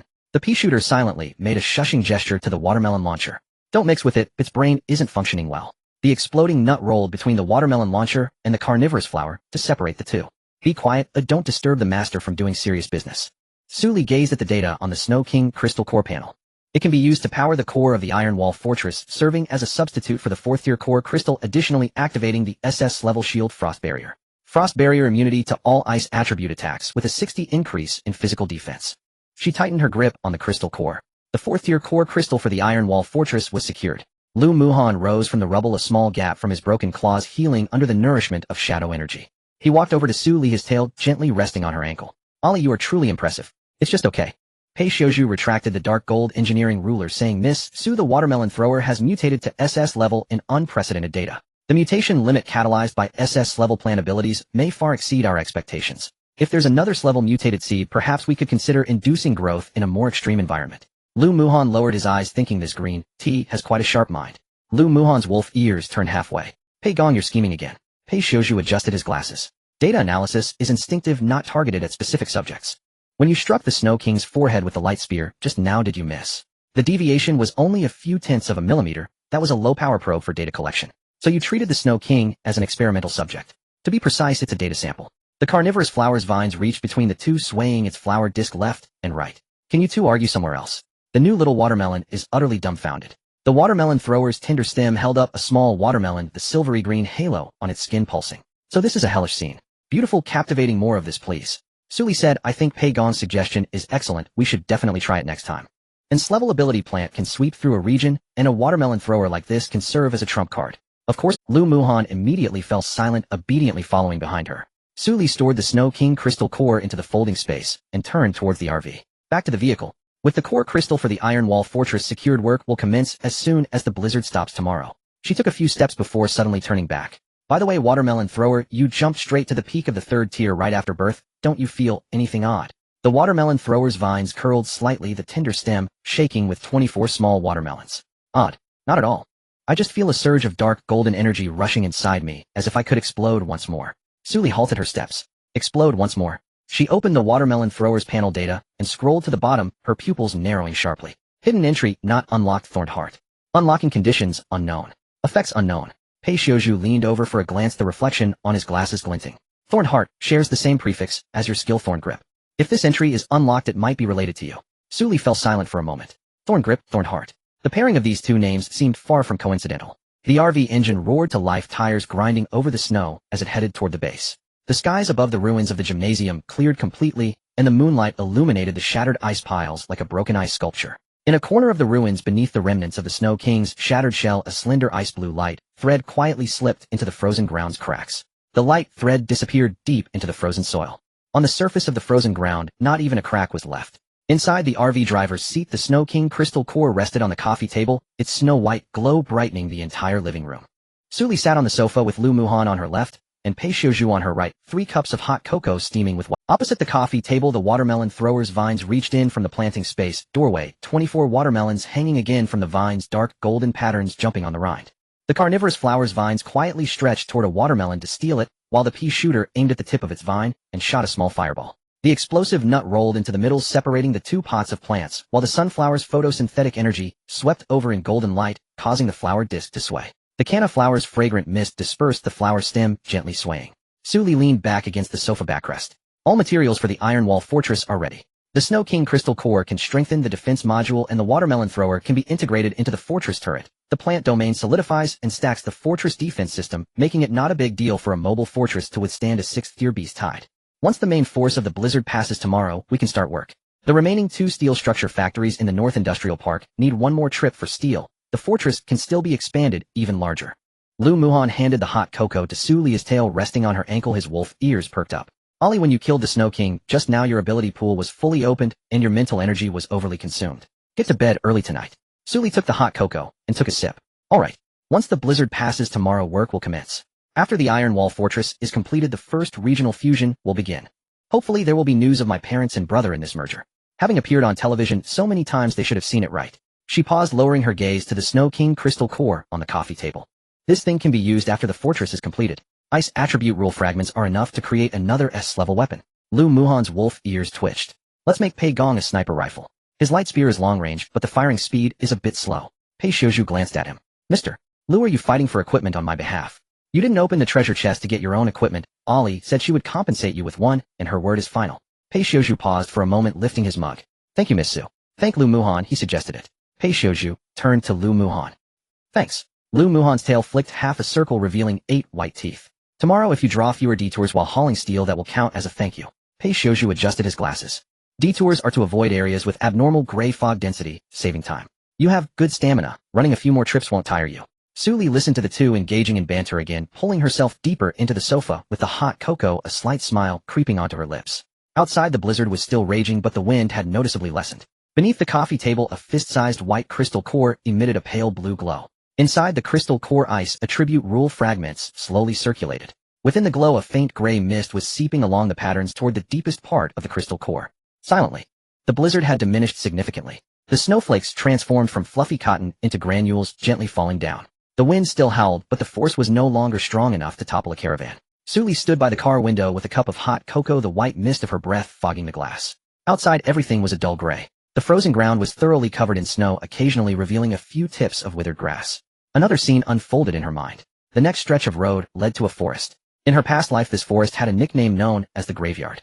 Mysteries layered upon mysteries, dungeons stacked upon dungeons. Countless third and fourth tier players rushed in only to vanish without a trace, not even causing a ripple. The deepest part of that mystery remained unbroken even when Suli perished. Later, someone found a fragment of data in the Grey Mist laboratory. That mystery suppressed the juvenile form of an 8th-tier Grey Mist beast. In her past life, everyone was fleeing for their lives and no one had the strength to break through. By the time everyone reacted, the forest had been completely consumed by the Grey Mist. That juvenile form later became the highest source of pollution in the C996 area, with its mutated forms claiming countless lives. Suli finished her hot cocoa in one go. This life was different. The fortress was completed with the watermelon launcher in hand, and Lu Muhan and Pei Xiuzhu providing protection along with the entire plant army at a high level. She intended to venture into that mystery. If she could slay, she would. If not, she would at least bring back data on that juvenile form. The regrets of her past life would be resolved one by one in this life. The system panel popped up and the private chat notification chimed 3 times. Zhao Tianba Su Lao, after the blizzard, I've gathered around 400 people here, half of whom are capable. What are your requirements? My people are at your service. His attitude was upright. This person was a capable, rich second generation before the apocalypse, and after it, he rapidly grew, clearly understanding what words, attitude, and actions were needed. Suli replied, Brother Zhao, you are righteous. The second message was from Luo Qinxue. Luo Qinxue, the Rose Society has gathered 50 women with various professions. Su Lao, I will do my utmost if you need anything. Suli thought for a moment and replied, okay. Whether in her past life or this life, Luo Qinxue was a woman worth collaborating with, a figure deserving of respect. The third message was from Zhao Gang. Zhao Gang, we've dug up a bunch of steel plates from the loader team. Do you need any? If not, I'll trade them for cement in the trade area. Suli, keep them for trading cement. I will take as many as you have. Zhao Gang, sure. The blizzard collapsed half of the cement factory in the west of the city. I'll scoop up as much as I can. Sister Su, how much do you need? I'll scoop up as much as you want. Suli, once the snow stops, take people to move it. I'll provide the universal fuel. Zhao Gang, Sister Su, you are generous. The storm has passed, and the tide of ice zombies has receded. I've secured a permanent buff of 15 ice damage. I feel like I can do this. Su Lao is incredibly impressive. You can't do anything. Who was chased by a second-tier ice zombie for 2 blocks, just now shouting for Su Lao to save them. That was a tactical retreat on my part. I almost froze to death on the bus, but now I'm alive. I owe a debt of gratitude to Su Lao. After discussing it with my wife and kids all night, I'll trade 10 pieces of shadow iron for a refuge cabin once the fortress is complete. From now on, if Su Lao tells me to go east, I won't go west. I've counted all my resources. 12 third-tier crystal cores and 5 pieces of shadow iron. I'm all in. Suli looked at the barrage and hesitated with her finger hovering over the panel. Her fortress blueprint was spread out on the coffee table. Pei Xiuzhu carefully examined the fortress blueprint. Miss Su, I have optimized the spatial ratios for the planting area, living area, defense area, and core drive room. Suli nodded. Indeed, the modified design by Pei Xiuzhu is better. No doubt about it, a design genius. The Snow King crystal core for the core drive room was placed in the safe, its pure white glow illuminating the entire corner. That thing can not only drive the fortress defense modules, but can also activate the SS level shield frost sky barrier. It immunizes against all ice attribute attacks. The physical defense is further increased by 60%.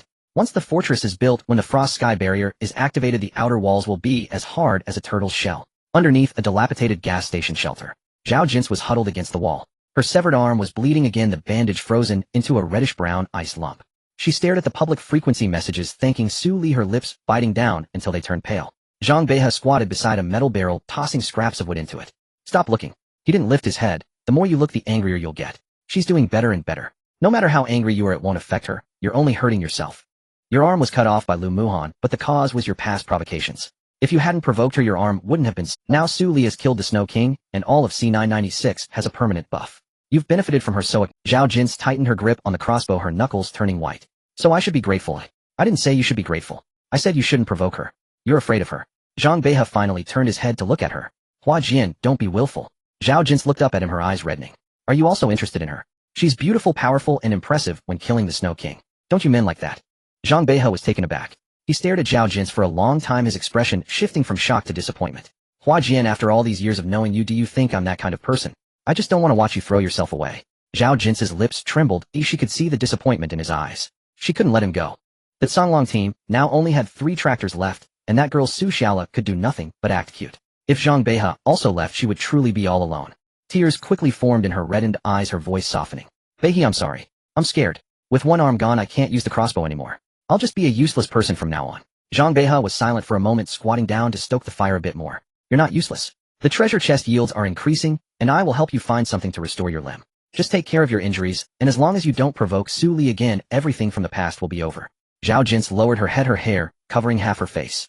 Yes, I'll be good. I won't look for her anymore. Once I'm better, we can go back to how we were before, you as the captain, and I as the vice-captain. Zhang Beihe sighed in relief, his gaze leaving her. Zhao Jin's one arm hung by her side, resentment flooding her heart.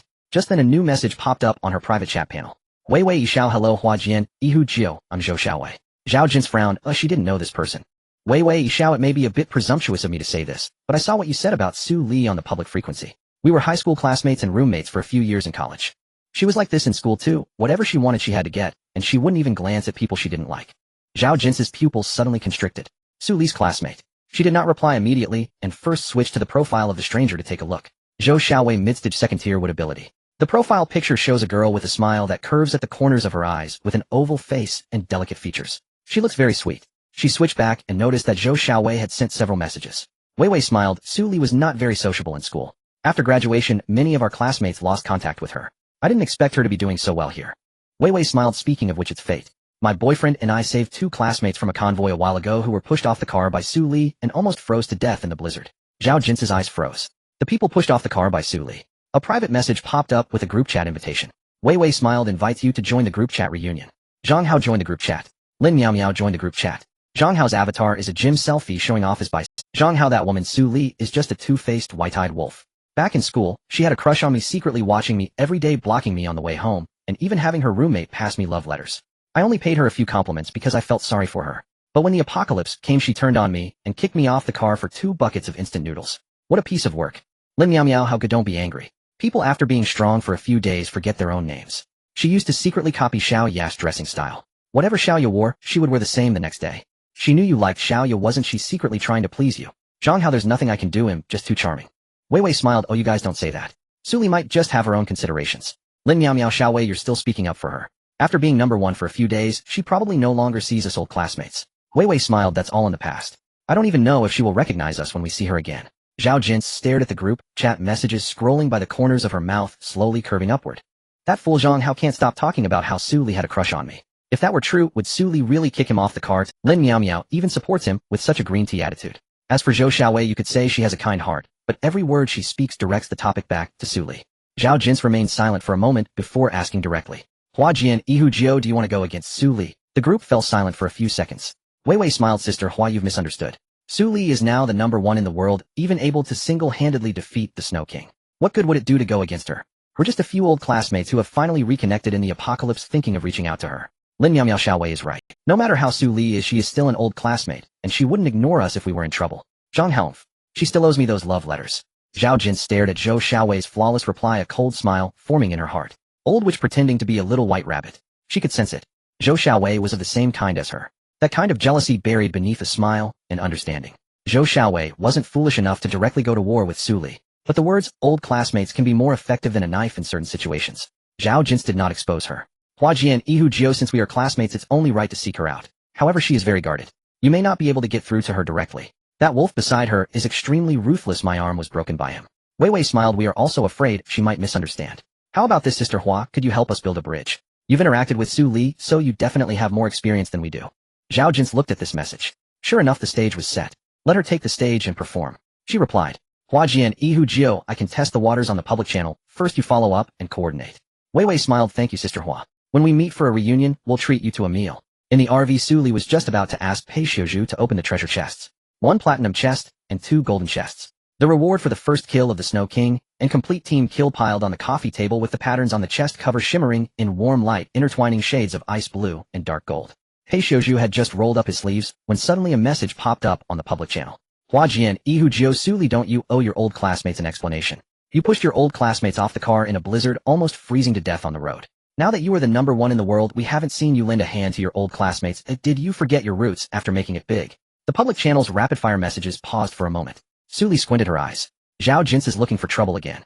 But soon another new message popped up. Wei Wei smiled. Sister Hua, don't say that. Suli must have her own difficulties. Us old classmates have never blamed her. Wei Wei smiled. Suli, if you see this, could you add me for a private chat? I'm not here to ask for an explanation, just wanting to catch up. The public channel's tone immediately shifted. Steel pipe bro, she speaks quite sensibly. Handsome as oil, an old classmate comes to seek help, yet is being stirred up by Hua Jian Ihujio. Whether Suli acknowledges her or not is just a matter of a word. Ashing, this girl is quite polite. Old man not rising, that's true. Suli treats everyone equally. Old classmates are old classmates who entering the fortress depends on contributions, and old classmates cannot cut in line. Bedwetting girl, something feels off. There's an underlying tea flavor. You're so nosy, what tea flavor? You women love to compete. This is called a sensible little sister. Oh, how annoying. You don't know anything, get lost. Come on, have fun. How bold, I can tell at a glance that you are not human. Suli looked at the account. Wei Wei smiled, her gaze turning cold. Zhou Xiaowei. My roommate for 4 years in college had the sweetest smile and was always considerate. Every time she left her draft papers on the table, they would inevitably be accidentally turned over. Whenever she participated in club activities, she always managed to secure a good spot ahead of time. She later realized that those good spots were all leftovers chosen by the campus beauty. On graduation day, Zhou Xiaowei hugged her and cried, saying, Suli, I can't bear to leave you, you are my best friend. Then she immediately stuffed the materials for her graduate school interview into the shredder. If it weren't for her checking the surveillance, she would have thought she had found a kindred spirit. Suddenly the sound of an engine roared outside the RV. An off-road vehicle stopped beside it. The car door opened, and 3 people stepped out. The girl at the front was wrapped in a white down jacket, and when she took off her hat, a heart-shaped face was revealed. With fair skin and delicate features, she looked up at the driver's seat of the RV, her eyes suddenly turning red. Suli, it's you, it really is you. I miss you so much. Suli leaned against the car door, the scabbard of her tang knife tapping against the frozen ground. Zhou Xiaowei, you've set up quite the stage. What's your next act? Zhou Xiaowei's eyes were still red, but her smile blossomed. She didn't respond to Suli's comment, and turned to shout into the off-road vehicle, how go meow meow, come out. Suli remembers me. 2 more people got out of the off-road vehicle. Zhang Hao had his hair styled in a side part, standing in a standard gym pose with his chest out and stomach in. Lin Miao Miao was wrapped in an oversized jacket, the hem dragging down to her thighs, sleeves rolled up thrice, and the hem tucked into her pants. She instinctively swept her loose hair behind her ears. Suli's gaze swept over the 3 of them. Zhang Hao tilted his chin up, exuding an attitude of I am here to give you fate. Suli, you kicked me out of the car back then. Ew, I won't hold it against you considering we are old classmates. Suli interrupted him. Lucky you didn't die. Zhang Hao's face instantly turned green. He choked. It was not an act, he was genuinely choked. He had thought Suli would be angry, would give him the cold shoulder, would mock him, or even let that wolf drag him away. But he never expected Suli didn't care at all. This was far harder for him to accept than being kicked out of the car. He could accept that she was jealous or resentful, but he simply could not accept that she didn't care about him at all. He would rather believe that after kicking him out of the car she had come back to look for him. Suli, you weren't like this before. In our 2nd year, you had your roommate pass me a love letter, remember? Zhang Hao's whole posture slumped. The well-defined lines of his back and shoulders honed in front of the gym mirror crumbled. You harbored a crush on me for so long, blocked me so many times, and secretly watched me on the way home. Suli scoffed coldly. You think I would pass a love letter to a worthless pest like you? That I would look at you? Who told you that? Get lost. Zhou Xiaowei came over and gently held Suli's wrist. Suli, how Gu is just being stubborn, he's actually been thinking about you all along. That day you kicked him out of the car, he was shivering from the cold, and when our team picked him up, the first thing he asked was how you were. Zhang Hao shouted from behind, I didn't ask her. I meant to say she's heartless. Zhou Xiaowei's eyes were still red, her voice soft. We lived in the same room for 4 years in college. You slept on the upper bunk, while I slept on the lower bunk. At night when you turned over and the bed creaked, I would reach out and tap the bedpost, and you would stop moving. Suli looked down at Zhou Xiaowei's fingers, which were gripping her wrist, painted with clear nail polish, the nails rounded. Xiaowei, on graduation day you shredded my materials for the graduate school interview into a drawer. The surveillance footage showed you humming a tune while shredding, and it was happy birthday. Zhou Xiaowei's fingers stiffened as she held Suli's wrist. The redness in her eyes faded significantly. Suli, that was all a misunderstanding. Suli interrupted her, you tore it up well. You shredded it, and I went to take the civil service exam and I got in. Zhou Xiaowei's face turned pale, her laughter awkward. Suli, you've always been better than me, but there's no need to say it like that. A rustling sound came from inside the RV. A carnivorous plant vine stretched out from the door of the planting space, the flower head pressed against the door, seam its jaws slightly agape, 6 rows of backward-facing fangs glistening under the warm light. What scent does this woman have? Like sugar water soaked in formaldehyde. The watermelon shooter's tender stem climbed over it, carrying 24 little watermelons, their dark golden patterns pulsating. Come water me with this water. The pea shooter's pod squeezed out from the door seam, 24 peas lined up in a defensive. I don't like her. I want her frozen solid. The mother shell of the explosive nut rolled to the door, 6 kernels fanned out the shells, silver lines shimmering. Don't act impulsively. If the master wants to slap someone, we just wave the flag. The sunflower flew down from the chandelier, its flower head turning halfway towards Zhou Xiaowei. The energy of photosynthesis fluctuated between bright and dim like a silent hum. The canna lily in the center of the planting slot twitched its third flower stalk, a fragrant mist wafting out through the door seam. Even medics can hit people. Oh, I specialize in poisoning. Su Li's lips curled slightly. This group of plants could insult better than she could. Zhou Xiaowei released Su Li's wrist and opened the door of the off-road vehicle. Su Li, I just came by to say hi. No need to be so confrontational with an old classmate. Lin Miao Miao had already shrunk back into the back seat of the off-road vehicle, while Zhang Hao stood there, his fists clenched and then released. He stared hard at the RV. That vehicle was so nice. If only he lived inside it, how great that would be. The world's #1 person should rightfully be him. Why should it now go to something that neither looks human nor wolf? At that moment, Lu Muhan stepped down from the car, his tail wrapping around Su Li's wrist, carefully wiping the spot where Zhou Xiaowei had held. Those perfect features, strong and long physique, and overwhelming aura, made Zhang Hao feel inexplicably inferior. How could Su Li be so shameless? Flirting with another man right in front of him. Who is this ugly thing, Ali? Lu Muhan glanced at Zhang Hao, sneering. Definitely a million times worse than Pei Lucha. What a piece of trash. It made him anxious for half the day. Zhang Hao, ugly thing. Zhang Hao, get in the car. Su Li might still be a bit uncomfortable. We'll wait for her to gather her thoughts before finding her. After all, we are college classmates. Zhou Xiaowei said softly, her gaze briefly sweeping over Lu Muhan. Then she glanced at the car door, suddenly startled Pei Xiuzhu. What is he doing here? Her face quickly darkened. Zhang Hao unwillingly got into the car. The off-road vehicle started, the tires crunching over the frozen ground towards the ruins of the gym. After driving a few kilometers, Zhou Xiaowei finally unbuckled her seatbelt, her fingers trembling slightly. Pei Xiuzhu. Pei Xiuzhu. She opened a private chat panel and sent a message to Zhao Jinshi. Wei Wei smiled. Sister Hua, Su Li seems to have a lot of hostility towards me. It seems she doesn't intend to honor the bond of old. Sister Hua, that's normal. Her character has always looked down on everyone. Her world ranking has spoiled her. Wei Wei smiled. I won't go against her. After all, she is the #1 in the world. It's not beneficial to go against her. Wei Wei smiled. There's a point to be made. Sister Hua, I have 2 people here, Zhang Hao and Lin Miao Miao, both of whom were nearly frozen to death after she kicked them out of the car. Along with me, the 3 of us have been deeply hurt by her, and we need an explanation, right? Sister Hua, you're not friends with her either. We can cooperate. Zhao Jinshi leaned against the wall, a smile curving her lips. The fox's tail was showing. She replied, Sister Hua, what does cooperation mean? Wei Wei smiled. You're familiar with C996, and I'm familiar with Su Li. The hardest part to guard against is the schemes of the 2 people beside her. Sister Hua, you want to stab from the inside. Wei Wei smiled. I never said that. I just want her to understand that being an old classmate isn't something she can choose to acknowledge or ignore. Sister Hua, you want her to understand this point too, right? Zhao Jinshi looked at this message, scolding Zhou Xiaowei in her heart several times. This woman spoke in a way that left no room for error. Every word allowed her to cover her tracks. When something really happens, if you look back through the chat records, Zhou Xiaowei never said she wanted to harm Su Li. It was all others talking. But it doesn't matter.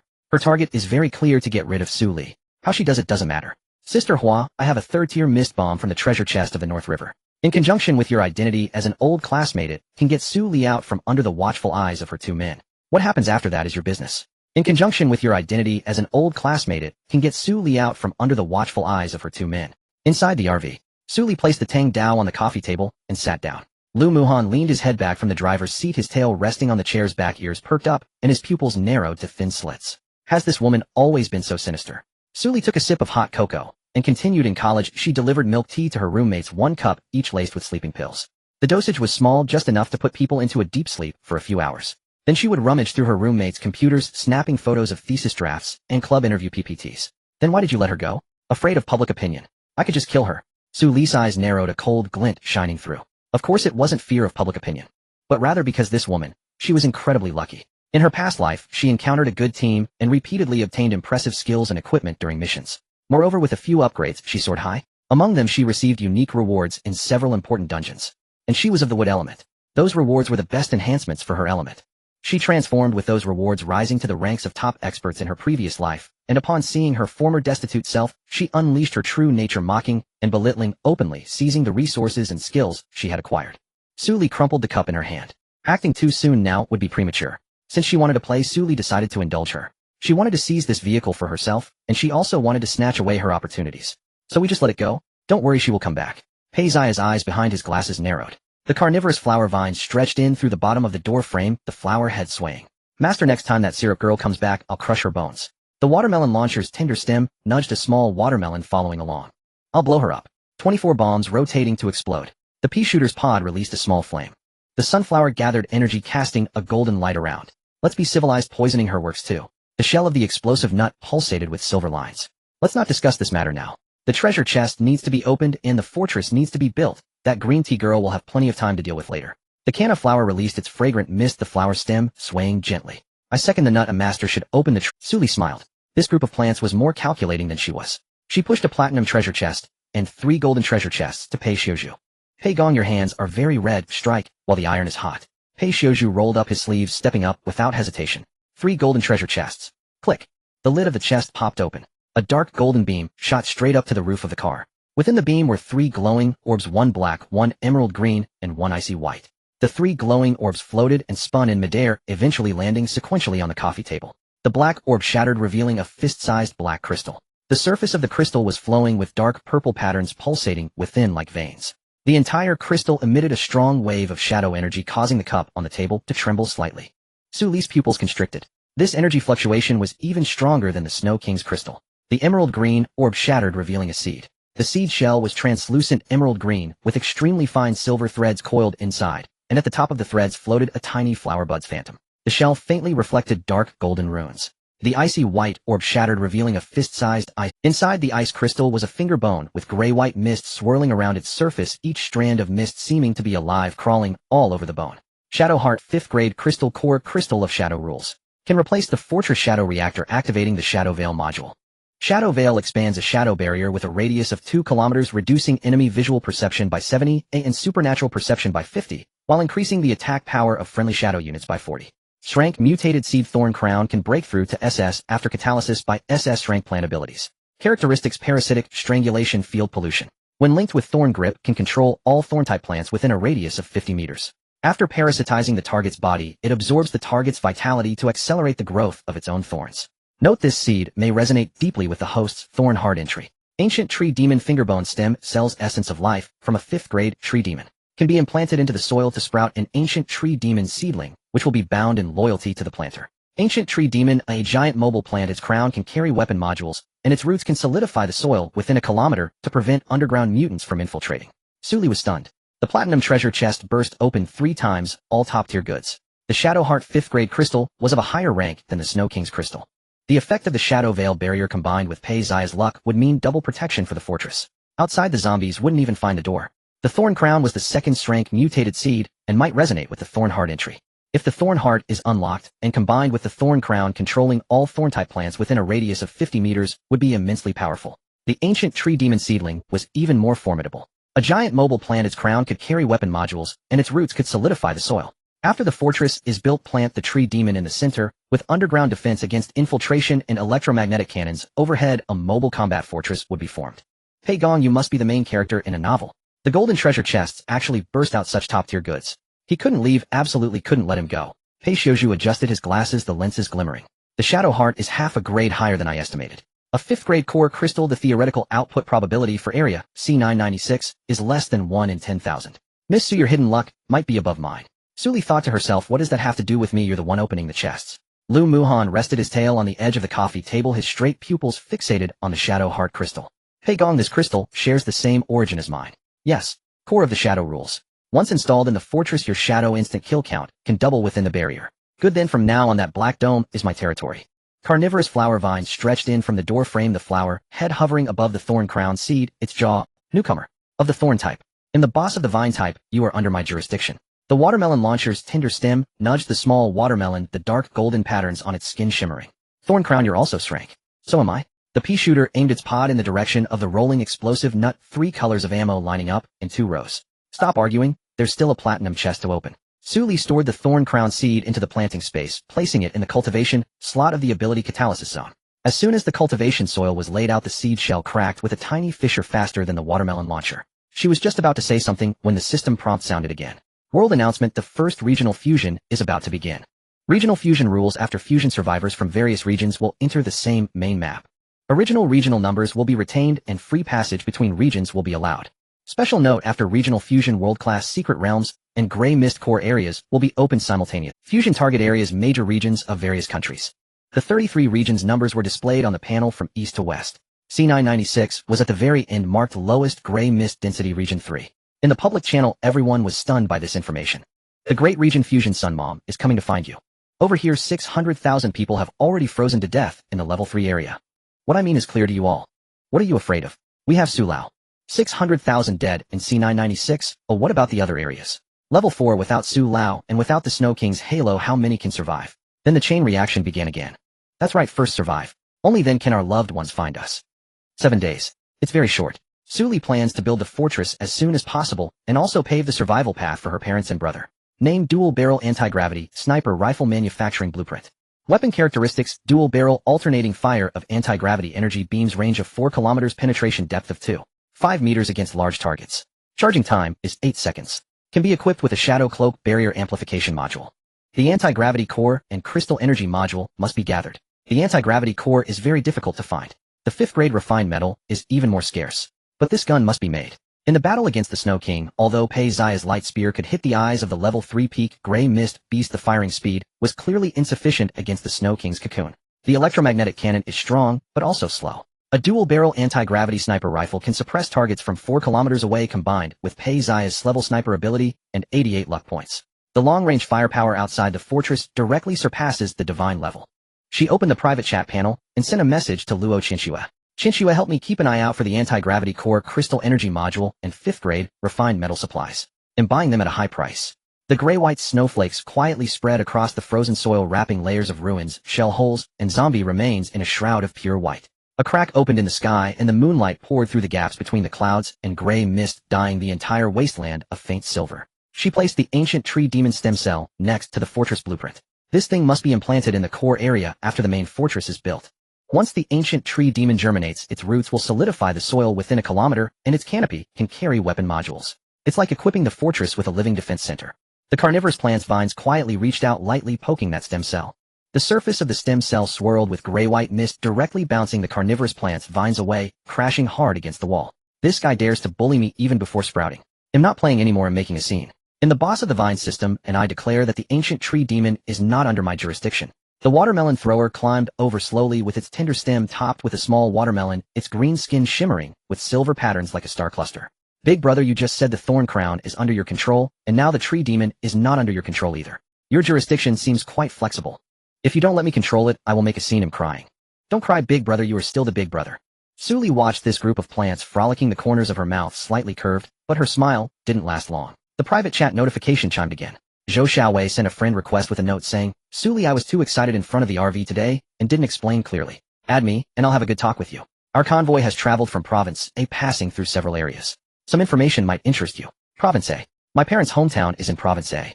Su Li's fingertip hovered above the panel for a moment. Why smiled Su Li. You accepted. I thought you didn't want to talk to me. Then I'll speak directly. Our convoy encountered a group of survivors coming from the direction of Province A who had several military trucks with the Province 3rd Disaster Relief Team painted on them. The leader was a middle-aged woman, a medical student capable of performing emergency surgery. Su Li's pupils constricted. My parents are both medical students. Where did that convoy come from, and what was their final location? We encountered them at the provincial highway intersection, and they went north. But let me tell you, the gray mist concentration on that line is very thick. Our convoy almost didn't make it out. Su Li didn't respond to this probing. She switched out of the private chat panel and opened the map data stored by Pei Xiuzhu. The provincial intersection is north of C996, right at the area boundary. I can give you a more detailed route map. If you want to go, let me know. Our convoy has buried supply boxes along that line, and I'll leave one for you. Su Li finished receiving the file and did not reply. Zhou Xiaowei also did not send any more messages. Both parties knew that this scene was not over yet, the stage was set, and now it was just a matter of who would go on first. Su Li tossed the file into Pei Xia's data analysis queue, leaned back against the sofa, and closed her eyes, her mind swirling with keywords: Province, a military truck, middle-aged female medical student, ponytail. Lu Muhan walked over from the driver's seat, his tail resting on her ankle. Ali, what did that woman say? She said she encountered a military truck at the G55 intersection. There were my mom's former colleagues on it. Could it be a trap? There's a 70% chance. But even if it's half true and half false, we still have to go. Zhou Xiaowei leaned against the back seat of the off-road vehicle. The notification for Zhao Jin's message lit up on the panel, but she didn't reply. She was thinking of something else. Earlier at the RV door, she glanced inside. Lu Muhan on the left of the sofa, and the person on the right wearing a gray turtleneck sweater and silver-framed glasses. That person looked up at her, the gaze behind the lens held no warmth. But she recognized him. She had seen him before. In her senior year before the graduate school interview, her advisor took her to visit a national-level research project. The project was hidden within a mountain, secured by 3 layers of security checks with retinal scans for access. Her advisor pointed to a young man at the end of the corridor, saying that he was Pei Gong, who wrote the core algorithms for the entire project, having been selected at the age of 17. That day she stood at the end of the corridor and looked. Pei Ziya's expression was calm amidst a crowd of big shots like a star surrounded by the moon. She was captivated. Later she tore up Su Li's application materials. Not only because Su Li was competing for the last slot of the same advisor, but also because the proposal Su Li submitted contained a forward-looking deduction about material structure. Su Li stood in the center of the RV. Dark golden light patterns spread beneath her feet. The SS-level mechanical modification skill was pushed to its limit, and every structural line of the fortress blueprint unfolded in her mind. 8,000 blocks of high-strength alloy steel were stacked into a silver-gray Great Wall, 200 refined steel blocks formed into steps, 50 third-tier crystal cores embedded in the pre-installed slots, and the fourth-tier core crystal, the Snow King crystal, rested in the center surrounded by an ice-blue halo that illuminated the entire material area, making it look crystal clear. "I'll begin." Su Li pressed her hands against the blueprint projection. Dark golden light surged from her palms, penetrating the entire RV framework like liquid metal. The rivets on the RV's outer shell lit up one by one, and the internal space began to tear and reorganize. The walls pushed outward, the ceiling pulled upward, and the floor sank downward. Lu Muhan stood 10 meters away. His tail was taut and straight, wolf ears perked up, and his pupils narrowed to he saw the veins bulging on Su Li's forehead, sweat dripping down her temples, her lips pressed tightly together, her entire being resembling a bowstring drawn to its limit. "Ali." The words rolled from his throat as he took a step forward. Pei Xiuzhu blocked him with his arm. Her mental power is fully unleashed now. Interrupting her would result in backlash. Can she hold on? She has to hold on even if she can't. Pei Ziya's glasses reflected light, the engineering ruler gripped tightly in his palm, his fingertips turning pale. Lu Muhan did not move forward. His tail struck the frozen ground, creating a groove. His wolf ears flattened.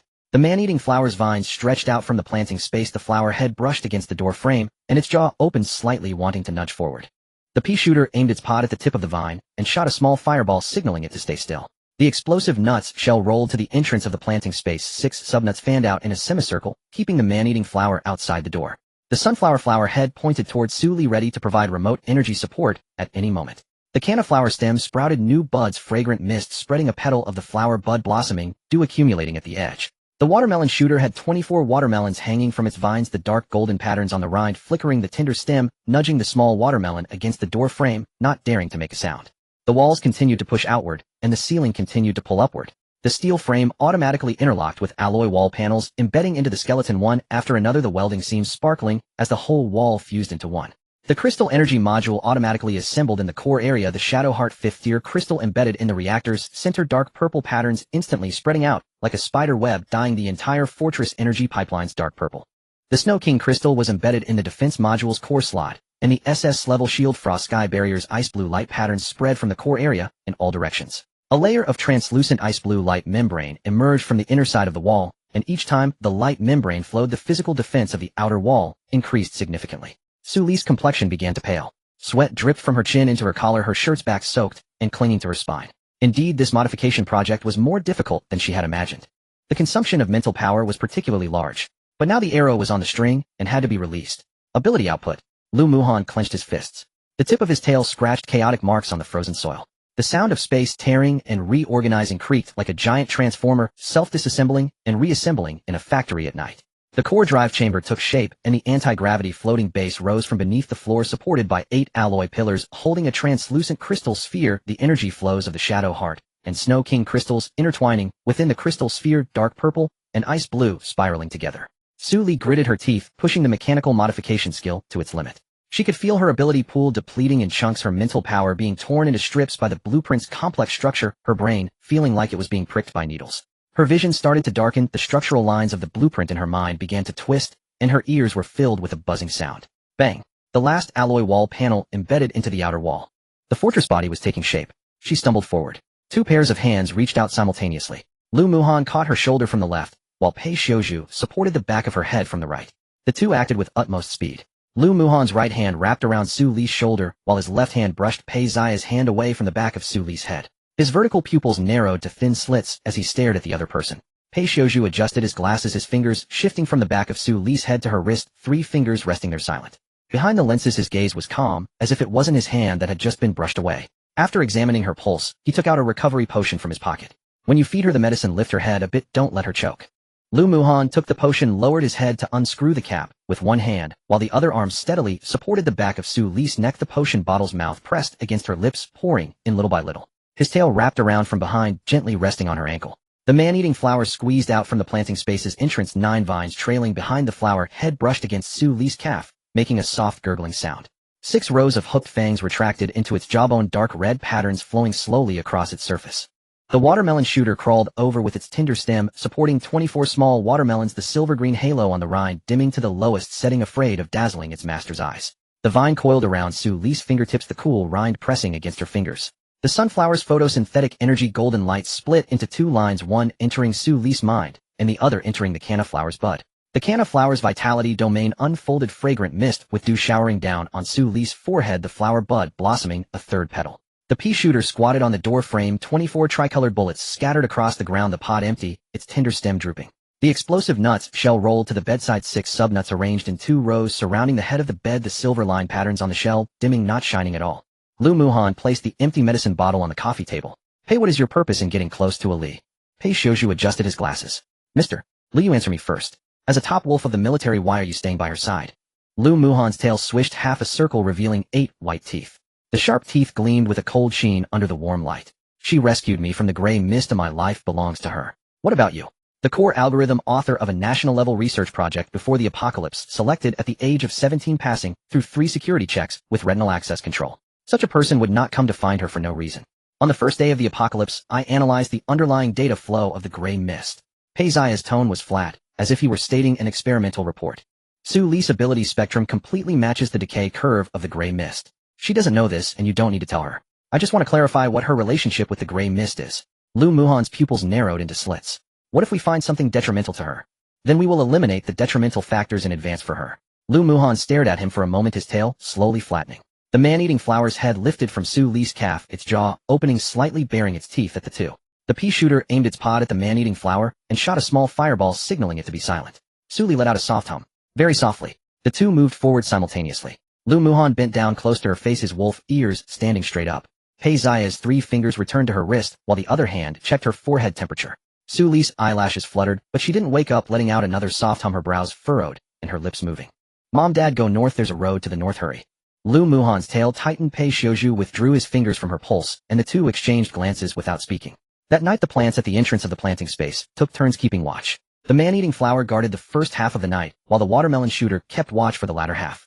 The sunflower's photosynthetic energy golden light shone all night, and the canna flower bud bloomed, its petals repeatedly showering dew.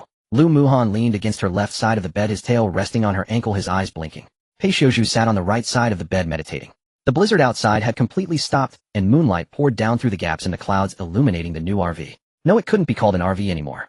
Su Li opened her eyes. The back of her head rested on an extremely soft pillow. She stared at the ceiling, a light, gray alloy plate, embedded with dark golden energy conduits.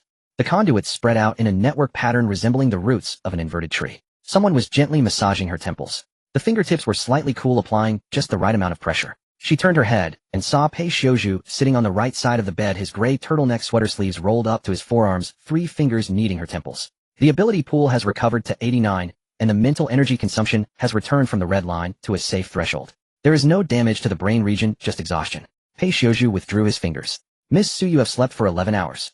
Su Li was about to speak when a familiar furry sensation brushed against her ankle. Lu Muhan's tail was still resting on her ankle, leaning against the left side of the bed, his wolf ears perked up the moment she woke. He reached out and handed her the pulsating device from the bedside table.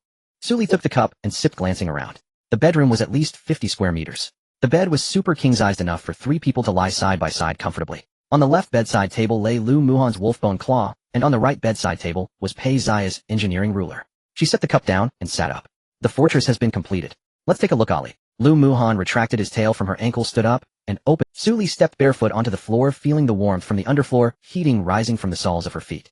The corridor was 2.5 meters wide, with dark golden energy conduits embedded in the walls. Every 5 meters there was a fist-sized light core that emitted a warm white glow, illuminating the entire corridor as brightly as the afternoon sun. On each side of the corridor were 4 doors, each with a nameplate: bedroom A, bedroom B, storage room A, storage room B, medical room, armory, planting space, and ability training room. She pushed open the door to the medical room. The operating table, emergency pods, medicine refrigeration cabinets, and multifunctional diagnostic instruments were all present. The canna-flower stem emerged from the planting slot in the corner of the medical room, releasing fragrant mist as one petal opened. She pushed open the door to the armory. The walls were lined with cold weapons: tang knives, crossbows, and stiletto swords, all previously collected. In the corner, spare barrels for the 8-barrel electromagnetic cannon were neatly stacked, and the ammunition rack was organized with the pea shooter's tricolor ammo, the explosive nuts, subnuts, freezing rounds, and corrosive rounds. 24 watermelons for the watermelon launcher were stored in a temperature-controlled preservation cabinet, the dark golden patterns on the rinds pulsing rhythmically. She pushed open the door to the ability training room. The walls were covered with energy absorption panels, and the floor was laid with elastic composite material. The targets in the target area were humanoid dummies graded in 5 levels: Level 1 wooden stakes, Level 2 iron plates, Level 3 alloy plates, Level 4 crystal core armor, and Level 5 shadow iron plates. Pei Shouju followed behind saying, "While you were asleep yesterday, I designed a training plan retrogressing based on your current 4th tier physical limit data. Practicing once a day will be enough for you to lie down for half an hour." Lu Muhan approached from the end of the corridor, his tail flicking. "I modified his plan, originally lying for an hour. I had him change it back to half an hour. You can't handle lying too long." Su Li walked out of the training room and continued forward. The end of the corridor opened up unexpectedly. In the core area, there was 1,000 square meters. With a height of 8 meters, the top was embedded with skylights made of reinforced glass capable of withstanding direct electromagnetic cannon fire. In the center of the living room was a circle of circular sofas, the sofa covers, made from the cold-resistant fabric previously sent by the Rose Society. On the coffee table lay projections of energy flow from the Heart of Shadows and the Snow King crystal core, making the entire energy distribution status of the fortress clear at a glance. The kitchen featured an entirely stainless steel countertop with an electromagnetic stove embedded within and a refrigerator large enough to fit an entire mutated beast. The dining table could seat 20 people with chairs already arranged. Walking further ahead, she reached the cockpit. The control panel had been upgraded from a single screen during the RV period to an immersive triple-screen setup. Behind the steering wheel was an automatic driving module, and next to the co-pilot seat was a weapon control panel controlling the electromagnetic cannon, anti-gravity cannon, shadow curtain, and frost sky barrier, all from this one station. The exterior of the vehicle still resembled that of an RV, with matte black armor, plating alloy spikes, and wheel spikes appearing roughly the same size as before. However, the internal space was expanded 1,000-fold by folding technology. Su Li stood in the center of the cockpit, gazing at the pulsating data on the control panel, feeling invigorated. The door to the planting space opened automatically. The carnivorous plant's vines surged from the doorframe, dragging 9 vines behind the flower head, tilting towards the sky. The new home covered 2,000 square meters with soil catalyzed by Su Li's SS level plant ability, adjustable air humidity, and lighting supplied remotely by photosynthesizing sunflowers. The vines of the watermelon launcher climbed the east wall of the planting space. The pea shooter's pods dug a shallow pit in the new soil, stacking the tricolor ammo one by one as if planting their own ammunition field. The mother shell of the explosive nut squatted in the southwest corner, 6 subnuts rolling around their silver-lined shells, gleaming brightly, quite pleased with the new territory. The sunflower stood in the center of the planting space. On its frame, the photosynthetic energy, set to maximum, golden patterns flowing slowly across the flower disc. The fragrant mist of the canaflower filled the entire planting space. The backup space, 10,000 square meters. Su Li planned to stockpile supplies in half and convert the other half into a mobile garage. Su Li exited the planting space and walked into the core drive room. The Snow King crystal core and the Heart of Shadows intertwined and rotated within the energy sphere. Icy blue and dark purple energy flows spiraling together. The data panel on the surface of the light sphere displayed SS level shield, frost sky barrier activated, 2-kilometer radius shadow barrier on standby, automatic enemy defense system online. Automatic enemy defense. Su Li clicked on the detailed panel of the automatic enemy defense system. Automatic enemy defense system, 8-barrel electromagnetic cannons, dual-barrel anti-gravity cannons, awaiting installation, 24 tricolor ammo. For pea shooters, 24 watermelons. For the watermelon launcher, 10 subnuts of explosive nuts can self-detonate 9 vines of carnivorous plants for strangulation, and thorn grip, controlling thorn plants within a 50-meter radius. Hostile target recognition distance of 3 kilometers, reaction time of 0.3 seconds, firepower coverage with no blind spots. Su Li stared at the dual-barrel anti-gravity cannon awaiting installation, and recalled the blueprints acquired in the previous chapter, noting that the anti-gravity core and crystal core energy module were still missing. Just as she was about to close the panel, the enemy recognition module of the automatic enemy defense system suddenly popped up a warning. 3 kilometers away, a group of second-tier ice zombies was moving towards the fortress, not many in number, around 20 to 30. Before Su Li could speak, the control panel automatically lit up with the launch permission for the electromagnetic cannon. The carnivorous plant's vines surged out from the planting space, climbing onto the outer defense slots, while the pea shooter's pods aimed at the approaching direction, and the watermelon launcher's vines climbed up the cannon tower ready to fire 24 watermelons. The mother shell of the explosive nut rolled up beside the automatic launching port, 6 subnuts lined up ready to be launched. Su Li tapped the launch permission. With the sound of the electromagnetic cannon firing, a dark golden beam tore through the clear sky after the snow, followed closely by a watermelon from the watermelon launcher, a green shockwave exploding within the zombie group. The pea shooter's tricolor ammo fired in succession, and the carnivorous plant's vines wrapped around 3 escaped zombies, directly shredding them. In 20 seconds, the 20 to 30 second-tier ice zombies were completely obliterated, and the crystal cores were automatically recovered into the storage area. Su Li smiled slightly. She looked at the diminishing firepower icon on the control panel, then turned to Lu Muhan and Pei Shouju. Both looked back at her, surprised by such firepower. She walked to the armory, laying out the manufacturing blueprints for the dual-barrel anti-gravity sniper rifle on the workbench. The materials list displayed on the panel: anti-gravity core 5th tier, refined metal shadow iron, and crystal core energy module. Mom and Dad and my brother are coming. There's enough room. She sent the materials list to Luo Chinxue, continued to collect the anti-gravity core and crystal core energy module. Lu Muhan leaned against the workbench, his wolf ears spinning. You need to head towards G55. 70% of the intel from Zhou Xiaowei is fake, but that 30% regarding the military trucks in a province and the middle-aged female medical student, she couldn't have made that up. She must have seen someone similar on some route. Even if it's a trap, I need to step in to see how much truth she has in her hands. Pei Xiuzhu returned the engineering ruler to the toolbox. I have already analyzed the density point map of the gray mist along G55. The data she provided has numerous contradictions and does not align with the actual road conditions, but the general direction is not off. With truth and falsehood mixed together, this woman is more troublesome than Zhao Jin's. Su Li squinted, finding the truck. The fortress tires rolled over the frozen earth, the snow crunching beneath the chassis armor. Inside the vehicle, the 1,000 square meter space was as steady as a rock, with even the surface of the hot chocolate on the coffee table remaining perfectly still. Su Li sat in the driver's seat, directing the navigation line on the control panel towards the G55 highway junction, which was 120 kilometers away from the camp. Su Li pressed down on the accelerator. The fortress sped north along the frozen road. Outside the window, the snow reflected the afternoon sunlight, and occasionally the wreckage of abandoned vehicles could be seen by the roadside, their bodies covered with gray-white mycelium. After driving 70 kilometers, trees began to appear on both sides of the road. Coniferous forests, a mix of pine and fir trees, stood with their trunks wrapped in a faint gray mist. Something gray-white occasionally flashed between the gaps in the branches, its shape unclear. Su Li's peripheral vision swept over the right side rearview mirror. In the mirrors, several needles fell from the branches, floating in midair. In the instant the leaf flipped, a very fine crack opened in the center of the leaf vein, embedding a gray-white eyeball within. The eyeball rotated slightly, glancing in Su Li's direction.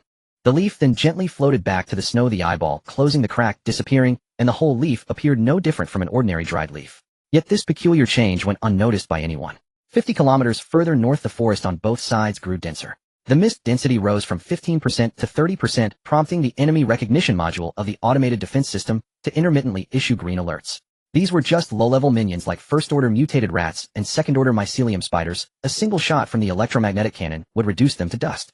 The man-eating flower vines recoiled, complaining that these little monsters weren't enough to even fill the gaps between their teeth. The road sign indicated that there were still 12 kilometers to the G55 junction. Su Li reduced the speed from 120 to 80. Pei Zia's data analysis module projected a comparison result.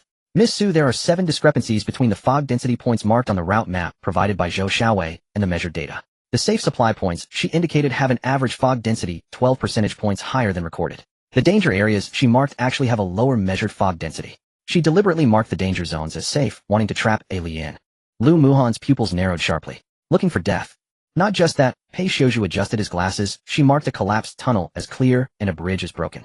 If you follow her route, you'll take a long detour at the tunnel entrance, passing an abandoned chemical plant. That plant hoarded highly toxic industrial waste before the apocalypse, and after being eroded by the fog, it would generate a high concentration of neurotoxic mist. Su Li squinted. The filters of the fortress could withstand the neurotoxins of 6th-order mutated beings, but an ordinary RV could not enter. Zhou Xiaowei didn't know she had upgraded the RV to a fortress. Based on the toxicity level of this trap, she intended to get herself killed at that chemical plant. Continue, Su Li said. What's more critical is the junction. Look at this. Pei Xiuzhu projected an old surveillance video from years ago into the air.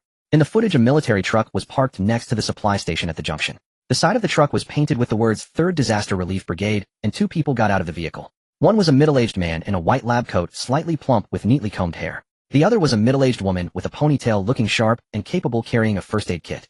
Su Li's pupils constricted. Mom. The feeling of longing surged forth, but she covered her mouth, suppressing it fiercely. It had been 10 years as she hadn't seen her mother for a full decade. How she missed her. She fixed her gaze on the screen, without blinking, even if it was just an old video. Memories surged, and she noticed something unusual. In the past, although her mother mentioned that she used to be a military doctor, her tone was casual, and Su Li always thought her mother was just an ordinary military doctor. But from what she saw now, it was not so. Her mother's rank was not low, it could be said she was well protected, and they seemed to be on a mission. Why do you have this video? Su Li stared hard at Pei Xiuzhu. She had suspected him before, but never thought he would possess such a classified video. Who are you really? She squinted her eyes. Pei Xiuzhu felt a sudden panic. It was an experience he had never had before. Am I being suspected? It feels like this. In fact, he hadn't intended to leave with this video because he anticipated being suspected. But for some reason, seeing her long for her loved ones, he couldn't help but. So I've indeed been suspected. I wasn't at the scene at the time. His tone was a bit hurried. This video was given to me by someone else. I worked with your mother for a few days. She once introduced you to me. For a blind date. Pei Xiuzhu lowered his head. Su Li was stunned. What? A blind date? What on earth is going on? Seeing Su Li's puzzled expression, Pei Xiuzhu sped up his speech. Aunt Liz said I was great and passed my WeChat to you. I've added you. You might have forgotten. Su Li, huh? What the hell? I have no memory of that. Lu Muhan became alert. This guy had actually met her parents, and the other party was quite satisfied with him. This is definitely not a good sign. Su Li was about to ponder this when her attention was drawn back to the screen. Another young man got out of the passenger seat, tall and slender with a head full of white hair, broad shoulders, and long legs, wearing a gray windbreaker. He swiftly pulled out 2 barrels of mineral water from the vehicle, moving with grace. Seeing him, Su Li's gaze suddenly sharpened. Lin Shun, the strongest warrior in the Dragon Country district in her past life. As soon as he got out, everyone around called out to him, Major. The screen abruptly ended. It could only be said that her mother had indeed been there before the apocalypse. But at that time, hadn't she and her father already retired to the mountains to grow oranges? Numerous doubts. The tires rolled over a stretch of frozen road, and they arrived at the junction. 3 off-road vehicles were parked beneath the road sign, arranged in a triangular formation. The middle off-road vehicle's door opened, and Zhou Xiaowei, wrapped in a white down jacket, stepped out with the brim of her hat pulled low. Su Li, I knew you would come. She quickly approached, and upon seeing Lu Muhan and Pei Xiuzhu behind Su Li, her gaze lingered on Pei Ziya's face for a moment, but her smile remained unchanged. Mr. Pei, you're here too. Su Li, old classmates meet, and you still want to bring a flower protector. Su Li's gaze crossed Zhou Xiaowei's shoulder to look at the convoy behind her. 5 modified heavy off-road vehicles, their roofs welded with honeycomb armor plates. The tires were military-grade explosion-proof tires. Each vehicle had a trailer-type storage compartment with independent power supply. The doors were uniformly painted with the silver warhorse emblem. This convoy's configuration was elite by C996 standards, and each off-road vehicle carried at least 1 second-order ability user.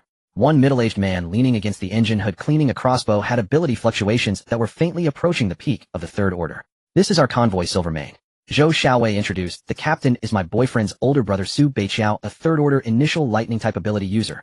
Her voice was not without pride. Su Beiqiao stepped down from the engine hood. He was solidly built with thick calluses on his palms from long-term knife work. He walked up to Su Li and extended his right hand. World's number 1, a pleasure to meet you.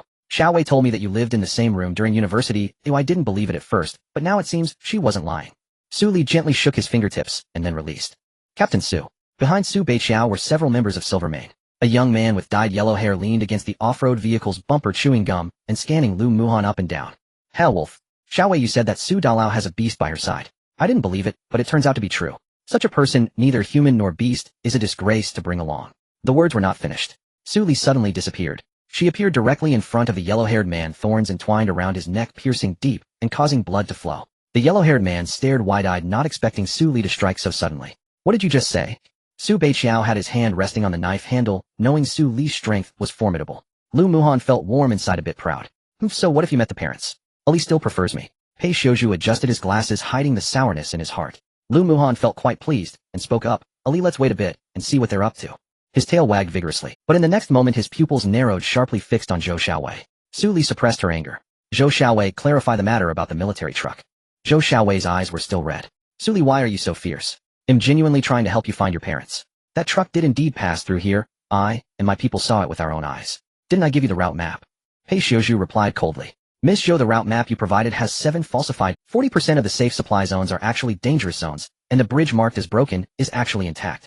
You marked the junction leading to the chemical plant as a safe supply zone, but that plant is already covered by high concentrations of neurotoxic mist. The danger zones you marked have the lowest fog density. This is intentional misdirection amounting to murder. Su Baiqiao's expression darkened as he turned to stare at Zhou Xiaowei. Xiaowei, you altered the route map. Zhou Xiaowei looked wronged. Engineer Pei, do you have evidence that I've altered the route map? The fog density on this segment has always fluctuated. It was like that when I recorded it, and it's normal for it to change now. As for the chemical plant, I had no idea it was a chemical plant. I just saw a building symbol on the map and thought it could be a resting point. Su Li, your people are being unreasonable in accusing me. Isn't that a bit excessive? Su Li stepped forward, swinging her arm and delivering a slap to Zhou Xiaowei's left cheek. The sound was crisp and loud. Zhou Xiaowei spun half a circle, falling into the frozen earth, her white down jacket smeared with black mud, a red mark rising on her left cheek. She stared wide-eyed in disbelief. Su Li, how could she be like this? She has changed. Others were also taken aback, not expecting Su Li to strike at her university classmate. Pei Xiuzhu, however, held his head high, feeling he had experienced something very nice indeed. Being protected by her felt like this. Lu Muhan became displeased. Misunderstandings are also disguises. You were well prepared. Su Li towered over her. How many times have you betrayed me, Zhou Xiaowei? Do you think I'm a fool? Zhou Xiaowei covered her face, her lips trembling.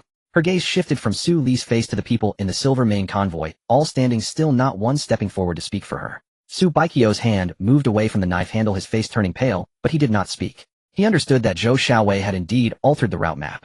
Zhou Xiaowei got up from the frozen earth, covering her face, tears rolling down her cheeks. Su Li, after you slap me, are you? Of course. Su Li's smile turned cold. No. Su Li turned and walked back towards the fortress. Passing by Su Baiqiao, she paused. Captain Su, your convoy is impressive, don't let her drag you down. Su Baikyo's gaze towards Zhou Xiaowei turned icy. Zhou Xiaowei was furious. Su Li, you can't do this. Su Li climbed into the driver's seat, and the fortress tires rolled over the frozen earth as she drove back. She leaned against the back of the seat, staring at the surveillance screenshot on the control panel where the ponytailed middle-aged woman stood beside the military truck, holding a first aid kit. Dad, Mom, little brother. She tightened her grip on the steering wheel. I will find you all. The fortress drove back along the G55 highway the night, closing in snow swirling in the beams of the headlights. Su Li's mind was still processing the three figures in the surveillance screenshot, while Lu Muhan's tail remained against her ankle. Pei Xiuzhu spread out the complete map data along the G55 route in the passenger seat, remarking each real fog density point. Suddenly a shadow rolled into the road ahead. The figure was thrown out from the outer side of the roadbed, crashing onto the frozen earth, and rolling several times, wrapped in tattered gear with hair frozen into clumps of ice, lying face down and motionless. Su Li pressed the brakes, the fortress tires carving deep grooves in the frozen earth. She had seen this kind of road ambush many times in her past life. First they throw out an injured person as bait. When you kindly get out to help, the 7 or 8 ambushers hiding by the roadside rush up, taking both you and your supplies. She shifted into reverse, preparing to roll over it. The figure suddenly raised a hand. A green light surged from between their fingers with strands so fine and dense that they pierced into the frozen earth. The frozen earth cracked, and from the fissures sprang forth dozens of vines, their tips blooming with light green flowers, the fragrance carrying a pure wood-type ability fluctuation. That fluctuation was purely healing-oriented, with energy different from Su Li's SS grade plan ability, but with a high sequence, at least grade S. The figure coughed, their voice hoarse. You are Su Li, aren't you?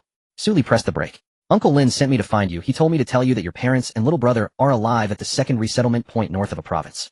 Su Li's pupils contracted sharply. Uncle Lin. Lin Dehui, Dad's old comrade. The figure coughed again, one of the vines withering from between his fingers. My name is Chu Qing, your father's intern.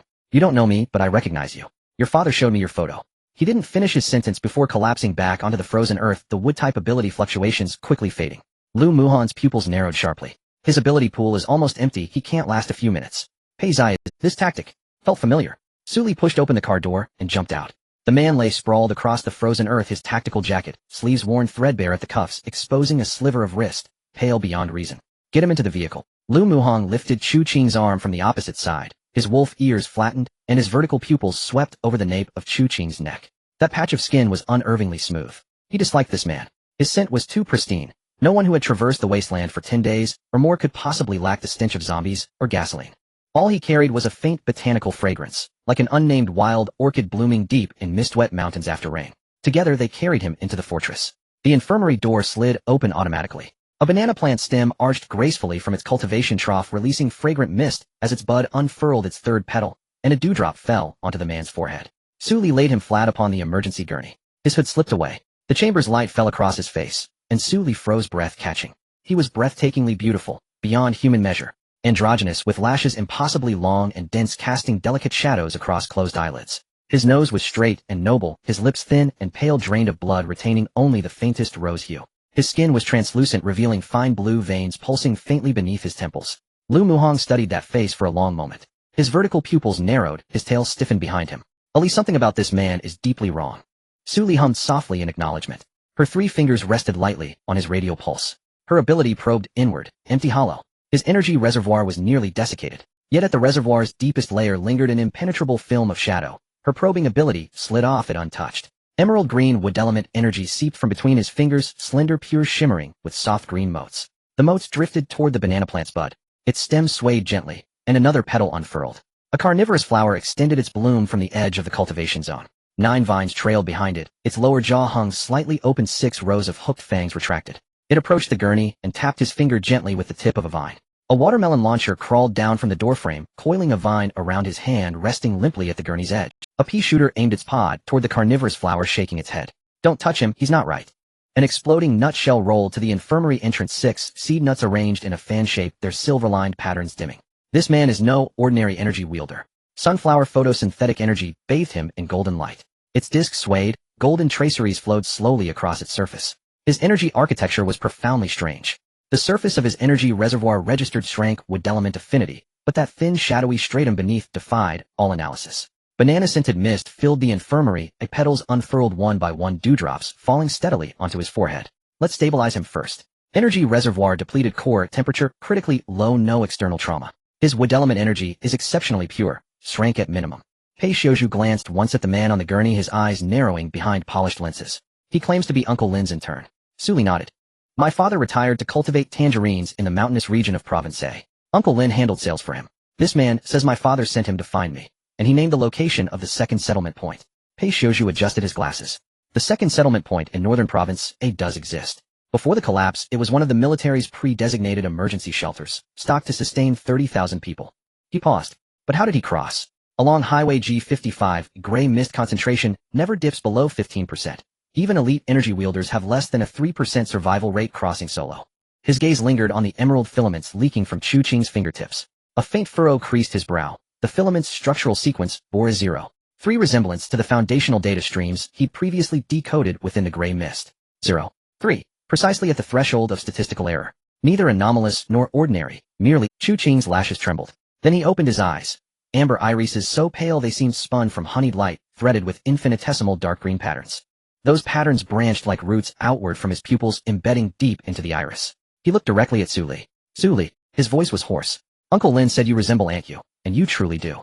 Chu Qing coughed once. Emerald wood element energy surged from his fingertips, winding instinctively around his own wrist, its tips blooming into tiny pale green flowers. I'm Chu Qing, your father's intern.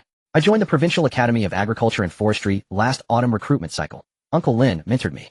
Suli watched those emerald filaments intently. Healing-oriented wood element energy, strength sequence, its fluctuations unervingly pristine. In her past life, she had witnessed countless wood element wielders, including Zhou Xiaowei, who later ascended to elite status.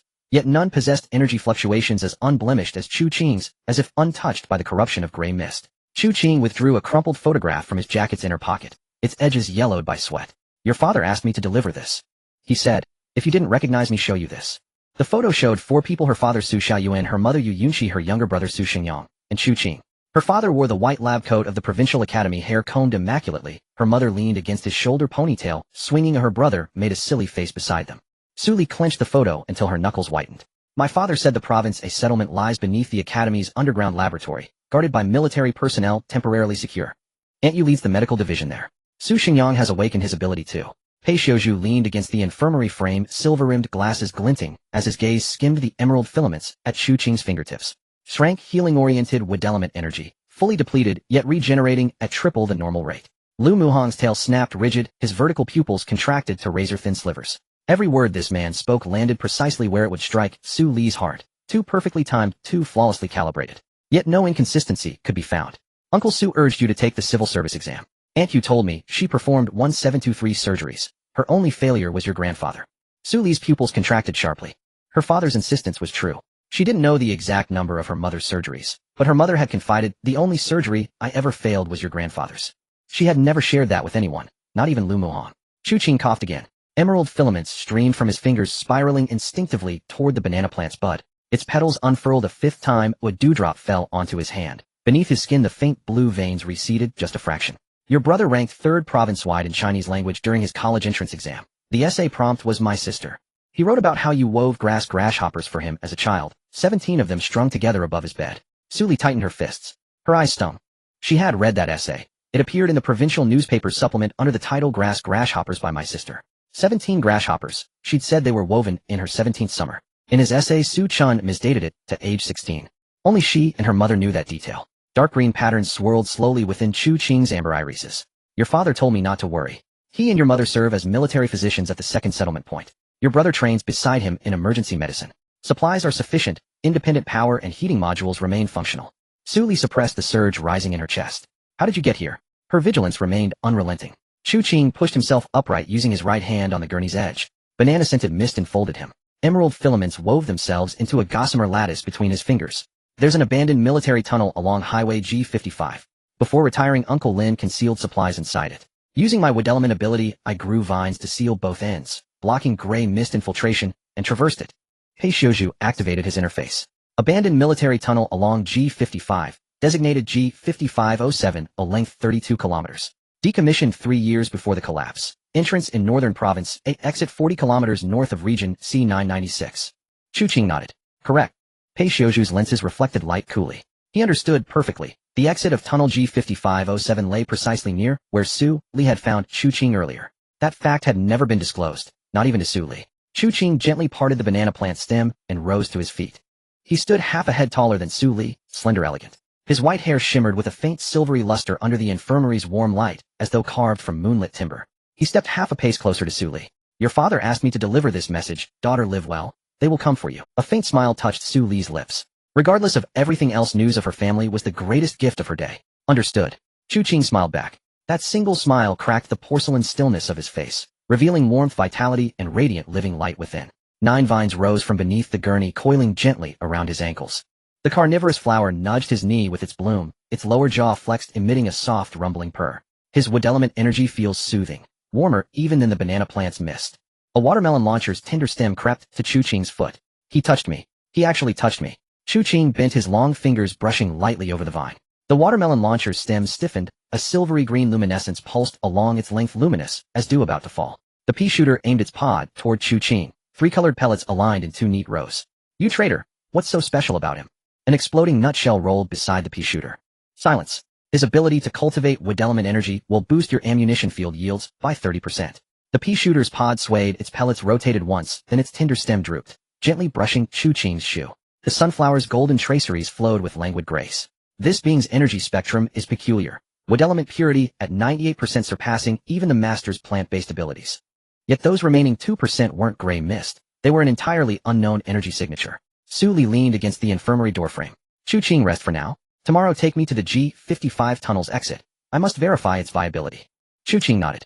Uncle Lin left supplies inside, including a military jeep. Fearing insufficient transport, he instructed me to drive it here. Though I confess, I don't know how to drive. Pei Xiuju said, a military jeep can be retrofitted into an armed reconnaissance vehicle. Chu Qing met Pei Xiuju's gaze across the space, the amber of his eyes locking with the silver gleam of polish. Chu Qing offered a faint fleeting smile. Mr. Pei, long admired. I read your paper on gray mist's foundational datastream analysis in the military archives.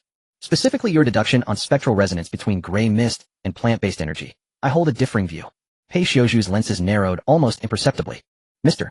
Chu, you've studied gray mist closely. Not study, merely observation. As a wood element wielder, our perception of gray mist is inherently sharper than other lineages.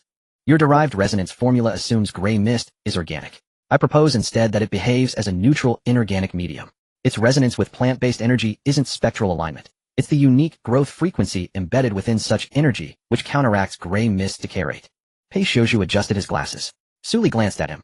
She'd known him for years, yet never seen anyone challenge him on technical grounds. And he did not refute. Lu Muhong draped his tail over Su Li's ankle. Ali, I'll prepare the guest room. Chu Qing waved a hand, dismissed. No need. I'll sleep in the cultivation chamber.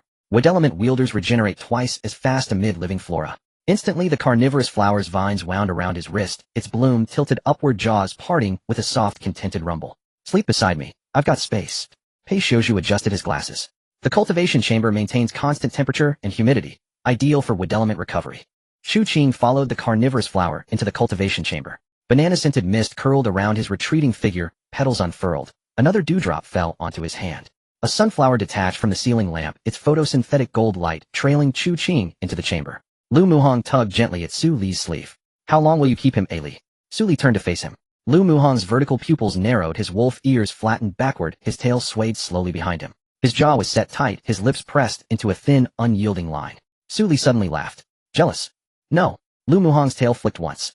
I simply sensed something amiss. Anyone emerging from a gray mist tunnel should bear residue. Yet his energy reservoir's shadow layer repels my shadow perception ability. That is not natural. I know. Su Li leaned against the corridor wall, arms crossed. He knows how many surgeries my mother performed. He knows Su Chen's essay described 17 grasshoppers. These were truths known only to her family. Yet when he mentioned the tunnel, Pei Xiuju found no discrepancy. G5507 did exist, and its decommissioning timeline matched exactly. The sole issue remained every piece of information he offered lacked immediate verification, unless she went herself. Su Li reached out, grasping the tip of his tail and giving it a gentle squeeze. Whether he's genuine or dangerous, we'll know once we reach the tunnel. Until then, observe closely. Lu Muhong withdrew his tail from her grip, his wolf ears snapped upright. I'll prepare the guest room. He took 2 steps, then halted. Ali, moi. If he proves false, I'll sever his throat. Don't stop me. Su Li burst into laughter. Chu Qing sat on the anomalous soil within the planting space. A web of carnivorous flower vines spread beneath him, the flower disc resting on his knees. The watermelon shooter's tinder stem coiled around his wrist, its jade rind threaded with dark gold veins that pulsed faintly. A pea shoot pod lay at his feet, tricolored pellets scattered across the ground. The exploding nut maternal shell crouched behind him, 6 child, nuts arranged in a fan. The sunflower's photosynthetic aura dimmed to a low glow, its disc bowing slightly. The canna lily's fragrant mist lingered in the air, petals unfurling one by one and letting dew fall upon the back of Chu Qing's hand. Chu Qing lowered his head and regarded the plants, a faint curl at the corner of his mouth. He remembered the day the Shui Wang died. Fragments of the Shui Wang's consciousness had drifted away on the gray mist for a long distance. The Shui Wang had died too swiftly. When Su Li's blade severed its true body, all the higher beings within the gray fog sensed that fluctuation of power. One of them followed the ripple to this RV, intending to slay the human who could cut down the Shui Wang. But her plants gave him carnivorous flower, watermelon shooter, pea shooter, exploding nuts, sunflower, canna lily. Each specimen brimmed with life, their roots sunk deep in the anomalous soil, vines climbing the planting space, walls photosynthetic energy, flowing like molten gold. He had lived in the gray fog for a very long time. It was the first time he had seen someone cultivate plants so well. So he planted the identity of Chu Qing by the G55 highway and waited. Chu Qing, a wood affinity ability user and intern in her father's household. He had devoured the memory of a human and learned of Su Li's family, of that composition about grasshoppers, of the 17 grasshoppers. He wove a complete identity from those scraps of information. Then he waited for her to pass by. His plan had been to board the vehicle, learn the fortress's layout, find the Shui Wang's crystal core, and then kill Su Li. But now, the carnivorous flower's disc nudged his knee, 9 vines coiling around his ankle. He reached out and stroked the flower disc. The petals trembled, every fine hair standing on end, and the flower emitted the smallest of whimpers. This creature is so handsome and so gentle, it makes me ashamed to be fierce, the thought passed through him. Chu Qing bent his head and pressed his lips to the rim of the flower disc. The carnivorous flower went rigid. 6 rows of hooked fangs drew back into the jaw, dark red veins racing across. Its vine slid from Chu Qing's ankle and retreated into the anomalous soil, leaving only a small tuft of withered florets atop the disc. The watermelon shooter's tender stem braced and sprang away from Chu Qing. The dark gold veins along its rind flashed into a blinding gleam as its vine curled around the pea shoot's pod and began to drag it outward. The pea shoot's pod spurted a small fireball that struck the watermelon shooter's leaf. A voice of panic rose from the plant. Who said he could touch you and get comfortable? The exploding nut mother shell seemed to bark as it rolled to the planting space doorway, 6 child nuts forming a protective ring. This person is definitely problematic. What he did to the carnivorous flower is not something a normal human would do. The sunflower's golden photosynthetic glow swept across Chu Qing's face. The disc trembled. Humans who show affection to plants I have seen, but kissing a ferocious plant like a carnivorous flower, this was a first. And the strangest thing was that it had not bitten him. The canna lily's fragrance thinned, and a petal unfurled, another dewdrop falling onto the back of Chu Qing's hand. He is not a bad man, the plants murmured. Chu Qing lay back on the anomalous soil. The carnivorous flower's vines stealthily slid out of the soil again and looped around his ankle. The watermelon shooter crawled back to his side at a leisurely pace. The pea shoot's pod rested on his shoe, the tricolored pellets being placed back into the pod one by one. The exploding nut mother shell rolled back to the corner. The 6 child nuts dispersed, and the silver-lined veins on their shells dimmed. The sunflower settled back on the lamp, its photosynthetic glow lowered to the faintest setting. The canna lily continued to exhale fragrance as its 6th petal opened. Chu Qing closed his eyes. He recalled the thought that had interrupted his plan earlier. She had said she wanted to find her parents. Her eyes had been red. When she had been on the G55 frozen plane to pull him by the collar, her fingers had gripped tightly. He had lived a very long time, long enough to forget what parents were.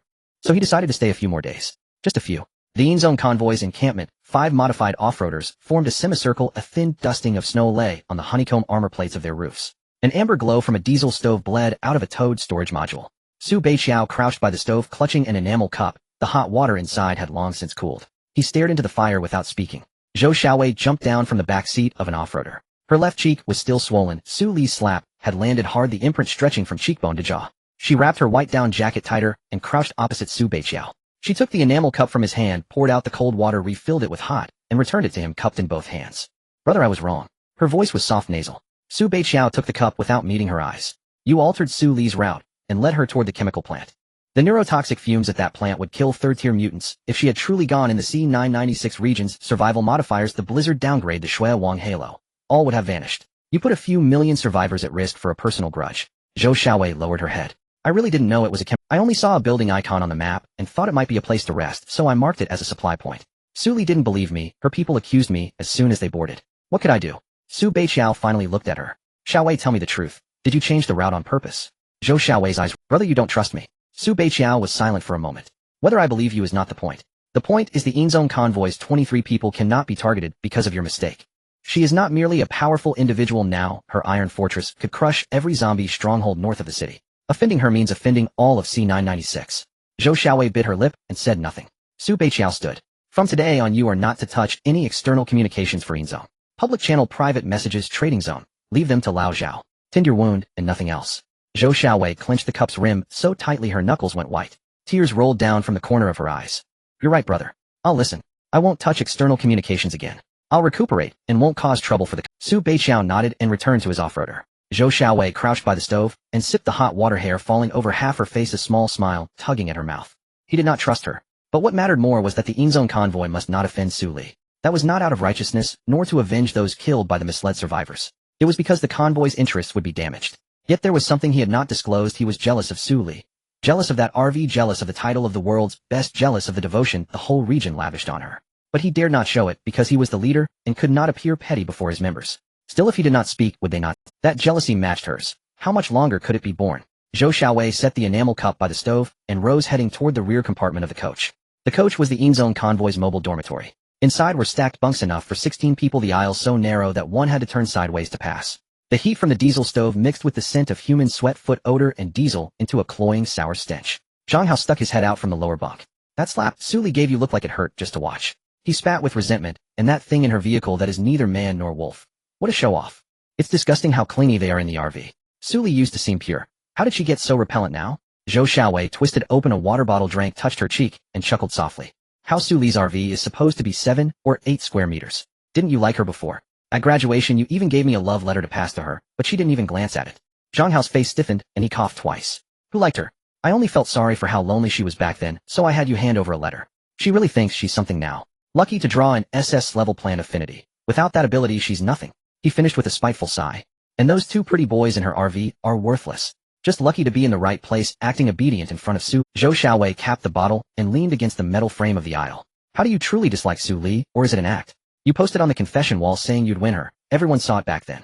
Zhang Hao snorted. That was then. Now she crams 2 men into her RV. How could I still like her? But that RV is 7 or 8 square meters of private space, heating, a bed, a kitchen. 10,000 times better than this broken coach. He kicked the frame of the upper bunk. On the frame Lin Miao Miao lay in a sleeping bag. The coach's stove couldn't warm her enough, though she was swaddled in an oversized assault jacket, the hem pulled down to her knees, sleeves rolled a few times like a child wearing grown-up clothes. She turned over and peered down. Su Li was faking back then. She never joined our dinners. Whenever we invited her, she said she wasn't short on money. She just wanted to appear aloof. I know why she looked down on us, because Hao chased her at first, then chased me. She was jealous. Zhang Hao looked up at Lin Miao Miao. Miao Miao, you speak with barbs now, you weren't like that before. Lin Miao Miao smiled. That was an act. Now it's the apocalypse. Who has time to act? Zhou Xiaowei listened to the 2 of them trading jabs, and smiled more broadly. Zhang Hao was a fool. He still did not know that Su Li had never handed him a love letter. The rumors that Su Li liked you were all planted by Su Li herself during late-night dorm chats, feigned as accidental revelations. A simple line, Hao seems to like you, combined with Zhang Hao's inflated self-regard, was enough to send him chasing Su Li for a whole year. And Su Li needed that year. During that time, she was harassed by bombarding calls named on the confession wall, and treated by the whole department as Zhang Hao's girlfriend, all of which left her exhausted. Quietly she finished every file for her postgraduate recommendation and secured the last slot with a supervisor. As for Lin Miao Miao, it was simpler. Lin Miao Miao liked Zhang Hao as she had liked him since sophomore year. So whenever someone slipped a line like Su Li wore the same coat as Yu Xiaowei, Lin Miao Miao would automatically treat Su Li as a rival. Zhou Xiaowei capped the bottle. Su Li's RV really is comfortable, 7 or 8 square meters, independent space, constant 26 degrees, a separate kitchen, a bed, a sofa. Those 2 in her vehicle, Lu Muhan, a 3rd-tier peak shadow affinity, and Pei Xiuzhu, steer data analyst. Cram into it with her, and still don't complain. She deliberately softened her tone on the last words, as if stating an ordinary fact. Zhang Hao clenched the blanket. Constant 26 degrees. Separate kitchen. Bed. Sofa. Lin Miao Miao sat up in her sleeping bag. The coach's sour stench heated by the stove made the whole cabin feel like a fermenting pickling jar. Xiaowei, how do you know this? Zhou Xiaowei smiled. I saw it in Su Li's livestream. When she made mutton hot pot, her induction cooker was plugged into the RV's built-in power supply. Outside it was -40, inside it was 26 degrees. She wore a short-sleeve shirt, steaming as she simmered 3 gene of mutton alone, dipping it in sesame sauce. Zhang Hao swallowed. 3 gene of mutton. The last time he ate meat had been 7 days ago. The Inzone convoy had hunted a mutated rabbit, and the 23 people split it. He had received 2 liang. It was gone before he could taste it. Zhou Xiaowei rose. Go to sleep, we have to travel tomorrow. She walked back to her. The single bunk at the coach's rear was partitioned off with insulating fabric, an allowance for the deputy leader. She lay down and stared at the ceiling. Her mind replayed Su Li's slap on loop. In front of the entire Inzone convoy she had been rolled across the frozen plain, and her left cheek remained swollen even now. When Pei Xiuzhu exposed her data alteration in public, Su Beiqiao's expression had been one of disappointment. The two fools Zhang Hao and Lin Miaomiao still insisted that Su Li was faking. They did not know that Su Li had already reached a level where she no longer needed pretense. But she was not in a hurry. Zhang Hao and Lin Miaomiao were the bluntest knives she had. No need for sharpness, only weight enough to strike people down. As for Zhao Jin's his third-tier mist bomb had not yet been used, that mad dog would bite sooner or later. Su Beiqiao thought that revoking her public channel privileges would solve everything. A cold smile touched her lips. A leader who was envious and could not admit it was best kept under control. Outside the coach, the blizzard had finally ceased. Moonlight slipped through a gap in the clouds and laid silver across the honeycomb armor plates of the Yinzong convoy. Zhou Xiaowei turned over and wrapped herself tighter in the thermal blanket. Su Li, well struck. Next time we meet, what I have prepared for you will not be a chemical plant. She smiled slightly, closed her eyes, and slept. Night deepens. The fortress's climate control system maintains a constant temperature of 26 degrees Celsius. Golden-hued energy conduits along the corridor dim their core lights, shifting from white to soft amber. Chu Qing opens his eyes. Amber irises shimmer with a faint, deep green glow in the darkness, subtle, profound. It is 200 M. The fortress's autonomous defense system has just completed a hostile identification scan. The next cycle begins in 12 seconds. 12 seconds. He rises slowly, motionless, silent. A carnivorous flower slides from his chest to his knees, its bloom shivers faintly in slumber, and its vines instinctively tighten. His fingers brush the rim of the flower's bloom, it emits a low throaty murmur, and its vines loosen, not fully but enough. Barefoot upon the arcane soil, his long hair falls unbound over his shoulders, silver-white strands catching the dim light, like pale moonlight. From the cultivation chamber to the master bedroom, one corridor, two doors.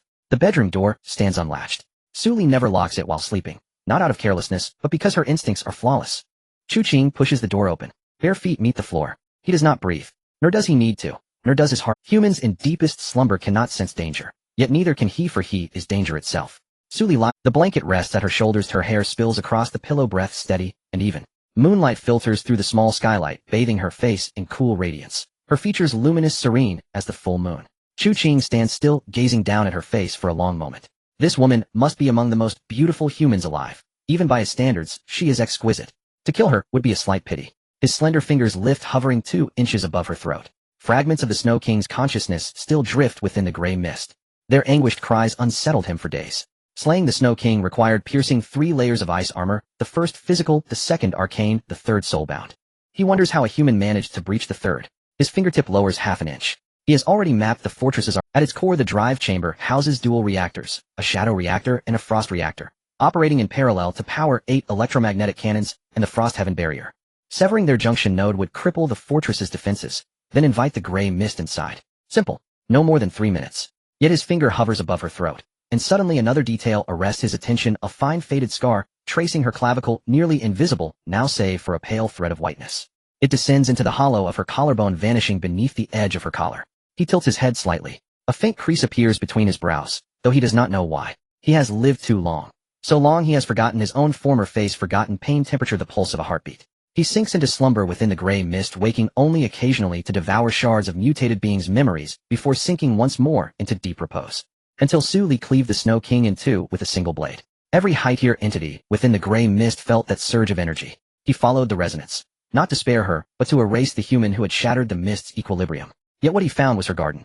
Carnivorous flowers, melon launchers, pea shooters, exploding nuts, sunflowers, Burdo-Faraday's lilies, each vibrant, pulsing with life. Vines coil along the cultivation chamber's walls, golden photosynthetic energy flows ceaselessly. Roots delve deep into the arcane soil, branches unfurl, leaves stretch wide, buds swell taut with promise. Nothing like this can grow in the gray mist, nor can humanity cultivate such vitality. Chu Qing's finger hovers, then draws back, just slightly.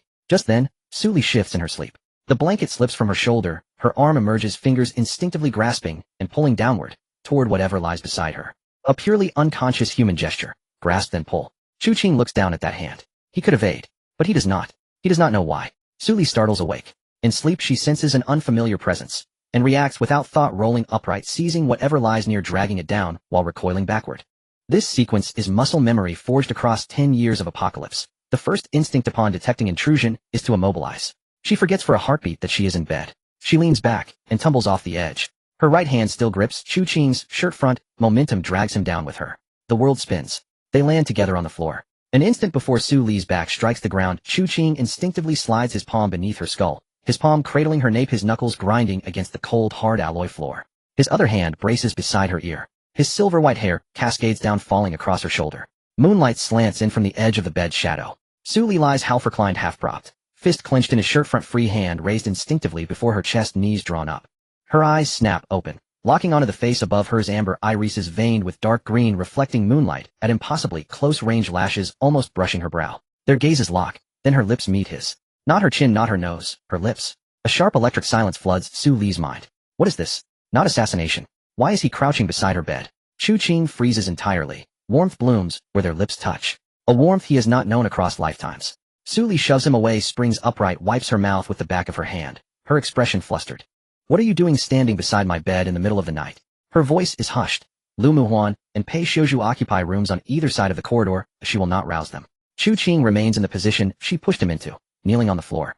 His silver hair spills forward. 3 buttons of his shirt have torn loose, revealing his collarbones, and beneath the moonlight, faint bluish veins trace his skin like delicate inkwork. I dreamed. Someone called my name within the gray mist. When I awoke, I remembered nothing, not even my own name. I walked to your room and saw you sleeping, and simply wished to confirm you were still alive.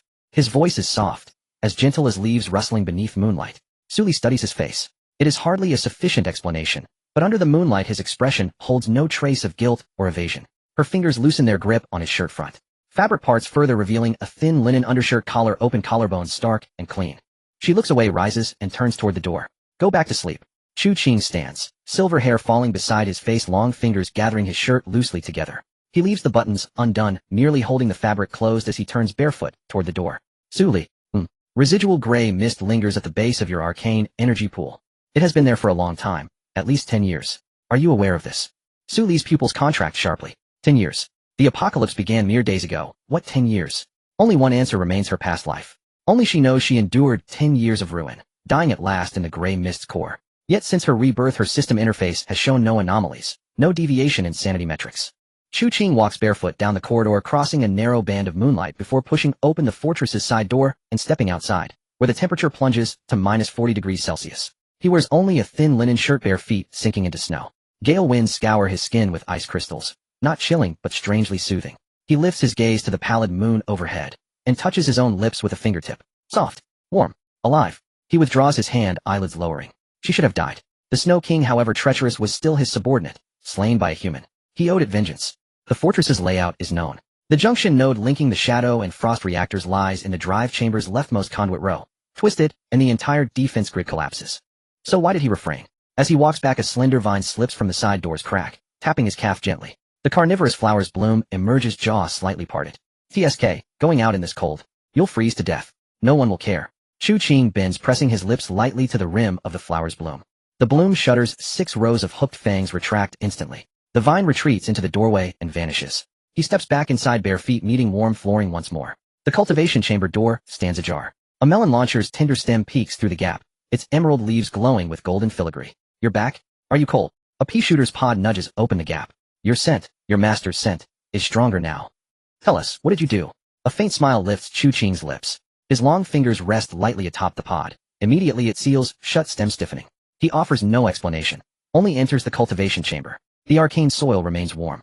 Vines reweave themselves into a soft net beneath him. The flower's bloom settles once more upon his chest. The melon launcher's stem coils again around his left wrist. The pea shooter's pod rests beside his right hand, its stem rubbing softly against the soil, its aperture tightly closed. Sunlight, golden photosynthetic energy, sweeps across him, halting as its radiant pattern pauses. What did he do out there? The energy signature differs. Something gained, something lost. Birdo Faraday's lilies release fragrant mist. Their 7th petal unfurls, releasing a dewdrop onto his lips. Sweet. Chu Qing closes his eyes. Warmth still lingers there. He touches his lips again, then lowers his hand. In the master bedroom, Sully sits on the edge of her bed, fingertips pressed to her own mouth, mind tangled, disordered. What did he say? Residual gray mist in her arcane energy pool. 10 years. Yet Chu Qing has known her less than half a day. How could he possibly know? And he spoke not of days, but of years. Only she remembers those 10 years. Only she carries that truth. A wood affinity adept arrived from Province A. Fathers in turn. Knows her family's private matters. Knows Su Chen's essay. Knows the gray mist coiled deep within her arcane energy pool. Each fact alone seems plausible, yet together they form an insoluble knot. A soft knock sounds at the door. Sully opens it. Lu Muhuan stands, bare-chested, muscles sharply defined. Wolf ears erect, pupils narrowed to vertical slits, tail rigid behind him. There's another scent in your room. It's Chu Qing. He said he had a dream and wandered into the wrong room. Sully squeezes his fingertips. It's fine. Lu Muwan says nothing. His nose lifts slightly, inhaling. A wolf's sense of smell never lies. And upon Su Li's lips lingers the faintest trace of an unfamiliar scent, clean, vegetal, and possibly subtle. He tightens his grip on his wolf-bone knuckle-dusters, ears flattened backward. He touched you. Su Li meets his gaze. Moonlight slants across his face from the bed's shadowed edge. His expression is blank, face as unyielding as the fortress's outer alloy plating. Yet his tail grows stiffer, still motionless as steel. She reaches out, pinching its tip gently. Truly, it's fine. Lu Muwan pulls his tail from her grasp, takes 2 steps into the corridor, then stops, back turned. I'm right next door. Call if anything happens. Understood. Su Li closes the door, leans back against the headboard, and stares upward. That faint vegetal scent still lingers on her lips. What in the world is happening? Enough. Tomorrow they enter Tunnel G55. Their answers await. Dawn arrives. The fortress maintains 26 degrees, ambient lighting shifts automatically from amber to crisp white. Su Li slept poorly. She stared at the ceiling until 4 a.m. Thoughts circling Chu Qing's words, residual gray mist at the base of your arcane energy pool, 10 years at least. That sentence unsettles her more than last night's accidental kiss. She rises, dons a fresh long-sleeve t-shirt, washes, and enters the kitchen. The induction stove hums softly. Lu Muwan stands before the counter, flipping a pan with one hand, wielding a spatula. His wolf ears lie slightly flattened, his tail arcs from his waist tip, resting precisely upon the spice rack, hooking the salt jar into reach. The aroma of fried eggs fills the air. He flips the egg, perfect timing, edges crisp, yolk semi-set. He kneads dough, swiftly pulls noodles, uses overnight simmered rib broth as base, and serves a bowl of meat thread noodles garnished with scallions, 2 perfectly poached eggs arranged neatly atop. He sets the bowl before Su Li, then serves himself, ready to eat. Su Li lifts her chopsticks. The cultivation chamber door opens. Chu Qing steps out, barefoot, silver hair loosely tied at his nape, linen shirt unbuttoned at the collar, exposing his collarbones to the morning air. He carries a wooden tray bearing a single bowl of congee, not ordinary congee. Fine emerald filaments float across its surface, each tipped with tiny blossoms, each blossom cradling a translucent dewdrop. The entire bowl exhales a refreshing, verdant fragrance. One glance soothes the body and spirit. Lu Muwan's eyes narrow. This man cheats. In nourishing congee catalyzed by wood affinity energy, Chu Qing places the tray before Su Li, voice smooth as polished jade. It neutralizes residual gray mist. Su Li looks at the 2 breakfasts before her left. Fried eggs, rich broth, meat thread noodles. Right. Wood affinity congee. An odd tension settles in the air. Lu Muwan turns, pupils contracting to thin black lines. As he fixes his gaze on Chu Qing's bowl, Chu Qing meets his stare, amber irises swirling with slow dark green patterns, a faint knowing smile playing at his lips. They stand opposite each other, Su Li between them. The air chills, temperature dropping 3 degrees. From the cultivation chamber's doorway, the carnivorous flower extends its bloom, 9 vines trailing behind, jaw slightly parted, emitting a low rumbling growl. Well now, what a battlefield. A melon launcher's stem crawls over the doorframe, its leaves flashing golden filigree. Wolf Brothers' eggs smell divine, but white-haired Brothers' congee is equally irresistible. Which to choose? A pea shooter's pod squeezes through the gap, 3 colored pellets lining its aperture in 2 neat rows. Full. An exploding nuts shell rolls to the threshold, 6 smaller nuts arrayed in a fan shape. This isn't drama, it's primal rivalry. Classic wildlife documentary behavior. Su Li ignores the flora entirely. She picks up her chopsticks and takes a bite of noodles. Then she lifts the congee bowl and drinks. Both are excellent. Lu Muwan's tail stiffens, frozen midair. Chu Qing's smile deepens. Pei Xiuzhu approaches from the corridors, far in, surveying the scene. Noodles, congee, 2 men, 1 woman, 7 sentient plants. Competition intensifies. Advantage must be amplified. He pulls up a chair, pours black coffee. Expression unreadable. Miss Su, I've completed the scanning data for Tunnel G55's exit. Su Li looks up. What did you find?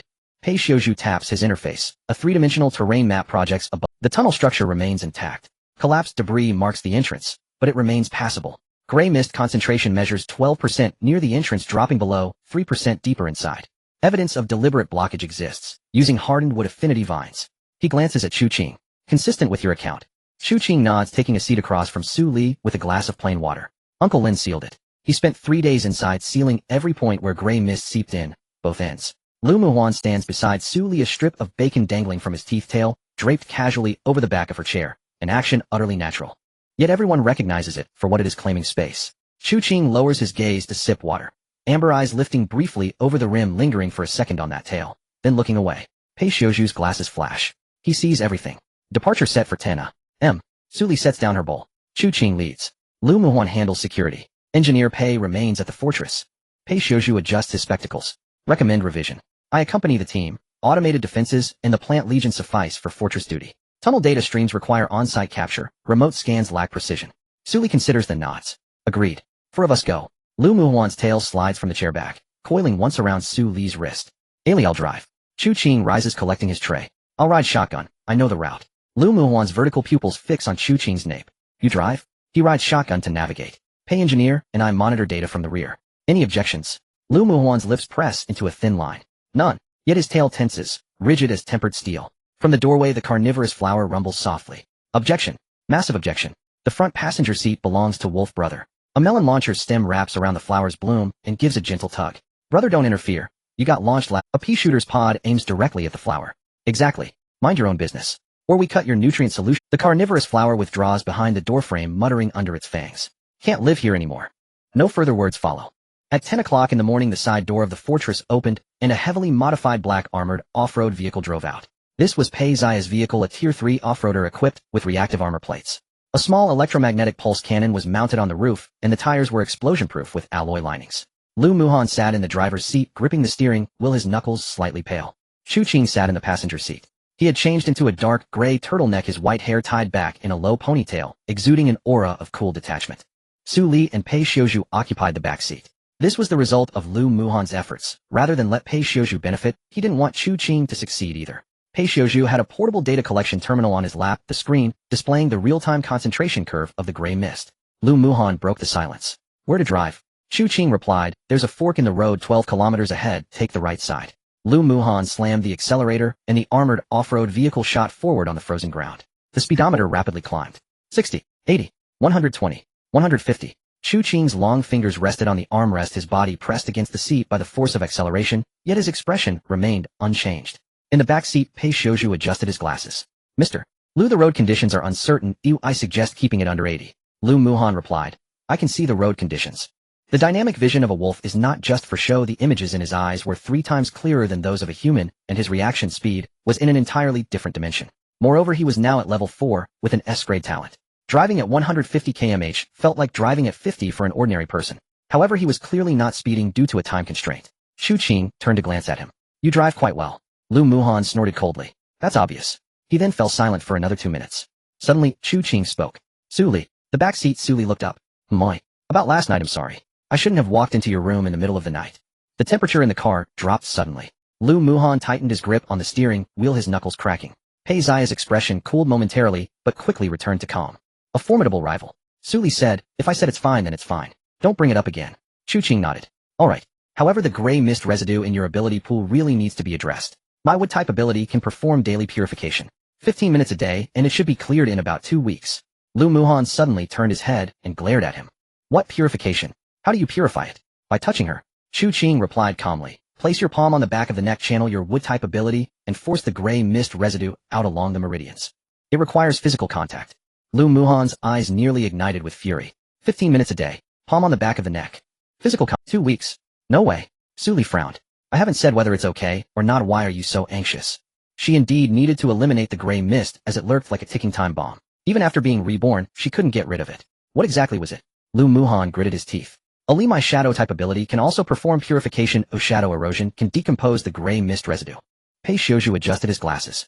Theoretically, the decomposition efficiency of shadow-type on gray mist residue is 1/3 of that of wood-type. The neutralization reaction between the growth frequency of wood-type and the decay rate of gray mist is more direct. This isn't something that can be changed by will. Lu Muhan shot a fierce glare at Pei Xiuzhu through the rearview mirror. Can't you see this is a formidable rival?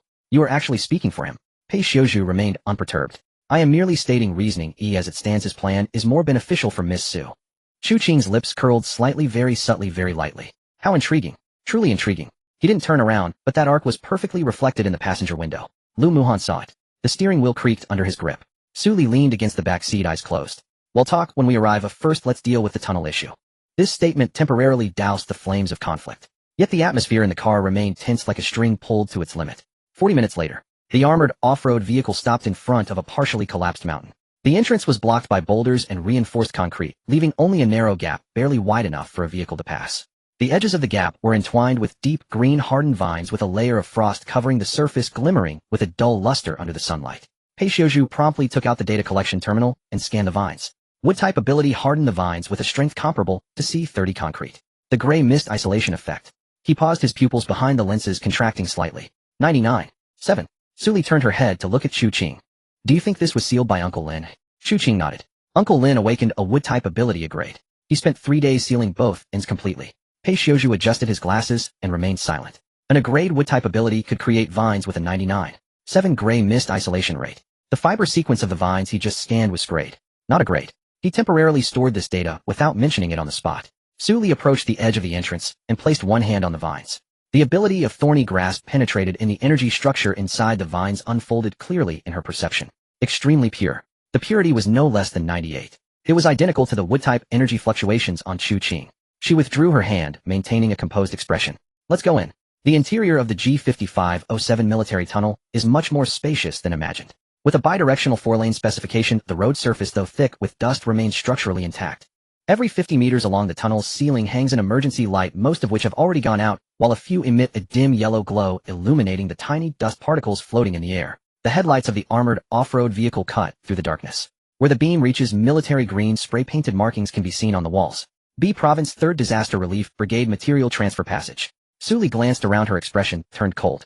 This was indeed a military passage. Chu Qing sat in the passenger seat, his long fingers tapping on the panel. There's a branch warehouse 800 meters ahead. Oh, Uncle Lin stored the supplies there. Lu Muhan slowed down. The wheels crushed the accumulated dust, raising a cloud of white mist. Ahead appeared a steel roll-up door with a rusty iron chain and a military padlock hanging from it. To the right of the door was an electronic keypad, its screen long shattered, but next to it someone had carved a series of numbers. 0714. Chu Qing said, Aunt Les' birthday. Su Li clenched her fists. Her mother's birthday, July 14th. She got out of the car and walked to the roll-up door. The lock on the chain was rusted shut, and she drew out her tang knife, its dark golden spiritual patterns flashing as she made a gentle cut. The chain snapped and clattered to the ground. Lu Muhan had followed her out, his vertical pupils glowing with a faint blue light in the dark. Shadow-type abilities flowed from him like water, spreading to either side of the roll-up door, serving as a warning network. Pei Xiaozhu followed closely behind, holding a data terminal. As the roll-up door was pushed open, a wave of stale, damp air rushed out. The light shone inside. A roughly 200 square meter underground warehouse. 12 military green standard storage boxes were neatly stacked with red numbers, and the word confidential sprayed on them. In the corner stood a military jeep covered with canvas, revealing only the front wheels. Next to the jeep, a whiteboard. On the whiteboard, a message was written in black marker. Little Li Mom and Dad are at the second resettlement point in the northern part of a province. Your mom complains about the poor food there and keeps mentioning you. Your brother has awakened fire-type abilities and almost blew up the laboratory. Uncle Lin. Below, a small note added, P.S. The things your dad asked me to bring are in box number 3. He said there's still stock of the spicy strips from that brand you loved when you were little. Su Li stood in front of the whiteboard staring at the crooked handwriting. She recognized it. Uncle Lin's writing, which she had seen since childhood, was flamboyant and dynamic. Her mother always said his handwriting looked like a dog had crawled over it. Her nose tinged with a hint of sourness. She didn't turn her head, her voice remaining steady. Open box number 3. Lu Muhan walked over, easily snapping the combination lock on box number 3 and lifting the lid. Inside were 3 boxes of way-long spicy strips, a letter, a family photo, and a military green cloth bag. Su Li picked up the letter. The envelope was marked to Su Li with neat and elegant handwriting, unmistakably her mother's. Her hands trembled slightly as she carefully placed the letter and photo into her inner pocket, her gaze falling on the military green cloth bag. She opened it. Inside was a crystal core. The size of a fist, its surface radiated an exceptionally rich emerald green light. Within the green light, faint tree-like patterns were visible. The system automatically popped up an identification frame. Name: Ancient Life, Tree Heart Core Fragment, Grade Tier 5 Type, Wood Type, Core Fragment Characteristic. After being implanted into the ability pool, it can permanently enhance the strength of Wood Type abilities by 20 and increase the recovery speed of abilities by 50. It has a natural repelling property against gray mist, automatically reducing the concentration of gray mist within a 3-meter radius by 30. Note: this fragment may resonate deeply with SS grade plant type abilities. Fusion is recommended in a safe environment. Su Li's breathing quickened. A Tier 5 core fragment. How did her dad get something like this? Chu Qing stood 2 steps behind her, the dark green patterns swirling wildly in his amber eyes. He recognized this item because it was part of him. Specifically, it was a fragment that had fallen off long ago, now lost to the... This man called Uncle Lin must have found it somewhere. Chu Qing's fingers curled slightly at the cuff, a thin thread of emerald green light seeping from his fingertips. He smiled slightly. Originally, he had casually devoured a man's memories, but unexpectedly, there was this kind of gain. Interesting. The light gently trembled towards the fragment, as if drawn by a familiar aura. He suppressed it. Suddenly, a line of red alerts popped up on Pei Xiaozhu's terminal screen. He glanced down. Abnormal energy fluctuation detected. Source: Chu Qing 0. 3 meters from target. Fluctuation spectrum matching with Ancient Life, Tree Heart, Core, Fragment 97. Pei Xiaozhu's eyes narrowed behind his glasses. 97. 2. It was definitely not a coincidence. He raised his head to look at Chu Qing's silhouette.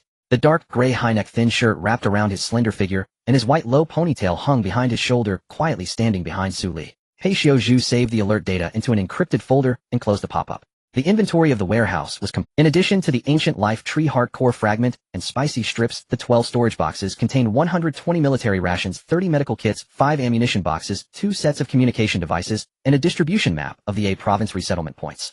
Sully placed everything into her system backpack and turned towards the jeep. Lifting the canvas, it revealed a standard. The vehicle was in excellent condition, even the tire pressure was full. Who's driving this back? Sully looked at the three of them. Chu Qing raised his hand.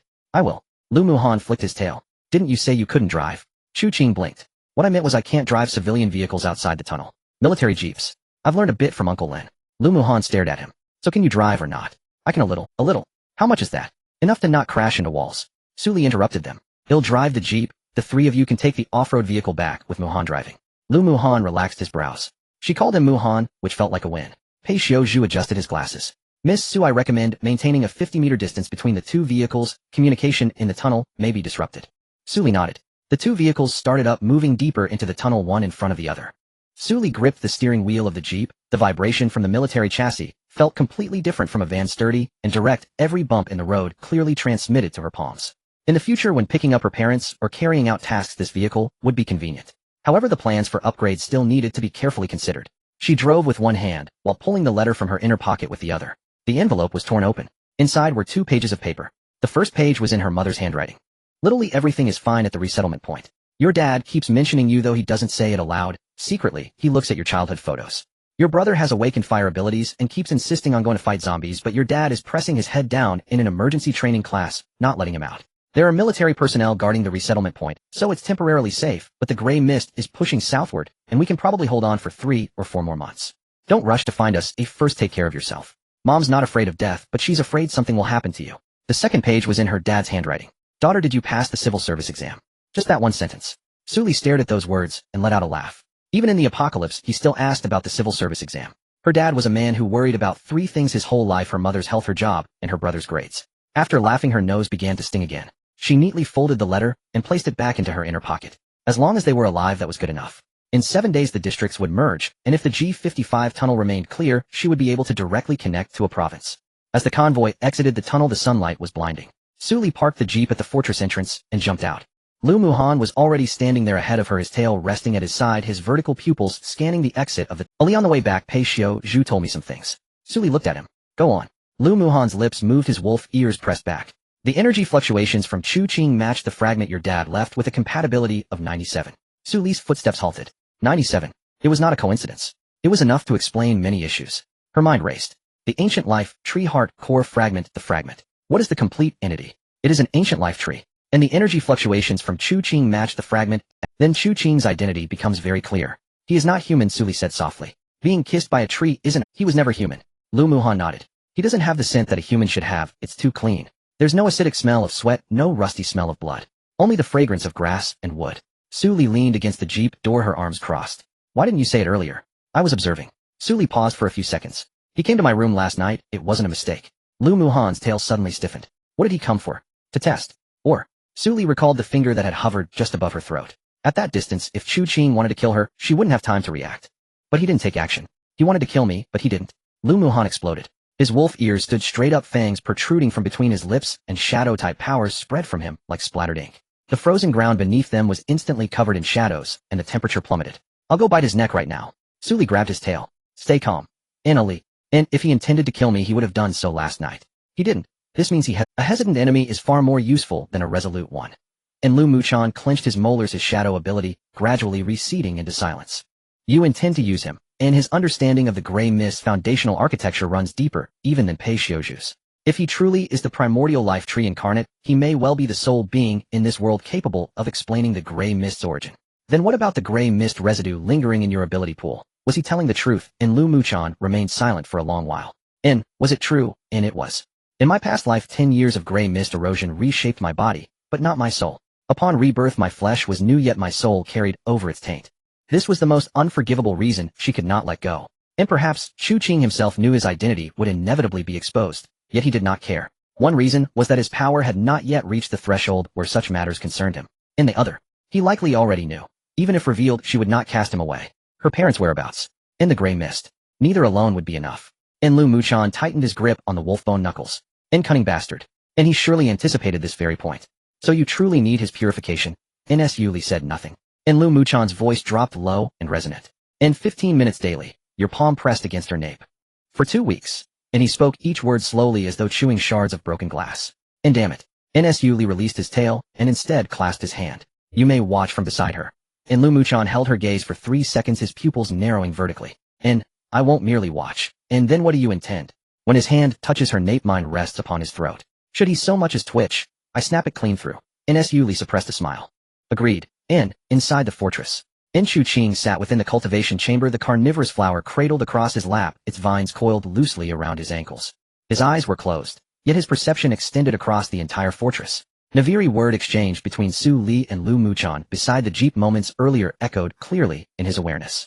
She knew, and not everything, but the most vital truth: he was not human. And she'd said a hesitant enemy is far more useful than a resolute one. A faint curve lifted the corners of Chu Qing's mouth.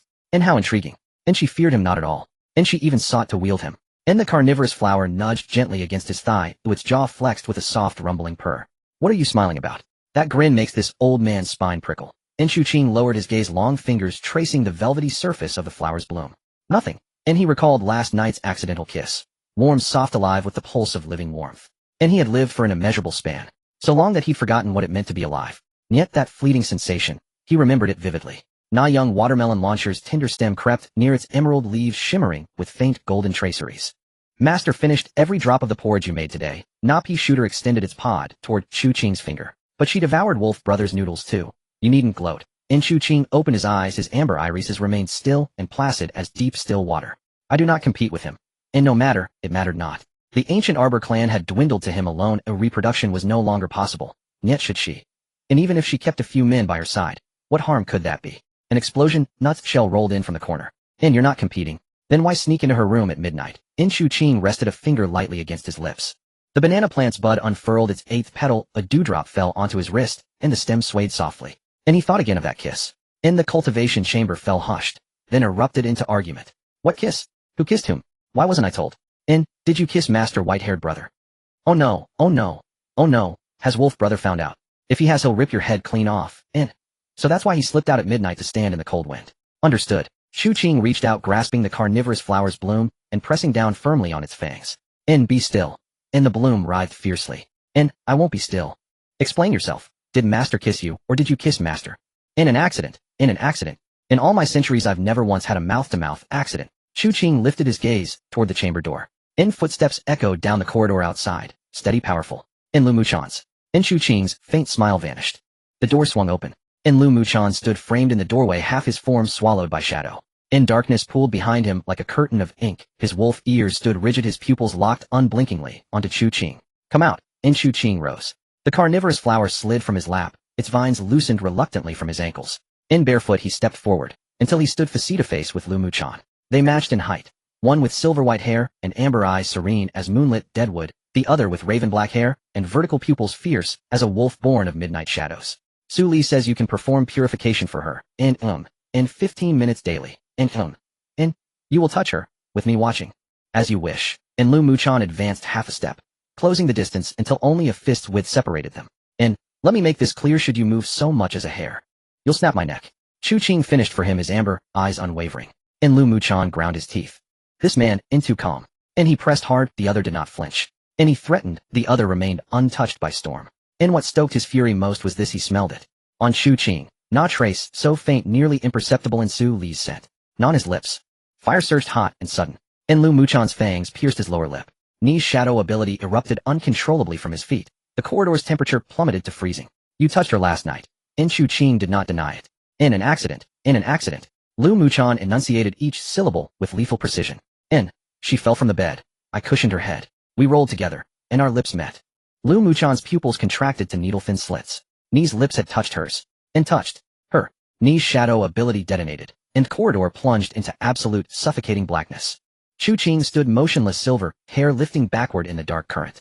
And he did not stir, not even a blink. And do you wish to fight? Chu Qing asked. And Lu Muchan tightened his grip on the wolf-bone knuckles. And I want to tear you apart. And this is the fortress. Damaging anything will anger Su Li. A low guttural howl rose from Lu Muchan's chest, his fangs bared fully. Yet he did not strike. Because Su Li had commanded observe. Because Su Li had declared him useful. And Lu Muchan swallowed the killing urge whole. Ni's shadow ability receded. Light returned to the corridor. He stared hard at Chu Qing. Remember, she is mine.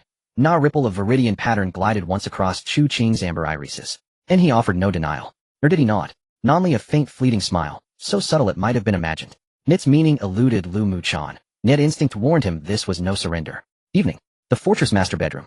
Su Li sat on the sofa, her nape exposed as her hair was swept forward. Chu Qing stood behind her. A right hand rose, long fingers hovering above her nape. Lu Muhan stood to Chu Qing's right, less than half a meter away. His right hand rested on Chu Qing's neck.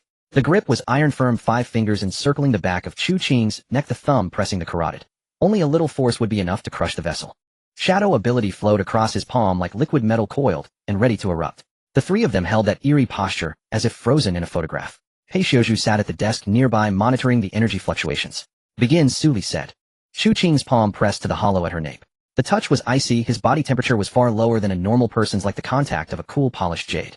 Emerald green wood-type energy surged from his palm, seeping down along Su Li's cervical spine. The threads of light were exceedingly fine and supple, sliding slowly through the meridians. Su Li closed her eyes. The sensation of that energy entering her was strange, like spring rain percolating into parched earth, gentle, yet unrelenting. She could feel the thin grayish membrane at the bottom of her ability pool trembling. When Chu Qing's wood energy touched the membrane's edge, it instinctively contracted and withdrew. The gray mist residue is resisting, Chu Qing murmured. No rush, take it slow. Lu Muhan's hand on Chu Qing's neck tightened a fraction. He stared at Chu Qing's palm on Su Li's nape, at the exact spots where the emerald filaments sank into her skin. Every second felt like an ache. Chu Qing seemed to sense his hostility growing and turned his head to glance at him. If you squeeze any harder, my cervical spine will break. Then keep your hand steady. In being steady, your fingers moved. That's guiding the flow of energy. How can I purify it if I don't move? Lu Muhan pressed his lips together and eased the pressure a hair. Su Li kept her eyes closed. Could you two be quiet? You're disturbing the stability of my ability pool. They both. Pei Xiuzhu recorded the data at the side, his glasses flashing. The concentration index of the gray mist residue at the bottom of Su Li's ability pool was slowly declining. It fell from 3.2 to 3.1 minute, but undeniable. 15 minutes later, Chu Qing withdrew his hand. That's enough for today. The intensity must not be too high. If the gray mist residue is driven too hard, it will backfire. Su Li flexed her neck. How do you feel? Pei Xiuzhu asked. A little clearer, like the fog in my head has thinned a touch. Pei Xiuzhu nodded and archived the data. Gray mist residue concentration from 3.2 down to 3.1. At this rate, it really could be cleared in 2 weeks. Lu Muhan released Chu Qing's neck and stepped back. He said nothing, but his tail lashed 3 times behind him. Chu Qing rolled his neck. 5 shallow red marks remained on the. You're strong. If you think he's too strong, don't touch her. Chu Qing rolled his eyes and said nothing. He turned toward the planting chamber. Vines of the carnivorous flower slid through the door, seemed to greet him. The flower disc rubbed against his knee. You're back. Why's your neck red? Did you fight? Did you win? Chu Qing stroked the carnivorous flower's disc. No fight. I was grabbed. The plant sputtered, indignantly asking who had done it. Lu Muhan. The flower disc froze for a second before its vines drew back. Well, never mind. Brother Wolf likes him too. This is awkward. Fusion countdown 5 days. Su Li filled the 5 days with a dense plan. First, run the Shadow Reactor and Frost Reactor in dual-core parallel and activate the Frost Heaven Barrier. Second, implant the ancient tree demon saplings into the fortress core. Third, catalyze the Thorn Crown Seed. Fourth, manufacture the twin-barrel anti-gravity sniper rifle. Still missing the anti-gravity core and the crystal core energy module. Fifth, further confirm Chu Qing's identity. Sixth, once the G55 tunnel is confirmed passable, plan the route to Province A. Among these tasks, the first 3 could proceed simultaneously. The fourth relied on Luo Qianxue to source materials. The fifth would take time. The sixth would wait until regional fusion. Fortress construction entered its sprint phase. Zhao Gang's bulldozer team delivered 30 tons of cement. Zhao Tianba dispatched 400 people to help move materials. Luo Qianxue's Rose Society of 50 handled logistics.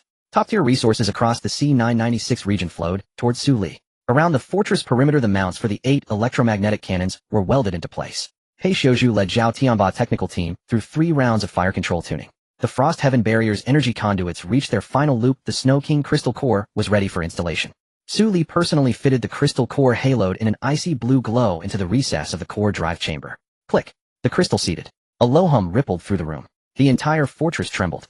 An ice blue current surged through the conduits emanating from the core drive and coursing along the fortress skeleton like blood filling a massive body. The muzzles of the 8 electromagnetic cannons lit with a pale blue gleam. Dark gold patterns appeared across the outer wall and were immediately overlaid by a visible ice blue energy membrane. Frost Heaven Barrier activated.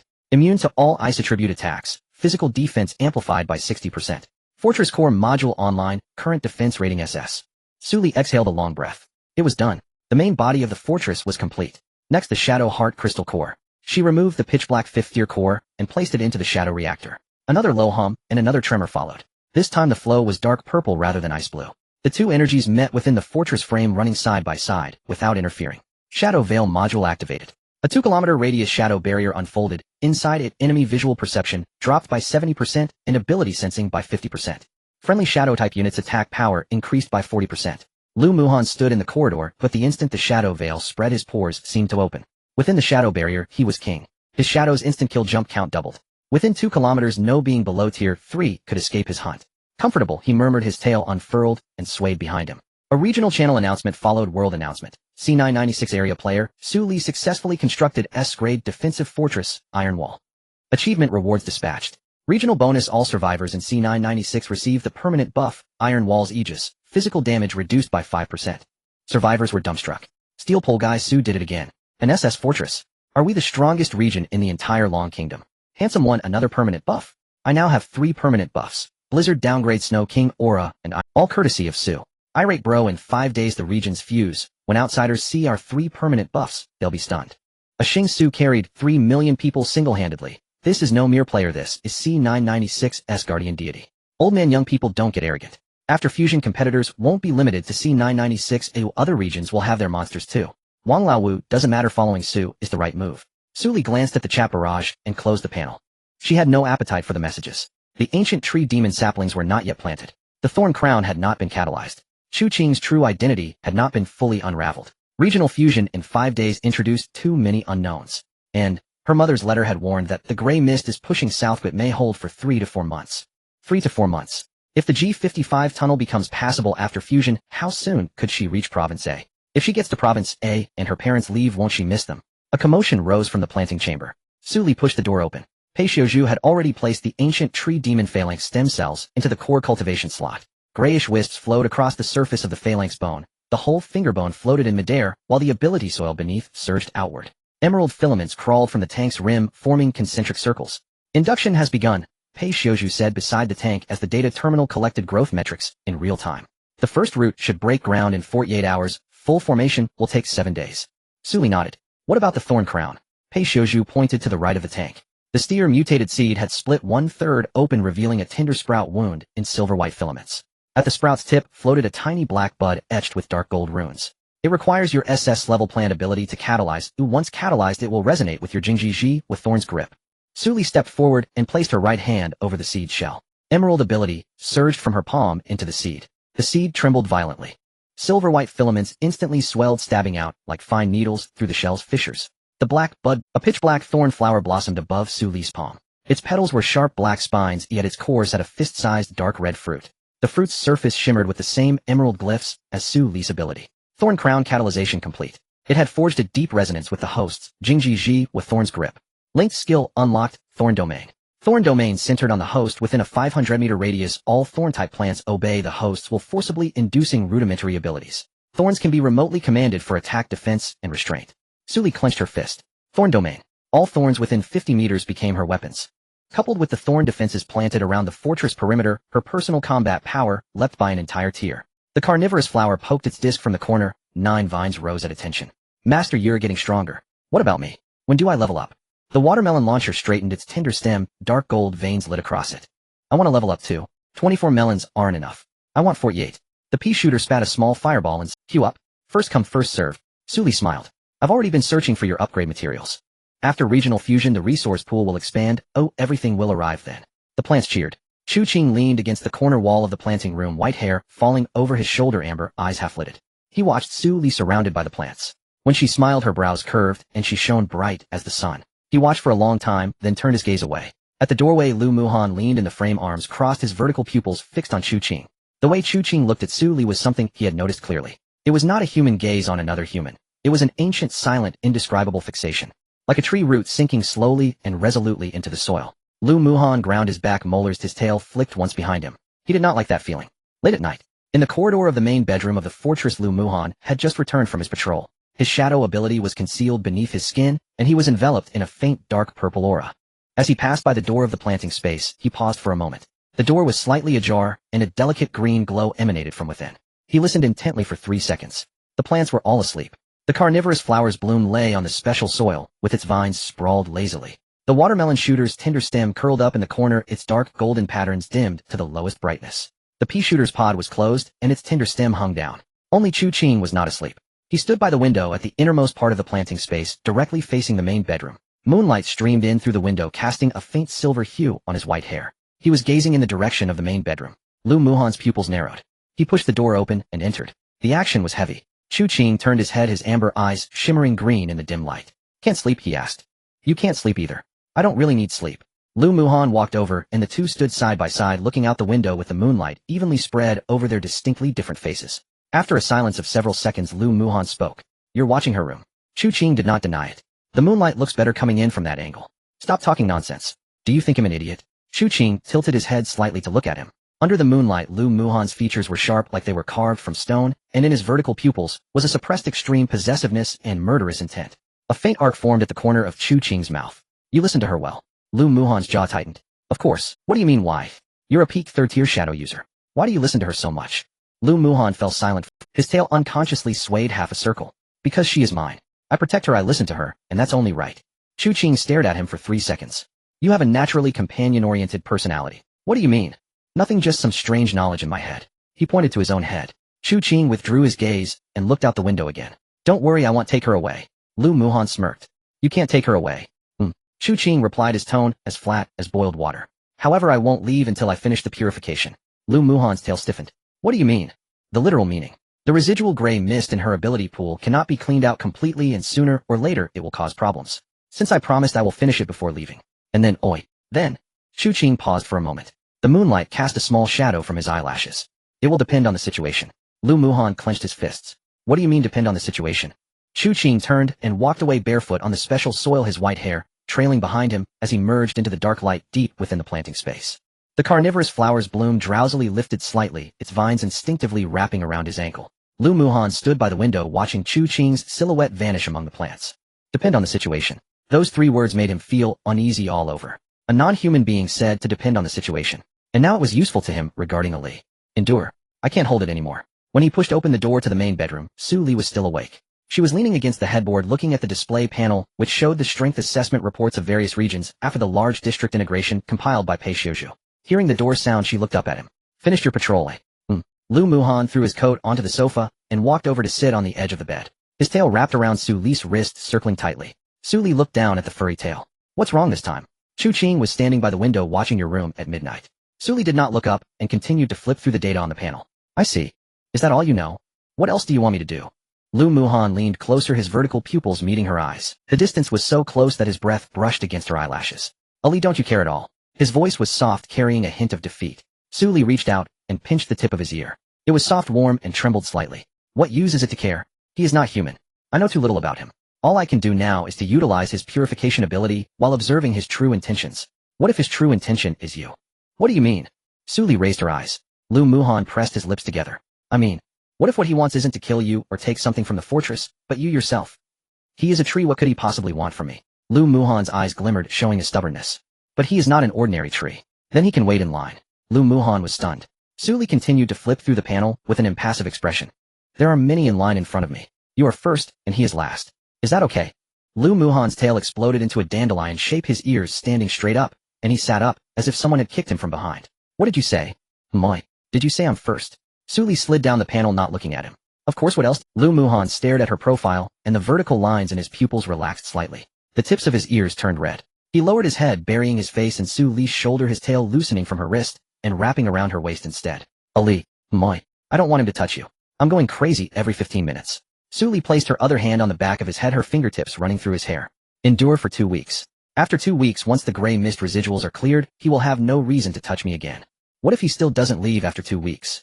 Then it will depend on what he wants. If he is useful, keep him. If he is harmful..." She paused. Lu Muhan raised his head from her shoulder, his vertical pupils shining brightly. "If he is harmful..." Su Li smiled. "Then leave it to you to handle." Lu Muhan revealed 8 white teeth. Regional fusion countdown 1 day. The entire C996 region thrummed with a taut, almost unbearable excitement. Messages in the regional channel scrolled 10 times faster than usual. "Fusion is tomorrow. I was so nervous I couldn't sleep all night. What sort of strength do people from the other regions possess? Is there anyone on the same level as Su Lao? Who cares about ranks? Having Su Lao is enough. Young people, do not be blindly optimistic. The Empire's 144 regions, C996, has the thinnest gray mist and the best conditions for development. But Region A is a level 4 gray mist core. Those who survive there carry far more combat experience than we do. I have a point. Besides, we possess permanent buffs, 3 regional auras stacked to full. After the fusion, the thing I most want to do is find my wife. From Province B, where are you? I want to find my cat. Did it get swallowed by the gray mist too? Woo-woo. Suli was. This merging comes swifter and earlier than in the previous life. Perhaps this is the storm a butterfly's wings have summoned. Pei Xiaozhu prepared a detailed fusion contingency plan. At the moment of fusion, there may be brief spatial disturbances. It is recommended everyone remain inside the fortress, bring the frostwall barrier to full power. Suli nodded. At the moment of fusion, there may be brief spatial disturbances. It is recommended everyone remain inside the fortress, bring the frostwall barrier. 50 members of Qiangwei, she will handle logistics, assemble in the southern sector. Zhao Gang. The bulldozer crew is holding the eastern supply gate. Suli stood before the fortress command room's holographic map, touching each luminous dot with her fingertip. Each dot represented a friendly force. Among C996's 3 million survivors, roughly 5,000 were seasoned fighters scattered among guilds and independent squads. Of those 5,000, 40% had already rallied to Su Li's side. The remaining 60% belonged to Tieshua heavy industry and various small to medium factions. After fusion, survivors from all 144 regions would occupy the same map. Total population unknown. Strength unknown. The greatest variable is not external, Suli said. Pei Xiaozhu pushed his glasses up his nose. It is internal. Suli nodded. Once fusion breaks information barriers, other regions will learn C996 harbors in S-level fortress. Some will come to negotiate, some to probe, and some to seize what they can. Pei Xiaozhu flicked through the files on his data terminal. From my gathering and analysis of Open Region Information, Region A houses an organization called Xinyuan Jiahui. Their assessed strength may reach a level. Their core gifted are more than 3 times our number. A faint frown crossed Su Li's brow. A level A. They survived a level 4 gray mist core region. Their evolutionary pressure far exceeded ours. Their mutations are stronger, and the humans who endured are stronger still. The law of survival refined to an extreme. Lu Muhan stepped out from a shadowed corner. Let them come. Whoever enters the shadow veil becomes my prey. Chu Qing stood at the command room's edge. White hair fell beside his face, amber eyes half closed. He had not joined the discussion, but he had been listening all along. Xinyuan Jiahui. He knew the name. That group was not an ordinary human organization. They worshipped the gray mist. They treated that mist as a god. Their leader not human. Like him. Not human. Intriguing. A dark green pattern flowed once across Chu Qing's eyes, then stilled. For the moment he did not intend to tell Suli about this. Not because he wished to conceal, but because he had not yet decided which side he would stand on. Early morning. Fusion countdown 3 hours. Suli stood on the fortress upper observation platform. Night wind scoured the frozen earth, flinging tiny ice crystals against her face. The sky was a leaden gray, the mist pressed low, relegating the moon to a pale, indistinct smear. Footsteps approached from behind. It was Chu Qing, barefoot, on an observation deck at -30 degrees barefoot. Aren't you cold?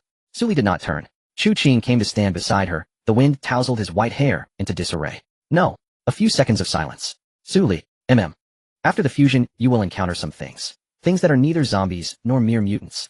Suli turned to look. Chu Qing's amber eyes glinted a faint green in the dim light, like phosphorescence deep within a forest.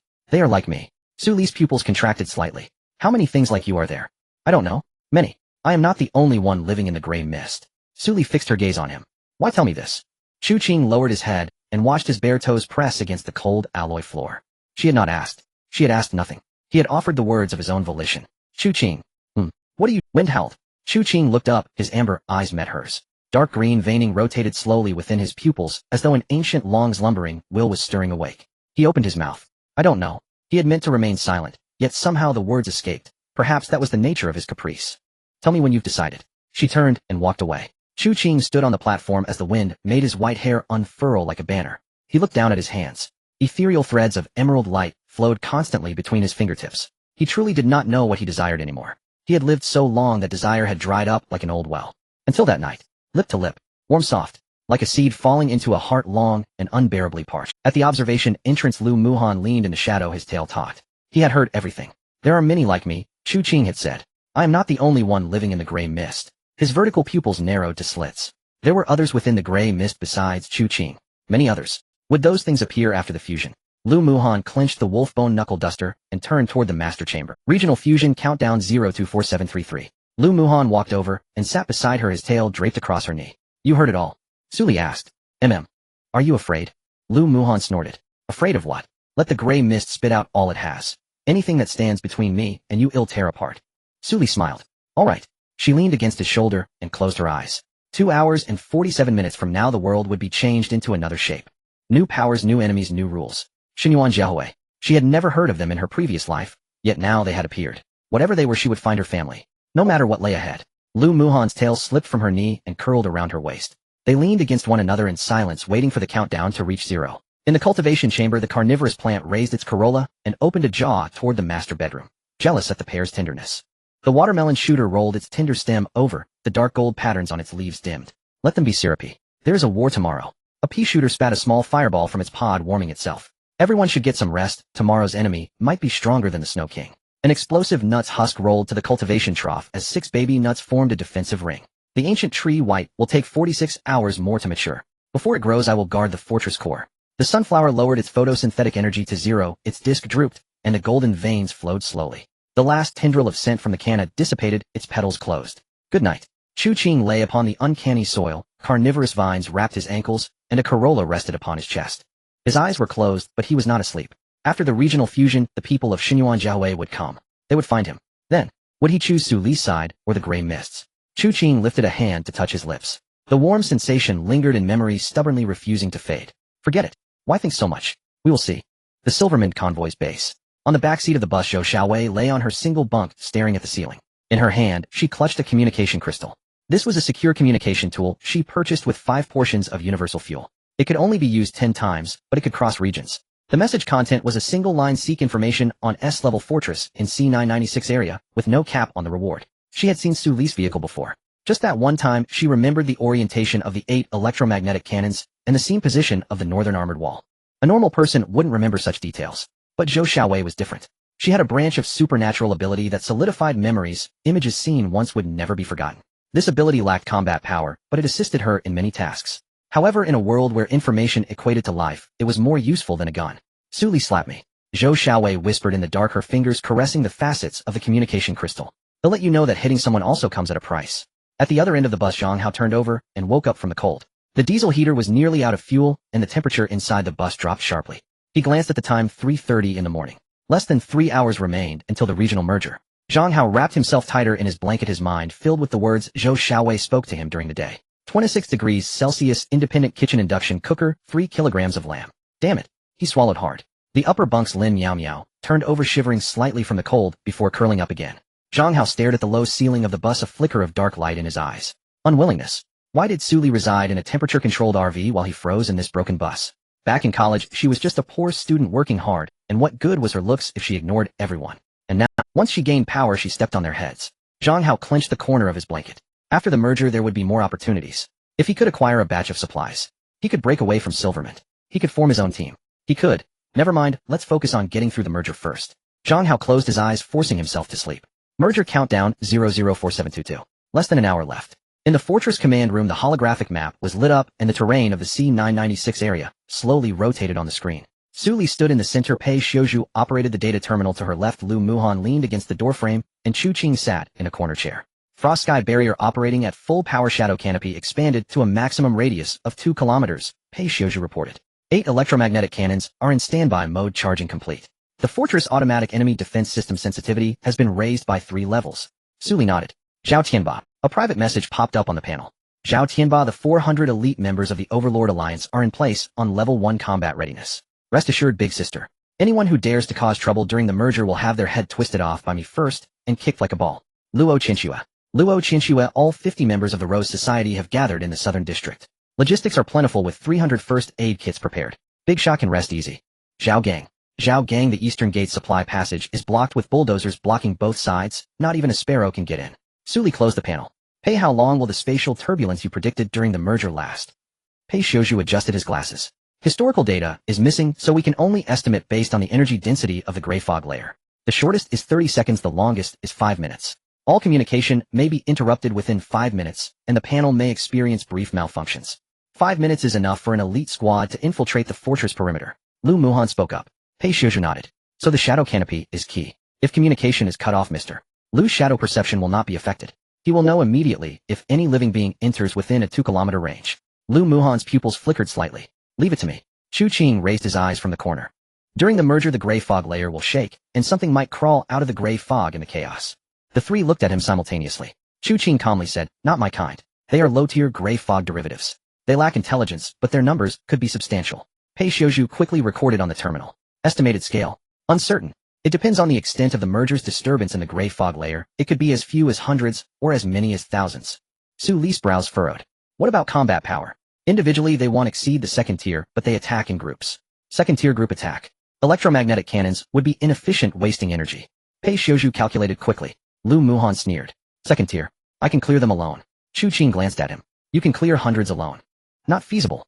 Feasible. Just know that after clearing them your shadow ability will be overdrawn and the fortress 2-kilometer alert will be empty. Lu Muhan's mouth twitched. He was right. Su Li decided. The Plant Legion will be responsible for clearing the gray fog derivatives. Carnivorous flowers, pea shooters, and explosive nuts will be the main attackers, while watermelon throwers will assist in slowing them down.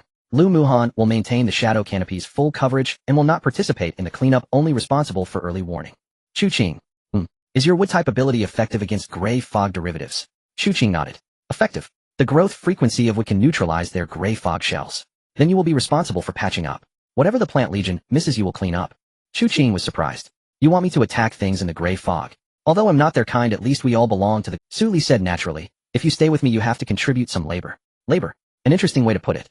Chu Qing was nonchalant. Fine. Lu Muhan flicked his tail. He did not like the sight of Chu Qing cooperating with Su Li, but he disliked even more the thought of Su Li being in danger. He endured it. At the Silverman convoy, Zhou Xiaowei sat on her single bunk in the bus, the communication crystal clenched in her palm.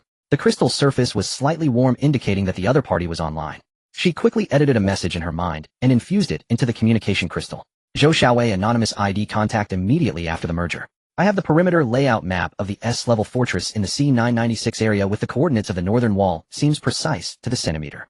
Asking price 50 portions of universal fuel, 1 third-tier ability enhancement stone. The message was sent. The warmth of the communication crystal subsided. The other party did not respond immediately. Zhou Xiaowei was not in a hurry. After the merger the communication system would be restructured and cross-region communication would be truly established. At that time this line would be her real money tree. She tucked the communication crystal into the hidden pocket of her underwear and lay back on her bunk. Outside the bus, Su Baikyo's voice was heard. Everyone get up. Last check before the merger. All personnel into the vehicles, fasten your seatbelts. Communication may be interrupted, and during the interruption no one is allowed to leave the vehicle's range. The sound of clanging echoed as 23 members of the Silverman convoy scrambled up from various corners. Zhou Xiaowei calmly sat up from her bunk, tidying her hair. Zhang Hao poked his head out from the lower bunk, his dark circles deep, as if he had been punched twice. Xiaowei, you mentioned the supply area of that fortress after the merger. Zhou Xiaowei raised her index finger to her lips. Shoo. Zhang Hao immediately shut up. Zhou Xiaowei smiled at him. That smile was gentle and harmless.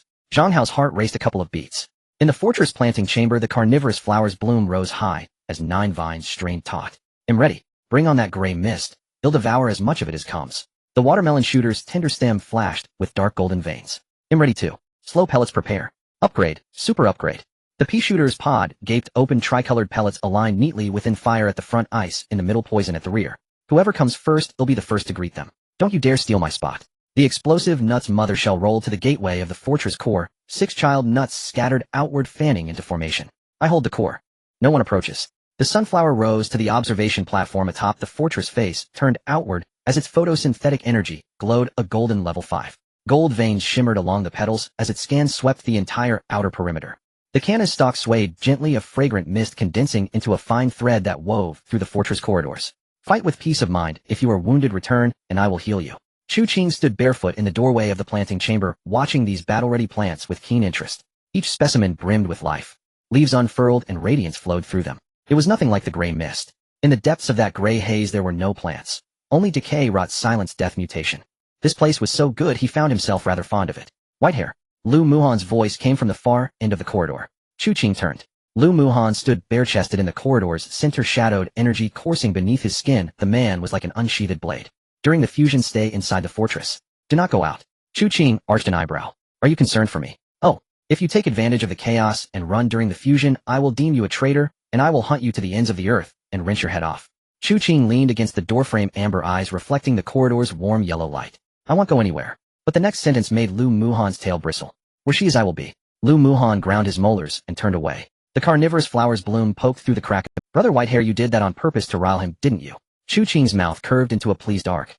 Regional fusion countdown 000010. In the core drive chamber of the fortress, the dark golden energy conduits all lit up. The Snow King Crystal Core and the Shadow Heart Crystal Core hummed in their grooves as the dual streams of energy surged wildly through the pipes. Suli stared intently at the countdown. Father, mother, younger brother. System announcement regional fusion initiated. A thunderous boom rolled across the world. The ground trembled as if molten metal had been violently churned.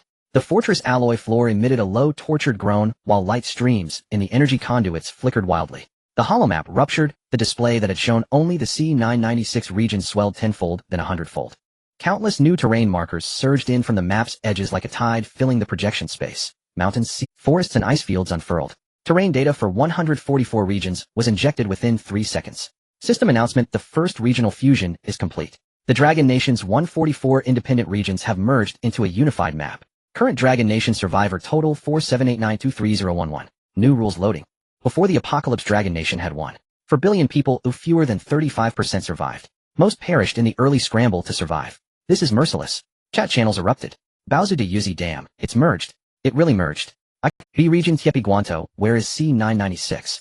Who is Suli? Is an S-level fortress real? D region Guan Kai Banzi, at least there are over 400 million survivors here. Proportionally, that's more than other nations. Dragon Nation truly is a hidden warrior people. A 001 region Wooming. Don't celebrate too soon. Gangwan Xiaoga, our Su bro, is number 1. Anyone who objects come fight.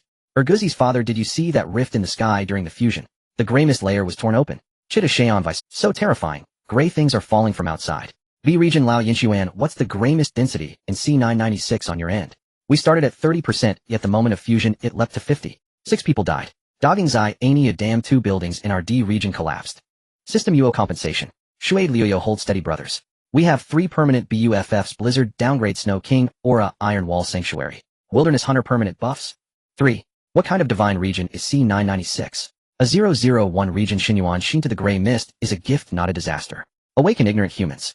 The last message floated on the public channel for only 0.3 seconds before the system filtered it. But Suli captured it. Xinyuan Shin to a 001 region. Before she could contemplate further, a new rule appeared. New Rule 1: the gray mist will no longer advance at a fixed speed, it will diffuse in periodic pulses. It will expand every 72 hours, each time with a random range. New Rule 2: the Dragon Nation map unlocks a safe city system. Players may establish permanent bases at designated coordinates. Bases are immune to gray mist erosion. Requirements: vehicle level 5 or possession of an S-level or higher defensive structure. New Rule 3: global rankings are now online. Rankings are calculated from vehicle level, kill count, building ratings, and regional contribution. Current global rankings: top 10, loading. Suli fixed her gaze on the criterion S-level or above defensive. Her Iron Wall fortress was S-level. That meant she already met the conditions to found a safe city. Among global survivors, those who qualify are exceedingly few. Global rankings loaded. First, Suli C996 region. Iron Wall fortress, S-level defensive structure, SS level plan type ability, region contribution max. Second, Xinyuan Bishop Asazili, A001 region. Xinyuan Temple, S-level attack structure, level ability.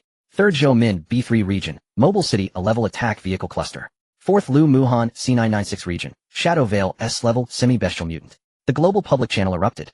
Messages scrolled at hundreds per second. Lighthouse Nation Mike Hunter, wait. The top 4 are all from Dragon Nation.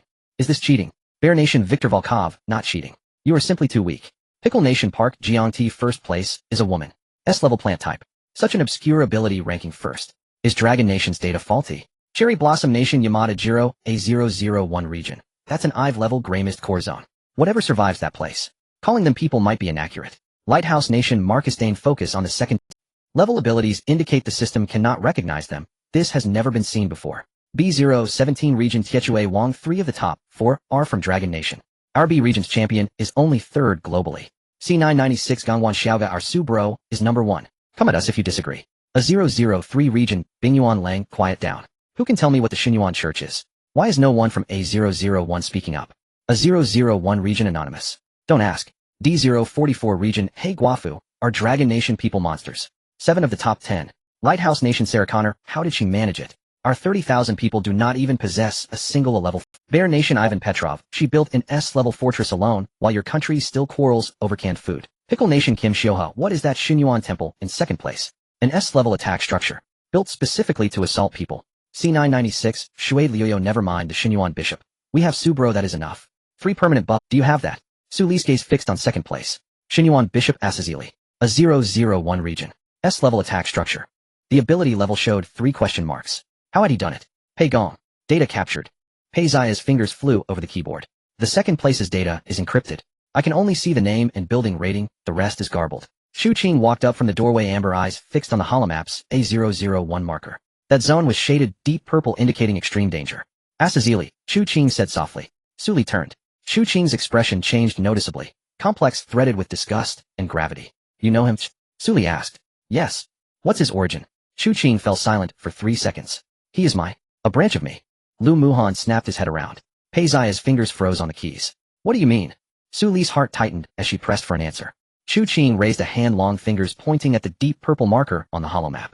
Long ago a branch of mine broke off and fell into the depths of the gray mist. The gray mist corroded it, and it sprouted an independent will. It was no longer part of me, it hated me. It called itself Xinyuan Bishop. It founded an organization named the Xinyuan Church. Its followers worshipped the gray mist and regarded it as the god of the new world. And it made itself the god's mouthpiece. The command room was silent for a long moment. The revelation was explosive. After a pause, Lu Muhan said, so the thing ranked second is a branch that fell from you. Shu Qing. Lu Muhan snorted. How large is your original form exactly? Shu Qing offered no answer. Su Li stared at the Xinyuan Church's sphere of influence on the map. A 001 sits at the northernmost edge of the map, 3 regions away from C996. It was currently safe, but the fusion had completed and the maps were connected. They would come sooner or later. Does it know you are here? Su Li asked. Shu Qing tilted his head. At the moment of fusion, homologous existences can sense each other's positions.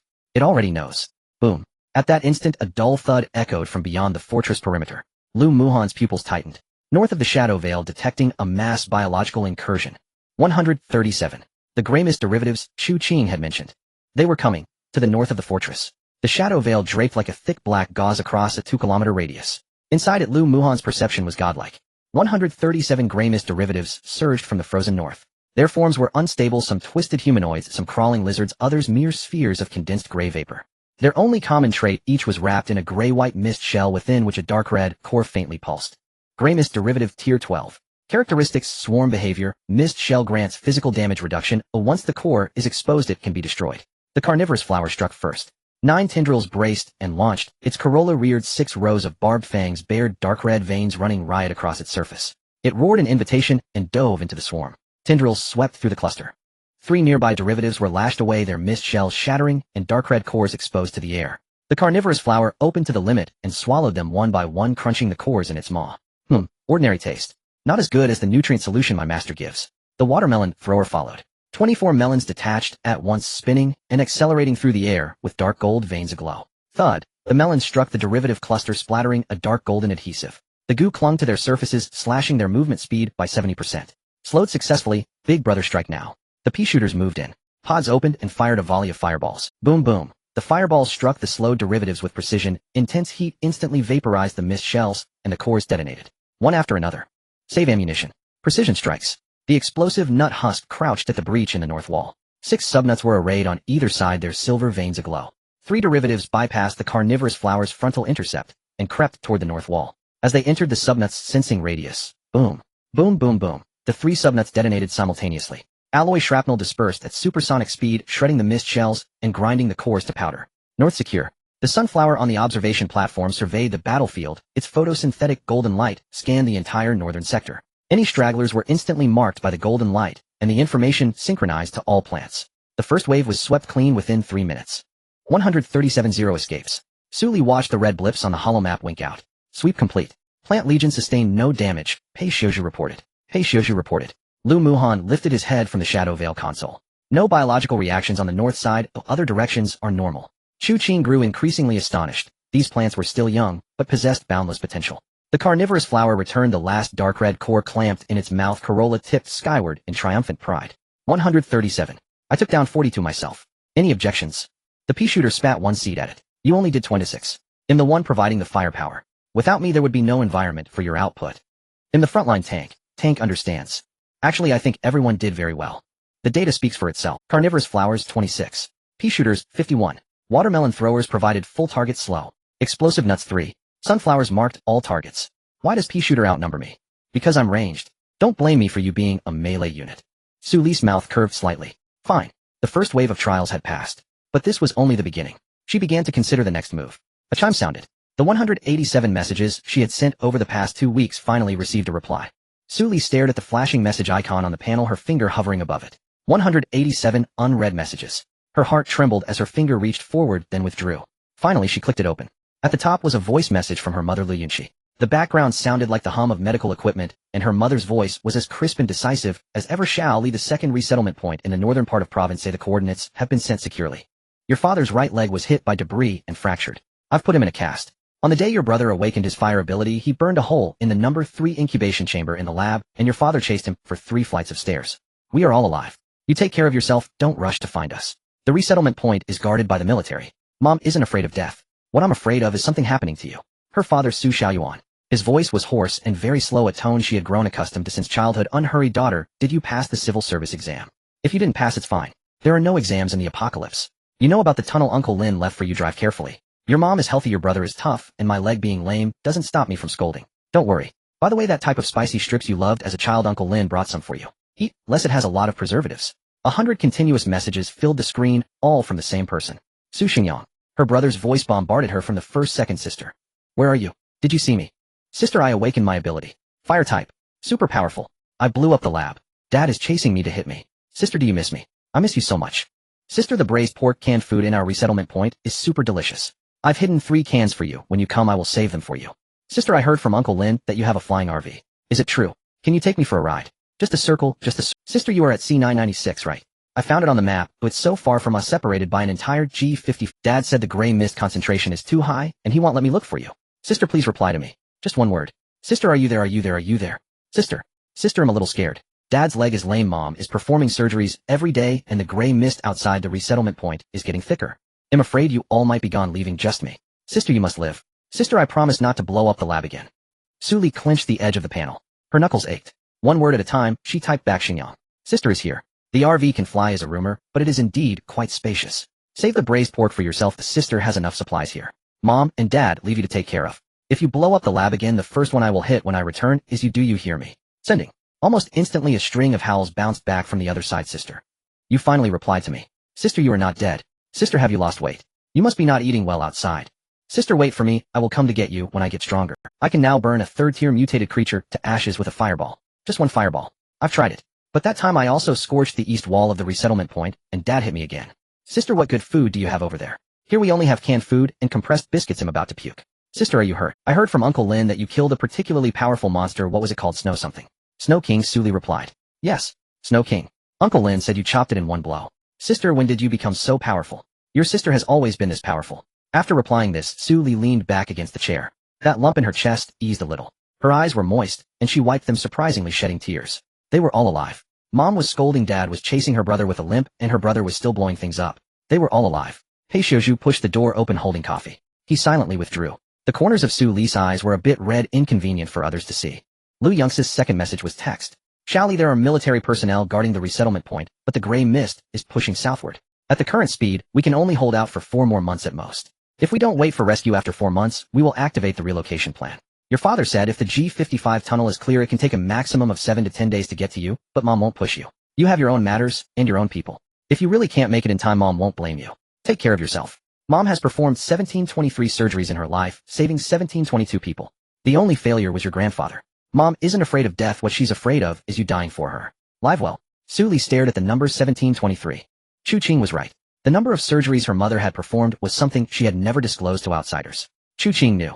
The only possibility that her mother had told someone directly was, her mother really knows Chu Qing, or rather Chu Qing really existed as the intern of her father. But why does he have so many strange aspects? Su Li pushed this question back to the depths of her heart. No rush. Once the tunnel is open, she would eventually go to Province A to ask in person.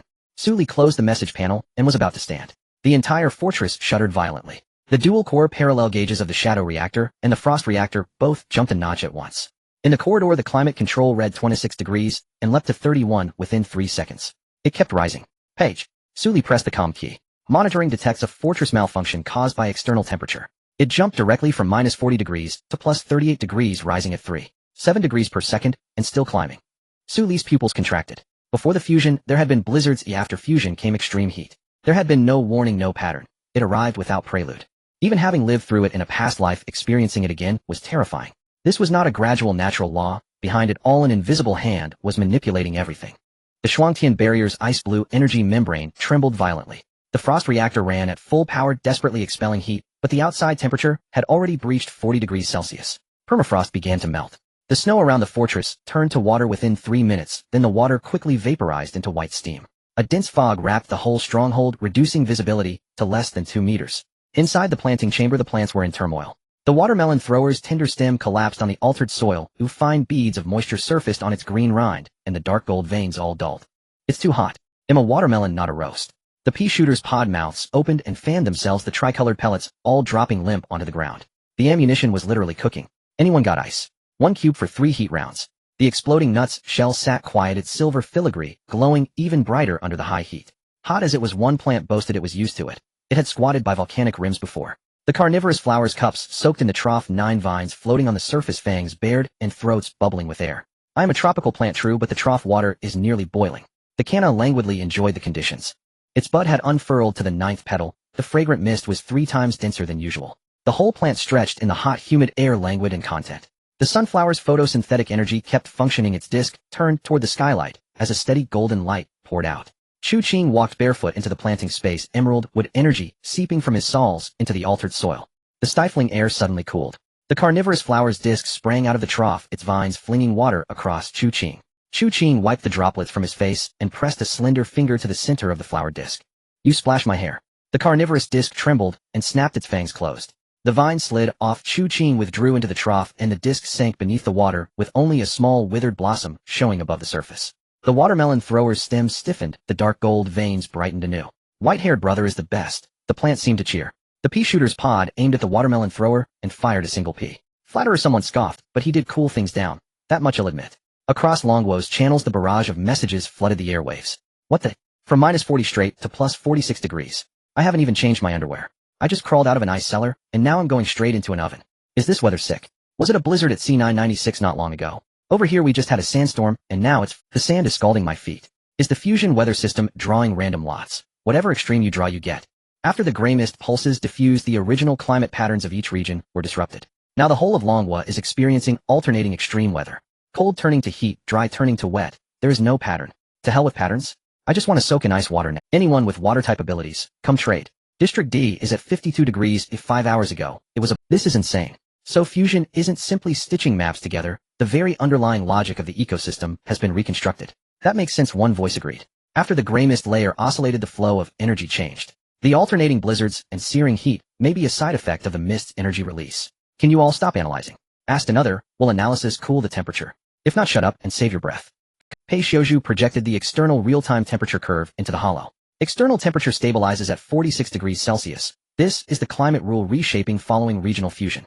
The gray mist's periodic pulses coupled with alternating extreme temperatures rotate every 72 hours. So 3 days of extreme heat, 3 days of extreme cold.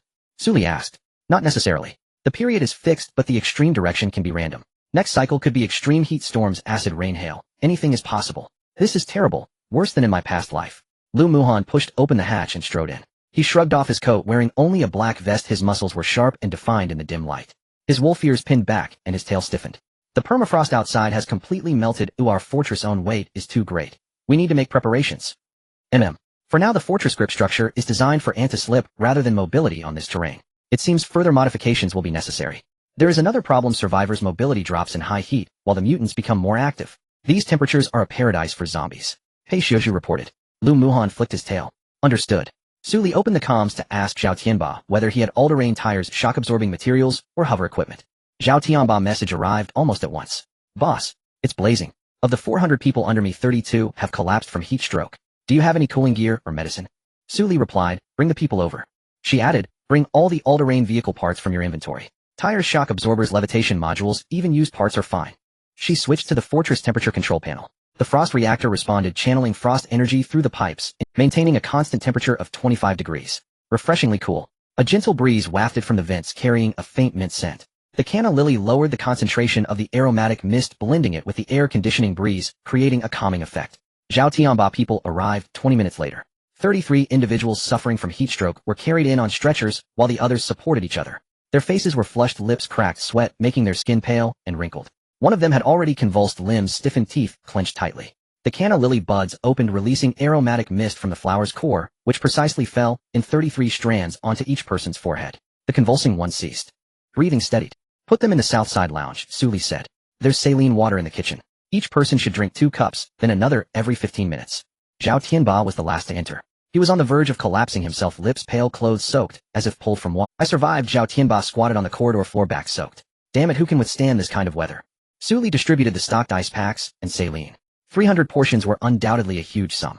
Zhao Tianba looked at her with eyes full of gratitude. The chat channel had already gone chaotic. Steel pipe guy 42 degrees. The bottled water in my car is about to boil. Handsome guy who is the water type of come out for a trade. I'll exchange universal fuel for ice cubes. B District 10 Kin, was there a blizzard before UC 996? We're currently facing a sandstorm at 51 degrees and the sand is burning my face. Dirt-eating girl, heatstroke gear. Who has heatstroke gear? Clothes will do. I'm about to roast. Worker, a neo, take off the cotton jacket, you silly girl. Dirt-eating girl. I don't dare. That one inside is too thin. Old man not erect who wants to trade ice-type crystals. I have 2 first-tier ones for 3 portions of universal fuel. Irritable brother, got it. Thank you, not erect. Old man not erect, call me old man. Irritable brother, sure, not erect. Wilderness hunter, during the blizzard we hoarded winter gear, now all of it is junk. Su Li typed in the public channel. Su Li, don't throw away winter clothing. There's a high probability of a temperature drop after 72 hours. A Xing Su Laojiao is right. I'll put the cotton jacket back now. Raging grapefruit Su Laojiao, does your 25 degree constant temperature need people? I can pay rent. Second dog's father, dream on. The fortress is Su Laojiao's private domain. Do you think it's a hotel? Steel pipe guy, by the way, what are those guys from the Abyss Church posting in the public channel about the gray mist is salvation? Can the administrator take care of it? Su Li opened the public channel's history. An ID from the Abyss Church posted a video. In the footage, a bald man stood on a high-temperature ruin with burning buildings behind him. He said to the camera, high temperatures purify the gray mist. Those who refuse the gray mist will die in extreme weather. Those who accept the gray mist will become the citizens of the new world. At the end of the video, a line of text popped up. A001 District Abyss Temple, constant temperature of 24 degrees. Gray mist concentration remains at 12, except the gray mist obtains shelter. In the comments section, 2 factions emerged. Abyss believer, A, the bishop is right. The gray mist is the only way out. B District, old smoker nonsense. A gray mist concentration of 12 can still maintain temperature. How many people have died in your temple? A001 nameless, those who have been there know. The temple truly maintains temperature, but once you join. Never mind, I won't say more. This last comment was drowned in a flood of messages within 3 seconds. Like a stone thrown into a swamp, it bubbled once, and then disappeared. Hey Shouju intercepted this comment. He traced the ID's origin to a coordinate of an abandoned residential building on the edge of A001 district. Interesting, he adjusted his glasses. In the fortress corridor, Zhao Tianba spread the list of parts he brought before Su Li. 32 heatstroke team members rested against the wall. One of the young boys, around 17 or 18, tilted his head back to drink half a bottle of saline, then looked up at the constant temperature vent on the corridor ceiling. Sister, his voice trembled, can I not leave? Zhao Tianba slapped the back of his head. What a disgrace. Su Li squatted down. What is your ability? The boy was taken aback. Fire type, first tier, pretty useless. In high temperature weather, fire type abilities can easily backfire. Su Li turned to Zhao Tianba. Let me use him for 3 days, been just short of an observer. Zhao Tianba grinned, sure. Xiaozhou, you stay. The boy stood dumbfounded. Until Su Li turned and walked away, he realized he had an ice-cold functional drink in his hand. Water droplets condensed on the can. He held it tightly in his palm. It was very cool. Outside the fortress, the heat wave distorted the air. The frozen ground turned into a mire, then evaporated into a cracked hard shell. White steam rose from the fissures. Lu Muhan stood at the northern wall lookout of the fortress. His vertical pupils penetrated the heat-distorted light, focusing on the horizon. Something was moving at the end of the heat wave. 5 modified armored vehicles, all painted in a uniform gray-black. Each vehicle door bore a symbol. Abyss Church.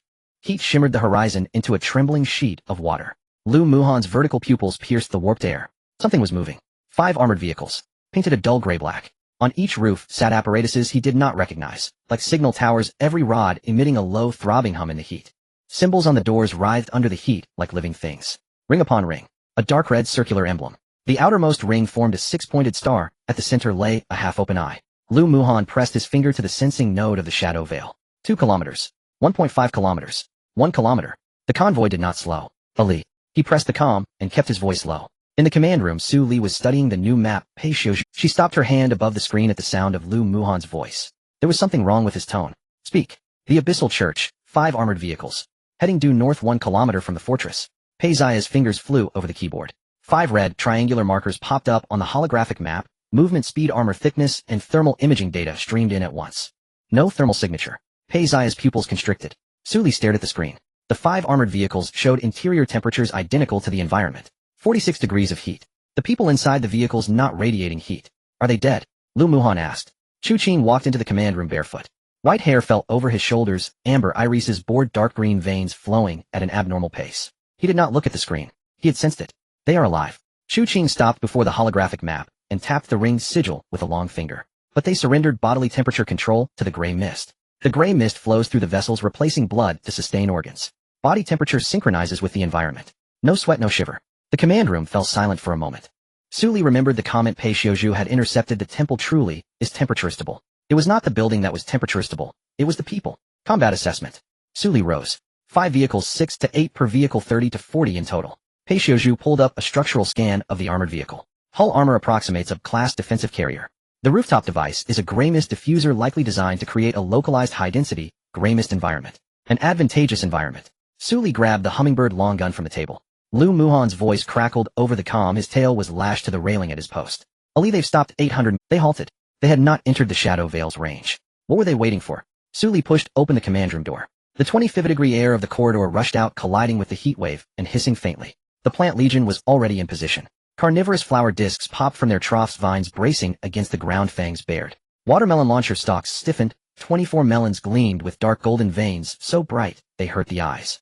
Pea shooter pods aimed due north, tricolored pellets arranged in 3 tiers. Explosive nutshells rolled to the gap in the north wall, 6 seed nuts scattered in a fan. The sunflowers dialed photosynthetic energy to maximum, their discs tilted up, petals contracting in concentric ridges like a true watching eye. Chu Qing followed her. Woodline energy radiated from the alloy floor where his bare feet stepped. Vine-like filaments of light crawled up the corridor walls. They want open fire, he said suddenly. Su Li did not look back. How can you be sure? Because Azazel did not send them to— Chu Qing's voice was like a root beneath frozen soil, slow, steady, certain. He sent them to see me. The fortress north gate opened. The heat wave slammed across them. 46 degrees, the air felt like molten glass, every breath scorching the lungs. Su Li planted her boots on melting permafrost. Her soles sank into the muck, slurping out sticky sounds when pulled free. Lu Muhan dropped from his post, a shadow power enveloped him like a flowing ink armor. He landed to Su Li's right, his tail sweeping before her. 800 meters away, 5 armored vehicles formed a line. The door of the central vehicle opened. A man descended. Bald head, gray robe, bare feet pressing steaming mud. His skin was a diluted gray-white. Not pale but washed out as if mixed with cement slurry. The strangest thing was his movement. He did not walk as if driven by muscles, but as if something held him by the crown and hauled him. His steps were featherlight, landing without sound. He stopped 100 meters before the north gate. He looked up.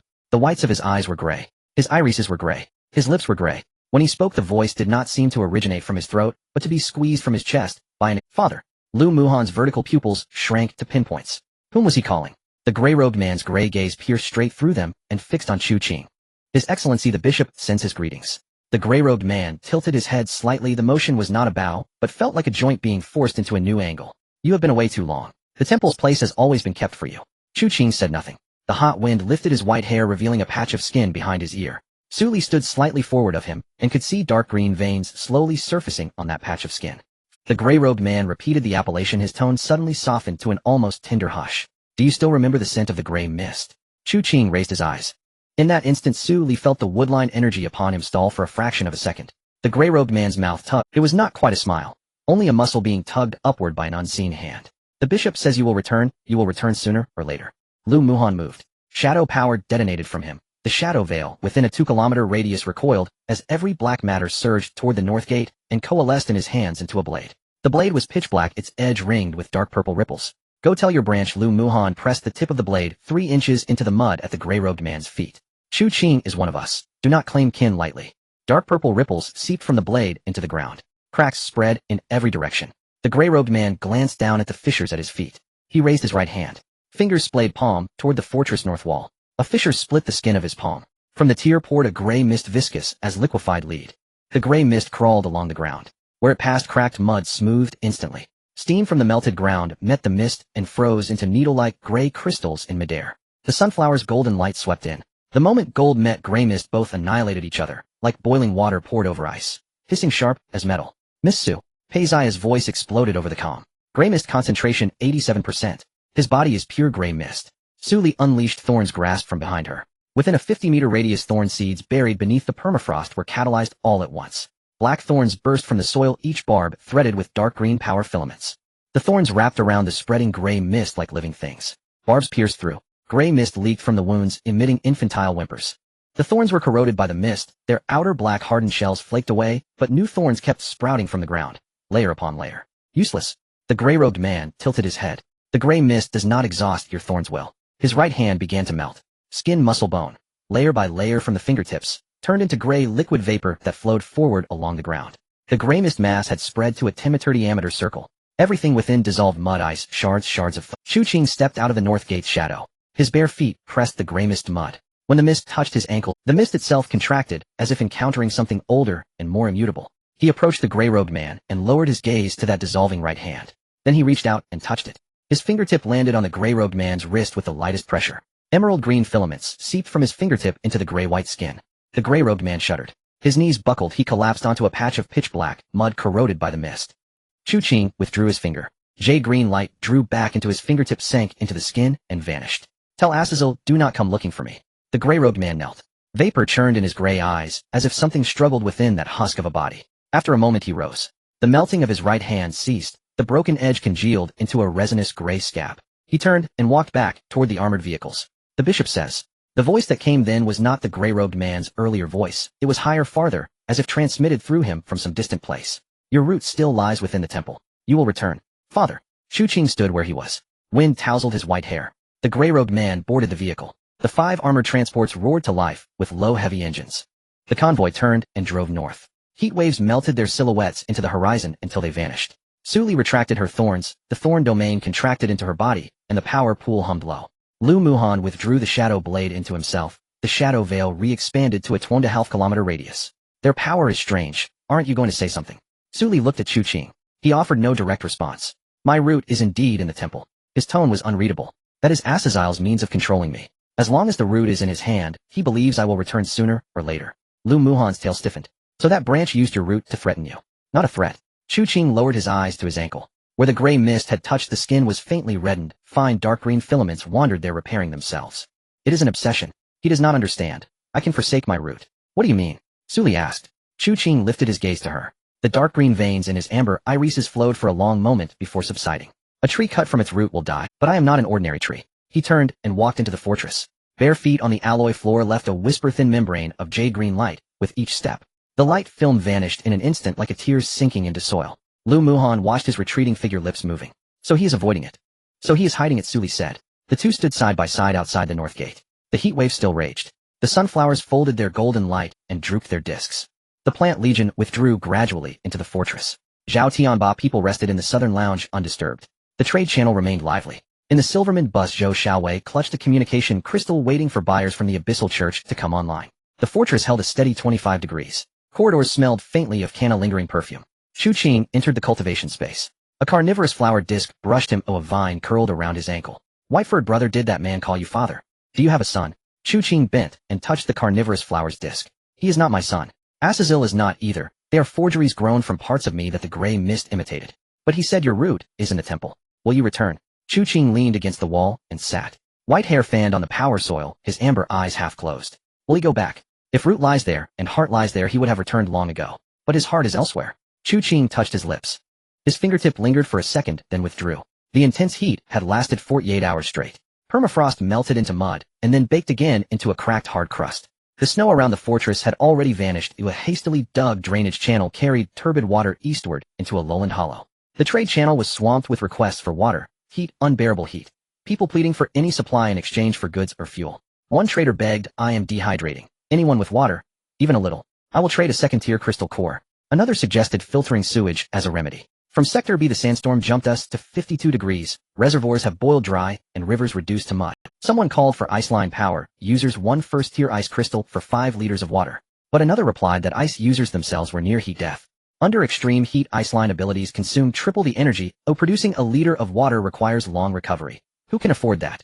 So can your temperature-stable fortress make water? Suli leaned against the corridor wall, watching desperate water requests scroll across the panel. A new alert icon appeared in the corner of the display.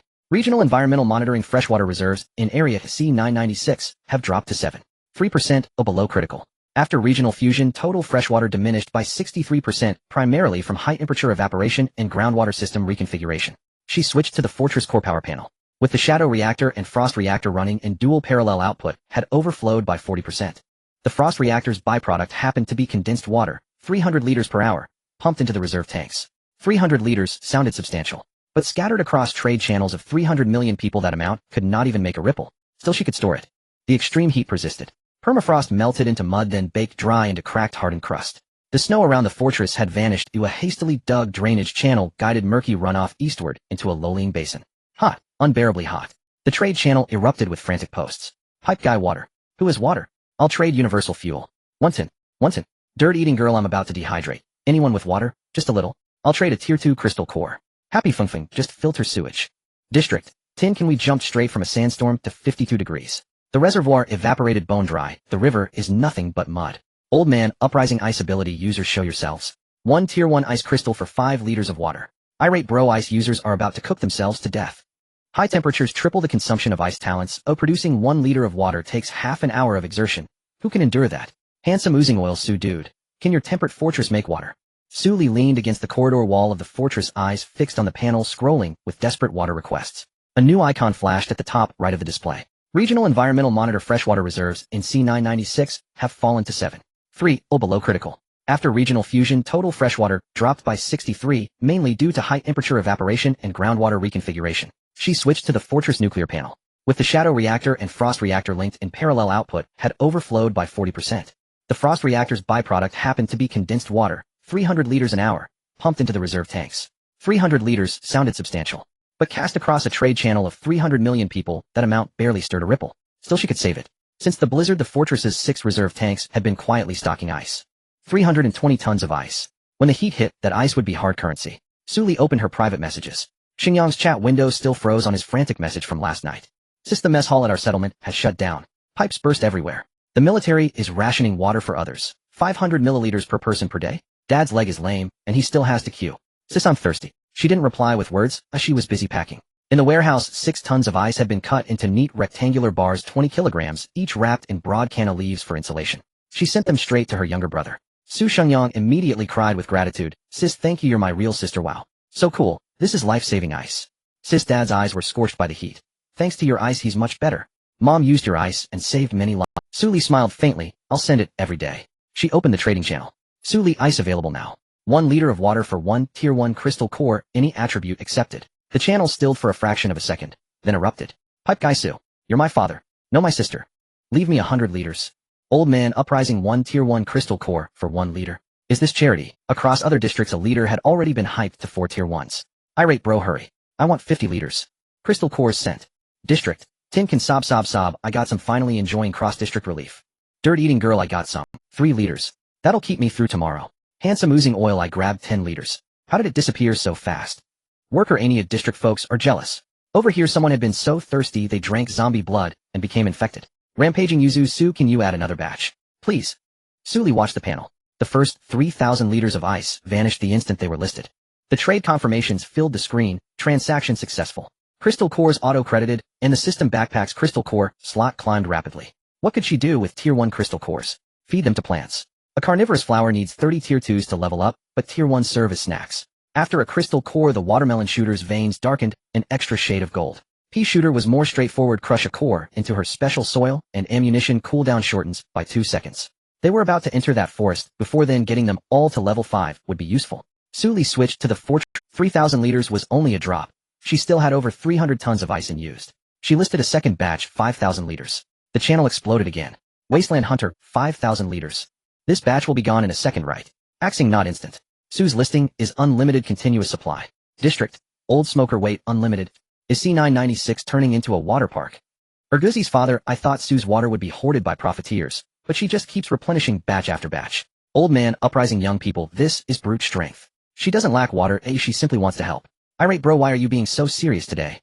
Old man, uprising, call me old man.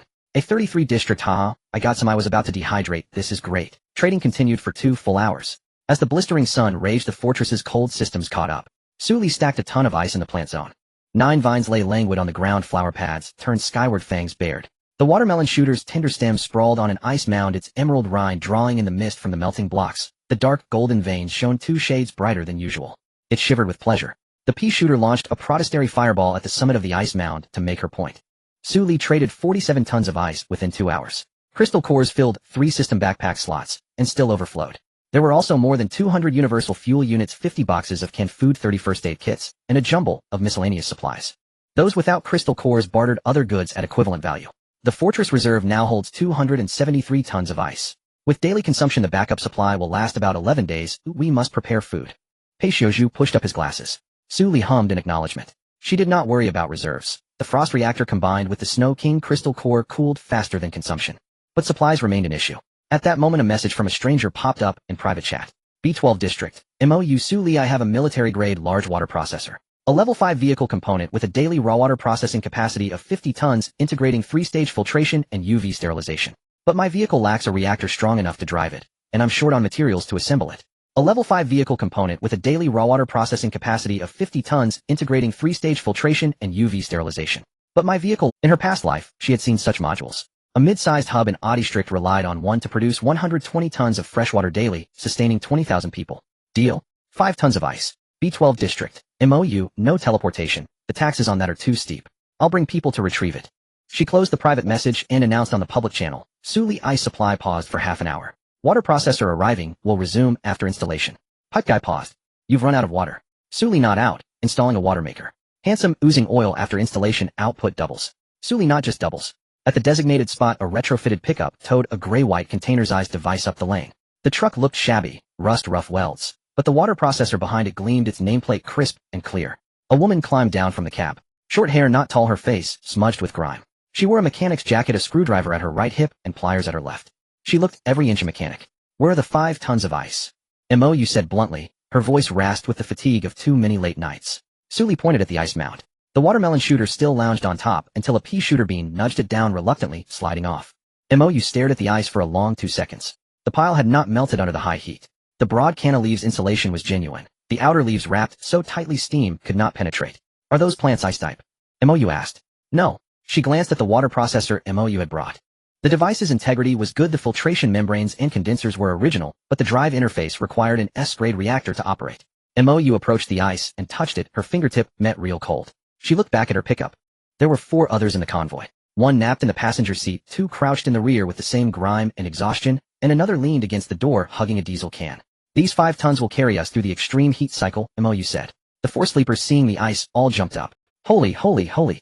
This is ice, real ice. Su Li is legendary. They hauled the blocks with renewed vigor, their fatigue melting away. Su Li asked, how did you get here? B12 was not just a short hop from C996. MOU anticipated the question. We took a tunnel. They came through a tunnel. She marveled. I never expected there'd be wormholes in this world.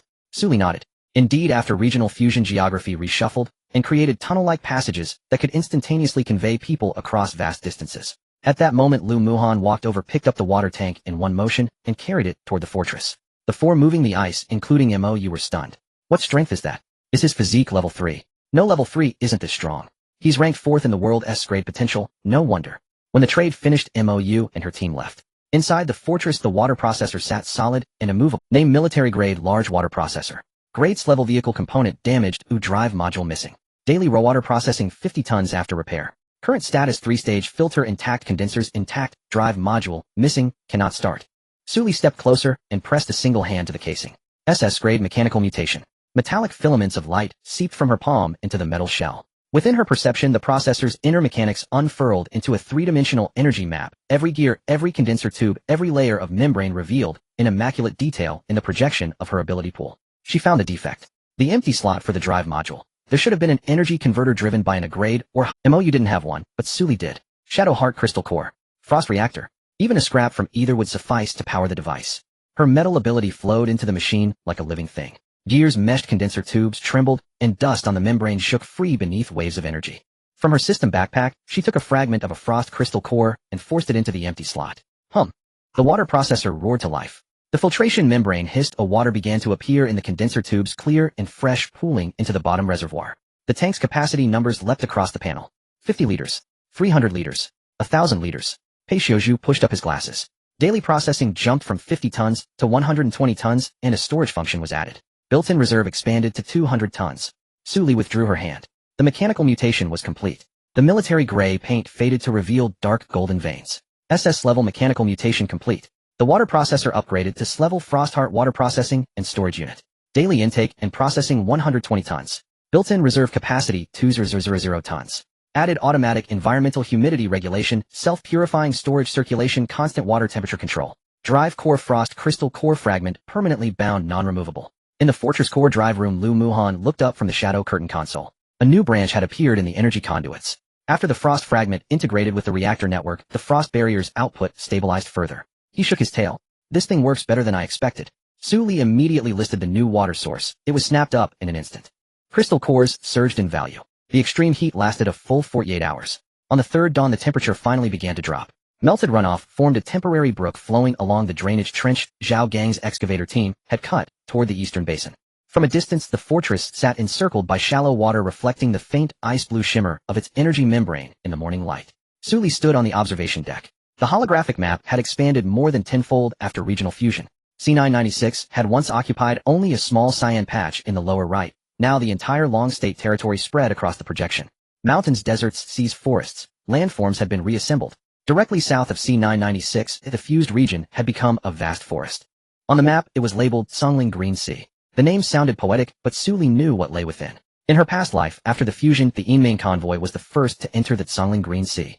Zhou Xiaowei found 3 things there. First, a parent stock of a mutated iron vine she cultivated into a strangling combat plant with power comparable to a Tier 3 peak. Second, an S-level psychic crystal core recovered from a Tier 4 psychic mutant deep in the forest. She'd been lucky to snatch it when that mutant had been gravely wounded by a stronger beast, and Zhou finished the job. Third, a safe route map to B3 district. That map allowed her to rendezvous with Zhou Min ahead of the second regional fusion and seize the initiative. In this life, none of those 3 things would fall into her hands. Let's go. Su Li closed the holographic map. The modified off-roader ground through the frozen mud and headed south. Lu Muhan drove, Chu Qing rode shotgun, and Pei Xiuzhu sat in the back with Su Li.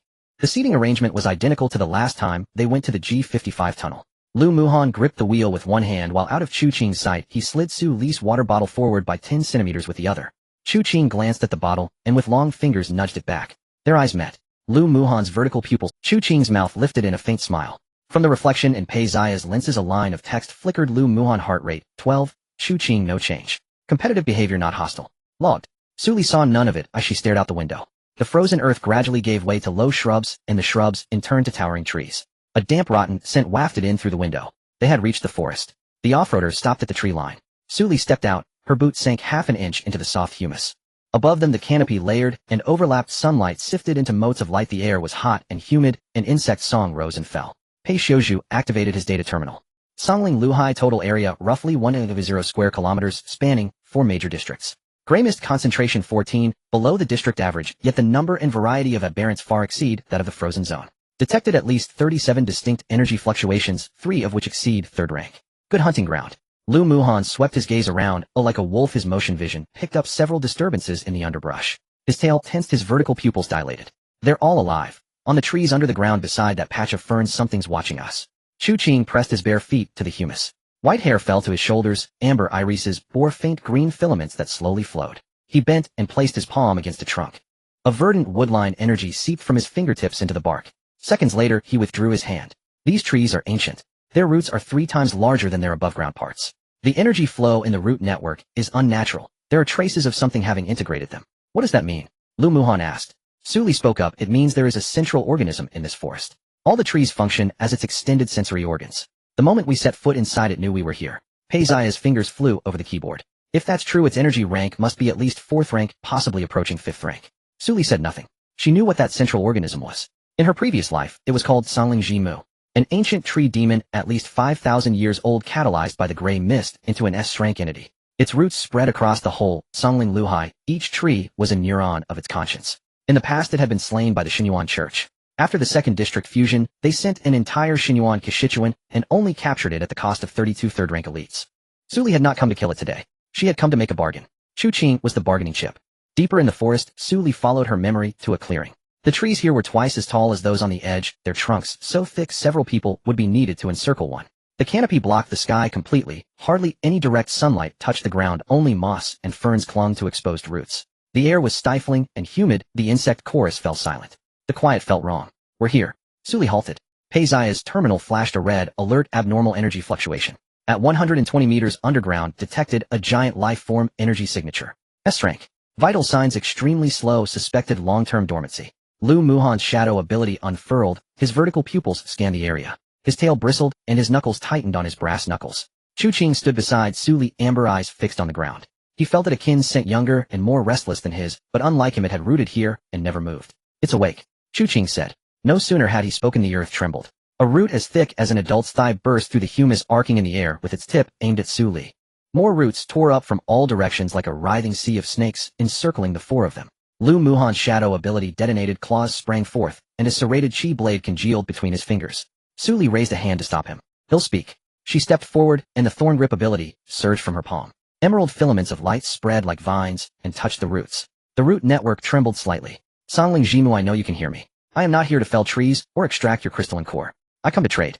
There was no reply. The roots neither retreated nor advanced. Su Li continued, your core lies deepest in the root bed, a 5th rank wood crystal core. That crystal has sustained your 5,000 years of consciousness, but it is failing. You are rooted too deep to move, the soil's nutrients are exhausted. If left within 5 to 10 years, your roots will rot, your consciousness will disperse, and the entire Songling Luhai will decay into a fetid swamp under the gray mist's erosion. I can save you. Su Li extended her right hand and opened her palm. From the soil surge of her ability, a tiny verdant seedling pushed up its roots, as fine as hair, 2 cotyledons, so tender they were almost translucent. This seedling was catalyzed in the fortress incubator. Unlike ordinary tree demons, its root system can parasitize or coexist. If you accept it, its roots will entwine with yours and reactivate the nutrient cycle of your surface soil. The cost is 10% of your core crystal's energy as initial nourishment. 10% is little to you. For you, another few thousand years will not be a problem. The roots stilled. After a moment, the ground shifted again, but this time it sank rather than exploded upward. A massive root split at the center, revealing a black tunnel beneath. Deep inside the tunnel, a faint green light slowly ignited. It is inviting. Chu Qing narrowed his eyes, a hint of surprise in his tone. He had expected it to strike. Perhaps the long-lived were simply more patient. Su Li looked back at Lu Muhan, Chu Qing, and Pei Xiuzhu. Wait here. Lu Muhan clenched his knuckles around the wolf-bone brass knuckles. He did not want her to descend alone. Su Li shook her head, and he stayed put, tail rigid as a rod. Chu Qing suddenly stepped forward. He'll accompany her. Lu Muhan whirled, his vertical pupils fixed on Chu Qing's profile. Why you? Because we are of the same kind. Chu Qing did not look at him. His amber gaze was on the green light deep in the tunnel. Some words are better said among kin. Lu Muhan ground his teeth. Shadow energy churned fiercely beneath his skin. Pei Xiuzhu placed a light hand on his forearm. Lu Muhan shrugged it off, but did not stop them. Su Li and Chu Qing entered the tunnel one after the other. The roots closed behind them and sealed out all light. The tunnel walls were lined with bioluminescent moss. Its faint green glow barely illuminated the winding steps beneath their feet. The scent of humus and resin thickened, mixed with a faint sweetness tinged by salt. Chu Qing spoke into the dark. That seedling is me. Su Li paused mid-step, not overly surprised. When did you begin to suspect? When you took it out.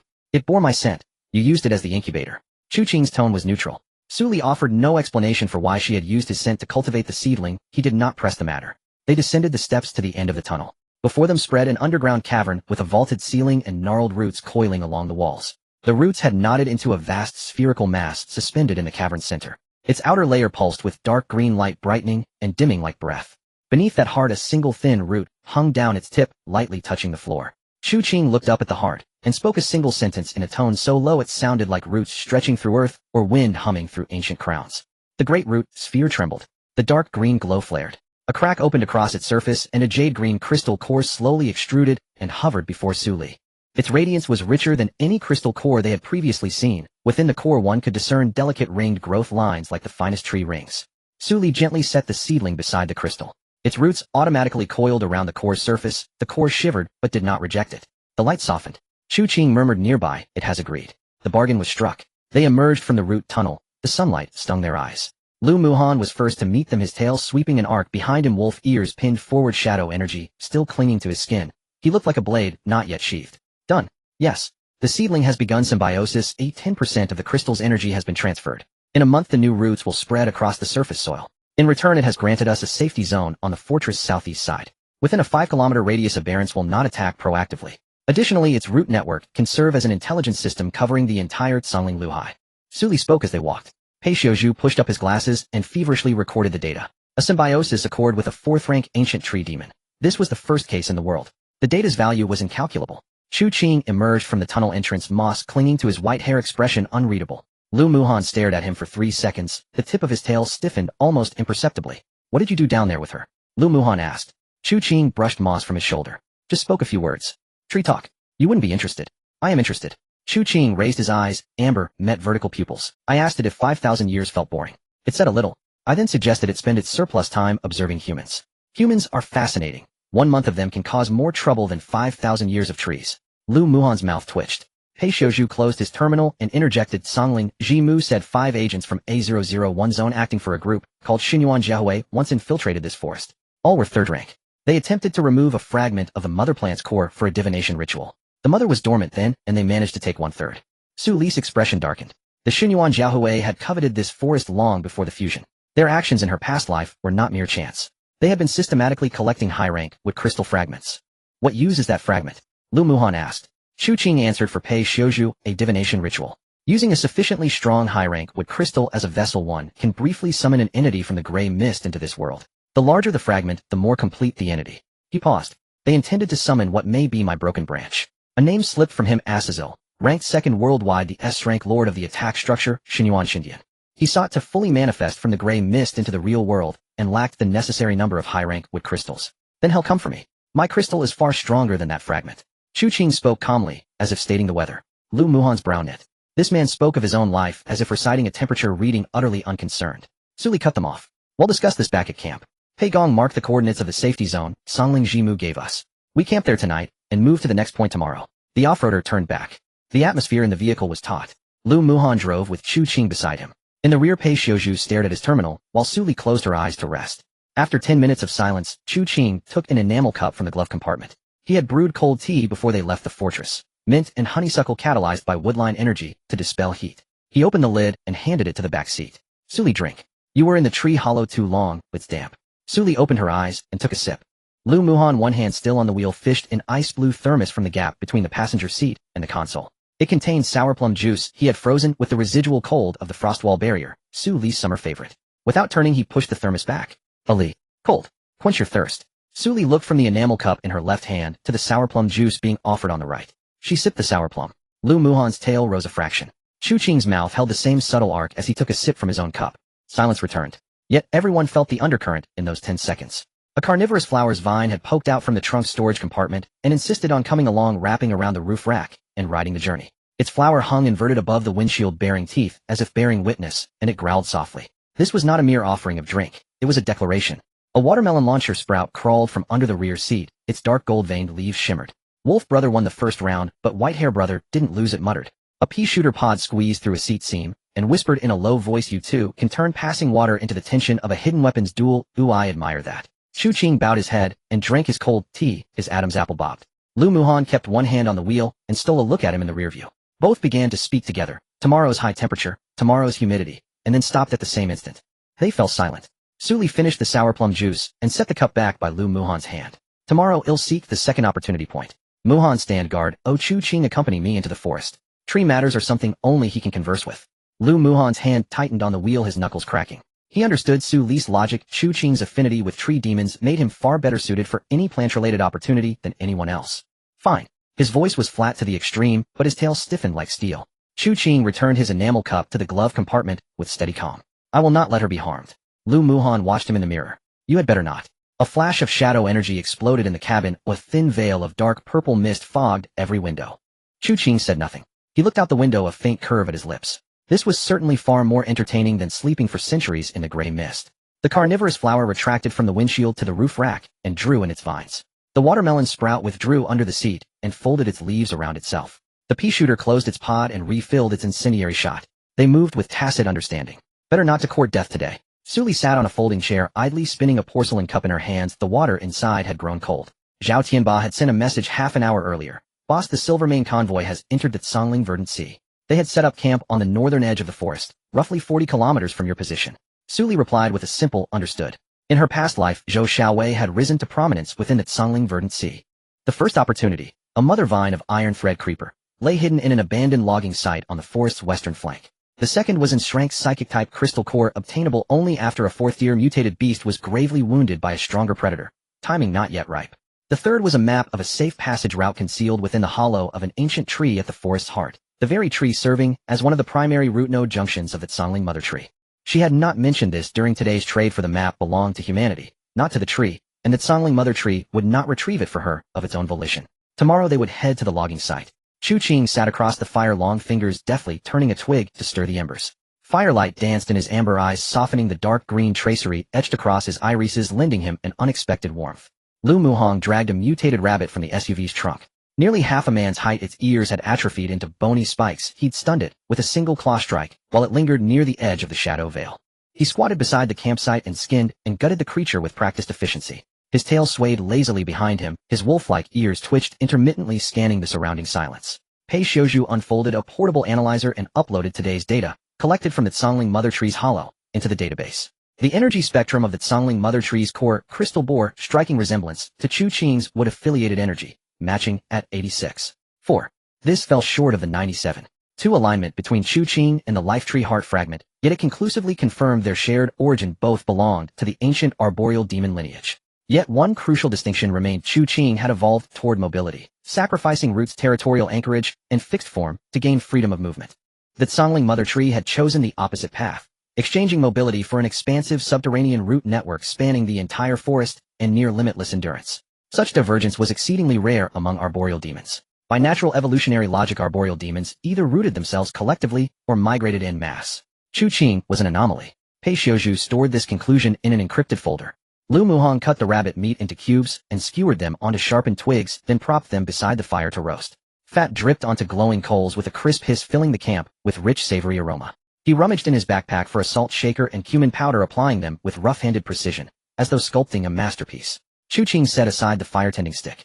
Your roasting posture resembles that of a sentinel in a wolf pack, cooking the finest cuts first for yourself, then sharing the rest with the others. Lu Muhang did not look up. I'm no sentinel. I roast for Ali. With his dagger's tip, he selected the crispiest rabbit leg, placed it carefully on a sheet of foil, and extended it towards Su Li. Try it. Less cumin, more heat.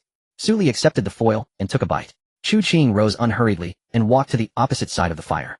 From an inner pocket he withdrew a small cloth pouch and opened it to reveal several palm-sized leaves, vibrant green, translucent, threaded with faint golden filaments along their veins.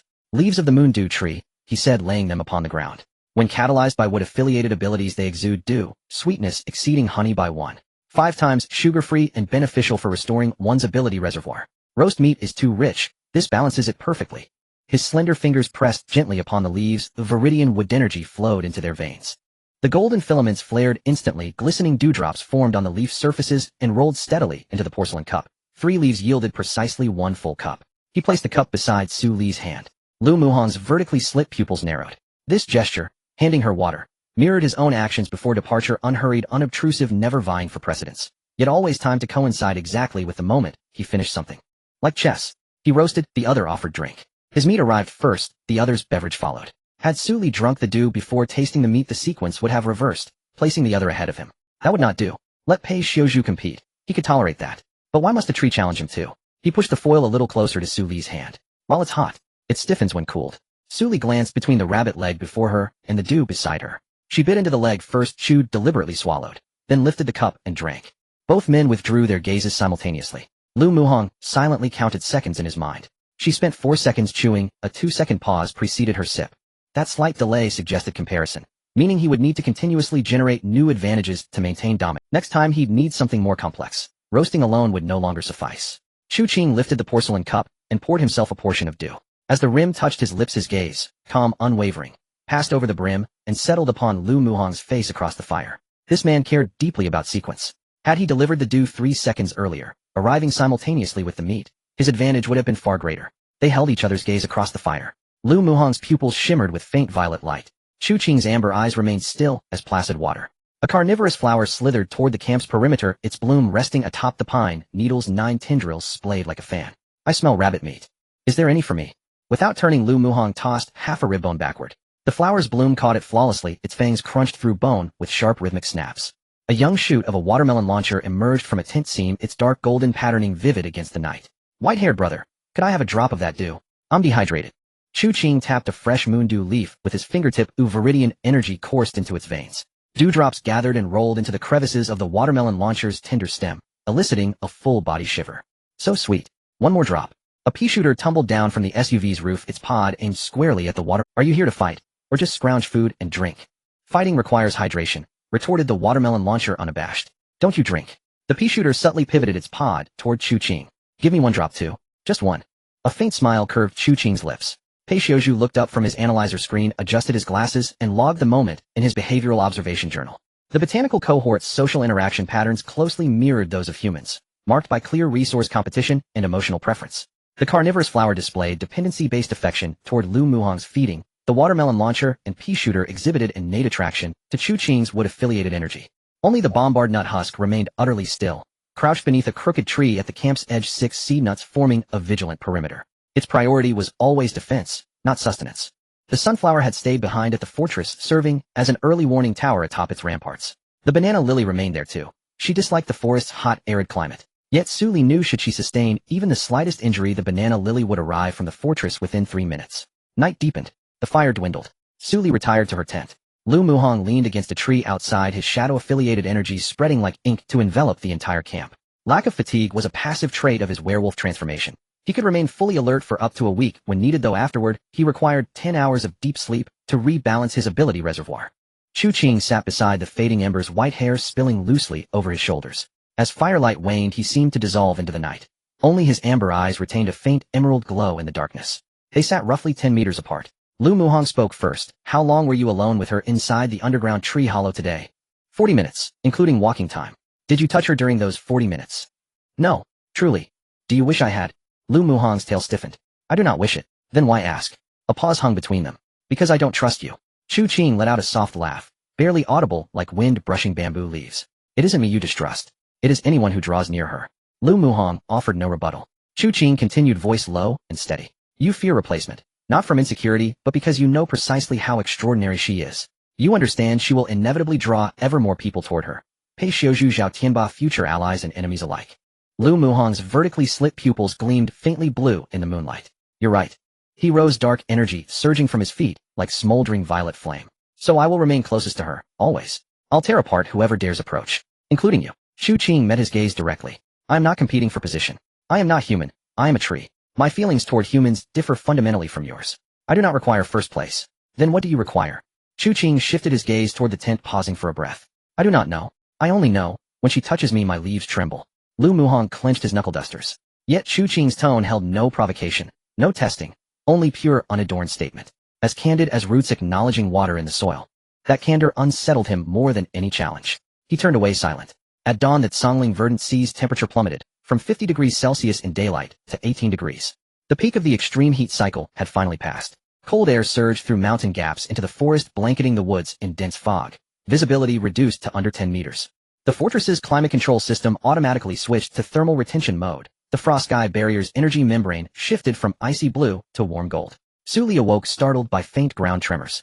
She sat upright, palm pressing against the earth. The vibrations originated from the east, not seismic but the shock waves of a massive organism in motion. The frequency was extremely low, pulsing every 4 seconds, rhythmically uniform quadrupedal mass exceeding 10 tons located 3 kilometers away, moving westward. She parted the tent flap. Lu Muhong was already standing, his wolf ears swiveling eastward, vertically slit pupils blazing unervingly bright in the mist. Prepare for battle. Chu Qing rose, 2 white hair damp with morning mist and clinging to his cheeks. He closed his eyes, sensing for a moment, then opened them. Its energy spectrum is chaotic, as if multiple beings were forcibly fused together. Its core crystal is indeed 4th tier, but surface erosion by gray mist renders it unstable. Pei Xiuzhu sat up from his sleeping bag, his terminal auto-connected to the fortress database for remote query. System bulletin matched. During regional fusion, gray mist layer oscillations triggered fusion mutations in certain mutated beasts. This entity is almost certainly such a fusion, bound together by gray mist acting as medium, merging disparate species into a singular being. Combat assessment: physical attack, B tier; mobility, A tier; weakness, unknown. Su Li's past life memory surged, scanning rapidly. A 4th tier fusion mutant in the Songling verdant sea. Yes, there had been one. It was called the Patchwork Beast, a grotesque amalgamation born when gray mist compressed several mutated creatures into one confined zone, forcing mutual consumption and fusion. In her past life, it had fallen to an elite 6-member squad led by 3 attire ability users. That battle claimed 2 lives. Yet within the Patchwork Beast pulsed a fusion core. That core served as the critical material for crafting multi-attribute ability amplifiers. Someone once used it to build a device enabling seamless switching between 3 distinct abilities. Su Li had sought this core relentlessly, for Lu Muhong's shadow-affiliated power was capped by his ability reservoir's capacity. Equipping a triple attribute amplifier would allow him to switch fluidly between Shadow Frost and a 3rd affinity, doubling his combat effectiveness instantly. Prepare for battle. Chu Qing glanced at her. Last time Su Li uttered those words, the Snow King had fallen. Lu Muhong flicked his tongue over his lips, his fangs gleamed coldly in the mist. He hadn't fought a true battle in a long while. The vibrations grew ever closer. The mist was thick, resembling a pot of boiling milk, with the silhouettes of trees twisting and distorting in the fog, their outlines indistinct. Su Li stood at the edge of the camp, her right hand's thorn grip activated emerald green threads of light, spreading from her palm into the humus beneath her feet, resonating with all plants within a 30-meter radius. Every tree was her eye, every vine her finger. She saw the target. 3 pine trees as thick as a person could embrace were abruptly snapped in half, by a tremendous force, their broken fibers ragged. Something emerged from the mist. It moved on 4 limbs, its shoulders about 4 meters high, and its body length exceeding 10 meters. It had no head. Or more accurately, it was all head. Its trunk was stitched together from the remains of at least 5 different mutants. The left foreleg was a giant claw from some reptilian creature, while the right foreleg was a human ability user's arm magnified by dozens of times, remnants of faded tattoos visible on its skin. A cluster of irregular flesh tumors bulged from its back, each tumor embedded with half a face. Human faces, beast faces, and things even it could not distinguish. Those faces breathed simultaneously. Their mouths opened, grayish-white mucus oozed out, dripping onto the humus, and hissing as it released white smoke. Lu Muhan's pupils constricted. What the hell is that thing? Pei Xiuzhu exclaimed as the data on his terminal fluctuated wildly. It has fused the remains of at least 7 types of organisms. The core crystal's position is unstable, moving randomly within its body. It is advisable to break its armor first before locating the core and engage in a war of attrition. Su Li spoke up. The forelegs are a hybrid of reptilian and human ability users with high defensive scales, but there are gaps at the joints. The faces and the tumors on its back serve as sensory organs, using those faces to detect its surroundings. Strike it to disable its senses first, then break its joints and finally locate the core. Lu Muhan turned to look at her. She had not consulted the terminal for information, nor waited for Pei Xiuzhu to finish analyzing before providing this disassembly plan. It was precise as if she had fought this thing before. But he did not ask. He wouldn't pry into matters she did not wish to discuss. Chu Qing also glanced at her. He was certain it was her first time in the Tsangling Green Sea, as confirmed by the mother of Tsangling. Yet her understanding of this forest was absurdly high. The fusion monster launched an attack. All the faces on its back opened their mouths simultaneously, emitting a low-frequency sound wave. The mist quivered with rippling circular waves spreading outward. The area that the sound wave passed through saw the tree bark explode, and the leaves withered and turned yellow before falling instantly. Su Li experienced a moment of tinnitus, as if her mind was pricked by needles. The calla lily was not here, as she had to endure the mental attack on her own. Lu Muhan moved at the same moment she frowned. Shadow instant kill. His figure vanished into the mist, appearing next to the fusion monster's left side. The next second his claws slicing through the air in a dark purple arc as they struck its left foreleg scales. The sound of metal clashing was jarring, leaving only a faint mark on the surface of the scales while his palm throbbed with pain. The scales are too thick, he quickly reported over the comms. Su Li activated the thorn grip. All vines, roots, and shrubs around the camp crazily grew at the same time. A thick ancient vine burst from the ground, wrapping around the fusion monster's right foreleg, barbed thorns piercing into its flesh. All the faces on the fusion monster let out sharp shrieks as the human ability user's arm exerted force, the muscles bulging and bursting through the thorns, a thick grayish-white liquid spraying from the wound. The liquid splashed onto the vines, which instantly corroded into a black mush. Pei Xiuzhu set up a portable electromagnetic pulse emitter from the rear, squinting behind the lenses. Its bodily fluids are highly corrosive. Close-range attacks are risky. Mr. Lu suggests switching to mid. Lu Muhan had already retreated to 10 meters away, a bit of grayish mucus clinging to the claw of his wolf-bone finger, dulling the spiritual patterns on its surface. His expression darkened. Chu Qing raised his hand. The trees around the camp began to move. The trunks bent, branches stretched, and roots surfaced from the ground, forming a wooden barrier in front of everyone. Emerald green threads of light spread from his feet to the roots, the surface of the roots illuminating with dark green patterns, and the corrosive liquid splashed on them left only faint burn marks. Su Li's heart stirred slightly upon seeing this scene. Chu Qing's wood ability was not the same as her plant ability. Her ability made plants grow, fight, and obey commands. Chu Qing was different. He brought plants to life not as weapons, but as kin. Those trees protected him not because he commanded them to, but because they chose to stand in front of him. All the faces on the fusion monster turned toward Chu Qing. It sensed that this life form held something it craved. A heightier would core purer energy than any tree in the forest. Those faces showed greed. It abandoned Su Li and lunged toward Chu Qing. Chu Qing did not flinch or evade. His slender fingers pointed at an old pine tree beside him. The trunk suddenly swelled, the bark exploding, and a new branch surged forth from the crack. The new branch intertwined in front of him, forming a shield, as the fusion monster's giant claws slammed into the shield, sending wood chips flying. The shield cracked into 3 layers, but still retained 2.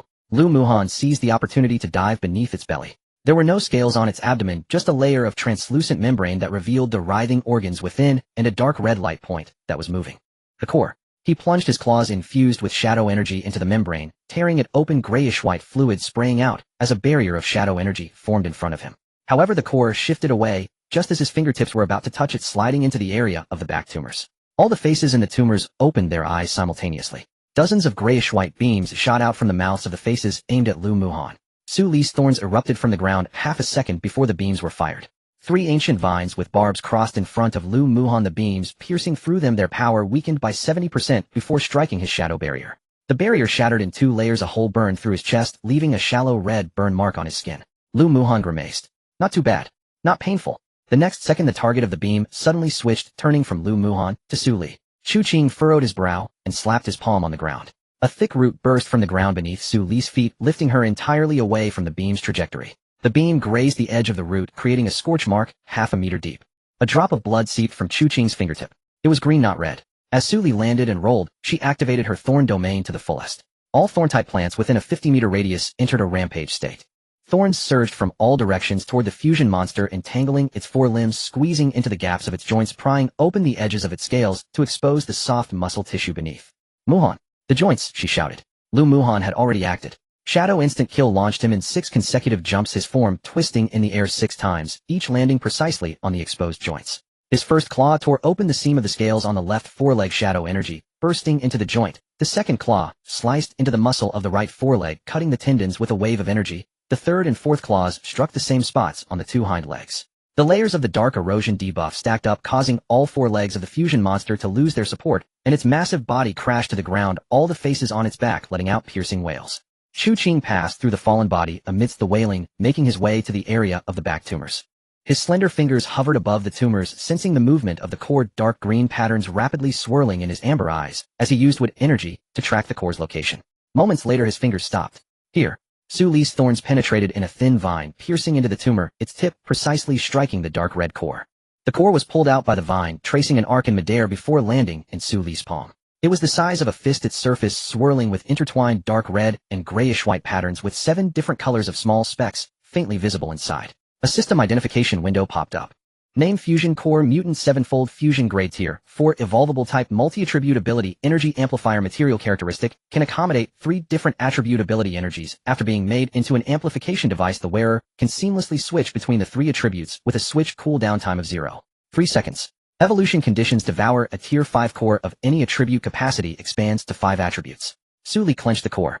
This is it. With it, Lu Muhan could simultaneously use Shadow Frost and a 3rd attribute. The frost core he obtained from the Snow King was down to 1 piece, just enough to embed into the amplifier. Pei Xiaozhu had already aimed the terminal at the core and started scanning. He'll compile a list of the other materials needed to create the amplifier.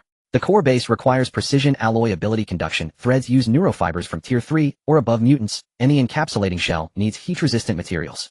Su Li nodded. We'll make it when we return to the fort. The fusion monster's corpse rapidly rotted after losing its core. Various grayish-white fluids seeped from the seams of the remains, and within minutes the entire body turned into a foul-smelling gray muck. The muck seeped into the humus, causing the surrounding ferns to grow madly half a meter tall. Lu Muhan shook off the remaining mucus from his finger tiger. This thing can still be used as fertilizer after it dies. Chu Qing bent down and picked up a piece the size of a fingernail from the muck, inspecting it closely. Before the fusion core formed, there was a fragment within it that acted as a catalyst. The concentration of the gray mist residue on this fragment is tens of thousands of times that of ordinary gray mist. It was artificially created. It was not a natural mutation, as someone deliberately used high-concentration gray mist fragments to catalyze the fusion of different mutants. The first 3 words that sprang to Su Li's mind were Abyss Church. They not only worship the gray mist, but also conduct experiments with it. The fusion monster was a failed experiment discarded to fend for itself in the Songling Green Sea. Pei Xiaozhu took the fragment and quickly analyzed it using his terminal. The energy signature of the fragment has an 83 similarity to the underlying data flow of the gray mist that Chu Qing mentioned last time. We can preliminarily determine that the source comes from the Abyss Church. He paused. There are traces of transmission on the fragment. Someone has remotely monitored the status of this fusion monster until the fusion was complete before cutting off contact. Su Li's expression turned cold. They know we've come to the Songling Green Sea. At the same time, 40 kilometers north of the Songling Green Sea. At the Silverman caravan camp. The bus cabin was as stuffy as a steamer. The diesel heater had long been turned off, but the residual heat of the day was trapped in the iron cabin and could not escape. Zhang Hao lay on the lower bunk, bare-chested, sweat soaking the sheets into a human shape. Lin Miao Miao, wearing only a spaghetti strap, curled up on the upper bunk, her hair sticking to her neck, constantly fanning herself with a worn-out magazine. Zhou Xiaowei sat in the compartment, fiddling with a communication crystal. The surface of the crystal was slightly warm, indicating the other party was online. She quickly typed out a new message. Cargo: see, the coordinates of the seam on the north wall of Iron Wall Fortress are accurate to the centimeter. Price: 50 units of Universal Fuel 1 Tier 3 Ability Enhancement Stone. Delivery upon payment. Additionally, extra information: there is a Tier 5 Life Tree Heart fragment in the core area of the fortress which can serve as a divine descent container. The price is negotiable. Sent. The response from the other party came faster than last time. The fuel and enhancement stone are ready. Trading location: the abandoned lumberyard on the west side of Songling Green. See midnight tonight. The price for additional information: 1 tier, 4 mental system crystal core. The condition is that the information must be true. Zhou Xiaowei's lips curved into a smile. The abandoned lumberyard was just under 10 kilometers west of where Su Li was camped. She did not know that Su Li also planned to go to the lumberyard tomorrow. But this piece of information was not crucial. What mattered was that her trading location and Su Li's target location happened to overlap. She turned off the communication crystal and lay back on her bunk, repeatedly running through the next steps in her mind. After obtaining the fuel and enhancement stone, the mobility of the Silverman caravan would significantly improve. Su Baikyo's Tier 3 medium armored vehicle consumed too much fuel. Without enough universal fuel, it could not travel far. Meanwhile, the enhancement stone in her hand could boost her auxiliary ability to class attack sequence. Although it could not compare to Su Li's SS level ability, it was enough to give her the means to defend and counterattack when critical moments arose. As for Su Li, Zhou Xiaowei turned over. The coordinates of the north wall seam she sold to the Abyss Church were real, but she had buried a tiny error in the coordinates. The actual position of the seam was offset 17 centimeters east from what she reported. This 17 centimeters was enough for the Abyss Church's attack to hit the strongest segment of the Frost Sky Barrier's energy membrane rather than the seam. She did not want to help Su Li as she wished for Su Li's death. She just did not want to destroy the fortress. If the fortress were destroyed, the survival rate bonus from C996 would vanish and the Silverman caravan would suffer too. She hated Su Li, but she did not want to drag the entire region down with her. At least not now. Besides, why couldn't that fortress belong to her? On the west side of the Songling Green Sea, an abandoned lumber yard sprawls beside a dried-up creek, covering an area roughly the size of 2 football fields. The corrugated iron factory building is rusted with huge circular saws and conveyor belts lying still in the workshop, where sawdust has piled high long since rotted and darkened. At the edge of the site, stacks of logs are piled up, the bark peeling away to reveal the cracked wooden cores. Su Li parked the off-road vehicle a kilometer away, and the 4 of them walked closer. Chu Qing walked barefoot on the ground of the lumber yard, looking down at the decayed sawdust beneath his feet, his brows slightly furrowed. The trees here died unwillingly, all that remains is their anger. Su Li glanced at him. She could understand that feeling. The lumber yard is probably akin to a slaughterhouse for a tree. Chu Qing must be quite uncomfortable here. Lu Muhan squatted on the roof of the lumber yard workshop, fully activating his shadow perception. There are no large biological responses inside the site. In the northwest corner of the workshop, there is a space underground about 40 square meters in area, and the entrance is sealed with iron plates. Su Li nodded. In her past life, Zhou Xiaowei found the iron vine mother plant in that underground storage room. The mother plant was in a dormant state at that time, stored in a sealed lead box, which bore military seals with the number C996DL003. This was only 1 digit short of the top secret project number in Pei Zia's background information. This thing is not wild, someone placed it here. Find the entrance to the underground storage room, Su Li said. Chu Qing stood in the center of the lumber yard and closed his eyes. Emerald green light threads seeped from his bare feet into the ground, spreading in all directions. The penetration of wood-based energy is not blocked by steel and concrete. As long as there are root systems or wooden fibers below, he can sense them. After a moment, he opened his eyes. There is a wooden response 3 meters beneath the iron plate in the northwest corner. It's alive but very weak. The 4 of them pried open the iron plate. Below was a narrow concrete staircase, the air damp and murky, mixed with a musty smell and a faint scent of foliage. Su Li led the way, with Lu Muhan closely following her, Chu Qing bringing up the rear, and Pei Xiuzhu setting up a data collector at the entrance to maintain communication. The underground storage room had military green moisture-proof paint on its concrete walls, with a few decayed wooden boxes piled in the corners and a lead gray metal box in the center. The box was sealed with a seal marked in black font, Military Top Secret Project, C996DL004. Unauthorized openers will be dealt with according to military law.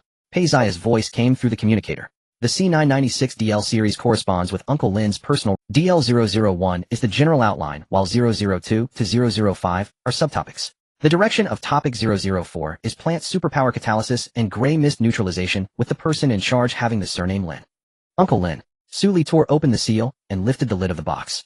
Inside was packed with shock-absorbing foam, with a transparent petri dish embedded in the center. Inside the petri dish was an extremely small vine, only as long as a palm, entirely black with a surface covered in dark golden patterns.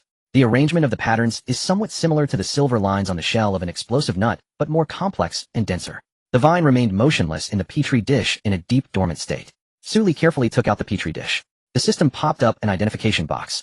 Name: Iron Vine Mother Plant, Variant S Level, Potential Grade, First Stage, Dormant State Type, Strangling Type, Combat Plant Characteristics. The strength of the vine body is equivalent to D-level alloy, and the dark golden patterns can absorb gray mist, converting it into growth energy.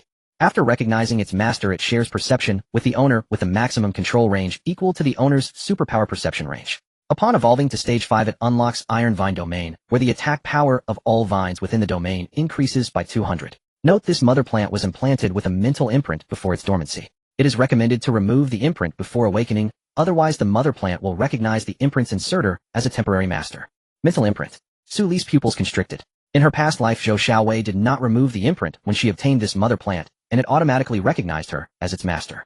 Does that mean the inserter of the mental imprint in her past life was Zhou Xiaowei? No, this mother plant had been sealed here for at least several months, and the seal was from before the apocalypse. Zhou Xiaowei could not have had contact with military top-secret projects before the apocalypse. Unless Uncle Lin implanted a mental imprint before sealing it, and that imprint was preset to recognize a designated bloodline. Su Li pressed her palm against the petri dish. The ability of the thorn grip slowly seeped in, touching the dormant mental imprint. Once the imprint sensed her superpower fluctuations, it trembled gently and shattered. In the moment it shattered, a scene flashed in her mind. Uncle Lin stood in this underground storage room, his palm pressed against the petri dish, inscribing the last words into the imprint. Xiaoli, this is left for you by Uncle Lin. Use it well. Don't tell your dad. He will scold me for taking military things. Su Li smiled. This Uncle Lin. After the imprint shattered, the iron vine mother plant slowly awakened. The dark golden patterns on the vine began to light up from the roots, spreading outward in segments until the entire vine was illuminated. It leaped out of the petri dish and coiled around Su Li's wrist. The vine felt cold and smooth like fine metal wires, but much softer than metal. It wrapped around her wrist 3 times, the dark golden patterns alternating between light and dark as if breathing. Lu Muhan stared at the vine. It recognized its master. It was left for me by Uncle Lin. Chu Qing leaned in to take a look, his amber eyes scanning the dark golden patterns on the vine. The corners of his mouth lifted slightly. Iron vine. A very rare variety not found in the gray mist. A variant cultivated by humans free from gray mist components, purely natural evolution. Your father's friend is not simple. He has always been quite interesting. Su Li lowered her sleeve to cover the vine on her wrist. The iron vine mother plant pressed against her skin, feeling comfortably cool. Pei Xiuzhu said through the communicator. The C996DL004 project matches Uncle Lin's before the apocalypse. His public identity at the Provincial Agricultural and Forestry Institute was sales manager, but he actually belonged to the military's Gray Mist Countermeasure Plant Superpower Department. He held the rank of Major. He was a close friend of her father, a researcher of major rank. He hid a tunnel of supplies, left her an S-level combat plant, and even knew that Chu Qing could disguise himself as an intern under him. How much more does Uncle Lin know that she is unaware of? Those questions could wait until they reached Province A to ask in person. At this moment outside the lumber yard, a modified off-road motorcycle was parked in the bushes across the creek. The engine turned off, and all the lights extinguished. The rider wore a gray cloak with a windproof mask covering their face, leaving only a pair of eyes visible. In their hand was a communication crystal displaying a message: Cargo C delivery location at the iron plate of the underground storage room entrance of the abandoned lumber yard. Transaction at midnight. Zhou Xiaowei arrived alone, without bringing anyone. Su Beiqiao did not know she sneaked out, and Zhang Hao and Lin Miao Miao would only drag her down. She hid the off-road motorcycle while glancing at the time. There were 40 minutes left until midnight. She would take advantage of these 40 minutes to scout the area. She made her way to the north entrance of the lumber yard along the creek's edge, just about to step over a pile of decaying logs, when her peripheral vision caught a flash of dark purple light on the workshop roof. Lu Muhan. He squatted on the roof looking in her direction. It was less than 200 meters away, and the wolf's dynamic vision was stronger at night than during the day. Zhou Xiaowei's heart raced. She did not hesitate and immediately crouched down in the shadow of the log pile, remaining completely still. The dark purple light swept over the log pile, pausing for a moment before moving away. She held her breath and slowly backed away, inching out of the lumber yard's range. The transaction must be cancelled. Su Li was here, and she could not take the risk. However, the communication crystal vibrated as she exited the lumber yard. The other party's message read, "I have arrived. Where are you?" Zhou Xiaowei's finger hovered above the crystal. She replied, "Transaction location changed. The lumber yard has been occupied by others. Changed to backup location, abandoned sluice 3 kilometers upstream of the creek. Wait for me for 10 minutes. She sent the message and hopped on the off-road motorcycle driving upstream. The only thought in her mind was, how could Su Li be here? Coincidence? Impossible. Does she know about the iron vine mother plant in the lumber yard? Where did she find out? Could it be that she also has memories of a past life? Zhou Xiaowei gripped the handlebars, accelerating through the bumpy creek. Once this thought emerged, it could not be repressed. If Su Li also had memories of a past life, then everything that had happened before would make sense.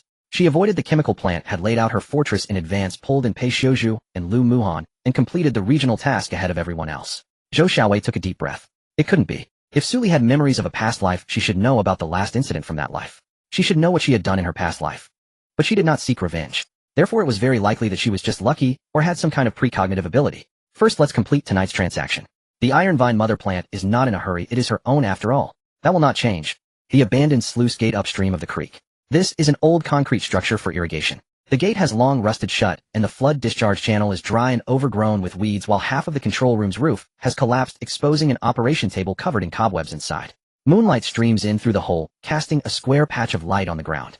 Zhou Xiaowei arrives first. She inspects every corner of the control room, confirming there are no ambushes before leaning against the operation table to wait. 3 minutes later, footsteps can be heard from outside. For people, their steps are light and well-trained. The broken door of the control room is pushed open and 4 figures clad in gray cloaks enter.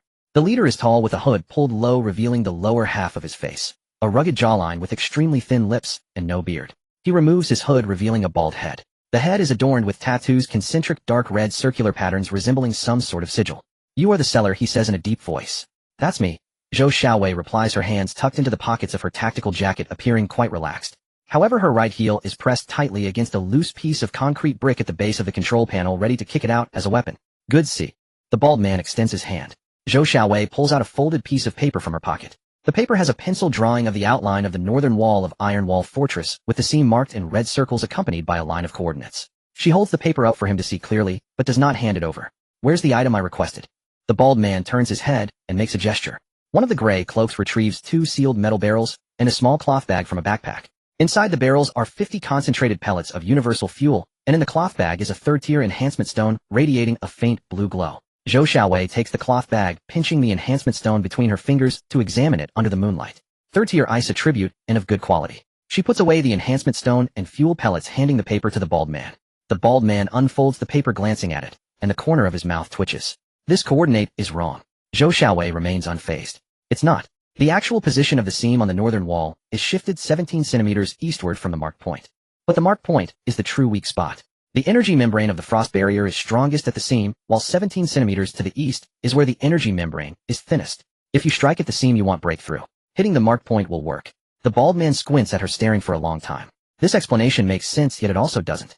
The energy distribution pattern of such a top-tier defensive structure like the frost barrier is classified as SS-level secrecy, something an ordinary survivor could not possibly know. However, if she dared to use false coordinates for trading, there would be no need to provide this explanation. Zhou Xiaowei faced his scrutiny calmly, a faint smile playing on her lips. "If you don't believe me, you can first use a drone to test. The marked point will show a 37% greater fluctuation in energy membrane response than the seam when struck by an electromagnetic cannon." The bald man folds the paper and tucks it into the inner pocket of his cloak. "Good. What about the additional information?" In the core drive room of Iron Wall Fortress, there is a fragment of a 5th-tier life tree core. The quality assessment has been completed, and the system certifies it as a wood attribute core fragment, which has a natural repulsion quality against the gray mist.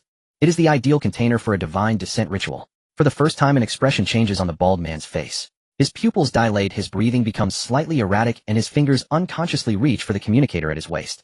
The life tree core fragment, there may only be this one in the whole world. If it can be obtained, the Abyss Bishop can achieve descent. He controls his emotions and retrieves another cloth bag from the inner pocket of his cloak. Opening the bag, inside is a fist-sized crystal core, completely transparent, like crystal, with a faint purple mist swirling within. A 4th-tier mental attribute crystal core. Zhou Xiaowei takes the crystal core, and the system automatically pops up a verification window. She suppresses the smile at the corner of her mouth, storing the crystal core in her backpack. Pleasant transaction. The bald man turns to leave, but looks back at her. "If this is false information, I'll snap your neck." The 4 figures disappear into the mist downstream of the creek. Zhou Xiaowei stands alone in the control room under the moonlight. She looks down at the attribute description of the 4th-tier mental attribute crystal core in her backpack. Name: 4th-tier mental attribute crystal core. Phantom mist variant characteristics: can convert mental power into tangible phantom mist, reducing enemy perception by 60 within the mist range. Using it in conjunction with mental attribute abilities doubles the effect. Phantom mist. This is exactly what she needs. Previously, she used low-tier mental suggestion to alter the route for Su Li, which could easily be detected by someone like Pei Xiuzhu. With this phantom mist crystal core, next time she makes a move, there won't be any trace left. As for the coordinates of the northern wall seam, she sold to the Abyss Church. The marked point is indeed the weak spot if she did not deceive the bald man. But she did not tell him that the marked point would trigger the fortress alarm, giving Su Li enough time to retaliate. She stands with no one. She merely ensures that both sides do not hold perfect cards. A perfect enemy would kill her, and a perfect ally would consume her. What she wants is for both sides to have vulnerabilities. She mounts her off-road motorcycle and heads back to the Silver Main, the fortress. 2 in the morning. Since returning from the Tsongling Green Sea, Su Li had remained in the core drive chamber. It would take 3 days to fabricate the amplifier for the fusion core. Pei Xiuzhu had already prepared the base and the conductive filaments. They only awaited the tempering of the shadow iron shell. She placed the fusion core on the workbench as a slow jade green energy seeped in for a first calibration of its conduits. The door opened. Chu Qing entered carrying a bowl of kanji. Threads of pale green light floated atop the kanji, each tipped with a tiny green blossom. He set the bowl beside the bench and let his long fingers brush gently across Su Li's shoulder. The carnivorous flower's vine slithered through the doorway. The blossom rested on the frame, its jaw parting slightly. They come again, it seemed to announce. The white-furred brother had come to deliver warmth once more. A tender stem of the watermelon thrower pushed through a gap in the flower's vine. Today it declared, I am not delivering kanji, but coming to chat. I'll bet a watermelon, the pea shooter said, squeezing its pod through the seam. What do you call that? But a night raid, another voice protested. Lu Muhan stood at the corridor bend. He had just come from the kitchen and watched Chu Qing push open the core drive chamber's door. Now he lingered in the corridor, his vertical pupils narrowed, tail taut. In his hands he held a bowl of freshly made scallion oil noodles, intending it as a late-night offering to Su Li in the core drive chamber. Chu Qing had arrived first. No, the tree had seized the perfect 3-minute gap while he cooked. He carried the noodles and pushed open the chamber door. Chu Qing stood by the workbench. Su Li, head bowed, calibrated the core. The bowl of kanji still steamed. There was roughly half a meter between them. A normal distance, no physical contact. But Lu Muhan smelled it. A wolf's nose does not lie. Chu Qing deliberately let wood-type energy spill outward, laying his scent like a carpet across the entire room. It was an extremely subtle mark. A pack's alpha would leave scent on the territory's edge to tell other wolves this land belonged. Chu Qing was marking Su Li's workshop the same way. A dark purple halo flared in Lu Muhan's vertical pupils. He stepped in and leaned against the opposite side of the bench, his tail draped naturally over the back of Su Li's chair, as if passing by. His tone was casual. Ali, I made scallion oil noodles. Eat them while they're hot. Su Li looked up. Leave them for now. Lu Muhan's tail slid off the chair, rested lightly against her lower back, then withdrew as though nothing had happened. Chu Qing saw that motion. Lu Muhan's tail had touched Su Li's lower back, a touch far closer than the one he had made by her shoulder that afternoon. It was an escalation. A silent escalation. Lu Muhan's actions said, you touch her shoulder, I touch her waist. You lay sen, I use my tail. Chu Qing's long finger traced the rim of the kanji bowl once. Wood-type energy seeped from his fingertip into the surface. The light strands bloomed more little pale green flowers, and the whole bowl grew richer and more fragrant. He had not touched Su Li, but he doubled the kanji's presence. Lu Muhan smelled that scent and cursed inwardly. This man cheats, he thought. Su Li did not notice the undercurrents between them. She was concentrating on calibrating the fusion core's third-layer energy conduction circuit. When she finished the calibration, she lifted her head. To her left was Chu Qing's kanji, to her right Lu Muhan's scallion oil noodles. She looked from one to the other and lifted the kanji to her lips for a sip. Lu Muhan's tail stiffened for a moment. Then she took a bite of the noodles, his tail resumed its sway. Chu Qing's mouth. After finishing the late snack, Su Li stacked the two bowls together. From now on, you two deliver food at the same time. Coming into my workshop in shifts late at night interferes with my calibrations. Fine, Chu Qing said.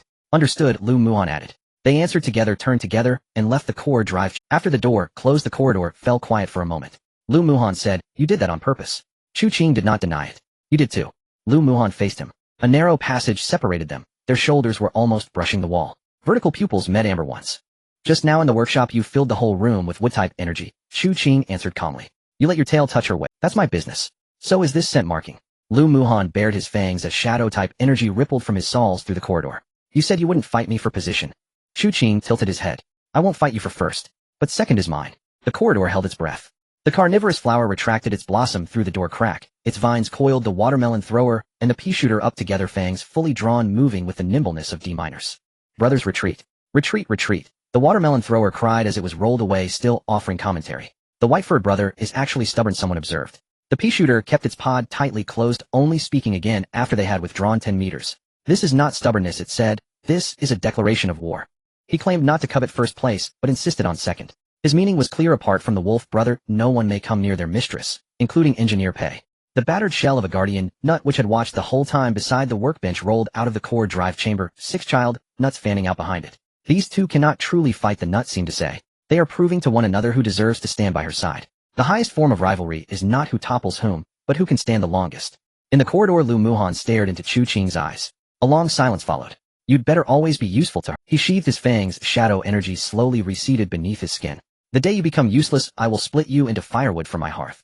Chu Qing's mouth curved more deeply. He liked Lu Muhan. This blunt, unvarnished hostility was endearing. Much more endearing than those maniacs of the Abyss Church who spouted fog god slogans. Until that day you grill the meat, and I'll hand you water, he said.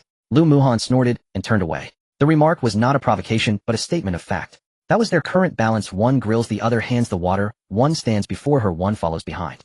Neither closer nor farther than the other. As for the future, he was in no hurry. Trees live for millennia. Patience is the one thing they never lack. After the two left, Pei Xiaozhu pushed his glasses up and smiled inwardly. The mantis stalks the cicada while the oriole waits. We shall see who laughs last. On the third day after the extreme heat cycle ended, the temperature in the Zhongling Green Sea stabilized around 25 degrees Celsius, the forest's most comfortable state. The mist thinned and sunlight filtered through the canopy. The forest air was fresh, the scent of foliage mingled with damp loam. Suli crouched by a stream to wash. An ironvine mother plant had wound itself around her left wrist, its stem glimmered with dark golden veins in the morning light. After 3 days in the accelerated growth chamber, it had lengthened from a palm span to half a meter. Its stem thickened, and its tip branching into 2 shoots. Chu-Ching said one more evolution, and it would enter combat state, its constricting power rivaling the carnivorous flower's fangs. The carnivorous plant protested loudly in the planting space early that morning. What do you mean rival my fangs? I have 6 rows of fangs. It only has 2 vines. 2. The carnivorous flower raged. The watermelon thrower calmed it beside her. Brother, calm down. It will be your comrade someday, the watermelon thrower soothed. I don't want comrades. I am a lone wolf, the flower barked. The pea shooter spat a small fireball against the carnivorous flower's blossom. You claim lone wolf. What then of the wolf? After breakfast, Suli called Lu Muhan and Chu-Ching to head toward the center of the Zhongling Green Sea. Pei Xiuzhu remained at the fortress to continue building the fusion core amplifier and to monitor the Abyss Church's movements. The fragmented pieces inside the last chimera had proved the Abyss Church knew of their presence in the Zhongling Green Sea, but they had taken no further action. The quieter it was, the more dangerous it felt. The forest core grew denser. Trunks required a dozen people to encircle, the crowns blotted out the sky. Under the trees the space was shadowed and damp, the moss thick as a carpet. These trees were all over 1,000 years old, where the mother root of Zhongling lay most densely. Chu-Ching's demeanor visibly shifted as they walked. Dark green veins under his skin glowed brighter, his white hair lifted in the breeze, and his barefoot steps on the moss were feather-light, yet steady. Suli led them to an ancient tree that would take 20 people to embrace. This tree was over 3,000 years old, and bore a natural hollow in its trunk. The hollow was about a person high, with roughly 2 square meters of interior. Its walls were inlaid with luminous moss, a soft jade light filled the space. In her previous life, Zhou Xiaowei had once found a B3 zone safe route map here. That map had been one of the military's pre-war evacuation plans, marking every safe supply point and low-density gray fog corridor from the Zhongling Green Sea to the B3 zone. As Suli bent to crawl into the hollow, Chu-Ching put out a hand to stop her. His long arm crossed in front of her with a motion both light and firm. Suli looked at him. Chu-Ching's amber eyes stared into the hollow, the dark green veins across his skin flowed rapidly. Someone is inside. Not a living person. It is an obsessive remnant, and strong. From the hollow came a faint sigh like wind through a rotten heartwood, or an old man releasing his last breath. In the moss's pale light, a human silhouette slowly took shape, about 1.60 meters, stooped, hair streaked, with white clad in faded army green work clothes. A name faded on the chest pocket read Zhao Shusheng. The old man's remnant opened its eyes. They were gray-white like all such remnants, yet in the depths of the pupil glimmered a faint green spark. A trace of wood-type ability remained. He studied the 3 of them, and spoke slowly and hoarsely. Are you here for the route, or for the core? Suli stepped forward. You are Zhao Shusheng, the retired forest ranger at the Provincial Agriculture and Forestry Institute. I remember seeing you when I was a child in Provence's mountains. You once braided grasshoppers for me. The old remnant tilted its head and fixed its gray-white eyes on her for a long while. Lines of age creased its face. You are Su Xiaoyuan's daughter. When you were small, you went into the mountains with your father, fell into a thicket of thorns, and did not cry. You pulled the thorns out and kept walking. He smiled, the wrinkles around his eyes gathered into an expression of kindness. Your mother said then that the child had her father's temper, stubborn. Suli nodded. What is your attachment? Zhao Shusheng's smile faded. He looked down at his semi-transparent palm. Gray-white strands of light wound around his fingertips and would not disperse. I guarded this forest for 40 years. When the gray fog came, people came to excavate the trees, saying they would take the mother root's core crystal to make weapons. I argued with them. They wouldn't listen and locked me in this hollow. I died here. He raised his head to Suli. My attachment is not hatred of them. It is this forest. I cannot rest thinking of these trees. With no one to guard them, the gray fog will devour them in time. Suli was silent for a moment. Yesterday, I reached a symbiosis agreement with the mother root. She bestowed 10% of her core energy. I used a seedling of an ancient tree demon to help activate the surface soil's nutrient cycle. Her root network will continue to protect this forest for at least several thousand years. The old remnant trembled. The faint green spark in his gray-white pupils flared like the last ember of a dying wood. His lips quivered. You truly did it. You bonded with her. Chu-Ching spoke. It's true. I am the mother body of that ancient tree demon. I can prove it. Zhao Shusheng turned to look at Chu-Ching for a long time. A remnant senses kindred differently than the living. He could see the faint jade radiance upon Chu-Ching, the soul glow of the ancient tree demon's true form. The edges of the remnant began to dissipate. Good. I can rest now. 40 years finally I can rest. He pulled a yellowed map from the inner pocket of his work jacket and handed it to Suli. The map was crowded with routes and supply points. A red stamp in the lower right read confidential. B3 zone evacuation route, he said. A pre-war military plan. 3 major supply stations along the way, 2 underground shelters. Gray fog density below 10%. Take this to find your parents, but don't let them wait too long. Suli received the map with both hands, the gesture grave. In her previous life, she had not seen Zhao Shusheng's remnant, because the first person to enter this tree then was Zhou Xiaowei. Zhou Xiaowei did not make a pact with the mother root, so Zhao would not trust her. The route map remained in the hollow after the remnant dissipated. It had not been willingly given before. This life was different. The map was a trust an old man willingly bestowed upon her. Zhao Shuxing's remnant thinned until only a final gray-white filament lingered in the mossy light, leaving these words, "Little one, if you see your father, tell him, Zhao uncle did not disgrace him." Suli straightened. "I will deliver it." Southeast of Sector C996, a makeshift camp had been pitched at the border of permafrost and forest. The tents were improvised from military canvas, their color blending almost seamlessly with the surrounding rock. At the camp's center, a portable holographic projector cast a three-dimensional blueprint of the Iron Wall Fortress. A bald man sat in a folding chair. His name was Hua Yin, a third-rank priest of the Abyss Church and a mid-stage 4th-tier ability wielder. Ability classification S-level destructive, Ash Blast. A mid-stage 4th tier is a top-tier combatant worldwide, yet within the Abyss Church he ranked only in the 3rd echelon. The 1st echelon was the Abyss Archbishop Azazel himself, the 2nd the 12 Knights of the Abyss Knight Order. He was in command of this operation. Objective: seize the 5th-tier Life Tree Heart Core fragment from the Iron Wall Fortress's core drive chamber. Intelligence: source an anonymous seller in C996 sector. Intelligence accuracy verified by drone remote scanning. The energy membrane fluctuation at the marked northern wall point had thinned by 37%. Lord Priest, a young woman in a gray cloak, crouched over the hologram and pointed. There is an anomalously dense alloy layer 3 meters below the marked point on the north wall. It's likely a reinforced concrete foundation approximately 40 centimeters thick. Huiyin frowned. How long to breach that concrete layer? An ash blast at full force would shatter it instantly, she replied. But the explosion's shockwave would trigger the fortress's automated defenses. We would have roughly an 8-second window. Huiyin rose and walked to the camp's edge, eyes on the distant silhouette of the Iron Wall Fortress against the horizon. The ice-blue energy membrane of the frostwall barrier stood out starkly in the night. 8 seconds is enough. He lit a cigarette. After the apocalypse, tobacco was rarer than a 3rd-tier crystal core, but he had no shortage of supplies. Move on this tomorrow night. He added. Also have Group B continue searching the Tsongling Green Sea for the remnants of that last chimera. The fusion core inside that creature is valuable. Whoever picked it up must be found. The female priest nodded and withdrew. Huiyin stood alone in the night, the tattoo of the magical array on his bald head glowing with a dark red light under the moonlight. He recalled the words of Azazel at the Abyssal Temple before setting out. Once you obtain the fragment of the Tree of Lives core, return it to the temple immediately. As for the current owner of the fragment, do not kill her. Bring her back. I want to see her.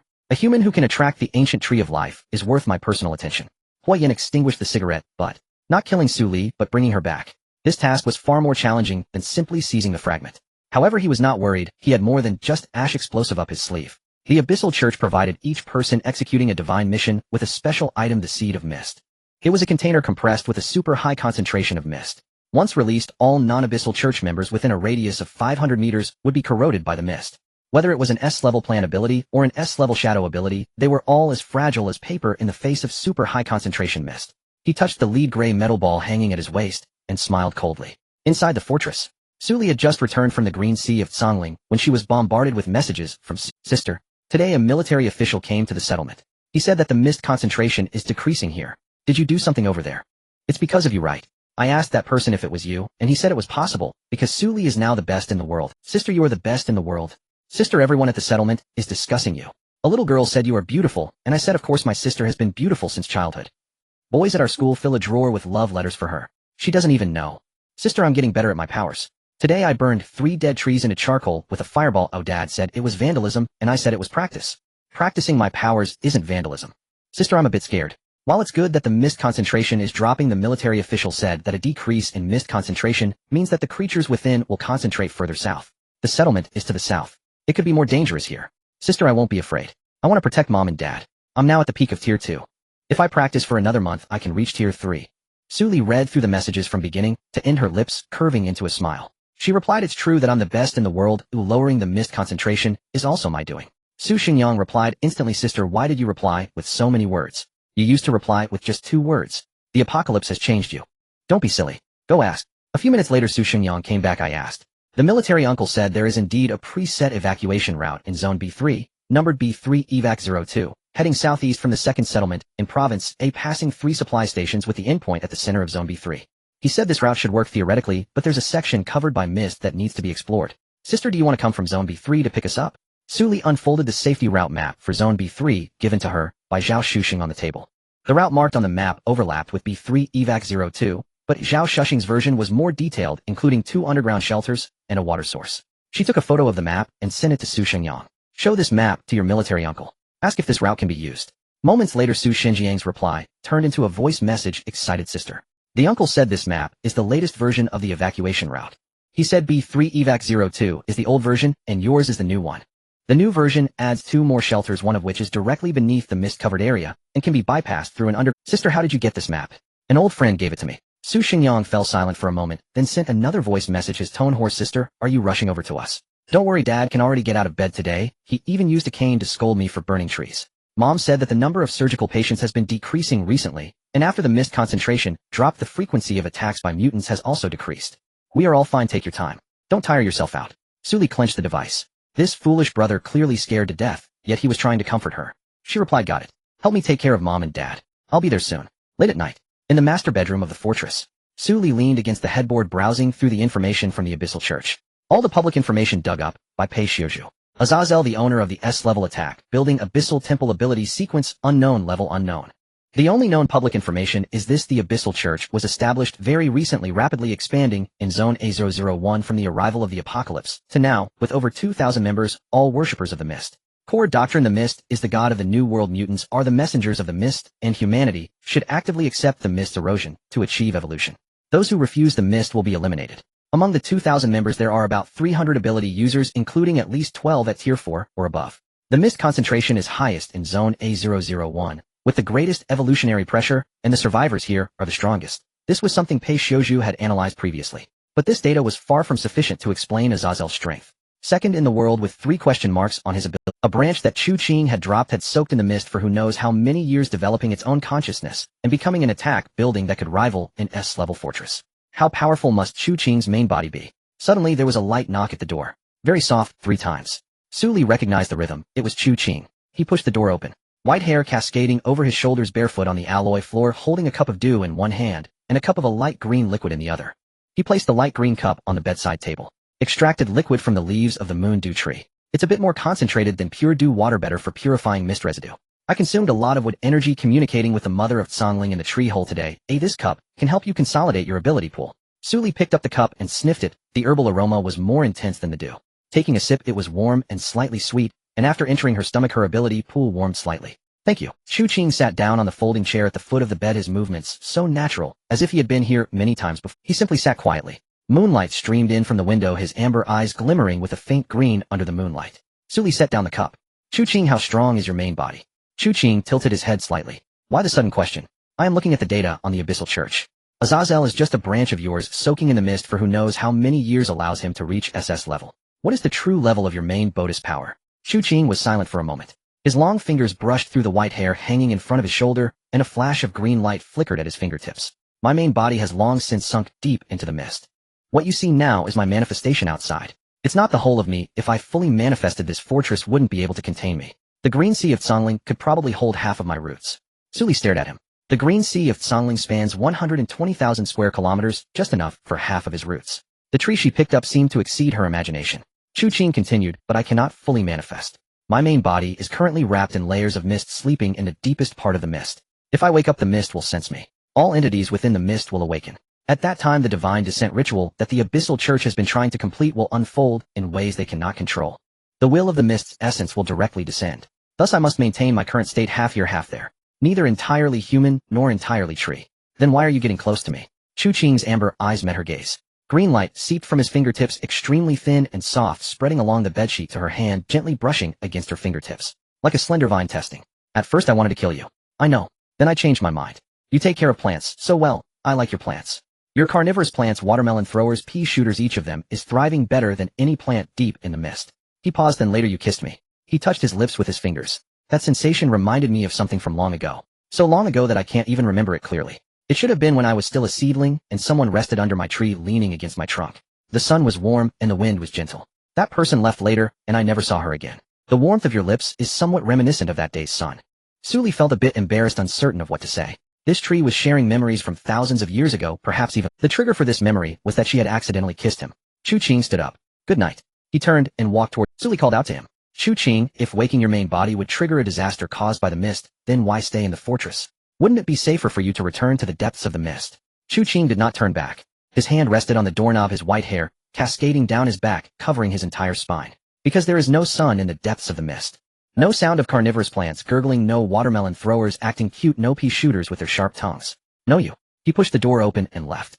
Suli stared at the closed door silent for a while. She picked up the cup of extract and drank it all. At the corner of the corridor, Lu Muhan leaned against the shadowy wall, arms crossed, his tail stiff and straight. He heard everything. He closed his eyes. This tree was more challenging than he had imagined. He was too open. So open that even flirting sounded like explaining the principles of photosynthesis. Such people are the hardest to guard against. He had none. No ruse, no scheme, only sincerity. A truly sincere opponent is the most terrifying.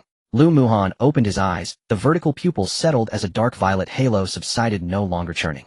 He pushed the door and entered the planting chamber. Chu Qing sat upon the enchanted soil. A carnivorous flower's corolla rested on his knee. A watermelon thrower's tender stem coiled around his wrist. A pea shooter's pod lay by his foot, and an explosive nut crouched in the corner. Moonlight poured through the chamber's small skylight. Lu Muhan stood in the doorway. I heard what you said. Chu Qing showed no surprise. I will not yield because your words sound pleasant. I know. Lu Muhan fell silent for a moment. He crossed over and sat on the enchanted soil opposite Chu Qing. They faced one another, one with cold vertical eyes, the other with calm amber irises. Between them a carnivorous flower stood. You are useful to her, Lu Muhan said, stating the primary premise. Your purification still needs 10 days. I will endure it for 10 days. After that, if you remain in the fortress, you must change the way you stay by her side. No more sneaking into her room at midnight, and no more using wood element energy to blanket her studio. Chu Qing tilted his head. In what capacity are you saying this to me now, eh? The fortress guard captain, or her? I am her wolf, Lu Muhan interrupted. A faint curve deepened at the corner of Chu Qing's mouth. He rose from the enchanted soil and walked to the chamber's farthest corner. He plucked a withered leaf from the wall and flicked it lightly between his long fingers. The leaf drifted to Lu Muhan's hand. I will not contend with you, but I will not leave either unless she asks me to. Lu Muhan pinched the dead leaf, whose shadow energy tremored, and the leaf crumbled into dust. Very well. May skill decide. Morning. Suli opened the master bedroom door and had not yet stepped out when two figures blocked her left and right.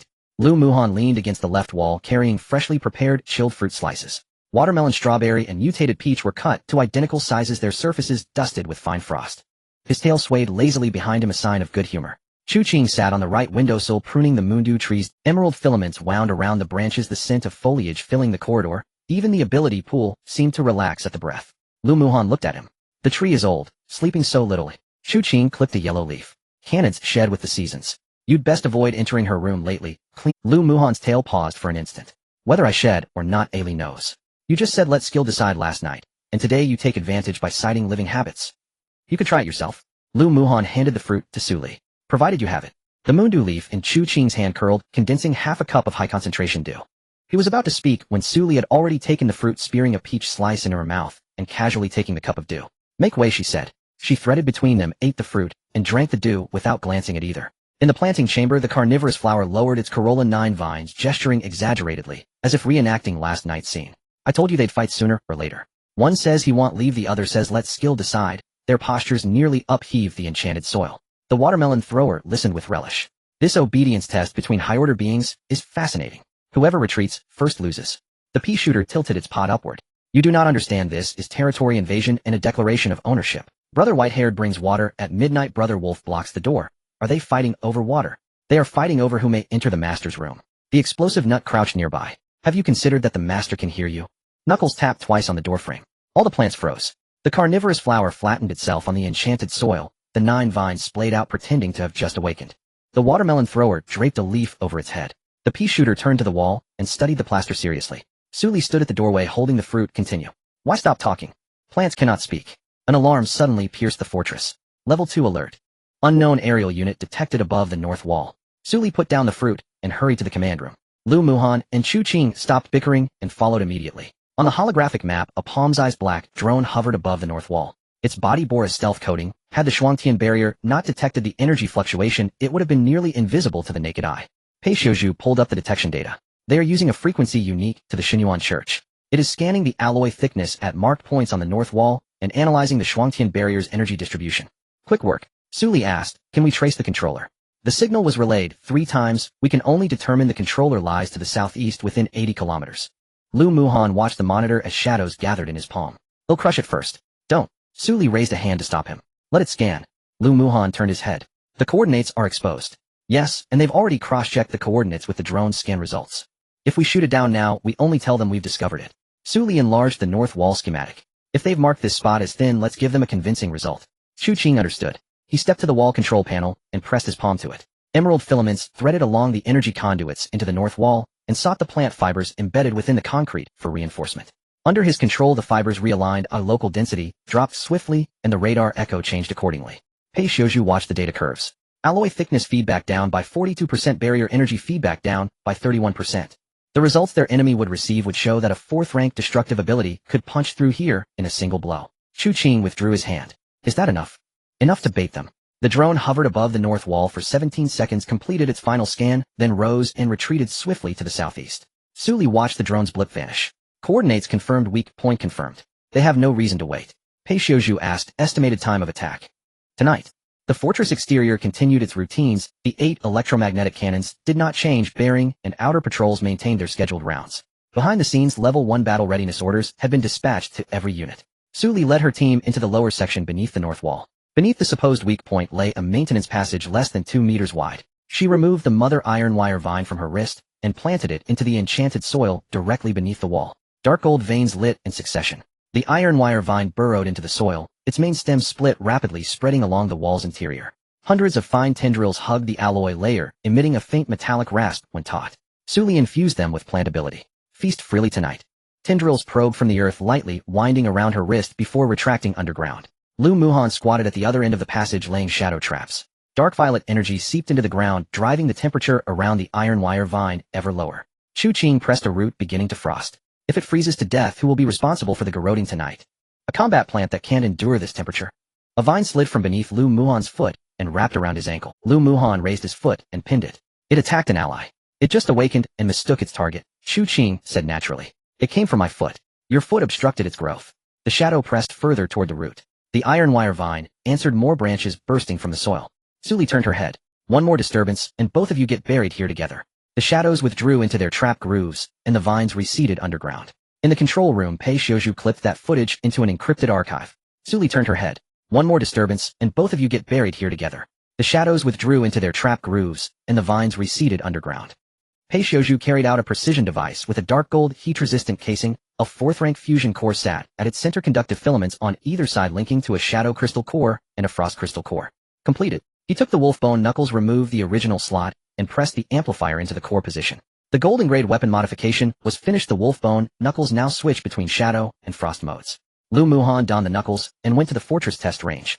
Zhao Tianba and the others arrived at the wall only to find Lu Muhan had vanished from his previous spot. Shadow instant kill. He appeared 100 meters away and swiped at a test alloy target. A dark violet blade tore through the half-meter thick target. The crystal core's energy completed its switch in 0.3 seconds. Ice blue light detonated along the fissure. Boom. The whole alloy target froze into a lump before exploding from within, fragments scattering across the ground. Ice blue light detonated along the fissure. Boom. The whole alloy target froze into a lump before exploding from within, fragments scattering. Chu Qing watched the test from atop the wall. This wolf now tears through 4th-rank variants. He should not need 6 jumps. Lu Muhan flicked frost from the knuckles. No need for your praise. Just reporting data. After nightfall, the iron wall fortress extinguished its lights. A shadow curtain enveloped 2 kilometers. The massive walls dissolved into darkness, leaving only internal energy conduits running at low power. Just reporting data. After nightfall, the iron wall fortress extinguished its lights. A shadow curtain enveloped 2 kilometers. The massive walls dissolved into darkness, leaving only internal energy conduits running. Wind came from the southeast. At the veil's edge, the first unfamiliar energy ripple crossed the warning line. Then a second, a third. The numbers kept growing. The energies were discordant and moved without sound. Lu Muhan's vertical pupils flared dark violet, and his fangs bared. They're here. The door to the command room has been opened. Pei Xiuzhu stands before the control panel. The holographic map zoomed in on the northern wall of the fortress. A red target hovers 60 meters above the wall, no larger than a palm, its shell coated with stealth material. To the naked eye, it appears to be merely a disturbance in the air caused by heat waves. When did it arrive? Su Li approaches the control panel. 11 seconds ago. Pei Xiuzhu pulls up the monitoring records from the shadow veil. It has no life signatures. The flight noise is below 12 decibels, and its shell can absorb conventional detection waves. If it hadn't actively emitted a scanning pulse towards the northern wall, the shadow veil would have had a hard time detecting it. Lu Muhan enters from the corridor, still holding an empty fruit plate that he hadn't had the chance to set down. He'll go get it down. Wait a moment first. Pei Xiuzhu dissects the wave bands emitted by the drone into a spectrum graph. The data lines are densely packed, appearing almost purple, with 6 frequency segments repeatedly fluctuating at fixed intervals. Chu Qing carries the moon dew tree to the door and glances at the projection. Abyss Church. Correct. Pei Xiuzhu adjusts his glasses. The fog dispersal devices used by those 5 armored vehicles last time operated on the same frequency band. There are no records in the public database. This is a unique frequency band of the Abyss Church. The holographic map continues to zoom in. The conical detection wave emitted by the drone is aimed at a specific spot on the northern wall. It is 3 meters above the ground, indistinguishable from a regular wall segment, yet it is precisely where the energy membrane of the frost sky barrier exhibits weaker fluctuations. Pei Xiaozhu retrieves the wall profile. It is scanning the alloy thickness of the marked point and calculating the energy membrane's pressure limit. Lu Muhan sets down the fruit plate, shadows creeping from the back of his hand toward his fingers. Quick movements. They were monitored last night, and the detector was sent in this morning. It doesn't necessarily mean they only started monitoring last night. Suli gazes at the marked point. The drone did not wander around, but headed straight for the northern wall, scanning with precision to within 10 centimeters. This was not a spontaneous discovery. Someone provided the coordinates. Few know the structure of the northern wall, and even fewer have actually entered the fortress. However, after the regional integration, various reconnaissance tools and special abilities have emerged, making it impossible to lock down a leaker with just a drone. Has the construction drawing of the northern wall leaked, she asks. Pei Xiaozhu retrieves the access records. The complete drawings are only on my terminal and the fortress core database. Zhao Tianba technical team has accessed the cannon structure, but does not have permission to view the wall's energy nodes. What about external photography? External photos alone cannot pinpoint this location. The other party must have close-range observation data, or someone used a special ability to remember the structure of the northern wall. Lu Muhan's shadows have already condensed into fine lines extending up along the edge of the control panel. Can we capture it, dismantle the storage chip, and trace it back? The chip likely has a self-destruct mechanism, Pei Xiaozhu says. It will be destroyed if subjected to external force. Then freeze the space around it as well. Lu Muhan extends his hand, and the shadow lines pass through the command room's ventilation ducts, spreading toward the area above the northern wall. As long as Suli nods, he can drag it into the shadow veil before the drone reacts. Suli raises her hand to block him. Let it scan. Should we let it go back? Lu Muhan retracts the shadow. It's already obtained the coordinates. If we shoot it down now, it will only inform the other party that we have discovered it. Suli clicks on the real-time pressure map of the northern wall, marking the scanning point in red. If they want to find a weak point, Chu Qing places the moon dew tree beside the control panel. What do you need me to do? Can the radar return waves be modified? Not for metals. There are plant fibers in the wall's interlayer that can be modified. Chu Qing approaches the data projection of the northern wall, pressing his finger against the green line representing the interlayer. Wood energy spreads from beneath his feet, drilling into the wall along the fortress pipelines. Pei Xiaozhu immediately increases the sensitivity of the internal monitoring. The density of the plant fibers is changing, increasing by 4,917. Can you control the intensity of the return waves? Yes. What it is scanning is not the wall, but the answers crafted from plant fibers prepared for it. Within the northern wall's inner layer, the plant fibers originally used for shock absorption and insulation begin to rearrange. They do not reinforce the wall, rather they create large energy voids as the detection waves arrive. The scanning results transmitted back by the drone change rapidly. Target area alloy thickness, 12 centimeters. Energy membrane coverage, 31. Structural pressure is below the average value of the northern wall, 64. Pei Xiaozhu stares at the fluctuating data. It took the bait. The drone scans 3 more times. The 3 sets of data are completely consistent. It hovers over the northern wall for 10 seconds, its belly illuminating with a blue signal light, then raises its nose and swiftly retreats to the north. Lu Muhan stands before the observation window. If we strike now, we still have time. Let it go. Suli watches the red dot exit the shadow veil.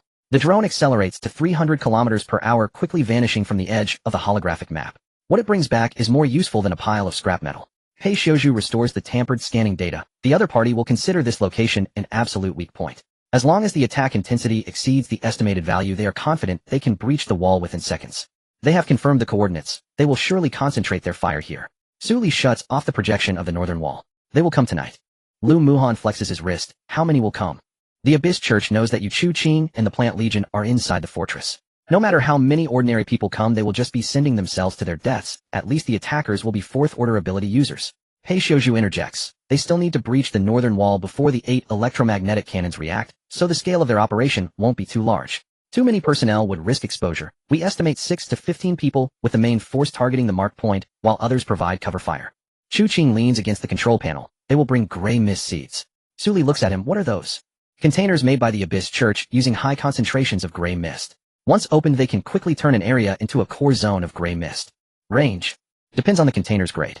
Smaller ones cover dozens of meters, while larger ones can cover half a. Pei Xiaozhu immediately adds a gray mist contamination item to the combat readiness plan. The frost sky barrier can filter external gray mist, but if they release it from inside the wall, the filtering system won't respond in time. Suli looks towards the marked point on the northern wall. Then let's not let them actually get in. She issues a series of commands. The fortress surface must maintain a normal state. The number of patrols remains unchanged, and the electromagnetic cannons stay on standby without precharging. Zhao Tianba men should retreat to the southern rest area, and inform others that maintenance on the northern wall is taking place, prohibiting anyone from approaching. Luo Qinxue should lead the medical team into the underground second layer. Zhao Gang is to seal off the eastern gate's supply passage. Lower the sensitivity of the shadow veil to level 3, making them think the drone hasn't been detected. Wait until everyone is within a 2-kilometer range, then drop a level. Pei Xiuzhu writes each instruction into the command system. What about the automatic enemy defense system? Deactivate the active interception at the northern wall marked point. Lu Muhan turns his head. Are you serious? Yes. Otherwise, if they find the system unresponsive when breaching the wall, they will sense something is wrong. Su Li retrieves the internal structure of the northern wall and marks out a temporary space, 10 meters wide and 20 meters deep behind the marked point. Seal this section off. Let them breach the first layer of the wall, and then add another shadow iron partition behind it. Pei Xiuzhu quickly calculates the construction volume. It can be completed in 3 hours. The partition's thickness is 40 centimeters, which can withstand fourth-order attacks without issue. Chu Qing asks, what will be behind the first layer of the wall? Su Li rolls up her left sleeve. The iron vine's mother plant coils around her wrist, its dark golden patterns flashing slowly. It hasn't truly eaten since awakening, sensing external energy fluctuations, the tips of its vines already raised. Release it. The iron vine crawls from her arm into her palm, the ends of its 2 fine vines simultaneously piercing toward the marked point on the holographic map. Lu Muhan watches for 2 seconds. It's hungry.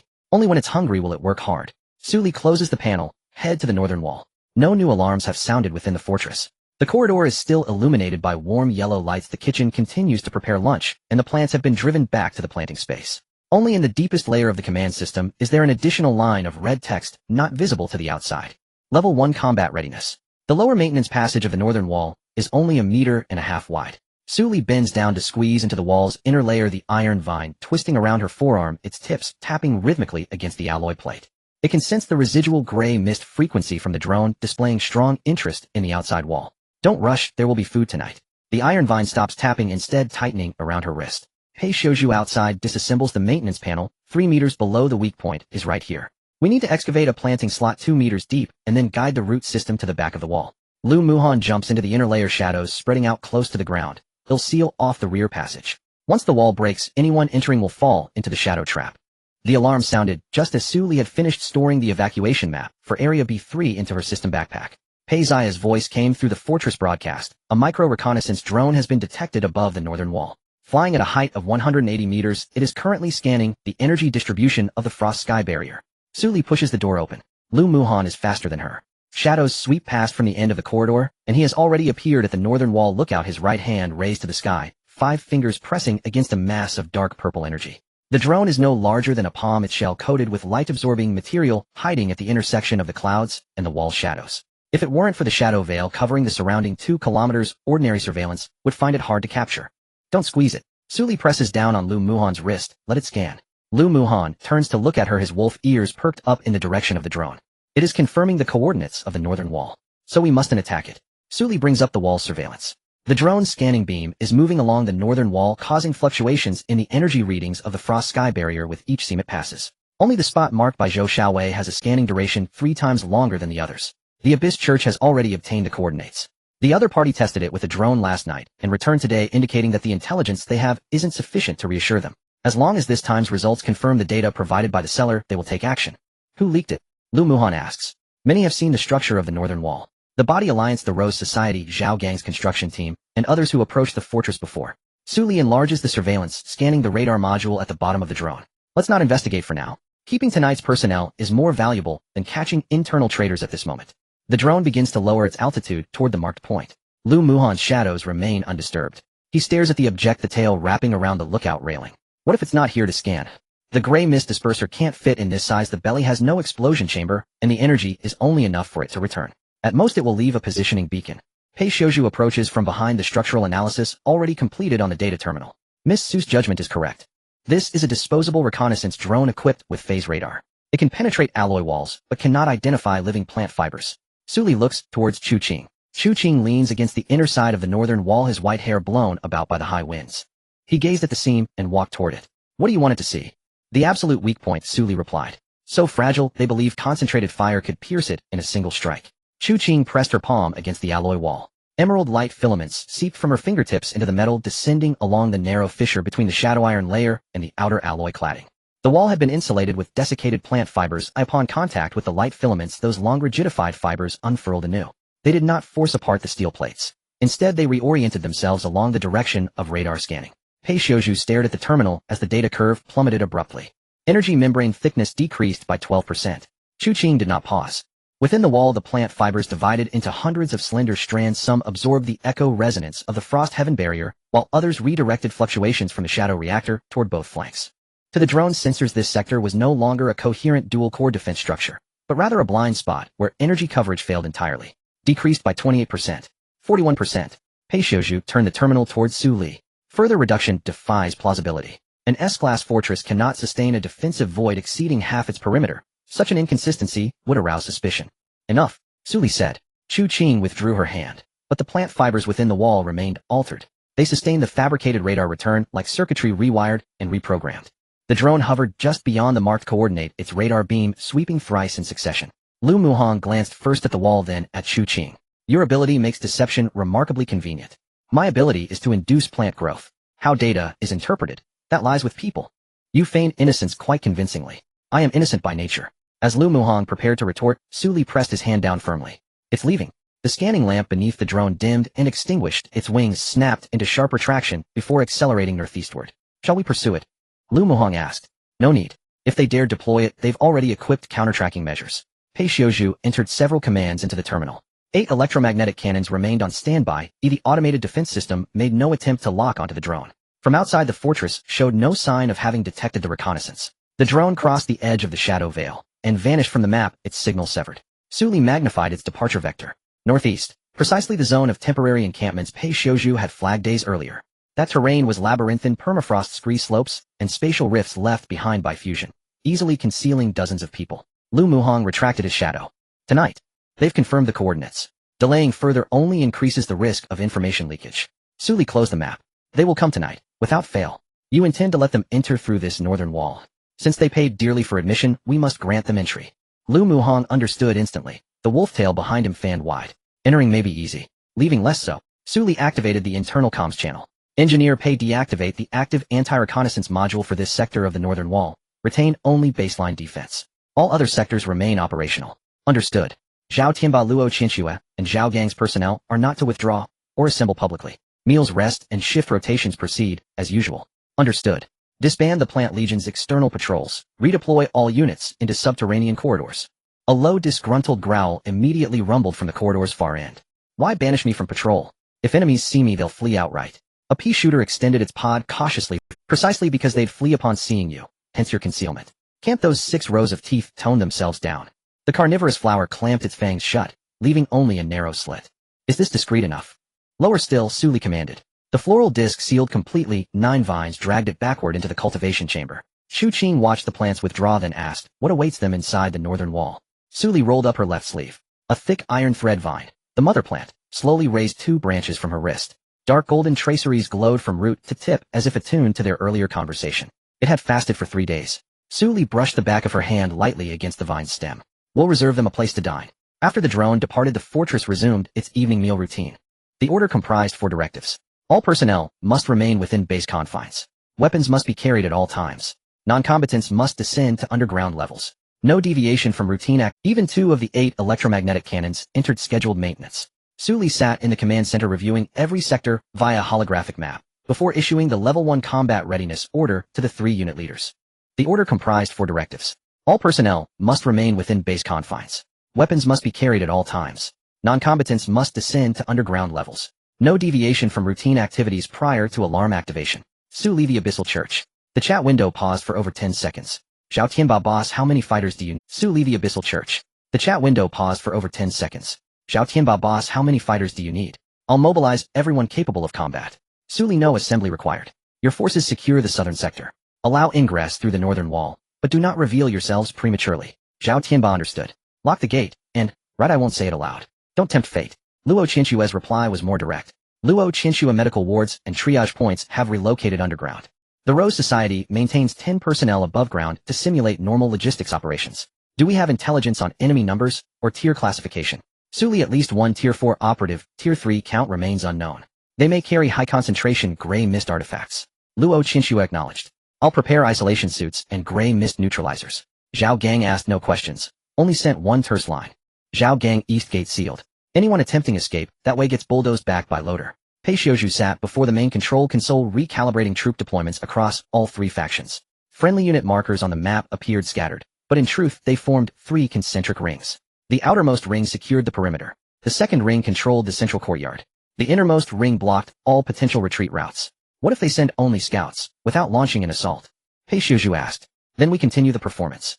They seek the 5th-tier life tree core fragment. Remote attacks cannot retrieve it. They must enter sooner or later. What if they simply obliterate the fortress? Impossible. Suli pulled up the fortress schematics. The so-called weak point detected by the drone was merely a radar echo manipulated by Chu Qing. Beneath lay half-a-meter-thick alloy steel impervious to their firepower. To breach it they would require destructive capability exceeding Tier 7. Explosions might create openings, but would also deceive attackers into believing their plan succeeded. They purchased coordinates and verified them via drone, Suli said. Once investment is made, admitting the purchase was a trap becomes psychologically untenable. If the first strike yields results, they'll rush inward without hesitation. Pei Xiuzhu ran the simulation 3 times. Theoretically sound. Yet the intel broker knows the northern wall intimately. Not only it seems, but also the fluctuation patterns of its energy membrane. Hence this informant has seen the fortress firsthand. Suli compiled a list of everyone who had ever encountered the mobile command vehicle. Over 1,000 names. After excluding construction personnel, focus on individuals who visited the fortress pre-fusion, possessed prolonged access, and held personal conflict with me. Lu Muhong stood at the doorway, his wolf ears flicked backward. Zhou Xiaowei. Suli offered no denial. The Silvermane caravan operated near Songling Green Sea, and Zhou Xiaowei had recently appeared at the logging site. She had opportunity to contact the Abyssal Church, and motive to sell fortress intelligence. Yet motive alone is insufficient evidence. Arresting her now would only alert the Abyssal Church. File it for now, Suli said. Settle accounts after tonight. Pei Xiuzhu tagged Zhou Xiaowei's name in red.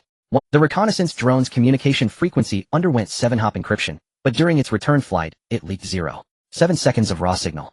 I've localized its origin within 130 kilometers northeast. Too broad a radius. Once they initiate the attack tonight, transmissions will increase exponentially. I can reverse trace to their command node. Suli nodded. This was the secondary reason she allowed the drone to depart intact. Destroying it would cost the enemy only 1 asset. Preserving it enabled tracing the signal back to the entire assault team, perhaps even uncovering nearby Abyssal Church safe houses. At 300 p.m., shift rotation commenced. At 500 p.m., the kitchen began preparing dinner. Smoke spiraled from exhaust vents. Suli stood atop the observation platform. The Songling Green Sea lay bathed in sunset, deepening into somber emerald. Chu Qing joined her, placing a cup of moondew water on the railing. Drink it or not, it's merely extra. Suli glanced at the second empty cup in his hand. Extra? Just finished mine. Aren't you exempt from hydration? Chu Qing paused half a beat. Plants drink. Lu Muhong ascended the observation platform, holding a chilled plum syrup beverage. Spotting the moondew water on the railing, he didn't halt. Merely handed the plum syrup directly to Suli. Ali freshly brewed by the kitchen. Suli accepted it, unscrewed the cap, took a sip, and then passed the moondew water to Lu Muhong. Don't waste it. Drink it. Who's afraid?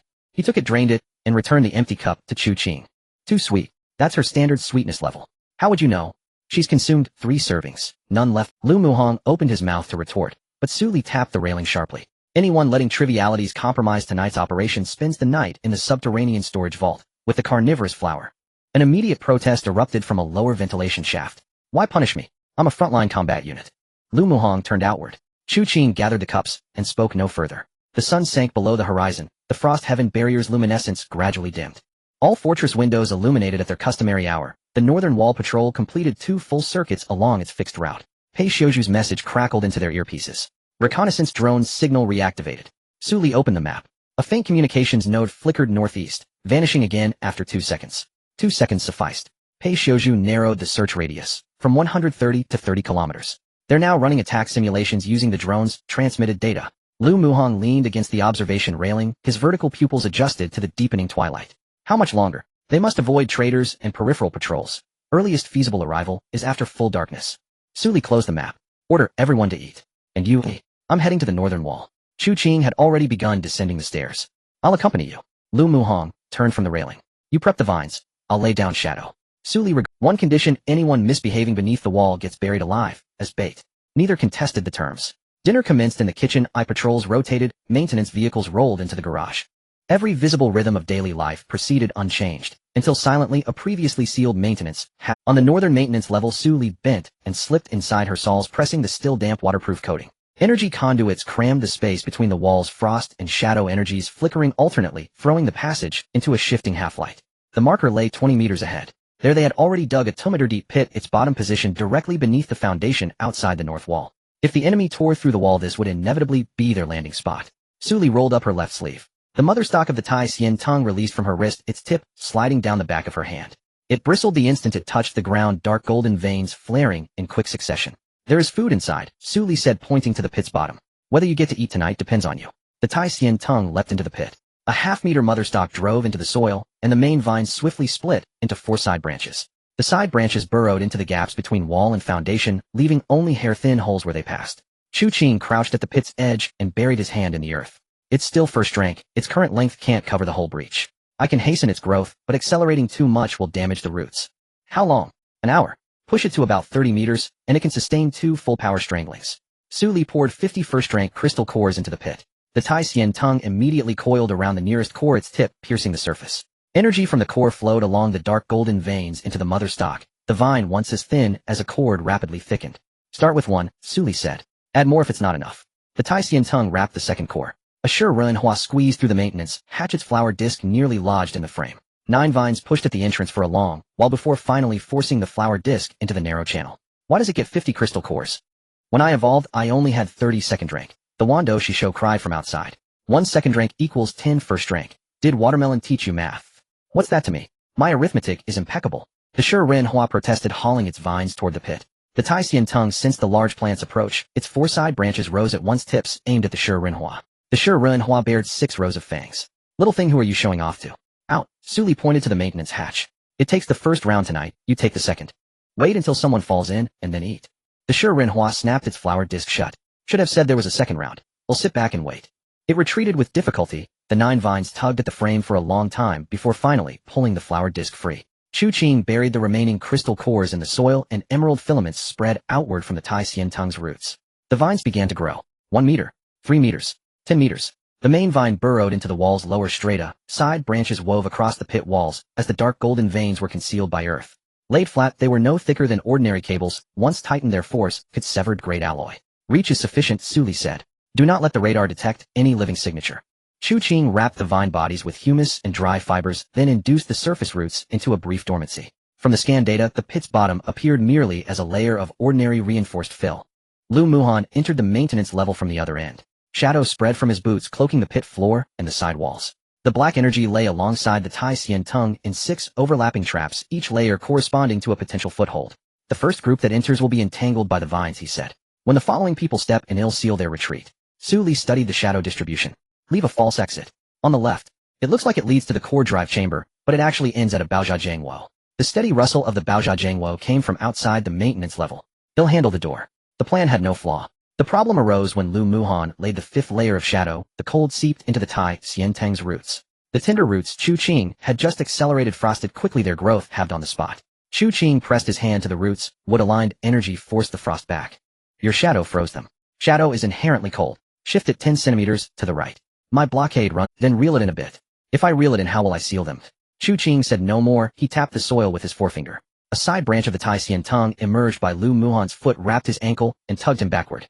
Lu Muhan reacted fast. His heel lifted, and the shadow cradled him as he shifted half a step aside. The vine grasped nothing, and as if nothing had happened, slid back into the earth. Lu Muhan lowered his gaze. It just tripped me. Chu Qing continued, urging the roots. Newly sprouted plants cannot control direction well. That's normal. It was aiming for my ankle.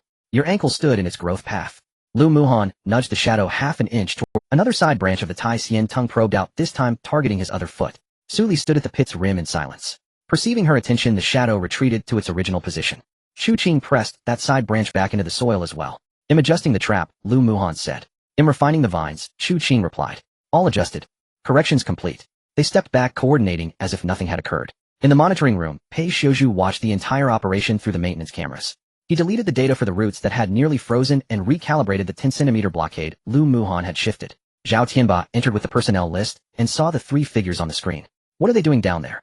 Setting traps. Why do I feel those 2 are about to start fighting? They won't. Pei Xiuzhu displayed the Tai Sien tongue's strangling force and the shadow's blockade range. With Miss Su present, at most they'll cause small incidents that won't alter the outcome. Zhao Tianba stared at the thick mat of vines carpeting the pit bottom. If members of the Shenyuan Church come through here, the first wave will be strangled by the Tai Sien tongue. The second will find their retreat cut by shadow. Anyone taking the left passage will run into the Baojiangwo. Beyond that are the Shi Ren Hua and the Wando Shi Shou. Zhao Tianba set the list on the table. I find myself feeling a bit sorry for them now. Pei Xiuzhu adjusted his glasses. That judgment has no tactical value. Do you dare say you feel no sympathy at all? Pei Xiuzhu looked at the screen. Su Li was inspecting the final foothold. Lu Muhan crouched to her left repairing the shadow, Chu Qing to her right hid vines in the wall fissures. The two energies brushed each other now, and then parted again. A little, Pei Xiuzhu said. In the maintenance level the Tai Xian tongue consumed its last crystal core. The 30-meter main vine fully unfurled, and 16 side branches spread across the pit floor. Su Li pressed her palm to the motherstock's roots, and a shared side opened. Dark soil straight of the walls tremor the faint clicks of energy conduits, all funneled into her through the vines. If anyone breached the north wall, she would know before the alarm system. Seal the pit. Su Li rose. Chu Qing withdrew his wood-aligned energy, and Lu Muhan left the maintenance level. Pei Xiuzhu guided the repair arm to place the camouflage panel over the pit. The final steel plate closed. All energetic fluctuations of the Tai Xian tongue vanished from the surveillance feed. At 6:40 in the evening the door to the core drive chamber finally opened. Pei Xiuzhu stepped out carrying a compact black metal device in his hands. The device was no larger than half a palm, its shell forged from high-temperature alloy and shadow iron. 3 independent ability circuits were etched across its surface. A 4th-tier fusion core was embedded at the center, emitting alternating glows of dark crimson, ashen white, and ice blue. Su Li returned from the north wall and saw it at once. Finished. Just passed the final high-load test. Pei Xiuzhu set the device on the workbench and produced Lu Muhan's Wolfbone Knuckle Duster. The golden-grade Knuckle Duster originally had no core slot. After mechanical modification, a detachable plate was added to the wrist, leaving 3 conductive interfaces inside. Pei Xiuzhu inserted the amplifier into the slot. Click. A dark gilded latch sealed itself. The fusion core's energy spread along the Knuckle Duster's ridges. The Wolfbone was first shrouded in a dusky purple, then coated with a filigree of frost. The two attributes did not repel one another, but divided into independent circuits within the fusion core. The device reported fusion core amplifier installation complete. Equipment bound golden-grade Wolfbone Knuckle Duster. Current attribute, slots, shadow, frost vacant. Attribute switch cooldown 0. 3 seconds. Amplification effect corresponding attribute attack, strength 35, ability consumption 20. Lu Muhan took the Knuckle Duster, but did not don it immediately. What about the third vacant attribute? You need to find a crystal core suited to you, Pei Xiuzhu said. The fusion core can hold 3, but you can't just jam any crystal in. Attribute conflicts will directly damage the ability pool. How about lightning? Very offensive and compatible with shadow, but it overloads the nervous system.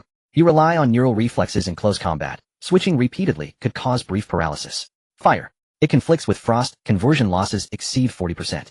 Lu Muhan looked towards Su Li. Wood. Chu Qing, standing by the planting chamber door, also turned to watch. Su Li took the Knuckle Duster from Pei Xiuzhu and inspected the core slot. Why would you want wood? Grow a tail of grass in a fight. Lu Muhan's wolf ears twitched. Chu Qing said wood enhances recovery, but his affinity for plants is too low. If forced, anything it summons won't survive more than 3 minutes. Perfect. Lu Muhan slipped the Knuckle Duster on. Living too long gets in the way.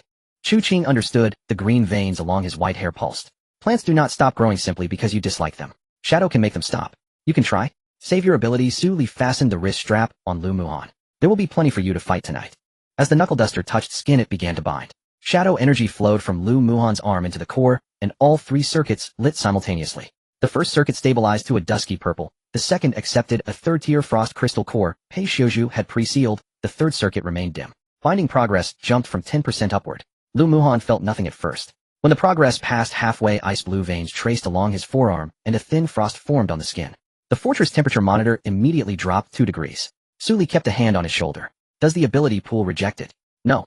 It's just cold. You afraid of the cold? I'm not. It's climbing along the meridians and it tingles. Pei Xiuzhu pulled up the binding data. Normal. Your shadow ability already occupies the primary meridians. Frost needs to establish a second conduction path. First activation causes numbness. It fades within 3 minutes. Lu Muhan flexed his wrist. The Wolfbone Knuckle Duster emitted a low resonant hum as shadow and frost alternated along its blades. Early switches faltered, but after a few attempts they grew steadier. 0. 8 seconds. 0. 5 seconds. 0. 3 seconds. At the final switch, the dusky purple receded just as the ice blue surged forward, leaving no perceptible gap. A carnivorous flower crouched at the doorway, its corolla swiveling with the light. It complained about the device switching from black to blue like a showy ornament. A pea shooter poked its head from behind, chiding it for being jealous and promising that Brother Wolf could freeze meat for it later. The carnivorous flower considered this briefly, deeming it practical. Test outside, Pei Xiuzhu said as he stowed his terminal. The drive chamber cannot withstand full power strikes. The team moved to the north clearing of the fortress. Zhao Tianba received word and led several core members over. From a distance, he could already see the new gear on Lu Muhan's hand. Boss, what have you cooked up now? A multi-attribute amplifier, Su Li answered. Haven't tested it yet. Zhao Tianba stepped back 10 meters. I'll stand far away. Every time you say test, you end up wrecking the ground. The test target was a 5-meter-high abandoned armor plate, as thick as a grade defensive vehicle. Pei Xiuzhu secured it at the center of the clearing and set up 4 energy monitors around it. First run Shadow single attribute. Keep attack power at 50%. Lu Muhan fitted the Wolfbone Knuckle Duster and stepped 20 meters back. Shadow swelled from his feet and enveloped. The next instant, he vanished from view. Zhao Tianba only caught a blur of darkness. Lu Muhan reappeared before the armor plate and swung his right claw horizontally. A dark purple energy blade sliced through the air and struck the face of the plate. A screech of metal rang out. 3 half-meter gashes were torn into the armor. Corrosive shadow energy lingered at the edges, continuing to eat the metal. Attack amplification 37%, Pei Xiuzhu reported. Higher than expected. Second run, Suli said. Shadow then frost. Lu Muhan returned to his mark. He raised his right hand. The shadow on the blade condensed into a cutting edge. The moment he struck the fusion core switch circuits, the shadow blade struck first. After 0.3 seconds, a ice blue energy detonated along the same trajectory. Boom. The ragged tear the shadow had made froze instantly. Severe cold penetrated the metal. The entire plate fractured outward into a dozen shards, ice chips, and metal fragments sweeping the clearing. Chu Qing raised a hand and roots burst from the ground to block the flying debris. Zhao Tianba stared at the shattered grade plating. That was 50%. Pei Xiuzhu studied the readouts. Shadow breaches the defense. Frost enters the tear and detonates from within. The 2 attributes compound. Their destructive power is not a simple sum. Lu Muhan stood amid the misting frost, slowly withdrawing his right hand. Chu Qing looked at the ruined plate. It actually hits now. Lu Muhan turned his head. Is that it? It doubles the lethality, at least, Chu Qing said. His wolf tail lashed once through the frosty mist. Suli stepped before Lu Muhan to check the knuckle duster's temperature. Tonight you hold the shadow veil. Do not reveal the frost ability before necessary. Reserve it for the leader. Reserve it for him. Pei Xiuzhu raised a... This time there would be no output restriction. Full power test only once he adjusted the monitors. The fusion core has just finished binding. Continuous overloads may overheat the circuits. After the strike it must cool at least 4 hours. Lu Muhan shook out his right hand. That's enough. 4 hours later, it would be nightfall. More people gathered at the testing grounds perimeter. Zhao Tianba, Luo Qianxue, and Zhao Gang all came, and several tech teams stood beyond the cordon. They knew a battle might come tonight, but did not know what Suli had created. Suli did not clear the area. The fusion core amplifier specifications must remain secret, but it was not harmful for allies to see Lu Muhan's combat capability. If fighting began tonight, he would be the main bulwark on the north wall. These people needed to know how to coordinate with him. Pei Xiuzhu swapped the target for a 2-layer structure. The outer layer was grade plating. The inner layer held a 4th-tier, mutated skeletal specimen. 3 meters of space were left between them to measure secondary damage after penetration. Attack route at will. Pei Xiuzhu retreated to the monitoring area. Begin. Lu Muhan stood 50 meters away. The shadow veil contracted toward the clearing, black energy converging on his body from all directions. Dark gilded veins on the wolfbone knuckle duster lit in succession, and a nearly 1-meter dark purple blade extended from the claw. He did not move at once. His vertical pupils fixed on the center of the plating, he pressed downward with both legs. The ground split. At the instant Lu Muhan dashed out, only a lingering shadow remained where he had been. He completed the first leap mid-flight and appeared above the plate's upper left. His right claw fell. The shadow blade slanted into the armor. As metal gave way, the knuckle duster's energy shifted to ice blue. Using the momentum, Lu Muhan drove the second claw into the tear. The frost did not explode outward. It poured through the channel the shadow had carved and filled the inside of the armor. Lu Muhan withdrew. The next second, a white light burst from within the plate. The entire metal slab split from the inside. A dozen ice pillars punched through and continued toward the 4th-tier skeleton. The skeleton was pinned to the ground by the columns as corrosive shadow energy spread along the ice-black blotches, quickly appearing on its surface. Not finished, Pei Xiuzhu said. Lu Muhan vanished for a second time. Stepping on the shadows cast by the ice pillars, he completed a leap and landed above the 4th-tier skeleton. The knuckle duster switched from frostback to shadow. The blade sliced through already frozen joints of the brittle skeleton. Crack. A 3-meter bone split in two. The severed ends were first engulfed in shadow and then iced over. Lu Muhan landed, and in a reverse motion cast another energy blade toward the right clearing. It skimmed the ground, carving a trench over 20 meters long whose edges were entirely frozen. Only then did an explosion follow his silhouette. Zhao Tianba stood beyond the cordon with his mouth open, speechless. Zhao Gang stared at the cleaved 4th-tier bone. Was this used as a bearing beam for the fortress before? Spare material, Pei Xiuzhu answered. Can it still be used now? No. Zhao Gang wiped his face. That was a 4th-tier bone. Luo Qianxue did not look at the skeleton. She tracked Lu Muhan's movement path. 3 shadow leaps, 2 attribute switches, less than 5 seconds from first strike to finish. Against a living target, the first blow that breaks defense leaves no time to retreat before frost detonates from the wound's interior. If he uses that on people, how many hits can a 4th-tier take? She asked. Pei Xiuzhu gave the numbers. Defensive 4th-tier 2 hits. Speed type and mind type 4th-tiers, once the first claw connects, there is usually no second. Zhao Tianba looked at Suli. Boss, where did you get so many monsters? Asked that in his presence. Zhao Tianba glanced at Lu Muhan, but did not approach. Forget it. I want to live. Lu Muhan withdrew his ability. The frost on the blade slowly melted. A throbbing ache swelled along the meridians of his arm. The burden of the first full power switch was greater than anticipated. Suli stepped before him. Your hand. I'm fine. Show it. Lu Muhan extended his right hand. Suli loosened the strap and examined the contact point between the amplifier and his wrist. The skin showed no injury, but the core's temperature had exceeded normal range. Tonight you can full switch at most 3 more times, she said. A 4th may burn out the conduction circuits. Then we finish within 3. Don't show off. Your task is to hold the 2-kilometer perimeter, not to chase enemies. What if they run out of the veil? Someone will pick them up. Zhao Tianba immediately answered, my people lie in ambush on the outskirts. If one gets through, it's on me. Luo Qinshua added, the south sector won't let anyone out. Zhao Gang tapped the heavy loader parked beside him. The east is simpler. I'll block the road. Only then did Lu Muhan. Chu Qing stood by the shattered armor and touched the spreading ice. The cold climbed his finger and was halted by his wind. When frost switches in your shadow, leaves a 0. 1 second gap, he said. Lu Muhan looked at him. What can you do with 0? 1 seconds. Enough for a mind-type ability user to lock onto your position. Can you do anything? During switching, keep part of the shadow in the ground, instead of retracting it entirely to the core. Let frost travel the meridians and shadow travel the shadows. They won't conflict. Pei Xiuzhu immediately checked the data. Theoretically feasible, but it requires separate control of both energies. Lu Muhan tried to sink the shadow beneath his feet. When the knuckle duster switched to ice blue, the ground shadow remained intact, without the momentary break it had shown before. It works, he said. Chu Qing withdrew his hand. Don't die tonight. You should watch yourself first. I'm not on the north wall front line. Then run fast.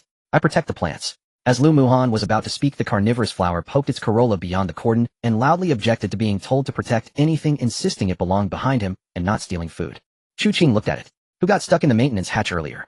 The carnivorous flower turned and dragged its vines toward the fortress. It declared it would serve in the rear tonight. It was strategy, not clumsiness. The pea shooter followed. It complained that the flower's wide corolla had become the talk of the planting chamber. The flower snapped back at it, and the onlookers stifled laughter. The tension in the testing ground eased. Suli did not smile. She glanced at the time, 7:20 p.m. Less than 3 hours remained until the attack window Pei Xiuzhu had predicted. Test concluded. She refastened the wolf-bone knuckle-duster strap. Everyone returned to position. Lights out begins half an hour early. Zhao Tianba and the others dispersed at once. Lu Muhan resettled his shadow at his feet. Frost energy sank into the fusion core, and the device's surface lights dimmed completely. From the outside, his abilities appeared unchanged. No one would know that his second claw had already been altered in attribute. At 9 o'clock in the evening, the iron wall fortress extinguished its perimeter lighting.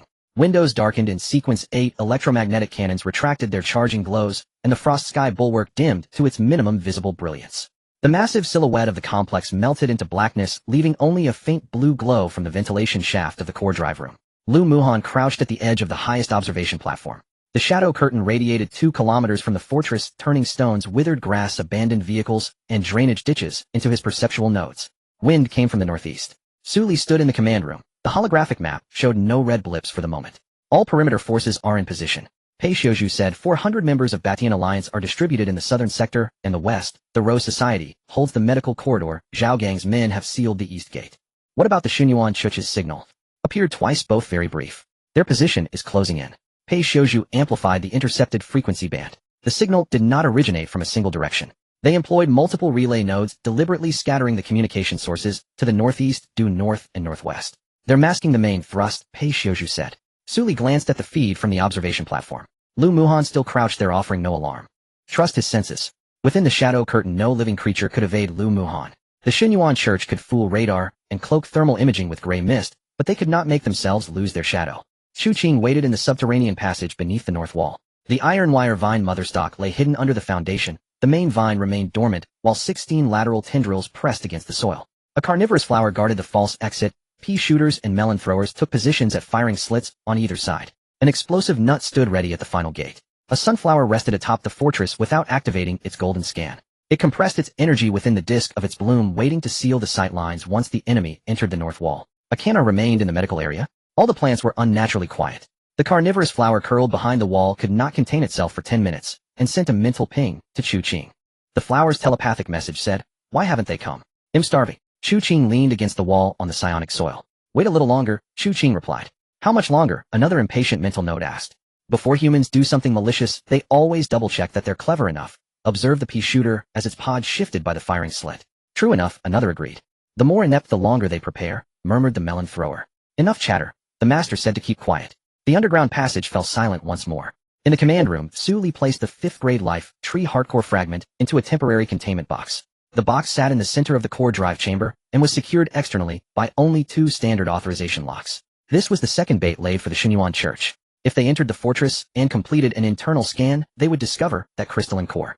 The path from the false north wall exit led straight to the core drive room with almost no obstruction. The true impediments were concealed in places the eye could not see. Pei Xiuzhu looked toward the containment box. Should the fragment itself be relocated? If something goes wrong in the fight? No, Suli interrupted. This is 5th grade material. That's why they'll trust it. Suli snapped the lid shut. The Life Tree Heart Core fragment's energy compatibility with Chu Qing reached 97. 2. And it was also the vessel required for the Xinyuan Church to complete their divine descent ritual. A counterfeit would not fool the detection devices they carried. Pei Xiuzhu ceased his persuasion. I will lock down the outer approaches to the drive room. Unless we grant passage, they will not be able to reach the box. At 9:45, the first gust of wind swept across the fortress. The withered grass beyond the north wall flattened in waves as ripples spread across the drainage pools. The wind bore a heavier tang of gray mist. Lu Muhan's voice came through Su Li's earpiece. Something to the northeast. How many? They haven't entered the curtain yet. The scent is mixed. They've deliberately Pei Xiuzhu immediately redirected the radar. There remained no thermal reaction in the northeast, but the gray mist concentration was slowly rising from the normal 11 to 16. Gray mist dispersers, Chu Qing diagnosed over the comms. They're laying mist ahead to mask human scent. Suli asked. Lu Muhan lowered his body, his lupin ears swiveling with the breeze. Yes, the smell of the dead differs from the living. Don't move away until they're within 2 kilometers. Understood. At 10 o'clock sharp, the last window of the fortress went dark. No patrols were visible outside the north wall, and the automated defense systems remained dormant. The weak point the daytime drone had marked lay beneath the wall. Its energy echo still displayed falsified data 41 below normal. The gray mist in the distance grew denser. A small drone rose once more, skimming the north wall from 3 kilometers out. It scanned once and withdrew without triggering any alarms. Pei Xiuzhu intercepted the information it relayed. No anomalies in the target area. Defensive energy maintaining low values. A single explosive breach is expected to penetrate. After those 3 messages, the comms fell silent. Suli stood before the holographic map. They're about to move. Zhao Tianba's voice sounded on another channel. Boss 5 grade 3 mutants found to the southwest approaching the fortress. Shall we engage? They're bait. Drive them into the outskirts. Do not let them near the fortress. Copy. The Xinyuan Church aimed for more than infiltration. They planned to use the mutants to draw the fortress defenders, lure Lu Muhan and the Plant Legion southwest, and then blast through the north wall. If Suli had not known the coordinates were already compromised, the tactic might well have succeeded. Open 2 electromagnetic cannons on the southwest sector. Suli ordered. Feign attraction to the mutants. Keep all north wall fire silent. 2 electromagnetic cannons turned slowly. Charging glows ignited toward the southwest, and the thunder of their fire rolled across the frozen tundra. The 5 driven mutants came under attack and uttered a continuous chorus of howls. The north wall remained shrouded in darkness. At last, communications within the gray mist increased. Pei Xiuzhu traced the traffic quickly but could not immediately lock a position. The enemy used only brief encrypted passphrase. The bait is effective. Targeted fire has shifted. Group A advance. Suli pressed her hand to the north wall console. Everyone hold position. On the observation platform, Lu Muhan had already scented them. Gray mist, metal fuel, and the muted breathing of more than 30 people deliberately kept low. They had no vehicles. They were using the wind to approach on foot. They were now less than 100 meters from the shadow curtain. The wind grew fiercer. Lu Muhan crouched on the highest point of the observation platform, his body pressed into the shadow cast by the railing. The shadow clung to his skin, leaking not a scrap of energy outward. Beyond the north wall, a 2-kilometer security line lay across the wasteland. It could neither be seen nor touched. The moment anyone crossed that line, their shadow became part of the shadow veil. A first unfamiliar energy stepped across. It came from the north-northeast, moving slowly. The figure took a few steps, then paused as if testing whether the fortress would react. Lu Muhan did not move. A second. A third. More energy forms past the edge. Their auras were mixed. Gray mist flowed between bodies and equipment, masking any human scent.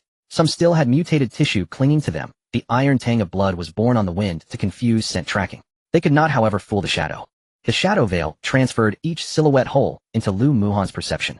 37 individuals. 6 scouts spread ahead, 24 holding an assault formation in the center, 7 carrying heavy equipment at the rear. The devices contained high-concentration gray mist. Their energy readings were wildly unstable. One person's aura towered above the others. 4th rank, and not early 4th rank. Lu Muhan sent the data to Su Li, 37.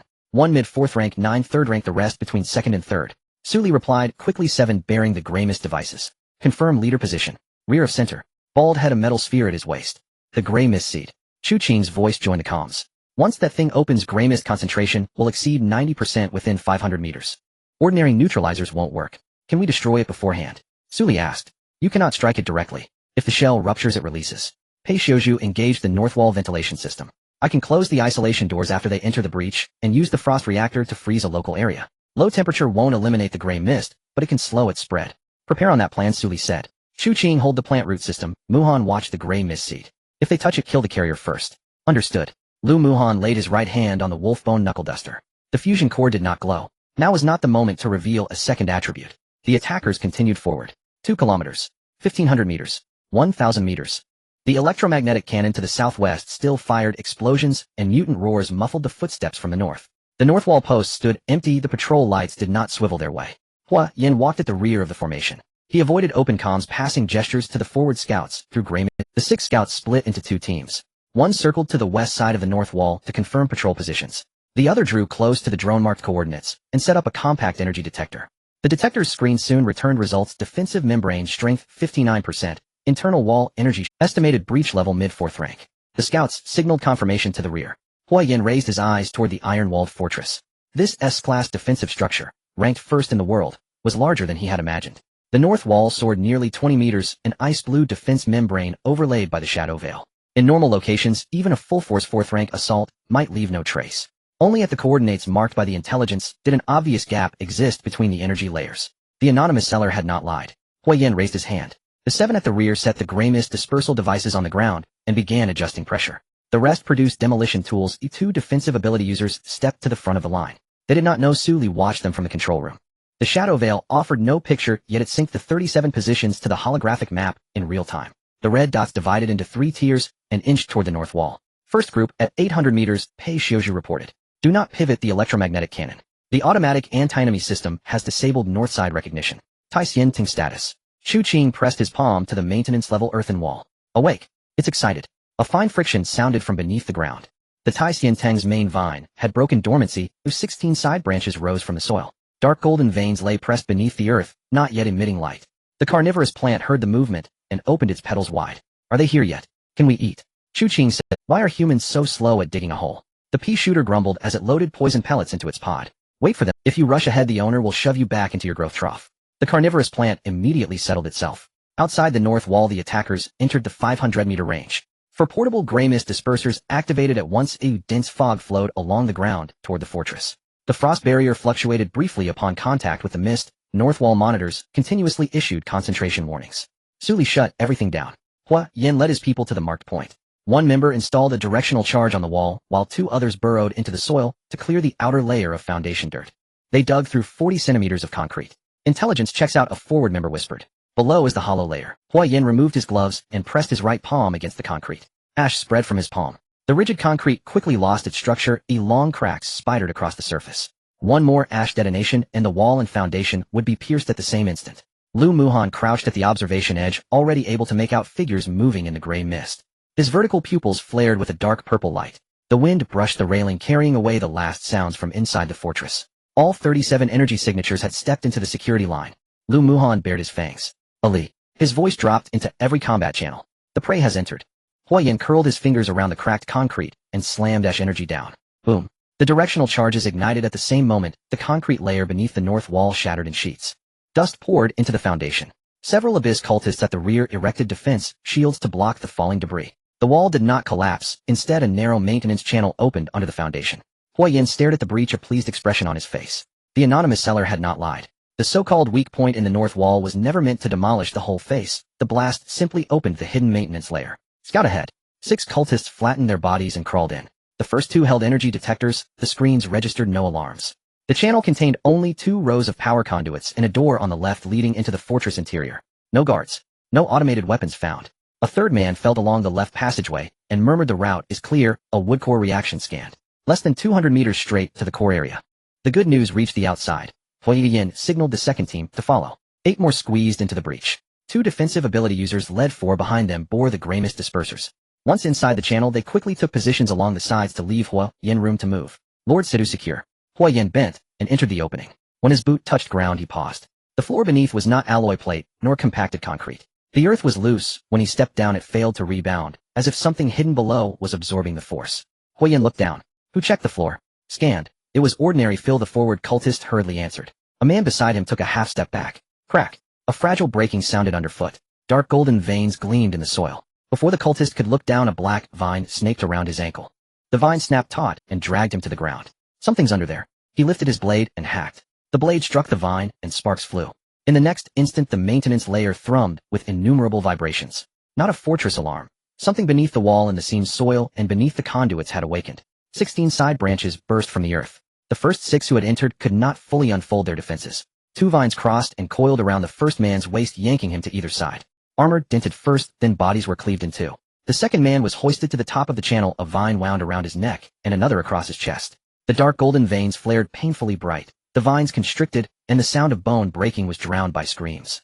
The third man lunged for the exit, and a vine-tipped spike stabbed through his back, pinning him to the wall. Blood spattered across the power conduits and ran down the conduit walls. The remaining 3 squeezed into the narrow passage with no space to dodge. The Tai Xian tongues sprung from the mud and seized their throats, knees, and arms. Help! Cut it! Several blades fell, leaving only shallow marks upon the vine. The vine snapped back violently. The screams ceased abruptly. 6 shattered corpses crashed into the pit. Hot blood soaked the freshly turned earth a deep red. The mother plant rooted at the pit's bottom, its tendrils curled across the crystal core, the dark golden veins pulsing, as if devouring.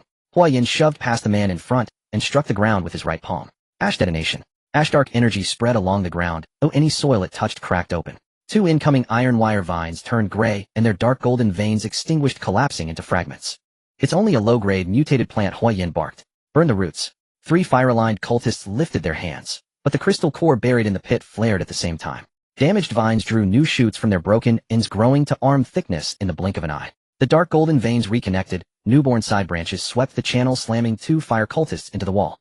The third cultist's flame had not yet reached the root before a vine coiled his arm and dragged him down into the pit. The iron vine did not kill him immediately. Its thorn tip pierced his shoulder, slipping through the gaps in his armor to drain his aura before coiling tight with sudden force. Huiyan's body was spattered with blood. He glanced at the ever-expanding wall of vines and finally abandoned his advance toward the core zone. Fall back. The rear unit instantly turned. Defense team, hold the rear. The Grey Mist seed evacuates first, now. Cultists carrying equipment bolted back along the entry path. The lead man stepped into the entrance, but struck an invisible barrier and rebounded violently. Darkness converged from both sides of the entrance. The gap, once offering a view of the desolate wasteland beyond, now sealed shut behind a seamless wall of impenetrable shadow. When the Grey Mist diffuser collided with it, its metal casing emitted a grating, bone-chilling screech of compression. Attack! 3 cultists unleashed their abilities simultaneously, flames, wind blades, and metallic spikes, striking the shadow wall only to ripple across its surface in concentric waves of black. A figure emerged from the shadow wall. Lu Muhuan landed before the breach, the dark golden patterns on his wolf bone knuckle-dusters igniting segment by segment. His wolf ears twitched toward the corridor's distant screams, his tail stretched horizontally across the only escape route. You've already come this far. Why rush to leave? 2 third-tier defensive adepts charged forward, layering earthen shields and metallic barriers in overlapping defense. Lu Muhuan did not slow. His first strike cleaved the earthen shield, his second slammed squarely into the metallic barrier's center. Shadow-edged energy surged along the fractures. Both defenses detonated in unison. The 2 third-tier adepts were hurled backward, their chest armor pierced by 3 parallel wounds. The cultists behind them broke formation. Left passage, clear. Head for the core zone. Find an exit from within. A dozen cultists veered left toward the newly revealed path. Their leader kicked open a half-ajar maintenance door, and as he stepped inside, his foot struck a smooth silvery nut. 6 smaller nuts lay aligned down the corridor's center. The mother shell crouched at the rear, its silver filigree fully illuminated. This path is closed. Retreat. The leader managed only one word before all 6 smaller nuts detonated in unison. Boom. The narrow passage compressed, the blast inward, directly toward the entrance. Dozens of cultists along with their defensive barriers were flung backward like ragdolls. Limbs and shattered armor ricocheted across the walls. 2 bodies tumbled to Huiyan's feet, unrecognizable, reduced to ruin. In the outer monitoring room, Zhao Tianba froze mid-sip, his teacup suspended in air. Luo Qianxue said nothing, only adjusted the standby medical team count from 30 to 10. Zhao Gang stared at the screen for a long while. Do we even need to seal the gate ourselves anymore? Pei Xiuzhu pushed his glasses up. Not at present. Zhao Tianba set the cup down. I retract my earlier remark. It isn't mere sympathy. I feel profound pity. Beneath the northern wall, shadow sealed the rear, iron vines barred the front, and acrid smoke still rolled outward from the left corridor. Huayan surveyed his remaining cultists, then reached for the lead gray metallic sphere at his waist. Click. He crushed the Grey Mist seed. Its lead gray shell collapsed inward, not leaking mist gradually, but detonating with explosive force. Thick gray fog flooded the maintenance level, corroding walls, floor, and corpses alike with hissing intensity. 2 abyss cultists standing too close rapidly grayed, yet knelt chanting prayers of redemption. Let me show you what true abyss truly means. Huiyan's face streamed with blood. Beneath the Grey Mist, no one escapes death. Inside the command center, concentration readings spiked to 92%. Pei Xiuzhu activated the isolation protocol. 6 alloy gates dropped simultaneously, north wall, interior and exterior. sealing the gray mist within the maintenance level. The frost reactor shifted output blue light, flared in the conduits, as temperature plummeted from 26 degrees Celsius to -30. The gray mist spread visibly slowed, but did not vanish. Effective yet containment lasts no more than 7 minutes, Pei Shouju reported. After that the isolation layer will erode. Su Li gazed at the gray-white static on the monitor. That's enough.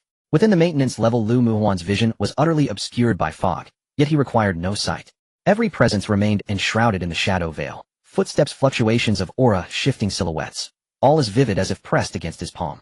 Huo Yin, however, believed he had reclaimed tactical dominance.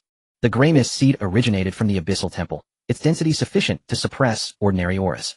The shadow wall trembled, gray blight already modeled the iron vine surfaces. He's directly behind, and to your right. A cultist pinpointed Lu Muhuan's position via gray mist resonance. Huo Yin raised his hand and struck. Ash blast. Gray-black energy erupted beneath Lu Muhuan's feet. The floor disintegrated into dust. The shockwave surged upward, buckling the shadow barrier. Lu Muhuan blocked with his forearm, his boots sliding half a step backward. The shadow barrier convulsed violently, fissures cracking along its edges. Huo Yin advanced through the fog, gathering ash energy again in his right hand. You truly believe guarding a crumbling fortress lets you defy the temple? A second blast detonated. The power conduit beside Lu Muhuan ruptured instantly, frost energy jetting into the corridor, merging white vapor with gray mist. Huo Yan's voice echoed from ahead. The abyss will swallow this forest, then devour every last one of you. Once I claim the life tree fragment, you won't even have ground left to kneel upon. Too many words, Lu Muhuan remarked. Huo Yin lunged toward the sound. Ash coalescing into a spear aimed straight at Lu Muhuan's chest. In the shadows, Chu Qing lifted a finger. Emerald energy coursed through the soil into the iron vines. Side branches previously corroded by gray mist rapidly interwove. Black vines layering over black, sealing the isolation door leading to the core drive chamber.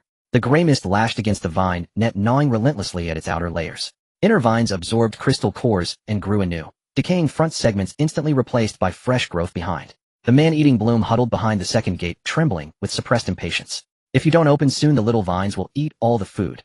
The pea shooter lowered its pod muzzle. Outside is 90% gray mist. You'll be pickled before you take 3 steps.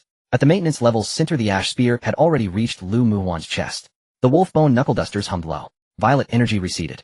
Azure light ignited along the claw edges. Attribute shift, 0.3 seconds. Lu Muhuan swept his second strike sideways. An ice edge blade met the ash spear. Just as the gray-black energy began to detonate, it froze solid at its core. Frost spread along the ash spear's length, crystallizing even the churning mist around it into gray-white ice. Huo Yin halted mid-attack, eyes wide with disbelief. Impossible. How could a shadow affinity adept wield frost? What sequence are you truly? Lu Muhuan, his first shadow leap activated. He vanished from Huo Yan's front and reappeared to his left. Frost claws sliced into the defensive barrier, cold radiated across its energy lattice. Huo Yin whirled instantly, reinforcing his ash shield with 3 additional layers. A second leap. Lu Muhuan materialized atop Huo Yan's own shadow behind him, and brought down his right claw. The frozen barrier cracked audibly, its outer layer shattering entirely. Huo Yin retaliated with a point-blank blast, saturating 3 meters behind him in ash. Lu Muhuan vanished a third time. This time he did not reappear outside. Shadows rose from Huo Yan's feet, and Lu Muhuan burst forth from the blind spot directly within his defense perimeter. At the final 0.3 seconds, the wolfbone knuckle dusters reverted to shadow affinity. 3 razor-sharp claws pierced the brittle frozen armor, driving deep into Huo Yan's chest. No, Lu Muhuan withdrew his hand. Shadow corrosion detonated inside Huo Yan's body. Boom. The 4th-tier mid-rank frame exploded inward from the thorax, the uncontrolled ash energy dissipating rapidly upon impact with the vine net on either side. The surviving cultists scrambled toward corners, only to find the second isolation gate already rising. The man-eating bloom charged out first, 9 tendrils whipping forward. Finally, my turn. 2 cultists were dragged away by tendrils, their screams lasting barely 2 seconds. The pea shooter squeezed through the firing port next, alternating toxic and frost pellets to pin the last survivors against the shadow wall. Who claimed the weaker the target, the longer the prep time? Turns out they were absolutely right. Combat ended swiftly. The man-eating bloom seized a gray robe and chewed twice, then jerked its entire bloom sharply sideways. Spit. Spit. What abomination is this taste? Gray mist-soaked flesh tastes worse than rotting grubs. The watermelon launcher extended its tender stem from behind the gate. Brother, you swallowed the clothes too.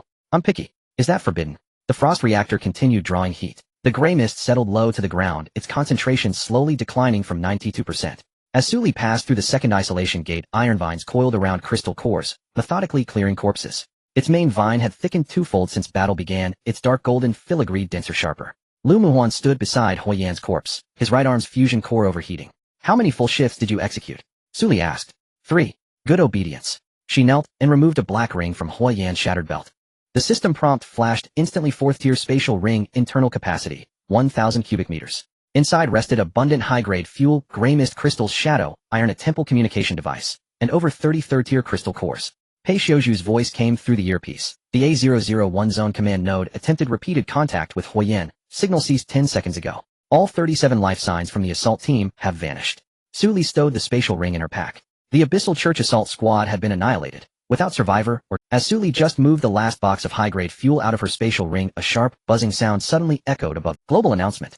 The large area fusion has been completed and the world mission Songling Law has officially begun. Mission scope, all forest-type fusion areas worldwide. During the mission period, the refresh rate of high-level resources will be increased by 300 and the number of special mutated creatures will rise by 200. Killing mutated creatures, collecting special resources, and completing forest events can all earn points. The server-wide points competition ranking has been launched simultaneously. First place on the individual leaderboard will receive a legendary vehicle core component. First place on the regional leaderboard will receive a permanent 20 increase in regional resource refresh rate. Mission countdown 15 days. 3 seconds later, the global channel exploded with activity. Mike Hunter, finally, it's not a regional contribution task. The individual points leaderboard only reflects strength. The lighthouse zone will take the first place. Victor Volkov, are there many bears in the forest? If so, I like this mission. Yamamoto Jiro, the Sakura zone has organized 3 elite teams. A first place does not belong to the Dragon Kingdom. Park Jiangti, Su Li will only rely on the fortress and regional rewards. Once in the forest, the vehicle advantage is useless. Steel Pipe Guy, this sounds familiar. Last time you said she wouldn't survive 3 days in a snowstorm. I don't get it. Park is performing steadily. Whoever he supports dies. Old man, no longer stop boasting. Ordinary people are afraid to even open the car door, yet you all want to climb the leaderboard. B-Zone 10, there are 2 3rd-tier venomous bees lurking outside my door. Someone tell the system I voluntarily accept last place. Earth-Eating Girl, the legendary core sounds very appealing, but life is also quite precious. I decide to watch the big shots fight from inside the car. Handsome as oil, is there anyone selling anti-bug gear? The forest mission hasn't started yet, and I've already had half a tube of blood sucked by mosquitoes. The chat channel is filled with excitement as elite teams from various countries release gathering videos one after another. Meanwhile, a large number of ordinary survivors remain stranded on the road. The acid rain has just stopped and bubbles are rising from the puddles by the roadside, while swarms of mutated insects gather at the forest entrance.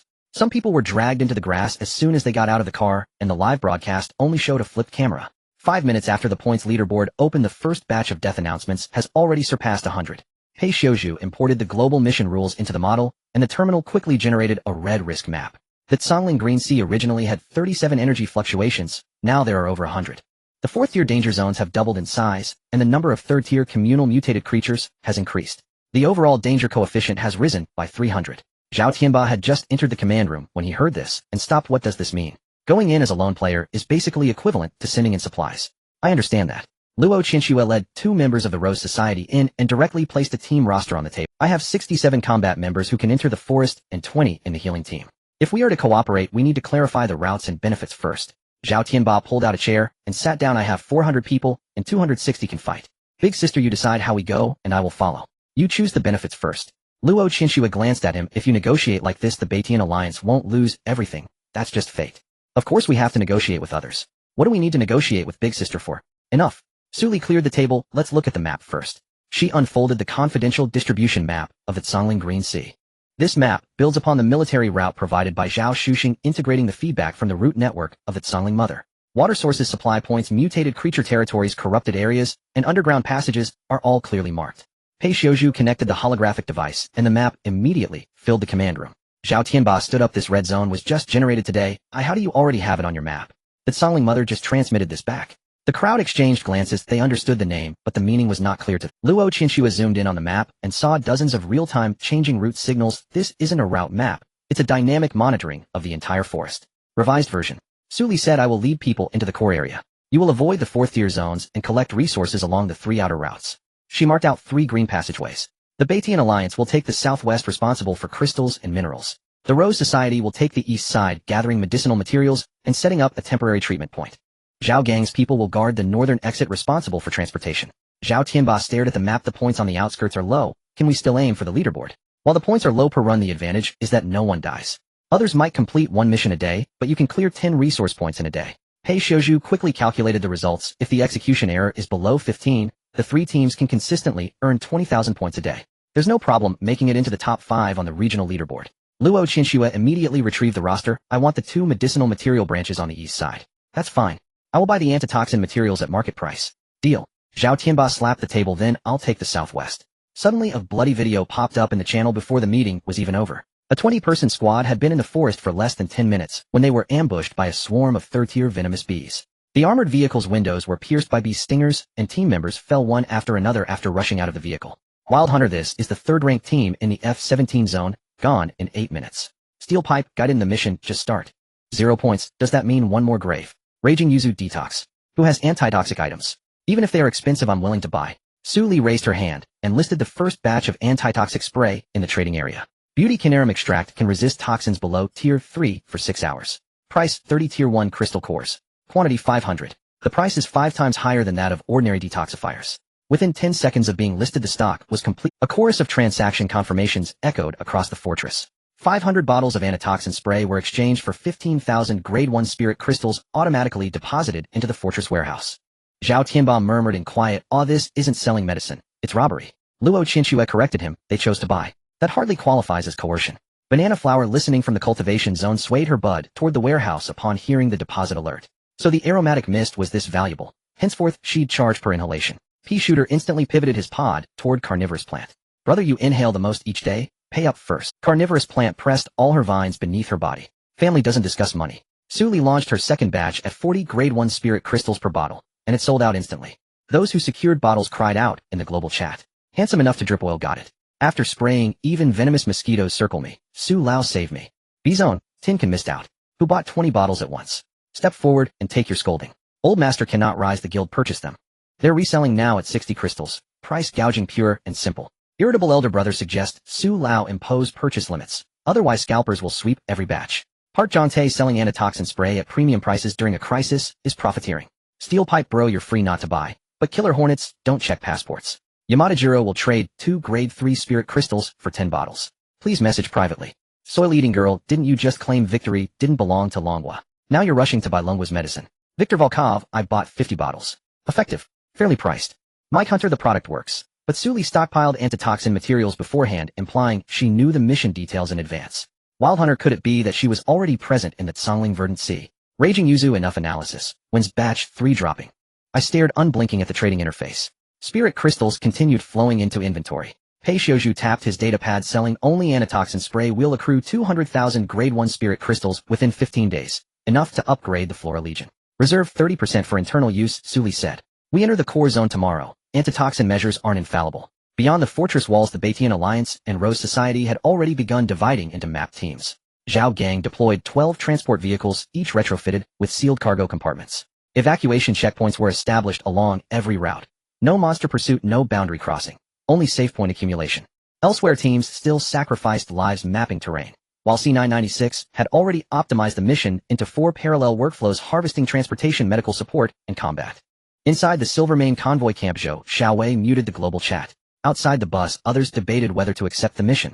Zhang Hao advocated joining the large convoy. Lin Miao Miao refused to enter the forest. Su Beiqiao inspected the armored vehicle's fuel level. We possess a Grade 4 psychic-type spirit crystal. Zhou Xiaowei withdrew the illusionary mist crystal. Scraping low-tier points on the periphery wastes its potential. Su Beiqiao turned to her. Where do you propose we go? A high-value resource node lies at the forest's heart. Moderate risk, and I know the path. Another vision from your dreams. Zhang Hao asked. Zhou Xiaowei pocketed the crystal. Believe me, or stay aboard. She could wait no longer. Su Li had already secured Ironwire Vine and the military command's route map. Delay meant losing the next opportunity to rivals. Su Beiqiao finished checking his magazine. We depart at dawn. One condition: retreat immediately upon encountering anything Grade 4. Agreed. Zhou Xiaowei answered swiftly. No one noticed the sealed collection case she'd placed discreetly inside her backpack's inner lining. Inside the fortress briefing chamber, pre-mission mobilization had commenced. On the holographic map, overseas region scores surged upward.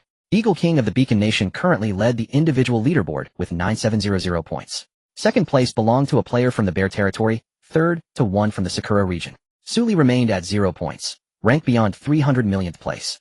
Zhao Tianba glanced at the leaderboard, let them sprint ahead for half a day. Perimeter teams deploy tonight. Su Li marked 3 secure encampments on the map. If you detect anomalous energy signatures absent from this chart, withdraw immediately. Do not trade lives for points. The top prize is a legendary tier component someone ventured. If we don't race for time, can we possibly catch up? Su Li zoomed in on the core zone. Peripheral resources abound, but yield low points per node. True leaderboard dominance hinges on high-tier mutated entities and rare event triggers within the central region. Tomorrow I lead the main force deep into the core zone, she declared. Muhan and Chu Qing will spearhead. Pei Xiuzhu handles scanning. Everyone else proceeds per original plan. What's our objective? Luo Qinshu asked. Su Li gazed at the leaderboard summit. 15 days is too long. Tomorrow, we claim first place. At dawn the cultivation zone teemed with flora. Chu Qing stood barefoot before the growth platform, blending resin, moondew water, and banana flower pollen into a metal basin. Emerald energy seeped in, transforming the viscous resin into a translucent liquid, exuding a sharp botanical aroma. Watermelon Launcher leaned over the basin's rim. White-haired brother, let me taste if it's toxic. It's insect repellent resin, not syrup. Pea Shooter nudged him back gently. You taste everything. Last time you licked frost lubricant, you froze your tongue for hours. While they spoke, carnivorous plant stealthily coiled her vines toward the table's edge. There rested 3 grade 3 spirit crystals, the departure rations Chu Qing had prepared for Iron Wire Vine. Just as the flower's mouth began to open, a foxtail grass tapped sharply atop her head. Snap! Carnivorous plant snapped her fangs shut. Who dared strike me? Chu Qing held the grass stem aloft. Those crystals aren't yours. I was merely inspecting their quality. Pea Shooter clattered his seed chambers rhythmically. With your teeth. Professional. Utterly professional. Chu Qing stowed the crystals in his satchel and pinned the foxtail grass onto carnivorous plant's vine. She shook twice, failed, then slumped back to the ground, grass still perched atop her. When Su Li entered, the insect repellent resin had been bottled. Lu Muhang emerged just then from the armory, wearing black tactical fatigues, his pant legs tucked into newly modified polar combat boots. Shadow iron ejection plates were embedded in the soles, an ice stabilization module reinforced the heel. He strode 2 paces past Su Li, then paused and turned back. Pei Xiuzhu upgraded these boots. Shadow jumps land more steadily, even mud won't swallow them. I see. Truly Pei Xiuzhu was exceptional. Lu Muhang tested the sole again. The ejection plates deployed, propelling him sideways 3 meters with near-silent landing. Mobility increased by 20%. You've circled the cultivation zone 3 times this morning, just to show me your boots. Patrolling. Fine. They're well made. A wolf tail brushed from beneath his tactical jacket as he turned to inspect weapons. Chu Qing approached bearing the resin, handing Su Li a wooden wristband. Each bead varied subtly in hue, intricately carved with delicate leaf motifs. Woven from moondew wood and comheart vine. The forest humidity breeds miasma and mental interference. Wear this to shield both. Su Li accepted the bracelet, the wood beads warmed against her palm, instantly steadying her turbulent spiritual perception. You made this last night. Took little time. Lu Muhang retrieved a lightweight ballistic cloak from the weapons crate, returning just as Chu Qing adjusted the band's length around Su Li's wrist. He unfurled the cloak and draped it over her shoulders. Resists grade 3 piercing attacks, inner layer blocks toxins. Physical defense outweighs mere wood. Wood also calms the spirit. When enemies strike, do you expect her to meditate mid-battle? She won't stand still to be struck. Then she needs the cloak more. They locked eyes across Su Li. She fastened the cloak and slid the bracelet onto her left wrist. Both are excellent. She raised both hands. One guards against spiritual assault, the other physical. Tonight you two lead the vanguard. Whoever lets a monster slip through cleans the vehicles tomorrow.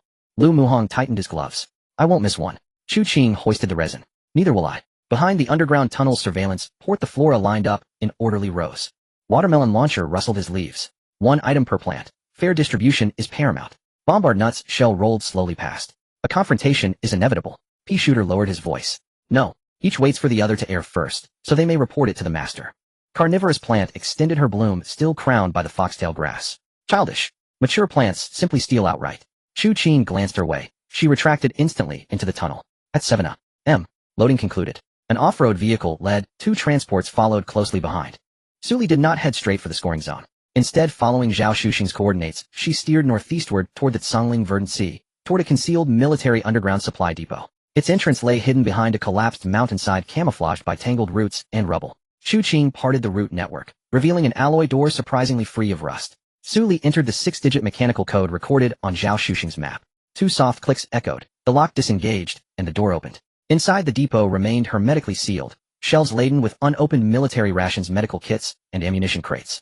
Within the innermost blast-proof vault stood 12 neatly stacked crates of specialized armor-piercing rounds. Pei Xiuzhu opened one crate and examined a bullets primer. Vacuum seals intact, casings show no oxidation. Grade 4 armor-piercing specification, capable of penetrating the frontal plating of Class B armored vehicles. His gaze lifted to Su Li's route map. This depot appeared in no public military archive. Not even Pei Xiuzhu's top-tier clearance could retrieve its records. Yet Su Li located its entrance and knew its access code. Any concerns? Su Li asked. None. Pei Xiuzhu closed the ammo crate. Merely reassessing the reliability of your intelligence sources.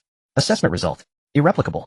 Lu Muhang heaved 2 ammo crates toward the vehicle. If it baffles you, don't dwell. What matters is she knows the way. I concur. Chu Qing picked up the final crate. For once neither man argued. Once the armor-piercing rounds were loaded, the off-roader ignited its engine. Ahead the canopy thickened, marking the boundary of the Tsangling Verdant Sea scoring zone on the onboard map. Team has entered World Mission Area. Current team score 0. Current individual leaderboard, top Eagle King score, 12640. Su Li's squad current rank last place. The off-road vehicle crossed the mission boundary and the route system signal of the mother of the Tsangling Mountain immediately connected to the onboard radar. On an ordinary map, there were only roads and energy hotspots, but the route network filled in the underground cavities toxic zones and the migration directions of the mutated creatures.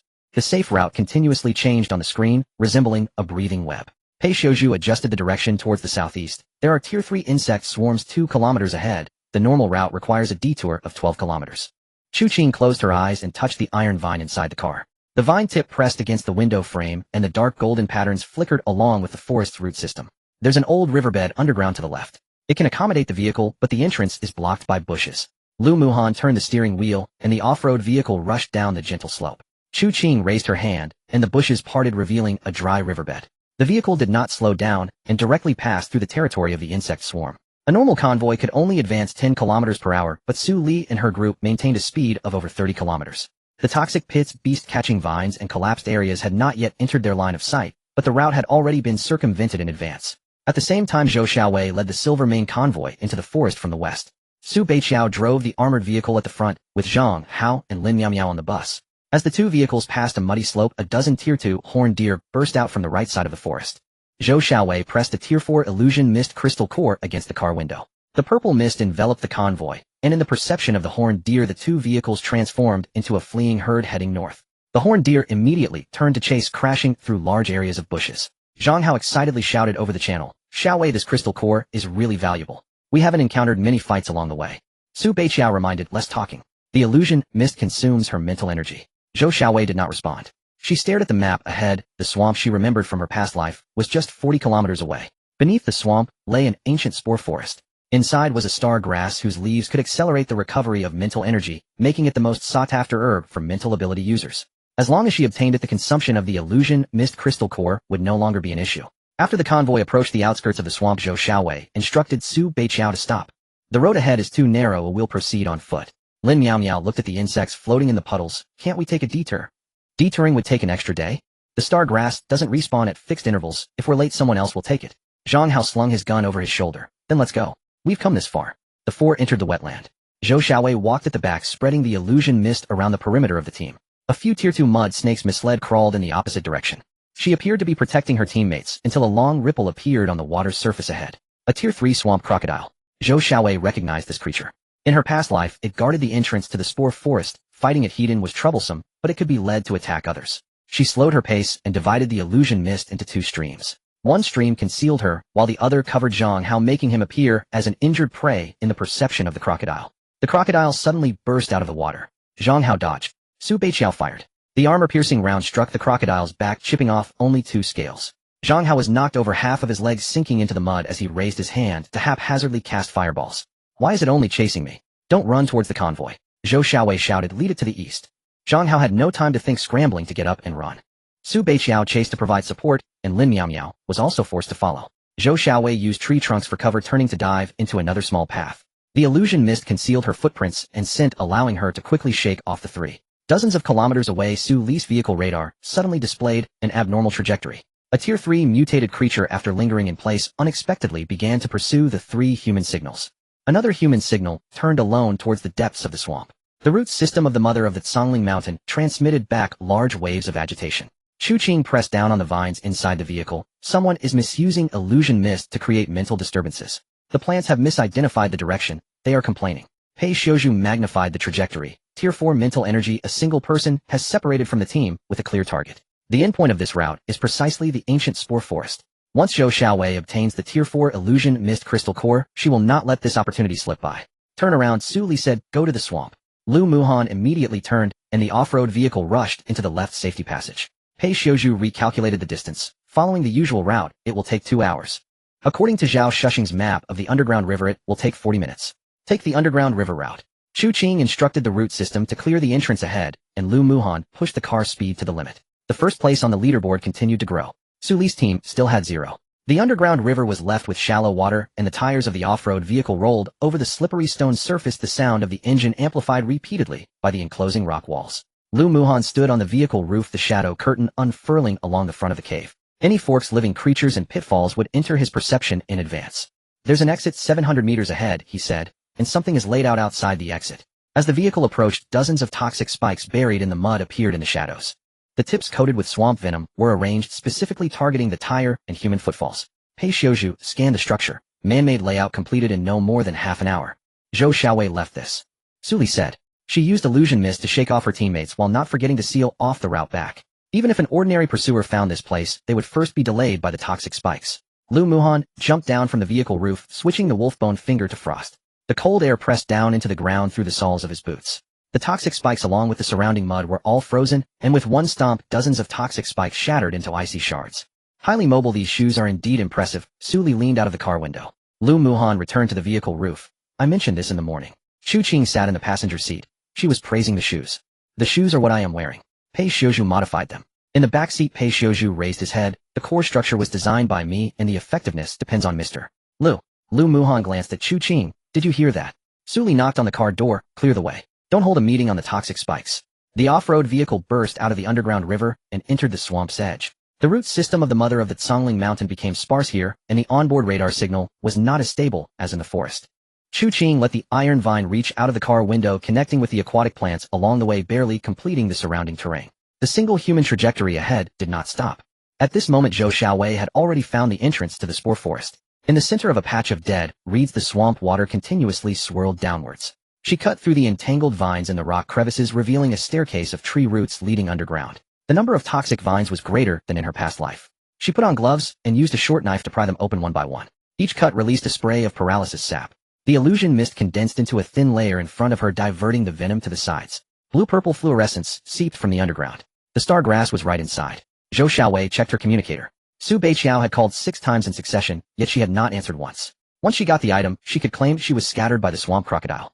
After being injured, Zhang Hao was focused solely on escaping, making it impossible for him to realize that the illusion mist was released by her. She pried open the last toxic vine, and was about to enter the root passage when she heard the sound of a vehicle rolling over shallow water in the distance. Zhou Xiaowei paused, and immediately put away her tools. The sound quickly faded away. Was it an auditory hallucination? This swamp had no roads for vehicles to traverse.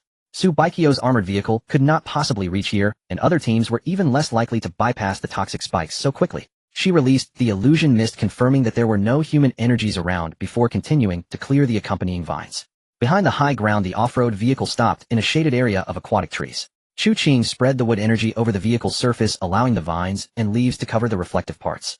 Lu Muhan's shadow suppressed the vehicles and everyone's presence. Su Li lay on the edge of the high ground, setting up a sniper rifle equipped with a silencer. The scope crossed over the dead reeds, locking onto the figure in the center of the swamp.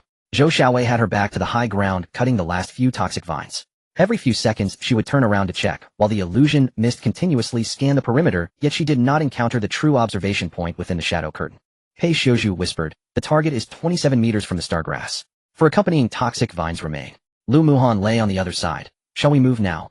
Not yet. Su Li steadied the gun's muzzle. Let her clear the path first. Chu Qing sensed underground through the aquatic plants. There are still things inside the spore forest. There are many of them, and they are in a dormant state. Does she know? She is only avoiding the toxic vines, and has not detected the spores. Su Li did not offer a reminder. In the scope, Zhou Xiaowei finally cut through the penultimate accompanying vine.